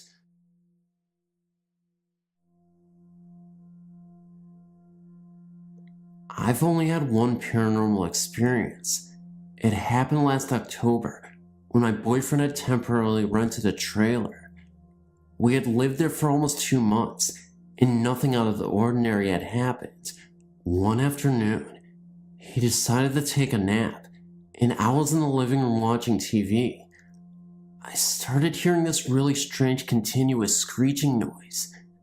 It sounded like it was coming from inside the wall beside his bedroom door. When I walked over there, it stopped. I sat back down and started watching TV again, and it started back again. This time, I walked into the kitchen. The bedroom was right beside the kitchen, and I started opening the bottom cabinets, and once again, the screeching stopped. I never said anything about it to my boyfriend because I didn't think about it at the time.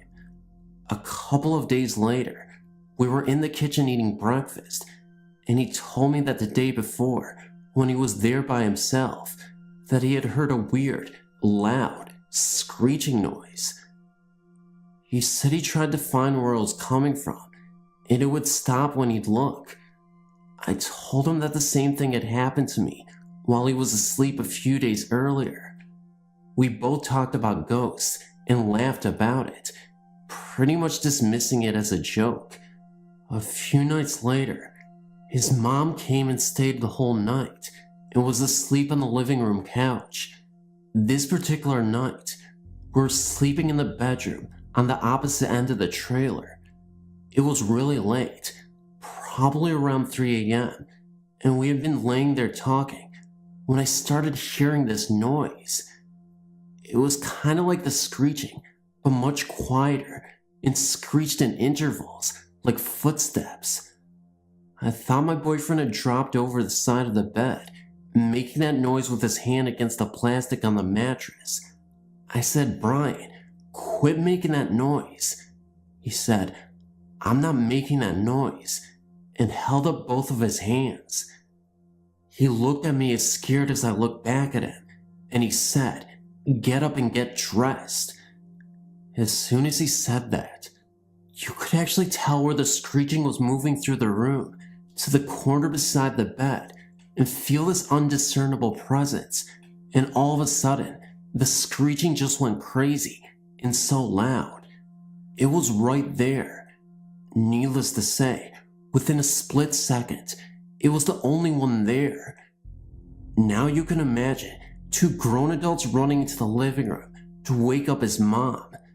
She said she hadn't heard anything, but that we had scared her to death, running through the living room at 3 a.m. in the morning like we were on fire. We sat up in the living room for the rest of the night and moved back to my mom's house within the week. So far, that's the only experience that I've had. For a while now, my sister has lived in a house a few blocks away from my parents' house. I live with my parents. I would go over there to babysit my nephew when my sister had plans. Some nights I would sleep over there. Her house always had a creepy feeling to it, a thick feeling to the air. My sister had just had knee surgery and wasn't able to take care of her son, so I was spending the weekend over there. The first couple of nights were fine. I didn't mind at all. But the last night I stayed there, I was in the living room watching TV when I caught something out of the corner of my eye. It looked like a shadow. Before I say any more, I better tell you the layout of my sister's house. When you walk in, you go to the left and down a hallway. The open doorway to the left leads to the kitchen. The kitchen has another entry as well. The first door on the left is my sister's bedroom. The only door on the right is the bathroom, and the door at the other end of the hallway belongs to my eldest sister, when she's there, that is. On the other side of the kitchen is a set of French glass doors and let out into a game room, an add-on to the house. The doors are always kept closed and locked at night. The only people in the house that night were myself, my sister, the one on the mend, and her son. So anyway, I saw a shadow. At first I thought maybe it was my sister getting up to ask me to get her something, but the shadow simply vanished before I could get a closer look at it. I shrugged it off as me being tired. I lay down to go to sleep. I woke up a couple minutes later. It was around 5 in the morning. I didn't know what had woken me. I was sweating badly, and I felt like someone was sitting on my chest. I was propped up enough to see the French doors, which were across the room from the sofa. What I saw that night is engraved into my brain. There was an old woman outside the doors. She had her hands pressed against two of the glass panels, and her face against another. Her mouth was open in a scream. I was scared beyond belief because I couldn't move, I couldn't speak, I couldn't do nothing but lay there. And then the door began rattling. The woman was shaking it. A shadow came out of the kitchen, and the woman vanished. The shadow vanished after that, and I could breathe again. I don't know what the shadow was, but it did make the woman go away. I like to think it was my guardian angel. Who knows? That's my story. Anyway, and yeah, it is true.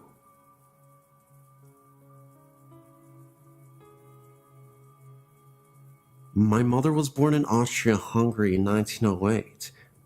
When her parents immigrated to the US, they left their 3 children behind in the care of their grandparents. It was 5 years until her parents were able to return and bring the children to the US. In that 5 years, my mother became very close to her grandfather and went everywhere with him. She arrived in the US as a 13-year-old, grew up, and married my father. They were a young farm couple living in rural Ohio. One night, my mother awoke to see her grandfather standing at the foot of her bed. He was smiling at her, but did not speak. She relayed that she pulled the covers over her head and then looked again, and he was still there. She then tried to wake my father, but when he awoke, her grandfather disappeared. She had the overwhelming feeling that her grandfather had died. This happened in the mid-1920s, and at that time, international long distance was only a thing for wealthy folks. Her only contact with her grandparents was via mail, which would take a couple of weeks to arrive. Sure enough, 2 weeks later, she received a letter from her grandmother verifying that her grandfather had passed away on the same day and approximately the same time that he appeared in her bedroom. My father attested to the entire happening. This was always our family ghost story that no one ever had a reason to doubt.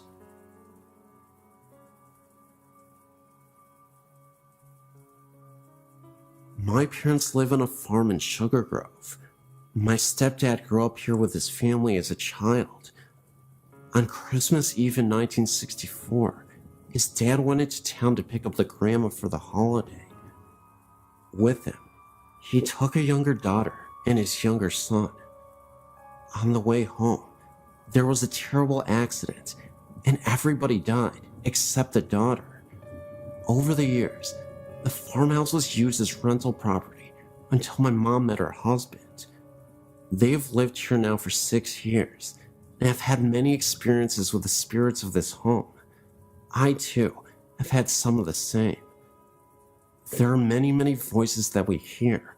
Marbles rolling down the hallway upstairs, foot noises walking up and down the stairway, clouds of light and dark smoke throughout the entire house, doors open and close. Things come up missing, then are returned within days. If you are alone in the house and stand by the sink, you will soon hear a voice that asks you to go away. It will repeat until you walk away from the sink. Standing outside, if you look up into the window upstairs, sometimes you will see a vision of a woman standing in the window. This is believed to be Grandma.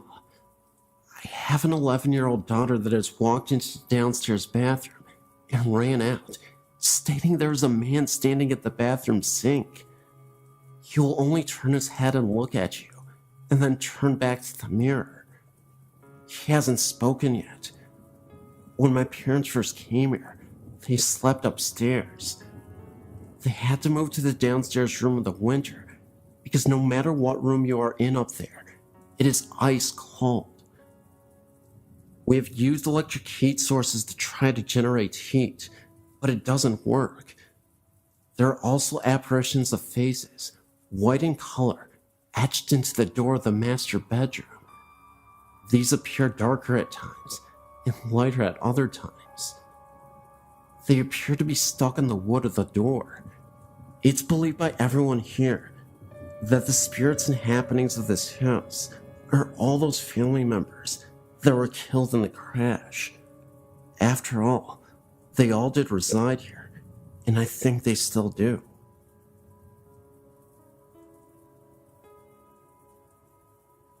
My mother passed away a little over 4 years ago.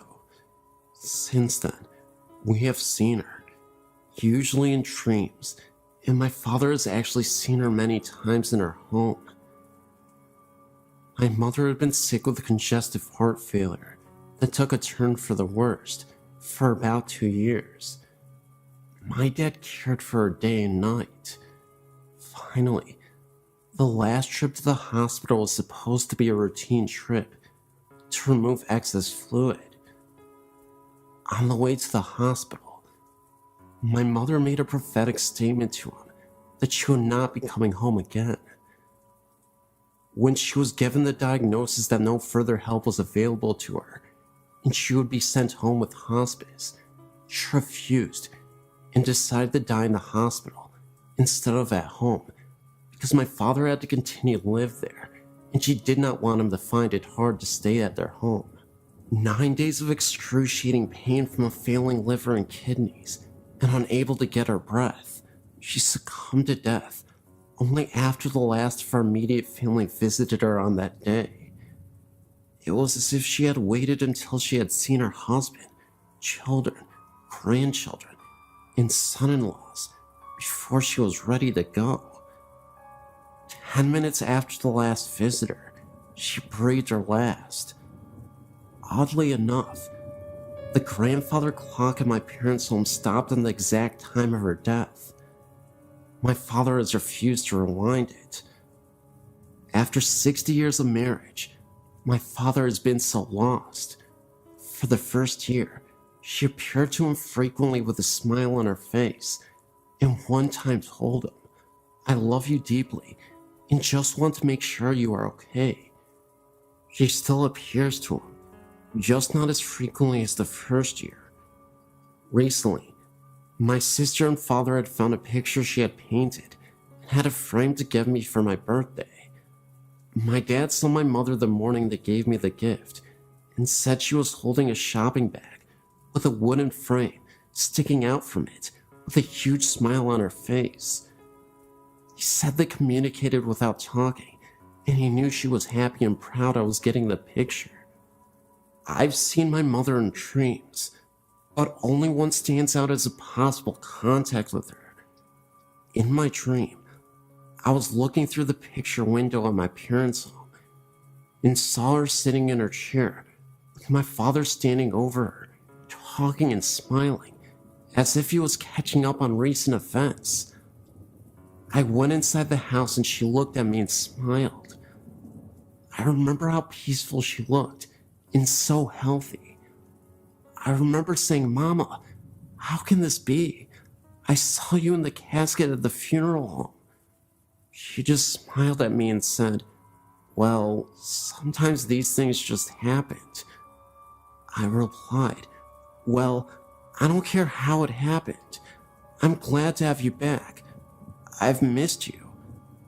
With that, I woke up. One other time, after an extremely frustrating day, I was walking in a corridor and thought I'd heard her call my name. She said, "Susie." I actually said out loud, "Mama?"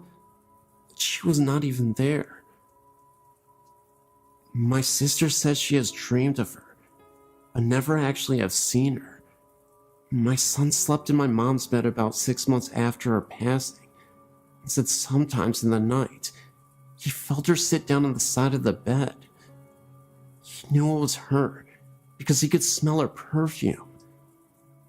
My nephew recalled a dream he had the first Thanksgiving holiday after her passing. He said that in his dream, he walked out of his upstairs bedroom and she was in the hallway. He said, "Let's go get some turkey, Granny." He said she replied, "Now, Mark, you know I can't go downstairs with you this year, but you know I'm here." My family feels that she is around us all the time. I know she is with my father the most because he is terminally ill and misses her so terribly. I feel comforted knowing she is waiting for his time to cross over.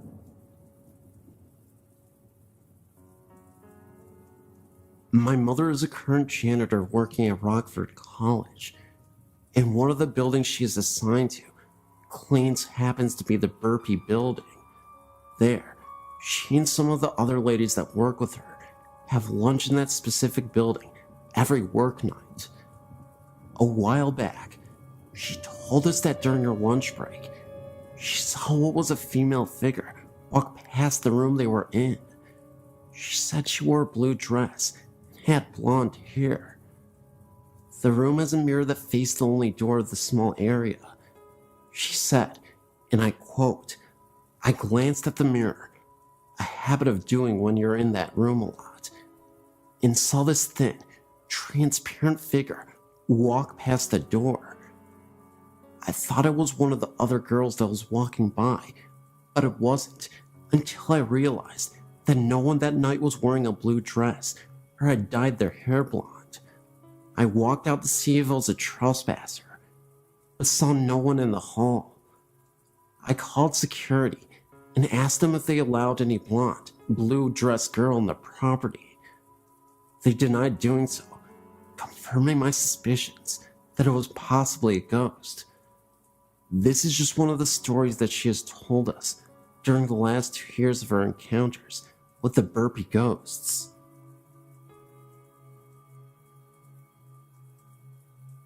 This just happened to me just recently, on February 8th, 2008, when I took a ghost tour of the Tuing Cemetery in Brisbane, Australia. First of all, I'd like to keep this to myself anonymous. Secondly, what I saw is true, for I did some research to see if anyone else experienced what I saw that night, and, as it turns out, a few people over the years saw it too. It was cold and partly windy that night when I turned up at the ghost of the Tuing Boneyard, Brisbane's oldest and biggest graveyard. There's a lot of strange stories connected to this boneyard, like a vampire. There's only 2 boneyards in the world that got fair dinkum vampires, Highgate in London and Tuing in Brisbane. The Bleeding Grave and Walking Statue. Yes, a wandering statue. Anyway, the tour barely began as our hostess was introducing herself when I saw something standing amongst the trees. It was solid and black. It was standing there watching us. I saw it, but I thought I was seeing things. Excitement that might have sparked off my imagination. But as I walked past this spot, there was nothing there to resemble that figure, but yet it was real, as you and I. It wasn't until a few feet ahead, I heard a weird clang sound right next to me, as if someone was banging on a pot or whatever. I thought it was the signpost rattling, but there was no signpost anywhere. Now that was frickin' weird, I thought as I hurried on, looking behind me. Most of the night I felt we were being followed by something, as I was tailing Charlie. Best place to be on a ghost tour at the end of the line. Things started to get a bit stranger, like the cold wind I felt touching me if there was no wind blowing. The same thing happened again 2 nights later, when I felt something touching my neck in my own home, or seeing things at the corner of my eyes. When I turn around, there will be nothing there. I thought I was ready for the madhouse at one point.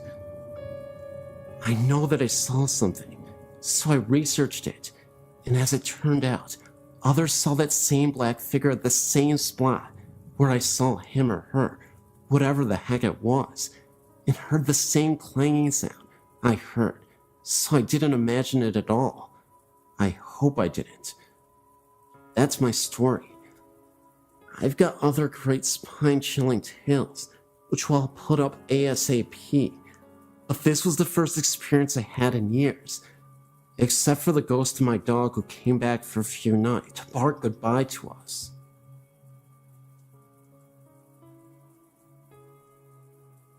My name is Tina. I'm 33, and I have a story I would like to share with you and your readers. I've been experiencing strange things for many years now, but I've only been sharing them for just a few people who don't believe always have the need to find something wrong with the ones who do. My mom was one of those people. She would roll her eyes and say I was crazy or I had been drinking. The day she became a believer was one of the most beautiful moments we've ever shared. This is our story. My mom had surgery in her foot and was using a walker to get around. I was at her house helping her with her laundry and such, and had laid my son down in the bedroom down the hall for his nap. Mom was kicked back in the recliner and decided she would also take a nap. All my chores were done for the time. Everybody in the house was sleeping, so I went out to get into the pool. I turned on the baby monitor at the room where my son was sleeping and brought the other piece outside with me. My mom lives out in the country. No neighbors close enough for monitor to pick up any other signals from a phone or another baby monitor. It was so quiet in my mom's house, I could hear the tick-tock ticking of the clock in the room where the monitor was. All of a sudden, I heard a woman's voice so clear and loud. It sounded like she was speaking into the monitor. It sounded like peep, as in P-E-E peep. I'm not sure what that means. Maybe it was just gibberish. That's what I heard. At this point, I start to run to the door to see if my mom is still in the chair in the living room. I got to the door, snatched it open, and there was my mom, still reclined back in the chair with a really strange look on her face. I guess I had a strange look on my face too, because she said, "What? What's the matter? Who's here? Who are you talking to?" I just looked at her and couldn't say anything. She asked again who I was talking to, and I said nobody. Why? She said that she heard a woman talking. She thought she was dreaming. She opened her eyes, and the woman was still talking, so she knew she wasn't dreaming. Having to always have an explanation for things, she then assumed I was on the phone, but looked around and saw the phone and my cell phone were on the kitchen counter. That was when I came in the door, and she knew it wasn't me. I said, "You heard that too?" "Yes," she said, with a very strange look on her face. So I went down to the hall to the room where my son was still sleeping and looked around. Nothing out of the ordinary, nothing out of place. I came back down the hall and told my mom he was fine, still sleeping, hadn't moved an inch. She was a little freaked out, but she started asking me questions about my great-grandmother, who often visits me, and the places that I go. I never met my great-grandmother in person, but I've had many run-ins with her spirit. My mom didn't want to believe that Grandma visits her too, but after that day, she started to believe, not only in ghosts and spirits, but in me too. Thanks, Grandma Daisy. My name is Tracy. I'm not sure that I have a problem with the haunting, but would just like to share my story. It starts back to when I was a child. My mother and I always had this psychic connection. For instance, I never had to tell my mom what I wanted for lunch. She would just think of a few choices, and I would then walk in seconds later and give her the answer to the question that she never asked.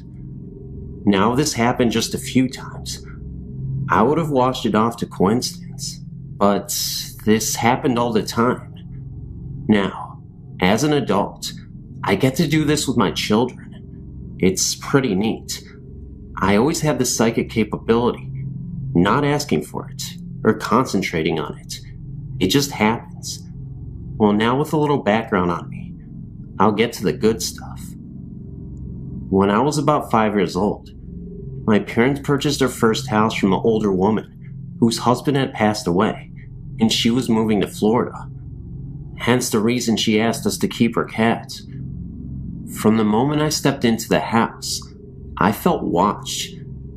This feeling only increased with time, so bad that I used to get dressed under the covers. I remember it happening in my bedroom more than any other room. I didn't feel that way in the bathroom after I took a bath or something. It just seemed to be in my bedroom. Then, the nightmares started. I would wake up extremely distraught, usually having the same few nightmares over and over again. I was terrified of under my bed, So I used to jump from my bed out of my doorway and run to my parents' room on the other end of the house. I would then go to sleep on the floor by their bed. I was never afraid of under their bed, though. I didn't realize how strange that was until I got older. As I would run to their room on many occasions, I would look behind me, and I would swear I would see something chasing me. Now, I guess I left this to an overactive childhood imagination, but I found out more. When I got older, my mother told me that she used to hear voices in the attic, but upon going up there, with a knife in hand, there would never be anyone up there. There was never anyone outside either. She said that she would always feel the presence of an older man. When I was 14, my parents divorced, and I rebelled, and in short, my father got custody of us, and we got the house. My dad is very carpenter handy, so he decided to rebuild the house and increase its size. Not too long after the remodeling of the house, me and my brother were sitting on my dad's bed, with the door shut, and all of a sudden, the door handle started to jiggle, so my brother jumped up and grabbed the handle as it was jiggling, and threw the door open, and nothing. There was no one else in the house, but my brother immediately ran down the hallway to the front door and looked outside to make sure. It's impossible that someone was there. The only original things left in the house are the original foundation and the chimney. I figured after the remodeling was done, whatever was here left. Until recently, about 2 years ago, me, my fiance, my 2 children and my brother all took the house over. One night, me and my fiance were in bed, sleeping for about 30 minutes or so, and I woke up and saw a dark shadow leaning over his chest. I yelled stop, and then went right back to sleep. The next morning, I didn't even think of it, so my fiance called me from work. He asked me why I yelled stop, and I told him that I didn't know why, that I even forgot about it. Then I told him that I did see a shadow that resembled a short, bald, heavy-set man leaning over his chest. He then told me that he woke up gasping for air, and that the dark shadow was pushing on his chest and pulling him off the bed. Then when I yelled stop, it vanished. My fiancé is not a weak man at all. He's very strong, so I knew something was going on. I felt a presence in the room for a few weeks after that, but I went into each of the rooms before bedtime and told him that he was not allowed in there. Then one night, me and my brother were on the couch talking, and I told him the story, and he was in disbelief, of course. We then both dozed off, and I got woken up to a pale-faced brother who said that he got punched in the chest and he was having a hard time breathing. I then did the same thing as before and had nothing happen since. That's the end of my story.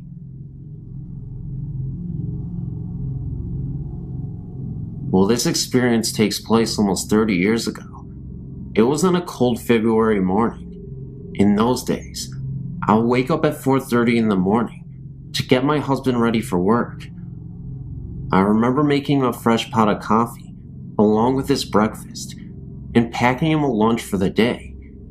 He'll leave the house for work at 5:30. After he would leave, I would go back to bed, but on this day, I decided to lay on the couch in the living room because I had to be up again to get the kids ready for school.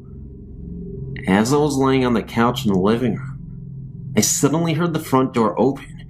It was in the middle of the dark. I jumped to my feet, thinking my husband returned. Maybe he was coming back for something he forgot.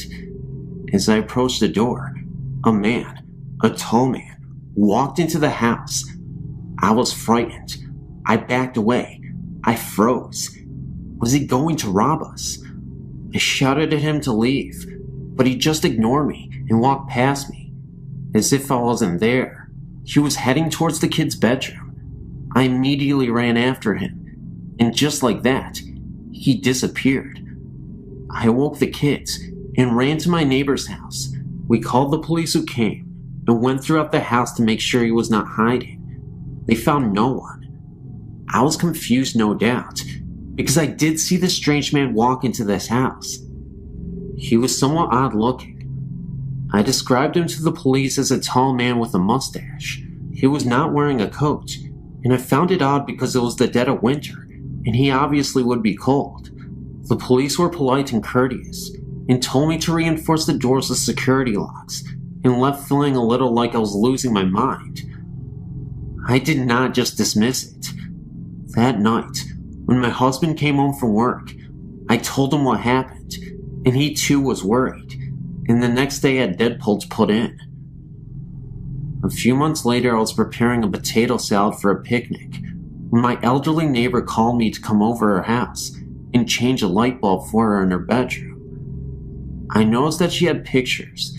Some looked real old and spread out on her kitchen table.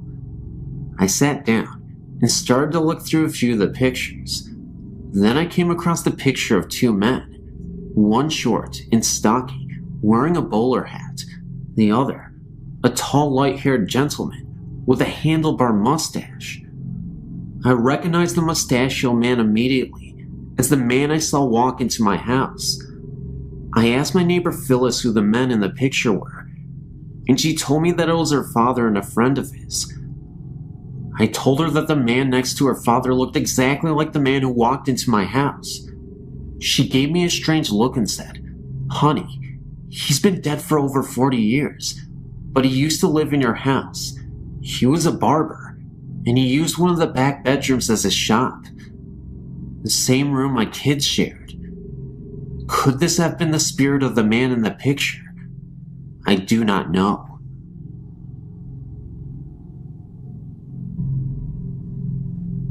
For as long as I can remember, I've been able to see and feel the paranormal. I didn't know what it was at first, and was truly terrified by the feelings I would get when someone came near me. I'm at the point where I'm no longer afraid, but I do have my moments when something sneaks up on me. Almost every home I lived in has been haunted, and I'm not sure now if they were the homes themselves, or if I'm being followed. I feel comfort in my newest home, and I'm always sure that there is nothing there, which I am grateful for, because my son senses them too, and I'm not sure if he can still see them, but he used to be able to. He knows his uncle and grandfather, and they both died before he was born. He knew things about them that no one else told him, and as a baby, he would stare past me and start laughing at air. In time, he was able to communicate what he saw, and the truly significant moment came 2 days before his papa passed away. He went into the room his great-grandfather was resting in, and came out, and told me that there was a man in the chair, and he was there to take Papa home. My son was 2 at the time, and we did not discuss his grandfather's dying to him. We only told him that he wasn't feeling well. I knew for sure then that he was able to see and sense things as well. I've seen my brother-in-law praying beside his parents' bed a few days after he died in a snowmobile accident. He has made a clock in his grandparents' home run when it has no batteries and hasn't worked in many years. Every time someone truly missed him and wanted to know if he was there, they would ask him to make the clock go, and most times it did. I knew in my gut the instant my own father died. No one had to tell me. I had a very uneasy feeling in my stomach the night before he died, and I knew that I needed to go to him, but this feeling stopped me from getting on the plane to go home. The next morning, I knew the instant he died, and I was at my sister's house. The feeling just vanished, and I just knew. I told my sister that I had to go home, and that our dad just died, to which she pretty much told me that I was crazy, but I insisted, and I drove myself home. I don't know how I got home. I don't really remember the drive. I remember getting into my car, and this calm was over me, and I remember pulling into my driveway and my mother-in-law was standing there waiting for me. I got out and told her that I thought my dad died. She confirmed it, and that is when I lost it. I was 5 months pregnant with my son at the time, and I believe that somehow I was being pushed to stay home, because I'm sure that I would have lost my son if I was with my dad when he died.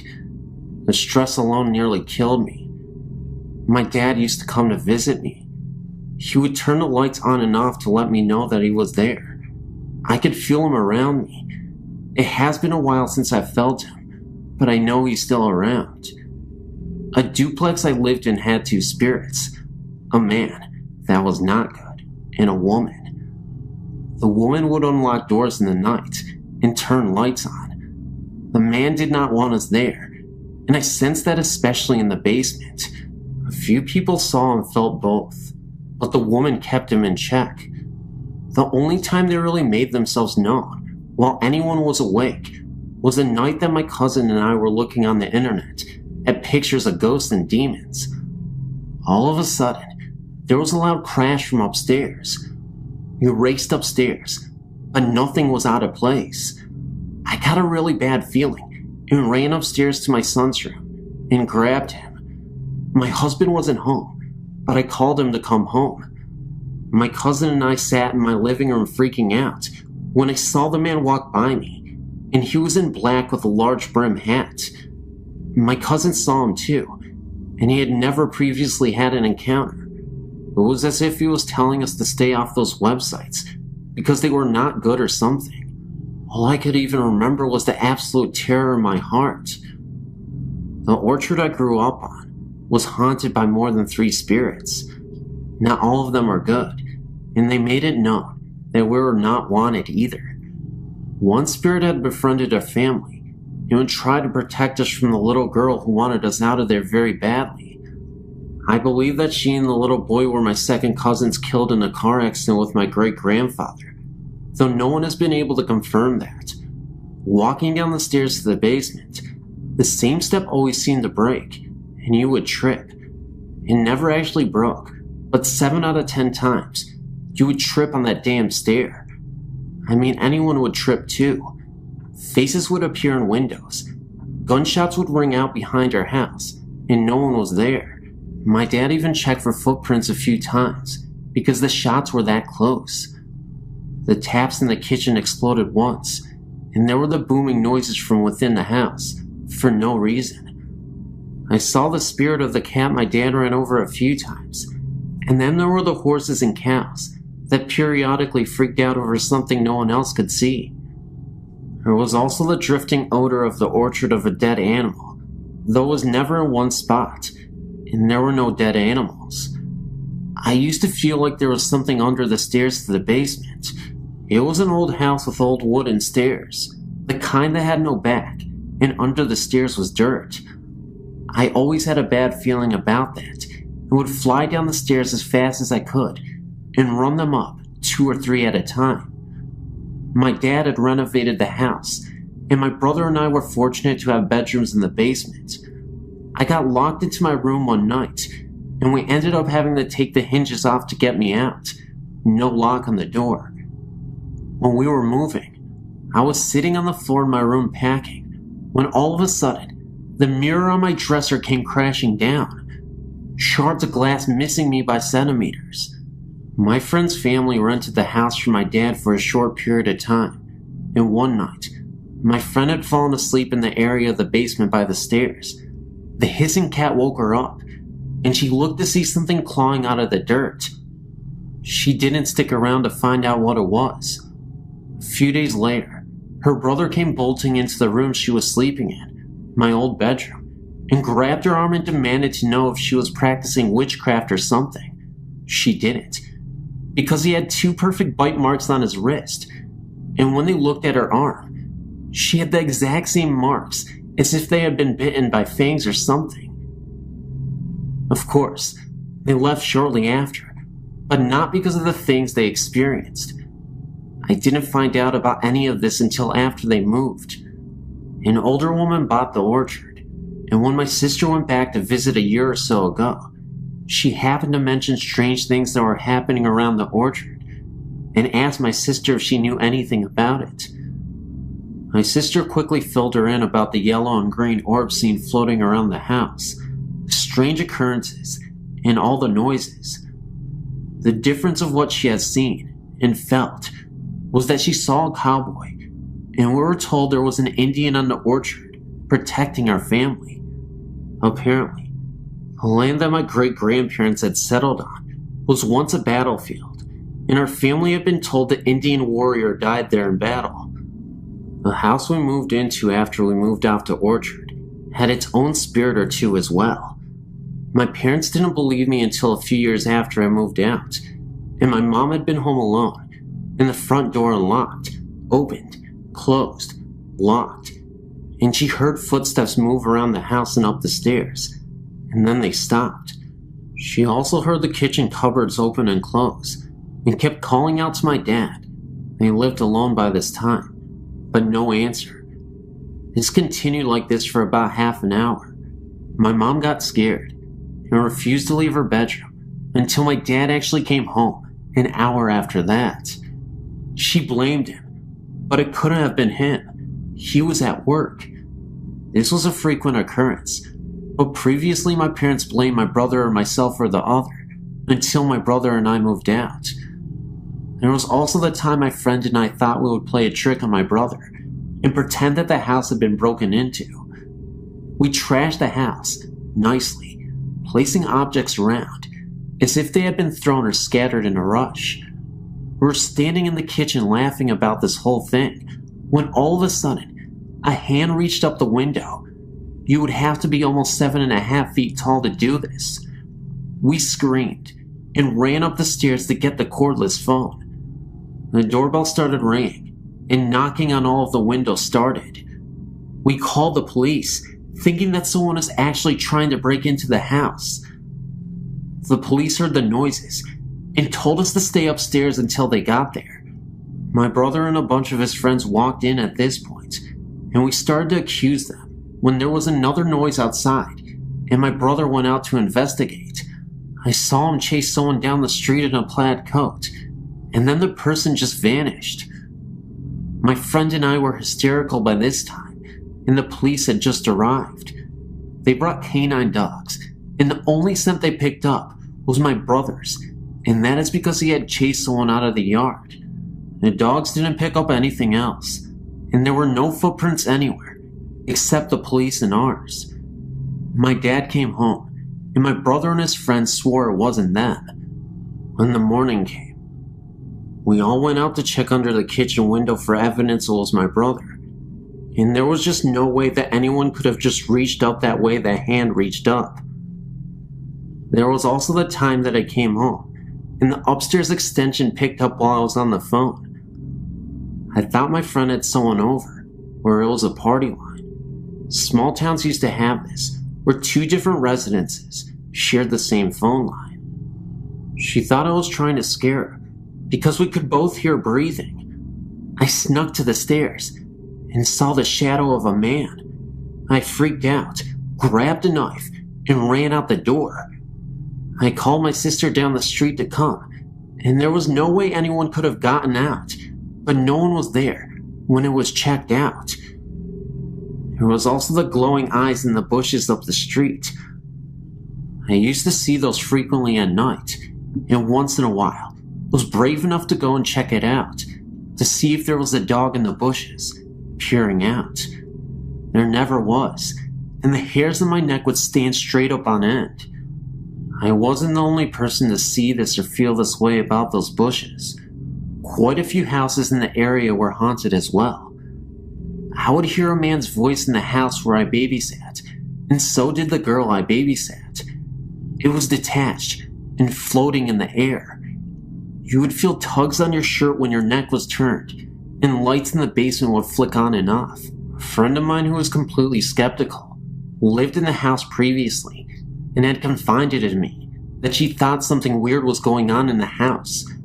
She slept upstairs, and every day she would look in the cubbyhole in the wall, and there was a sleeping bag unrolled and an imprint of a body on it, and every day she would roll it up and put it away, only to find it there in the morning again, or by the time she got home from school.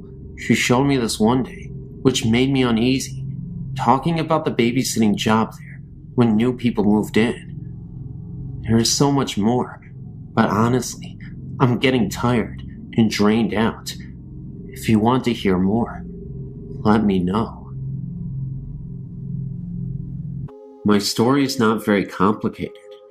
My husband, my son who is now 8, and of course me, moved into our current house a little more than 2 years ago.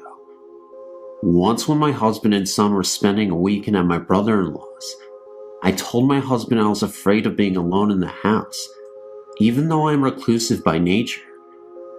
He said to ask my guardian spirits for help. So, not really expecting anything, I said aloud before I went to bed that I would appreciate my guardian spirits for a sign they were present. Later that night, I was awakened by the sound of the doorknob on the bedroom door being turned. I looked over and actually saw it turning. I was terrified. Nothing came in, and there was no way I was going looking for the doorknob turner. At best, it was an intruder. When my husband came home, I told him all about it, and he told me that I asked for a sign, after all. About a year after we moved in, our then 2-year-old nephew came to live with us. He was very delayed and could only speak at about a 1-year-old level.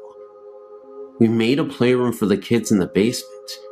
Josh, our nephew, refused to play down there alone. I didn't blame him. We had to totally run out of clean clothes before I'd go down there to do laundry. It was creepy, not dark at all, but there was always a feeling of being watched or someone standing close behind you. We also heard footsteps down there and water being turned on. That fall, Josh threw one of his little boots down the stairs, and my husband ordered him into the basement to pick it up. Josh reached the bottom of the stairs, turned to look into the basement, screamed ghost in mortal terror, and ran back up the stairs and shot into my husband's arms. By this time, we had named the presence Alex. Josh said Alex had made a very bad face at him. He refused to go down in the basement at all after that. We also had an incident where a broom was totally missing from our house for almost 2 weeks. I searched every inch of the house, including the basement. It wasn't in our house. We thought someone had borrowed it. No one had. Finally, I yelled down into the basement, "Alex, if you have the broom, we need it back." After a couple of minutes, and another good search of the upstairs, I went down to the basement and found the broom leaning against the wall, right by the stairs. I thought I was doing pretty well with the whole having a ghost experience. Sure, I was secretly scared to death, but I kept reminding myself that there are spirits all around us, and Alex seemed to be rather mild and harmless. He even listened to my husband when Mike ordered him to stop scaring the kids, and later to stop coming upstairs. And surely, Alex had as much right to be there as I have. However, I changed my mind after taking a nap in the extra room downstairs. I was awakened with a jolt by the distinct feeling of a hand slapping me in the face. That was it for me. While we were in the car, away from the house, I told my husband Alex had to go, and since he seemed to have some authority, he had to tell Alex to leave. Mike said he'd probably have to talk to a medicine man. Luckily, however, perhaps after overhearing a similar conversation at the house, Alex left on his own. No more noises from the basement, missing household objects, or eerie feelings. In fact, after a while, my husband and I even moved our bedroom downstairs, and we never had a weird experience down there. Josh was more than willing to come downstairs, although he still does talk about Alex occasionally. We did have to move back upstairs, but that only involved a mundane little mouse running around down there.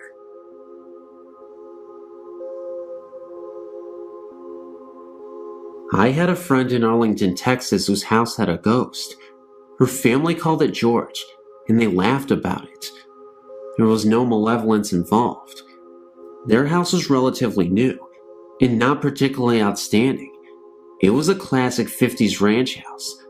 Anyway, my friend's room was always chilly. The temperature was about 65 degrees. Her family had ducked people check out the ducts to her room on several occasions. Despite the blazing North Texas summers, where the central heat turned on in the winter, her room maintained this temperature. I had heard all the stories and didn't really know what to think. I spent the night, and that made a believer out of me. First, during dinner, things fell off of shelves in the adjacent den. Her parents laughed and yelled, "Stop it, George." Later, when I went into the kitchen for some water, the reflected view in the kitchen window started spinning.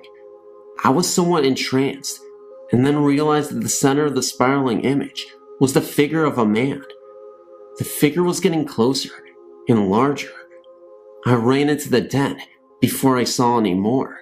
As we went to sleep in the sleeper couch in the den, several books in the shelves opposite the couch slowly pulled out from their position on the shelf and almost fell to the floor. George is one of my fondest memories.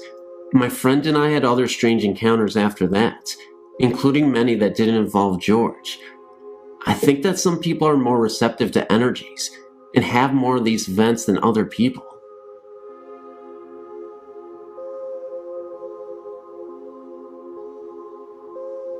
I've decided to post my other stories now, before I forget to post them later. The first one I would like to share happened when I was 18. My friend was living with me and my family in our house in northeast Calgary. We were sitting in our room playing cards. There had been a couple strange things happening the last few weeks, like my TV turning on and off by itself, the volume going up and down on my stereo. Since both of us had always been believers, she's always had experiences of her own. We knew it was the work of a ghost. We were never really frightened, at least not until the night I'm about to tell you about. Anyway, like I said, we were playing a game with a deck of cards. You asked the question and then flipped a card. If it was a black card, the answer was no. A red card was a yes. It was called something like Ouija cards. At first it was just a game. We were laughing and joking around at the answers it gave us, until we noticed a pattern.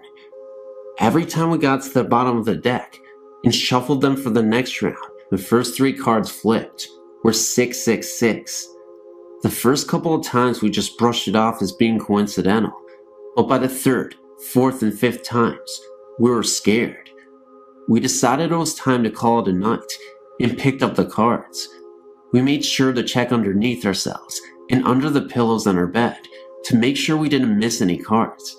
We hadn't. But after gabbing for a half an hour, I was going to go downstairs to my room. Sure enough, there was a card sitting right in plain view of both of us. We looked at each other a little funny, and then she picked up the card. It was the 6 of spades. I got curious as we went to put the 6th card back with the others and flipped the 2 cards of the deck. Both of them were 6s. We put the cards in the kitchen, and on my way downstairs, I heard the TV go on. I turned to go back upstairs to tell my friend when it turned off again. I went to my room and laid down. A couple minutes later, I noticed the room had gotten brighter. I opened my eyes and saw that 6 of my candles were glowing brightly, even though no one had been in the room to light them.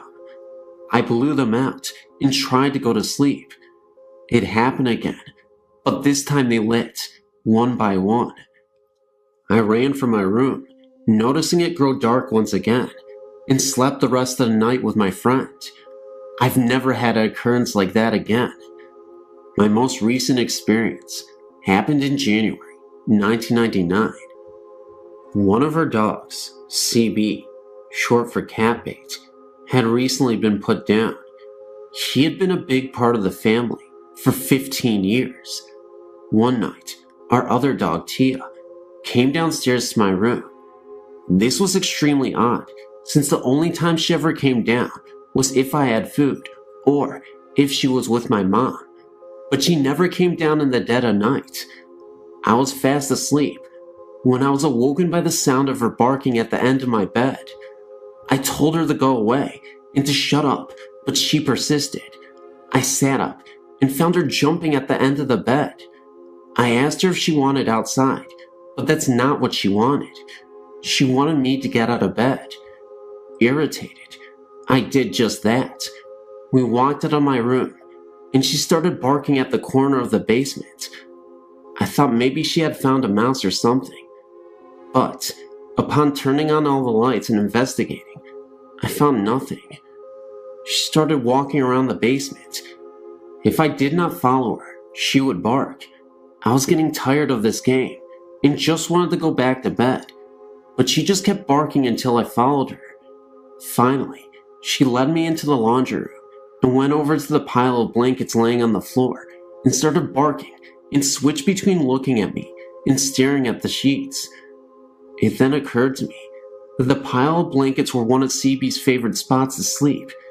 I remembered hearing somewhere that animals, especially cats and dogs, had a sensitivity to spirits and ghosts.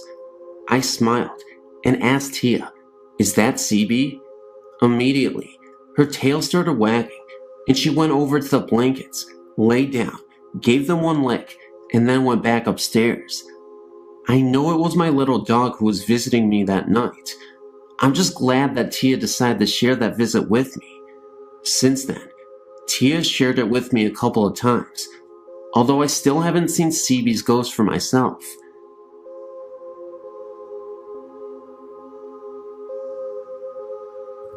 This story has several parts. It has taken me months to put this together in a way that makes sense and takes all the known facts into account. I awakened suddenly from deep dreamy sleep one night in December or January with the terror that someone was in my room. I've heard that in most people, there is a reflex that literally prevents them from moving when they are in a deep state of sleep, and the frozen, unable to move state described by many upon first being awakened is simply that reflex still working, not fully in sync with sudden consciousness. I'm in a different category. However, I'm a sleepwalker and capable of vigorous movement, even when not awake. To get on with the story, I felt an intrusion in my dream that had nothing to do with what I was dreaming about. It shocked me awake, and I sat up straight in my bed. I was treated to the sight of an apparition standing near the foot of my bed. It was quite tall, over 6 feet I would guess. I couldn't tell if it was male or female, but my sense was that it was female. It had short dark hair, parted in the middle and brushed back on either side, and wore flowing white garments. It emitted no light. What I could see of it was illuminated by the yard's light shining in the bedroom window. I apparently surprised it because for a fraction of a second, its right hand was raised to its temple in a gesture that seemed to indicate I was not supposed to have awakened or have seen it. Immediately, it was gone, leaving me to wonder if I had really just been dreaming. It all happened so quickly. In January, I visited a psychic who told me that in addition to the spirit of my grandmother, which I knew about, I had the spirit of a young girl strongly attached to me. She was not able to give me any details as to who the girl might be, and I thought about this for a great deal. For months I pondered whom this might be, and got no enlightenment. Finally one day, the face of a child I used to babysit for many years ago sort of popped into my head, and I knew who my little girl attachment was. She was a tragic little figure, who was a foster child in a home that cared for her, but most certainly did not love her. Even as a teenager, my heart ached for that child, and I told my mother that once the lifeline on her left palm was extremely short. I always felt she would die young. I really didn't know any facts about her, since I lost touch with her foster family after I went to college, but I had no doubt that she was my attachment. A few days after this, I went to another psychic, who told me that the girl had not been ready to die when it happened. It had surprised her. For that reason, she was unable to find the lights that souls are supposed to go to when they pass. He told me that I was the only light she could find, and therefore she had attached to me. But that wasn't a good thing. She meant me no harm, but she was draining me some of my energy, and she needed to move on for her own sake as well. He spoke with her briefly and told me she was 17 and that her stepfather had caused her death, or at least a great deal of pain while she was alive, which he does correlate with what I knew of the man. Remember, she was in foster care, not living with her mother and stepfather when I knew her, but the man was a convicted child molester. The psychic told me he would go help her to the light, and I presume he was successful. Tonight I was reading some of the articles on the site about why spirits tend to manifest at night, to get a glimpse of someone they loved, perhaps, or to try to communicate, and what the best reaction to an apparition is. And I realized that 1, probably my apparition was my young friend, who I wouldn't have recognized because I hadn't seen her for about 7 years before she passed, and 2, sitting straight up in bed was a good way to scare it off, because it disappeared in the blink of an eye.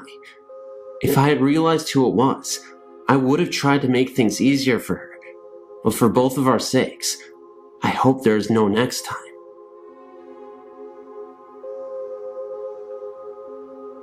In 1975, my wife's parents and her sister Mary moved to the eastern shore of Maryland into a 100-year-old farmhouse. What made them believe there was a ghost was little things disappearing and reappearing in different places, doors locking by themselves, being touched by someone who wasn't there. Things really didn't start getting weird until her other sister Cher and her son David moved in with them. Cher had a little bit of ESP. She could tell when things were going to happen. She would have dreams and funny feelings that would mostly come true. They would hear noises in the attic, footsteps, and things rolling around. Cher would hear someone calling her name at night. She had the bedroom with the attic door in it. Once, my wife felt someone sit on her bed, and Cher felt someone run their fingers through her hair. They were all outside taking photos of each other one time, and no one was in the house. But when the photos were developed, someone was looking out the pantry window. They believed the ghost was not harmful. In fact, it was very helpful.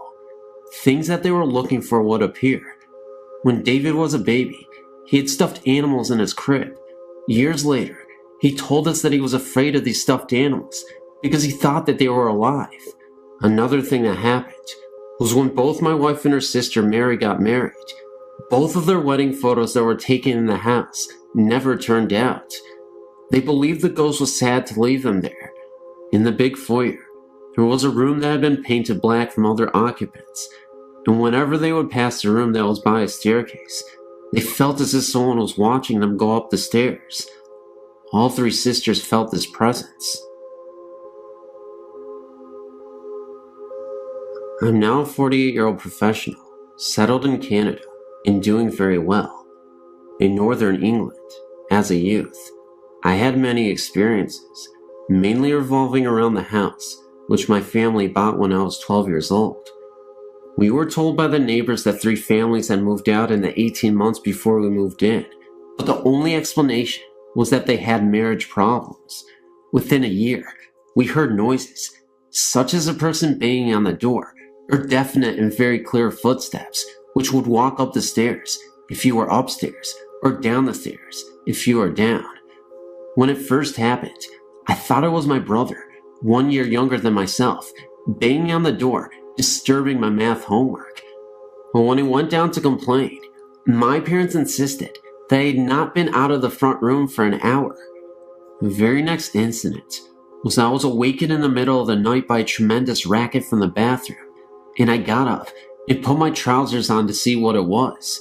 As I left my room, my mother stood at her door, and we each asked the other if we had heard the sound. We agreed that it came from the bathroom and went to look. All that was there was an empty washing up liquid bottle, made of plastic, squashed and lying on the floor. Another night, my mother and I heard a crash, as if metal ladders had fallen outside downstairs living room, but again, there was no source for the sound when we checked.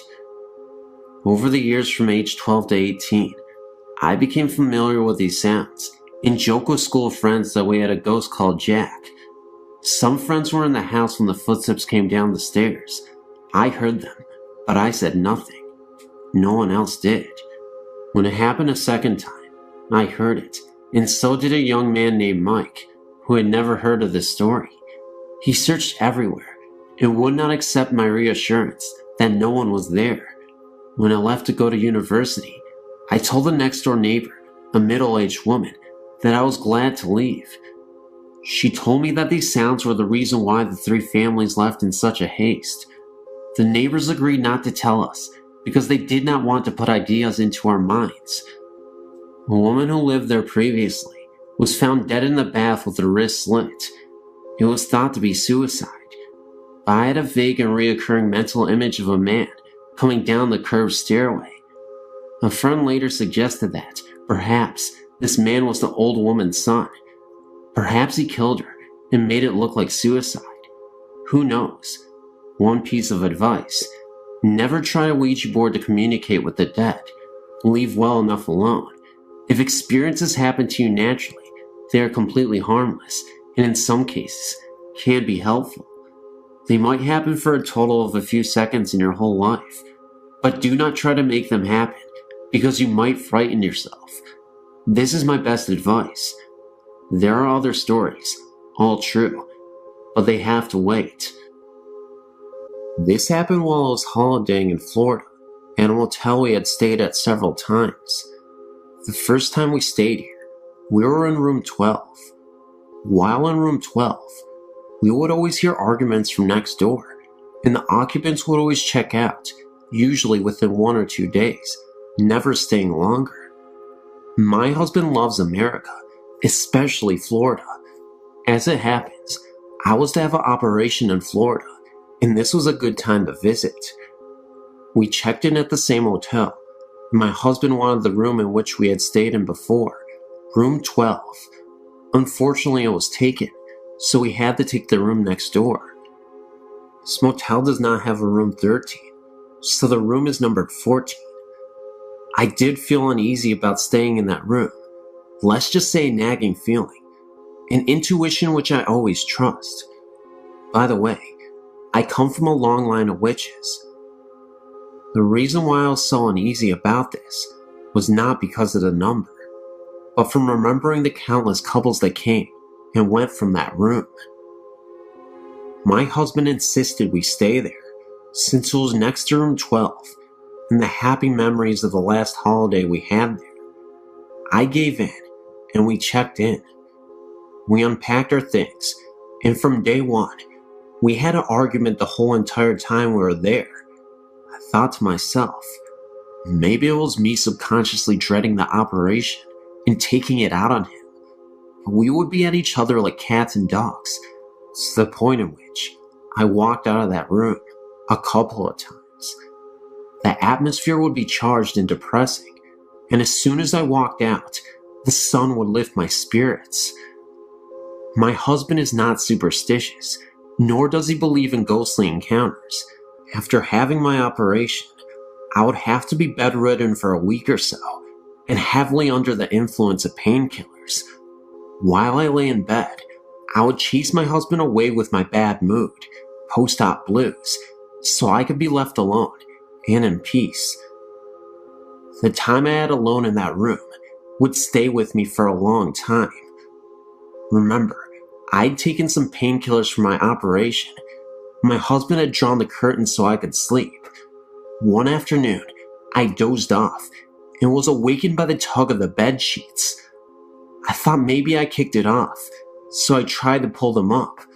Once I did, I fell asleep again.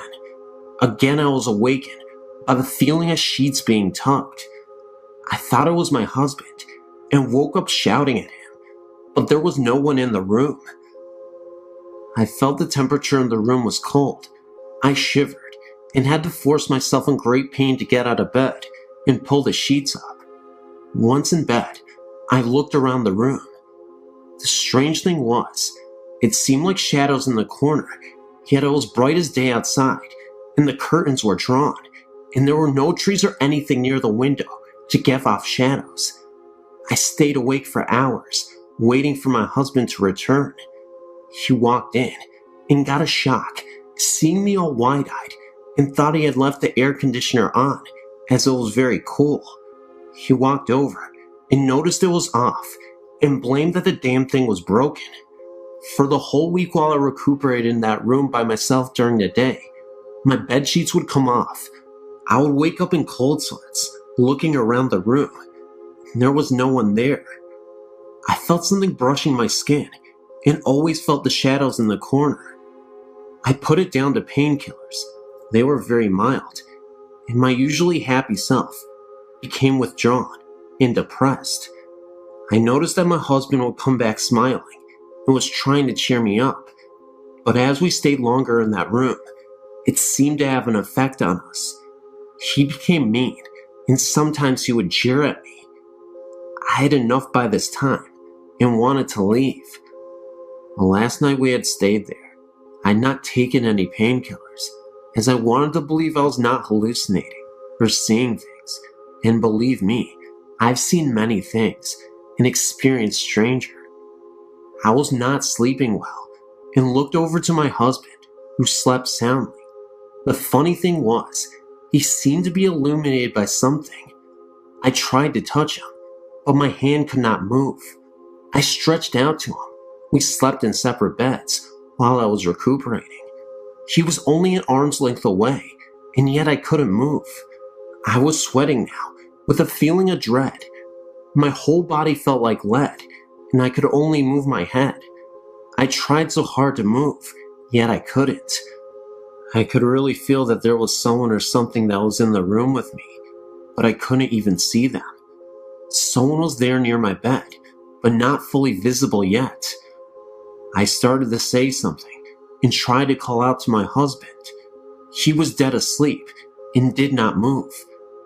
As I turned my head to the foot of my bed, my sheets were being tugged off.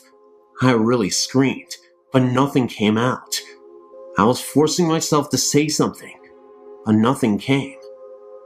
At the foot of my bed appeared a tall black outline. The figure seemed to be wearing a hooded cloak, but I had a profile view. It had its outstretched arm on my bed. I'm 6 feet tall, and my feet are slightly stuck out over the bed. I tried to move my feet to kick out, but my limbs were like dead weights. The black-garbed figure turned to me and began to walk towards me. At this moment, I was desperately repeating the Lord's Prayer. I'm not religious, but it came to mind.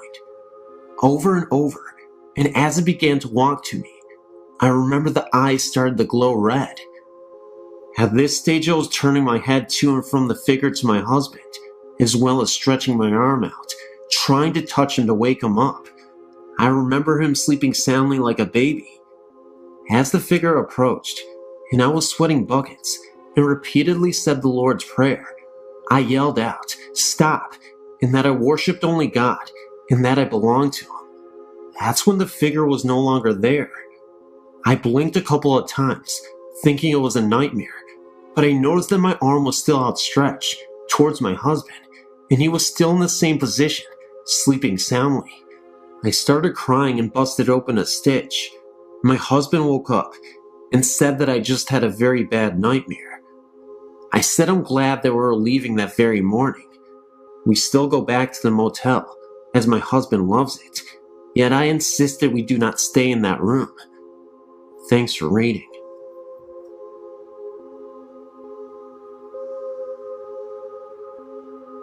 I grew up on a farm in Missouri.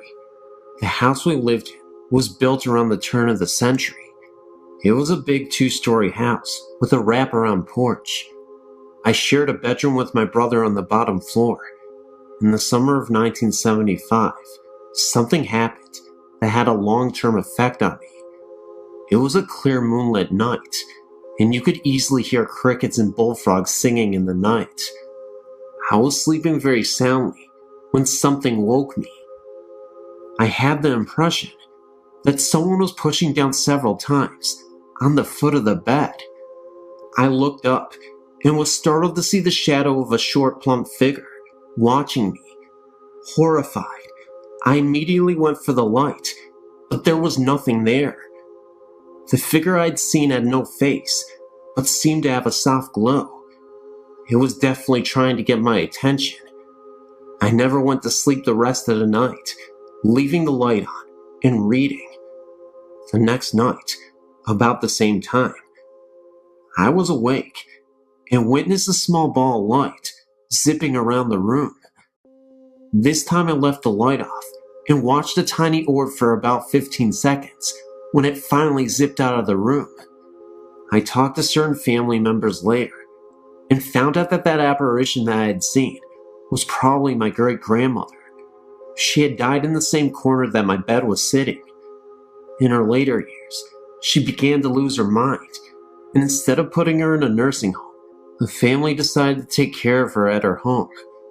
They hired a male nurse to help her, and at night, the night I saw her, my uncle said she was probably looking for him. The incident disturbed me deeply, and it was years before I could finally sleep well at night. I'm now married and live in another old house, but this one seems to have no past to disturb me. Thank God.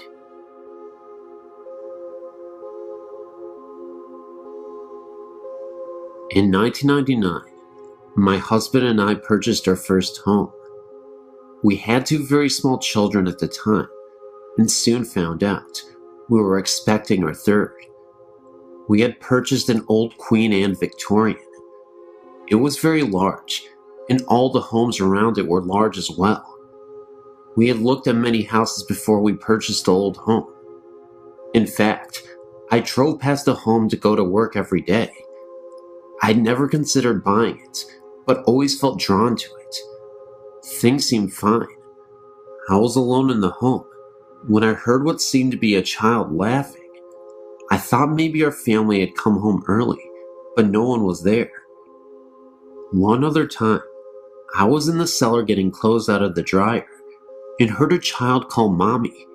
But again, I was alone when this occurred, and none of the neighbors' children were outside.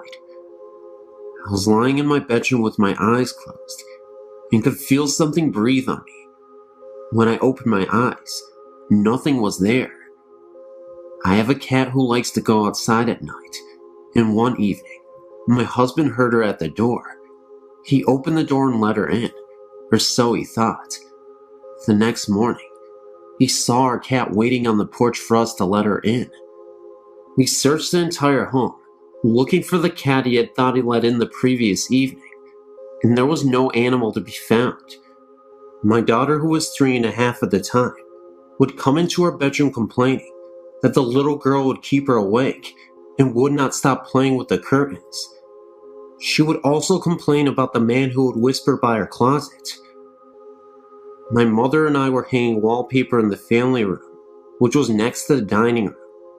My mother was facing the door to the dining area. I had the door to my side. As we were hanging a portion of the paper, we both saw a figure move through the dining room area and into the kitchen. My mother said, "Oh, good, Dan is home. He can help us hang."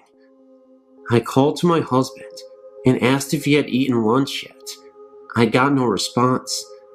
Thinking he could not hear, I went to the kitchen to ask again. He was not there. I called thinking he went upstairs, and still no answer. My mother and I checked the whole house and looked outside for the car. No one was there but her and I. It was a strange feeling. Sometimes lights would go on for no reason. We would hear someone climbing the steps. It was a little unsettling, but we no longer live in the home. We are now building a brand new house.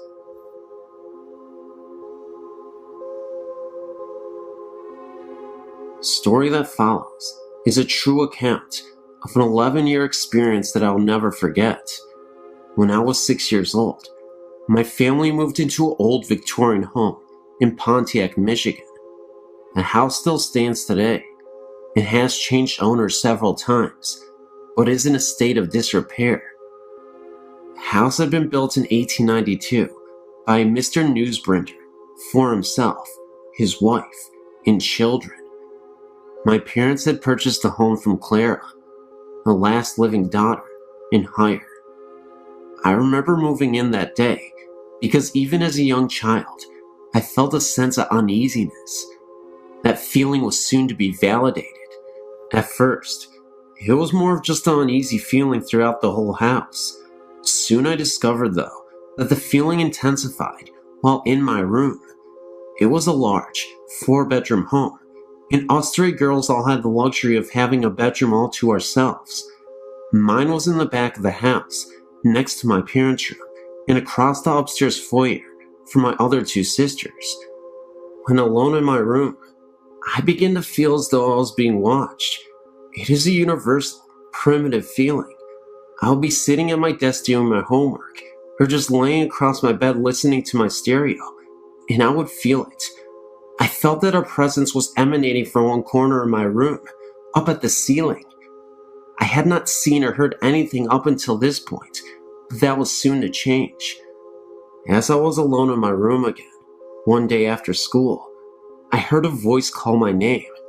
It was a male voice, and I thought it was my father. I went into the foyer to answer his call, but since he was not home from work yet, it could not have been him. I went back into my room and soon heard the voice again.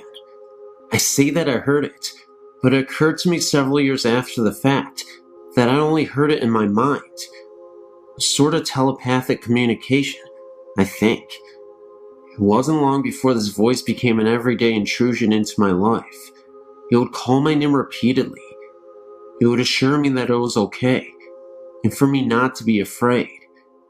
It also told me to come closer to the corner from where it was coming.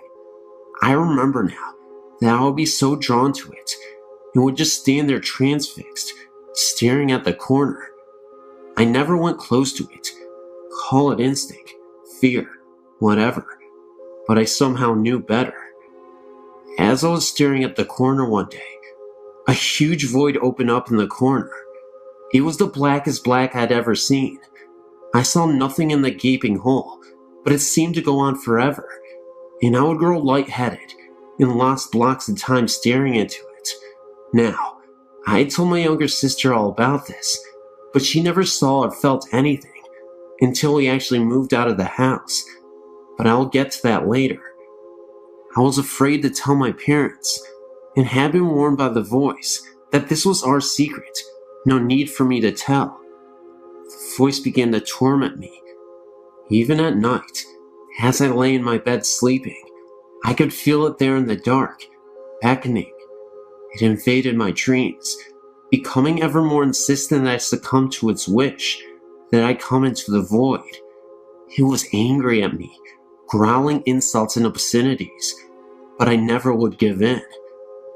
Towards the end of the stay in our house, I began arguing back, telling it that I was stronger than it and would not be overpowered. Strangely enough, over all those years, I'd come to accept its presence as a normal part of life for me. No one ever saw or felt it but me. I'd even confided in my best friend Shirley, who would frequently come for sleepovers.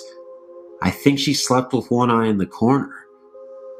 The day we moved out, I experienced the most intense terror I will ever feel for the rest of my life. I was then 17. I was in my room, packing up the last few items. I felt the familiar goosebumps and tingling of my skin as the hair on my back, my neck, and arms stood up. The voice was at a fervid pitch now, threatening and cursing me. I turned around to face my enemy, stared into the blackness, and was mesmerized to see the most evil eyes I had ever seen come out of the darkness. I could see the whites of his eyes, and the center was like black coal. The whole began to turn, and I heard a deafening roaring sound, not unlike that of a huge waterfall, in close proximity. I dropped what I was doing, ran down the steps, and got into the family car. I left the rest of my things in that room and never looked back. I never heard or saw anything like that again. After we had moved out, my younger sister began having nightmares about something dark and heavy chasing her in our old house. No coincidence, I think. I still get the chills when I think about this. I assure you, this was real.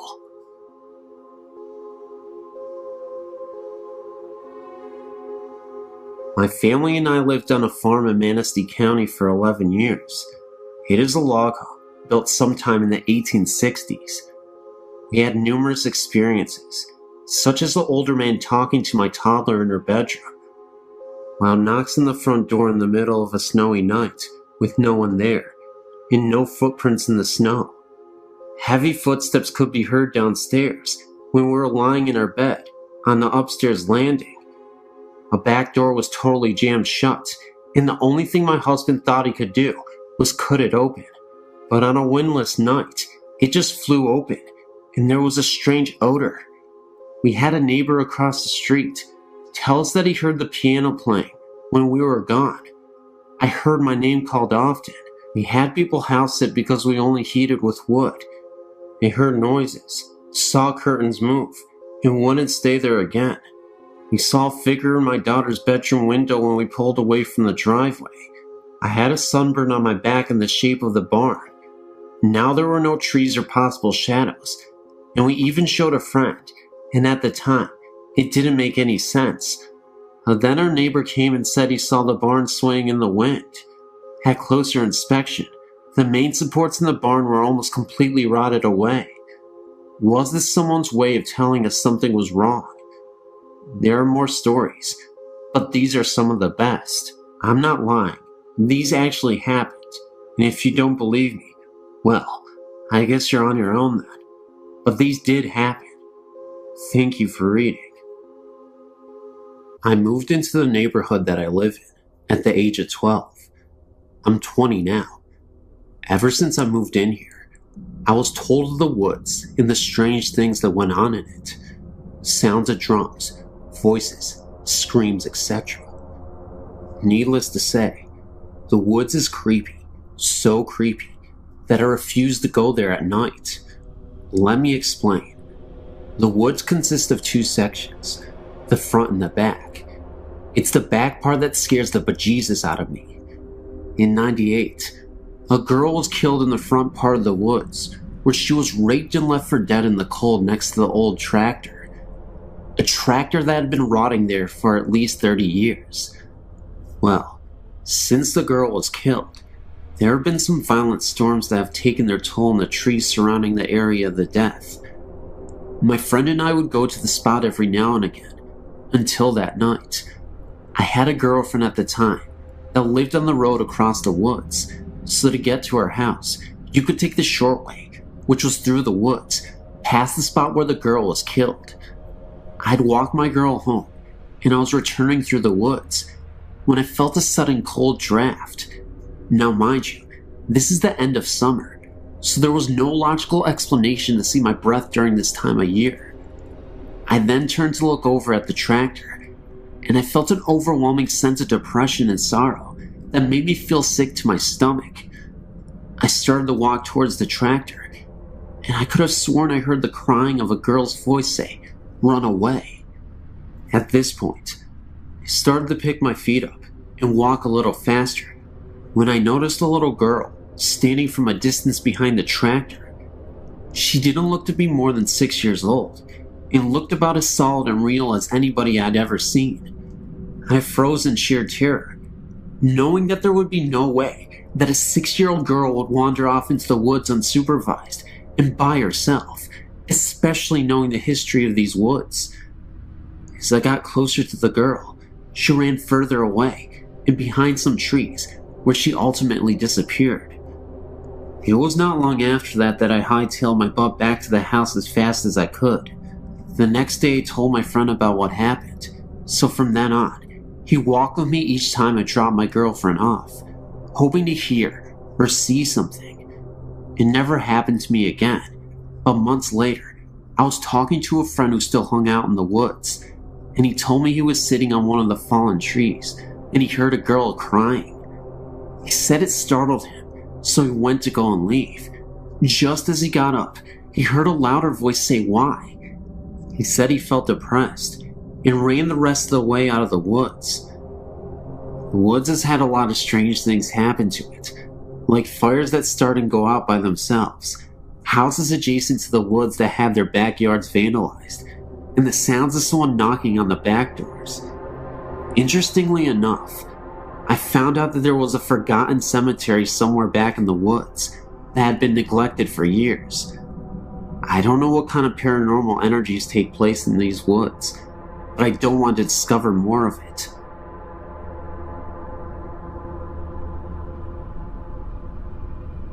My parents still live in the same house I grew up in with my older sister. My experiences with ghosts began at about age 8. One night, I'd just gotten into bed and was waiting for my dad to come tuck me in. The lights were still on, and the whole family were upstairs. I wasn't alone or anything. I was wearing a nightgown.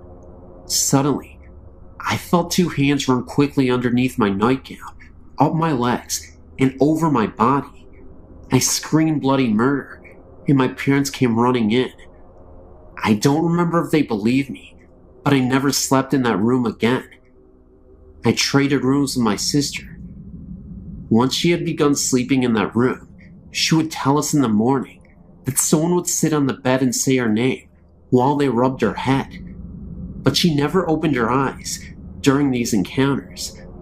A few years later, I was getting my dad and I some ice cream in the kitchen. There was a new big bag of candy on the counter in front of me. Suddenly, it flew across the counter. I ran and told everyone. They believed me when they saw the candy on the other counter. Another time stayed homesick from school. I was lying in bed watching TV, and I kept hearing what sounded like marbles being dropped in the attic right above my bedroom. I was so scared, I called my mom, and she sent her friend over to stay with me. To this day, the TV in our kitchen turns on and off by itself. My aunt reported hearing music being played in her family room when everyone else was outside. Last weekend, my family gave me a bridal shower at my parents' house. When I got the pictures back, almost all of the pictures have orbs in them. I could not believe it. Whoever it is still there and still trying to be a part of us.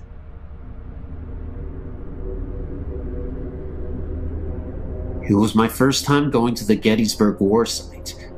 First, we visited their museum and looked at old clothing and war supplies. Then it was time for the tour of the battle site. It started off regularly, the guide showing us all the memorials and explaining this and that. Then it was time to get out of the car and look out over a field where a charge was made. It was a nice view stretching out before us, and behind us was a slope with a grove of trees to the right. While the guide talked, I noticed sounds of what seemed like a great number of people yelling and screaming down the slope, nearer in the grove of the trees. It was quiet at first, but it got louder, then quiet again. Even the tour guide stopped for a moment to question what those sounds were, and I even asked the guide if there was a reenactment going on down there. He just looked at me confused and said no.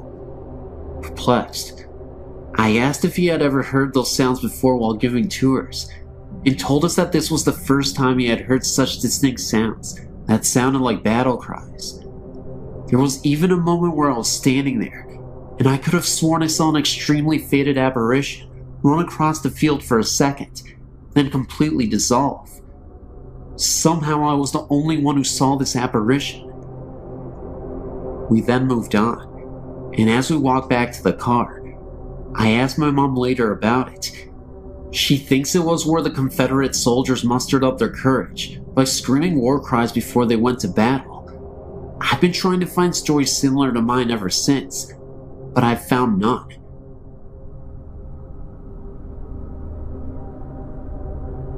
My name is John, and I've been a Civil War reenactor for about 4 years now, attending living history events and reenactments throughout the mid-Atlantic states. I'd like to tell you about an experience that my reenacting group had at Antietam National Battlefield, Maryland. My company, Company G, 96 Pennsylvania Volunteers, annually has a living history event at this famed Civil War battlefield. It was here that in September of 1862, one day's casualties amounted to 23,000, more killed, wounded, or missing in one day than the casualties in America's previous wars combined. At one point during the battle, one American was injured with every second ticked by. I'd like to note that this was the ground upon which we were camping on. To continue my story, we traditionally take a walk into the battlefield to a small lane known as the Sunken Road. Here, Confederates hunkered down on a road that had been worn down by years of wagon travel, holding off wave after wave of heroic Union soldiers advancing upon them. Eventually, the Union forces swarmed over the Confederates' right flank and fired into the rebels from down the road, driving them off. This is where we annually took a midnight tour, hoping to catch a glimpse of energy left from 1862. Please note that even though the park closes around 10 p.m., the rangers often allow us reenactors to walk around. This is because if we found anyone defacing a monument or even shifting a pebble, that person will be praying for a ranger to come by and save him. So this night, about a dozen of us strolled down the sunken road and eventually came upon a monument located in about the center of the lane's length. We sat down along the banks of the road to relax and take in the atmosphere. About 20 minutes passed with silence and a few pictures taken here and there of us around the monument. Soon, 4 of us, myself included, chose to walk the remaining distance of the road to an observation tower, climb it, take a few snapshots, then head back. So we decided to walk down to the tower, ascend a few flights of stairs, and took a look around. Meanwhile, back at the monument, our captain decided that everyone had better get back to camp, so he sent 2 men to go retrieve us from the tower. No sooner had those 2 began to walk down the road, when the remaining few men heard shoes and heel plates, horseshoe-like plates we wear on our leather shoes, on the gravel and earth down the road. First 2 pair, then 4 pair, then 6, and so on. Equipment could be heard rustling around on the body: knapsacks, canteens, cartridge boxes. If anyone knows what it sounds like to have men marching on a dirty road with full gear on, it's us. The sounds continually crescendoed until one man sat up, looked down the road, and stirred the other men to listen. Just as they began to sit up and peer into the darkness down the road, the sounds faded away just as quickly as they came in. Another man jumped up, went down the road and looked over the fences and banks, only to find weeds and small shrubs. He figured that if this was some sort of ghost regiment, it may have followed those 2 men who had begun to walk down the road to the tower to fetch us. I also had another story I experienced firsthand during a sleepless night in an old gun mill. We also used to have an annual event at Jacobsburg State Park, Pennsylvania. On the land is the Henry homestead, including a mansion and a house whose basement was the gun mill. The house now is a museum to the Henrys, and the mill below it is open to see the machinery and processes of old-time gun making. The history of the homestead dates back to the Flintlocks. Our event took place very near the homestead, and since it was going to be extremely chilly that night, the caretakers were kind enough to allow us to sleep in the house that night. Little did I know about the death that occurred in the house long ago. A young girl had contracted a contagious disease, one of those terrible, yet common diseases of the old days. She had died, and since it was thought that her illness could be contracted even though she was dead, the viewing of her body was not a traditional one. Her body was placed on a large windowsill inside the house, of a window outlet that protruded onto the front porch. This way, the viewers could stay out on the front porch and peer in through the windows to see her on the windowsill. Of course, nowadays, ghost stories fill the house, so now it was time to go to bed. You could say, more like hit the hardwood floor. Of course, the lucky guy I am, I got a spot directly to the large window and the windowsill. I laid there half the night, listening to each hour tick away on the clock in the next room. Eventually, I had enough, so I moved to a spot further away from the sill. I laid there for some time, and then heard something. The noise was coming from. It sounded like the downstairs. The best description I can give is that it sounded like an older lady mourning, or crying. possibly over the recent death of her daughter. It was not the house settling or creaking, as it continued for what seemed like years. Okay, well, maybe a few minutes. My house also creaks a lot, and it sounded like nothing I had ever heard before. Scared out of my wits, I frantically tapped on the leg of my first sergeant, laying just a few feet away from me. He awoke, and I told him to listen. He heard the sound too, but not even wanting to ponder over it, he nervously said, "Wonder what that was," and quickly laid back down. The sound soon died off, no pun intended. Sleep was pretty much out of the question now, so I laid there another hour or so, until I heard something else. This one is easy to describe. Imagine being outside, and two other people are far away from you having a conversation.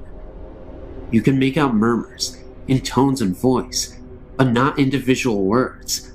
Almost like being underwater, and someone is talking above surface. That's what I heard. Only it seemed to be between a lady and a child, probably a young boy. Again, the sounds came from below the floor in the basement. These didn't last as long, possibly because God answered my prayers for them to stop.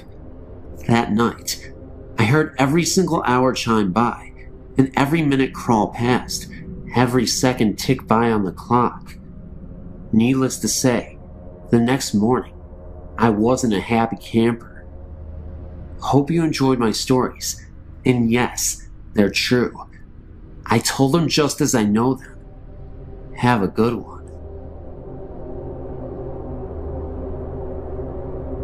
I was in an infantry company in Germany back in 1989 to 1991.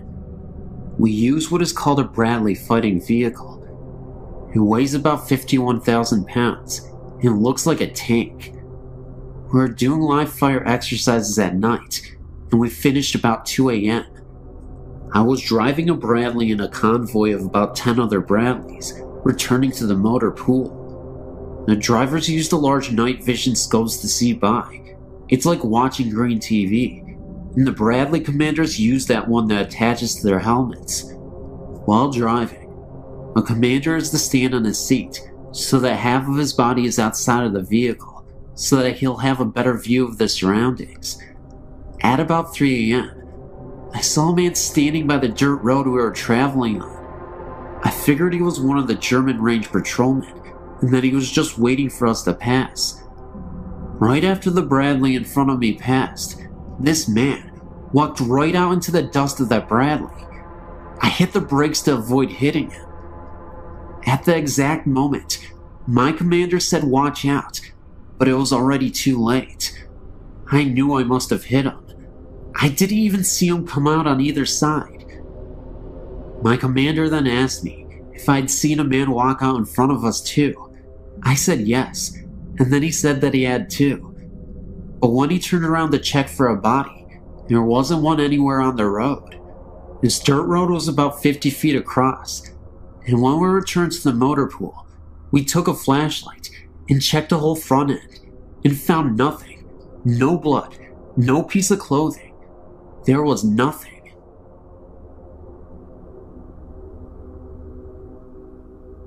My name is Heather, and I live in Omaha, Nebraska. I've only seen a few ghosts or spirits in my life. Sometimes I do get the chills though, like someone or something is nearby. The first period I saw was when I was younger, about 13 years. My mother told me to go into our basement to get some candles, which wasn't unusual. We spent a lot of time in the basement, playing slot cars and electric trains, and my dad has a workshop down there for models. As I fetched the candles, I felt watched. I scampered back upstairs, startled and panicked, and told myself not to be so silly. I give Mom the candles. I don't remember why she needed them, and felt the nagging, watching feeling again. I opened the basement door, and a round, green-white light was bobbing slowly up the steps, I think about 3 to 4 feet off of the ground. I grabbed my jacket and ran outside to my grandma's house down the hill. I never saw it again, whatever it was, and everyone laughed at me for it. But I remember it clearly. It was green and glowing with a soft white light. Mom laughed and said it must have been a glow-in-the-dark Halloween candy bucket from the size and color, but she couldn't explain how it was floating. My house is quite old, about 80 years, and nothing like this has ever happened again. We're the third family living there, and nothing violent ever goes on. I still get the odd feeling, but it's never been strong enough to make me panic again. The second spirit I saw really floored me. I was 14 and was riding my bike around town since it was a nice summer day, and I ended up on 2nd and 22 in Q, about 3 miles from my house. There's nothing there but cheap houses, and it's not a bad neighborhood, but it's not the richest in the world. But it's not a cheap, run-down area. Just relaxed, second-hand. Nothing violent ever happened there before. It's become a run-down area now, and there was no graveyard or ancient Indian burial ground or anything that I or anyone else knows of. I wanted to go to Dairy Queen on 24th and Q, and I was behind it. As I came to 22nd, I saw a flat field where I knew there should be houses. It was filled with what I can now describe as short, rectangular tombstones. I saw a woman standing there, dressed all in browns and earth tones. I couldn't even see her face or hands. She had a headscarf on, and her hands were held in front of her, covered by her sleeves. I think she had on brown shoes, but I don't really remember her having feet or not. I'm inclined to think not. I asked her what this was, but she didn't answer.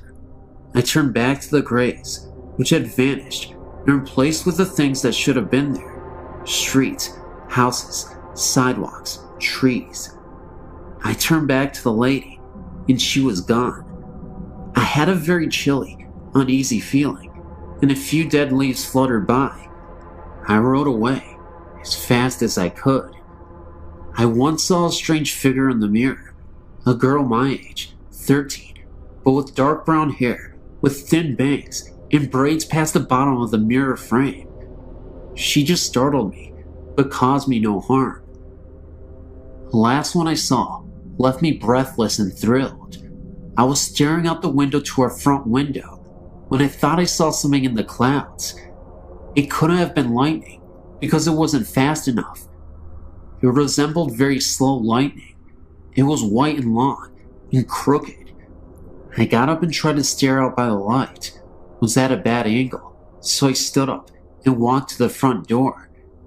As I peered out the glass, I saw a flash of lightning and a giant pair of silvery white eyes, rimmed with blue, which then vanished in a flush. The outside of the window was covered with condensation, like breath, which smelled really sweet, like milk. I wiped it away. I've come to the conclusion that the first three were just random encounters, but the last one was a kind spirit, one that was looking in on me.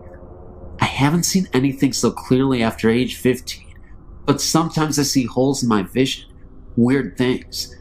After rubbing my eyes and refocusing, they're gone. And sometimes I can hear odd noises and voices no one else can. I don't think I'm psychic or anything, but I do think I'm a little more sensitive than the people around me. I know, you may not believe this, but it happened. It's true. Thank you. When I was around 5 or 6 years old, I remember seeing a figure of a woman standing outside of my room. The living room was the next room from mine. I always thought it was just light coming from outside the windows in the living room. But when I went up to the light fixture and tried blocking the light with my hand, nothing would happen. The light would still be there. I wasn't scared, because I wasn't aware of ghosts when I was around that age. But as I got older, maybe around 9 or 10 years old, I sometimes would sleep in the living room, on the couch, because my room would get really hot in the summer.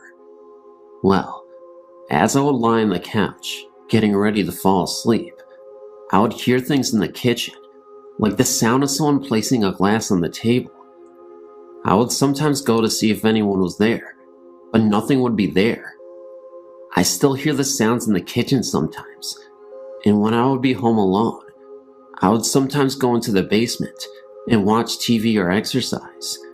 As I would work out or watch TV, I would sometimes hear footsteps above me, seeing how the TV was right below my room. But what happened to me 2 months ago terrified me.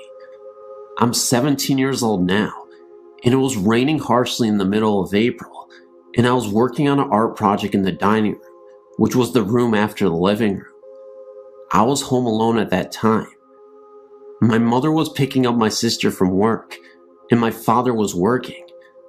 As I was working on my art project on the table, the lights went out, and as soon as they went out, in front of me, I saw a woman sitting across from me. I couldn't see her clearly, but she seemed to be smiling. About a second later, the lights turned back on.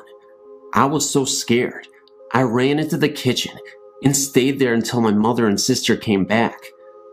When they finally returned, I told them about what I saw, and my sister kind of freaked out because she hates hearing about things like ghosts and other things related to that.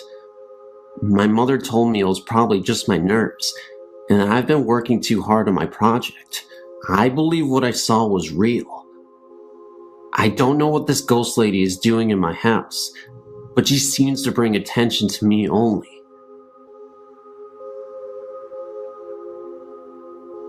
This is just one account from over 40 experiences I've recorded in my ghost journal.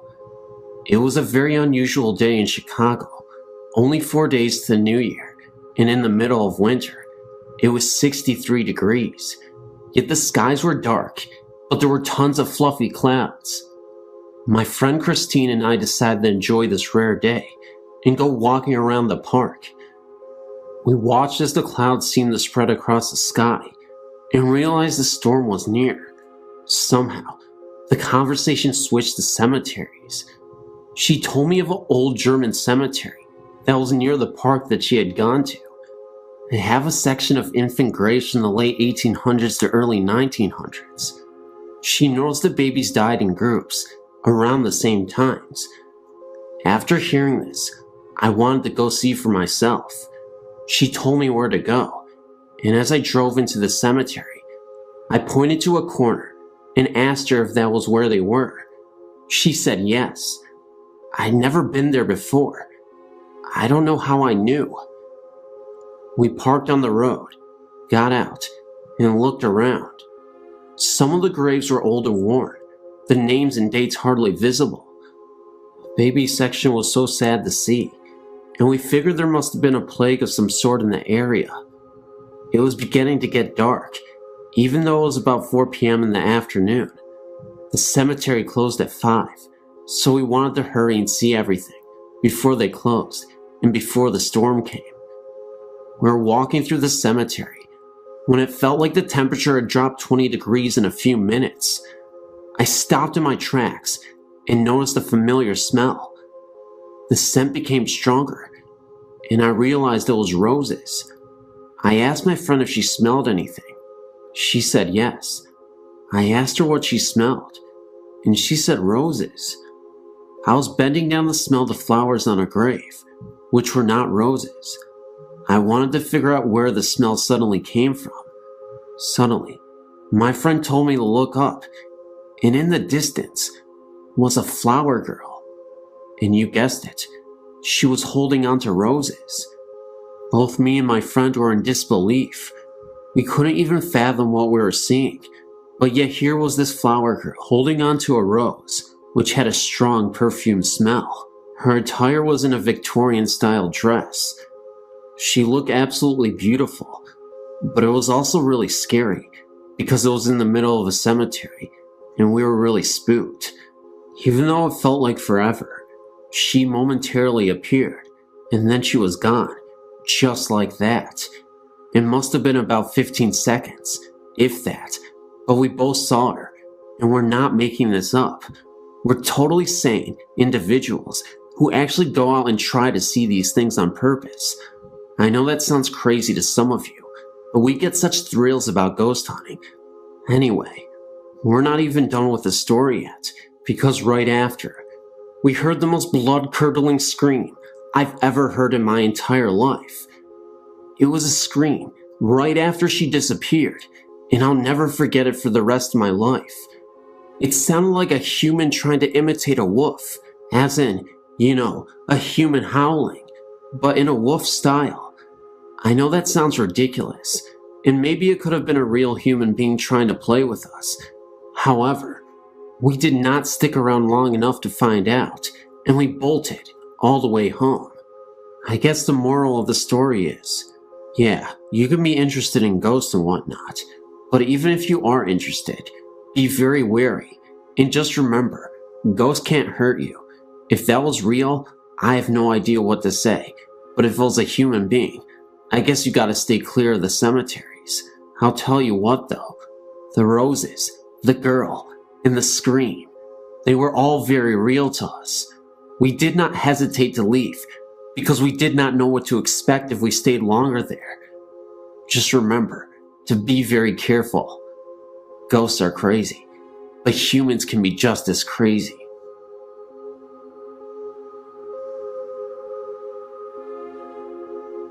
This happened to my fiance about 37 years ago in Karn City, Texas. He was about 5 years old and was attending a church function with his grandparents at the St. Paul Lutheran Church there. He was running around with two of his slightly younger cousins, having a good time. This function was taking place outdoors. Now, there were actually two church buildings there. A new church had been built, and the older wooden structure was still standing close by and being used exclusively for storage. The church had been collecting clothing and had put it in the older building. Anyway, my fiancé and his cousins had been told to stay out of the churches, but being little kids and the adults having their attention taken up with visiting, the boys decided to explore the old church. He went into the older building and looked into the large room where the clothing was piled on 3 tables. My fiancé said the first thing he noticed was the clothing on one of the tables agitating violently, and he could see a lady, who just happened to be transparent, sorting through the clothes that were shaking. All that she remembers of her appearance is that she was a motherly or grandmotherly looking figure with a high neck dress and her hair pulled back in a bun. She did not pay any attention to the 3 little boys, but they ran out of the room as fast as their feet could carry them. He says that he may have been the only one to see the lady. He thinks the other 2 boys just saw the clothing shaking on the table. My fiancé says that he believes that the only reason the clothes were shaking was because of the ghost. The windows were all closed, there were no fans, and of course, no central cooling system in this old building. And remember that the clothes on the other tables were lying still. They went to tell their grandmother about the situation. Naturally, they got chewed out for being where they weren't supposed to be, and were told that no one was in that building, but they remember it well.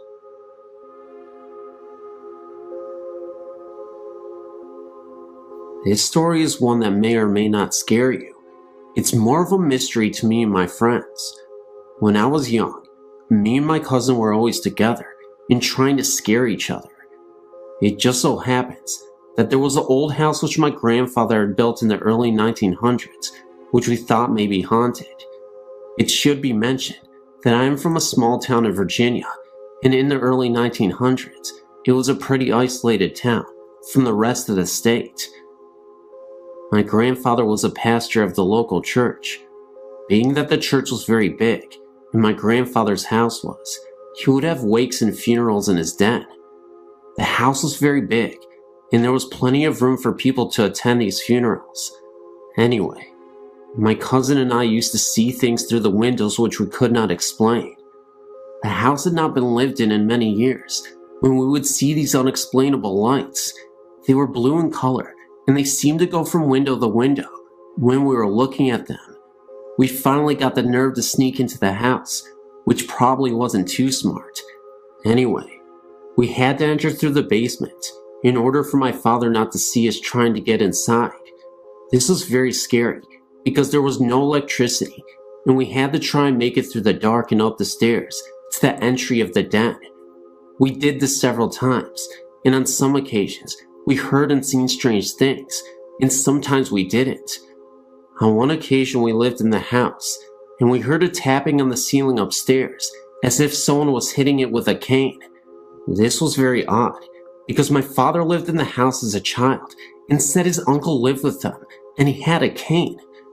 When he needed something, he would tap on the floor for someone to come and help him. This scared the living daylights out of us, but my cousin was a little more courageous than I, and he persuaded me to go up the stairs. When we got there, he asked whatever it was that we were seeing and hearing to leave us alone in the name of the Lord Jesus Christ. The sound stopped, and we left the house. My father was a little skeptical about the whole thing, but he felt that there may be some truth in it. He himself now saw a ghostly apparition which he can't explain. This is coming from a man who himself is now a preacher, and I don't think he doubts seeing this at all. I really feel that there is some connection to the noises and sightings with the funerals that were held in the house. There are other occurrences which have happened, but would take a while to tell them all. I've read in other experiences about blue lights being represented with the supernatural. This story may not be that scary to you, but to me and my cousin, we know that there is something paranormal about that house.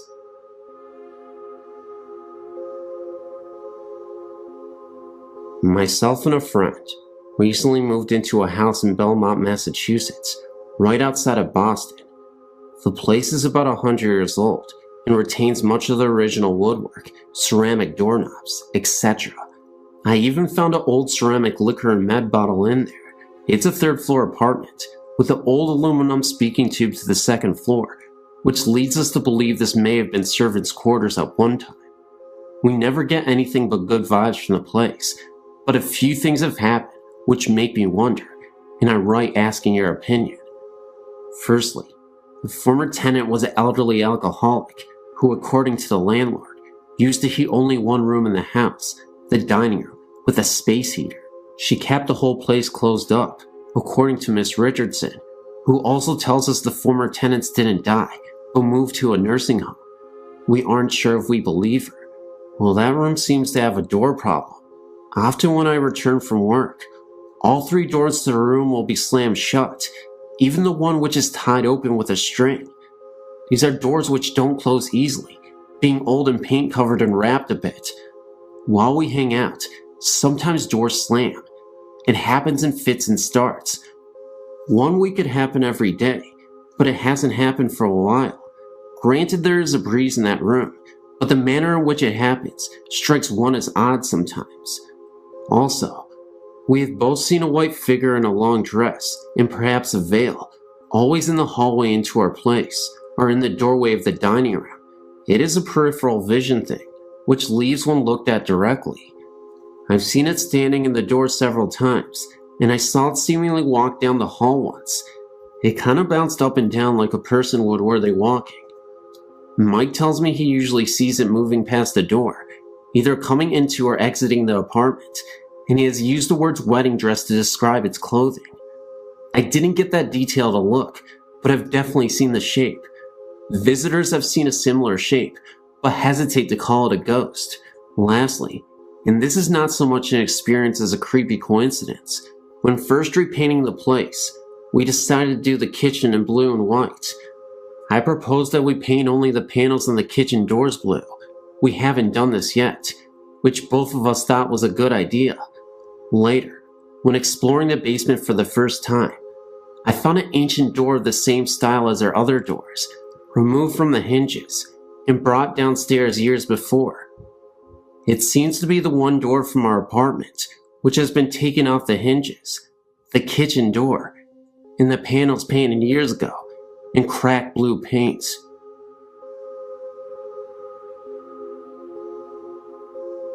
Yesterday, my husband and I toured the Whaley House in San Diego.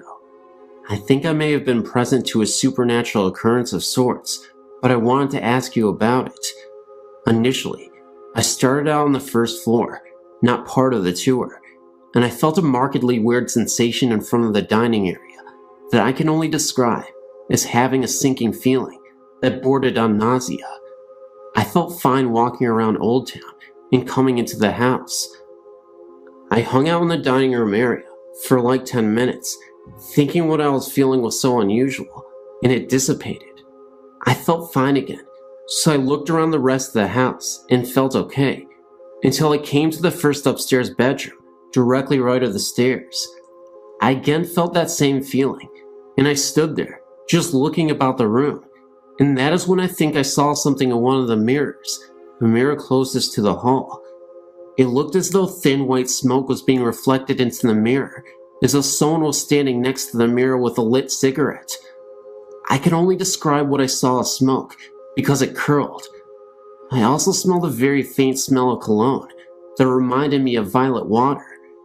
I made sure it was not me, since I was the only person in that area, and it wasn't. It seemed to blow in through the saddled wooden partition. I was a little weirded out, because I was in disbelief at what I thought to be witnessing, so I called to my husband downstairs to come up. I didn't want to cause a stir, because I was unsure what this was. I even saw the presence of a shadow behind my back, in the corner of my eye. I walked back to the area in front of the room, and looked back into the mirror to make sure that it wasn't a reflection of something outside, like a passing vehicle, but I no longer saw the smoke. I really didn't want to tell anyone about the incident, because I would have winded up scaring everybody, including myself. I've been thinking about it ever since, and been trying to find a logical explanation for it.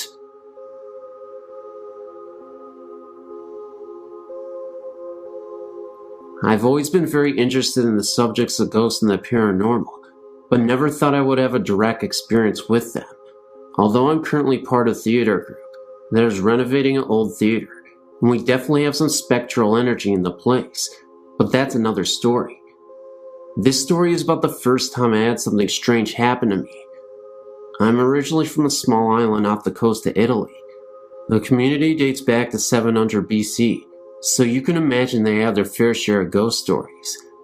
I was 15 and staying at my aunt's house with my sister. Our grandmother had died 3 years before, and as part of our week-long stay, we went to visit her grave. The experience was unsettling to say the least, and I think I was most affected emotionally by the visit. Trying to remember a woman who I love very much now, reduced to nothing but a picture in writing on marble mausoleum. Although it was a very hot and humid summer day, the cemetery seemed to have an unsettling chill about it, and I couldn't wait to get out of there. However, anyone who is Italian or knows of Italian cemetery visits is that they are family events that take a long time. Feeling very sentimental and depressed and somewhat bored, I couldn't help but look around and read more grave sites.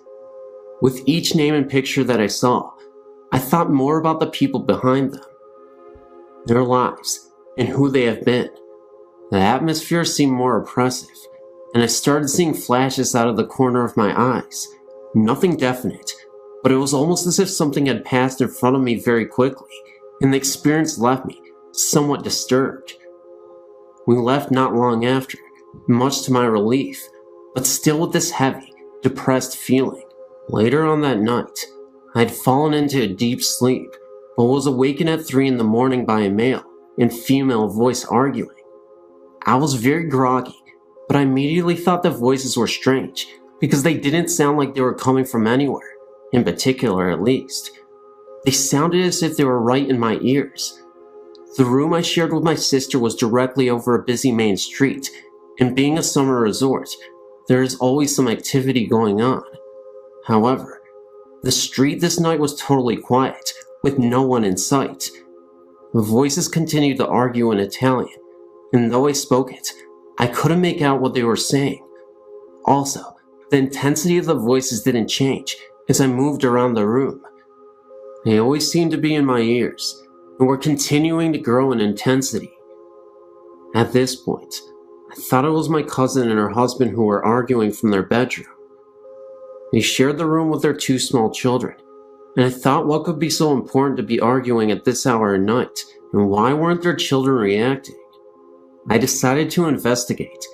As I slowly opened the door, the voices suddenly stopped. Not a cutoff in conversation or a conclusion, but as if someone had switched off a radio. I walked to the room and found the whole family sound asleep. I returned to the room dumbfounded, but found the room was very cold. The day had been extremely hot, and the night had not let up, and I was just in the room a minute before. But I knew the temperature had gone down at least 10 degrees. It was then I felt the same heaviness that I had experienced at the cemetery, and a large chill moved right through me. Almost immediately, the room returned to its original temperature. During this whole experience, my sister was asleep next to me, and when I asked her about hearing anything during the night, she thought I was crazy. To this day, I'm not sure what I heard and felt that night. However, I spent many nights in that room over the years and never had a similar experience. Did I touch something or someone? And did they follow me back from the cemetery? I don't know. I never shared this story before, but this seems like the right place to do it. When I was born, my parents rented a portion of a 3-family house. The house was huge and previously owned by an old German woman. Apparently, the house belonged to the same family since the early 1700s when it was built. After the old German lady died there was no one left in the family to take on ownership of the house. Someone new took the house over and rented it out to 3 other families. As soon as we moved in, my parents had odd things happening on a daily basis. The TV and all of the lights in the house would constantly turn on in the middle of the night. One night, my dad had some friends over to watch a football game, and all of the power in the house kept going on and off. His friends were so freaked out that they left. What bothered my mom the most was that all the rooms in the house stayed warm, except for mine. My room was always like ice, and being a newborn, my mother was concerned. She would turn the heat way up, and still my room stayed cold. One night, she heard a woman's voice coming from my room. As she neared, she could hear an old lady singing a lullaby. When she opened the door, the rocking chair was swaying back and forth, and my room was warm. After this occurrence, my room remained warm. This became an ongoing thing in the house. The rocking chair would constantly rock, no matter where in the house my mom moved it to, and oftentimes she would hear a soft voice coming from my room. The lights continued to go on frequently in the middle of the night. As I got a little older, into the toddler years, I can still remember certain things happening. My parents found it odd that I am able to remember things so clearly. I can describe my bedroom in distinct detail, as well as the other rooms in the house. I only lived there from newborn to 2.5 years. One night, I woke up and felt absolutely terrified. I remember climbing out of my crib onto the little table and chair set, and stepped onto the floor and dodged for my parents' room. As soon as I climbed into bed with my mom and dad, I heard my aunt, who was asleep on the couch, screaming. My mom woke up and ran into the living room to see what all the fuss was about. My aunt kept crying, I saw her, over there by the lamp." Apparently, my aunt says that she saw the old lady standing at the foot of the couch by the lamp. When my mom reached over to turn the lamp on, she disappeared. All of my parents' old friends remember the house, and everyone has a story of something that they experienced there. We know that the old lady died in the house, probably in the section where we lived. At first, I think she was angered that the house no longer belonged to anyone in her family. She was harmless and just wanted to make her presence known. We only lasted there for 2.5 years. Sometimes we drive by the house and contemplate stopping in to see how the current owners are making out, but I never had the courage to go back. Here's some spooky experiences that I remember from my childhood. The first one didn't happen to me. It's something that my mother told me about. Her mother died in 1959. A few years later, she remembers waking up in the middle of the night and hearing her mother calling her name. This always gave me the chills, especially if I thought about it at night. When I was maybe 6 or 7, something happened that scared the living daylights out of me.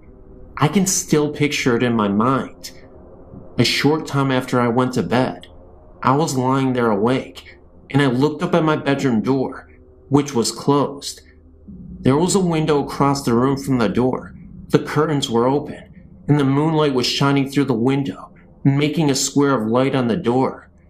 In the middle of the square of light, I saw the shadow of a hand slowly moving back and forth. I was so scared that all I could do was just stare at it. I was trying to scream, but no sound would come out. Finally, I managed to get my voice to work, and I yelled as loud as I could, "Mom!" My mother came running in, and I told her what I saw. I don't remember if she saw the shadow too. Probably not. She didn't see anything outside, and she shut the curtains. Now, there were no trees right outside my window that were close enough that they would make a shadow. Not to mention that this did not look like a tree branch. It was definitely the distinct shape of a human hand. Looking back on this as an adult, I realized that this was most likely not anything supernatural at all, but someone actually trying to break into our house, which, quite frankly, is more scarier than a mere ghost. When I started screaming, the person heard me and ran away. Shortly after the previous incident, I asked my parents if I could move into the room across from that one. Gee, I wonder why. My new room had a little trap door in the closet, leading to an attic of sorts. My parents never used it for storage, as it was too hard to go up there through the trap door, and it most likely wasn't even high enough to walk upright in. When I was about 10 or 11, my best friend and I were playing in my room, and we noticed that the trapdoor was open about an inch or so. We slid it closed. Every once in a while, I'd look up there and find that it was open again. I'd keep sliding it closed, and then a few days later, it would be open. My friend and I naturally assumed that we had a ghost in the attic. I really don't remember if I actually heard anything up there or not. Around the same time, this same friend would occasionally spend a night with me. Several times, we'd be lying in bed and hear the sound of a newspaper or some sort of paper being crumpled up in the living room when we knew no one else was up. We called this the newspaper ghost. Another time, I think I was about 7, I was riding my bike around in circles in the street. This was in a housing development where there was very little traffic. My aunt, uncle, and cousins were visiting, and I recall looking at the bathroom window on the side of our house and seeing my aunt's face looking out the window. Later, I mentioned it to my aunt, and she said she hadn't been looking out the bathroom window, and neither had anyone else. Now, I realized that this could have easily been a reflection of something in the window, but at the same time, it seemed pretty spooky to me. In the summer of '69, I was about 13. We had some relatives staying at our house for about a week. One evening, after everyone had gone to bed, I was still awake. As a child, it always took me a long time to get to sleep. I was always too wound up, I guess.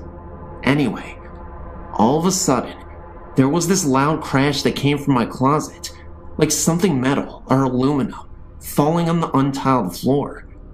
The thing that came to mind was a metal vacuum cleaner hose. There was no vacuum cleaner or any other large metal object in my closet that could have fallen and made such a noise, and even if there was, what would have made it fall off the shelf? I was too scared to get up and look in my closet or go and ask anyone if they'd heard it. Now, this was a small 3-bedroom house in Levittown, Pennsylvania. If anyone is familiar with the houses, if a loud noise occurs in any part of the house, it would be impossible not to hear it all over the house. The next morning, I asked my parents, aunt and uncle and cousins if they heard a loud crash in the night, and no one else had heard it. And by the way, I looked in my closet in the morning, and nothing was out of place. This has always puzzled me. Here are a few things that have happened in the last few years in the house I live in now. Nothing blatantly scary, just weird. I thought I'd share them just for the fun of it.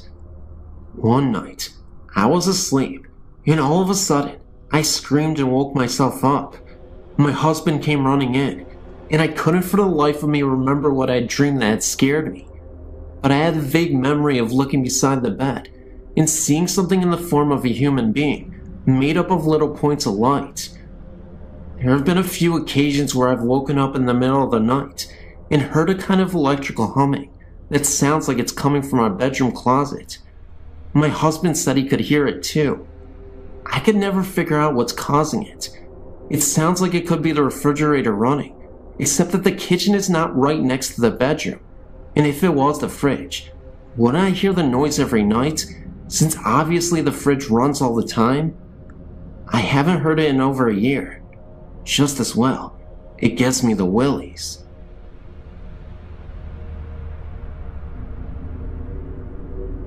I want to say that I can sympathize with your situation, although other than apparitions, my experience varies greatly from yours. I do want to share what happened to me with you, but I do want to warn you ahead of time. I used to be a reporter, so I can get lengthy. My first experience happened when I was a child. I was 7 years old and lived a completely normal life. My parents didn't smoke dope or dabble in the occult, so I really had no knowledge of ghosts, other than the traditional Halloween experiences every child encounters.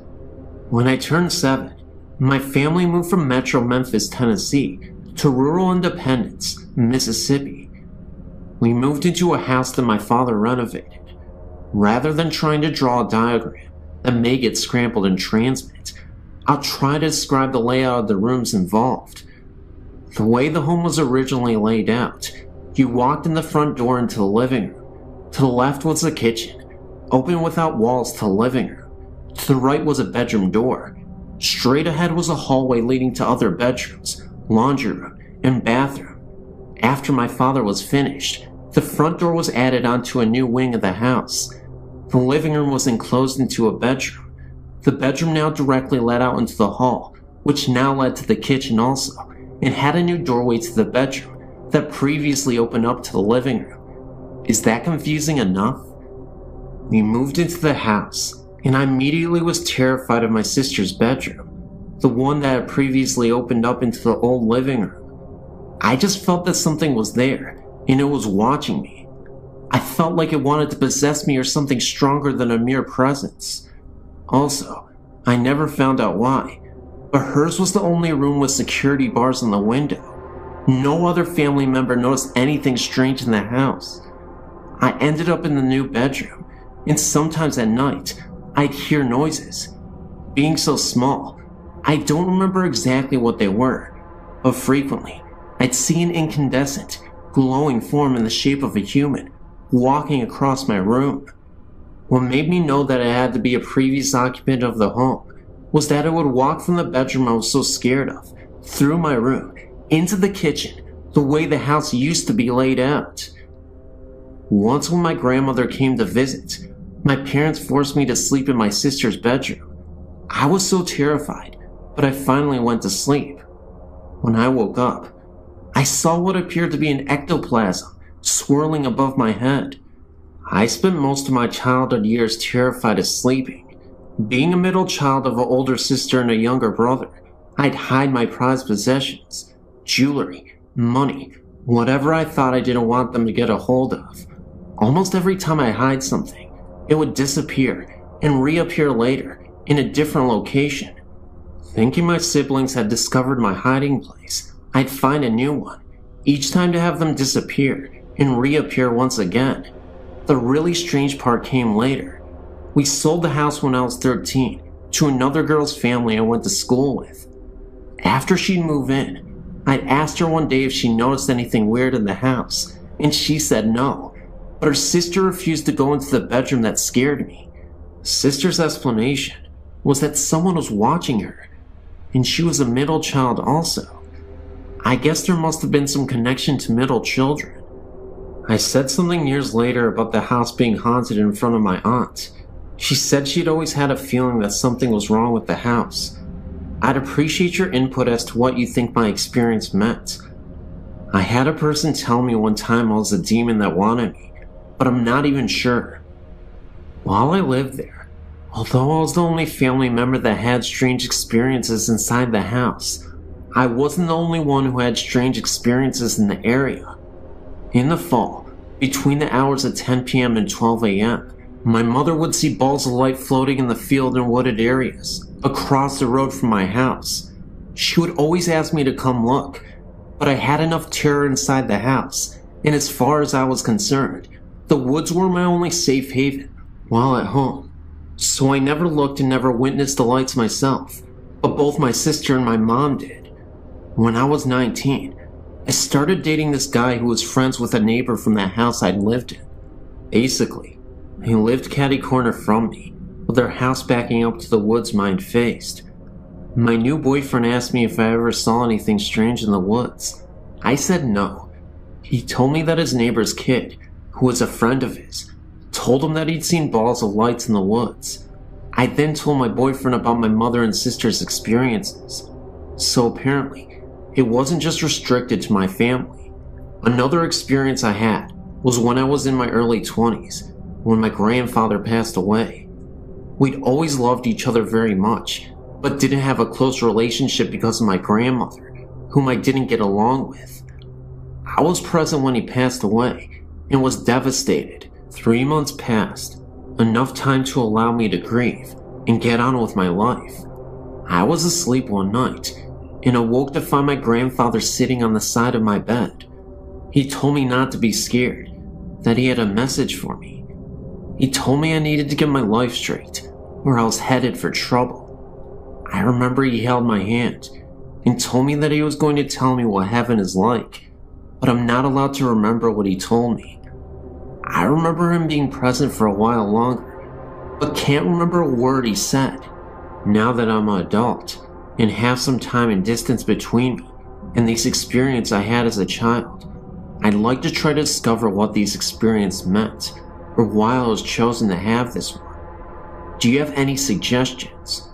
Also, even now, I can drive by a place or house and tell that it's haunted. Does that mean that I'm psychic or paranormally gifted? Usually I just get kinda jumpy and frightened, but one night, I was out repossessing vehicles, something I did part-time for a while, and my partner pulled up to this house. I was so terrified of the house that I told him he better turn around immediately, or I was getting out of the vehicle and running. Please help me to understand what is going on with me. I'm finally getting to a point I accept it and want to understand it, rather than how I've been so terrified in the past that I didn't even want to talk about it.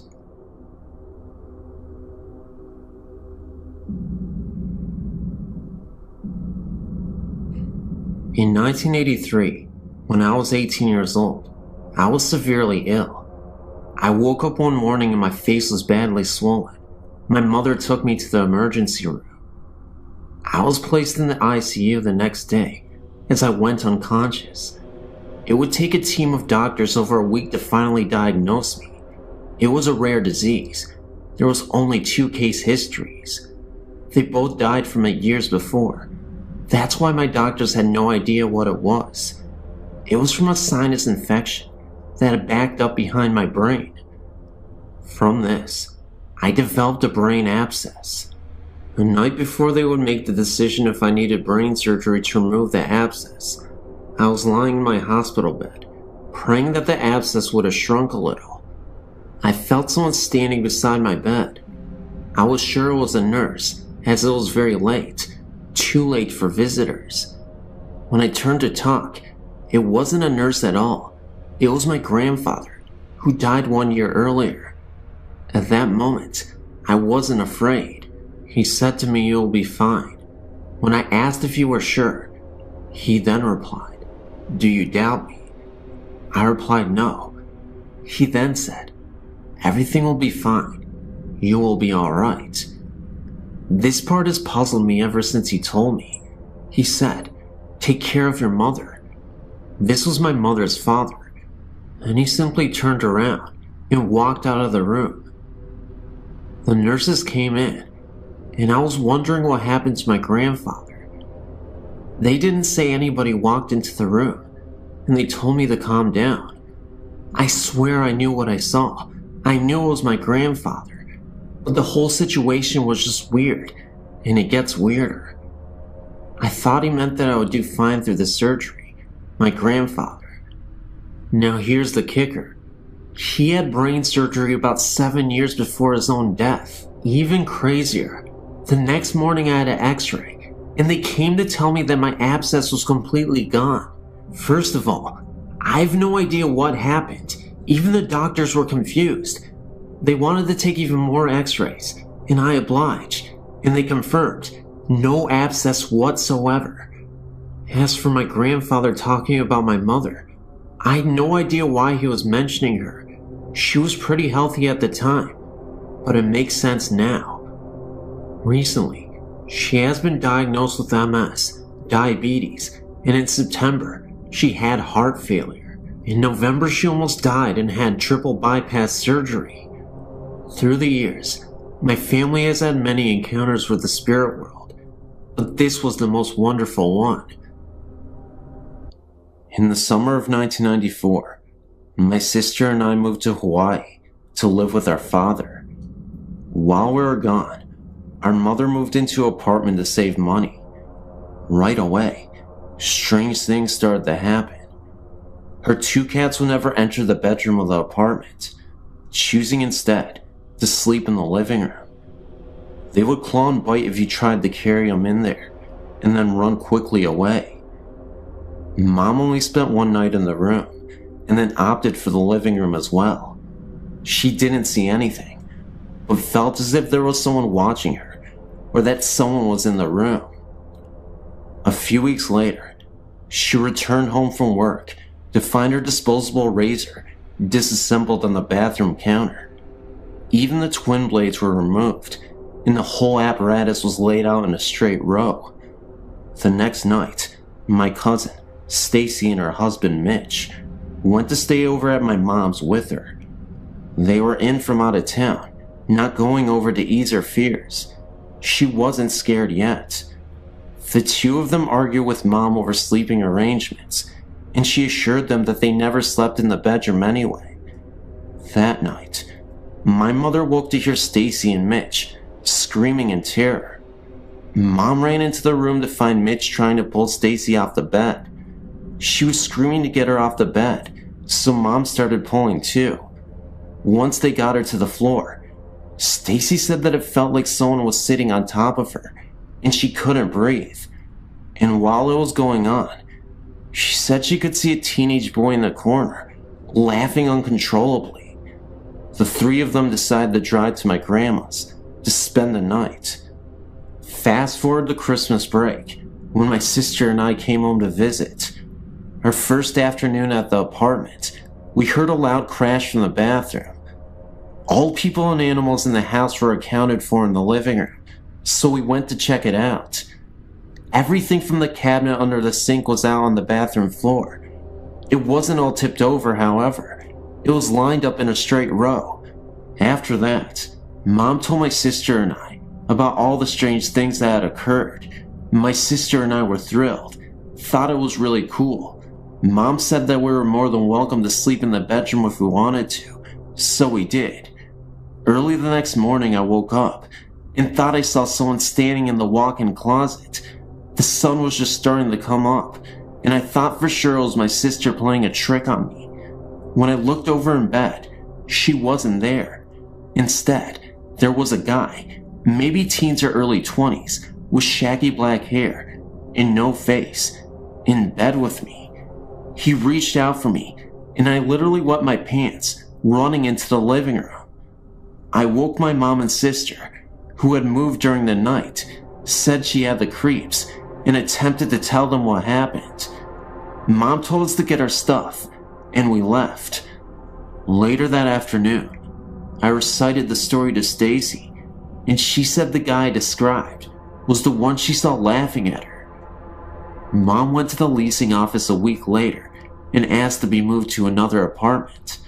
All the leasing agent had to say was that no one had lived in that apartment longer than 4 months.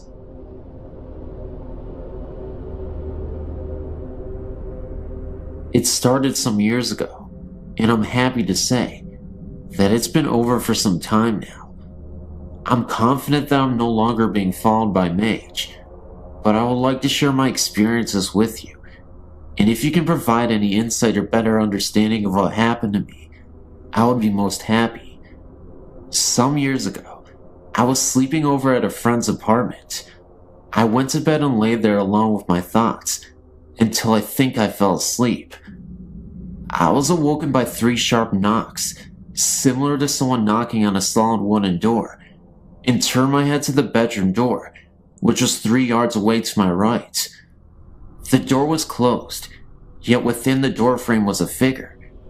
To my eyes, the figure was shimmering and vivid with colors, without any real human form, yet to my senses, I was certain that it was a woman, that she was extremely tall, and that she was wearing jewelry. I perceived her with the absolute clarity that my eyes were unable to support. I opened my mouth to yell, but could not. It lasted only a few seconds when the door opened and my friend entered the room. The vision was gone. I said to my friend with a detached calmness that I had just seen a ghost, but this of course was met with indifference. I did not press the matter, as I was already beginning with self-doubt. By the end of a mostly sleepless night, I had managed to convince myself that it was a dream, or at least a product of that period between sleep and wakefulness. Within days, the whole episode was forgotten. Some 6 months later, I was at home with my parents and decided upon an early night. I had a lot on my mind that night and needed some space and some quiet for contemplation. I was lying on my single bed in my small bedroom, lost in thought, when I heard the 3 knocks again. My heart leapt. From my bed, I could see ahead of me, and to the right, the bedroom door, which was open, and the landing is accessible by 3 ascending steps. Through the door, I can see about 3 yards of the landing until the angle of the door frame cuts off the view. There, just at that farthest point, was the same vision, the same shimmering colors. She was much clearer this time, and there was no doubt that my eyes were seeing a woman. She was so tall that she had to bend her head to her left until it was almost resting on her shoulder, like a body hanging without the noose. But she was looking at me. Her eyes, although I couldn't actually see them, were fixed upon me, and there was a malice in them, I had no doubt. Then, in an instant, she came along the landing, down the 3 steps, and right up to my face. So quickly and so aggressively, she brought her face to within an inch of mine. I could make out her eyes and nose, but to this day, I cannot be sure if I saw them or experienced them. I could not separate her emotions from her visage, which seemed to be one and the same in my mind. It is difficult to describe, but I saw her face and features, along with her hatred and despite. I opened my mouth to scream, but nothing came. Eventually, she disappeared. I've never been so terrified in all my life. Never has fear removed any capacity to utter or to move a single muscle, and yet this was the case. I lay rigid for some time, at least until the room was light from daybreak. I was absolutely sure that I had not fallen asleep, but yet over time, I managed to convince myself that this was indeed the case. This is how I came to terms with it. Over the next year, I saw no more of her, and she was reduced to an entertaining story for friends. Then I married and moved to set up house with my wife. The third, the last, and the unequivocal sighting was during the early days in my new home. It was a bright, warm Sunday afternoon, and I was sitting on a chair to watch a television program, an old episode of Bonanza, as it happens, when I became aware of another presence in the room. I turned to the door behind me, fully expecting my wife to be there, but she was not. As I turned my head back to the TV, to my right was a settee, and, sat in the middle, was the woman again. This time she was sat on the edge of the settee, with her hand forward, cupping her chin in her hands, and her knees were also together under her chin. She was leaning forward in this position, contemplating me amusingly, or mockingly. I cannot decide. There was so much clarity about her features, and the room was bright, which she seemed to reflect. There, in front of me was a woman, about 25 years old, very sharp features, very tall, and very thin. Her bright colors, her hair and her jewelry, reminded me of a punk rocker, although this was not so. I'm sure she was from a long time ago before that era. I was not afraid, and emboldened by the daylight, I simply and calmly asked her what she wanted. There was no response, no answer. She simply faded away, and I have not seen her to this day. Compressing my research into a short paragraph, I went back to the place of the first sighting and asked my friend some questions. It transpired that she was haunted by a spirit many years previously who would disturb household objects. An expert was brought in, who ascertained that they were being haunted by a malevolent spirit who was called Mage. It was not possible to get rid of her, but to hope that she leaves of her own accord. This happened in my friend's hometown, some 300 miles from where I live. My theory is that Mage came with my friend to my hometown and took a liking to me, thereby following me to both my parents' home and onward to my married home. I don't know who has provided the vehicle for her to leave my house, but I hope that she has been gone for good.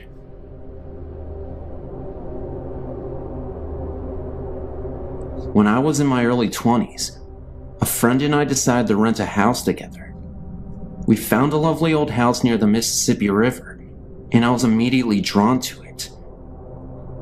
After we moved in, we both began to notice banging on the walls and lights blowing out constantly. The lights we attributed to bad wiring, and the banging, I truly believed, was my friend, and she truly believed it was me. The layout of the house was one we had never seen before. There was a hallway that led from the front living area to the back bedroom areas that was at an odd, slanted angle. I always felt uncomfortable going down this hallway and found myself going around by way of the kitchen. After months, my friend and I decided to take in a third roommate to help with expenses. During the next month or so, after this third roommate moved in, we noticed an increase in frequency to the noises, banging, and lights going out. We also began to notice that every month, and this is really weird, right around the time that all three of us began our menstrual cycles, a very large stain began to appear in the middle of our living room floor. We tried constant shampooing, but it would always reappear immediately. Then after our cycles were finished, the stain would disappear on its own, only to reappear the next month. Our third roommate then became very withdrawn after only a short time of being in the house.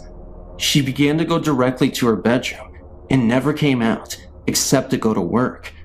Her personality has also changed drastically. She went from being very funny and outgoing to a complete loner. She would also say very inappropriate, weird things to us. We had known this girl for some time, and her behavior was quite unsettling. She finally told us that she was not comfortable in this house and was moving out, and she did so that very day. Shortly after she moved out, the banging noise began in earnest, and we started noticing our things being rearranged. We began to laughingly and nervously admit to each other that something was not right in this house. However, neither one of us felt threatened by any kind of the weird happenings, and in fact, I personally actually felt almost protected by it. We started to call our ghost George, and would talk to him whenever the banging would begin. We were trying to watch something on TV, and George would start banging or knocking. We would say, "Please, George, not right now. We're trying to see this." And he would actually stop, at least until the show was over. Unfortunately, No matter how much we begged him to stop putting the stain on the floor every month, that never ended.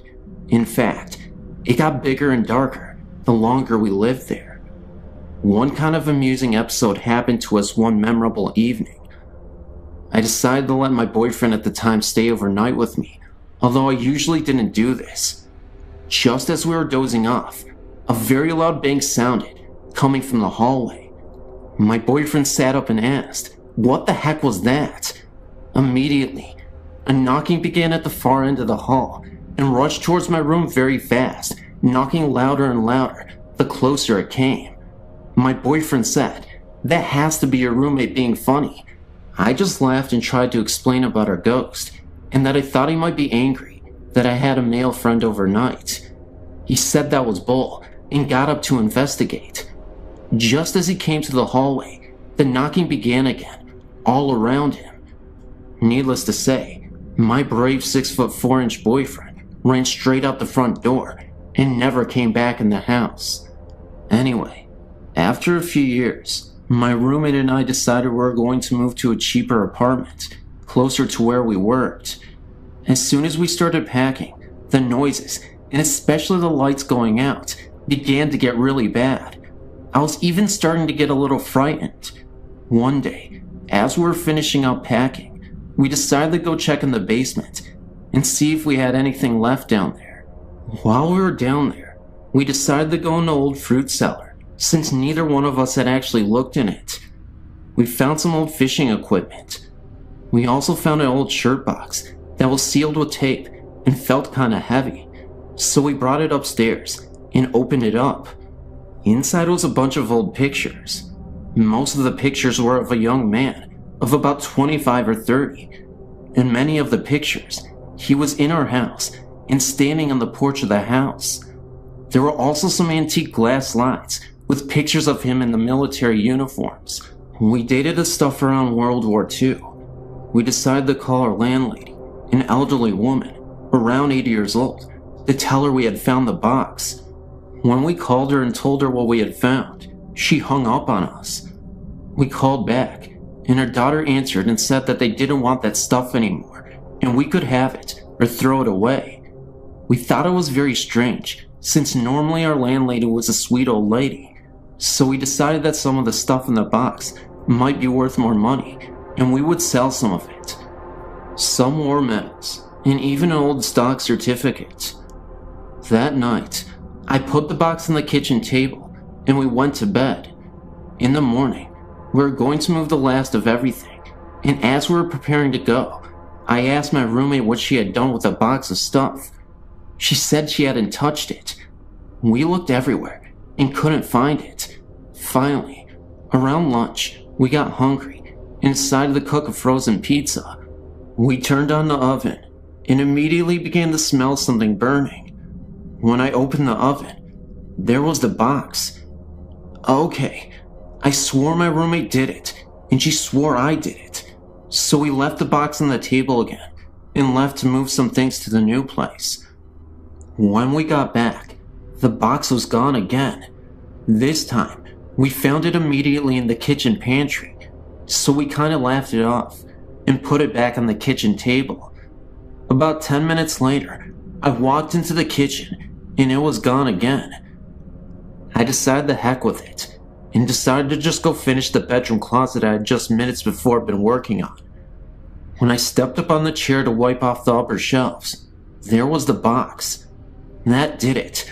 I said out loud, "Okay, George, we promise not to take your stuff," and put the box back in the fruit cellar where we had found it. We left that day and have never been back, but I've always wondered if the next tenants ever heard from George.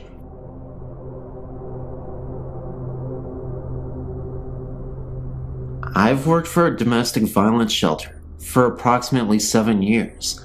While I personally have never seen anything, there are always odd sounds and unusual occurrences. Let me start at the beginning. The house is 2-story with an attic and a basement and over 100 years old.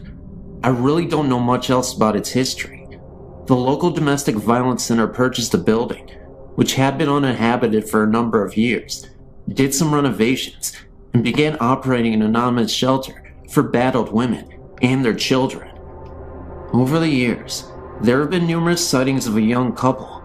A woman in a long flowing dress can be seen periodically walking up the long staircase. A man in dark, old-fashioned clothing has been seen in the living room and at the top of the stairs outside the attic door. It is usual for all who went into the attic or the basement to feel uneasy and not alone. Recently, the sightings seem to have increased. A church group came over to the holidays to sing Christmas carols to the residents, and a young boy pointed to the ceiling and said, "Look, there's an angel." The only thing seen by the others in the room was a hazy, grayish fog that wasn't in any particular shape. A few months later, one of the employees' daughter was in the living room, alone, working on a school project, and looked up to see a gray, transparent figure looming in the doorway. She screamed, and her mother raced in to see the figure moving slowly upstairs. It was as if the ghost was checking in and didn't mean to frighten the young girl. Perhaps the most interesting aspect of this haunting is that the couple together, fitting the same descriptions of the man and the woman seen in places of the house, have been seen in one bedroom upstairs. To my knowledge, at least 3 residents in the last year have been awakened at night to see the woman sitting on the edge of the bed with a man standing behind her. The couple has been described as comforting and reassuring to those who have seen them in this manner. And these apparitions have seemed to know when these residents were about to face a particular trying experience. One woman was going to court the next day for an order of protection. One lady was facing a decision about the custody of her new little baby, and one woman was about to embark on the dangerous underground trying to change her identity in order to hide from the husband who tried to kill her. All 3 of these women felt as though the ghosts were trying to tell them that everything was going to be alright, and, as it turns out, the dire situations facing each of these women worked out in their favor. I personally find their presence reassuring as well. Women and children who came through the shelter are very often depressed, sometimes hopeless, scared, insecure, and anxious. I think that the fact that they are comforted by these spirits is a sign that these are good spirits who seem to approve of the work being done in their house. They've never tried to scare anyone. Sure, lights turn on and off by themselves, and the dishwasher is forever turning on by itself. Maybe they are just trying to figure out what these gadgets are. I do not know anything about the history of that house, but I assume these spirits were once residents of this house. Based on their actions, they seem to be good and well-wishing. I hope they continue to watch over the shelter and help the current residents. Hi, my name is Tariq, and this is my supernatural experience. It happened to me when I was about 5 or 6 years old. I seem to remember it was quite a sunny afternoon. Nothing particularly unusual about that day. My mother asked me to go upstairs and wake my father, who often took afternoon naps. I remember feeling quite lazy, and I could not really be bothered going all the way upstairs to attempt to wake my dad sleeping. However, my mom insisted, so I did. I was about to walk up the stairs when I suddenly was overcome with fear, as what I had saw made no sense to me. There, at the top of the stairs, was the biggest dog I had ever seen in my life. It appeared to fill the whole space of the landing and was near the height of the ceiling. The dog appeared to be aggressive and was barking and growling so loud that it could have woken the dead. I was so shaken and scared that I just froze in the spot. I shouted for my mom. I said, "Mom, I can't go upstairs," and she told me not to be lazy. I told her no, there was this big dog at the top of the stairs, and it would not let me pass. My mom came out to me, and she said, "Tariq, we do not even have a dog." Of course, this is what I already knew. I quickly told my mom to get over here and see what I was seeing, but by the time she arrived and looked up the stairs, it was gone. This perplexed me even more, and being the age I was, I couldn't even understand it. I started to doubt myself, wondering if I ever even saw it at all. and I trusted and believed in my mother. So if she didn't really see it, maybe I was just hallucinating, and it really wasn't there. Obviously, the dog disappeared, and after a while, I forgot about it, and never resurfaced again. However, these memories came back when I was about 12 years old, and I spoke to my mom about it. Looking back on it, I do believe I saw something paranormal, but any ideas on why my mom or dad could not see it or hear it, and why was the dog being so protective, beats me. I don't know, but it was sure a scary sight. It just sucks that I feel like I was the only one who had saw it, and it makes me crazy. But what can you do? I don't know.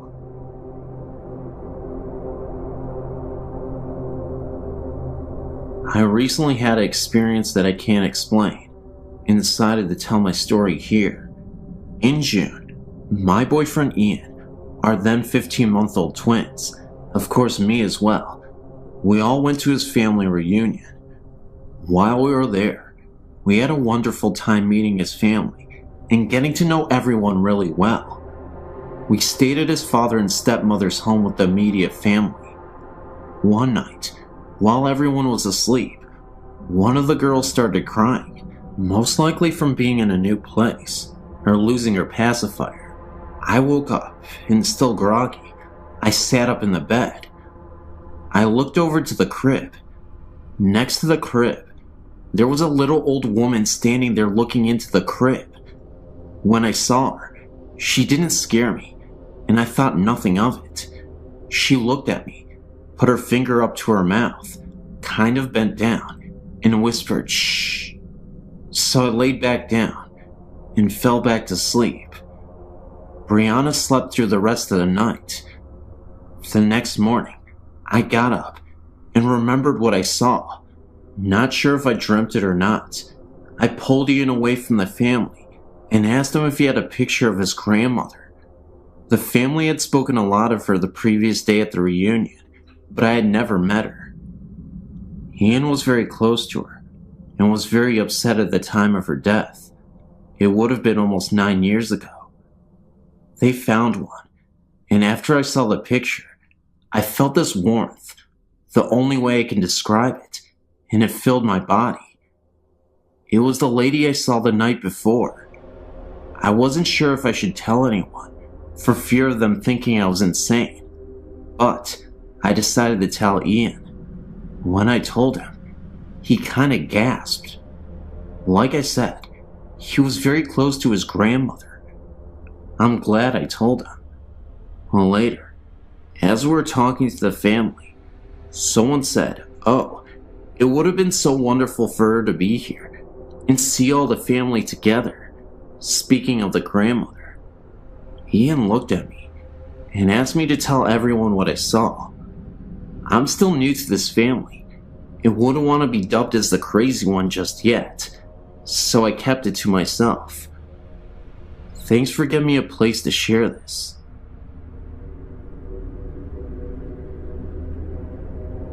In 1983, we moved into a home that had suddenly been vacated by the owners. The man had suffered a heart attack at the front door and died. His wife went into serious shock and suffered some emotional distress. After the funeral, her children decided to take her back to Missouri. I'd personally known the couple in 1971, as I had lived in a house on the connecting street. Our backyards were contiguous. Mr. Williams had been the water superintendent for the city for many years. He was an upstanding citizen, a loving family man, and a friend to many people. Shortly after moving in, he got the feeling that Mr. Williams had never really left his home. At night, after everyone had turned in, footsteps could be heard throughout the home. It sounded like heavy footsteps stomping up and down the hall, outside the bedrooms. I would get up and check to see if the children were awake, and would find them sleeping soundly in their beds. Once in a while, doors would open up wide, as if someone was entering a room, and then the door would slam shut. One night, my wife at the time awoke to see the form of a man standing at the end of our bed. He woke up on her side and leaned over a little. She laid there terrifying, knowing that I was very hard to wake up, and that if this were a burglar, I would not suddenly spring into action against the intruder. She maintained her position and just peered through her eyelids. Suddenly, the figure just faded away. These occurrences persisted for about a month. One morning, at around 2:30 a.m., we were suddenly awakened by the bedroom door slamming open with a violent force. We were very tired of Mr. Williams' nightly tirades, and I was running on my last nerve. I got up and decided to try to talk with this confused soul. I addressed him as Mr. Williams and told him that he had suffered a heart attack and had died. I told him that his wife had gone to Missouri to live with his children. I told him that we were paying rent to his children to live in this house, and we worked hard for our money. I started to get angry with him and told him that if he wanted to rant and rave and stomp about the house, he needed to do it when we weren't there, as he was disturbing our sleep. If he continued, we would be forced to move, and his children would have to find other renters. I suggested he go to Missouri, because that is where he would find his wife.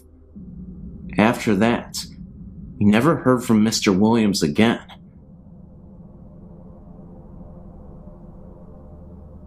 In August of 1997, I was helping a friend deliver some things for a post-funeral reception that was to be held in the officers' quarters number 1 at Fort Concho in San Angelo, Texas.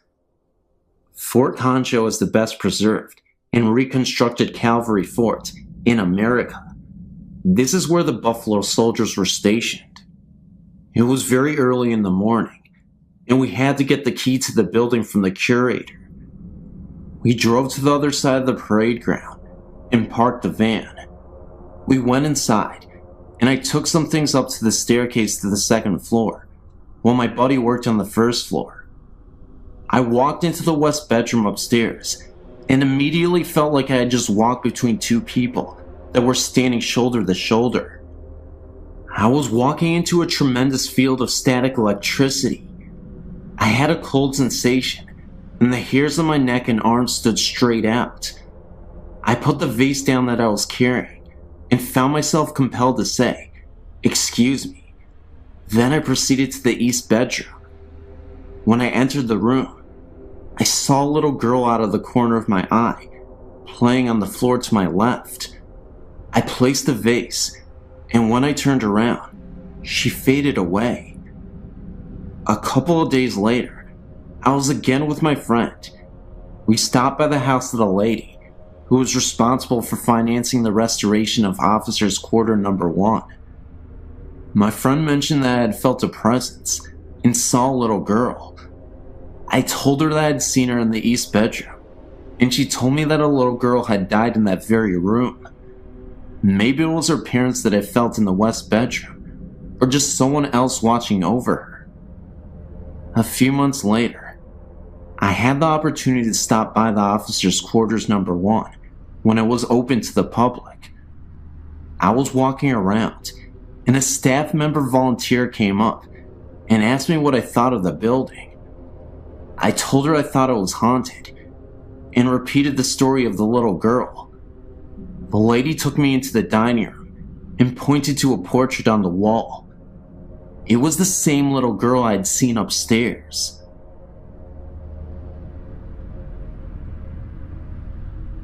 I would first like to say, I was not a believer in ghosts or spirits. I was in the Navy at the time, and had been just transferred to Japan. My family and I arrived there in August of '91. I felt very lucky, because the Navy had just opened Harrio, a new housing complex about 9 miles from the naval base. This meant that my family and I would not have to live off base. My wife and I were taken out to the Harrio to pick out a house. Being newly opened, we basically had the pick of the litter. My wife and I chose a nice 3-bedroom room townhouse in the center of the housing complex. We moved in within 3 days and began to settle down. Nothing much happened for the first month or two. Then one night, my daughter, who was 3 at the time, started waking up at night crying. She would point at the wall and tell me to make the snake lady go away. This happened about once a week. Of course, I thought she was just having bad dreams. We would let her sleep in our bed when this happened. My wife became pregnant at the time, and we were allowed to move into a 4-bedroom house. I was hoping this move would solve the snake lady problem. As we moved into the new house, I assured her the snake lady was gone forever. Boy, was I wrong. It was about 2 weeks before our encounters with the snake lady started again. This time my wife and I could actually feel some sort of electrical charge throughout the house. These encounters intensified, and my daughter started to see more and more apparitions. She would tell me that the snake lady wanted to take her away. I, being a skeptic, thought the electrical charge was sort of funny, but never gave much thought about my daughter's nightmare being real. Then one night, my wife and I were awakened by my daughter screaming at the top of her lungs. We rushed into her room to find her pressed against the far wall, her feet approximately 1 foot off the ground. My wife and I both grabbed her arms, and with one of my feet pressed against the wall, I pulled with all my might. She wouldn't budge. I'm not a small man, 5'10", 191 pounds, and I worked out all the time. I could not get her off the wall. All the while she was screaming that the snake lady wanted to take her away. Scared to death, I started praying in my head. My daughter started to slide down the wall, and she fell into our arms. I don't know what it was, but I believe there is something out there that we don't know about. The next day I blessed every room in the house with olive oil. This seemed to do the trick, because my daughter never had another experience. My wife is Japanese, and she did some investigating of the area's history. Harrio was once an internment camp for the sick and dying Japanese soldiers of World War II. There is a shrine just outside the back gate for the soldiers that died there. And that's what we found out. Thanks for reading. It's funny, really, because I've been reading your site for quite some time and have marveled over the experiences people have had, but never, ever thought I would be emailing you my story. This experience is mainly my 2 friends, but I experienced it firsthand last night. They live in RAF, Royal Air Force Quarters, in Middlesex in England, and have never really mentioned anything before. A couple of weeks ago, Susie and I were chatting about various things when the subjects of ghosts came up. Funny enough, the handprints have come back since Elena was born, said Susie. Handprints? What handprints? I replied. It seems that since they moved in over 3 years ago, they've had various things happen. So she took me upstairs, and there, clear as day, was a set of huge handprints on the wall just above their bed. Apparently, she has tried everything to get rid of them, and they disappeared when she was pregnant. As soon as the baby was born, they came back, and when I saw Susie and Jay last night, they casually informed me that the handprints had moved. By now, I was getting quite spooked out. We went outside for a cigarette, with one of the music channels on the TV playing. When we came back in, the channel had changed to some gruesome true murder documentary. The hairs on the back of my neck were standing on edge at this stage, and it took Susie a good 5 minutes to change the channel back. Also, they've both watched a candle that stood on top of the telly very casually move from the middle and drop off at the end. Things have been moved around, never hidden, and the TV also turns on and off. Susie and Jay were very relaxed about this, and the ghost obviously means them no harm. Last night, it was Susie, Jay, and me, and they told me what happened last Sunday. Apparently, Susie had gone up to change Elena and had set out her pajamas and nappy out in the changing mat in the bedroom. She was bathing Elena and thought that perhaps she could use one of the smaller nappies instead of the big one that she had pulled out.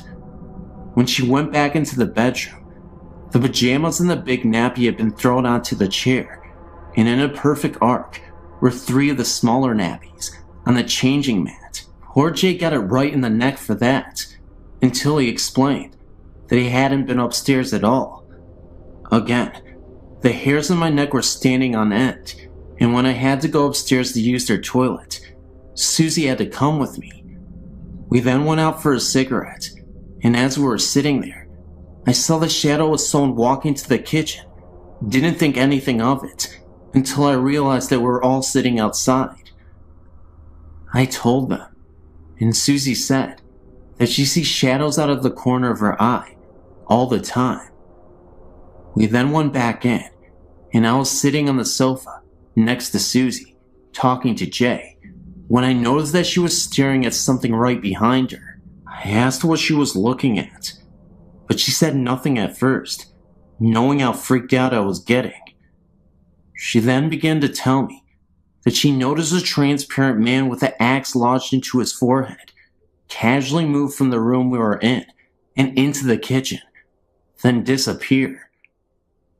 She had told me that when she was alone in the living room, another time, that she also saw a man sitting down at the kitchen table, as if he was writing on a piece of paper, then disappear shortly after. Apparently, they're not the only ones to experience things.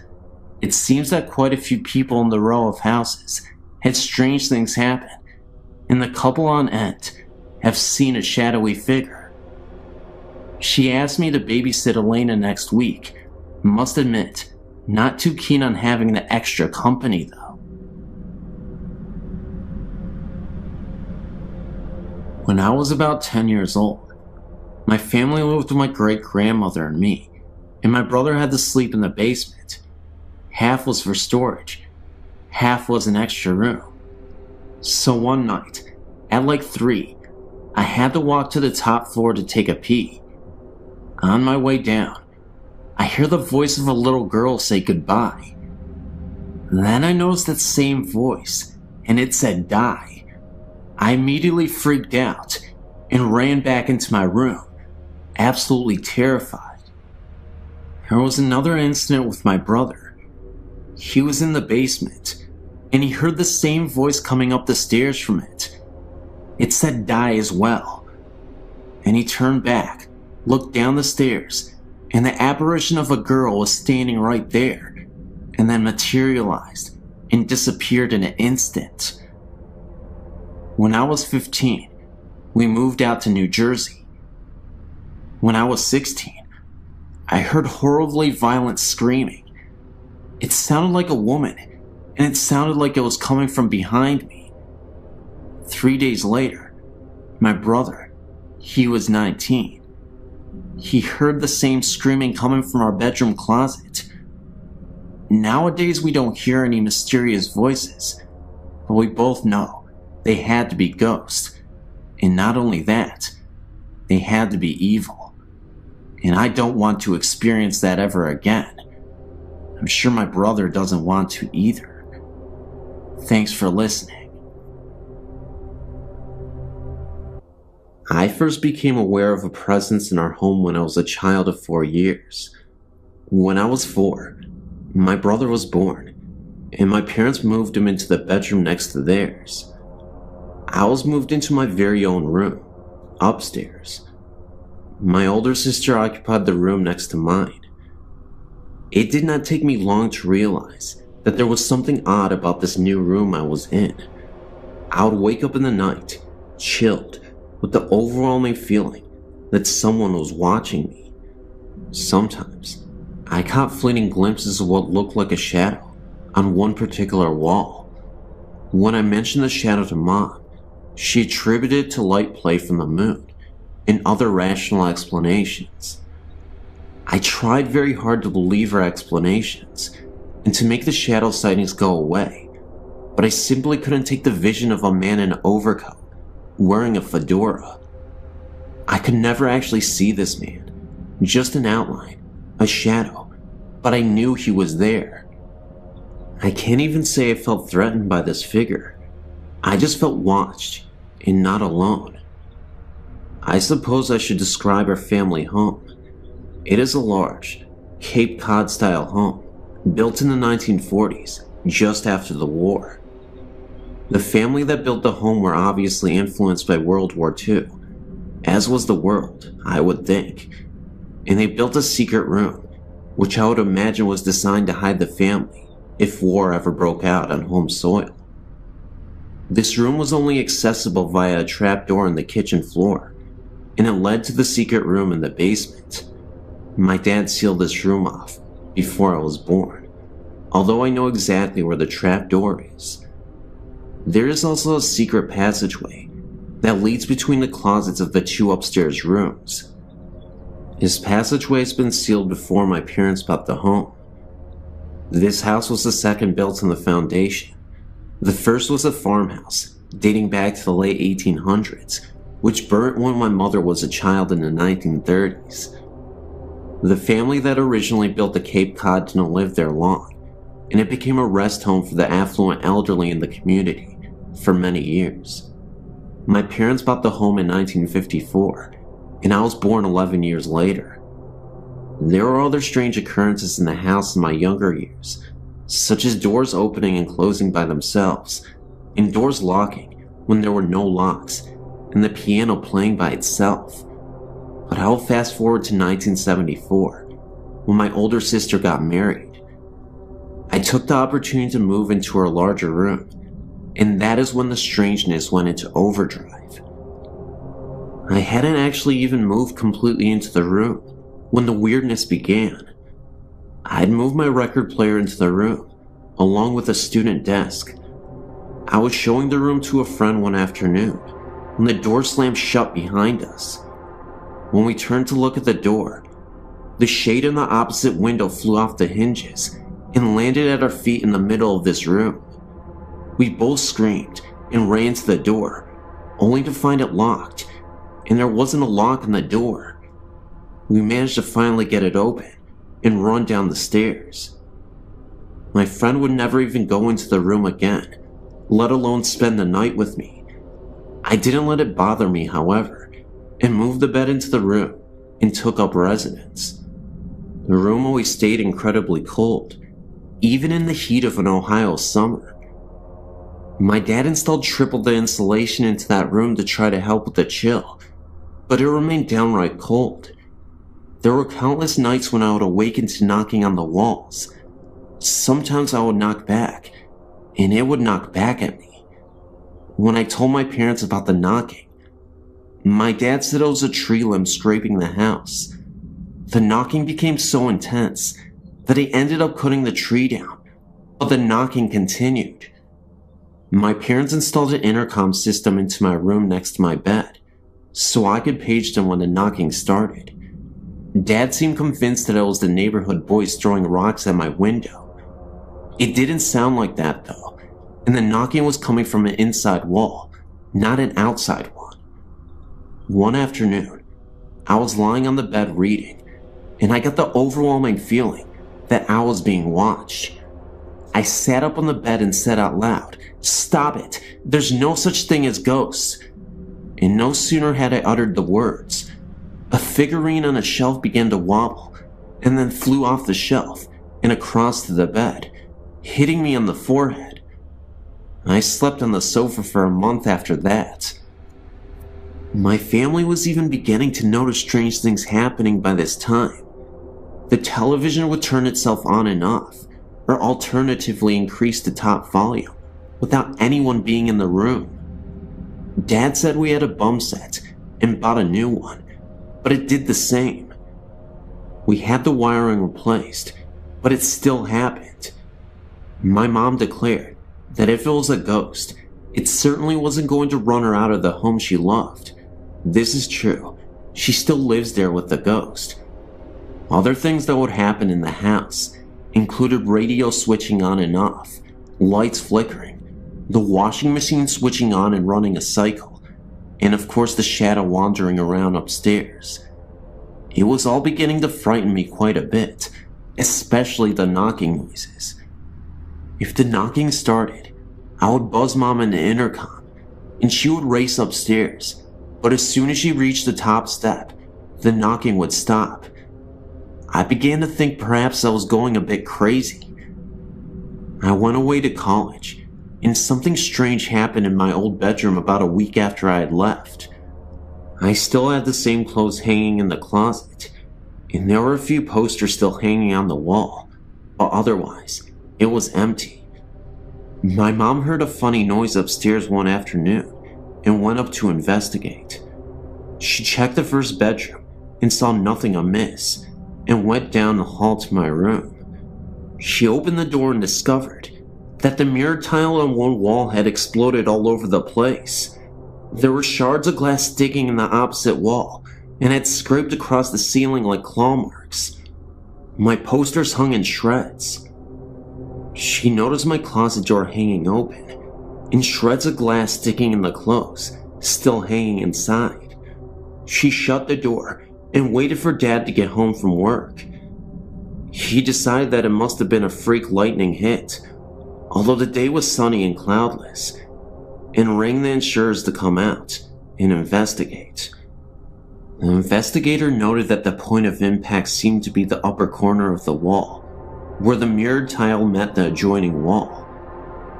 Oddly, he also noticed that the broken wood in the corner was pointing outward, as if the lightning had been inside the room and went out, instead of the lightning hitting outside and coming in. The insurance company still paid for the damages, although they could never find the point on the outside of the house where the lightning had come in. When I heard about it, I came home to view it, and noticed that the wall in question was the one where I had always heard the knocking. As I said, my mom still lives in the house, and strange things still persist. She keeps the washing machine unplugged, but unless the water is cut off, it still fills up. This is the third faulty washer we've had. The TV still plays tricks too. My dad passed away in the house 2 years ago, and on a night after he died, I was staying with Mom, although I wasn't about to go upstairs ever again. And in the middle of the night, we both heard faint music playing upstairs, bluegrass music, to be precise, which was Dad's favorite, and we reckoned that there must have been a party going on to welcome Dad to the other side. Mom has since sealed off the upstairs and only lives in the downstairs part of the house.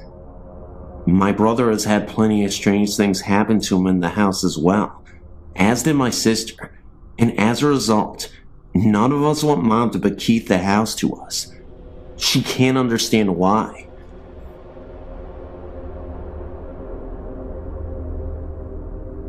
Every single night in my home, when I was 4 years old, my parents would come in and put me in bed.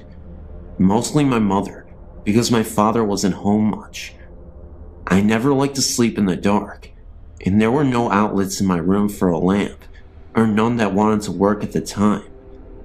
As I laid in bed, almost every night, I'd look out into the hall, and I would be able to see the hall light on. Almost every single night as I lay in bed, a boy would walk past my door several times and then stop.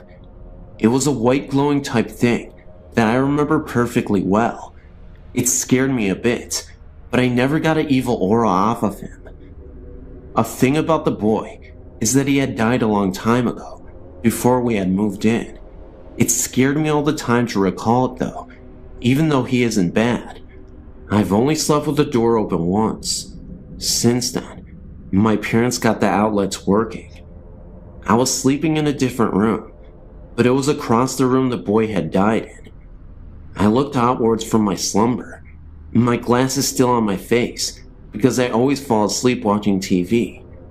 I saw the boy, and he went into my brother's room. That night, my brother got really sick. I don't know what happened, but the boy had died of a sickness. Another thing that happened. Me and my friends were sitting out on my back porch, and my one friend had brought a Ouija board with her. My other friend suggested that we play. Of course, I didn't want to, because I've had past experiences that turned out bad with those things, with other friends. We sat at the table and put each of our hands on it. Before we started, though, we read something that had said you must finish a question. We thought we would. Beside the porch is a pool. This will fit into what happened as I go. We didn't believe that the board would actually work, though, and so we tried. Even with the past experiences, I didn't think it would. So this is what we did. We tapped our fingers while the thing was moving, so that no one could move it themselves. We did get in contact with a spirit, and we, of course, ended up not finishing a question. Then, we noticed from the pool a mist that started to emerge. I kid you not, it was a ghostly apparition floating above the pool. It lasted for about 10 seconds, and then it faded away. I then decided to finish the question. My friend immediately stopped me and asked me what I was doing. "You're conjuring up evil," she said to me. It was clear that she didn't want to do this anymore, so we stopped, and we never returned to that Ouija board again. In fact, we went out to the fireplace and we burned the Ouija board so that we would never have any bad omens attached to us. Yet another incident occurred. About a year ago, I met up with some different kind of people. Wiccans to mostly say, and I still am Wiccan now. I took it in, because God actually hadn't helped me one slight bit with my life, so I started to believe in gods. I learned some good spells, and some bad. The ones I used most were the exorcism spells for haunted houses around here. My house I knew had quite a lot of ghosts in it, and I decided to get rid of one particular one that would scare the entire family as we slept. At night, if you were to turn the light off in the living room, the room would turn a deep dark blood red, and the windows to the place would disappear. When you looked to one corner of the place, you could see a black figure walking out of it. This is the ghost I decided to rid the house of. It never spoke during anything. It would only appear, and nothing more. My sister and her friends hadn't believed me when I told them of what was going on in the room, and they tested it for themselves. As we did it, they saw exactly what I was saying, and screamed for me to turn the light on. I actually sleep in that room still. The ghost is still there, but it doesn't bother us anymore. When I had tried the exorcism, the ghost had gotten angry and thrown the lamp at me. If not for me dodging it and then grabbing it before it hit the wall, I would have been in trouble. It glared at me and disappeared. You're probably thinking, this is absolute bull, but I can assure you, it was not. And I tell you this, not because I really want you to believe in some fantasy story, but because this actually happened. I couldn't even believe with my own eyes what was occurring. When I returned to the room that night, and from then on, the ghost never came back, or didn't bother us anyway.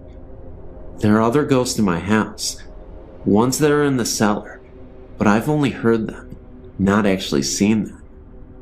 Anyway, this last event occurred outside of my house. Anyway, one night I was out with my friends, against my parents' will. We had left when they were asleep. It was around 3 a.m. in the morning, and we wanted to see what was around the area. We went up to the graveyard near, and sat down by some of the older graves, deeper into the graveyard. As we were sitting there, I looked up to see a dark and black figure standing by one of the trees. He wasn't looking at me or my friends, but something else. I had been leaning up against a grave. I didn't have much respect for the dead at the time until after this. I turned around and looked up to see a white figure standing there, looking at the black figure.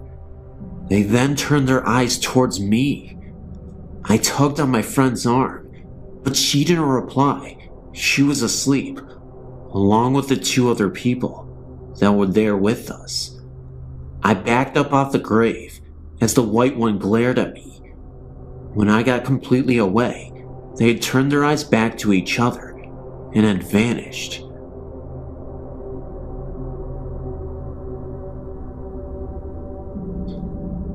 Before our marriage, my husband purchased a home built sometime previous to 1870 in the center of a small town in Michigan.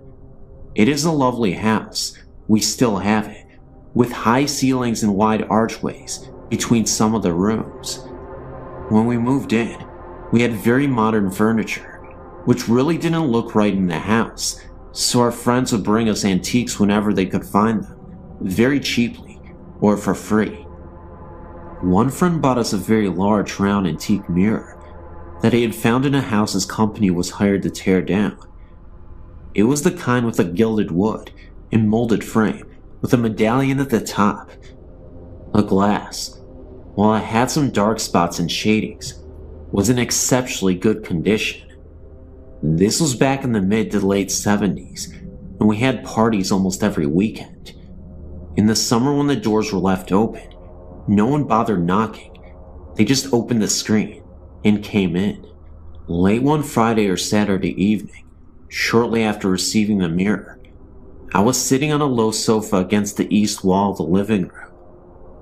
Also on this wall was a large archway leading into the dining room, which is where the main entry door that we used was located.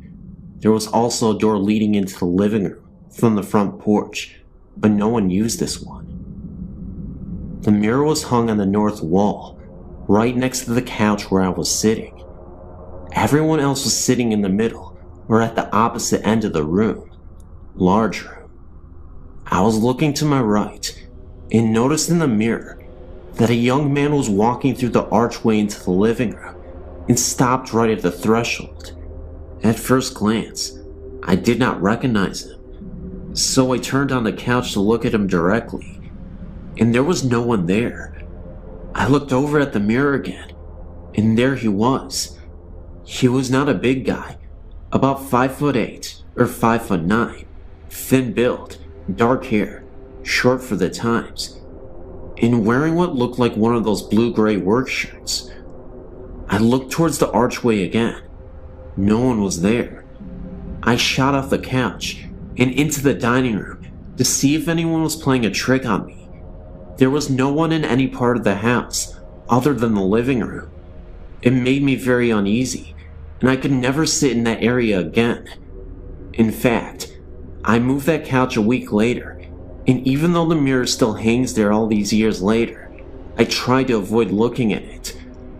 A couple of years after this happened, I joined the local historical society. I met a wonderful tiny old lady in her 90s. She told me that she had been in my home many times during her youth, and I found out from her that during Prohibition, the people who owned a house would have parties with bootleg liquor.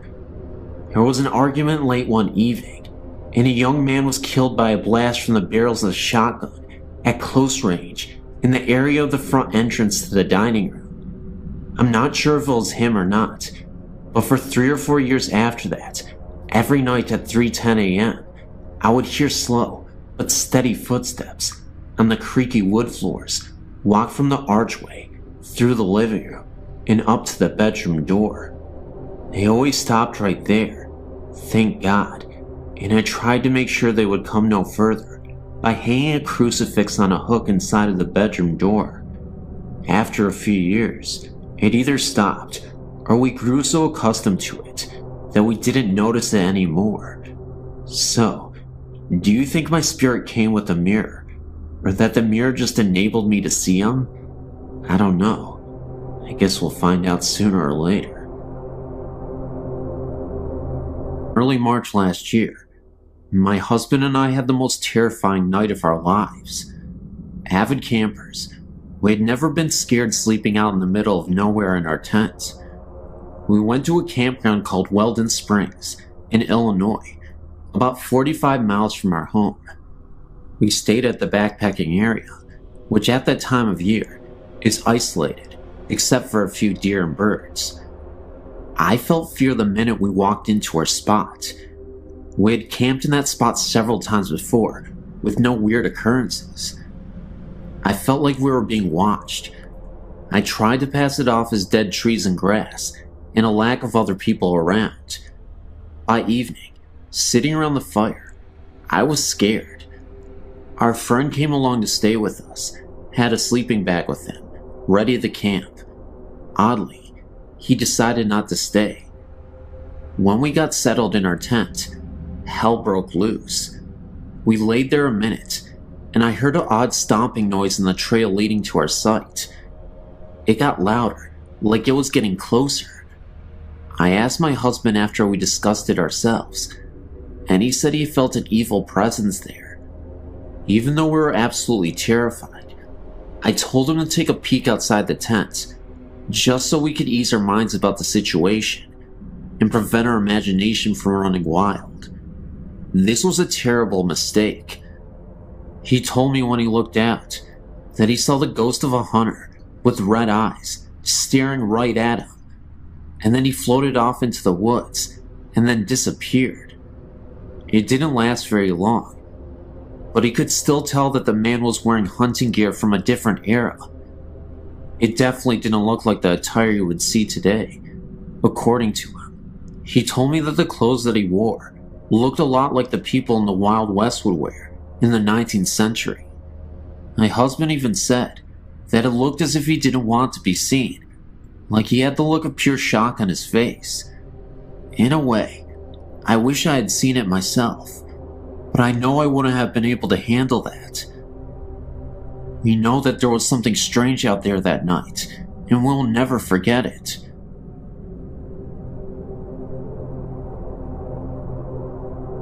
There is this camp that I know of. It's referred to as Camp Connecticut, and it's a run-down camp. It's called the Run Camp because of its deadly history, where a group of men were once gathered, said to be a cult, and eventually the town had exiled them and were forced to stay at this camp outside of town.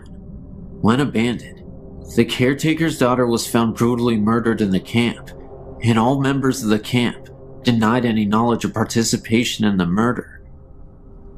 Whenever I go back to the camp, I've always experienced unsettling events that could be tied to the events just described. Experiences included voices. For example, a young girl screaming, which we thought could have been the young murdered girl. We have seen figures pass among the trees while walking through the narrow paths along the woods. In pictures that I have seen, there are many orbs near the main gate and near the large sign within the camp. Examinations shown not to be a photo error or bad development. There was also this insane experience that my brother's best friend and his friends had. He happened to take a trip here, and while walking the main entrance pathway, he came across a man standing there in all white clothing.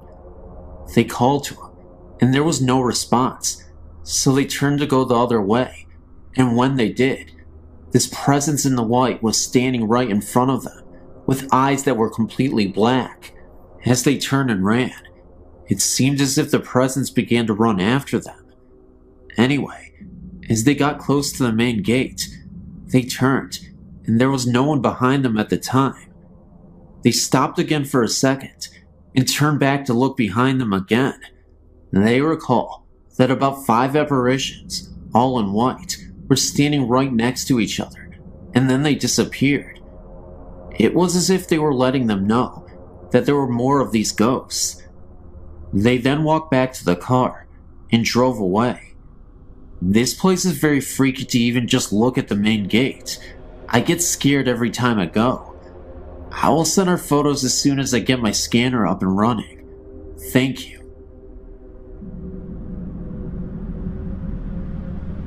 I've been tempted to write about what happened to my family many times, but it seems far too unreal. We were not allowed to talk about this outside the house when I was a child, and my mother only told guests about her visitors when they experienced something in our house. Our childhood home was built in 1898. My parents bought the home in 1974, when I was only 6 months old. The house was very large and had been converted into a double. My grandmother moved into the upper level. Strange things began to happen shortly after my family moved in. My mother had her first experience one night after she had sent my older sisters to bed. From her bedroom door, she could look out and see into the kitchen hallway and into the bathroom. My family had only lived in the house less than a month when my mom saw a little blonde-haired girl walk into the bathroom. All of my sisters have very dark brown hair, and this was clearly a blonde-haired child. My mother panicked and yelled to the little girl, but the door shut. My mom jumped out of bed. In her mind, she was thinking that this little girl was a neighbor's child, that my sister must have snuck in the house. When she opened the door, there was nobody inside the room. My mother nicknamed the little girl Jessie, and I have no idea why. My mother had many experiences in the house, and with the younger children, myself, my younger sister and younger brother, when we were very small, it was as if we were playing with someone else. I don't remember this, but my mom did. But I do remember that in my oldest sister's bedroom in her closet, there was a paneled off section that led under our hallway steps to the second floor. I remember talking to someone that we called the lady under the stairs. I always thought that it was my mom or grandmother, but I later learned that this was not the case. When we told my mom about this, she would not let us play this game anymore. I do not remember being scared at all. My younger sister and I would also go into our hallway and play with the lady on the stairs. I have very little recollection of this at the time. I would have been about 4 years old, and my sister would have been about 3. When we described the woman to my mother, she forbade us from being in the hallway alone. I never took the ghost stories to heart and was very carefree as a child. I always felt safe. However, I did finally have a bizarre experience that I could not explain or rationalize away. My grandmother had a stroke when I was 15, and my mother gave my older sister's bedroom to my grandmother since it was on the first level and was safer for her. She had no control over what she was saying and was rapidly deteriorating. My parents didn't lay any ground rules down for us kids that summer, as things were in havoc, and my brother and I had stayed up all night, watching Nick at Night in the living room. I could see into my grandmother's room, and we also kept an eye out for her, should she use the bathroom or want something to drink. I was just starting to doze off when I thought I saw someone in my grandmother's room. It was a blonde-haired girl who might have been 10 to 12. I have no idea the age. I thought I was seeing things, or that I was just really wiped out, and my mom's stories were starting to get to me. I walked out into our kitchen, and my oldest sister was eating a sandwich, and I told her what I saw. She laughed at me and told me I must have been dreaming. I thought maybe she was right, because I just never believed what my mom had been saying about the girl she had claimed to have seen on several occasions. Now here's where I realized I wasn't a complete nutcase. I said before that the house was very big. Well, my grandmother started screaming, and my sister and I ran into the room. My grandmother was up and headed for the front door. She was screaming about fire and the little girl. We could barely make out what she was talking about, but she kept repeating, "The little girl said I was going to hurt the baby, and I have to go before I cause a fire." That was the most intelligible sentence that my grandma had said in over a month. My sister kept saying, "What little girl?" And my grandmother said, clear as day, "The little blonde-haired girl." My grandmother was 72 years old and short of hearing. She was also 3 rooms away when I literally whispered this to my sister. We woke my mom up because we did not know what to do. My grandma ran out of the house and refused to come back in. She stood on her porch. My parents took her to the hospital, and she was placed in a nursing home because even the mention of our house sent her into hysterics. The baby she was talking about is my younger brother, who is the baby in the family. My mom decided to turn the house into a one-family home again, and had us kids, there were 6 of us, do the work. We did not mind, as we wanted the help, and it was a good way for us not to think about my grandmother all the time. My younger sister and I would be the only 2 sharing a room, but that was fine, as we are very close, and we were excited. Again I was up, and could not sleep, so I went up to the room that would be ours. It had been my grandmother's, and I was scraping wallpaper off the walls with a putty knife. We had started this project the night before, and I was bored, so I went up to get some more done. I was scraping the walls, and had been doing so for about an hour, when I heard a funny noise that sounded like the scraping noise I was making with the knife, but different. It's hard to explain. I thought someone was playing a trick on me, so I began to scrape the wall, and very quickly, I stopped. However, the sound that I heard continued, and it was the sound of scraping, but it was coming from across the room. I do not know if whatever was in the room was mocking me or playing a game, but the scraping kept going on. Whoever or whatever did not care that I heard them. I screamed. I thought it was one of my older sisters. I ran down the front steps and opened the door, and the house was completely quiet. Everyone was sound asleep, snoring. I woke up everyone in the house. I was terrified, and I never slept in that room. I would continue to hear things in that house until I was 18 and moved out.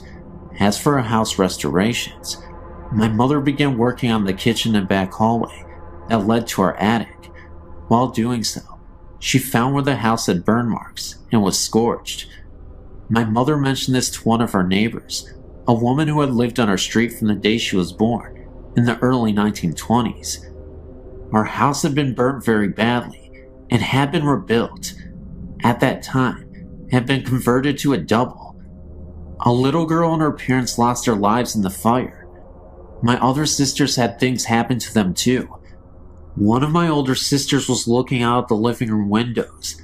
Something grabbed her shoulder and called her name. One more thing, please don't think I'm nuts, but I've not had this happen in any house or apartment I've lived in since. And one thing I did notice is that whatever was in the house is not frightening to me in my youth, but only became frightening when each of us hit a certain age. I have no idea why. This was also something I thought that was so weird. The little girl was never visible upstairs, and the woman was only spotted downstairs once. A neighbor who was alive when the house caught on fire remembered that the little girl's name was Jessica. My mom had been calling her that for years, and had never known what the little girl's real name was, but had just called her that because it seemed right.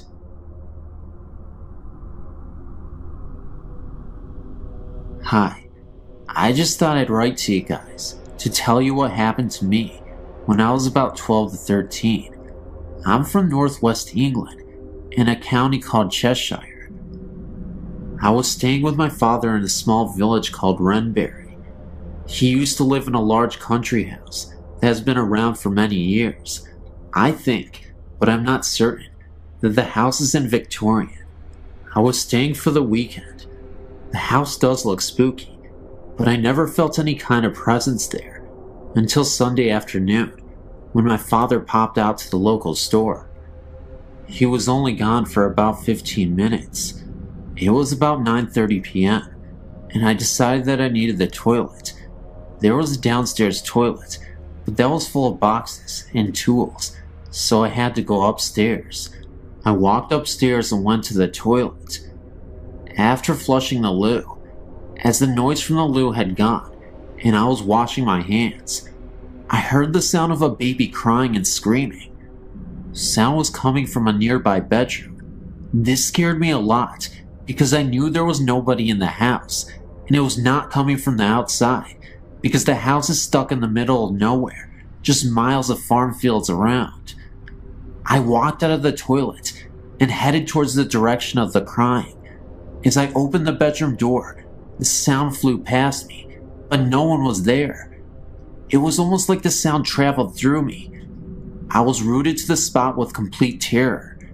I then turned to face the sound, which was now sounding like it was coming from one of the other bedrooms across the hall.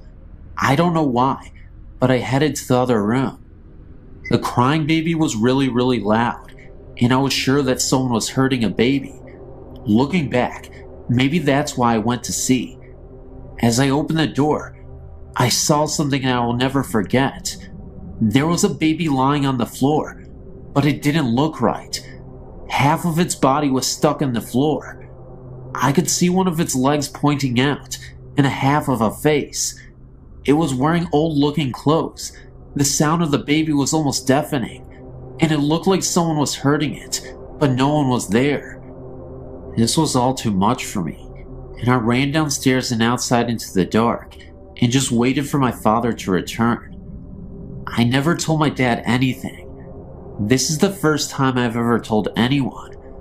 I thought I was going crazy, because I've never believed in ghosts before. My father no longer lives there now, but I did go back once when he was visiting an old friend that now lives there, but I never went up their stairs on my own again. Well, I just thought that maybe you would find that interesting. Nail me back if you wish. Hope you don't think I'm lying, because it was all very real to me. I'm 20 years old now, and I have access to the internet. I spend my time looking for other people who've had similar things happen to them. Thank you for reading.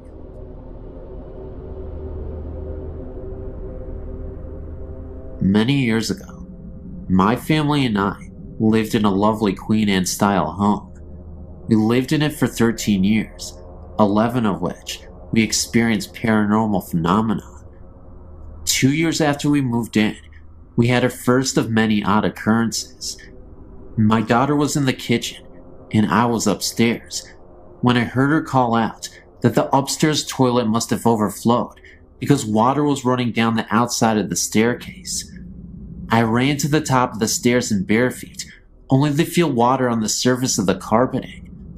I looked over the top of the railing to assure her that the toilet hadn't overflowed, and that was when I felt the wetness on my feet, but there were no water pipes in that part of the house.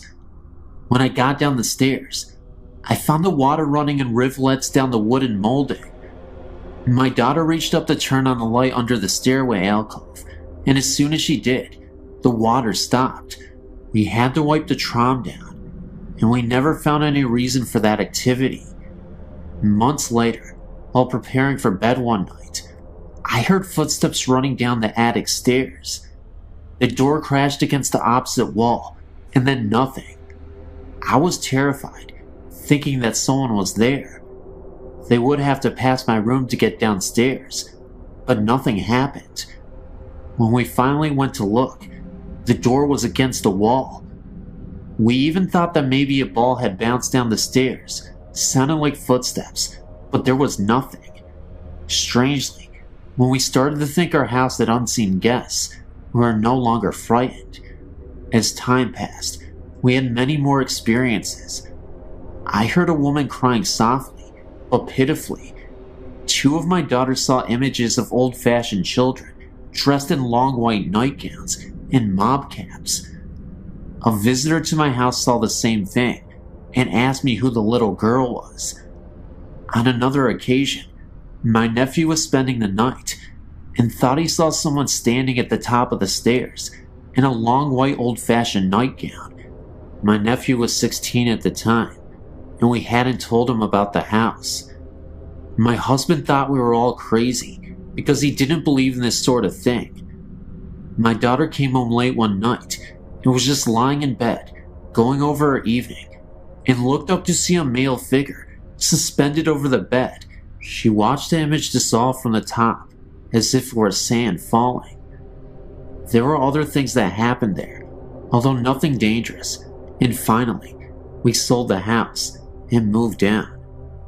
It was several years after we moved on from the house that we met a family that had lived there years before we did and had very similar things happen to them when they said their experiences were very frightening and mean-spirited. I sometimes think our guests moved with us because from time to time, we still get very strange sensations in our present Victorian home. I've had quite a few ghostly experiences over my life, all of which have been rather benevolent, except for one that happened a few years back. I was 24, living with my mother, my sister, and my 2-year-old niece. One night, I woke up and looked up into the darkness. This thing flew down from the ceiling, straight at me with its arms out. I can still see it. It looked like a cross between a gargoyle and an alien. It looked so evil. It sounds silly, but I was so terrified that I ran out of my room screaming into the living room to be with my mother. I was shaking uncontrollably, and I sat with her for quite a while before I could convince myself that it was just a dream, and I went back to bed with no further problems. Well, a few months down the road, my sister was at home with her friend, Kelly, who seems to have some sort of connection with the paranormal, like her mother, and she sent her down the hall to get a towel for my niece. The linen closet is down the hall in my mother's room. Kelly came back a couple minutes later, white as a sheet. Now, my sister and Kelly are always talking about stuff like this, but this is what really freaked me out. She said that there was something in my mother's room, and it was a threatening presence. She then went on to describe it. About 3 foot tall, gray, kind of a cross between a gargoyle and something. I'd never mentioned anything to my sister, and the only thing I had told my mother is that something scared me. I'd never described what I saw to anyone. In another related incident, prior to my sighting, my mother was trying to sleep one night in her room, and as she is about to fall asleep, something breathed near her, kind of like a sharp exhale, right into her ear. She woke up the next morning with scratches in the middle of her back, and the freaky thing is, she slept alone, and there were only 3, long, about 6 inches thin, scratches on her back. Needless to say, I'm very happy to be out of the house.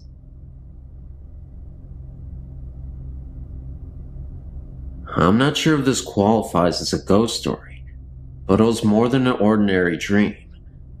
My cat Johnny, my sweet silver bad boy for 10 years, died at home of aggressive cancer in March. During the month between his diagnosis and his death, I showered him with even more attention than usual. So by the time he passed away, we were closer than ever. On several occasions, including at his grave just before burying him, I invited him to come back and let me know he was okay. A few nights after his death, I was aroused by a dream by the sound of Johnny's meow, coming from the direction of his special spot at the foot of my bed. Coincidentally, his grave is about 30 feet further in the same direction. I waited with a mixture of hope and anxiety to feel him walking up my body to my face, but it didn't happen. Instead, I became aware of something tickling my left ear and tried to reach over to pet him, only to find that I was paralyzed. That's when I panicked, remembering all the scary ghost stories involving a period of paralysis. That was the moment where I woke up, and I suddenly saw something in the corner of the room. It was a dark, small figure, but I couldn't really make it out. It was a dark shadow, even though it was a very dark outline of something. I'm assuming it was a kid or something. It was very terrifying. I couldn't even believe what I was seeing. And then all of a sudden, it seemed like 2 Grim Reapers were standing right behind him. So this humanoid ghost, this figure, this creature, this child, was hunched over and was absolutely mortified himself. And these Grim Reaper type ghosts came to take him away. And just like that, within seconds, they were all gone. I guess you can say that my cat didn't return. In fact, I think a demon actually returned. But I guess that's up for debate. Thanks for listening.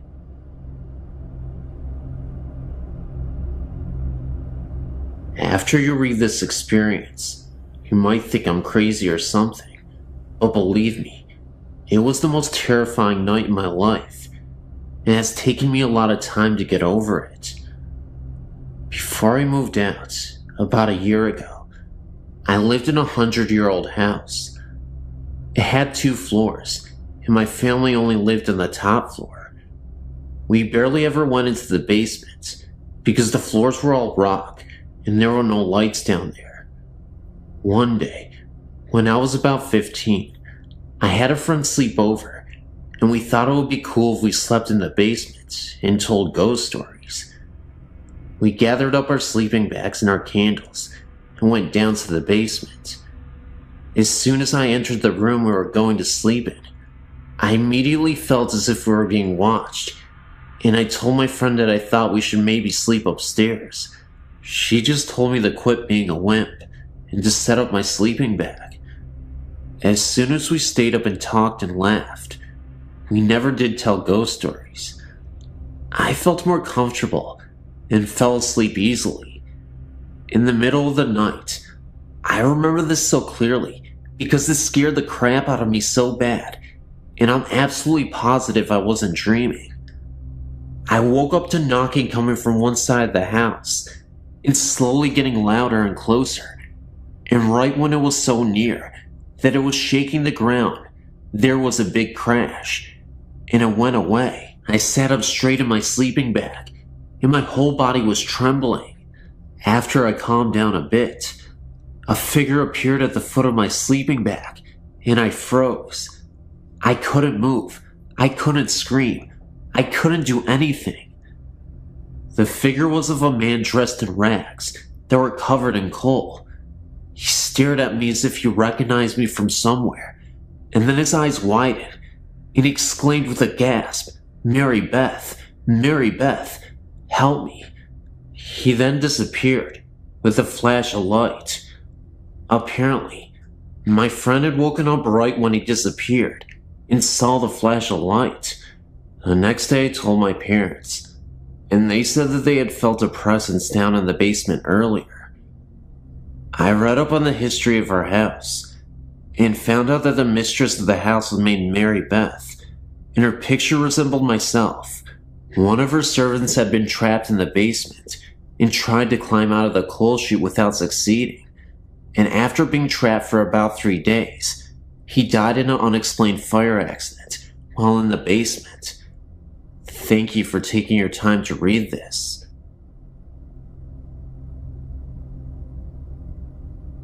Hello, I have another ghost experience for you. In March of 1994, my husband, my oldest daughter, and I, we visited Venice. We booked a room at the ancient Palazzo. We were assigned a room on the 2nd floor, overlooking a canal. The view was accessed by opening the heavy wooden shutters, which opened into the room. These had a metal rod, which fit into a U-shaped hook on the other window. Opening out were double windows, also heavy, with numerous panes of glass. This room had double beds, with a narrow walkway between them. About 3 times during our 2 days there, we would hear footsteps start from approximately the middle of the room, march smartly over to the windows, at which point the wooden shutters would fly open. We would track this phenomenon with our eyes, but saw nothing and felt no fear. The first time we rushed over to the windows to check them, these shutters were so heavy that it felt doubtful that a gust of wind was blowing them open. What's more interesting is that the glass pane windows remained shut and seemed pretty airtight. The catch was not all that easy to work, either. My daughter, then 14, remembers having to struggle with it to open it. Even my oh-so-logical and mechanical husband looked over the shutters and could come up with no good explanation. The last night we were there, We were tired for the night with my husband and I in one bed, and my daughter in the other. She and I could hold hands in the space between the beds. They were so close together. Right after lights out, we heard the footsteps, this time walking up between the beds to where our heads were. We could hear breathing. We were both too scared to do anything, but we certainly compared notes the next morning. I wanted to ask as we were checking out if the place was haunted, but the only folks on duty that morning didn't speak English, and we don't speak Italian, but we'll never forget the place.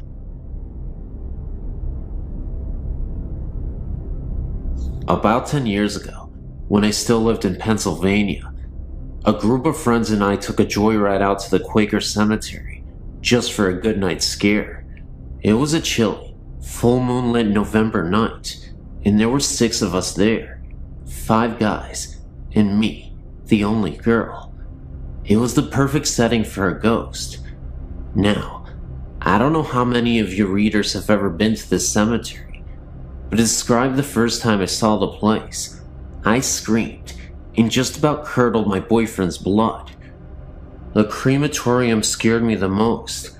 I don't know, something about the way it looks and what it was used for. Anyway, back to that night. 2 of the guys were acting like morons and jumping all over the place and around the markers inside the cemetery. I was angry at their pure disrespect for this old place, and so I tried telling them to stop, but of course, as excited as they were getting, they wouldn't listen. Me and this other guy were too chicken to go along with them, especially because of the way they were acting. They were bound to disturb peace in the cemetery, so we stayed by the car. We kept hearing a fake bird call coming from the trees along the opposite side of the road. And then I started smelling the lilacs. The lilac scent somehow wasn't disturbing, even though it was November and none were blooming. And also, there weren't any fresh flowers placed on any of the very old graves. The fake bird call almost scared the life out of us, because it just sounded so unnatural, and with each chirp, sounded closer and closer. We decided that we really needed to get out of there, so we both sat inside the car, waiting for the others. I got myself in such a worked up state that when I found a quarter on the ground, I swore, "In blood we trust," was written on it, rather than the usual "In God we trust." My friend just laughed at me.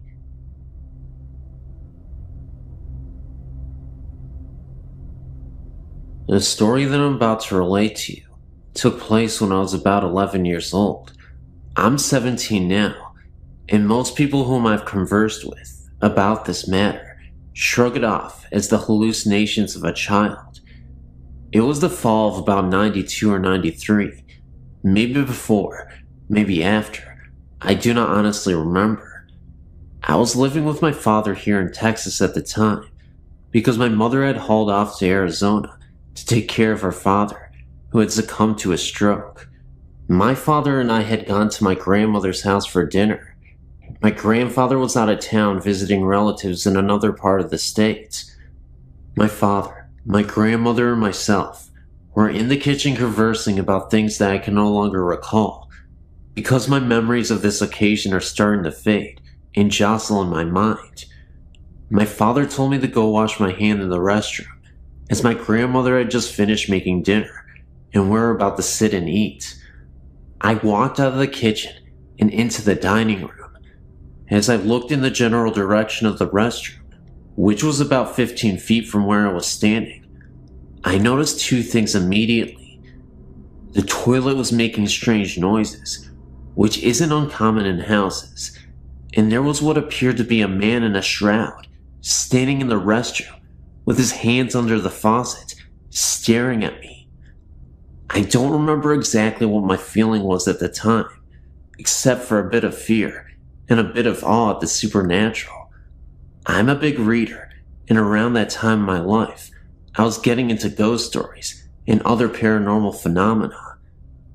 I then walked back into the kitchen, and my father asked me if I'd washed my hands. Of course, being as frightened as I suppose I was, I told him that I had, and then I proceeded to eat my dinner. But the events of that night have never entirely left me. I'd seen the man in the cloak on at least 2 other occasions since, but those stories are for a later time. Thanks for reading, and good night. This story was told to me by an ex-boyfriend, Mike, when we first started dating. We were still getting to know each other, so when he told me he was very afraid of spirits, I believed him, because it's not the type of thing you'd say if you were trying to impress a girl. I asked him why, and this is what he told me. Mike's first encounter with ghosts was about 10 to 12 years ago, when he and his family, mom, dad, little brother George and Mike, were living in a house in the northwest side of Chicago. This particular house had an attic, which was used to store the items that came with the house when before Mike's family bought it. Nothing too unusual, mostly furniture and such. At this time, Mike was probably 15 years old, and his brother George was probably 9 years old. They were up in the attic one afternoon, goofing around, pretending to be acrobats and wrestlers. Eventually, they got tired, and George collapsed on the floor, while Mike sat in the old recliner that came with the house. The brothers continued talking until their mother called from downstairs, announcing that dinner was ready. The boys had worked up an appetite, so they bolted out of the attic. Mike was the last one out, and as soon as he shut the door behind him, he remembered that he left the light on. Knowing his mother would be mad if he didn't turn it off, Mike opened the door to the attic, took one step in, and froze. The recliner that Mike had been sitting in was slowly turning towards him. Mike tried to command his body to run, but he was so scared he seemed rooted to the floor. The recliner turned enough so that Mike could see the form of a knee, and it was at that point that Mike got the strength to bolt out of the room and down to the kitchen. He told his parents what he saw, and of course they didn't believe him, but Mike refused to stay in the house any longer. He was so upset that his parents made arrangements for him to sleep at his aunt and uncle's house that night. Furthermore, this was the last time Mike ever stepped foot into the house. He stayed with his aunt and uncle until his family sold the house a few months later. Of course, his parents objected to his imposing on his relatives' hospitality, but they were too afraid to force him to come back, fearing he would have some sort of breakdown. The next house Mike's family moved into was still in Chicago, and not too far from the old house. Everything was going fine until one night, when Mike's family had friends over for dinner.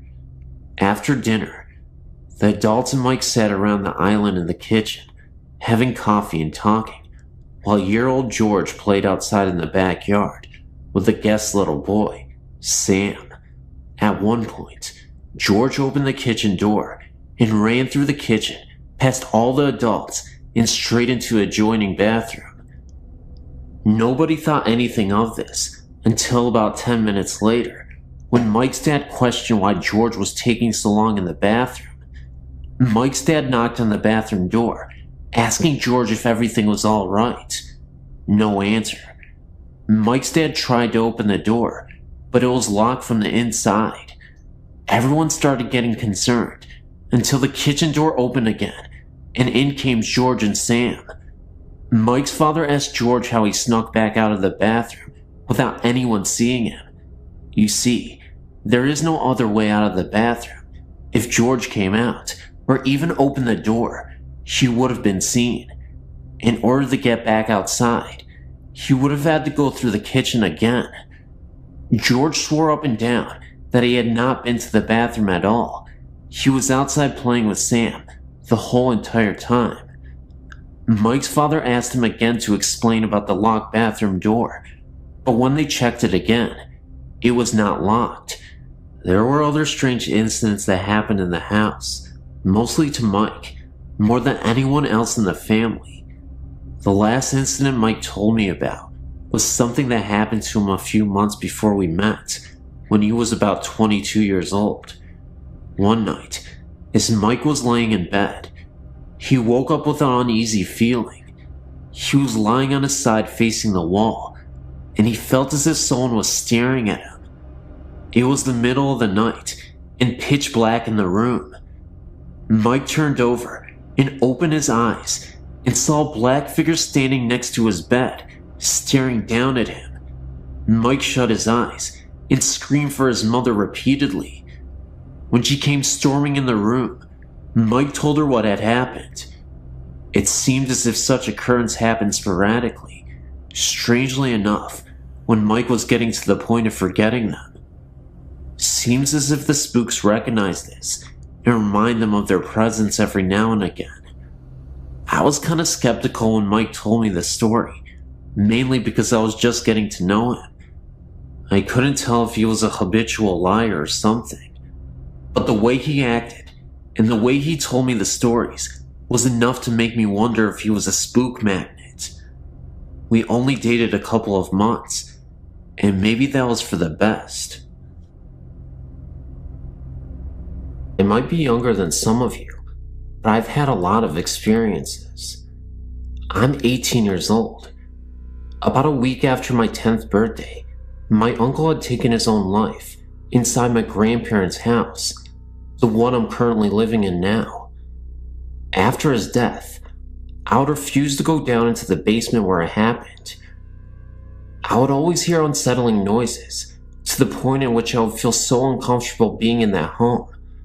The odd part is, it would only happen when everyone was in bed and I was home alone. As creepy as it was, I still had somewhat of a morbid curiosity to go down there. Though, of course, I could never bring myself to do it. There would be times I would hear very faint snarling and growling sounds. Other times, I would hear weeping. It was very disturbing. Then about 6 months after my uncle's death, my 17-year-old cousin had died in a car wreck. One night, I was so upset over the deaths that I had stumbled down there without thinking about where I had went. I was so overcome with grief of emotions that I was bawling my eyes out. It got to the point where it was too much for me. I was sitting on the couch thinking about ending it all so I could be with them. Just when I was about to, I felt a hand on my shoulder, and I knew instantly that it was my uncle. That moment made me realize that it was okay to continue on. That may have been a positive experience, but I assure you, it didn't get better in that basement, in the house moving forward. One evening, I was up in my bedroom. My parents were again fast asleep, when I heard a disturbing wailing again coming from the basement. I have a vent in my room, and it connects directly down to the basement. I could hear these cries coming from the vent. I listened closer through the vent, and I could have sworn I heard my name being whispered. Like an idiot, I thought maybe my uncle had returned and wasn't feeling well, so I swallowed my pride and went down into the basement so I could at least tell him that everything would be okay. As I opened the basement door and looked down the steps, at the end of these steps, I saw a figure for a moment's time. It wasn't my uncle. In fact, it was a black misty shadow, and it slowly evaporated. It seemed to be there for a few seconds, then it was gone within a blink of an eye.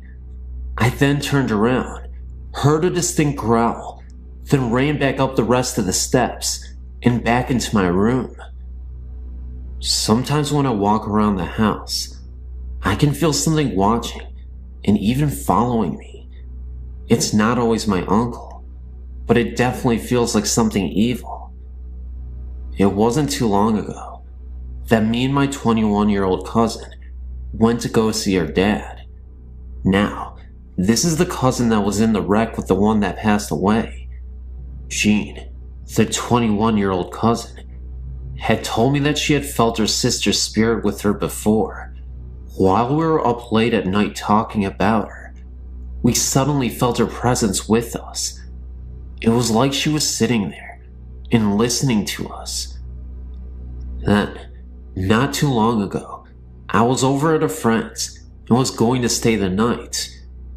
We were in her room, talking about how she thought that maybe she had a ghost living in her house. Of course, I'm sitting there nodding my head. Then I felt something grab my necklace that I was wearing. So we got freaked out and ran to the living room and checked out my neck. Whatever had touched me left a great big red check mark on my neck. Then about 5 to 10 minutes later, it felt like something was grabbing my legs. I pulled up my pant legs, and it had red marks all over my legs. So me and my friend decided to get out of the house and go bowling. Over at the bowling alley, the marks had turned white and disappeared. Well, anyway, when we got back to our house, the marks returned, and I kept feeling things grabbing me and following us occasionally. But the weird thing is, nothing was happening to her, and she told me that nothing like this has ever happened to one of her friends before. I was beginning to think that this bad presence at my home was starting to attach itself to me. So we decided to go to bed. While we were laying there, it felt like someone had come up and sat down on the bed between us. So I looked over, and no one was there. I haven't been over to my friend's ever since.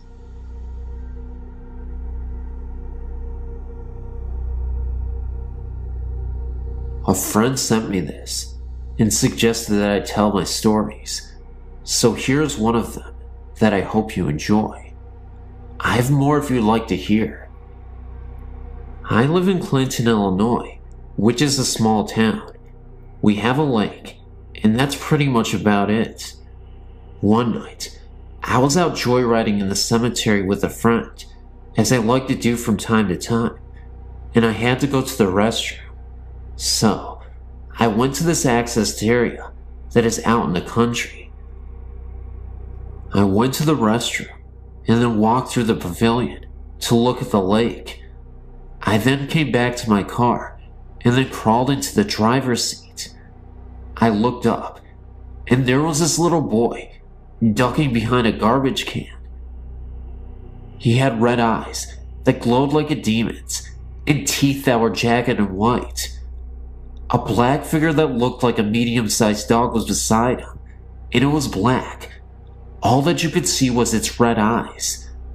They both stared at us in the car, and I felt fear overwhelm me. I quickly started the car and left. The next day I told my mom about it. She grew up in the area, and she said that they often had Satan worshippers out there, and that rumors were that a little boy was drowned and used as a sacrifice many years ago. My aunt, she says that the little boy was evil, and therefore was put to death in that spot. I've tried to research this, but there are no records of any murder of a child taking place in this area. But I will never go there again, night or day. This is just one of the countless stories that I have. I have some photos too. I don't know if you can use this, but if you can, feel free to. You may also edit if needed.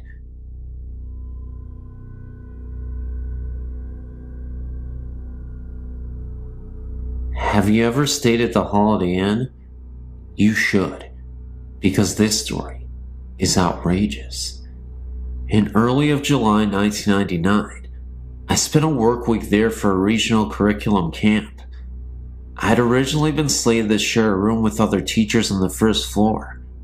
However, the room was a smoking room, and the odor was causing my asthma to flare up, so I was transferred to a room on the 4th floor. Buggered if I can remember the room number. When I retired on Monday night, I had not heard yet of the ghost or any legends. I was awoken 3 times during the night by the phone ringing. I was really ticked because no one was ever there. I vowed to speak with someone at the front desk about it. In the morning I learned about Tanya, the ghost. We all laughed at the story, thinking it was something to amuse tourists. Being WNY natives, we weren't going to be suckered by any such nonsense. I forgot to talk to anyone about the phone and decided not to bother. I fell asleep very quickly that night. I was awakened that night by the sensation that someone was staring at me from the left side of the bed. I have small children. My son often wakes me using the stare method. Now, I might have thought the ghost story was crap, but I wasn't going to test the theory by looking to see what was next to me. I said, "Go away. I'm not going to look at you. I need my sleep." The sensation immediately left me, and I slept the rest of the night quite peacefully. I awoke and went to my morning sessions without anything remarkable happening. However, I had to return to my room mid-morning to fetch some papers I needed for the next session. The curtains were open on the doors leading out to my balcony, which was not unusual. Housekeeping always opened the doors after cleaning. What was unusual was the number of small, sticky handprints all over the outside of the doors. These were no higher than my waist. I shook my head at the poor cleaning job. I was sure that the previous guests must have children with them, and that the maid had failed to clean the prints off the glass. I wonder how hard it was to open the doors and give the glass a good cleaning, and then I hustled off to make my session. As the day progressed, I heard more tales of Tanya, like how she throws the poolside chairs into the pool during the night, etc. We giggled amongst ourselves, like good campers should when hearing ghost stories. None of us was going to admit we believed any of it, especially when our principals were listening. So, I was half joking while I was in my room, getting ready for bed, and said out loud, "Listen, Tanya, I don't know how old you are, but I think you'll enjoy the books in the Falls room. If you can read, you'll really like them. Even if you can't, lots of them are full of beautiful pictures that I bet you'll like to look at. Go there instead of bugging me." I slept like a log, without any interruptions that night. When I went to breakfast the next morning, I told a colleague about my chat with Tanya. I mentioned that it must have worked because I had slept so well. I stopped talking when I saw my colleague's jaw drop and her face go white. I asked her what the matter was, and she took me over to the professor who was leading the sessions in the Falls room. My colleague said to the professor, "Tell us what you found in the room this morning." I listened in stunned silence as the professor described what a mess the room was. Books were thrown all over the place. The display table was in shambles, and her boxes of supplies had been unpacked and poorly repacked.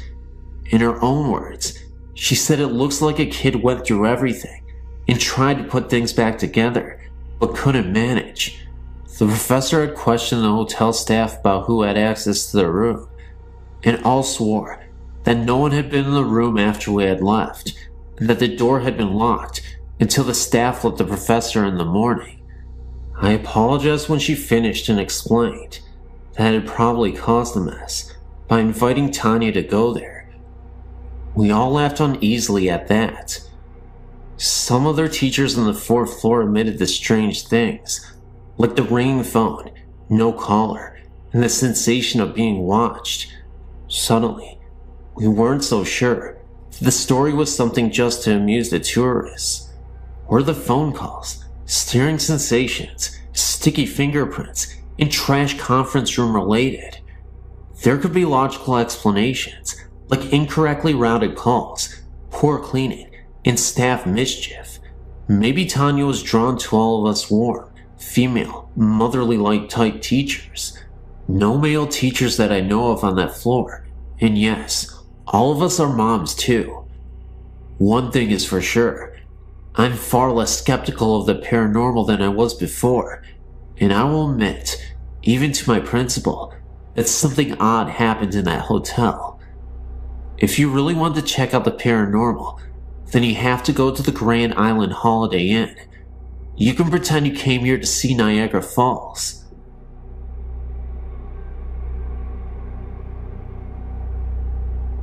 I've had many experiences with ghosts and hauntings, all beginning around age 3.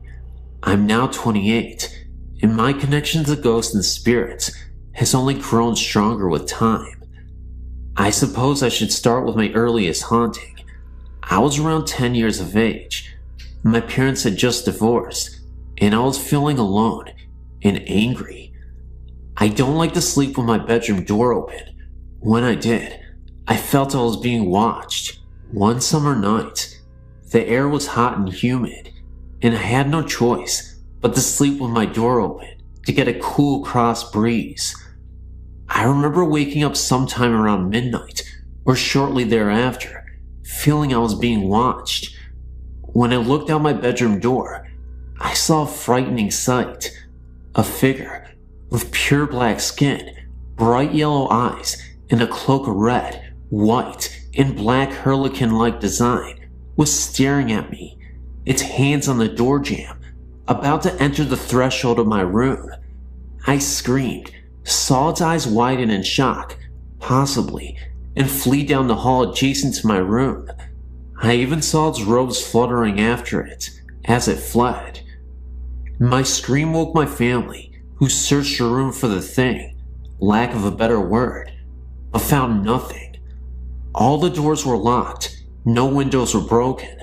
I shut my door, put up with the heat, and it hasn't returned since. I've been told that the creature was a demon. I also found out that I was depressed at the time, and that may have been drawing it to me. I can still feel its presence when I think about it. I feel very frightened just remembering the experience. Thank you for letting me share my experience here.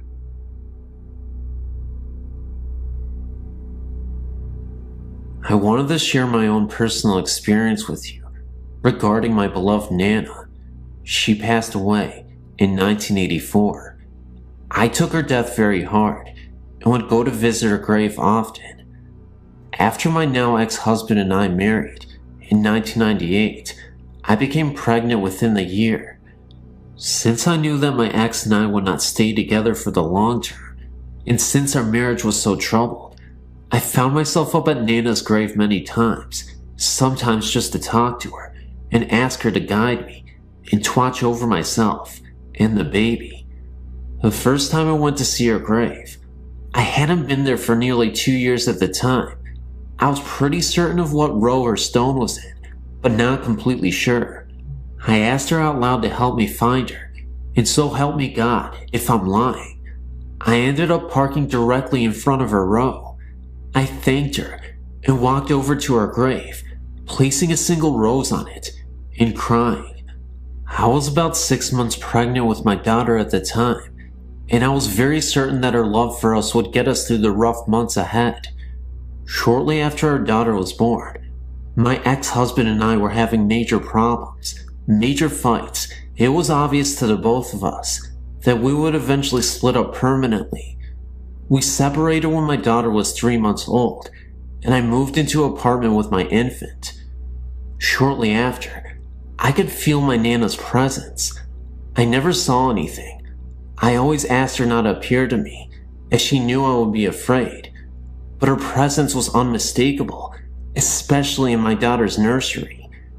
It never frightened me, conversely. I felt very comforted and protected. As a new mother, I took many photos of my infant those first few months. I never noticed until a friend pointed out to me that in one of them, which was a picture of the nursery, there is a vortex on the right, like a solid bar of white light, and to the left of that, an arched mist that almost looks like the shape of a rainbow, but you can see the wall right through it. Also, the picture of the room came out as if I had taken it from on the floor, or close to the floor, and pointed the camera up. I would have never taken a picture from that angle, and I know I didn't. I cried when I realized that the vortex and the light are my Nana watching over her great-great-granddaughter and me. I don't think it's a coincidence, either, that the photo is focused on the rocking chair and the mist is right across it. I should also mention that shortly after my Nana passed away in the 80s, and my brother and I still lived at the home with my parents, that one night I was up reading in bed and walked out into the kitchen. My brother was sitting at the kitchen table, shaken and white as a sheet, almost crying. A second later, my mother walked out of her bedroom and she was crying. They both professed at exactly the same moment that they had seen Nana appear to them and tell them not to worry and that she was all right. I might add that their bedrooms were on opposite sides of the house. My mother also had a separate incident where she saw my Nana at the end of her bed. She wasn't at all afraid, just comforted. I still visit my Nana just to say hello, and it comforts me to know that someday I'll meet her again. Until then, I guess I'll just be comforted by her presence and know that her ghost is still looming around. And no matter what, I'm always a fan of Nana. How can you not like Nana? She's amazing. I miss you, Nana, but I'll see you again. This incident occurred about 20 years ago in Mishikawa, Indiana, when I was only 9. Our house was built in 1904, so it had the huge solid oak doors and trim. The living room was very long, with ceilings which are 12 feet high. I hope you got the idea of the architecture of this house. The basement was a full one, divided into 2 rooms, and this is where most of the presents seemed to be. I'll get to that later. Back to the house though. The master bedroom was downstairs, with its entrance being oak sliding doors. All of the fixtures were of the early 1900s also, so the living lights were hanging chandeliers, one at each end of the living room. The upstairs had 3 bedrooms, with a landing at the top with a banister guarding the stairs. The stairs were enclosed and curved, and this will be important in a minute. The house upstairs wasn't insulated well, so in the winter it was cold, and in the summer, hot. As a consequence, my 2 brothers and I slept on the pull-out couch downstairs. One night, my younger brother and I went upstairs to get ready for bed, and as we were going down the stairs, I looked back up due to the feeling something was there, and I saw an apparition coming towards us. I screamed and told my brother to look up. He did, and saw the same, so we flew down the rest of the stairs and yelled at our parents to go look for the man. They did, and of course, nothing was there. Now, let me describe the ghost. He was not opaque, he was complete in his form, and he was dressed in Catholic priest clothes. I noticed this because we're not Catholic, but my friend next door was, and I visited her church just down the road. I thought this was very peculiar, but what I thought was even more peculiar was the fact he was holding a gun, and he pointed it directly at us, or so what I thought was a gun.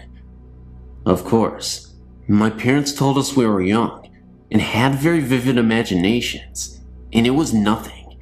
Years later, however, my mother confessed that she knew the house was haunted, and also because when she was the only one home, she would hear something walking up the stairs and on the stairs. We always had German shepherds, and our dog would growl at the ceiling. It would never go in the basement. Now, onto the basement. I knew there was a presence here in the back room where the water heater was, because it was much colder, and felt wrong. It felt evil and bad, and didn't want anyone there, because it felt you, and you just had to leave immediately. I want to say that the upstairs didn't have this feeling to it, even though this is where we saw the man. I'm not sure of the history of this house, and soon after this incident, we moved to Florida on my dad's company transfer. I just want to give my opinion on this. After researching different types of hauntings, I feel that this was a replay of some kind, and I was a witness to it. I do feel that there might have been more than one presence, because the evil in the basement was different than the other, and the one in the basement didn't want anyone there. He did other things to give us this feeling. Mostly, the noises were harmless and no bother to us, but it was the basement that we avoided for whatever reason. I would love to hear what you all think of this, and the type of haunting you feel it is.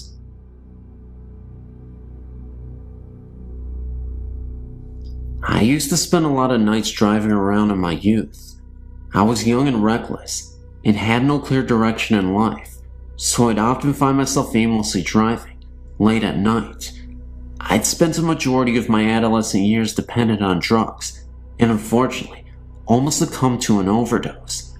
I was harming others, but most importantly, I was on a path to self-destruction. The night before my overdose, I had a creepy paranormal experience that, fortunately for me and those around me, changed my entire life for the better. It was another one of those late night drives. I'd gotten into a verbal altercation with my parents. Words that weren't meant to be said were exchanged, and I ended up running away from home. I took the keys and headed out driving for hours until I ended up in an unfamiliar town. I was starting to get a little exhausted, was 6 hours away from home, and was running low on gas. What happened next will always be embedded into my subconscious for the rest of my life. I pulled up to a gas station in the middle of nowhere. Now, like I said, this area was completely isolated from the rest of the world. It had a last house on the left kind of feel. Until I ended up at the gas station. I'd driven past miles and miles of just cornfields and farmland. Woods all around, nobody in sight. I ended up walking to the gas station and bought myself a pack of cigarettes from the station attendant. He noticed I looked a little confused and asked if I was lost. I said yeah, I was. This was before GPS and cell phones, and I didn't have a map with me. He told me there was a bridge in the distance that was visible from the gas station less than a mile or so away, but said if I crossed it, I could pass another town nearby and find a highway that could take me back home. I thanked him, pumped my gas, and went driving towards the bridge. As I started to make my way through this road, and on my way through the bridge, rain started to pour down, and I could barely see through my windshield. It had rained so much that it almost obscured my vision, and there was no source of light anywhere along the dirt road I was traveling on, except for my headlights. The guy at the gas station told me the bridge was very close by, and even though I could see it in the distance before it started raining hard, it felt like it had been forever before I could see it. Just then, I finally came across the bridge, despite the downpour. This is the part that really startled me. I was driving across the bridge, absolutely nobody in sight, no other cars. It was late at night, 3 a.m., and nothing but trees and bushes scattered around the bridge. I kept driving across this long bridge, and that's when my headlights shined onto this small child who suddenly appeared within my field of vision. All I could remember was that his eyes were glowing, almost like an animal in the night. I was unable to stop in time, and I thought I had hit him. I immediately panicked, stopped the car in the pouring rain, got out to check to see if he was okay, and the kid was nowhere to be found. It confused the hell out of me, because again, what kid would be playing around in the middle of the night, in the middle of nowhere, and in the pouring rain? I didn't even hear a thud, or any noise besides the sound of the rain falling down on my car. At the moment of impact, I looked under the car. It was as if this child didn't even exist. I remember distinctly that the boy was wearing overalls and a hat. It looked like a completely real boy. There was no mistaking that this was a human. Now, I mentioned my recklessness and drug abuse because this incident caused me to turn my life completely around. I was so worried that I accidentally hit a child, and it may have ran off into the woods, that it made me swear to always be alert and never fight with my parents again.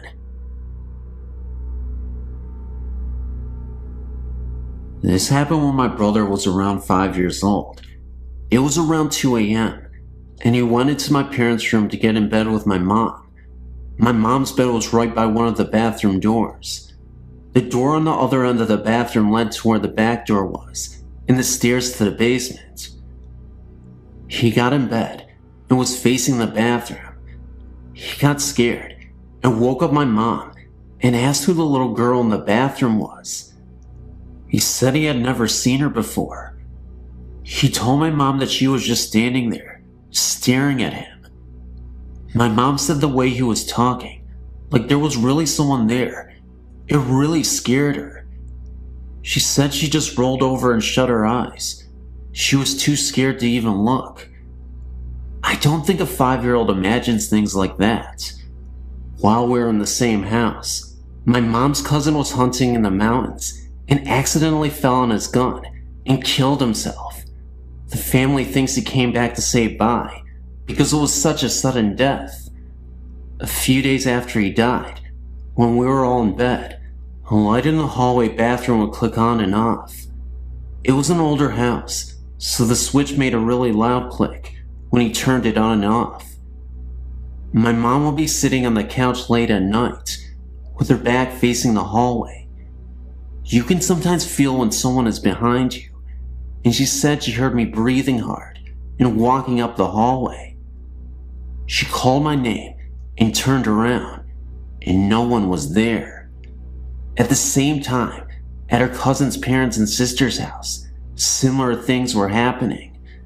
His old toys from when he was younger were stored in the basement of his parents' house.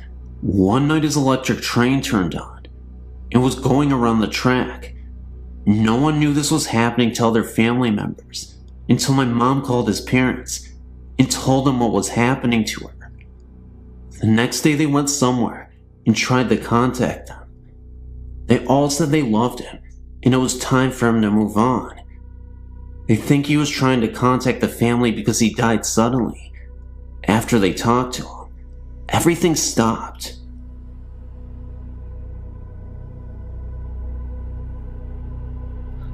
The following happened back in July 1995. Me and a friend traveled around the UK by train. It was about 4 p.m. Then we checked in at a bed and breakfast in Manchester. All double room was occupied, so we got the 2 single rooms, which was located next to each other.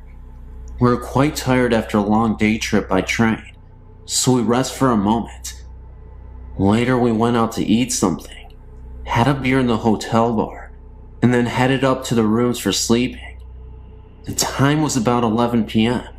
I closed the Vatican blind, turned off the light, and almost immediately fell asleep. The room was pitch dark.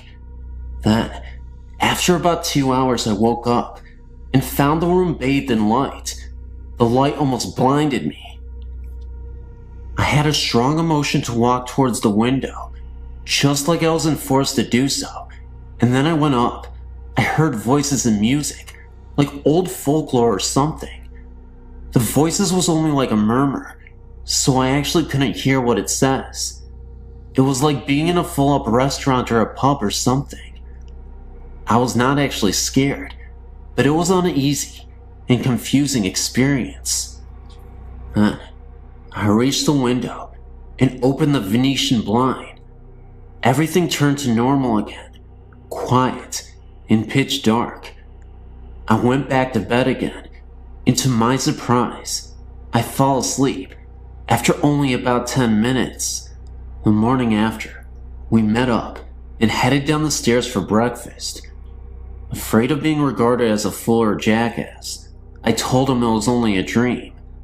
Then, I almost dropped my coffee pot when he told me that the exact same thing happened to him. He has always been quite skeptical to the paranormal things, but I think this experience has changed his mind a bit. I would be very glad if you could give me your opinion. I have apprehension about what really happened that night. I know I was fully awakened, and it can't be my imagination, because the same thing happened to him. As I said in a previous mail, I'm not so good with English, so I hope you understand me. You may publish my story if you want, but you better circumscribe it before.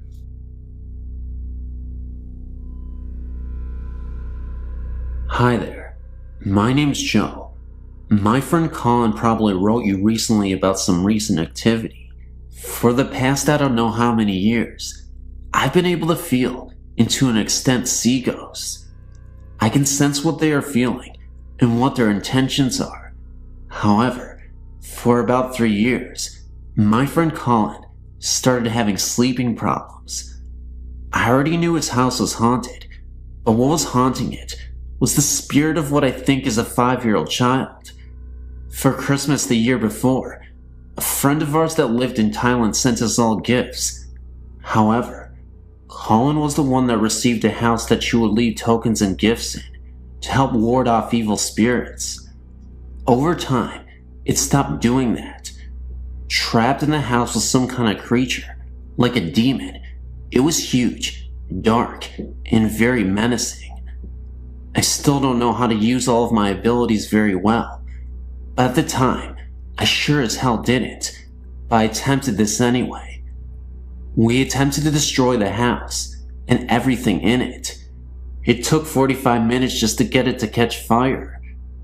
During this 45 minutes, I was attempting to immobilize the creature inside the house. After 45 minutes, I was able to trap it, by pure luck. After I trapped it, I was able to see what was being stored in the house. It was a large field, fire everywhere, dead bodies on fire, blood everywhere. It reminded me of what hell would look like when described to you as a child. After that, I was drained. I couldn't do much of anything. I thought I lost all my abilities, but after 2 months they started coming back, very slowly. I knew this only because I was able to see the ghost in Colin's house again. While I was living in Korea, I encountered a few spirits, but they were by chance and left over from the war. That was when I knew my abilities were back to full, but I wanted to learn how to better use them, and I'm not having any luck. Well, to end the story on a bad note, last week my friend Jess asked about any ghost encounter any of us have had. So Colin and I talked about this one. So Jess got curious and wanted to see where it happened. Reluctantly, we took him there. Surprisingly enough, development has been going on in the area for the last 5 years, but at the spot where we destroyed the house, nothing is built. We went to the spot, and I was able to feel it out from residue from when we first destroyed it, but after a few minutes, it wasn't just that. The feeling I was getting became stronger until it made me sick. I almost passed out, and I doubled over dry heaving. It turns out it was still trapped there until that night. Somehow, it got loose. I don't know how or why, but now I have to get rid of it for good, and I don't know how.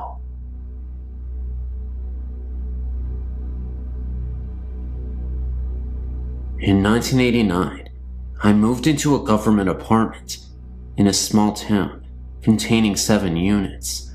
The last apartment was occupied by a single mom with a small child and her boyfriend. The previous year, they, man and woman, were murdered and shot to death in their bed, in their first bedroom by the woman's estranged ex.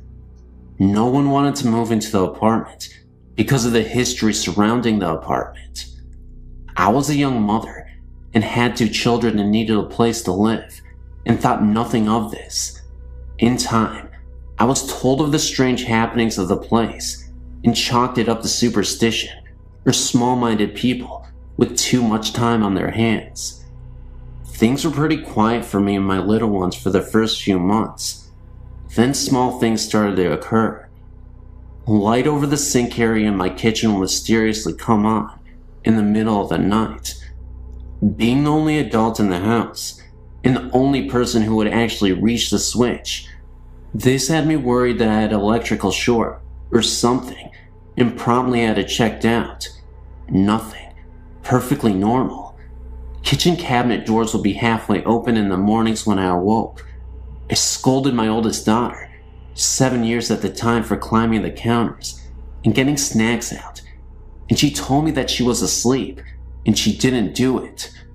My youngest daughter, 2 years old at the time, was starting to make a habit of getting up in the middle of the night and getting into bed with me. Very unusual for her. She's a hard sleeper. At one point, I was having trouble sleeping, so much so, to the point I went to a doctor and got sleeping medication, all to no avail. I always woke up at 3 a.m. and had a difficult time getting back to sleep. Nothing worked until I rearranged my bedroom furniture and moved my bed from one end of the room to the other. Once, while my oldest daughter was visiting her grandmother overnight, myself and my youngest daughter decided to take a bubble bath together in the late evening. While we were in the tub, I heard jingle bells rattling around in the cup on a shelf not 5 feet from me. All of my windows were closed and no one else was in the house.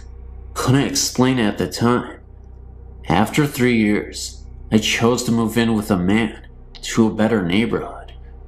My landlord chose that time to tell me the complete history of my apartment. He showed me the newspaper articles on what happened, and after reading all of them, I understood all. The ex climbed through the bathroom window and shot them both dead at 3 a.m. and took the child, which was sleeping between the two. Her bed was in the exact position as I had my bed when I couldn't sleep. The mom was a stay-at-home mom and was always in the kitchen fixing stuff for her little child, making homemade cookies, snacks, and such.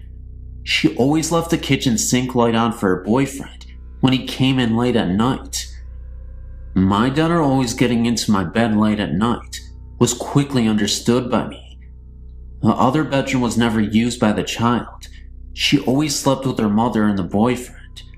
No other tenants have reported any activity in this unit. Of course, they didn't have a smaller female children either. Time will tell if this ghost will ever find peace or her final rest.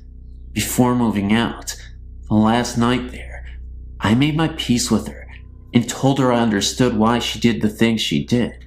I understand she wasn't trying to scare me or my little girls, and I wished her peace. One afternoon of 1995 or 96, I was dusting our bedroom, the master bedroom, in our apartment. Right beside our bedroom was a small hallway leading up to the bathroom into the other bedroom. I remember being in a very good mood.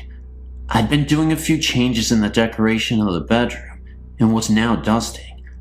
I was happy with the results, and as I was dusting, I was talking about the changes with my husband, or what I thought was my husband, standing in the hallway. All smiling and happy, I started to tell him, or what I thought was him, "Hey Frankie, look at what I've just done. Isn't that nice?" I advanced in the hallway to bring him in the bedroom, and as I neared him, he disappeared. I nearly jumped. Now, as I was dusting, I happened to turn my head towards the hallway, which was on my right, and there stood a man who very much looked like my husband and who was dressed in modern clothes, a short and a t-shirt. When I saw him, I was sure he was my husband. That is when I started talking to him, and as I was cheerily and happily explaining the changes to him, he had this most beautiful smile of encouragement. He seemed to be happy for me. What a surprise when I realized that I had been speaking to someone or something else than my husband, and when I saw it, it disappeared. It is when this being disappeared that I realized that my husband was lying on the couch and watching TV. He was very surprised when I told him what happened.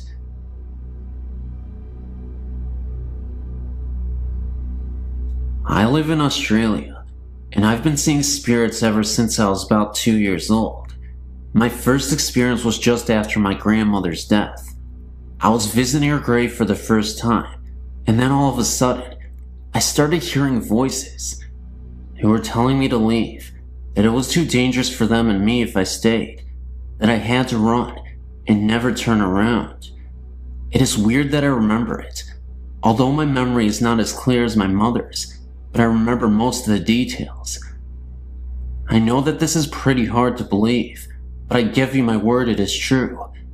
Although I think about it now and realize that I wasn't scared, at the time I knew that I had to leave, so I told my mom and dad, and we left. My dad didn't believe me, but my mom did. Since then, I've had many experiences with spirits, all of which have been good, except for one. This happened when I was 15. I'd been roped into a swimming carnival, and I can't swim too good, so I was practicing in my pool.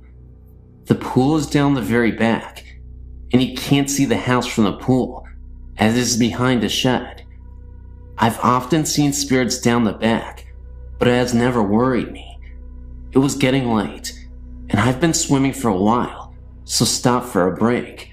Whilst I was standing in the middle of the pool, I seen a baby sitting on the fence that surrounds the pool. I tried to look away, but I was in a trance. I finally stopped looking at it, but it was good, as I was suddenly dragged under the water. I struggled for about 2 minutes before it would let go. When it finally did, I ran inside. I told my mom, and she never believed me, but I've never been down there on my own ever since. My name is Evan, and my friend's name is Scott. We're making a trip to North Carolina for a concert in August of 1996. After the concert, we drove for a long while, finally making it to South Carolina, and were in need of a place to camp, as it was getting pretty late. We found the Kings Mountain State Park entrance, but being almost 2 a.m., the gates was locked. We both got out of the VW camper to see if we could get the gate open. The road was completely deserted, and being at the entrance, we were not even close to any campsites. With the headlights of the camper as our only source of light, a woman appeared out of nowhere. She had dark hair, thin white dress, and was barefoot. She asked us if we were with the wedding party, and we replied that we were not. As quickly as she appeared, she was gone. Scott and I thought it was kinda weird. No evidence of another car on the road, and the fact that she was barefoot in the middle of nowhere at 2 a.m. in the morning. Entertaining the thought that we may have had an encounter with a ghost, we forgot about it. Recently, I was reminded of the incident and thought I'd surf the web to see if there was documentation of some similar experience when I found your site. I was blown away when I found an entry for Kings Mountain State Park and the woman in the white dress. The entry said that she was murdered by the Klan for marrying a black man. I wonder if they were married right before the murder, and that's why she asked us if we were the wedding party. When I was 9 years old, we moved to a house in Brooklyn Park, Minnesota. My mom had just gotten remarried, so I now had a stepfather, whom I absolutely despised. About a year or so later, my dad started renovations on the house. We added almost half a house on.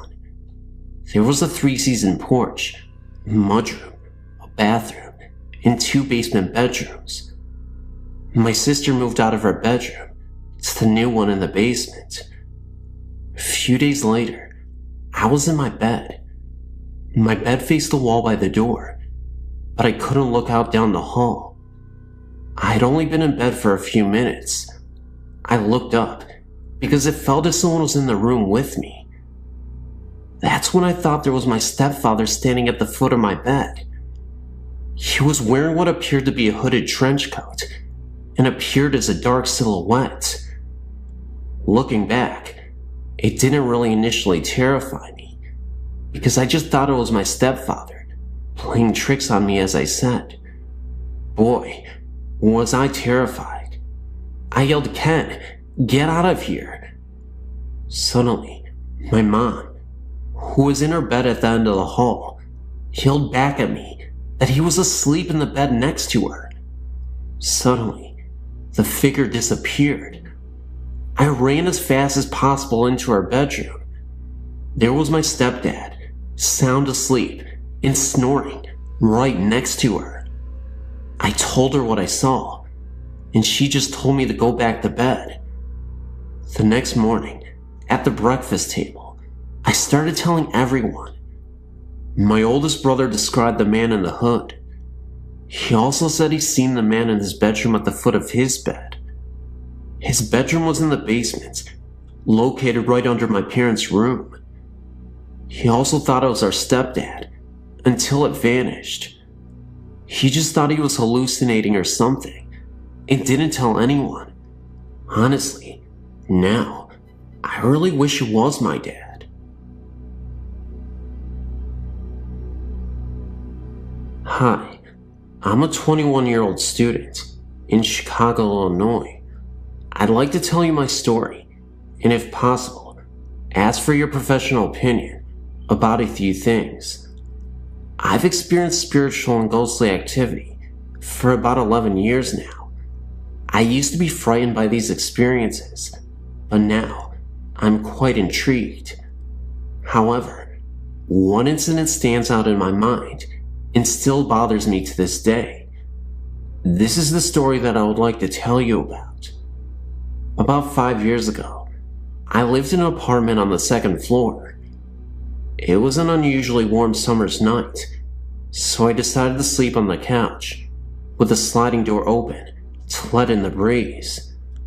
I woke at about 2:30 a.m. to a horrid stench and a strange coolness. Confused, I looked around the living room. I looked then, and directly in front of myself, and I was lying on my right side, with my right arm tucked under my head as a pillow, and I saw a figure. I was frozen with fright as my eyes began to adjust to the darkness, and I saw the figure's face. At this point, I was thinking that someone broke into the apartment. However, this was no person. This ghost had a human-shaped face, but it was a grayish-white color. Its eyes were darkened, and what I remember the most was the huge prominent cheekbones. Furthermore, this thing only had a torso and a head, nothing else. Suddenly, with great quickness, its head descended, positioned its face directly in front of mine, stared at me for a moment, and as quickly as it descended, it pulled its head back to the original position. I began crying at this moment, and that's when I felt a sort of punch on my chest. It then seemed to kind of run off into the kitchen, and then I heard the door slam. I jumped from off the couch, turned the lights on, and checked the door out. The door was locked from the inside, so there was no possible way that someone had broken into the apartment and left through the kitchen door. To say the least, I was badly shaken. I took a moment to collect myself. When I realized my chest hurt, I went to the bathroom and pulled down my pajama top slightly, which revealed a large red mark, as if someone had punched me. This mark eventually developed into slight bruising as the morning came. Needless to say, I didn't sleep that night. Since this event, several other experiences have occurred. None as frightening as this, thank goodness. However, a cluster of events did occur directly after this experience. For what reason? I'm not sure. I did go to the library and search for possible causes for such an occurrence. The closest I got to a logical answer was something called a night terror, which I'm sure you are familiar with. But I've excluded this as a possible explanation, for many reasons. The only thing I can think of is that I had seen a ghostly entity. As to why there was a stench or a cold chill associated with the experience, I can only guess. Also, I've always been under the impression that spirits cannot harm the living, but I simply cannot believe this to be true anymore.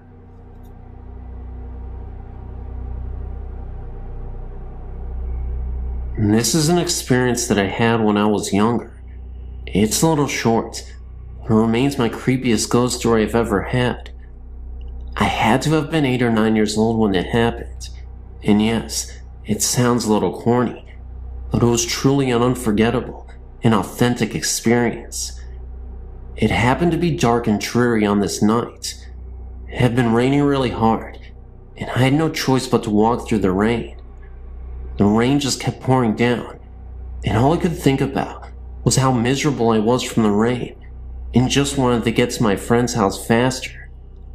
I think it was around 10 p.m., and I was walking through the neighborhood park to my friend's house on the other side, when all of a sudden, I saw my dead grandmother appear from out of nowhere. Oddly enough, it was a year to the day of her death from cancer.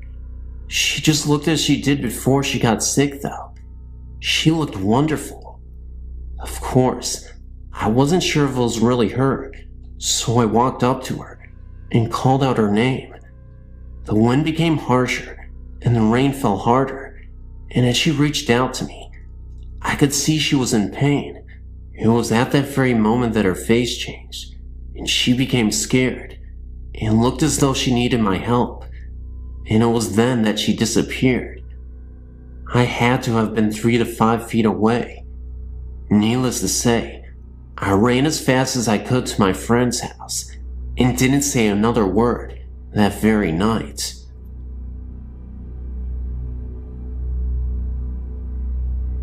I was sent to live with my grandparents when I was 3 years old. I loved my grandpa with all my heart, and he and I became very close because he could not work due to a serious heart condition. We took wonderful care of each other.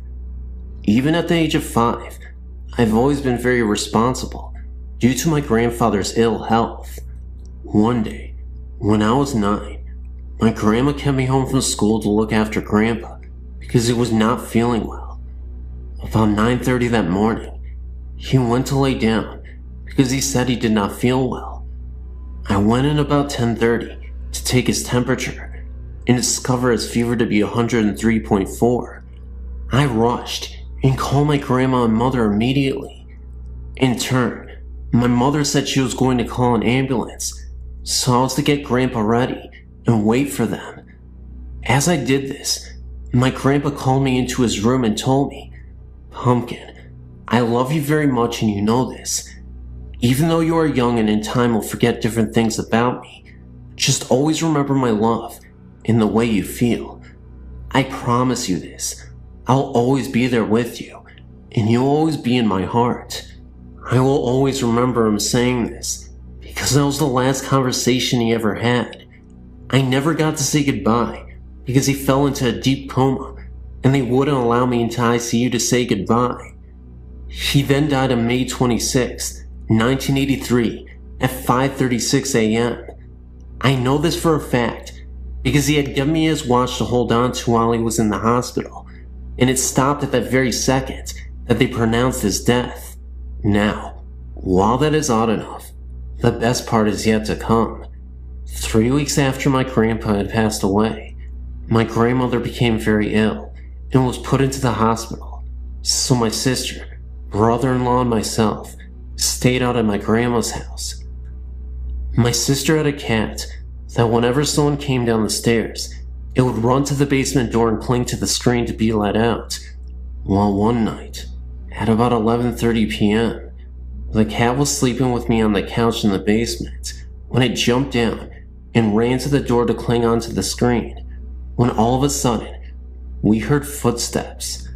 Now, the house is locked, my grandmother is in the hospital, and we are all in bed, downstairs. My brother-in-law grabs his baseball bat and tells us to call 911. At first I was very scared and was crying. And then they went upstairs. The footsteps stopped, and all of a sudden, my grandpa was standing in front of me, holding the note I had put in his pocket the day of the funeral. He had a tear in his eye and told me not audibly, but I could see his lips move, that he loved me and would always be there with me. Ever since then, any major life event, graduation, marriage, the birth of my 2 children, anything, I felt this love at one time or another, and have felt a huge sense of calmness.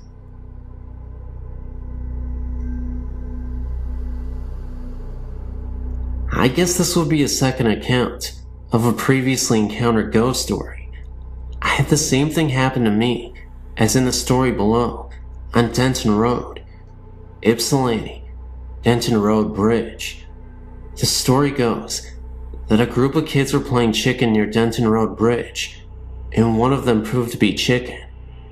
His car swerved off the road when they reached the bridge, and they crashed into the river below.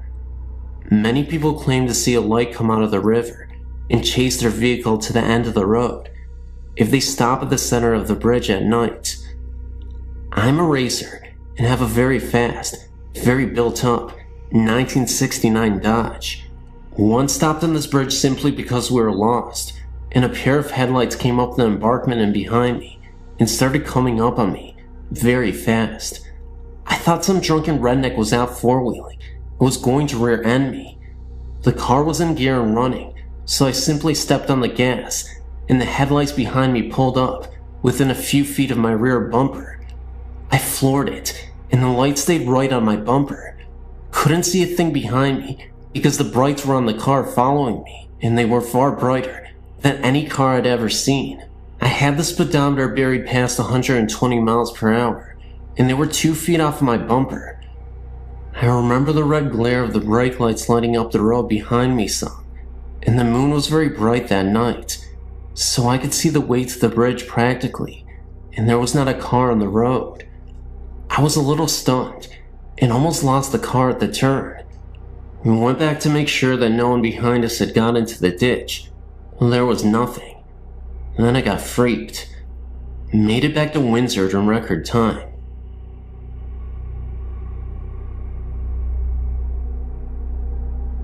I don't know how to start this, other than saying several years ago, when my children were small, we moved out into the country on the Washington side and lived in a home that I feel has some strange paranormal or ghostly things going on in it.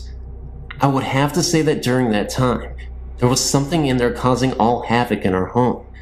To make it short, I used to on a regular basis have something come to me, and I'm not sure what, but let me explain what it looked like. I would wake up from a sleep most of the time, but sometimes I was fully awake in bed when it would happen, but for the most part, I would wake up from a sound sleep and notice this lavender-colored smoke, or whatever you want to call it, coming from the corner where my closet was, and it would do different things at different times. It would wrap around my perimeter of my room, and then go to the end of my bed, and separate into 5 different lines, and then dart at me, and then would go away. Sometimes it would wrap around the room, and then come down from above, into 5 different lines. The first few times that this happened to me, I was very frightened, and would wake my husband up, and of course by the time I could wake him up, there was nothing there. He slept very hard. This went on for a whole 7 years that we lived in this home.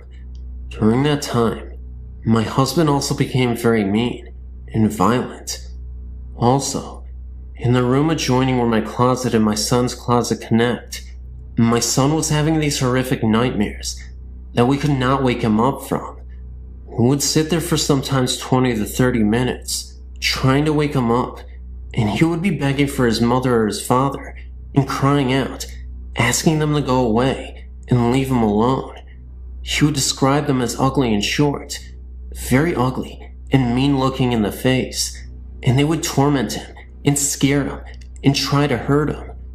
This was heart-wrenching for me to see him go through this and not be able to wake him up.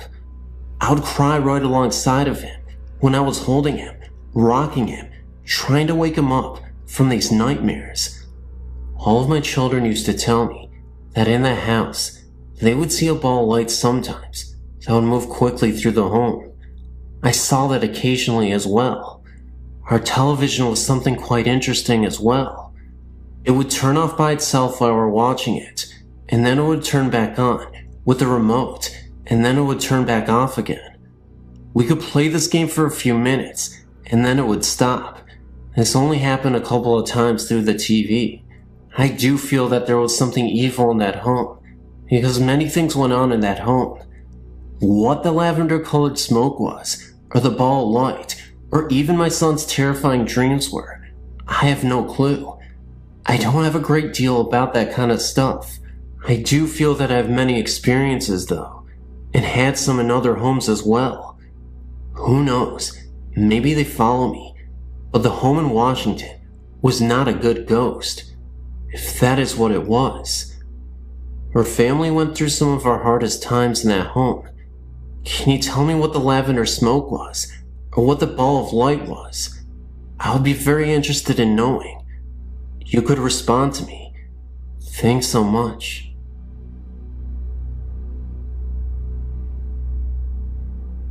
I'm from the Southern California area, so here's how it goes. I was born in the Los Angeles area, but my parents bought a brand new home in the Orange County area. The city of La Palma, to be exact. The house was located on some ranch of some sort, because our backyard faced a very large open but fenced field, with some cattle roaming around in it. Mind you, these are tract homes, as we know it today, and at the time, it seemed like we were living in the boondocks. I mean, looking back at it now, it was a rather very lonely area, but it all had these new tract homes. You know, one supermarket, one library, one hospital, fire station, and police station. You get the idea. What the funny thing was, we were only 4 blocks west of Knott's Berry Farm. That is, if you stand at the main entrance, as you get closer to the park. Anyway, the house was well built, new carpet, plumbing, the whole works with upgrades. But on some occasions, I was very scared downstairs in the family room. I was even scared in my own bedroom. I mean, my room looked like a toy room display, so there was no reason for me to get scared, just out of the blue. I mean, I was playing in my room, and it seemed as if evil walked in the room. I got this incredible feeling of hate towards me, as if I shouldn't have been there. It's happened to me several times in the house, and at 7 years of age, I didn't know anything about the supernatural or paranormal activity. Another occasion was during a Saturday afternoon. My mother and I were upstairs, and suddenly, we heard this slamming and crashing noise, and as we came down the stairs, we saw in the living room my mom's favorite painting smashed on the floor. It looked as if someone broke it in anger.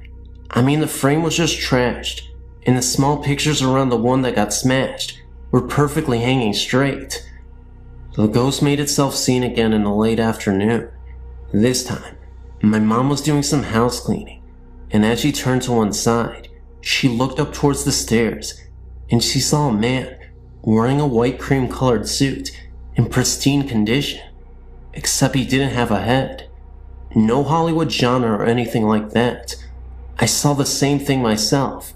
This time, I saw him at night, at the end of the hallway. This was very real, and very scary. Another time, as I would sleep at night, the beds were occasionally kicked very hard. Also in the master bedroom, the sliding glass mirror doors were slamming back and forth, and the dresser drawers were also slamming in and out as well. All these things would happen separately from each other on different occasions.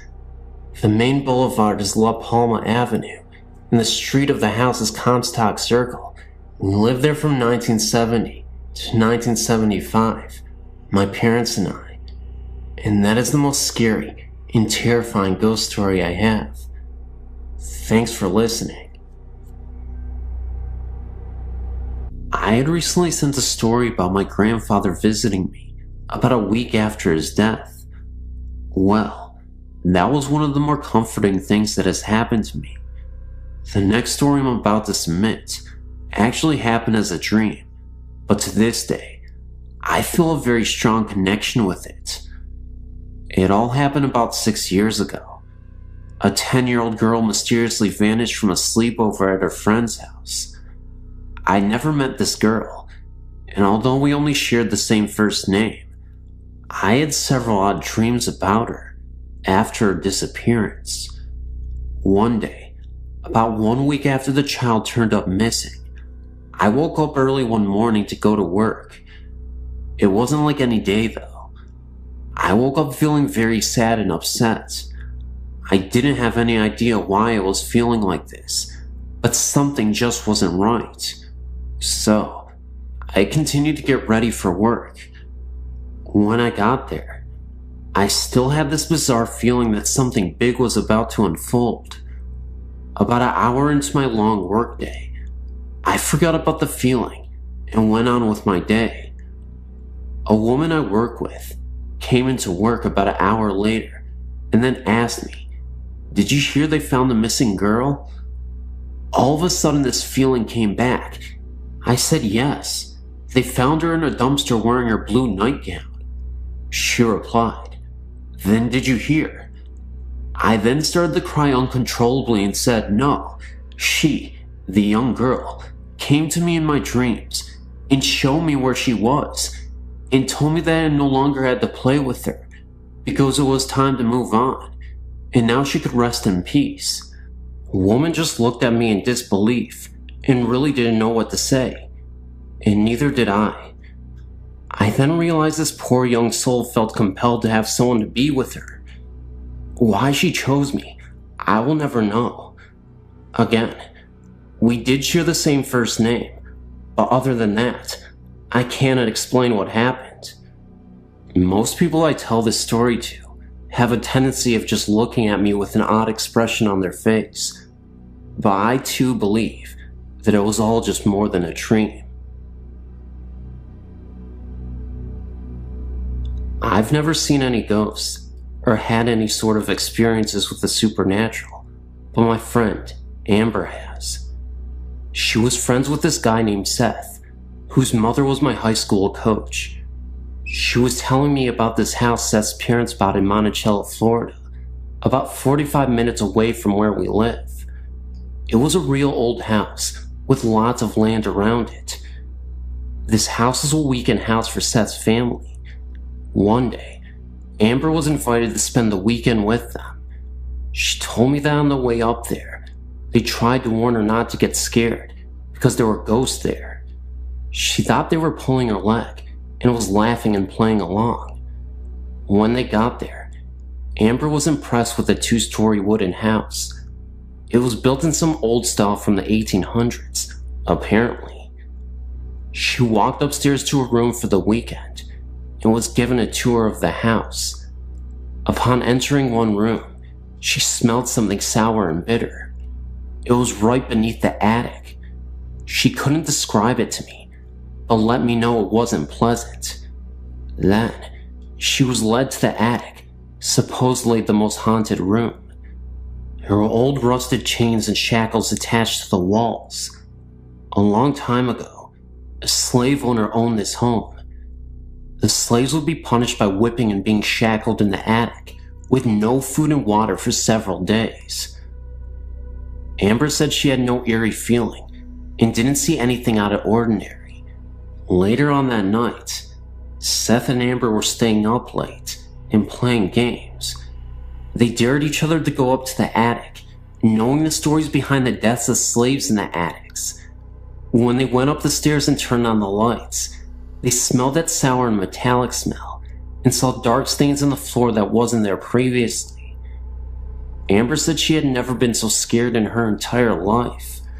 She thought her heart was going to stop beating because it was beating so fast and hard.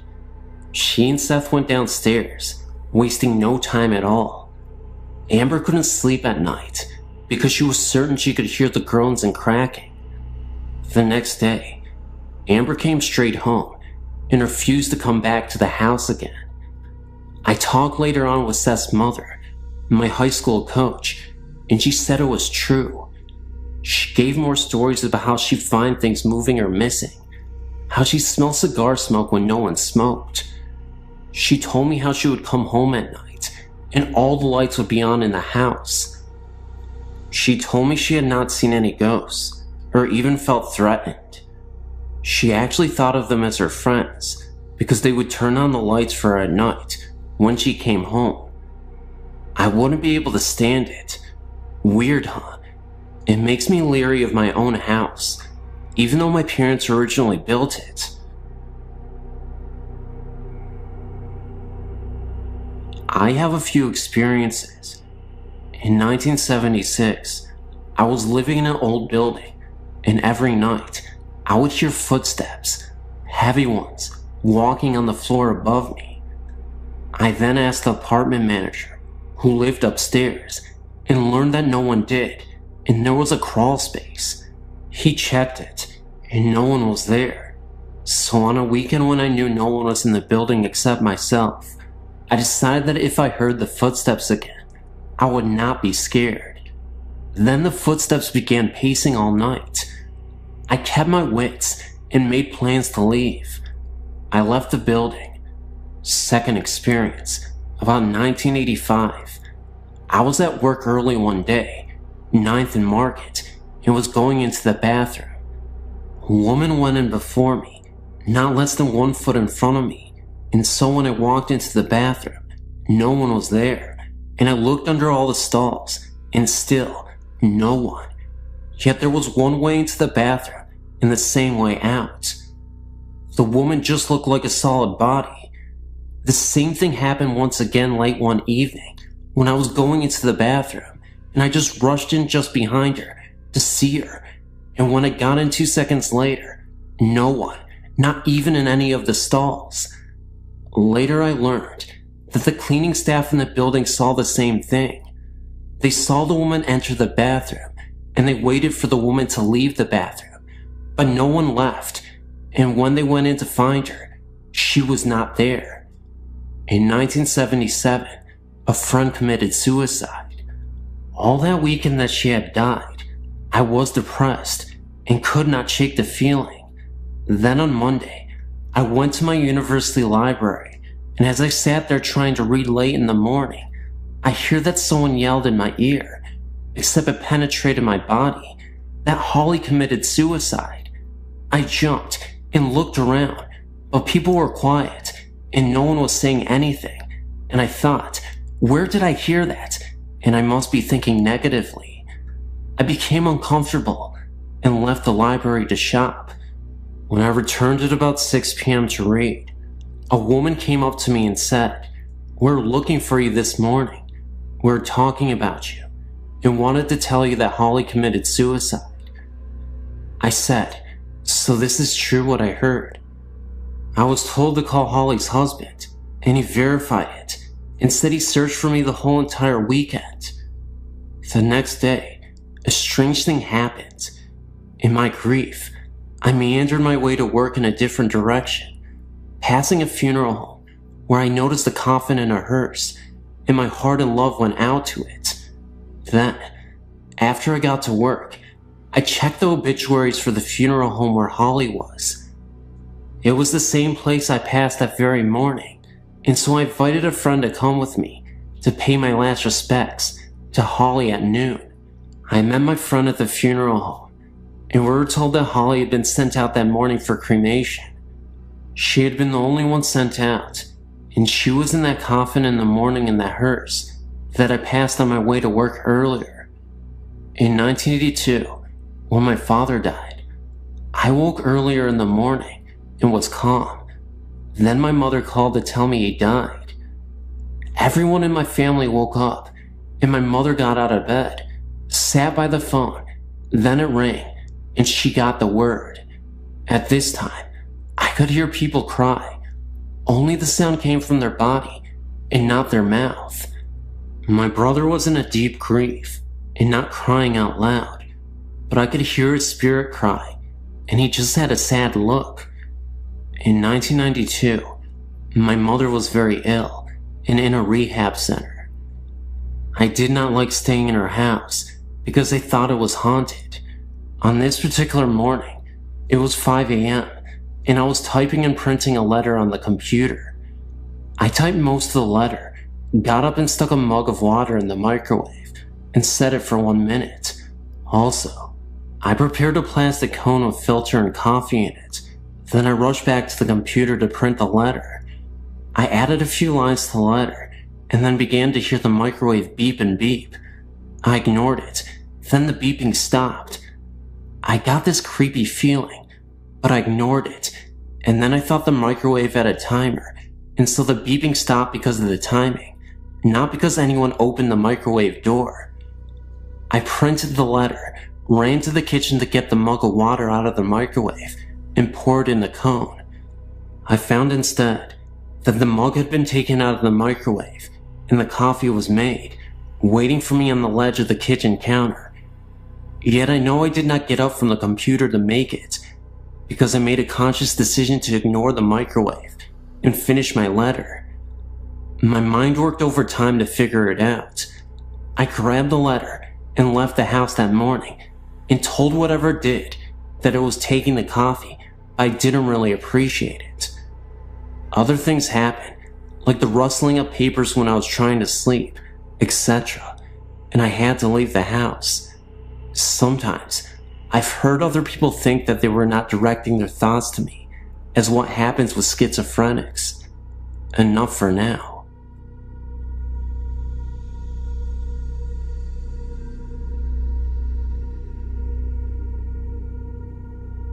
This isn't my story, or even the story of the person who told me, but I thought I'd share it anyway. This was told to me by the music teacher at my high school. The college he attended, which I won't mention the name, is up north. I'm not sure when it was built, but the main building of the college was a Catholic monastery. There have always been stories around the college that a monk went crazy and killed himself in the monastery. People in the college have reported strange happenings and sightings of what appeared to be a monk. The story that I know comes from a janitor who works at the college. On the weekends, one of the custodian's jobs is to break down the classrooms. This means that they have to stack up all the desks and chairs up against one wall.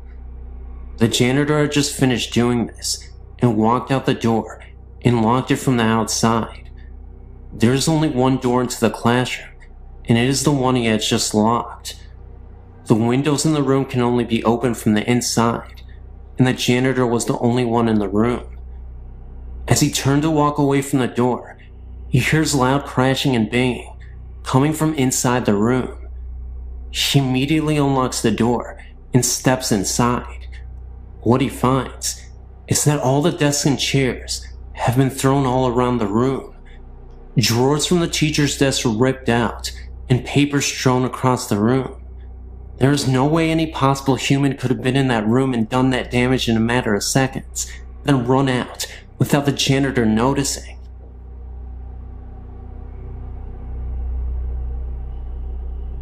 As I was reading your website, I was recalling my own happenings. None were ever harmful to me, but I do sleep with the light on most of the time. I believe I have a following, whether it be the same ghost or if I have some attraction for them. It started when I was about 4 years old. I had this imaginary friend. I named him Jingles. From what I am told, I do not recall any part of Jingles other than what I was told by my family. I made my friend Jingles so believable that everyone in my family actually started to believe there really was someone named Jingles. I would talk to him, play with him, and of course, if anything was broken or stolen, Jingles did it. If I was good and got a treat, Jingles had to get one too. Jingles remained my friend until I reached first grade and moved to a new home. While in the kitchen with my sisters and mother, a man's voice from the woods called my name. I was about 8 years old then. We all froze with our mouths dropped to the floor and our hearts racing. All 4 of us could not have imagined that someone called our name. I was young, so my mother made a joke about it, and it was forgotten. Throughout my childhood, strange things happened in this house. Images were seen out of the corner of my eye and my family's eyes, but we would just chalk it up to our imaginations. Certain toys would flip in the air, stuff like that. I was scared for the moment, but never afraid to be in the house. Over the years, we have found what I believe to be cow skulls in the backyard. 2 were found, but no one in the street has any cows. we don't know where they came from. This house that I lived in as a child eventually became my home. My sister lived in the in-law apartment below me. She would always ask me what I was doing up there, because she would always, even when I wasn't home, hear jumping and walking around.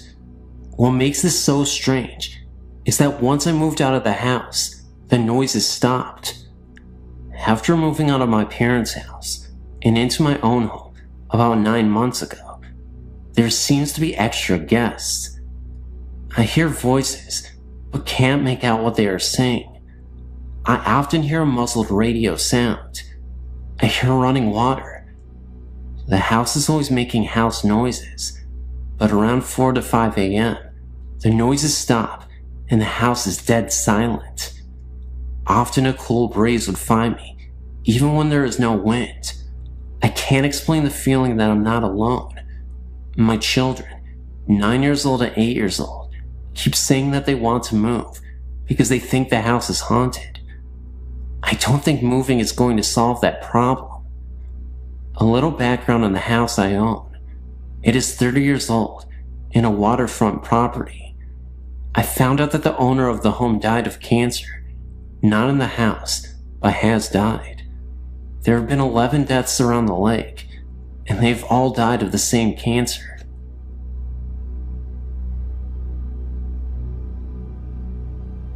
When I was 9, my grandfather died in the dining room of his house. It was not unexpected. He had been very ill and was bedridden. Shortly after his death, we moved in with my grandmother due to the fact that she was also ill. She was a very unhappy and hateful person. She blamed all life's injustices on my late grandfather and hated him for dying. After we had moved in with her, we realized how serious her illness was and took her to the doctor. She had Alzheimer's. As her illness progressed, my parents could no longer take care of her, so they placed her in a nursing home. Big mistake. She transferred all of her anger from my late grandfather onto my father. During the last stages of her illness, she would repeatedly tell us that she did not want to be buried near my grandfather, that she had spent all of her living years with him, and she did not want to spend eternity next to him. Well, as fate would have it, my grandmother passed away. Funds were tight, and we not only had to bury with my grandfather, but her casket was placed on top of his. We had no other choice, because all of the extra money we had for her funeral was used to care for her in the home. Anyway, on with the story. After my grandmother's death, strange things began to happen. During dinner, the back door would just fly open, or at night, the sheet would be tucked around my body while I slept. We always made jokes that say that grandfather was home, or he was looking in on us. Then, things took a turn for the worse. One night, my father awoke to the sensation of his legs being pressed into the waterbed mattress. Once he was fully awake, he realized he could not move, and whatever was pressing him into the mattress was continuing up his body. He glanced over to get my mother's attention, but could not speak. This entity was now cutting off his breathing. Finally, he thought, "Mom, I am sorry. I had nowhere else to put you." And then it all stopped, as fast as it started. The next morning at breakfast was when Dad told us about his experience. The next night I had a similar experience, but chalked it up to dreaming. I figured that I heard my dad telling us about his experience, and that I was just dreaming based on that. Now, let's jump ahead 9 years. I'm married, and have just given birth to my first son. It was morning time, and my husband already left for work. I thought I would just take a short nap and rest, while that baby was not fussing. So I dozed off to that place between sleep and wakefulness, where you're not fully totally asleep, but resting. The next thing that happens is something that I'll never forget. I began to feel my body being pressed down into my waterbed mattress. I could not open my eyes, but I knew I was awake. I could hear the television and my son cooing. I could not move, and then I began to hear this voice, a horrible, evil voice that not even a word can describe, saying, "You know I love you." This went on for what seemed like an eternity, but was only probably about 2 minutes. Then, in my mind, I thought, dear God, what is my baby seeing? And just as quickly as it started, it stopped. I've not had many experiences since then, and that was just 2 years ago. My question is, was it my angry grandmother or something else? If anyone has any suggestions, please email me. I'm on your website because my boyfriend runs a theater in downtown New York City and has otherworldly occupants. The building has been around since 1897 and was a school until 1978, where a fire killed a little girl. Now, it's an arts community with theaters and artists that occupy the studios and occupy the whole of the building. My boyfriend and a couple other people who run the theater have seen and heard things. I myself have felt the cold associated with presence in a particular room. All my hair stood up on end, and in my gut, I felt we needed to leave the room. These are 2 particular events which solidify my suspicions. I got a call from my boyfriend one night to tell me he was coming home early. In the background, I heard male laughter, like someone was playing a joke on him and really enjoying it. I thought nothing of it. He works with a couple guys down at the theater. When he came home, he told me he had been dumping the evening's garbage. The dumpster is at the bottom of the stairs on the north side of the school. As he was going down the stairs, he saw a figure cut across the room at the bottom of the stairs. He called out, thinking it was the building's handyman. No answer. He reached the bottom of the stairs and deposited the garbage bag and headed back up the stairs to get the other bag of garbage. At that moment is when he heard what sounded like someone dragging the bag he had just deposited. He stopped, turned and called out. The noise stopped. He dismissed it and brought the other bag down. He headed back up, and the same thing happened. This time he did not go back down, but instead called to tell me he was on his way uptown. Later that night, in bed, he told me what had happened. I asked him who was with him when he called me, and he said he was alone. All my hair stood on end. Who was that laughing then? I asked. He said he was alone when he called. I think he thought it was my imagination or a bad connection, but now I know what I heard. Now last night, I was at the theater, some fashion show going on there. My boyfriend tells me what happened the night before. He'd spent the night at the theater in a pull-out mattress the guys kept there for late night work. It was around midnight, and he was not asleep. He was staring up at the ceiling, rethinking his day. He heard his name called out. Then the door to the office slowly closed, as if someone was closing it from behind. He responded and peeked out to his desk to see if somehow a cat had found its way into the building, which is ludicrous. One doesn't see cats around there. And of course, he found nothing. All the windows were closed, so no breeze blew in.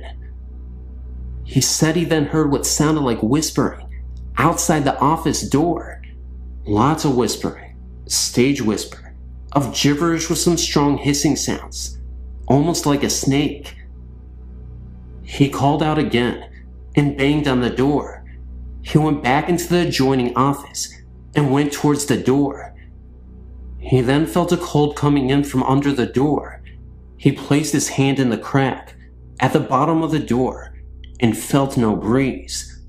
Then, a scratching sound, fast repetitions, like a dog scratching to get in, started.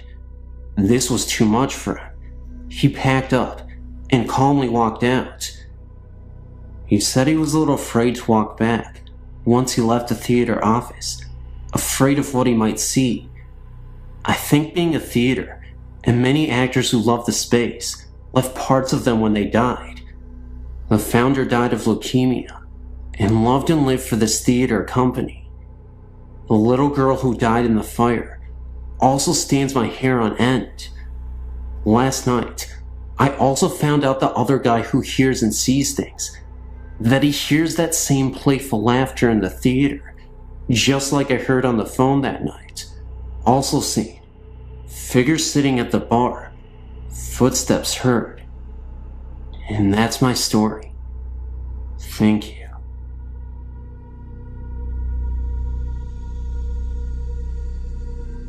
Hello. I'm writing about a few experiences I had at my home. The home is called Edgefield Manor. First, I want you to know that this may sound like the classic haunting in a big old mansion. Well, believe me, what lives in this house is no Casper. I moved in the fall of '86. The estate is huge, gardens and rooms upon rooms. It was originally going to be condemned. Well, anyway, here's a couple of my experiences. One day, I was in one of the parlors. I got up to turn the light on, and as soon as I did that and turned around, I saw a whitish figure glide across the other hallway. Another thing there is poltergeist activity. Explain this to me. The home has a ballroom. I went inside like usual. The grand piano was in the same place as it has been when I moved in. I walked out for 5 minutes and then came back inside. The grand piano was moved across the floor, pushed to the other side of the room. No indication of any noise. It was just moved. There are many others, and I have pictures. If you want more stories or pictures, just email me. I know this is kind of short, but it's always terrifying.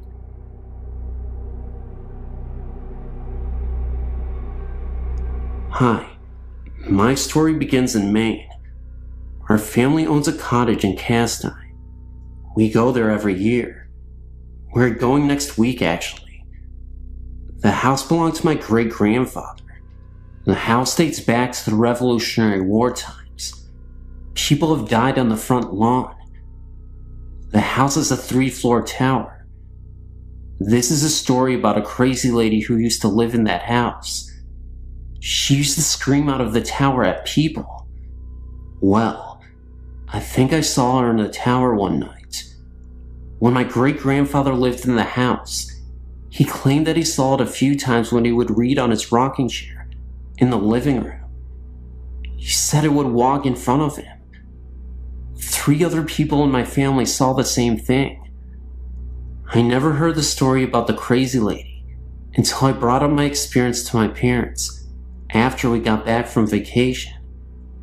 The funny thing was, this ghost, it was wearing a maiden's outfit. When my dad told my grandfather, he said that I experienced it exactly as he saw it. I've never heard the story until I saw it. I am no liar.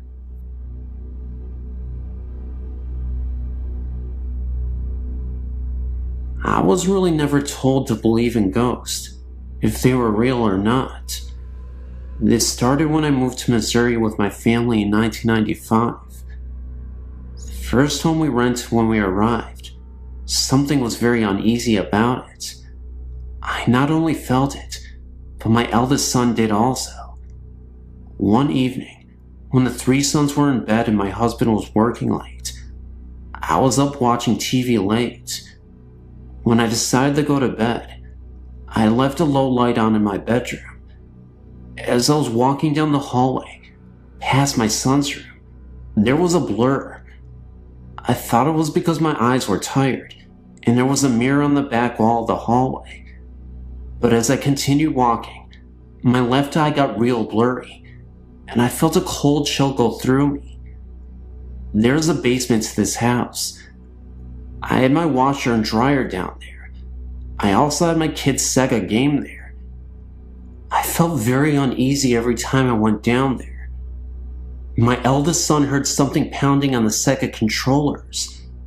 He said at one time he saw some kind of figure down there. The figure was bent over, blurry blackish gray, and it had no real face or features. He said it stood there and it was shaking its head.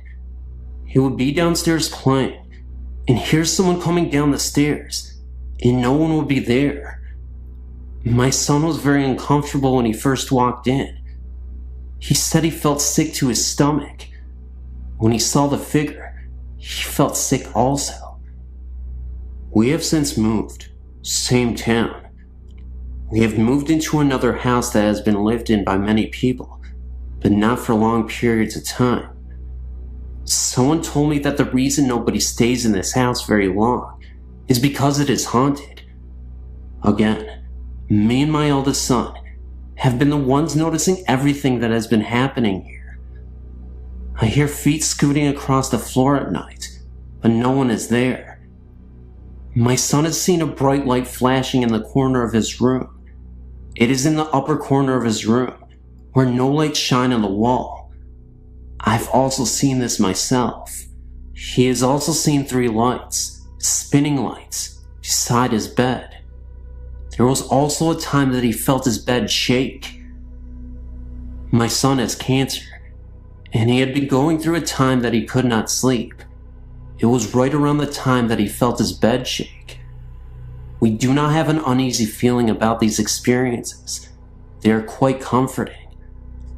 I had an uncle. He was killed on a head-on accident when he was riding a motorcycle, and he was hit by a drunk driver. This was around maybe 20 years ago. I think of him very often.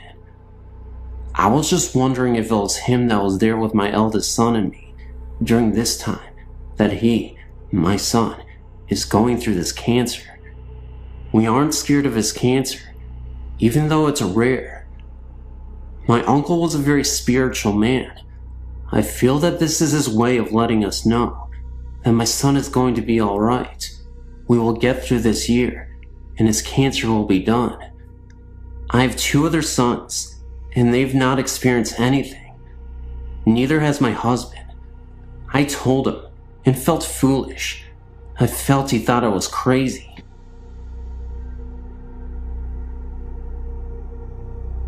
To start my story, I've had these experiences for a good part of my life. It started long before I was born, in a house that has been in my family for almost a century.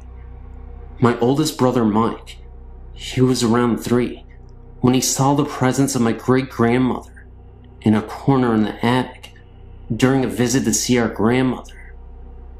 This house is an old 2-family home with a basement and an old apartment attic that had been dismantled in the 50s. My family moved into the house in the late 80s. Since the house has been in my family for almost 100 years, the house has seen many losses, and a lot has occurred inside the home.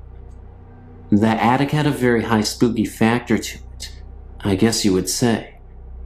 The house had a very spooky feeling to it all over. A lot of 2-family houses, built in the 1900s, in the New England area. I've been told that a door that led into the living room. The door was for coffins to be wheeled into the living room, so the wakes could be done in the home.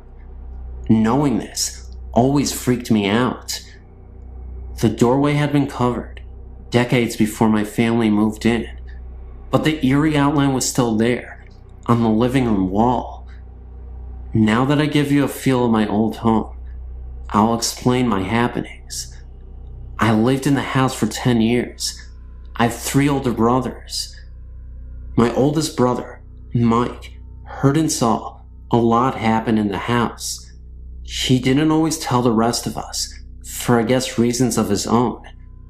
I started having things happen 7 years after we moved in. When I was younger, I thought they were just nightmares. June of 96 for my birthday, I received a dog. August of that summer, my parents were staying in our summer home, and my brothers and I were home. My oldest brother Mike and I were lying on my mother's bed when all of a sudden, my dog went wild. She went from a dog that never barked or growled into an attack dog. She started barking and growling at the wall, and when we pushed her towards the wall, she cried and whimpered and shifted herself back towards us. I, being brave, stood in front of the wall and tried to beckon her towards me. She just barked and kept at her growling. My brother Mike and I were convinced we weren't the only two watching TV and left the room. My brother and I kept what happened to ourselves, and later that night, my brother Joe came home and slept in my mother's room. I slept in the living room, and my brother Tom was watching TV in the room with me. At 4 a.m., Joe and I heard my mother's sliding bedroom door open and shut 3 or 4 times. The dog started going nuts again, and Tom jumped up and ran to see what was going on. Joe sat straight up in bed, terrified by what he had seen. That night, the 3 of us slept in the living room. Mike and Joe and I have heard voices of 2 men talking to one another. I've heard the doors open and shut, and when I went to see who it was, no one was there. Mike, he once saw what he thought was Joe. Joe looks just like my uncle, who had died in the house. Mike said hello to the figure and went to his room. When he came out of the room to talk to what he thought was Joe, the figure was gone. And when he finally saw Joe again, Joe told him that he was just getting home from work and hadn't been home since that morning. Mike had slept on a bottom bunk of a bunk bed he had in his room. Joe used to sleep on top, while long since then, slept on the couch in the living room. Mike swears he could hear someone shifting on the top bunk, even when none of us were sleeping on top. Mike would hear 2 men conversating on the top bunk, but he could never understand what they were saying. These are just a few of the experiences we've had. My mother, father, Tom and I, we all moved out of the house in 97. Joe and Mike still live there. They still experience things happening at the house. I lived with them from November 98 till July 99, and I had no experiences. I visited them 2 weeks ago and stayed overnight. I slept by my grandmother's on her pullout, and something almost jumped at me. I can't even explain what happened. It was pitch black in the room, and my mother was next to me. I turned my body and opened my eyes, and it almost a flash of light, but with a dark figure behind it, leaped at my face and disappeared. I got so startled, I started crying. I think that whatever was in that house has followed me, or something is new in my home. When I leave my room sometimes, or even when I'm sitting in my room, my stereo will turn on, and my Jewel CD will come on. Last time I came in the room, the song Adrian was on. If you know Jewel, it's a song about a young girl who is a child who becomes disabled. I have no pictures or sound bits to share, just what me and my brothers have experienced. I know it's long, and some of my things may seem a little wild, but what I'm typing is nothing but the truth.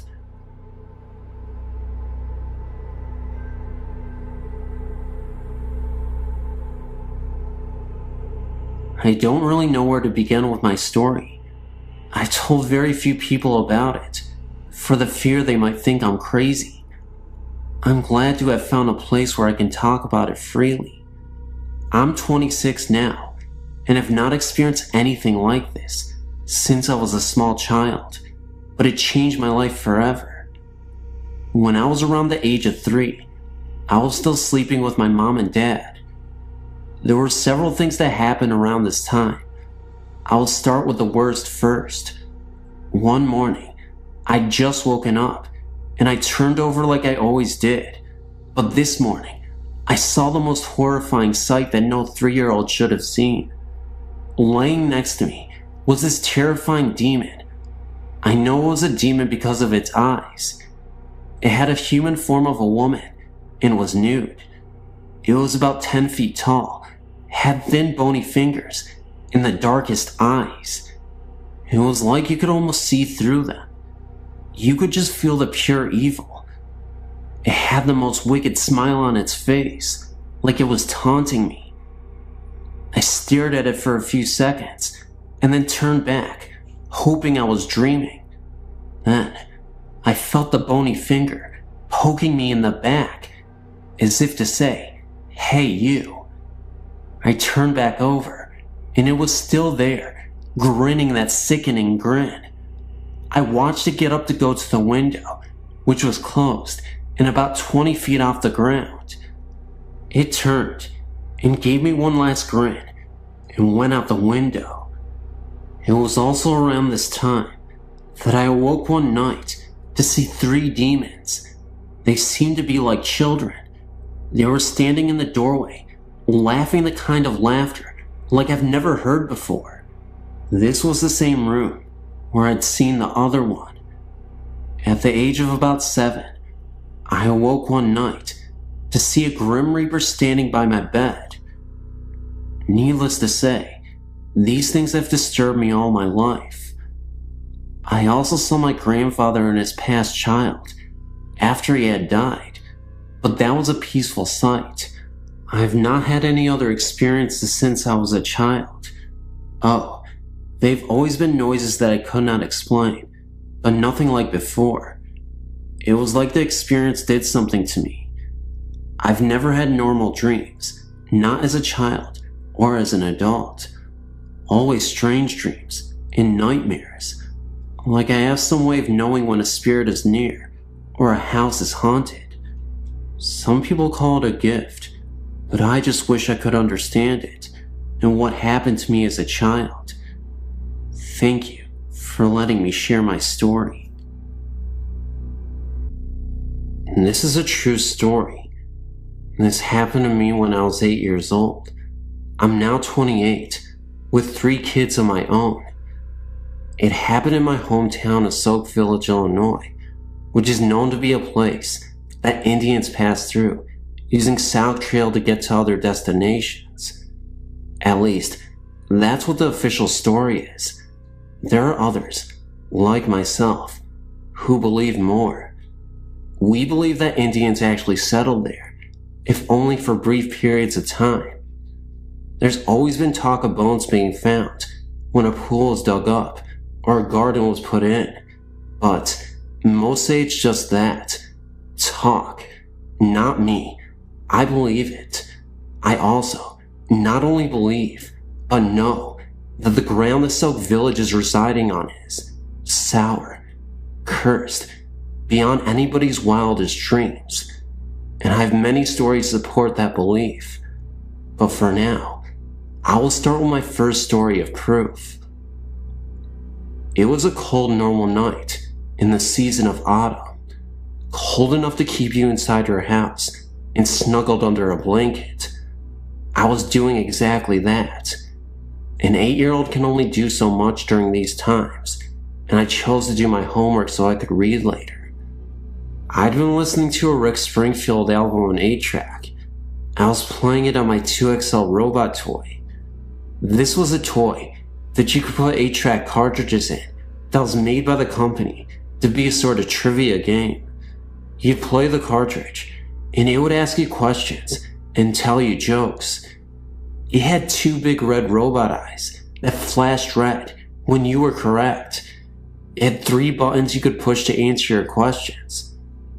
2XL could also play normal 8-track music, and of course, its red robot eyes flashed in time with the music. So it was doing exactly just that on that cold autumn night, flashing its eyes to Rick Springfield, and I was quite contented. My bedroom was on the 2nd floor of my house and faced north, along with my bed. I had a window north of me and east of me. Of course, It was dark outside, but it was so warm inside and so very comforting. Every now and again, I'd look up from my homework and just look out into the darkness. No reason. It was just something I did. Well, this was the last time I ever did that again in that house. As I was sitting there, all of a sudden, I felt instantly cold, and every single hair in my body was raised. My blood felt like it had ran cold and decided to just stop pumping through my body. My heart was racing. I was perfectly terrified, and I didn't even know why. Yet, my 2XL was suddenly stuck, and it kept playing the same verse from Rick over and over. Hole in my heart. And its eyes weren't flashing anymore. No, they were just burning bright red, blood red. Then I felt this magnetic pull, like something was pulling me to my right. I turned my right head and looked out the east window and saw something that haunted me for the rest of my life. Sitting just barely outside my window, levitating, was the most horrifying image I'll ever see in my life. A creature about 2 feet tall, but sitting Indian style. His skin was snowy white, and you could see the outlines of his bones because he was that skinny. He wore some sort of white cloth draped sideways on his body. This is why I later named him Gandhi Monster. My young mind thought his skinny body and his white cloth looked like the real Gandhi's did. This creature's head was too big for his body. His two horrible, big dark eyes were piercing my soul as he stared at me. He opened his mouth and grinned a grin at me that haunted my dreams for years. His mouth was full of long, snarly, razor-sharp looking teeth, dripping with blood. I don't know how a mouth could fit so many nasty teeth into it, but it did. I watched as the blood dripped from his teeth and slid down his chin and onto his white cloth diaper shorts. He raised his hands and reached for me. The fingernails were at least 4 inches long, gnarled looking, and sharpened to points, also dripping with blood. I wanted to scream. I wanted to run, but I was locked into place by his piercing eyes. I couldn't breathe. I felt as if my brain was being scrambled and my soul was being raped. His grin became larger, and he opened his mouth wider. He kept looking at me, as if he knew me, as if he had been waiting for me. He started to lift his arms, and it looked as if in seconds he would actually be inside my room and not just outside my window. All traces of reason disappeared, and my mind snapped. I still don't know how I did it, but I managed to tear my gaze away and leap off the bed and out my bedroom door, screaming with every inch of my soul, all in like 2 seconds. I could feel him pulling me. I could feel that horrible stare penetrating my back as I screamed down the hallway to my mother. Of course, when her and my father and younger brother came back, it was gone. But they knew I saw something, and they did not try to tell me it was my imagination. They comforted me and taped up all the windows in my room. They actually had to pull down all the shades and seal all sides with duct tape. I couldn't even sleep in that room for almost a year. My brother even remembers coming into the room with my parents afterwards. The Gandhi Monster was a story we didn't often tell, but it always brought fear to speak of it, to us and to others. My parents never spoke of it again either. As I grew up, I tried to face my fear and sleep in that room, but never did I sleep with my back to a window. Never. 18 years later, I moved to Florida with my own little family, and I found peace within myself, but I'll never manage to forget that creature. and I'll never sleep or sit with my back to a window. And I will never forget the one thing I heard it say to me in my mind as I was running out of my bedroom door. Someday, I'm coming back.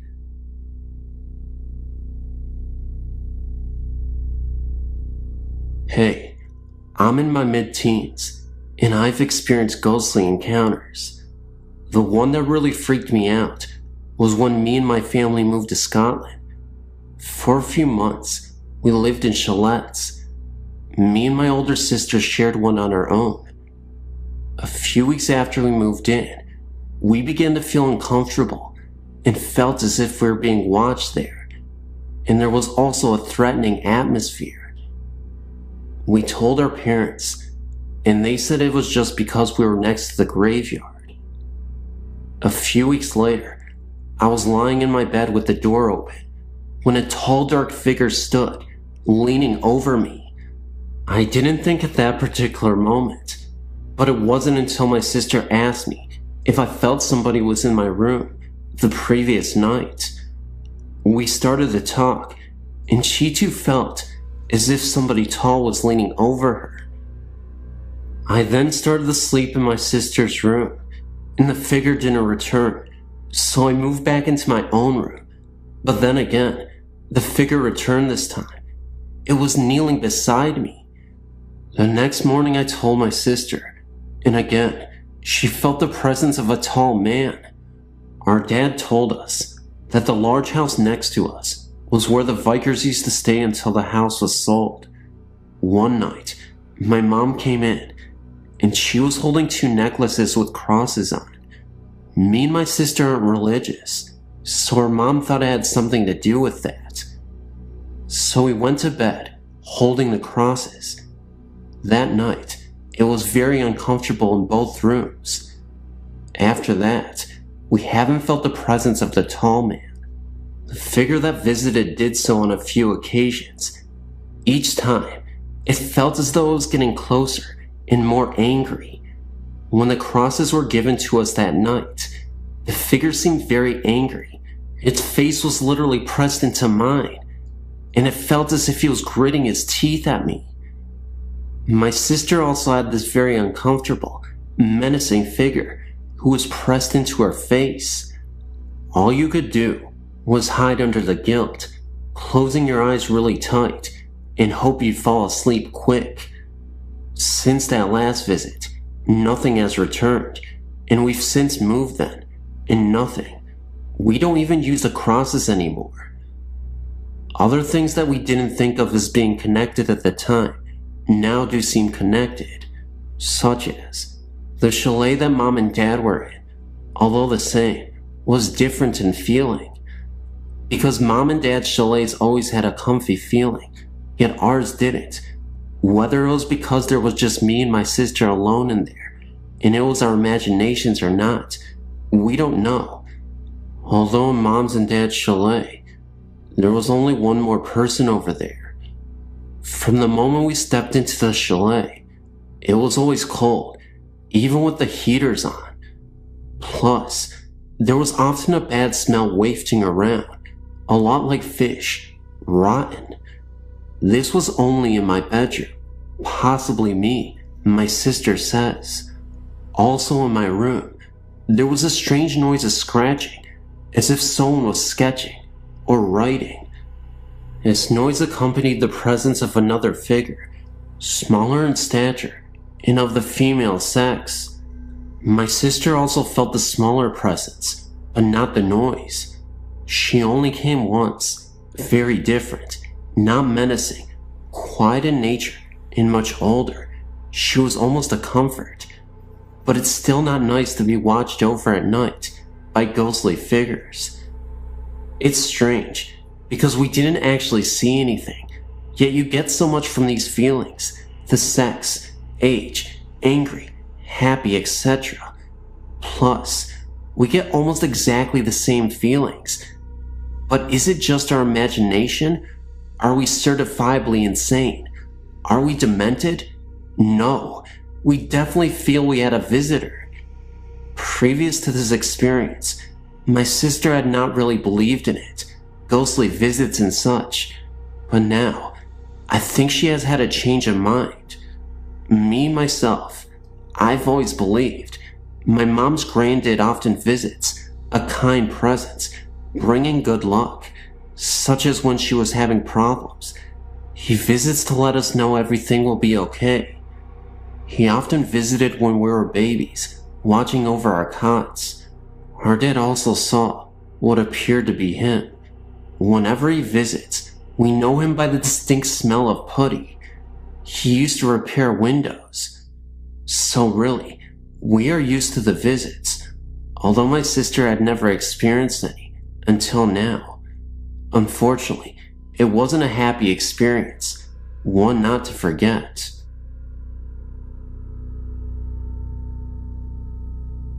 Happened to surf onto your website, and I just wanted to let you know that I saw Resurrection Mary in Justice, Illinois, back in October of '92. After getting off of work at 3 a.m. from a chemical plant, Whitco Corporation, near 51st and Central in Chicago, I was driving by that particular cemetery at about 3:30 a.m. on my way home from work. Driving by, but initially not thinking much of this sight, as there was a nightclub with women of ill repute nearby. I saw a woman in a light blue or white palm dress standing by the trunk of what looked like a black park limousine at the front SW Cemetery driveway off Archer Avenue to the cemetery. I slowed down quite a bit to get a better look at the odd sight, but then drove off. I thought it was probably a prostitute with her John. However, looking back at my mirror, maybe a second later, the woman and the limo were gone. Let me reassure you that there was no way that I would have missed the limo driving off in that second that it took me to look back in the mirror. They weren't on the road or in the cemetery because I looked for taillights. The cemetery gates are pretty large, and it would have taken a great effort and time to open both of the cemetery gates for the car to get through. I did not think much of the incident until a few days later. I was talking with some of my employees that lived in the area near the cemetery. Two of my employees mentioned that I'd probably seen the ghost called Resurrection Mary. I didn't much believe in ghosts until that incident, and I'm still somewhat skeptical, but I cannot fully explain what I saw that night. That incident is still vivid in my memory, and kinda creepy to think about it, to this day.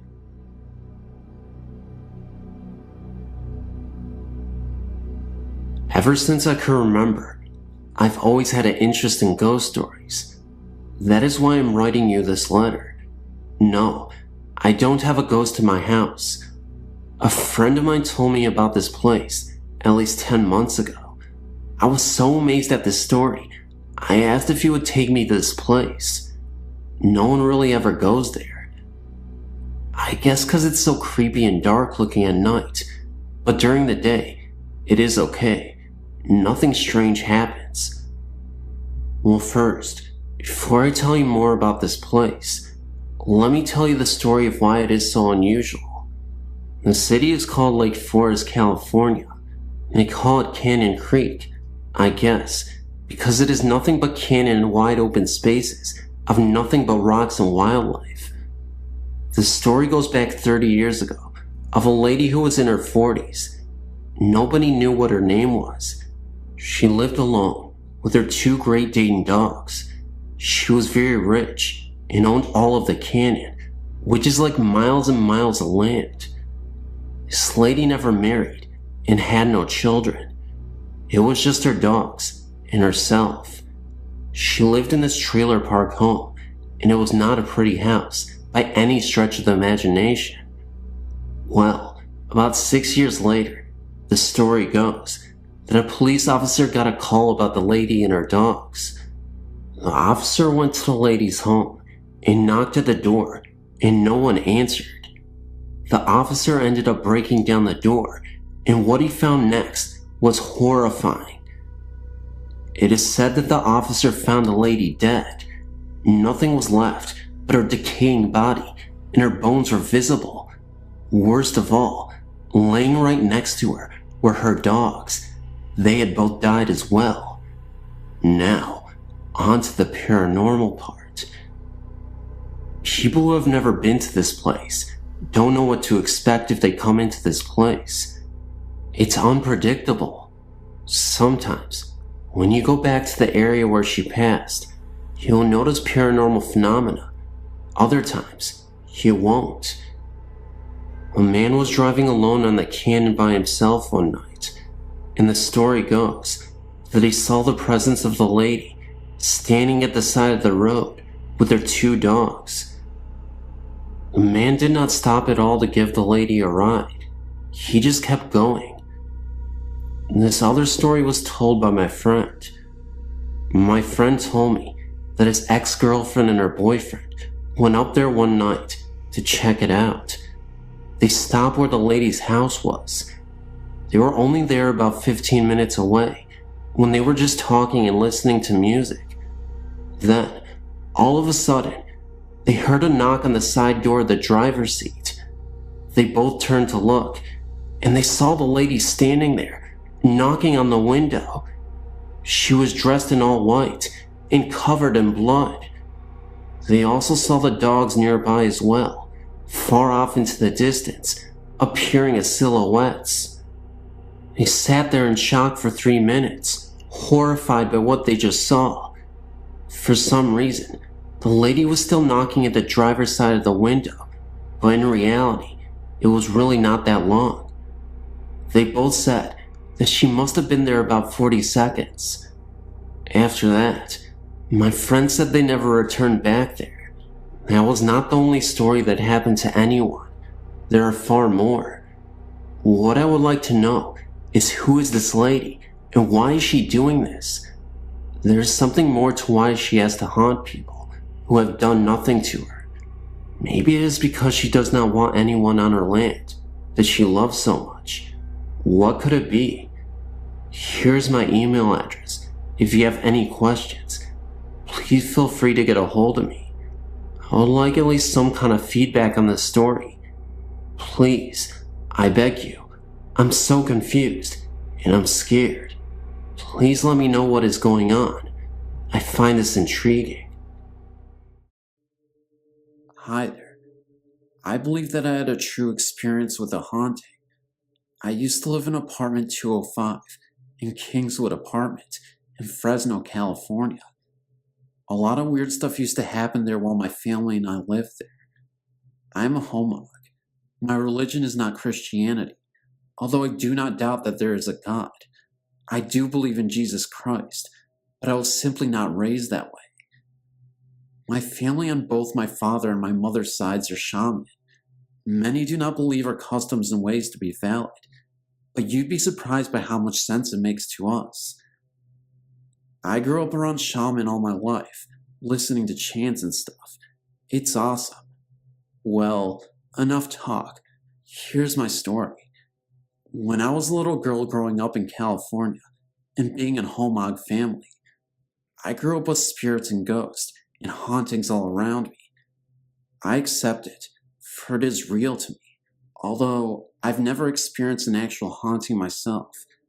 Being around my family of shaman focused me to acknowledge the supernatural. But when I was 9, I did have an experiment on my own.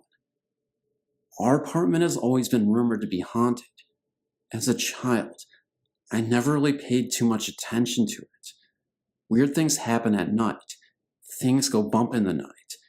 Dishes rattle. Indoors slam. I woke up every night from a nightmare I couldn't remember and crawled into bed with my parents. My sisters complain about seeing dark shadows moving across your walls. In our culture, hauntings happen because it is caused by some or something that is associated with the family or someone in the family. In our case, it was my mother. I remember one time, my mother was cleaning the tub, and I was standing out in the hallway watching her. All of a sudden, the door slammed, and the lights went out. I heard the lock on the door click in place, and my mother screamed. I stood frozen in my spot, unable to comprehend what I just saw.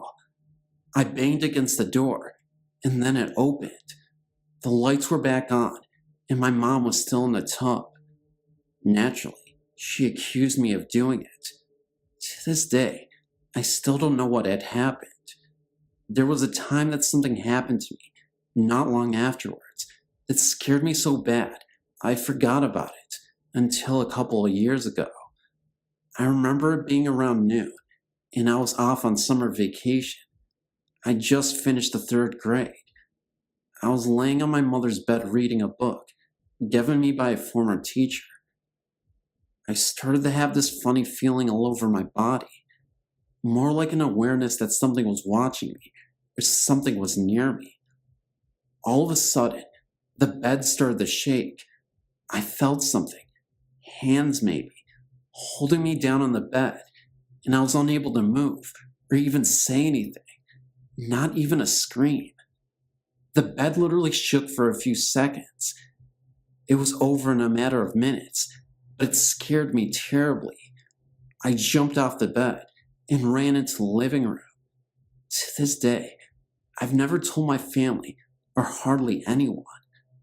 Those that I've told thought I was joking. Was I? Yet the memory is so vivid, and I remember that feeling of helplessness and fright. It was weird. I sort of forced myself to forget about it until a couple years later, when my class was asked to write about an actual haunting that we know about. I don't know, but things are weird. My shaman grandfathers, both maternal and paternal, came to our house to bless our room. They performed their ritual in our room, on my mother's bed.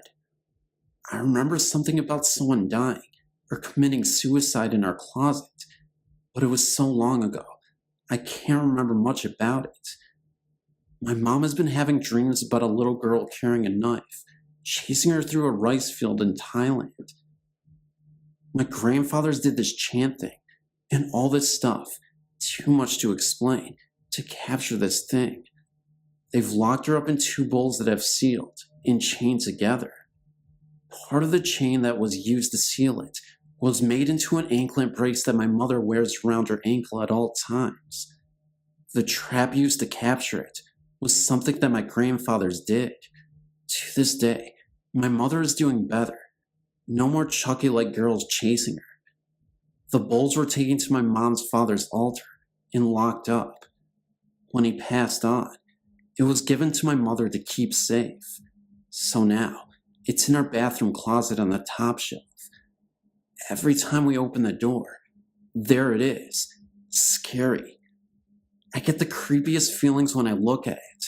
So, you wonder, what exactly is going on? And what happened? I couldn't tell you, but something did happen, and I've never been able to forget it. Could it be some evil spirit or poltergeist? Who knows? Maybe one day I'll find out eventually.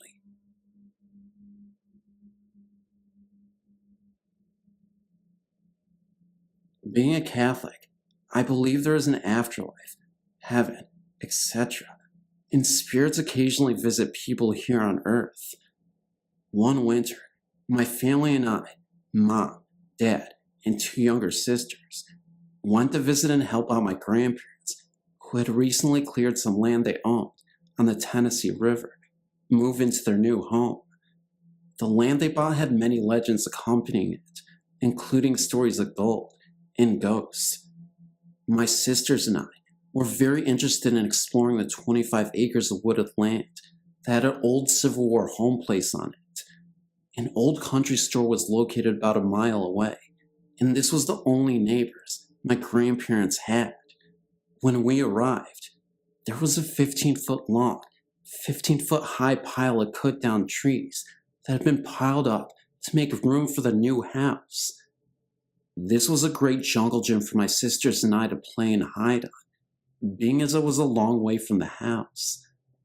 One day, my mom took my youngest sister on a walk around the woods, while my other sister and I stayed on the wood pile looking into the woods. I saw this black, 4-foot high figure scrambling from tree to tree. At first I thought it was my youngest sister running around, so I called her name. She answered from the opposite direction of the figure that I saw. By that time, I was really frantic, in tears, and running home because I could still see the figure moving extremely fast. It was so fast, I would only see it for about 2 seconds at a time before it went behind another tree. When everyone was in the house, I told them, but my grandpa brushed it off as a bear, even though there aren't any bears in the area. So I felt better. About a week later, after my family and I left, more people were beginning to have experiences, I guess you could say. My grandpa had taken his dog out one night when he had heard a woman's voice faintly yell, "Help me." The dog began to bark, so my grandpa got in his truck and began to circle his property, looking in the ditches for an injured woman. He found no one and went home. About 3 months later, a lady was changing a sign outside the country store around closing time. Extremely scared and shook up, she quit her job because she had seen a quick, black, shadowy figure coming from my grandparents' woods. We still don't know what is living in my grandparents' woods, but other people have seen it, so I know it's not a figure of my imagination. Thanks for reading.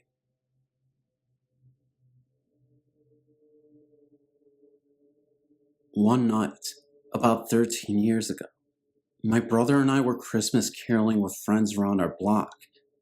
We were about 10 or 11 at the time. After ending the night, my brother and I said goodbye to the last of our friends who had turned in for the night. We were riding doubles on a bike that night, my brother pedaling. We approached the edge of the driveway when he suddenly stopped. We both looked across the street. I said, "Do you see what I see?" He replied, "Yeah." Happening very quickly across the street was a dark, shadowy figure, void of prominent features, approximately 7 feet tall. When it began to approach us, we threw the bikes down, and we were able to slide under the electric garage door, still in process of closing. We were able to summon our friend's dad to investigate, but nothing. That night, we rode our fannies home, about 8 houses down. Amazingly, we never mentioned it to our parents, who were waiting in the driveway to take us to the town's candy cane lane. We have since told them about everything, and to this day, when I visit home and happen to walk that corner of the block at night, I am constantly looking over my shoulder and feel as though I'm being watched.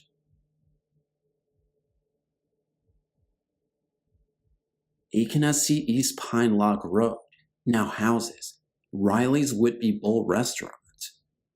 This house was in my wife's family from the late 1960s until it was sold to the present owners, operators of the named restaurant. My family and I moved there in 1993 and lived in the house for 2 years after we moved back here from Atlanta. This house was in my wife's family from the late 1960s until it was sold to the present owners, operators of the named restaurant. My family and I moved there in 1993 and lived in the house for 2 years after we moved back here from Atlanta. This house was built in the late 1800s, estimated from the style, and was remodeled in 1914 when indoor plumbing was installed, and this date appears on the tax records, which would be correct. They used the latest remodeling date for effective date. Archaeologists from SC State Highway Department visited the site in the winter of 1994 when the road in front was being surveyed for widening. I took them under the house, and they showed me where the curve marks in the big supporting beams evidenced that the original part of the house was either built before the war between the states or wood from that era, which was recycled into the house. In any event, the home is an old, large, rambling affair of an old southern home that, like I said, is now a restaurant. It's unusual in that it is the Second Empire style, with a mansard roof and a large wraparound porch with Doric columns. On to the story. We frequently heard footsteps when no one was there and had strange feelings that we were not alone. I could be in the front room, which I used as an office, and hear someone come down the stairs and stand at the large open pocket doors. When I turned from my computer, no one would be there. I got used to it. One day, I was relaxing in the upstairs bathroom in the old 6-long iron bathtub. It was in the middle of the day. I had some time to relax. My wife was away. The kids were in school. I had no pressing work, so I took a midday soaking bath. I was lying quietly in the hot, sudsy water with water up to my neck, stretched out with a washcloth across my face. I heard someone coming down the hall. I slid the washcloth away, opened my eyes, and listened carefully, because I knew I was alone. The footsteps came slowly down the hall, towards the bathroom door, which was at the end of the hall. The footfall stopped at the door, and the old porcelain doorknob moved slightly, like someone had it in their grip, then started to turn slowly in its big square lock housing. It was right near me, because the head of the tub was by the door. I watched over my left shoulder, and then spoke. "Mary Ann?" The turning stopped. I jumped up in a torrent of steamy water and snatched the door open, and there was no one there. No one down the hall. No sounds of anyone running or jumping down the stairs. Just the sounds of dripping bathwater. I grabbed a towel and ran down the hall, down the big hallway stairs, and jumped to the landing. The front door was closed and locked. I could see down the hall to the old Victorian carved door leading out to the back porch. Nothing. I sprinted to the kitchen. Nothing. I looked out into the side drive, in the circular drive out front. No car. Nothing. Doors were locked. There was no sign of anything out of the ordinary. I searched from room to room and found nothing. I never said anything that might spook the family, but nobody likes to be in the house alone anyway. Funny thing is, now that we live in a modern house, built in 1973, across the cotton field from 801 East Pine Lock, we still hear noises and footfalls when no one else is in the house. I've sensed a presence more than once, and a teenage friend of a family told us that he saw a kind-looking old man one night, dressed in white, standing in our foyer. It was late at night, and Tyler was in the library, and from where he was sitting, he could see out into the foyer. The man in white looked at him, smiled and nodded, and turning, went down the hall. He said it was really interesting, but not too scary. My grandparents died when I was 4, and we moved into their house. They were the only people who ever lived in it. I ended up getting their room. When I was in 5th grade, I started experiencing things in my room. My TV would go on and off whenever I would think that I need to turn it on or off. I had to sleep with the hall light on. One night, I thought I saw my mom in my room standing by my closet. When I turned my light on, she wasn't there. Then I thought I saw my dad standing in the same spot, but that time I kept looking at him as I went into the hallway to see if he was still sleeping on the couch, and he was. I was looking at him in the living room, in my room, and when I turned my light on, he wasn't there, but still on the couch. It always felt like someone was watching me. Then, my last experience of seeing something was in the same spot, but just ahead looking at me. He looked like he was from the 1700s. When I tried to tell my mom, she wouldn't believe me. I'd wake up at night not being able to breathe, and my sister would run in. Then my mom started to believe me when she'd hear heavy breathing in her room when it was just her in there. I'd be walking, and it would feel like someone was trying to trip me. So I told my mom's mom, and she gave me a cross to hang in my room. When I put it up, I didn't see anything after that, but it always felt like I wasn't alone in my room. Now, years later, I found out that the guy staring at me from the 1700s looked just like a picture in our living room. He was an old relative. When I still go by the house, it still feels like something evil there, but at our new house, it feels like a household.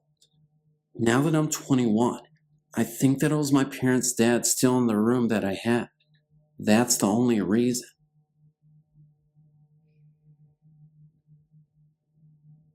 A long time ago, about 20 years or so, there was a car crash in front of my driveway.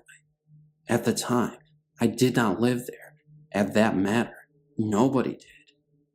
In the car, there were 6 young boys, ranging from 6 to 20. They crashed because there were a couple of drunk drivers who hit them head on.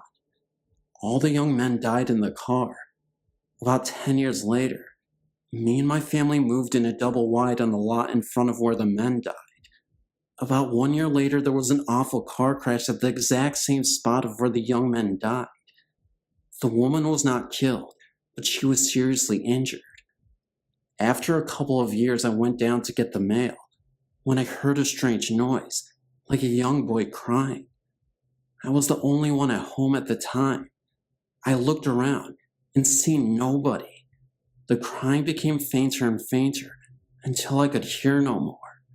The next day, I went back down to check the mail, and I heard talking. 2 men, about 18 years of age. I looked around and saw nobody once again. I listened to the conversation, and I couldn't make out anything they were saying, but I could hear the voices as clear as day. Soon after, the voices began to fade away. I talked to my grandmother, who lives just up the road. She told me that the accident happened about 20 years ago, and everyone in the car were killed. I asked her what time it was that they wrecked. She said it was about 5 to 10 p.m. Around 7 p.m. is when the young woman wrecked her car. A few years after the woman wrecked her car, another woman broke down on the bridge, several feet away from where the young man crashed. Another time, a couple were driving with a full tank of gas when all of a sudden, their gas tank just went empty, right where everything was happening. There were several more breakdowns and accidents that happened over the years where the young man crashed, and more of my family members have heard strange talking and crying below our driveway. After time, we have moved, and still, there have been breakdowns and accidents at the same location. We think that the bridge and the area around it is haunted by the ghost of the 6 young men. I want to post something that happened to my mother, Marie, my uncle, her brother David, and my aunt, her sister Gail. A little background first, please. Marie was living in Arkansas, David was living in Florida, and Gail was living in South Carolina. Many miles apart, these 3 siblings shared the same dream on the same night and called their mother within 24 hours of the dream to tell her of it. This dream occurred in 1989. The dream starts with the 3 siblings visiting an old farmhouse they lived in as children 30 years ago with their other siblings and parents. The house was empty. Marie, David, and Gail all got out of the car and walked completely around the house, recalling climbing an old oak tree that held the tire swing, recalling the farm area and what used to stand there, etc. When the 3 returned to the front of the house, there on their steps sat their dear old dad. Dad passed away in April of 1974. Shocked to see their father on the steps, they called out to him. Dad stood at the 3 with a malevolent grin. He motioned for his kids to follow him into the house. They followed through the living room, past the kitchen, down the hall, until they reached their parents' old room. He turned and looked each one in the eye and put his fingers to his lips, as if to say, shh. He then motioned with his hands for them to follow. He opened the bedroom door, and they followed him inside. He walked to the closet and walked through the closet door. Now in each person's dream, they were the ones about to open the door. As each reached for the doorknob and slowly started turning the knob, their mother appeared from nowhere, screaming at them to not open that door. They instantly woke up from the dream. I was a teenager at the time this occurred, and I did not see the big deal about following their dad into the closet until we visited my grandmother. My grandmother was telling my mother of how David and Gail both called her after Marie did, saying they had the same exact dream as she had. My mother looked scared, and my grandmother told her they all needed to get into church because Satan himself was using their father's image to lure them into something evil. I asked dear old Granny how she got that from a dream and Grandpa going into a closet. She told me because her husband, their father, my granddad, was scared of closets. I thought she meant he was claustrophobic. She assured me he was terrified of closets. The whole time they were man and wife, she would have to get his clothing out of the closets and lay them out for him. She would have to put things into closets. He refused to open them or go into them. My grandmother believes that Satan used Granddad's image to lure the three siblings down a path of evil. I know this isn't much, but I love to hear the story.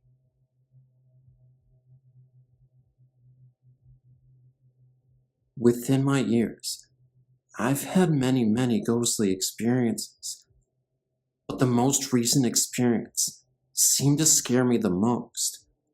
Almost every night sitting in the downstairs of my home, I feel a strong presence, each time at a different location within the dining room and the living room. First, you may want to know how my dining room and living room are set in my house.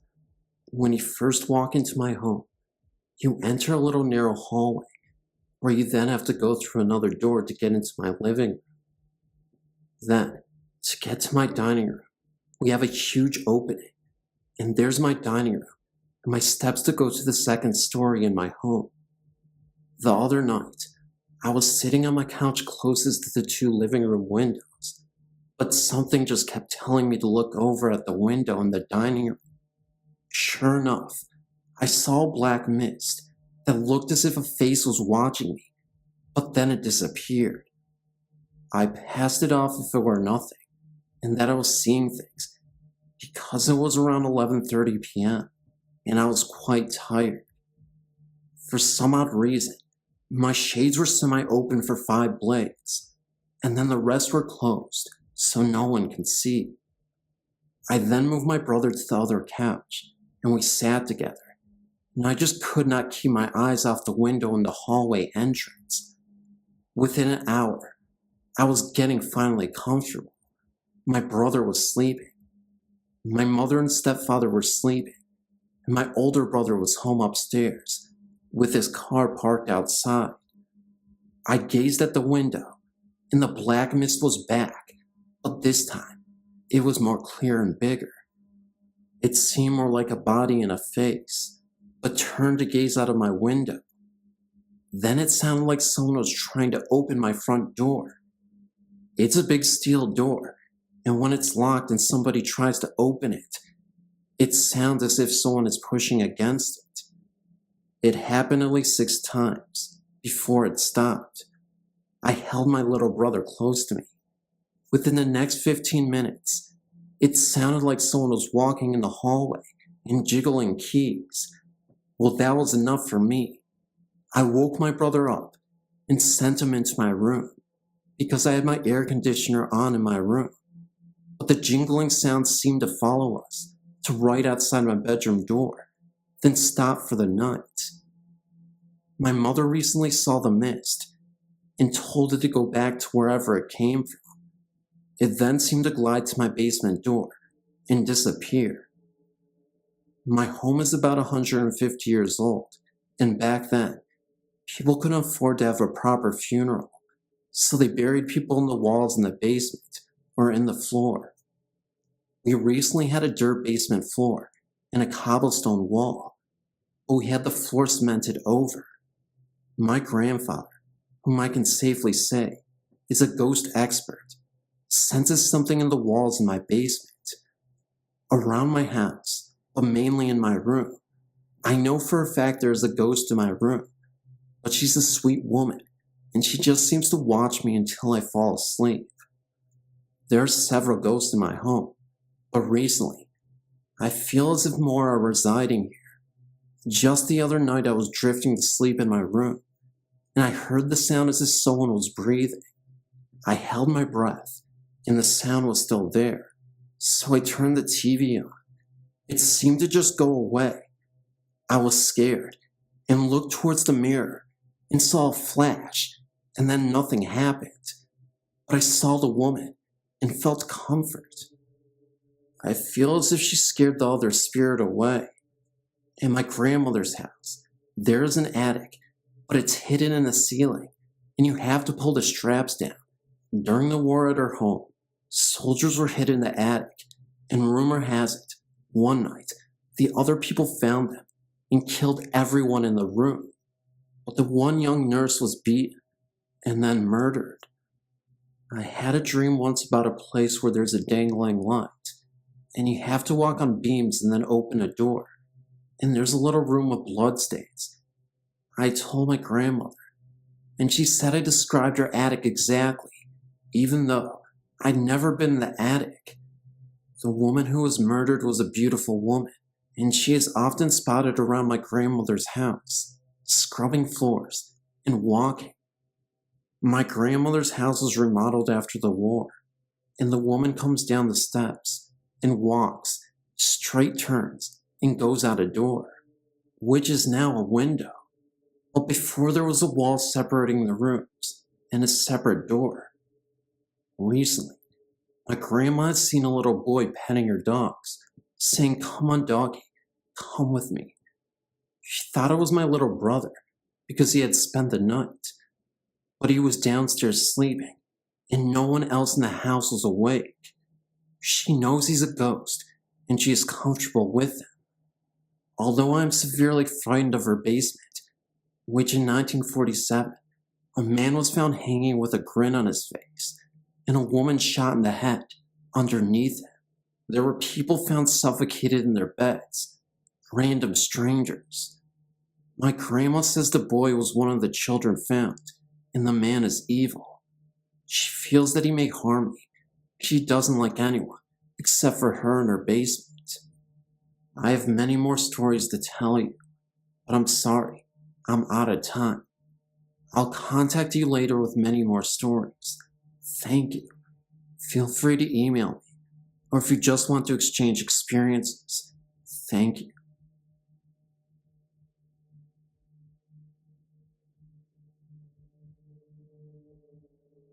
Although this is a true tale, it's not one of your spine tinglers, just something odd that cannot be explained. It was told to me several years ago by a colleague and happened to her mum, Jean, and some friends. Although Jean lived in Romford, Essex, she regularly went to a Keep Fit class in a small school hall in Upminster. The class had finished, and her friends had piled into her car and drove around the corner, parking near the chip shop, and they all ordered fish and chips, like you do when you've just had a good workout. They were all sitting in the car quietly eating, when one person noticed something odd and nudged the person next to them. Eventually, they were all mesmerized, mouths agape, chips forgotten as their attention was focused on the activities in the churchyard over the road.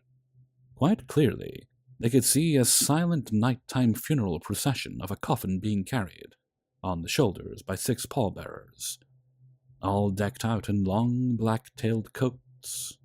They silently watched the procession walk from one side of the church and disappear around the other side. St. Mary's Lane, for anyone who lives nearby. Of course, they all asked the other, "Did you see what I saw?" Knowing full well they did. The next day, Jean decided to visit the church as she just had to know what happened. Maybe someone was buried late last night. However, she got to the church and found the vicar, She worded the question carefully so as not to look like a complete idiot, and was obviously stunned when the vicar told her that no funeral took place last night. She said that from the look on his face it was fairly obvious that he knew why she was asking. But being a vicar, he simply smiled and walked away. Spooky. I've been past the churchyard as my grandparents used to live just down the road, and it is quite a creepy-looking place. All the stones are really old and crumbly and covered in moss. None of the names or dates are readable. It's one of those graveyards where you can look at it for a little while, and then you kind of shudder and have to look away. I used to think it was my childish imagination, but even these days the place still gives me the creeps, even in the middle of summer.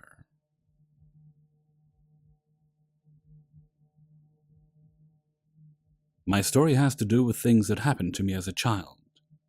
When I was 6 years old, my parents bought a very old house, probably around 100 years old, and that was back in 1976. It was a very large house, and some of the original wallpaper was still in it. I have always been kind of in tune with the supernatural, and I also have a psychic sense. I'm not saying I am psychic, but I just know things and I can't explain it. Well, anyway, I know that my sister was very afraid of this house. She is 3 years younger than me. She would either sleep with my parents or with me, and she would never cross the long hall that ran through the center of the house by herself.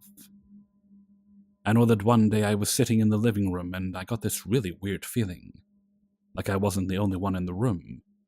I felt like someone was staring at me. Now keep in mind that my mother and sister had gone to the store, so I was in the house alone. At this time, I was about 9 years old. I was sitting on the floor and I just happened to look up.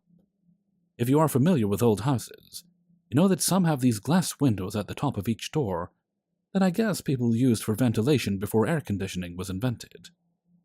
Well, the upstairs of this house had been added years after the original one-story had been built, and the steps that led upstairs went even with the glass window above the door in the room I was in. There was also a small triangle of wood that was missing from the step, and that is where my eyes shifted to. There was something looking at me through that space. I was so scared that I grabbed my dog and ran to the front porch, just hoping my mother would drive up. I don't know what it was, but there was something there. People in the neighborhood were always asking if the house was haunted, and one time an old woman I had never seen before asked me if I knew of the girl that had been locked in her room, in my house, and she had died there. There is also another story that happened in this same house. My uncle was living with us. He was 70 years old, and I was about 10 at the time. One night I heard him calling my father. He was shouting, and that is what woke me up. My father went running into his room, and this was my uncle's reply. "I know you're not going to believe this, and I know I shouldn't be seeing this, but I do. There's a black woman standing in front of the fireplace holding a little girl's hand, and she's wearing a red coat and hat." Then my father said that my uncle's eyes followed something around the room, and then my uncle began to scream again, "No, go away! Don't come near me!" Then they disappeared. My father said that he had never been so scared in his life, because his uncle was being rational about it. Like he knew he shouldn't be seeing something like that, but he did. I knew there was something in that house.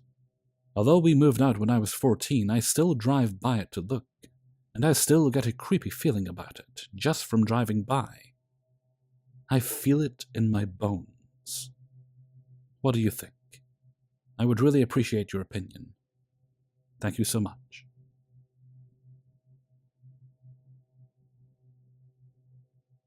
In the summer of 1999, I bought a house in a small town in Washington state. I'm a California native, so as you can imagine, I had a difficult time adjusting to the calmer settings. It was almost too quiet for my liking. About 3 weeks after I moved into my new home, an old colonial-styled house, I decided and began looking for a roommate.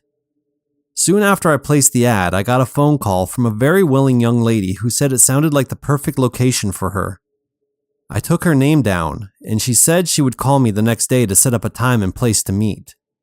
I waited all day for her phone call, but it never came. I figured she must have found some other place to stay, but I kept the spot vacant in case she called back. A few weeks later, she did call again, and as before, she told me she would call back the next day to set up a time and place to meet. I faithfully awaited her return call, but same as the first time, it never came. I began to get suspicious as to whether it was a prank caller or a real person of interest. I thought it was odd how she'd given me a name without a number. My attempts to find her in the phone book failed, so without any other place to turn, I gave up on the search. About 3 months later, I was up in the attic storing some Christmas decorations I wouldn't be needing for some time when my eyes fell upon an old stack of newspapers in the corner. I was somehow intrigued by a particular paper lying on the top of the stack. As I thumbed through it, I was quite shocked to read an article printed about a young woman who died in her house, the house I was currently living in, at the age of 22. Even more shocking was the name of the woman. It was an identical match to the woman who called about sharing my home. I couldn't catch my breath. I went down to the local historical library and discovered that this woman did indeed live in the very house I now owned in the late 1800s. My visit to the library occurred close to 6 months ago. Since then, late at night, I've heard crying downstairs in my living room. My aunt and uncle used to live in an old log cabin. We think it was by an Indian burial ground, but it was definitely haunted, and the spirit there was not good at all. One night, my aunt and uncle woke up to find they couldn't move. They were being held down by something, but that's not my story. My 3 cousins all shared the same room. It was the only room on the second level. I hated going up there by myself. I never had to before, but this time I did. I was about 6 or 7. My sisters and I had been playing board games with our cousins up in their room. When we went downstairs to watch movies, I left my shoes up there. When the time came to go, I couldn't find my shoes. I looked everywhere. Then my sister reminded me I left them in my cousin's bedroom.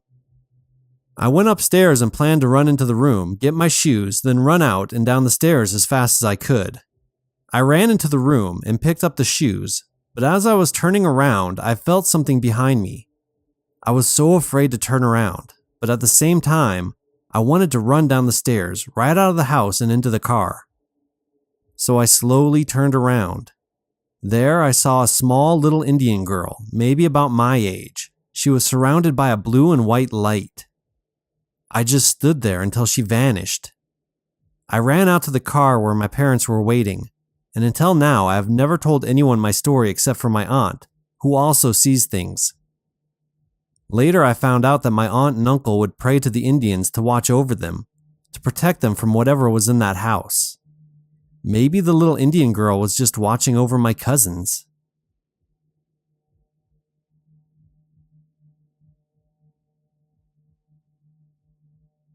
My wife and I had moved to the naval station at Mare Island of Vallejo, California. I was attached to the personnel support office. About 4 months after reporting, I was sent to the Combat Systems Tech School's command to process new students.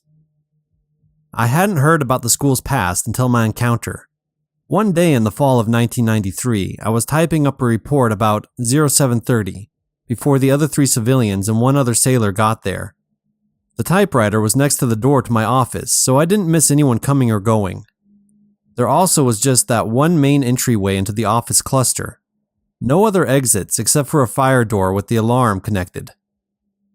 Anyway, someone walked by my door and I thought it was my shipmate, so I asked how he was doing. I got no reply, so I thought he hadn't heard me and I decided to go bug him after I finished my report. I went to his office and found it locked. Then I noticed the light on down the hall. The light was moving ever so slowly and getting closer to me. It was then that I realized that it was actually a translucent figure of a sailor. It terrified me so much that I ended up passing out from a panic attack. One of the civilian computer programmers walked into the hallway at work, noticed I passed out and shook me awake. I told her I saw something in this hallway and she said that I probably was just overworking myself from stress.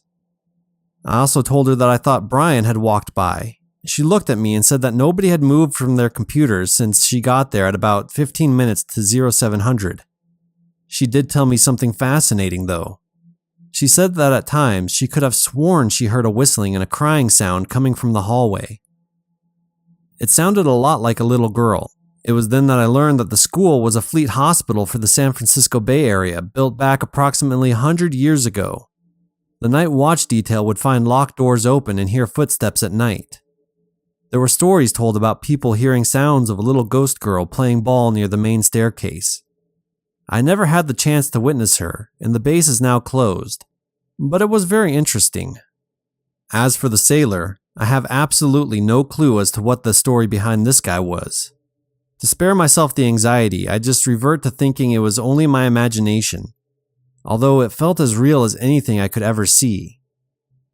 One other experience was shared by my wife, myself, and my mother-in-law at Hickam Air Force Base in Hawaii in 1995. My wife had been flown to Tripler Army Hospital due to complications with her first child. My mother-in-law arrived a day before I got there from my ship. Anyway, we were put up in the guest house at Hickam for a couple of nights before being moved temporarily to an officer's quarter in the corner of the base. It was a well-furnished room and had a pleasant air about it. That was until the night arrived. My wife was awoken that first night, where she heard multiple whispers.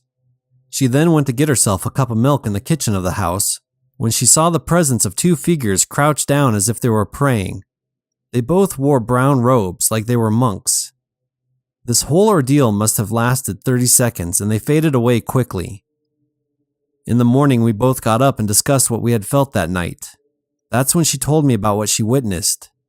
The crazy thing was, while she was experiencing that, I told her that I could have sworn I saw the face of an elderly man just staring back at me in the mirror when I used the bathroom. He had scars on his face and was balding. I'll never forget the sight of it.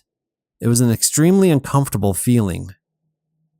This is a story that will always live with me for the rest of my life. My mother and father used to always take lengthy trips over the weekends to visit my grandparents in Ohio when we had lived in Michigan. We would drive about 4 hours, and we usually would get there by the evenings. My grandparents lived in a huge Victorian estate on top of a hill, surrounded by woods all around. The house had 6 bedrooms and was extremely spacious, so whenever we slept over, I got a room to myself on the second floor. At the time, my dad suffered from terrible sleepwalking episodes, and they only seemed to trigger at this house. I can remember one night, I was sleeping in the room and had my window open. That was when I was awoken by soft sounds coming from outside of the window. It sounded like hymns and chanting, as if it was a lullaby.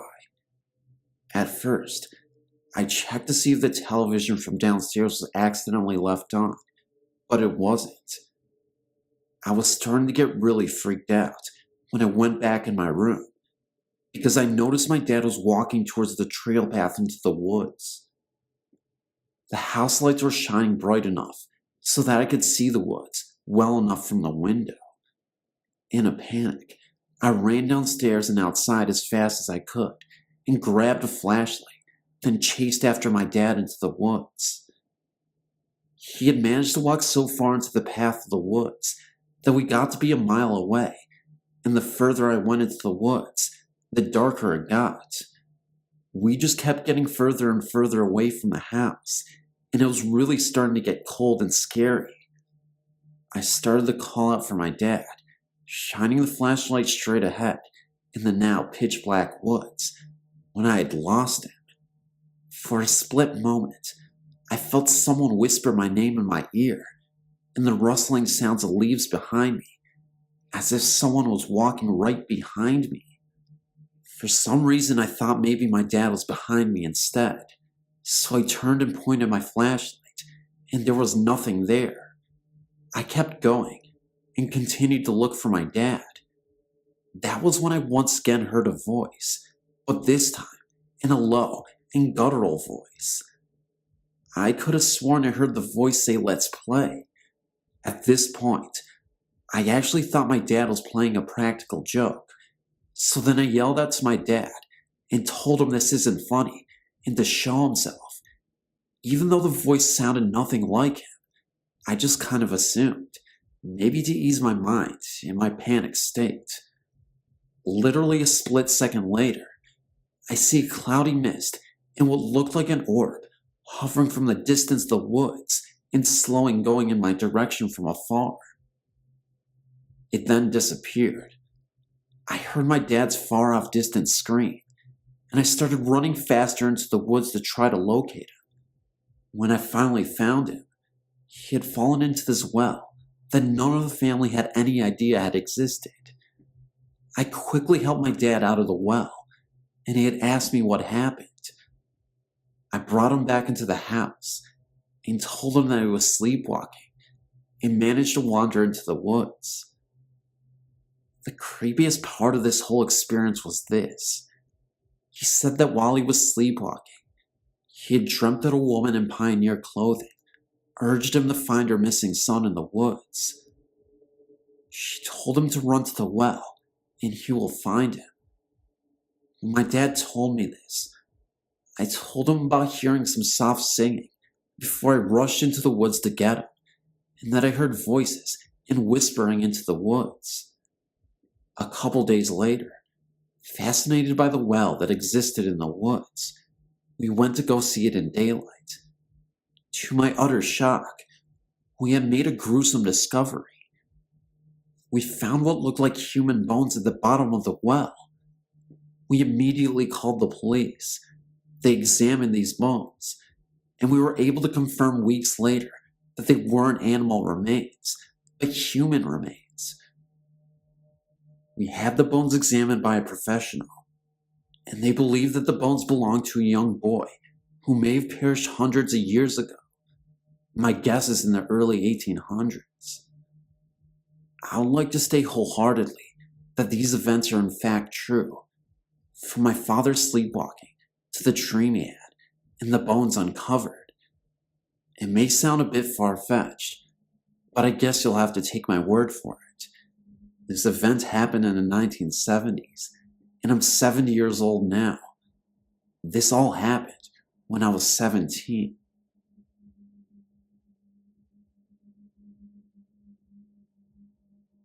I have a rather bizarre ghost story, or maybe it just appears that way to me, since I've never experienced ghosts before.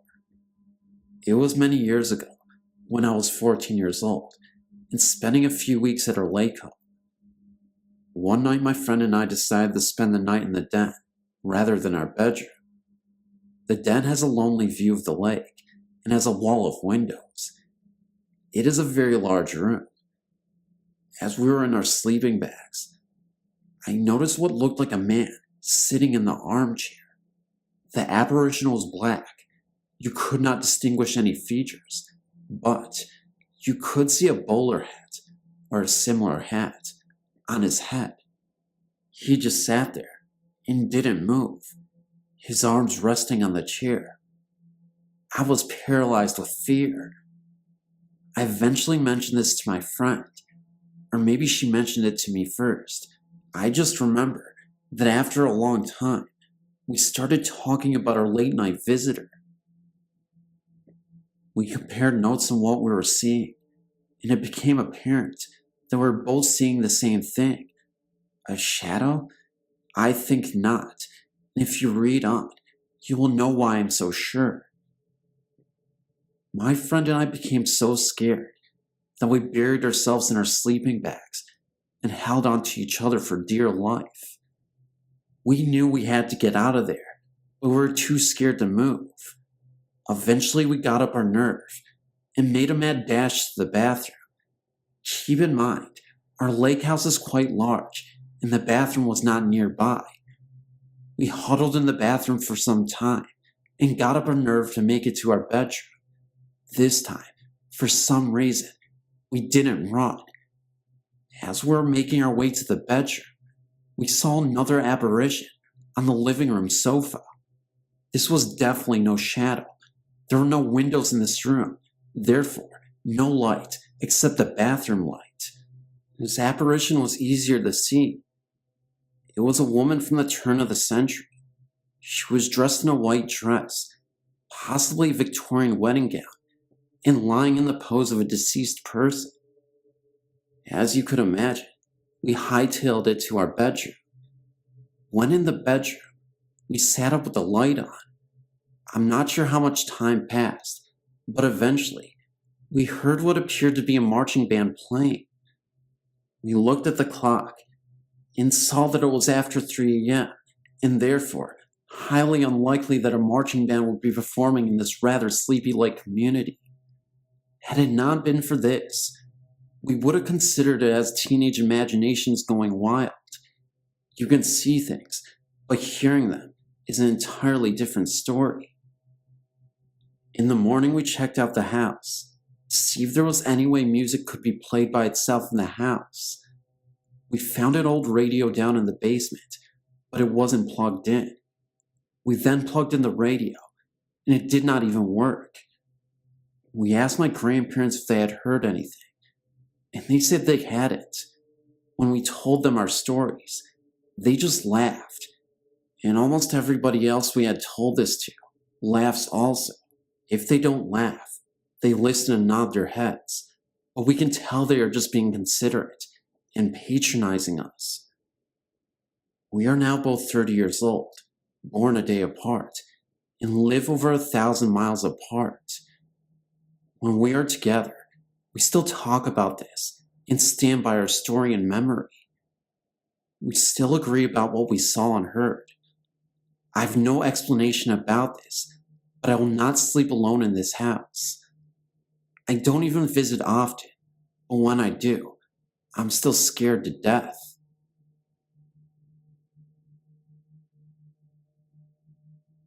Seabrook, Toddville Road, the former Toddville Mansion, which has recently been torn down. The property turned into apartments or condos. Reports of a strange creature roaming the grounds, noises, feelings of being watched, shadowy figures. Actually, this mansion was the List Mansion. The story of this place was well known to the people of Seabrook, who lived there at the time. I lived near the List Mansion for many years. Several acres of land were bought by a Houston business owner in the late 70s to early 80s, right on Galveston Bay, near the intersection of Toddsville Road and East Meyer Road. Bill List was his name, and for the most part at first, no one knew who he was, only that there was a major construction project going up near the bay. Bill List owned a trailer manufacturing business, and with the success of his business came great wealth. The mansion was a massive undertaking. Built up on several feet of soil, the 3-story brick structure dwarfed the modest home surrounding the property. The brick foundry, where Bill was buying the bricks for his mansion, was unable to keep up production of bricks for the mansion and bricks for other products, so Bill just bought the brick foundry so all the bricks made could go into his construction for project. Month by month, the mansion began to take shape. The stark brick structure was 3 stories tall, 4 if you count the massive garage on the ground level. All the windows on every floor featured wrought iron bars. It was divided into 2 separate sections, with a large glassed-in garden and pool. Catwalks on the second floor crossed from the front of the house to the back part. The rooms were arranged into 2 separate apartments, with kitchens, bathrooms, and living areas. The entire property was surrounded by a brick wall from Toddville Road. The List Mansion, as it was called, resembled a prison, which was not far from true. When construction was completed, me and some friends were in the Kroger parking lot in Seabrook when 2 guys a little older than us invited us to a big party to celebrate the opening of the List Mansion. We talked to them for a few minutes, and then they left. We did not go to the party. For years after that, you rarely saw anyone coming or going from the mansion, even though several families could live there at the same time and never see each other. The guys we saw at Kroger that day never showed up anywhere in town. Then one day, Bill List was dead, murdered, and the whole story came out in the Daily Citizen, the Bay Area newspaper. The List Mansion was built like a prison, not to keep people out, but to keep people in. As it turns out, Bill List had a preference for younger men and would cruise the alleyways in parts of Houston where runaways would frequent. He would offer them a place to stay and drugs in return for his indulgence for the young men. Bill would keep them drugged and locked in the mansion, providing everything for them but freedom. Some would stay, and others would eventually be let go, but it was the final group of guys who figured it all out. They decided that Bill List must die, so one day, they got a hold of a shotgun and waited for Bill to come home from work. Bill never made it up the stairs from the garage before he was shot and killed. The guys who killed him ransacked the mansion, stole Bill's credit cards, and left. Some were picked up on their way to Canada. Others were caught in the Houston area. For years after the death of Bill List, the mansion was up for sale, and yet no one would buy it. Caretakers were brought in to maintain the property, and eventually, a bunch of people at a rock and roll band rented it for a while. I moved from Seabrook in the early 90s. Eventually, the List mansion was bought by a real estate land developer, and he tore down the List mansion. In its place was built Suco condos with clay tile roofs. There is nothing left of the List mansion, except the sordid stories of the long residents of Seabrook. These are my memories of the List mansion.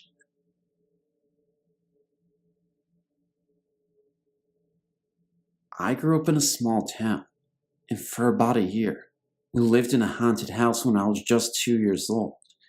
In other words, I don't remember specific things, just feelings. It all started when my mother and father moved from South Carolina to Kentucky. They rented an old house with a huge basement. This was told to me by my mother.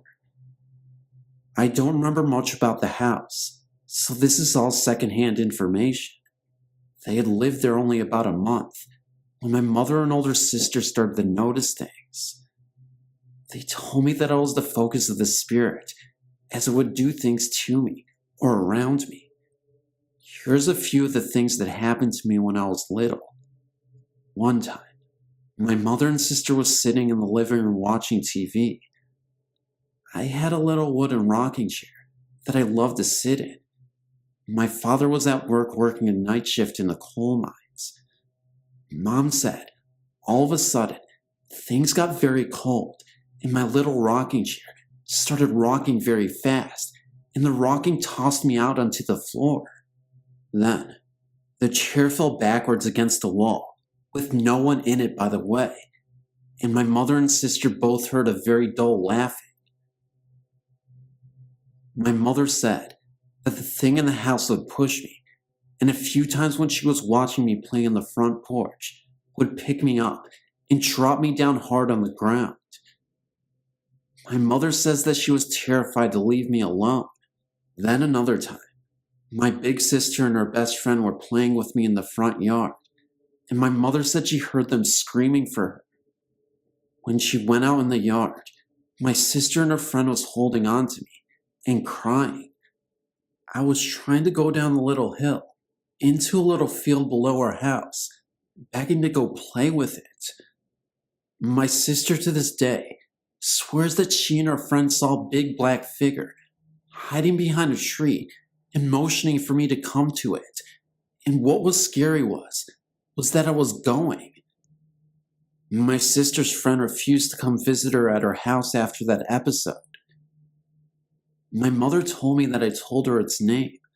I won't repeat it here, for it makes me have anxiety attacks, and that I lived in a deep dark hole in the ground, down in the field below our house. My mother went looking for a hole in the ground, and she found an old well that had been boarded up, and the weeds grown over it pretty bad, so it was very difficult to see. She didn't tell me if she experienced anything there or not, but she wouldn't talk about it with me. She kept begging my father to move. My mother said it would laugh at her, and she was constantly scared. Finally, one night when my dad was home, something happened that made my dad rethink and take my mother seriously. My parents were in bed, and it was pretty late. My father looked up and noticed the shadow of someone staring at him in the darkness. My dad at first thought it was my sister, so he raised up and asked her what was wrong. The thing laughed, and my mother screamed that it wasn't my sister because the shadow was too big to be my sister. When she screamed, my dad jumped up to turn on the lights, and it laughed again and disappeared. From then on, my dad took what my mother said seriously.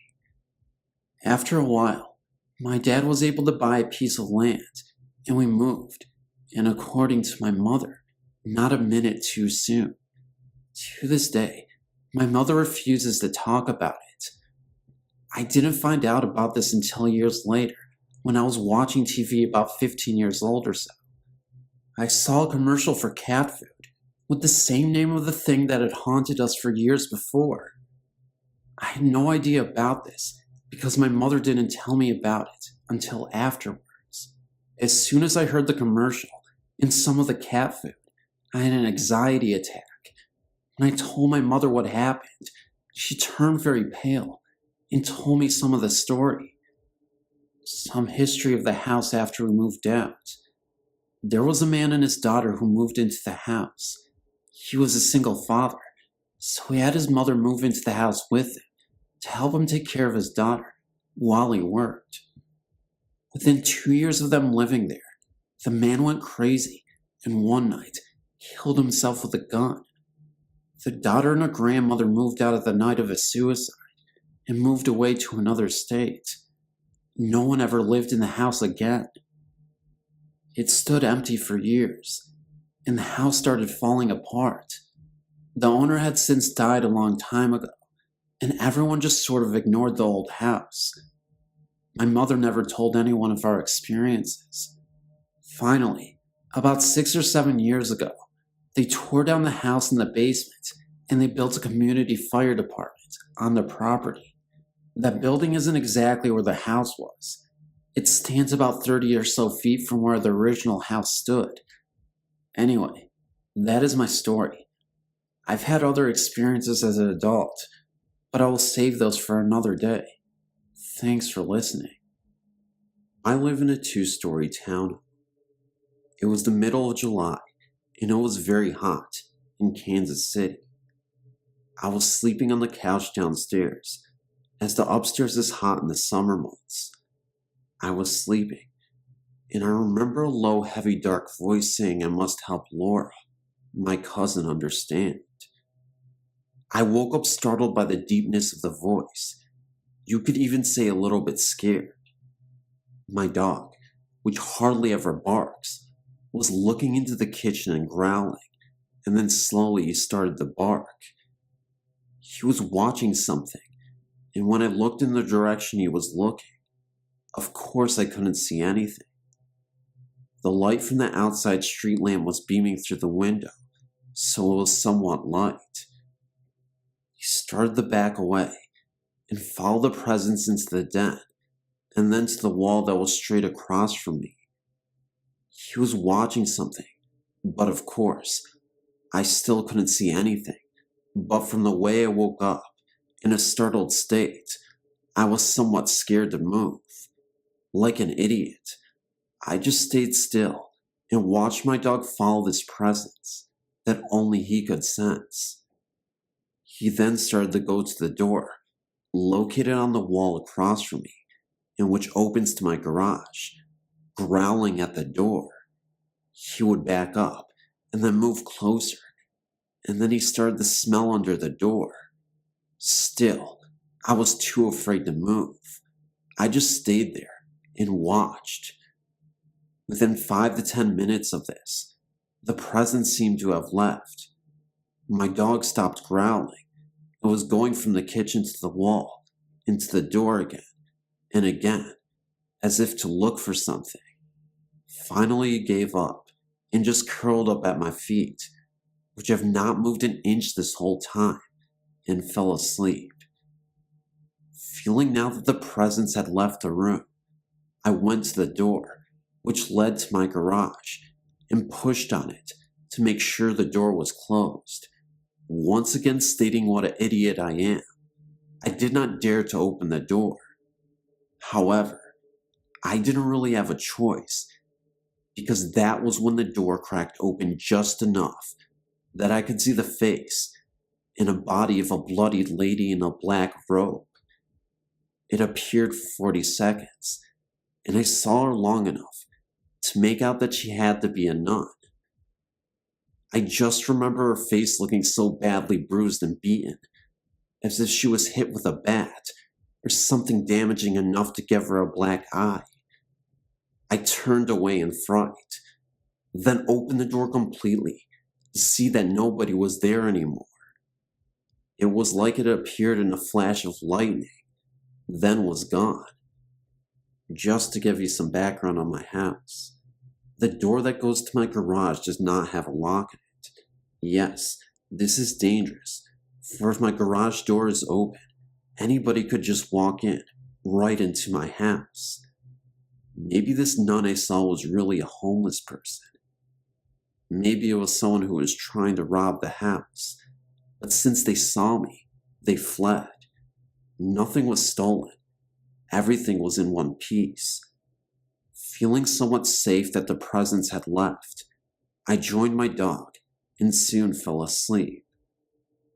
In the morning I awoke, went upstairs to take a shower, and dressed for work. When I came downstairs, I gathered up all my things and opened the door, which leads to my garage, and stood there in total amazement. My garage door was wide open. I left the door open all night and morning. I truly feel my spirit guide was trying to warn me, and I was too stupid and too afraid to listen to him. As I drove to work, I thanked him for trying to warn me, and I promised to try and listen more carefully next time. The reality sank in that I could have been robbed or beaten. Yes, today I'm buying a chain lock for that door and installing it right away. In hindsight, I wish I would have been more accepting of the events that were happening to me. If this has taught me anything, it's to stop, slow down, and listen to the ones who are trying to help me.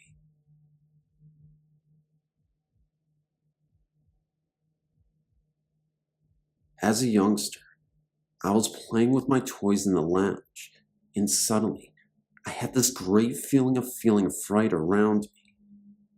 So I went running into my mother, who was washing the dishes. She told me not to be frightened, as there was nothing to be frightened of. So she assured me, and took me back into the lounge to carry on playing. But as she walked back to carry on washing, she saw a figure standing still in the hallway. It looked as though it appeared to be a monk in a brown habit, with his face covered by his hood. All you could see was his feet, which had sandals on. My mother walked towards it, and it disappeared into my mother's bedroom. But my mother always said how I must have sensed the presence of this ghost. Another time in the same house, it was nighttime, and I couldn't sleep. So I was just looking into space when 3 squares appeared on the wall.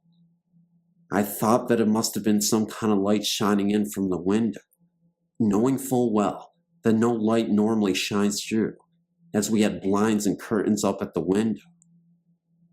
I kept on staring at the squares on the wall. They didn't move or anything, but I felt really frightened like in the other story. I must have fell asleep, thinking about the lights on the wall. In the morning, when I awoke, the first thing I did was get out of my bed and go straight to the wall, hoping in the back of my mind that there wouldn't be any kind of marks on the wall where the square was. But I was wrong. Where the squares were, there were deep-lined marks, like holes that were pressed into the wall, around where the shapes were. They looked almost like claw marks, and definitely weren't there before. There is no logical explanation for this story, not that I can explain anyway. It was not possible for any light to come through the curtains. and there were no other kind of lights or anything on in the room or in the house. I've tried to come up with some sort of explanation, and I don't have one, and that happened about 23 years ago.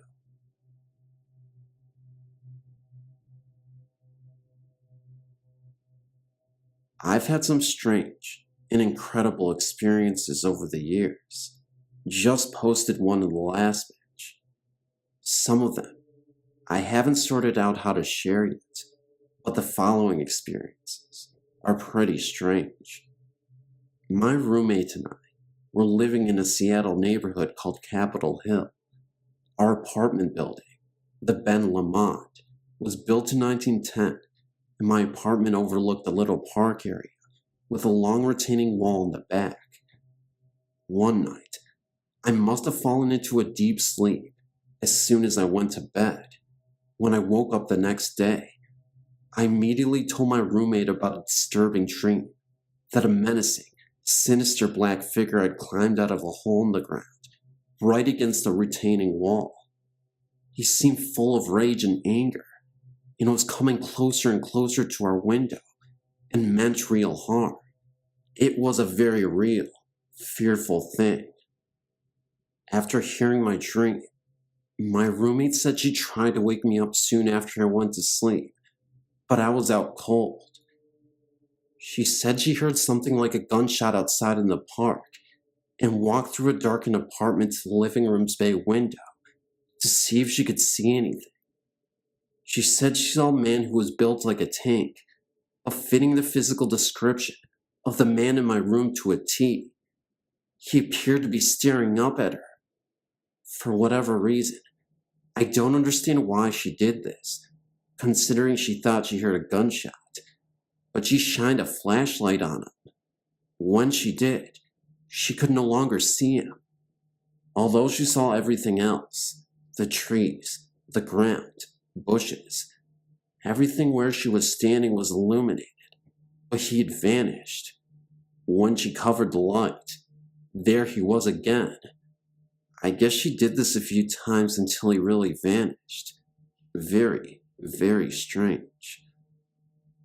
Another time I was staying in an artist's loft in San Francisco that was in a really creepy area on Market Street and 6th.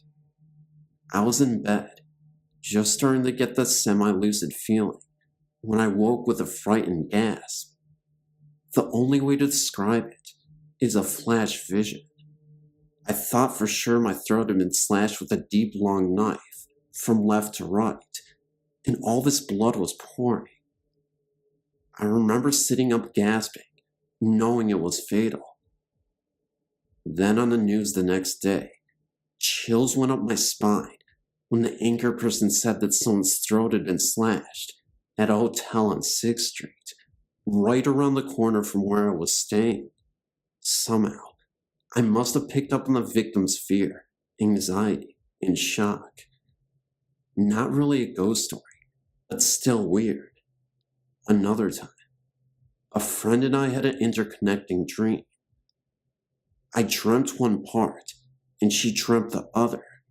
They matched perfectly, and since we both dreamt this right before we were waking up, we assumed we had these dreams at the same time.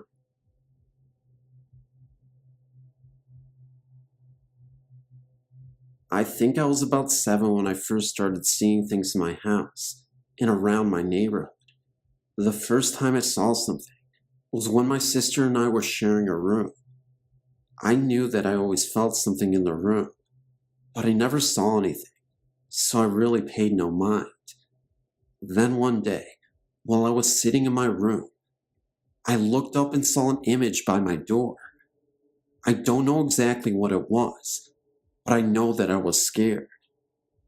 Over the next couple of days, I would hear things in my room, like people walking, the doorknob would jiggle, and things would just tip over. When I talked to my mom about these things, she told me not to be scared of them, just tell them to go away. The next night, I was sitting on my bed, and I heard somebody walking around. I did what my mom told me, and told it to go away. It didn't work. The sound became closer, and an image began to appear. At first I was kind of scared, but when I saw what the image was, I wasn't so scared anymore. It was a little girl, about 5 years old, who was lost. She was just staring at me for a while, and then she just sat down on the bed next to me. She was sitting next to me for about 2 minutes, and then she was just gone. For a few years, I wouldn't see anything, just hear things. When my older sister moved out, my sister and I finally had our own rooms. I stayed in our original room, and my sister moved to my other sister's old room. For a couple of months, things were cool, and then my sister woke up in the middle of the night and asked if she could sleep with me. The next morning, when I asked her why she slept with me, she told me it was because she was hearing people talking from the closet. Me and her had to switch rooms because she wouldn't sleep in her room. The first night, nothing happened, but the second night was completely different. I was hearing whispering and footsteps. At first, I thought I was scaring myself, but when I heard someone ask why my sister and I switched rooms, I knew I wasn't imagining it. At first, everyone thought I was making it up, but when I told my grandma about it, she looked at me as if she were surprised. She told me that I wasn't the only one in the family to be able to hear and see things. It was something that actually ran in my family. After that, things started happening more. People would talk to me. I would feel them touch my arm, face, or even feet when I was sleeping. And sometimes, I could feel someone sitting at the end of my bed. I think when I really got scared was when I decided to sleep with my light on so nothing would bother me. But when someone said turn the light off, that was it. I ran to my mom's room and fell asleep on the edge of her bed. That was the last time anything happened to me for about a year. I thought it was just something I went through, but when I turned 14, it got bad. Not only was I seeing things at home, but I was seeing them outside occasionally. I learned not to say anything, because when I would, people would just laugh at me.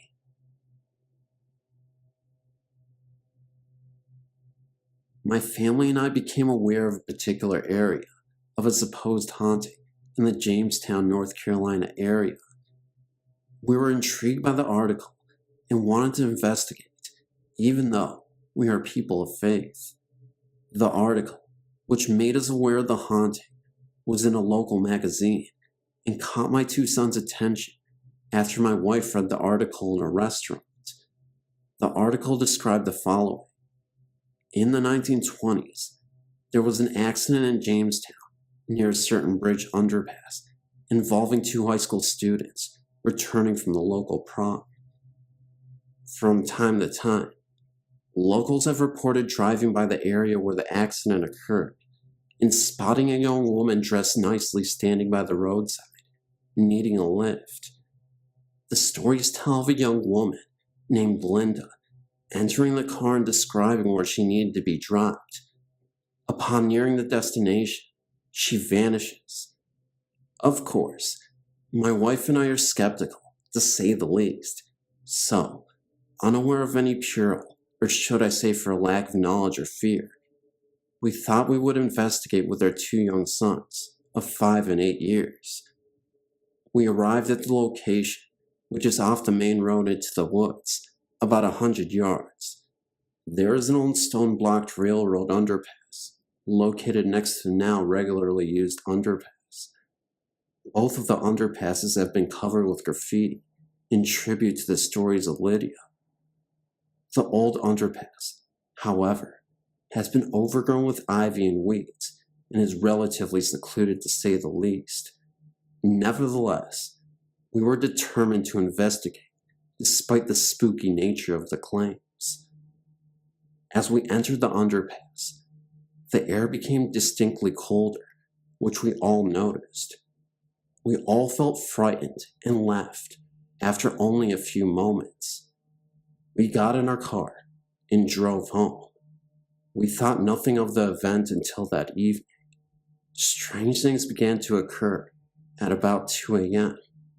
Of all things, an old woody doll with upholstery began to speak in a toy box and would not stop.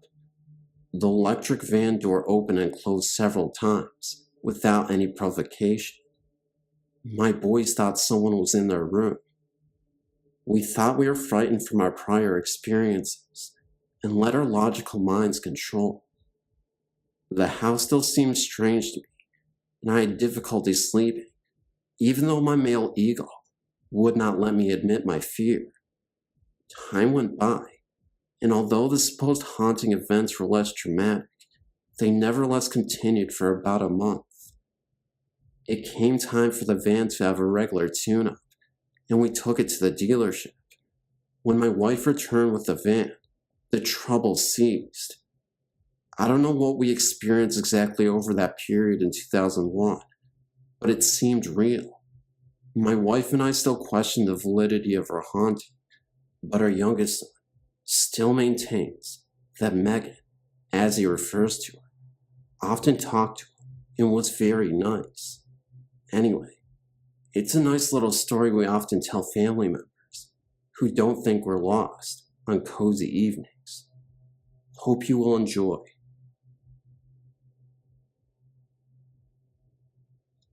I used to work at this daycare center that only stayed in business for 2 years. The building that we worked in had many owners and many businesses, but never stayed in business for longer than 2 years. Usually, bankruptcy would follow. Anyway, I had worked there for about a year and had always been scared of the back of the building. There was a long dark corridor that always gave me the chills, and I always felt like I was being watched. I had the early morning shift, so I had to be there at 6:30 and get ready for the kids to arrive. One morning, I had an infant who was only 4 months old and was asleep at the time of the incident. We were in our room, and I was writing out papers for the rest of the day when I saw a toy out of the corner of my eye being thrown across the room. I didn't think anything of it and played it off as my imagination until a week later when another coworker told me what happened to her. She was in the sleep room changing a child's diaper when she looked right and saw a little girl standing there staring at her. She looked back at the child she was changing and back, and the little girl had vanished. There were no children besides the one she was changing in the room with her. It freaked her out, and when she told me, it freaked me out, because then I realized that the toy that I saw thrown across the room wasn't my imagination. Neither one of us had another experience, but those two were enough for us.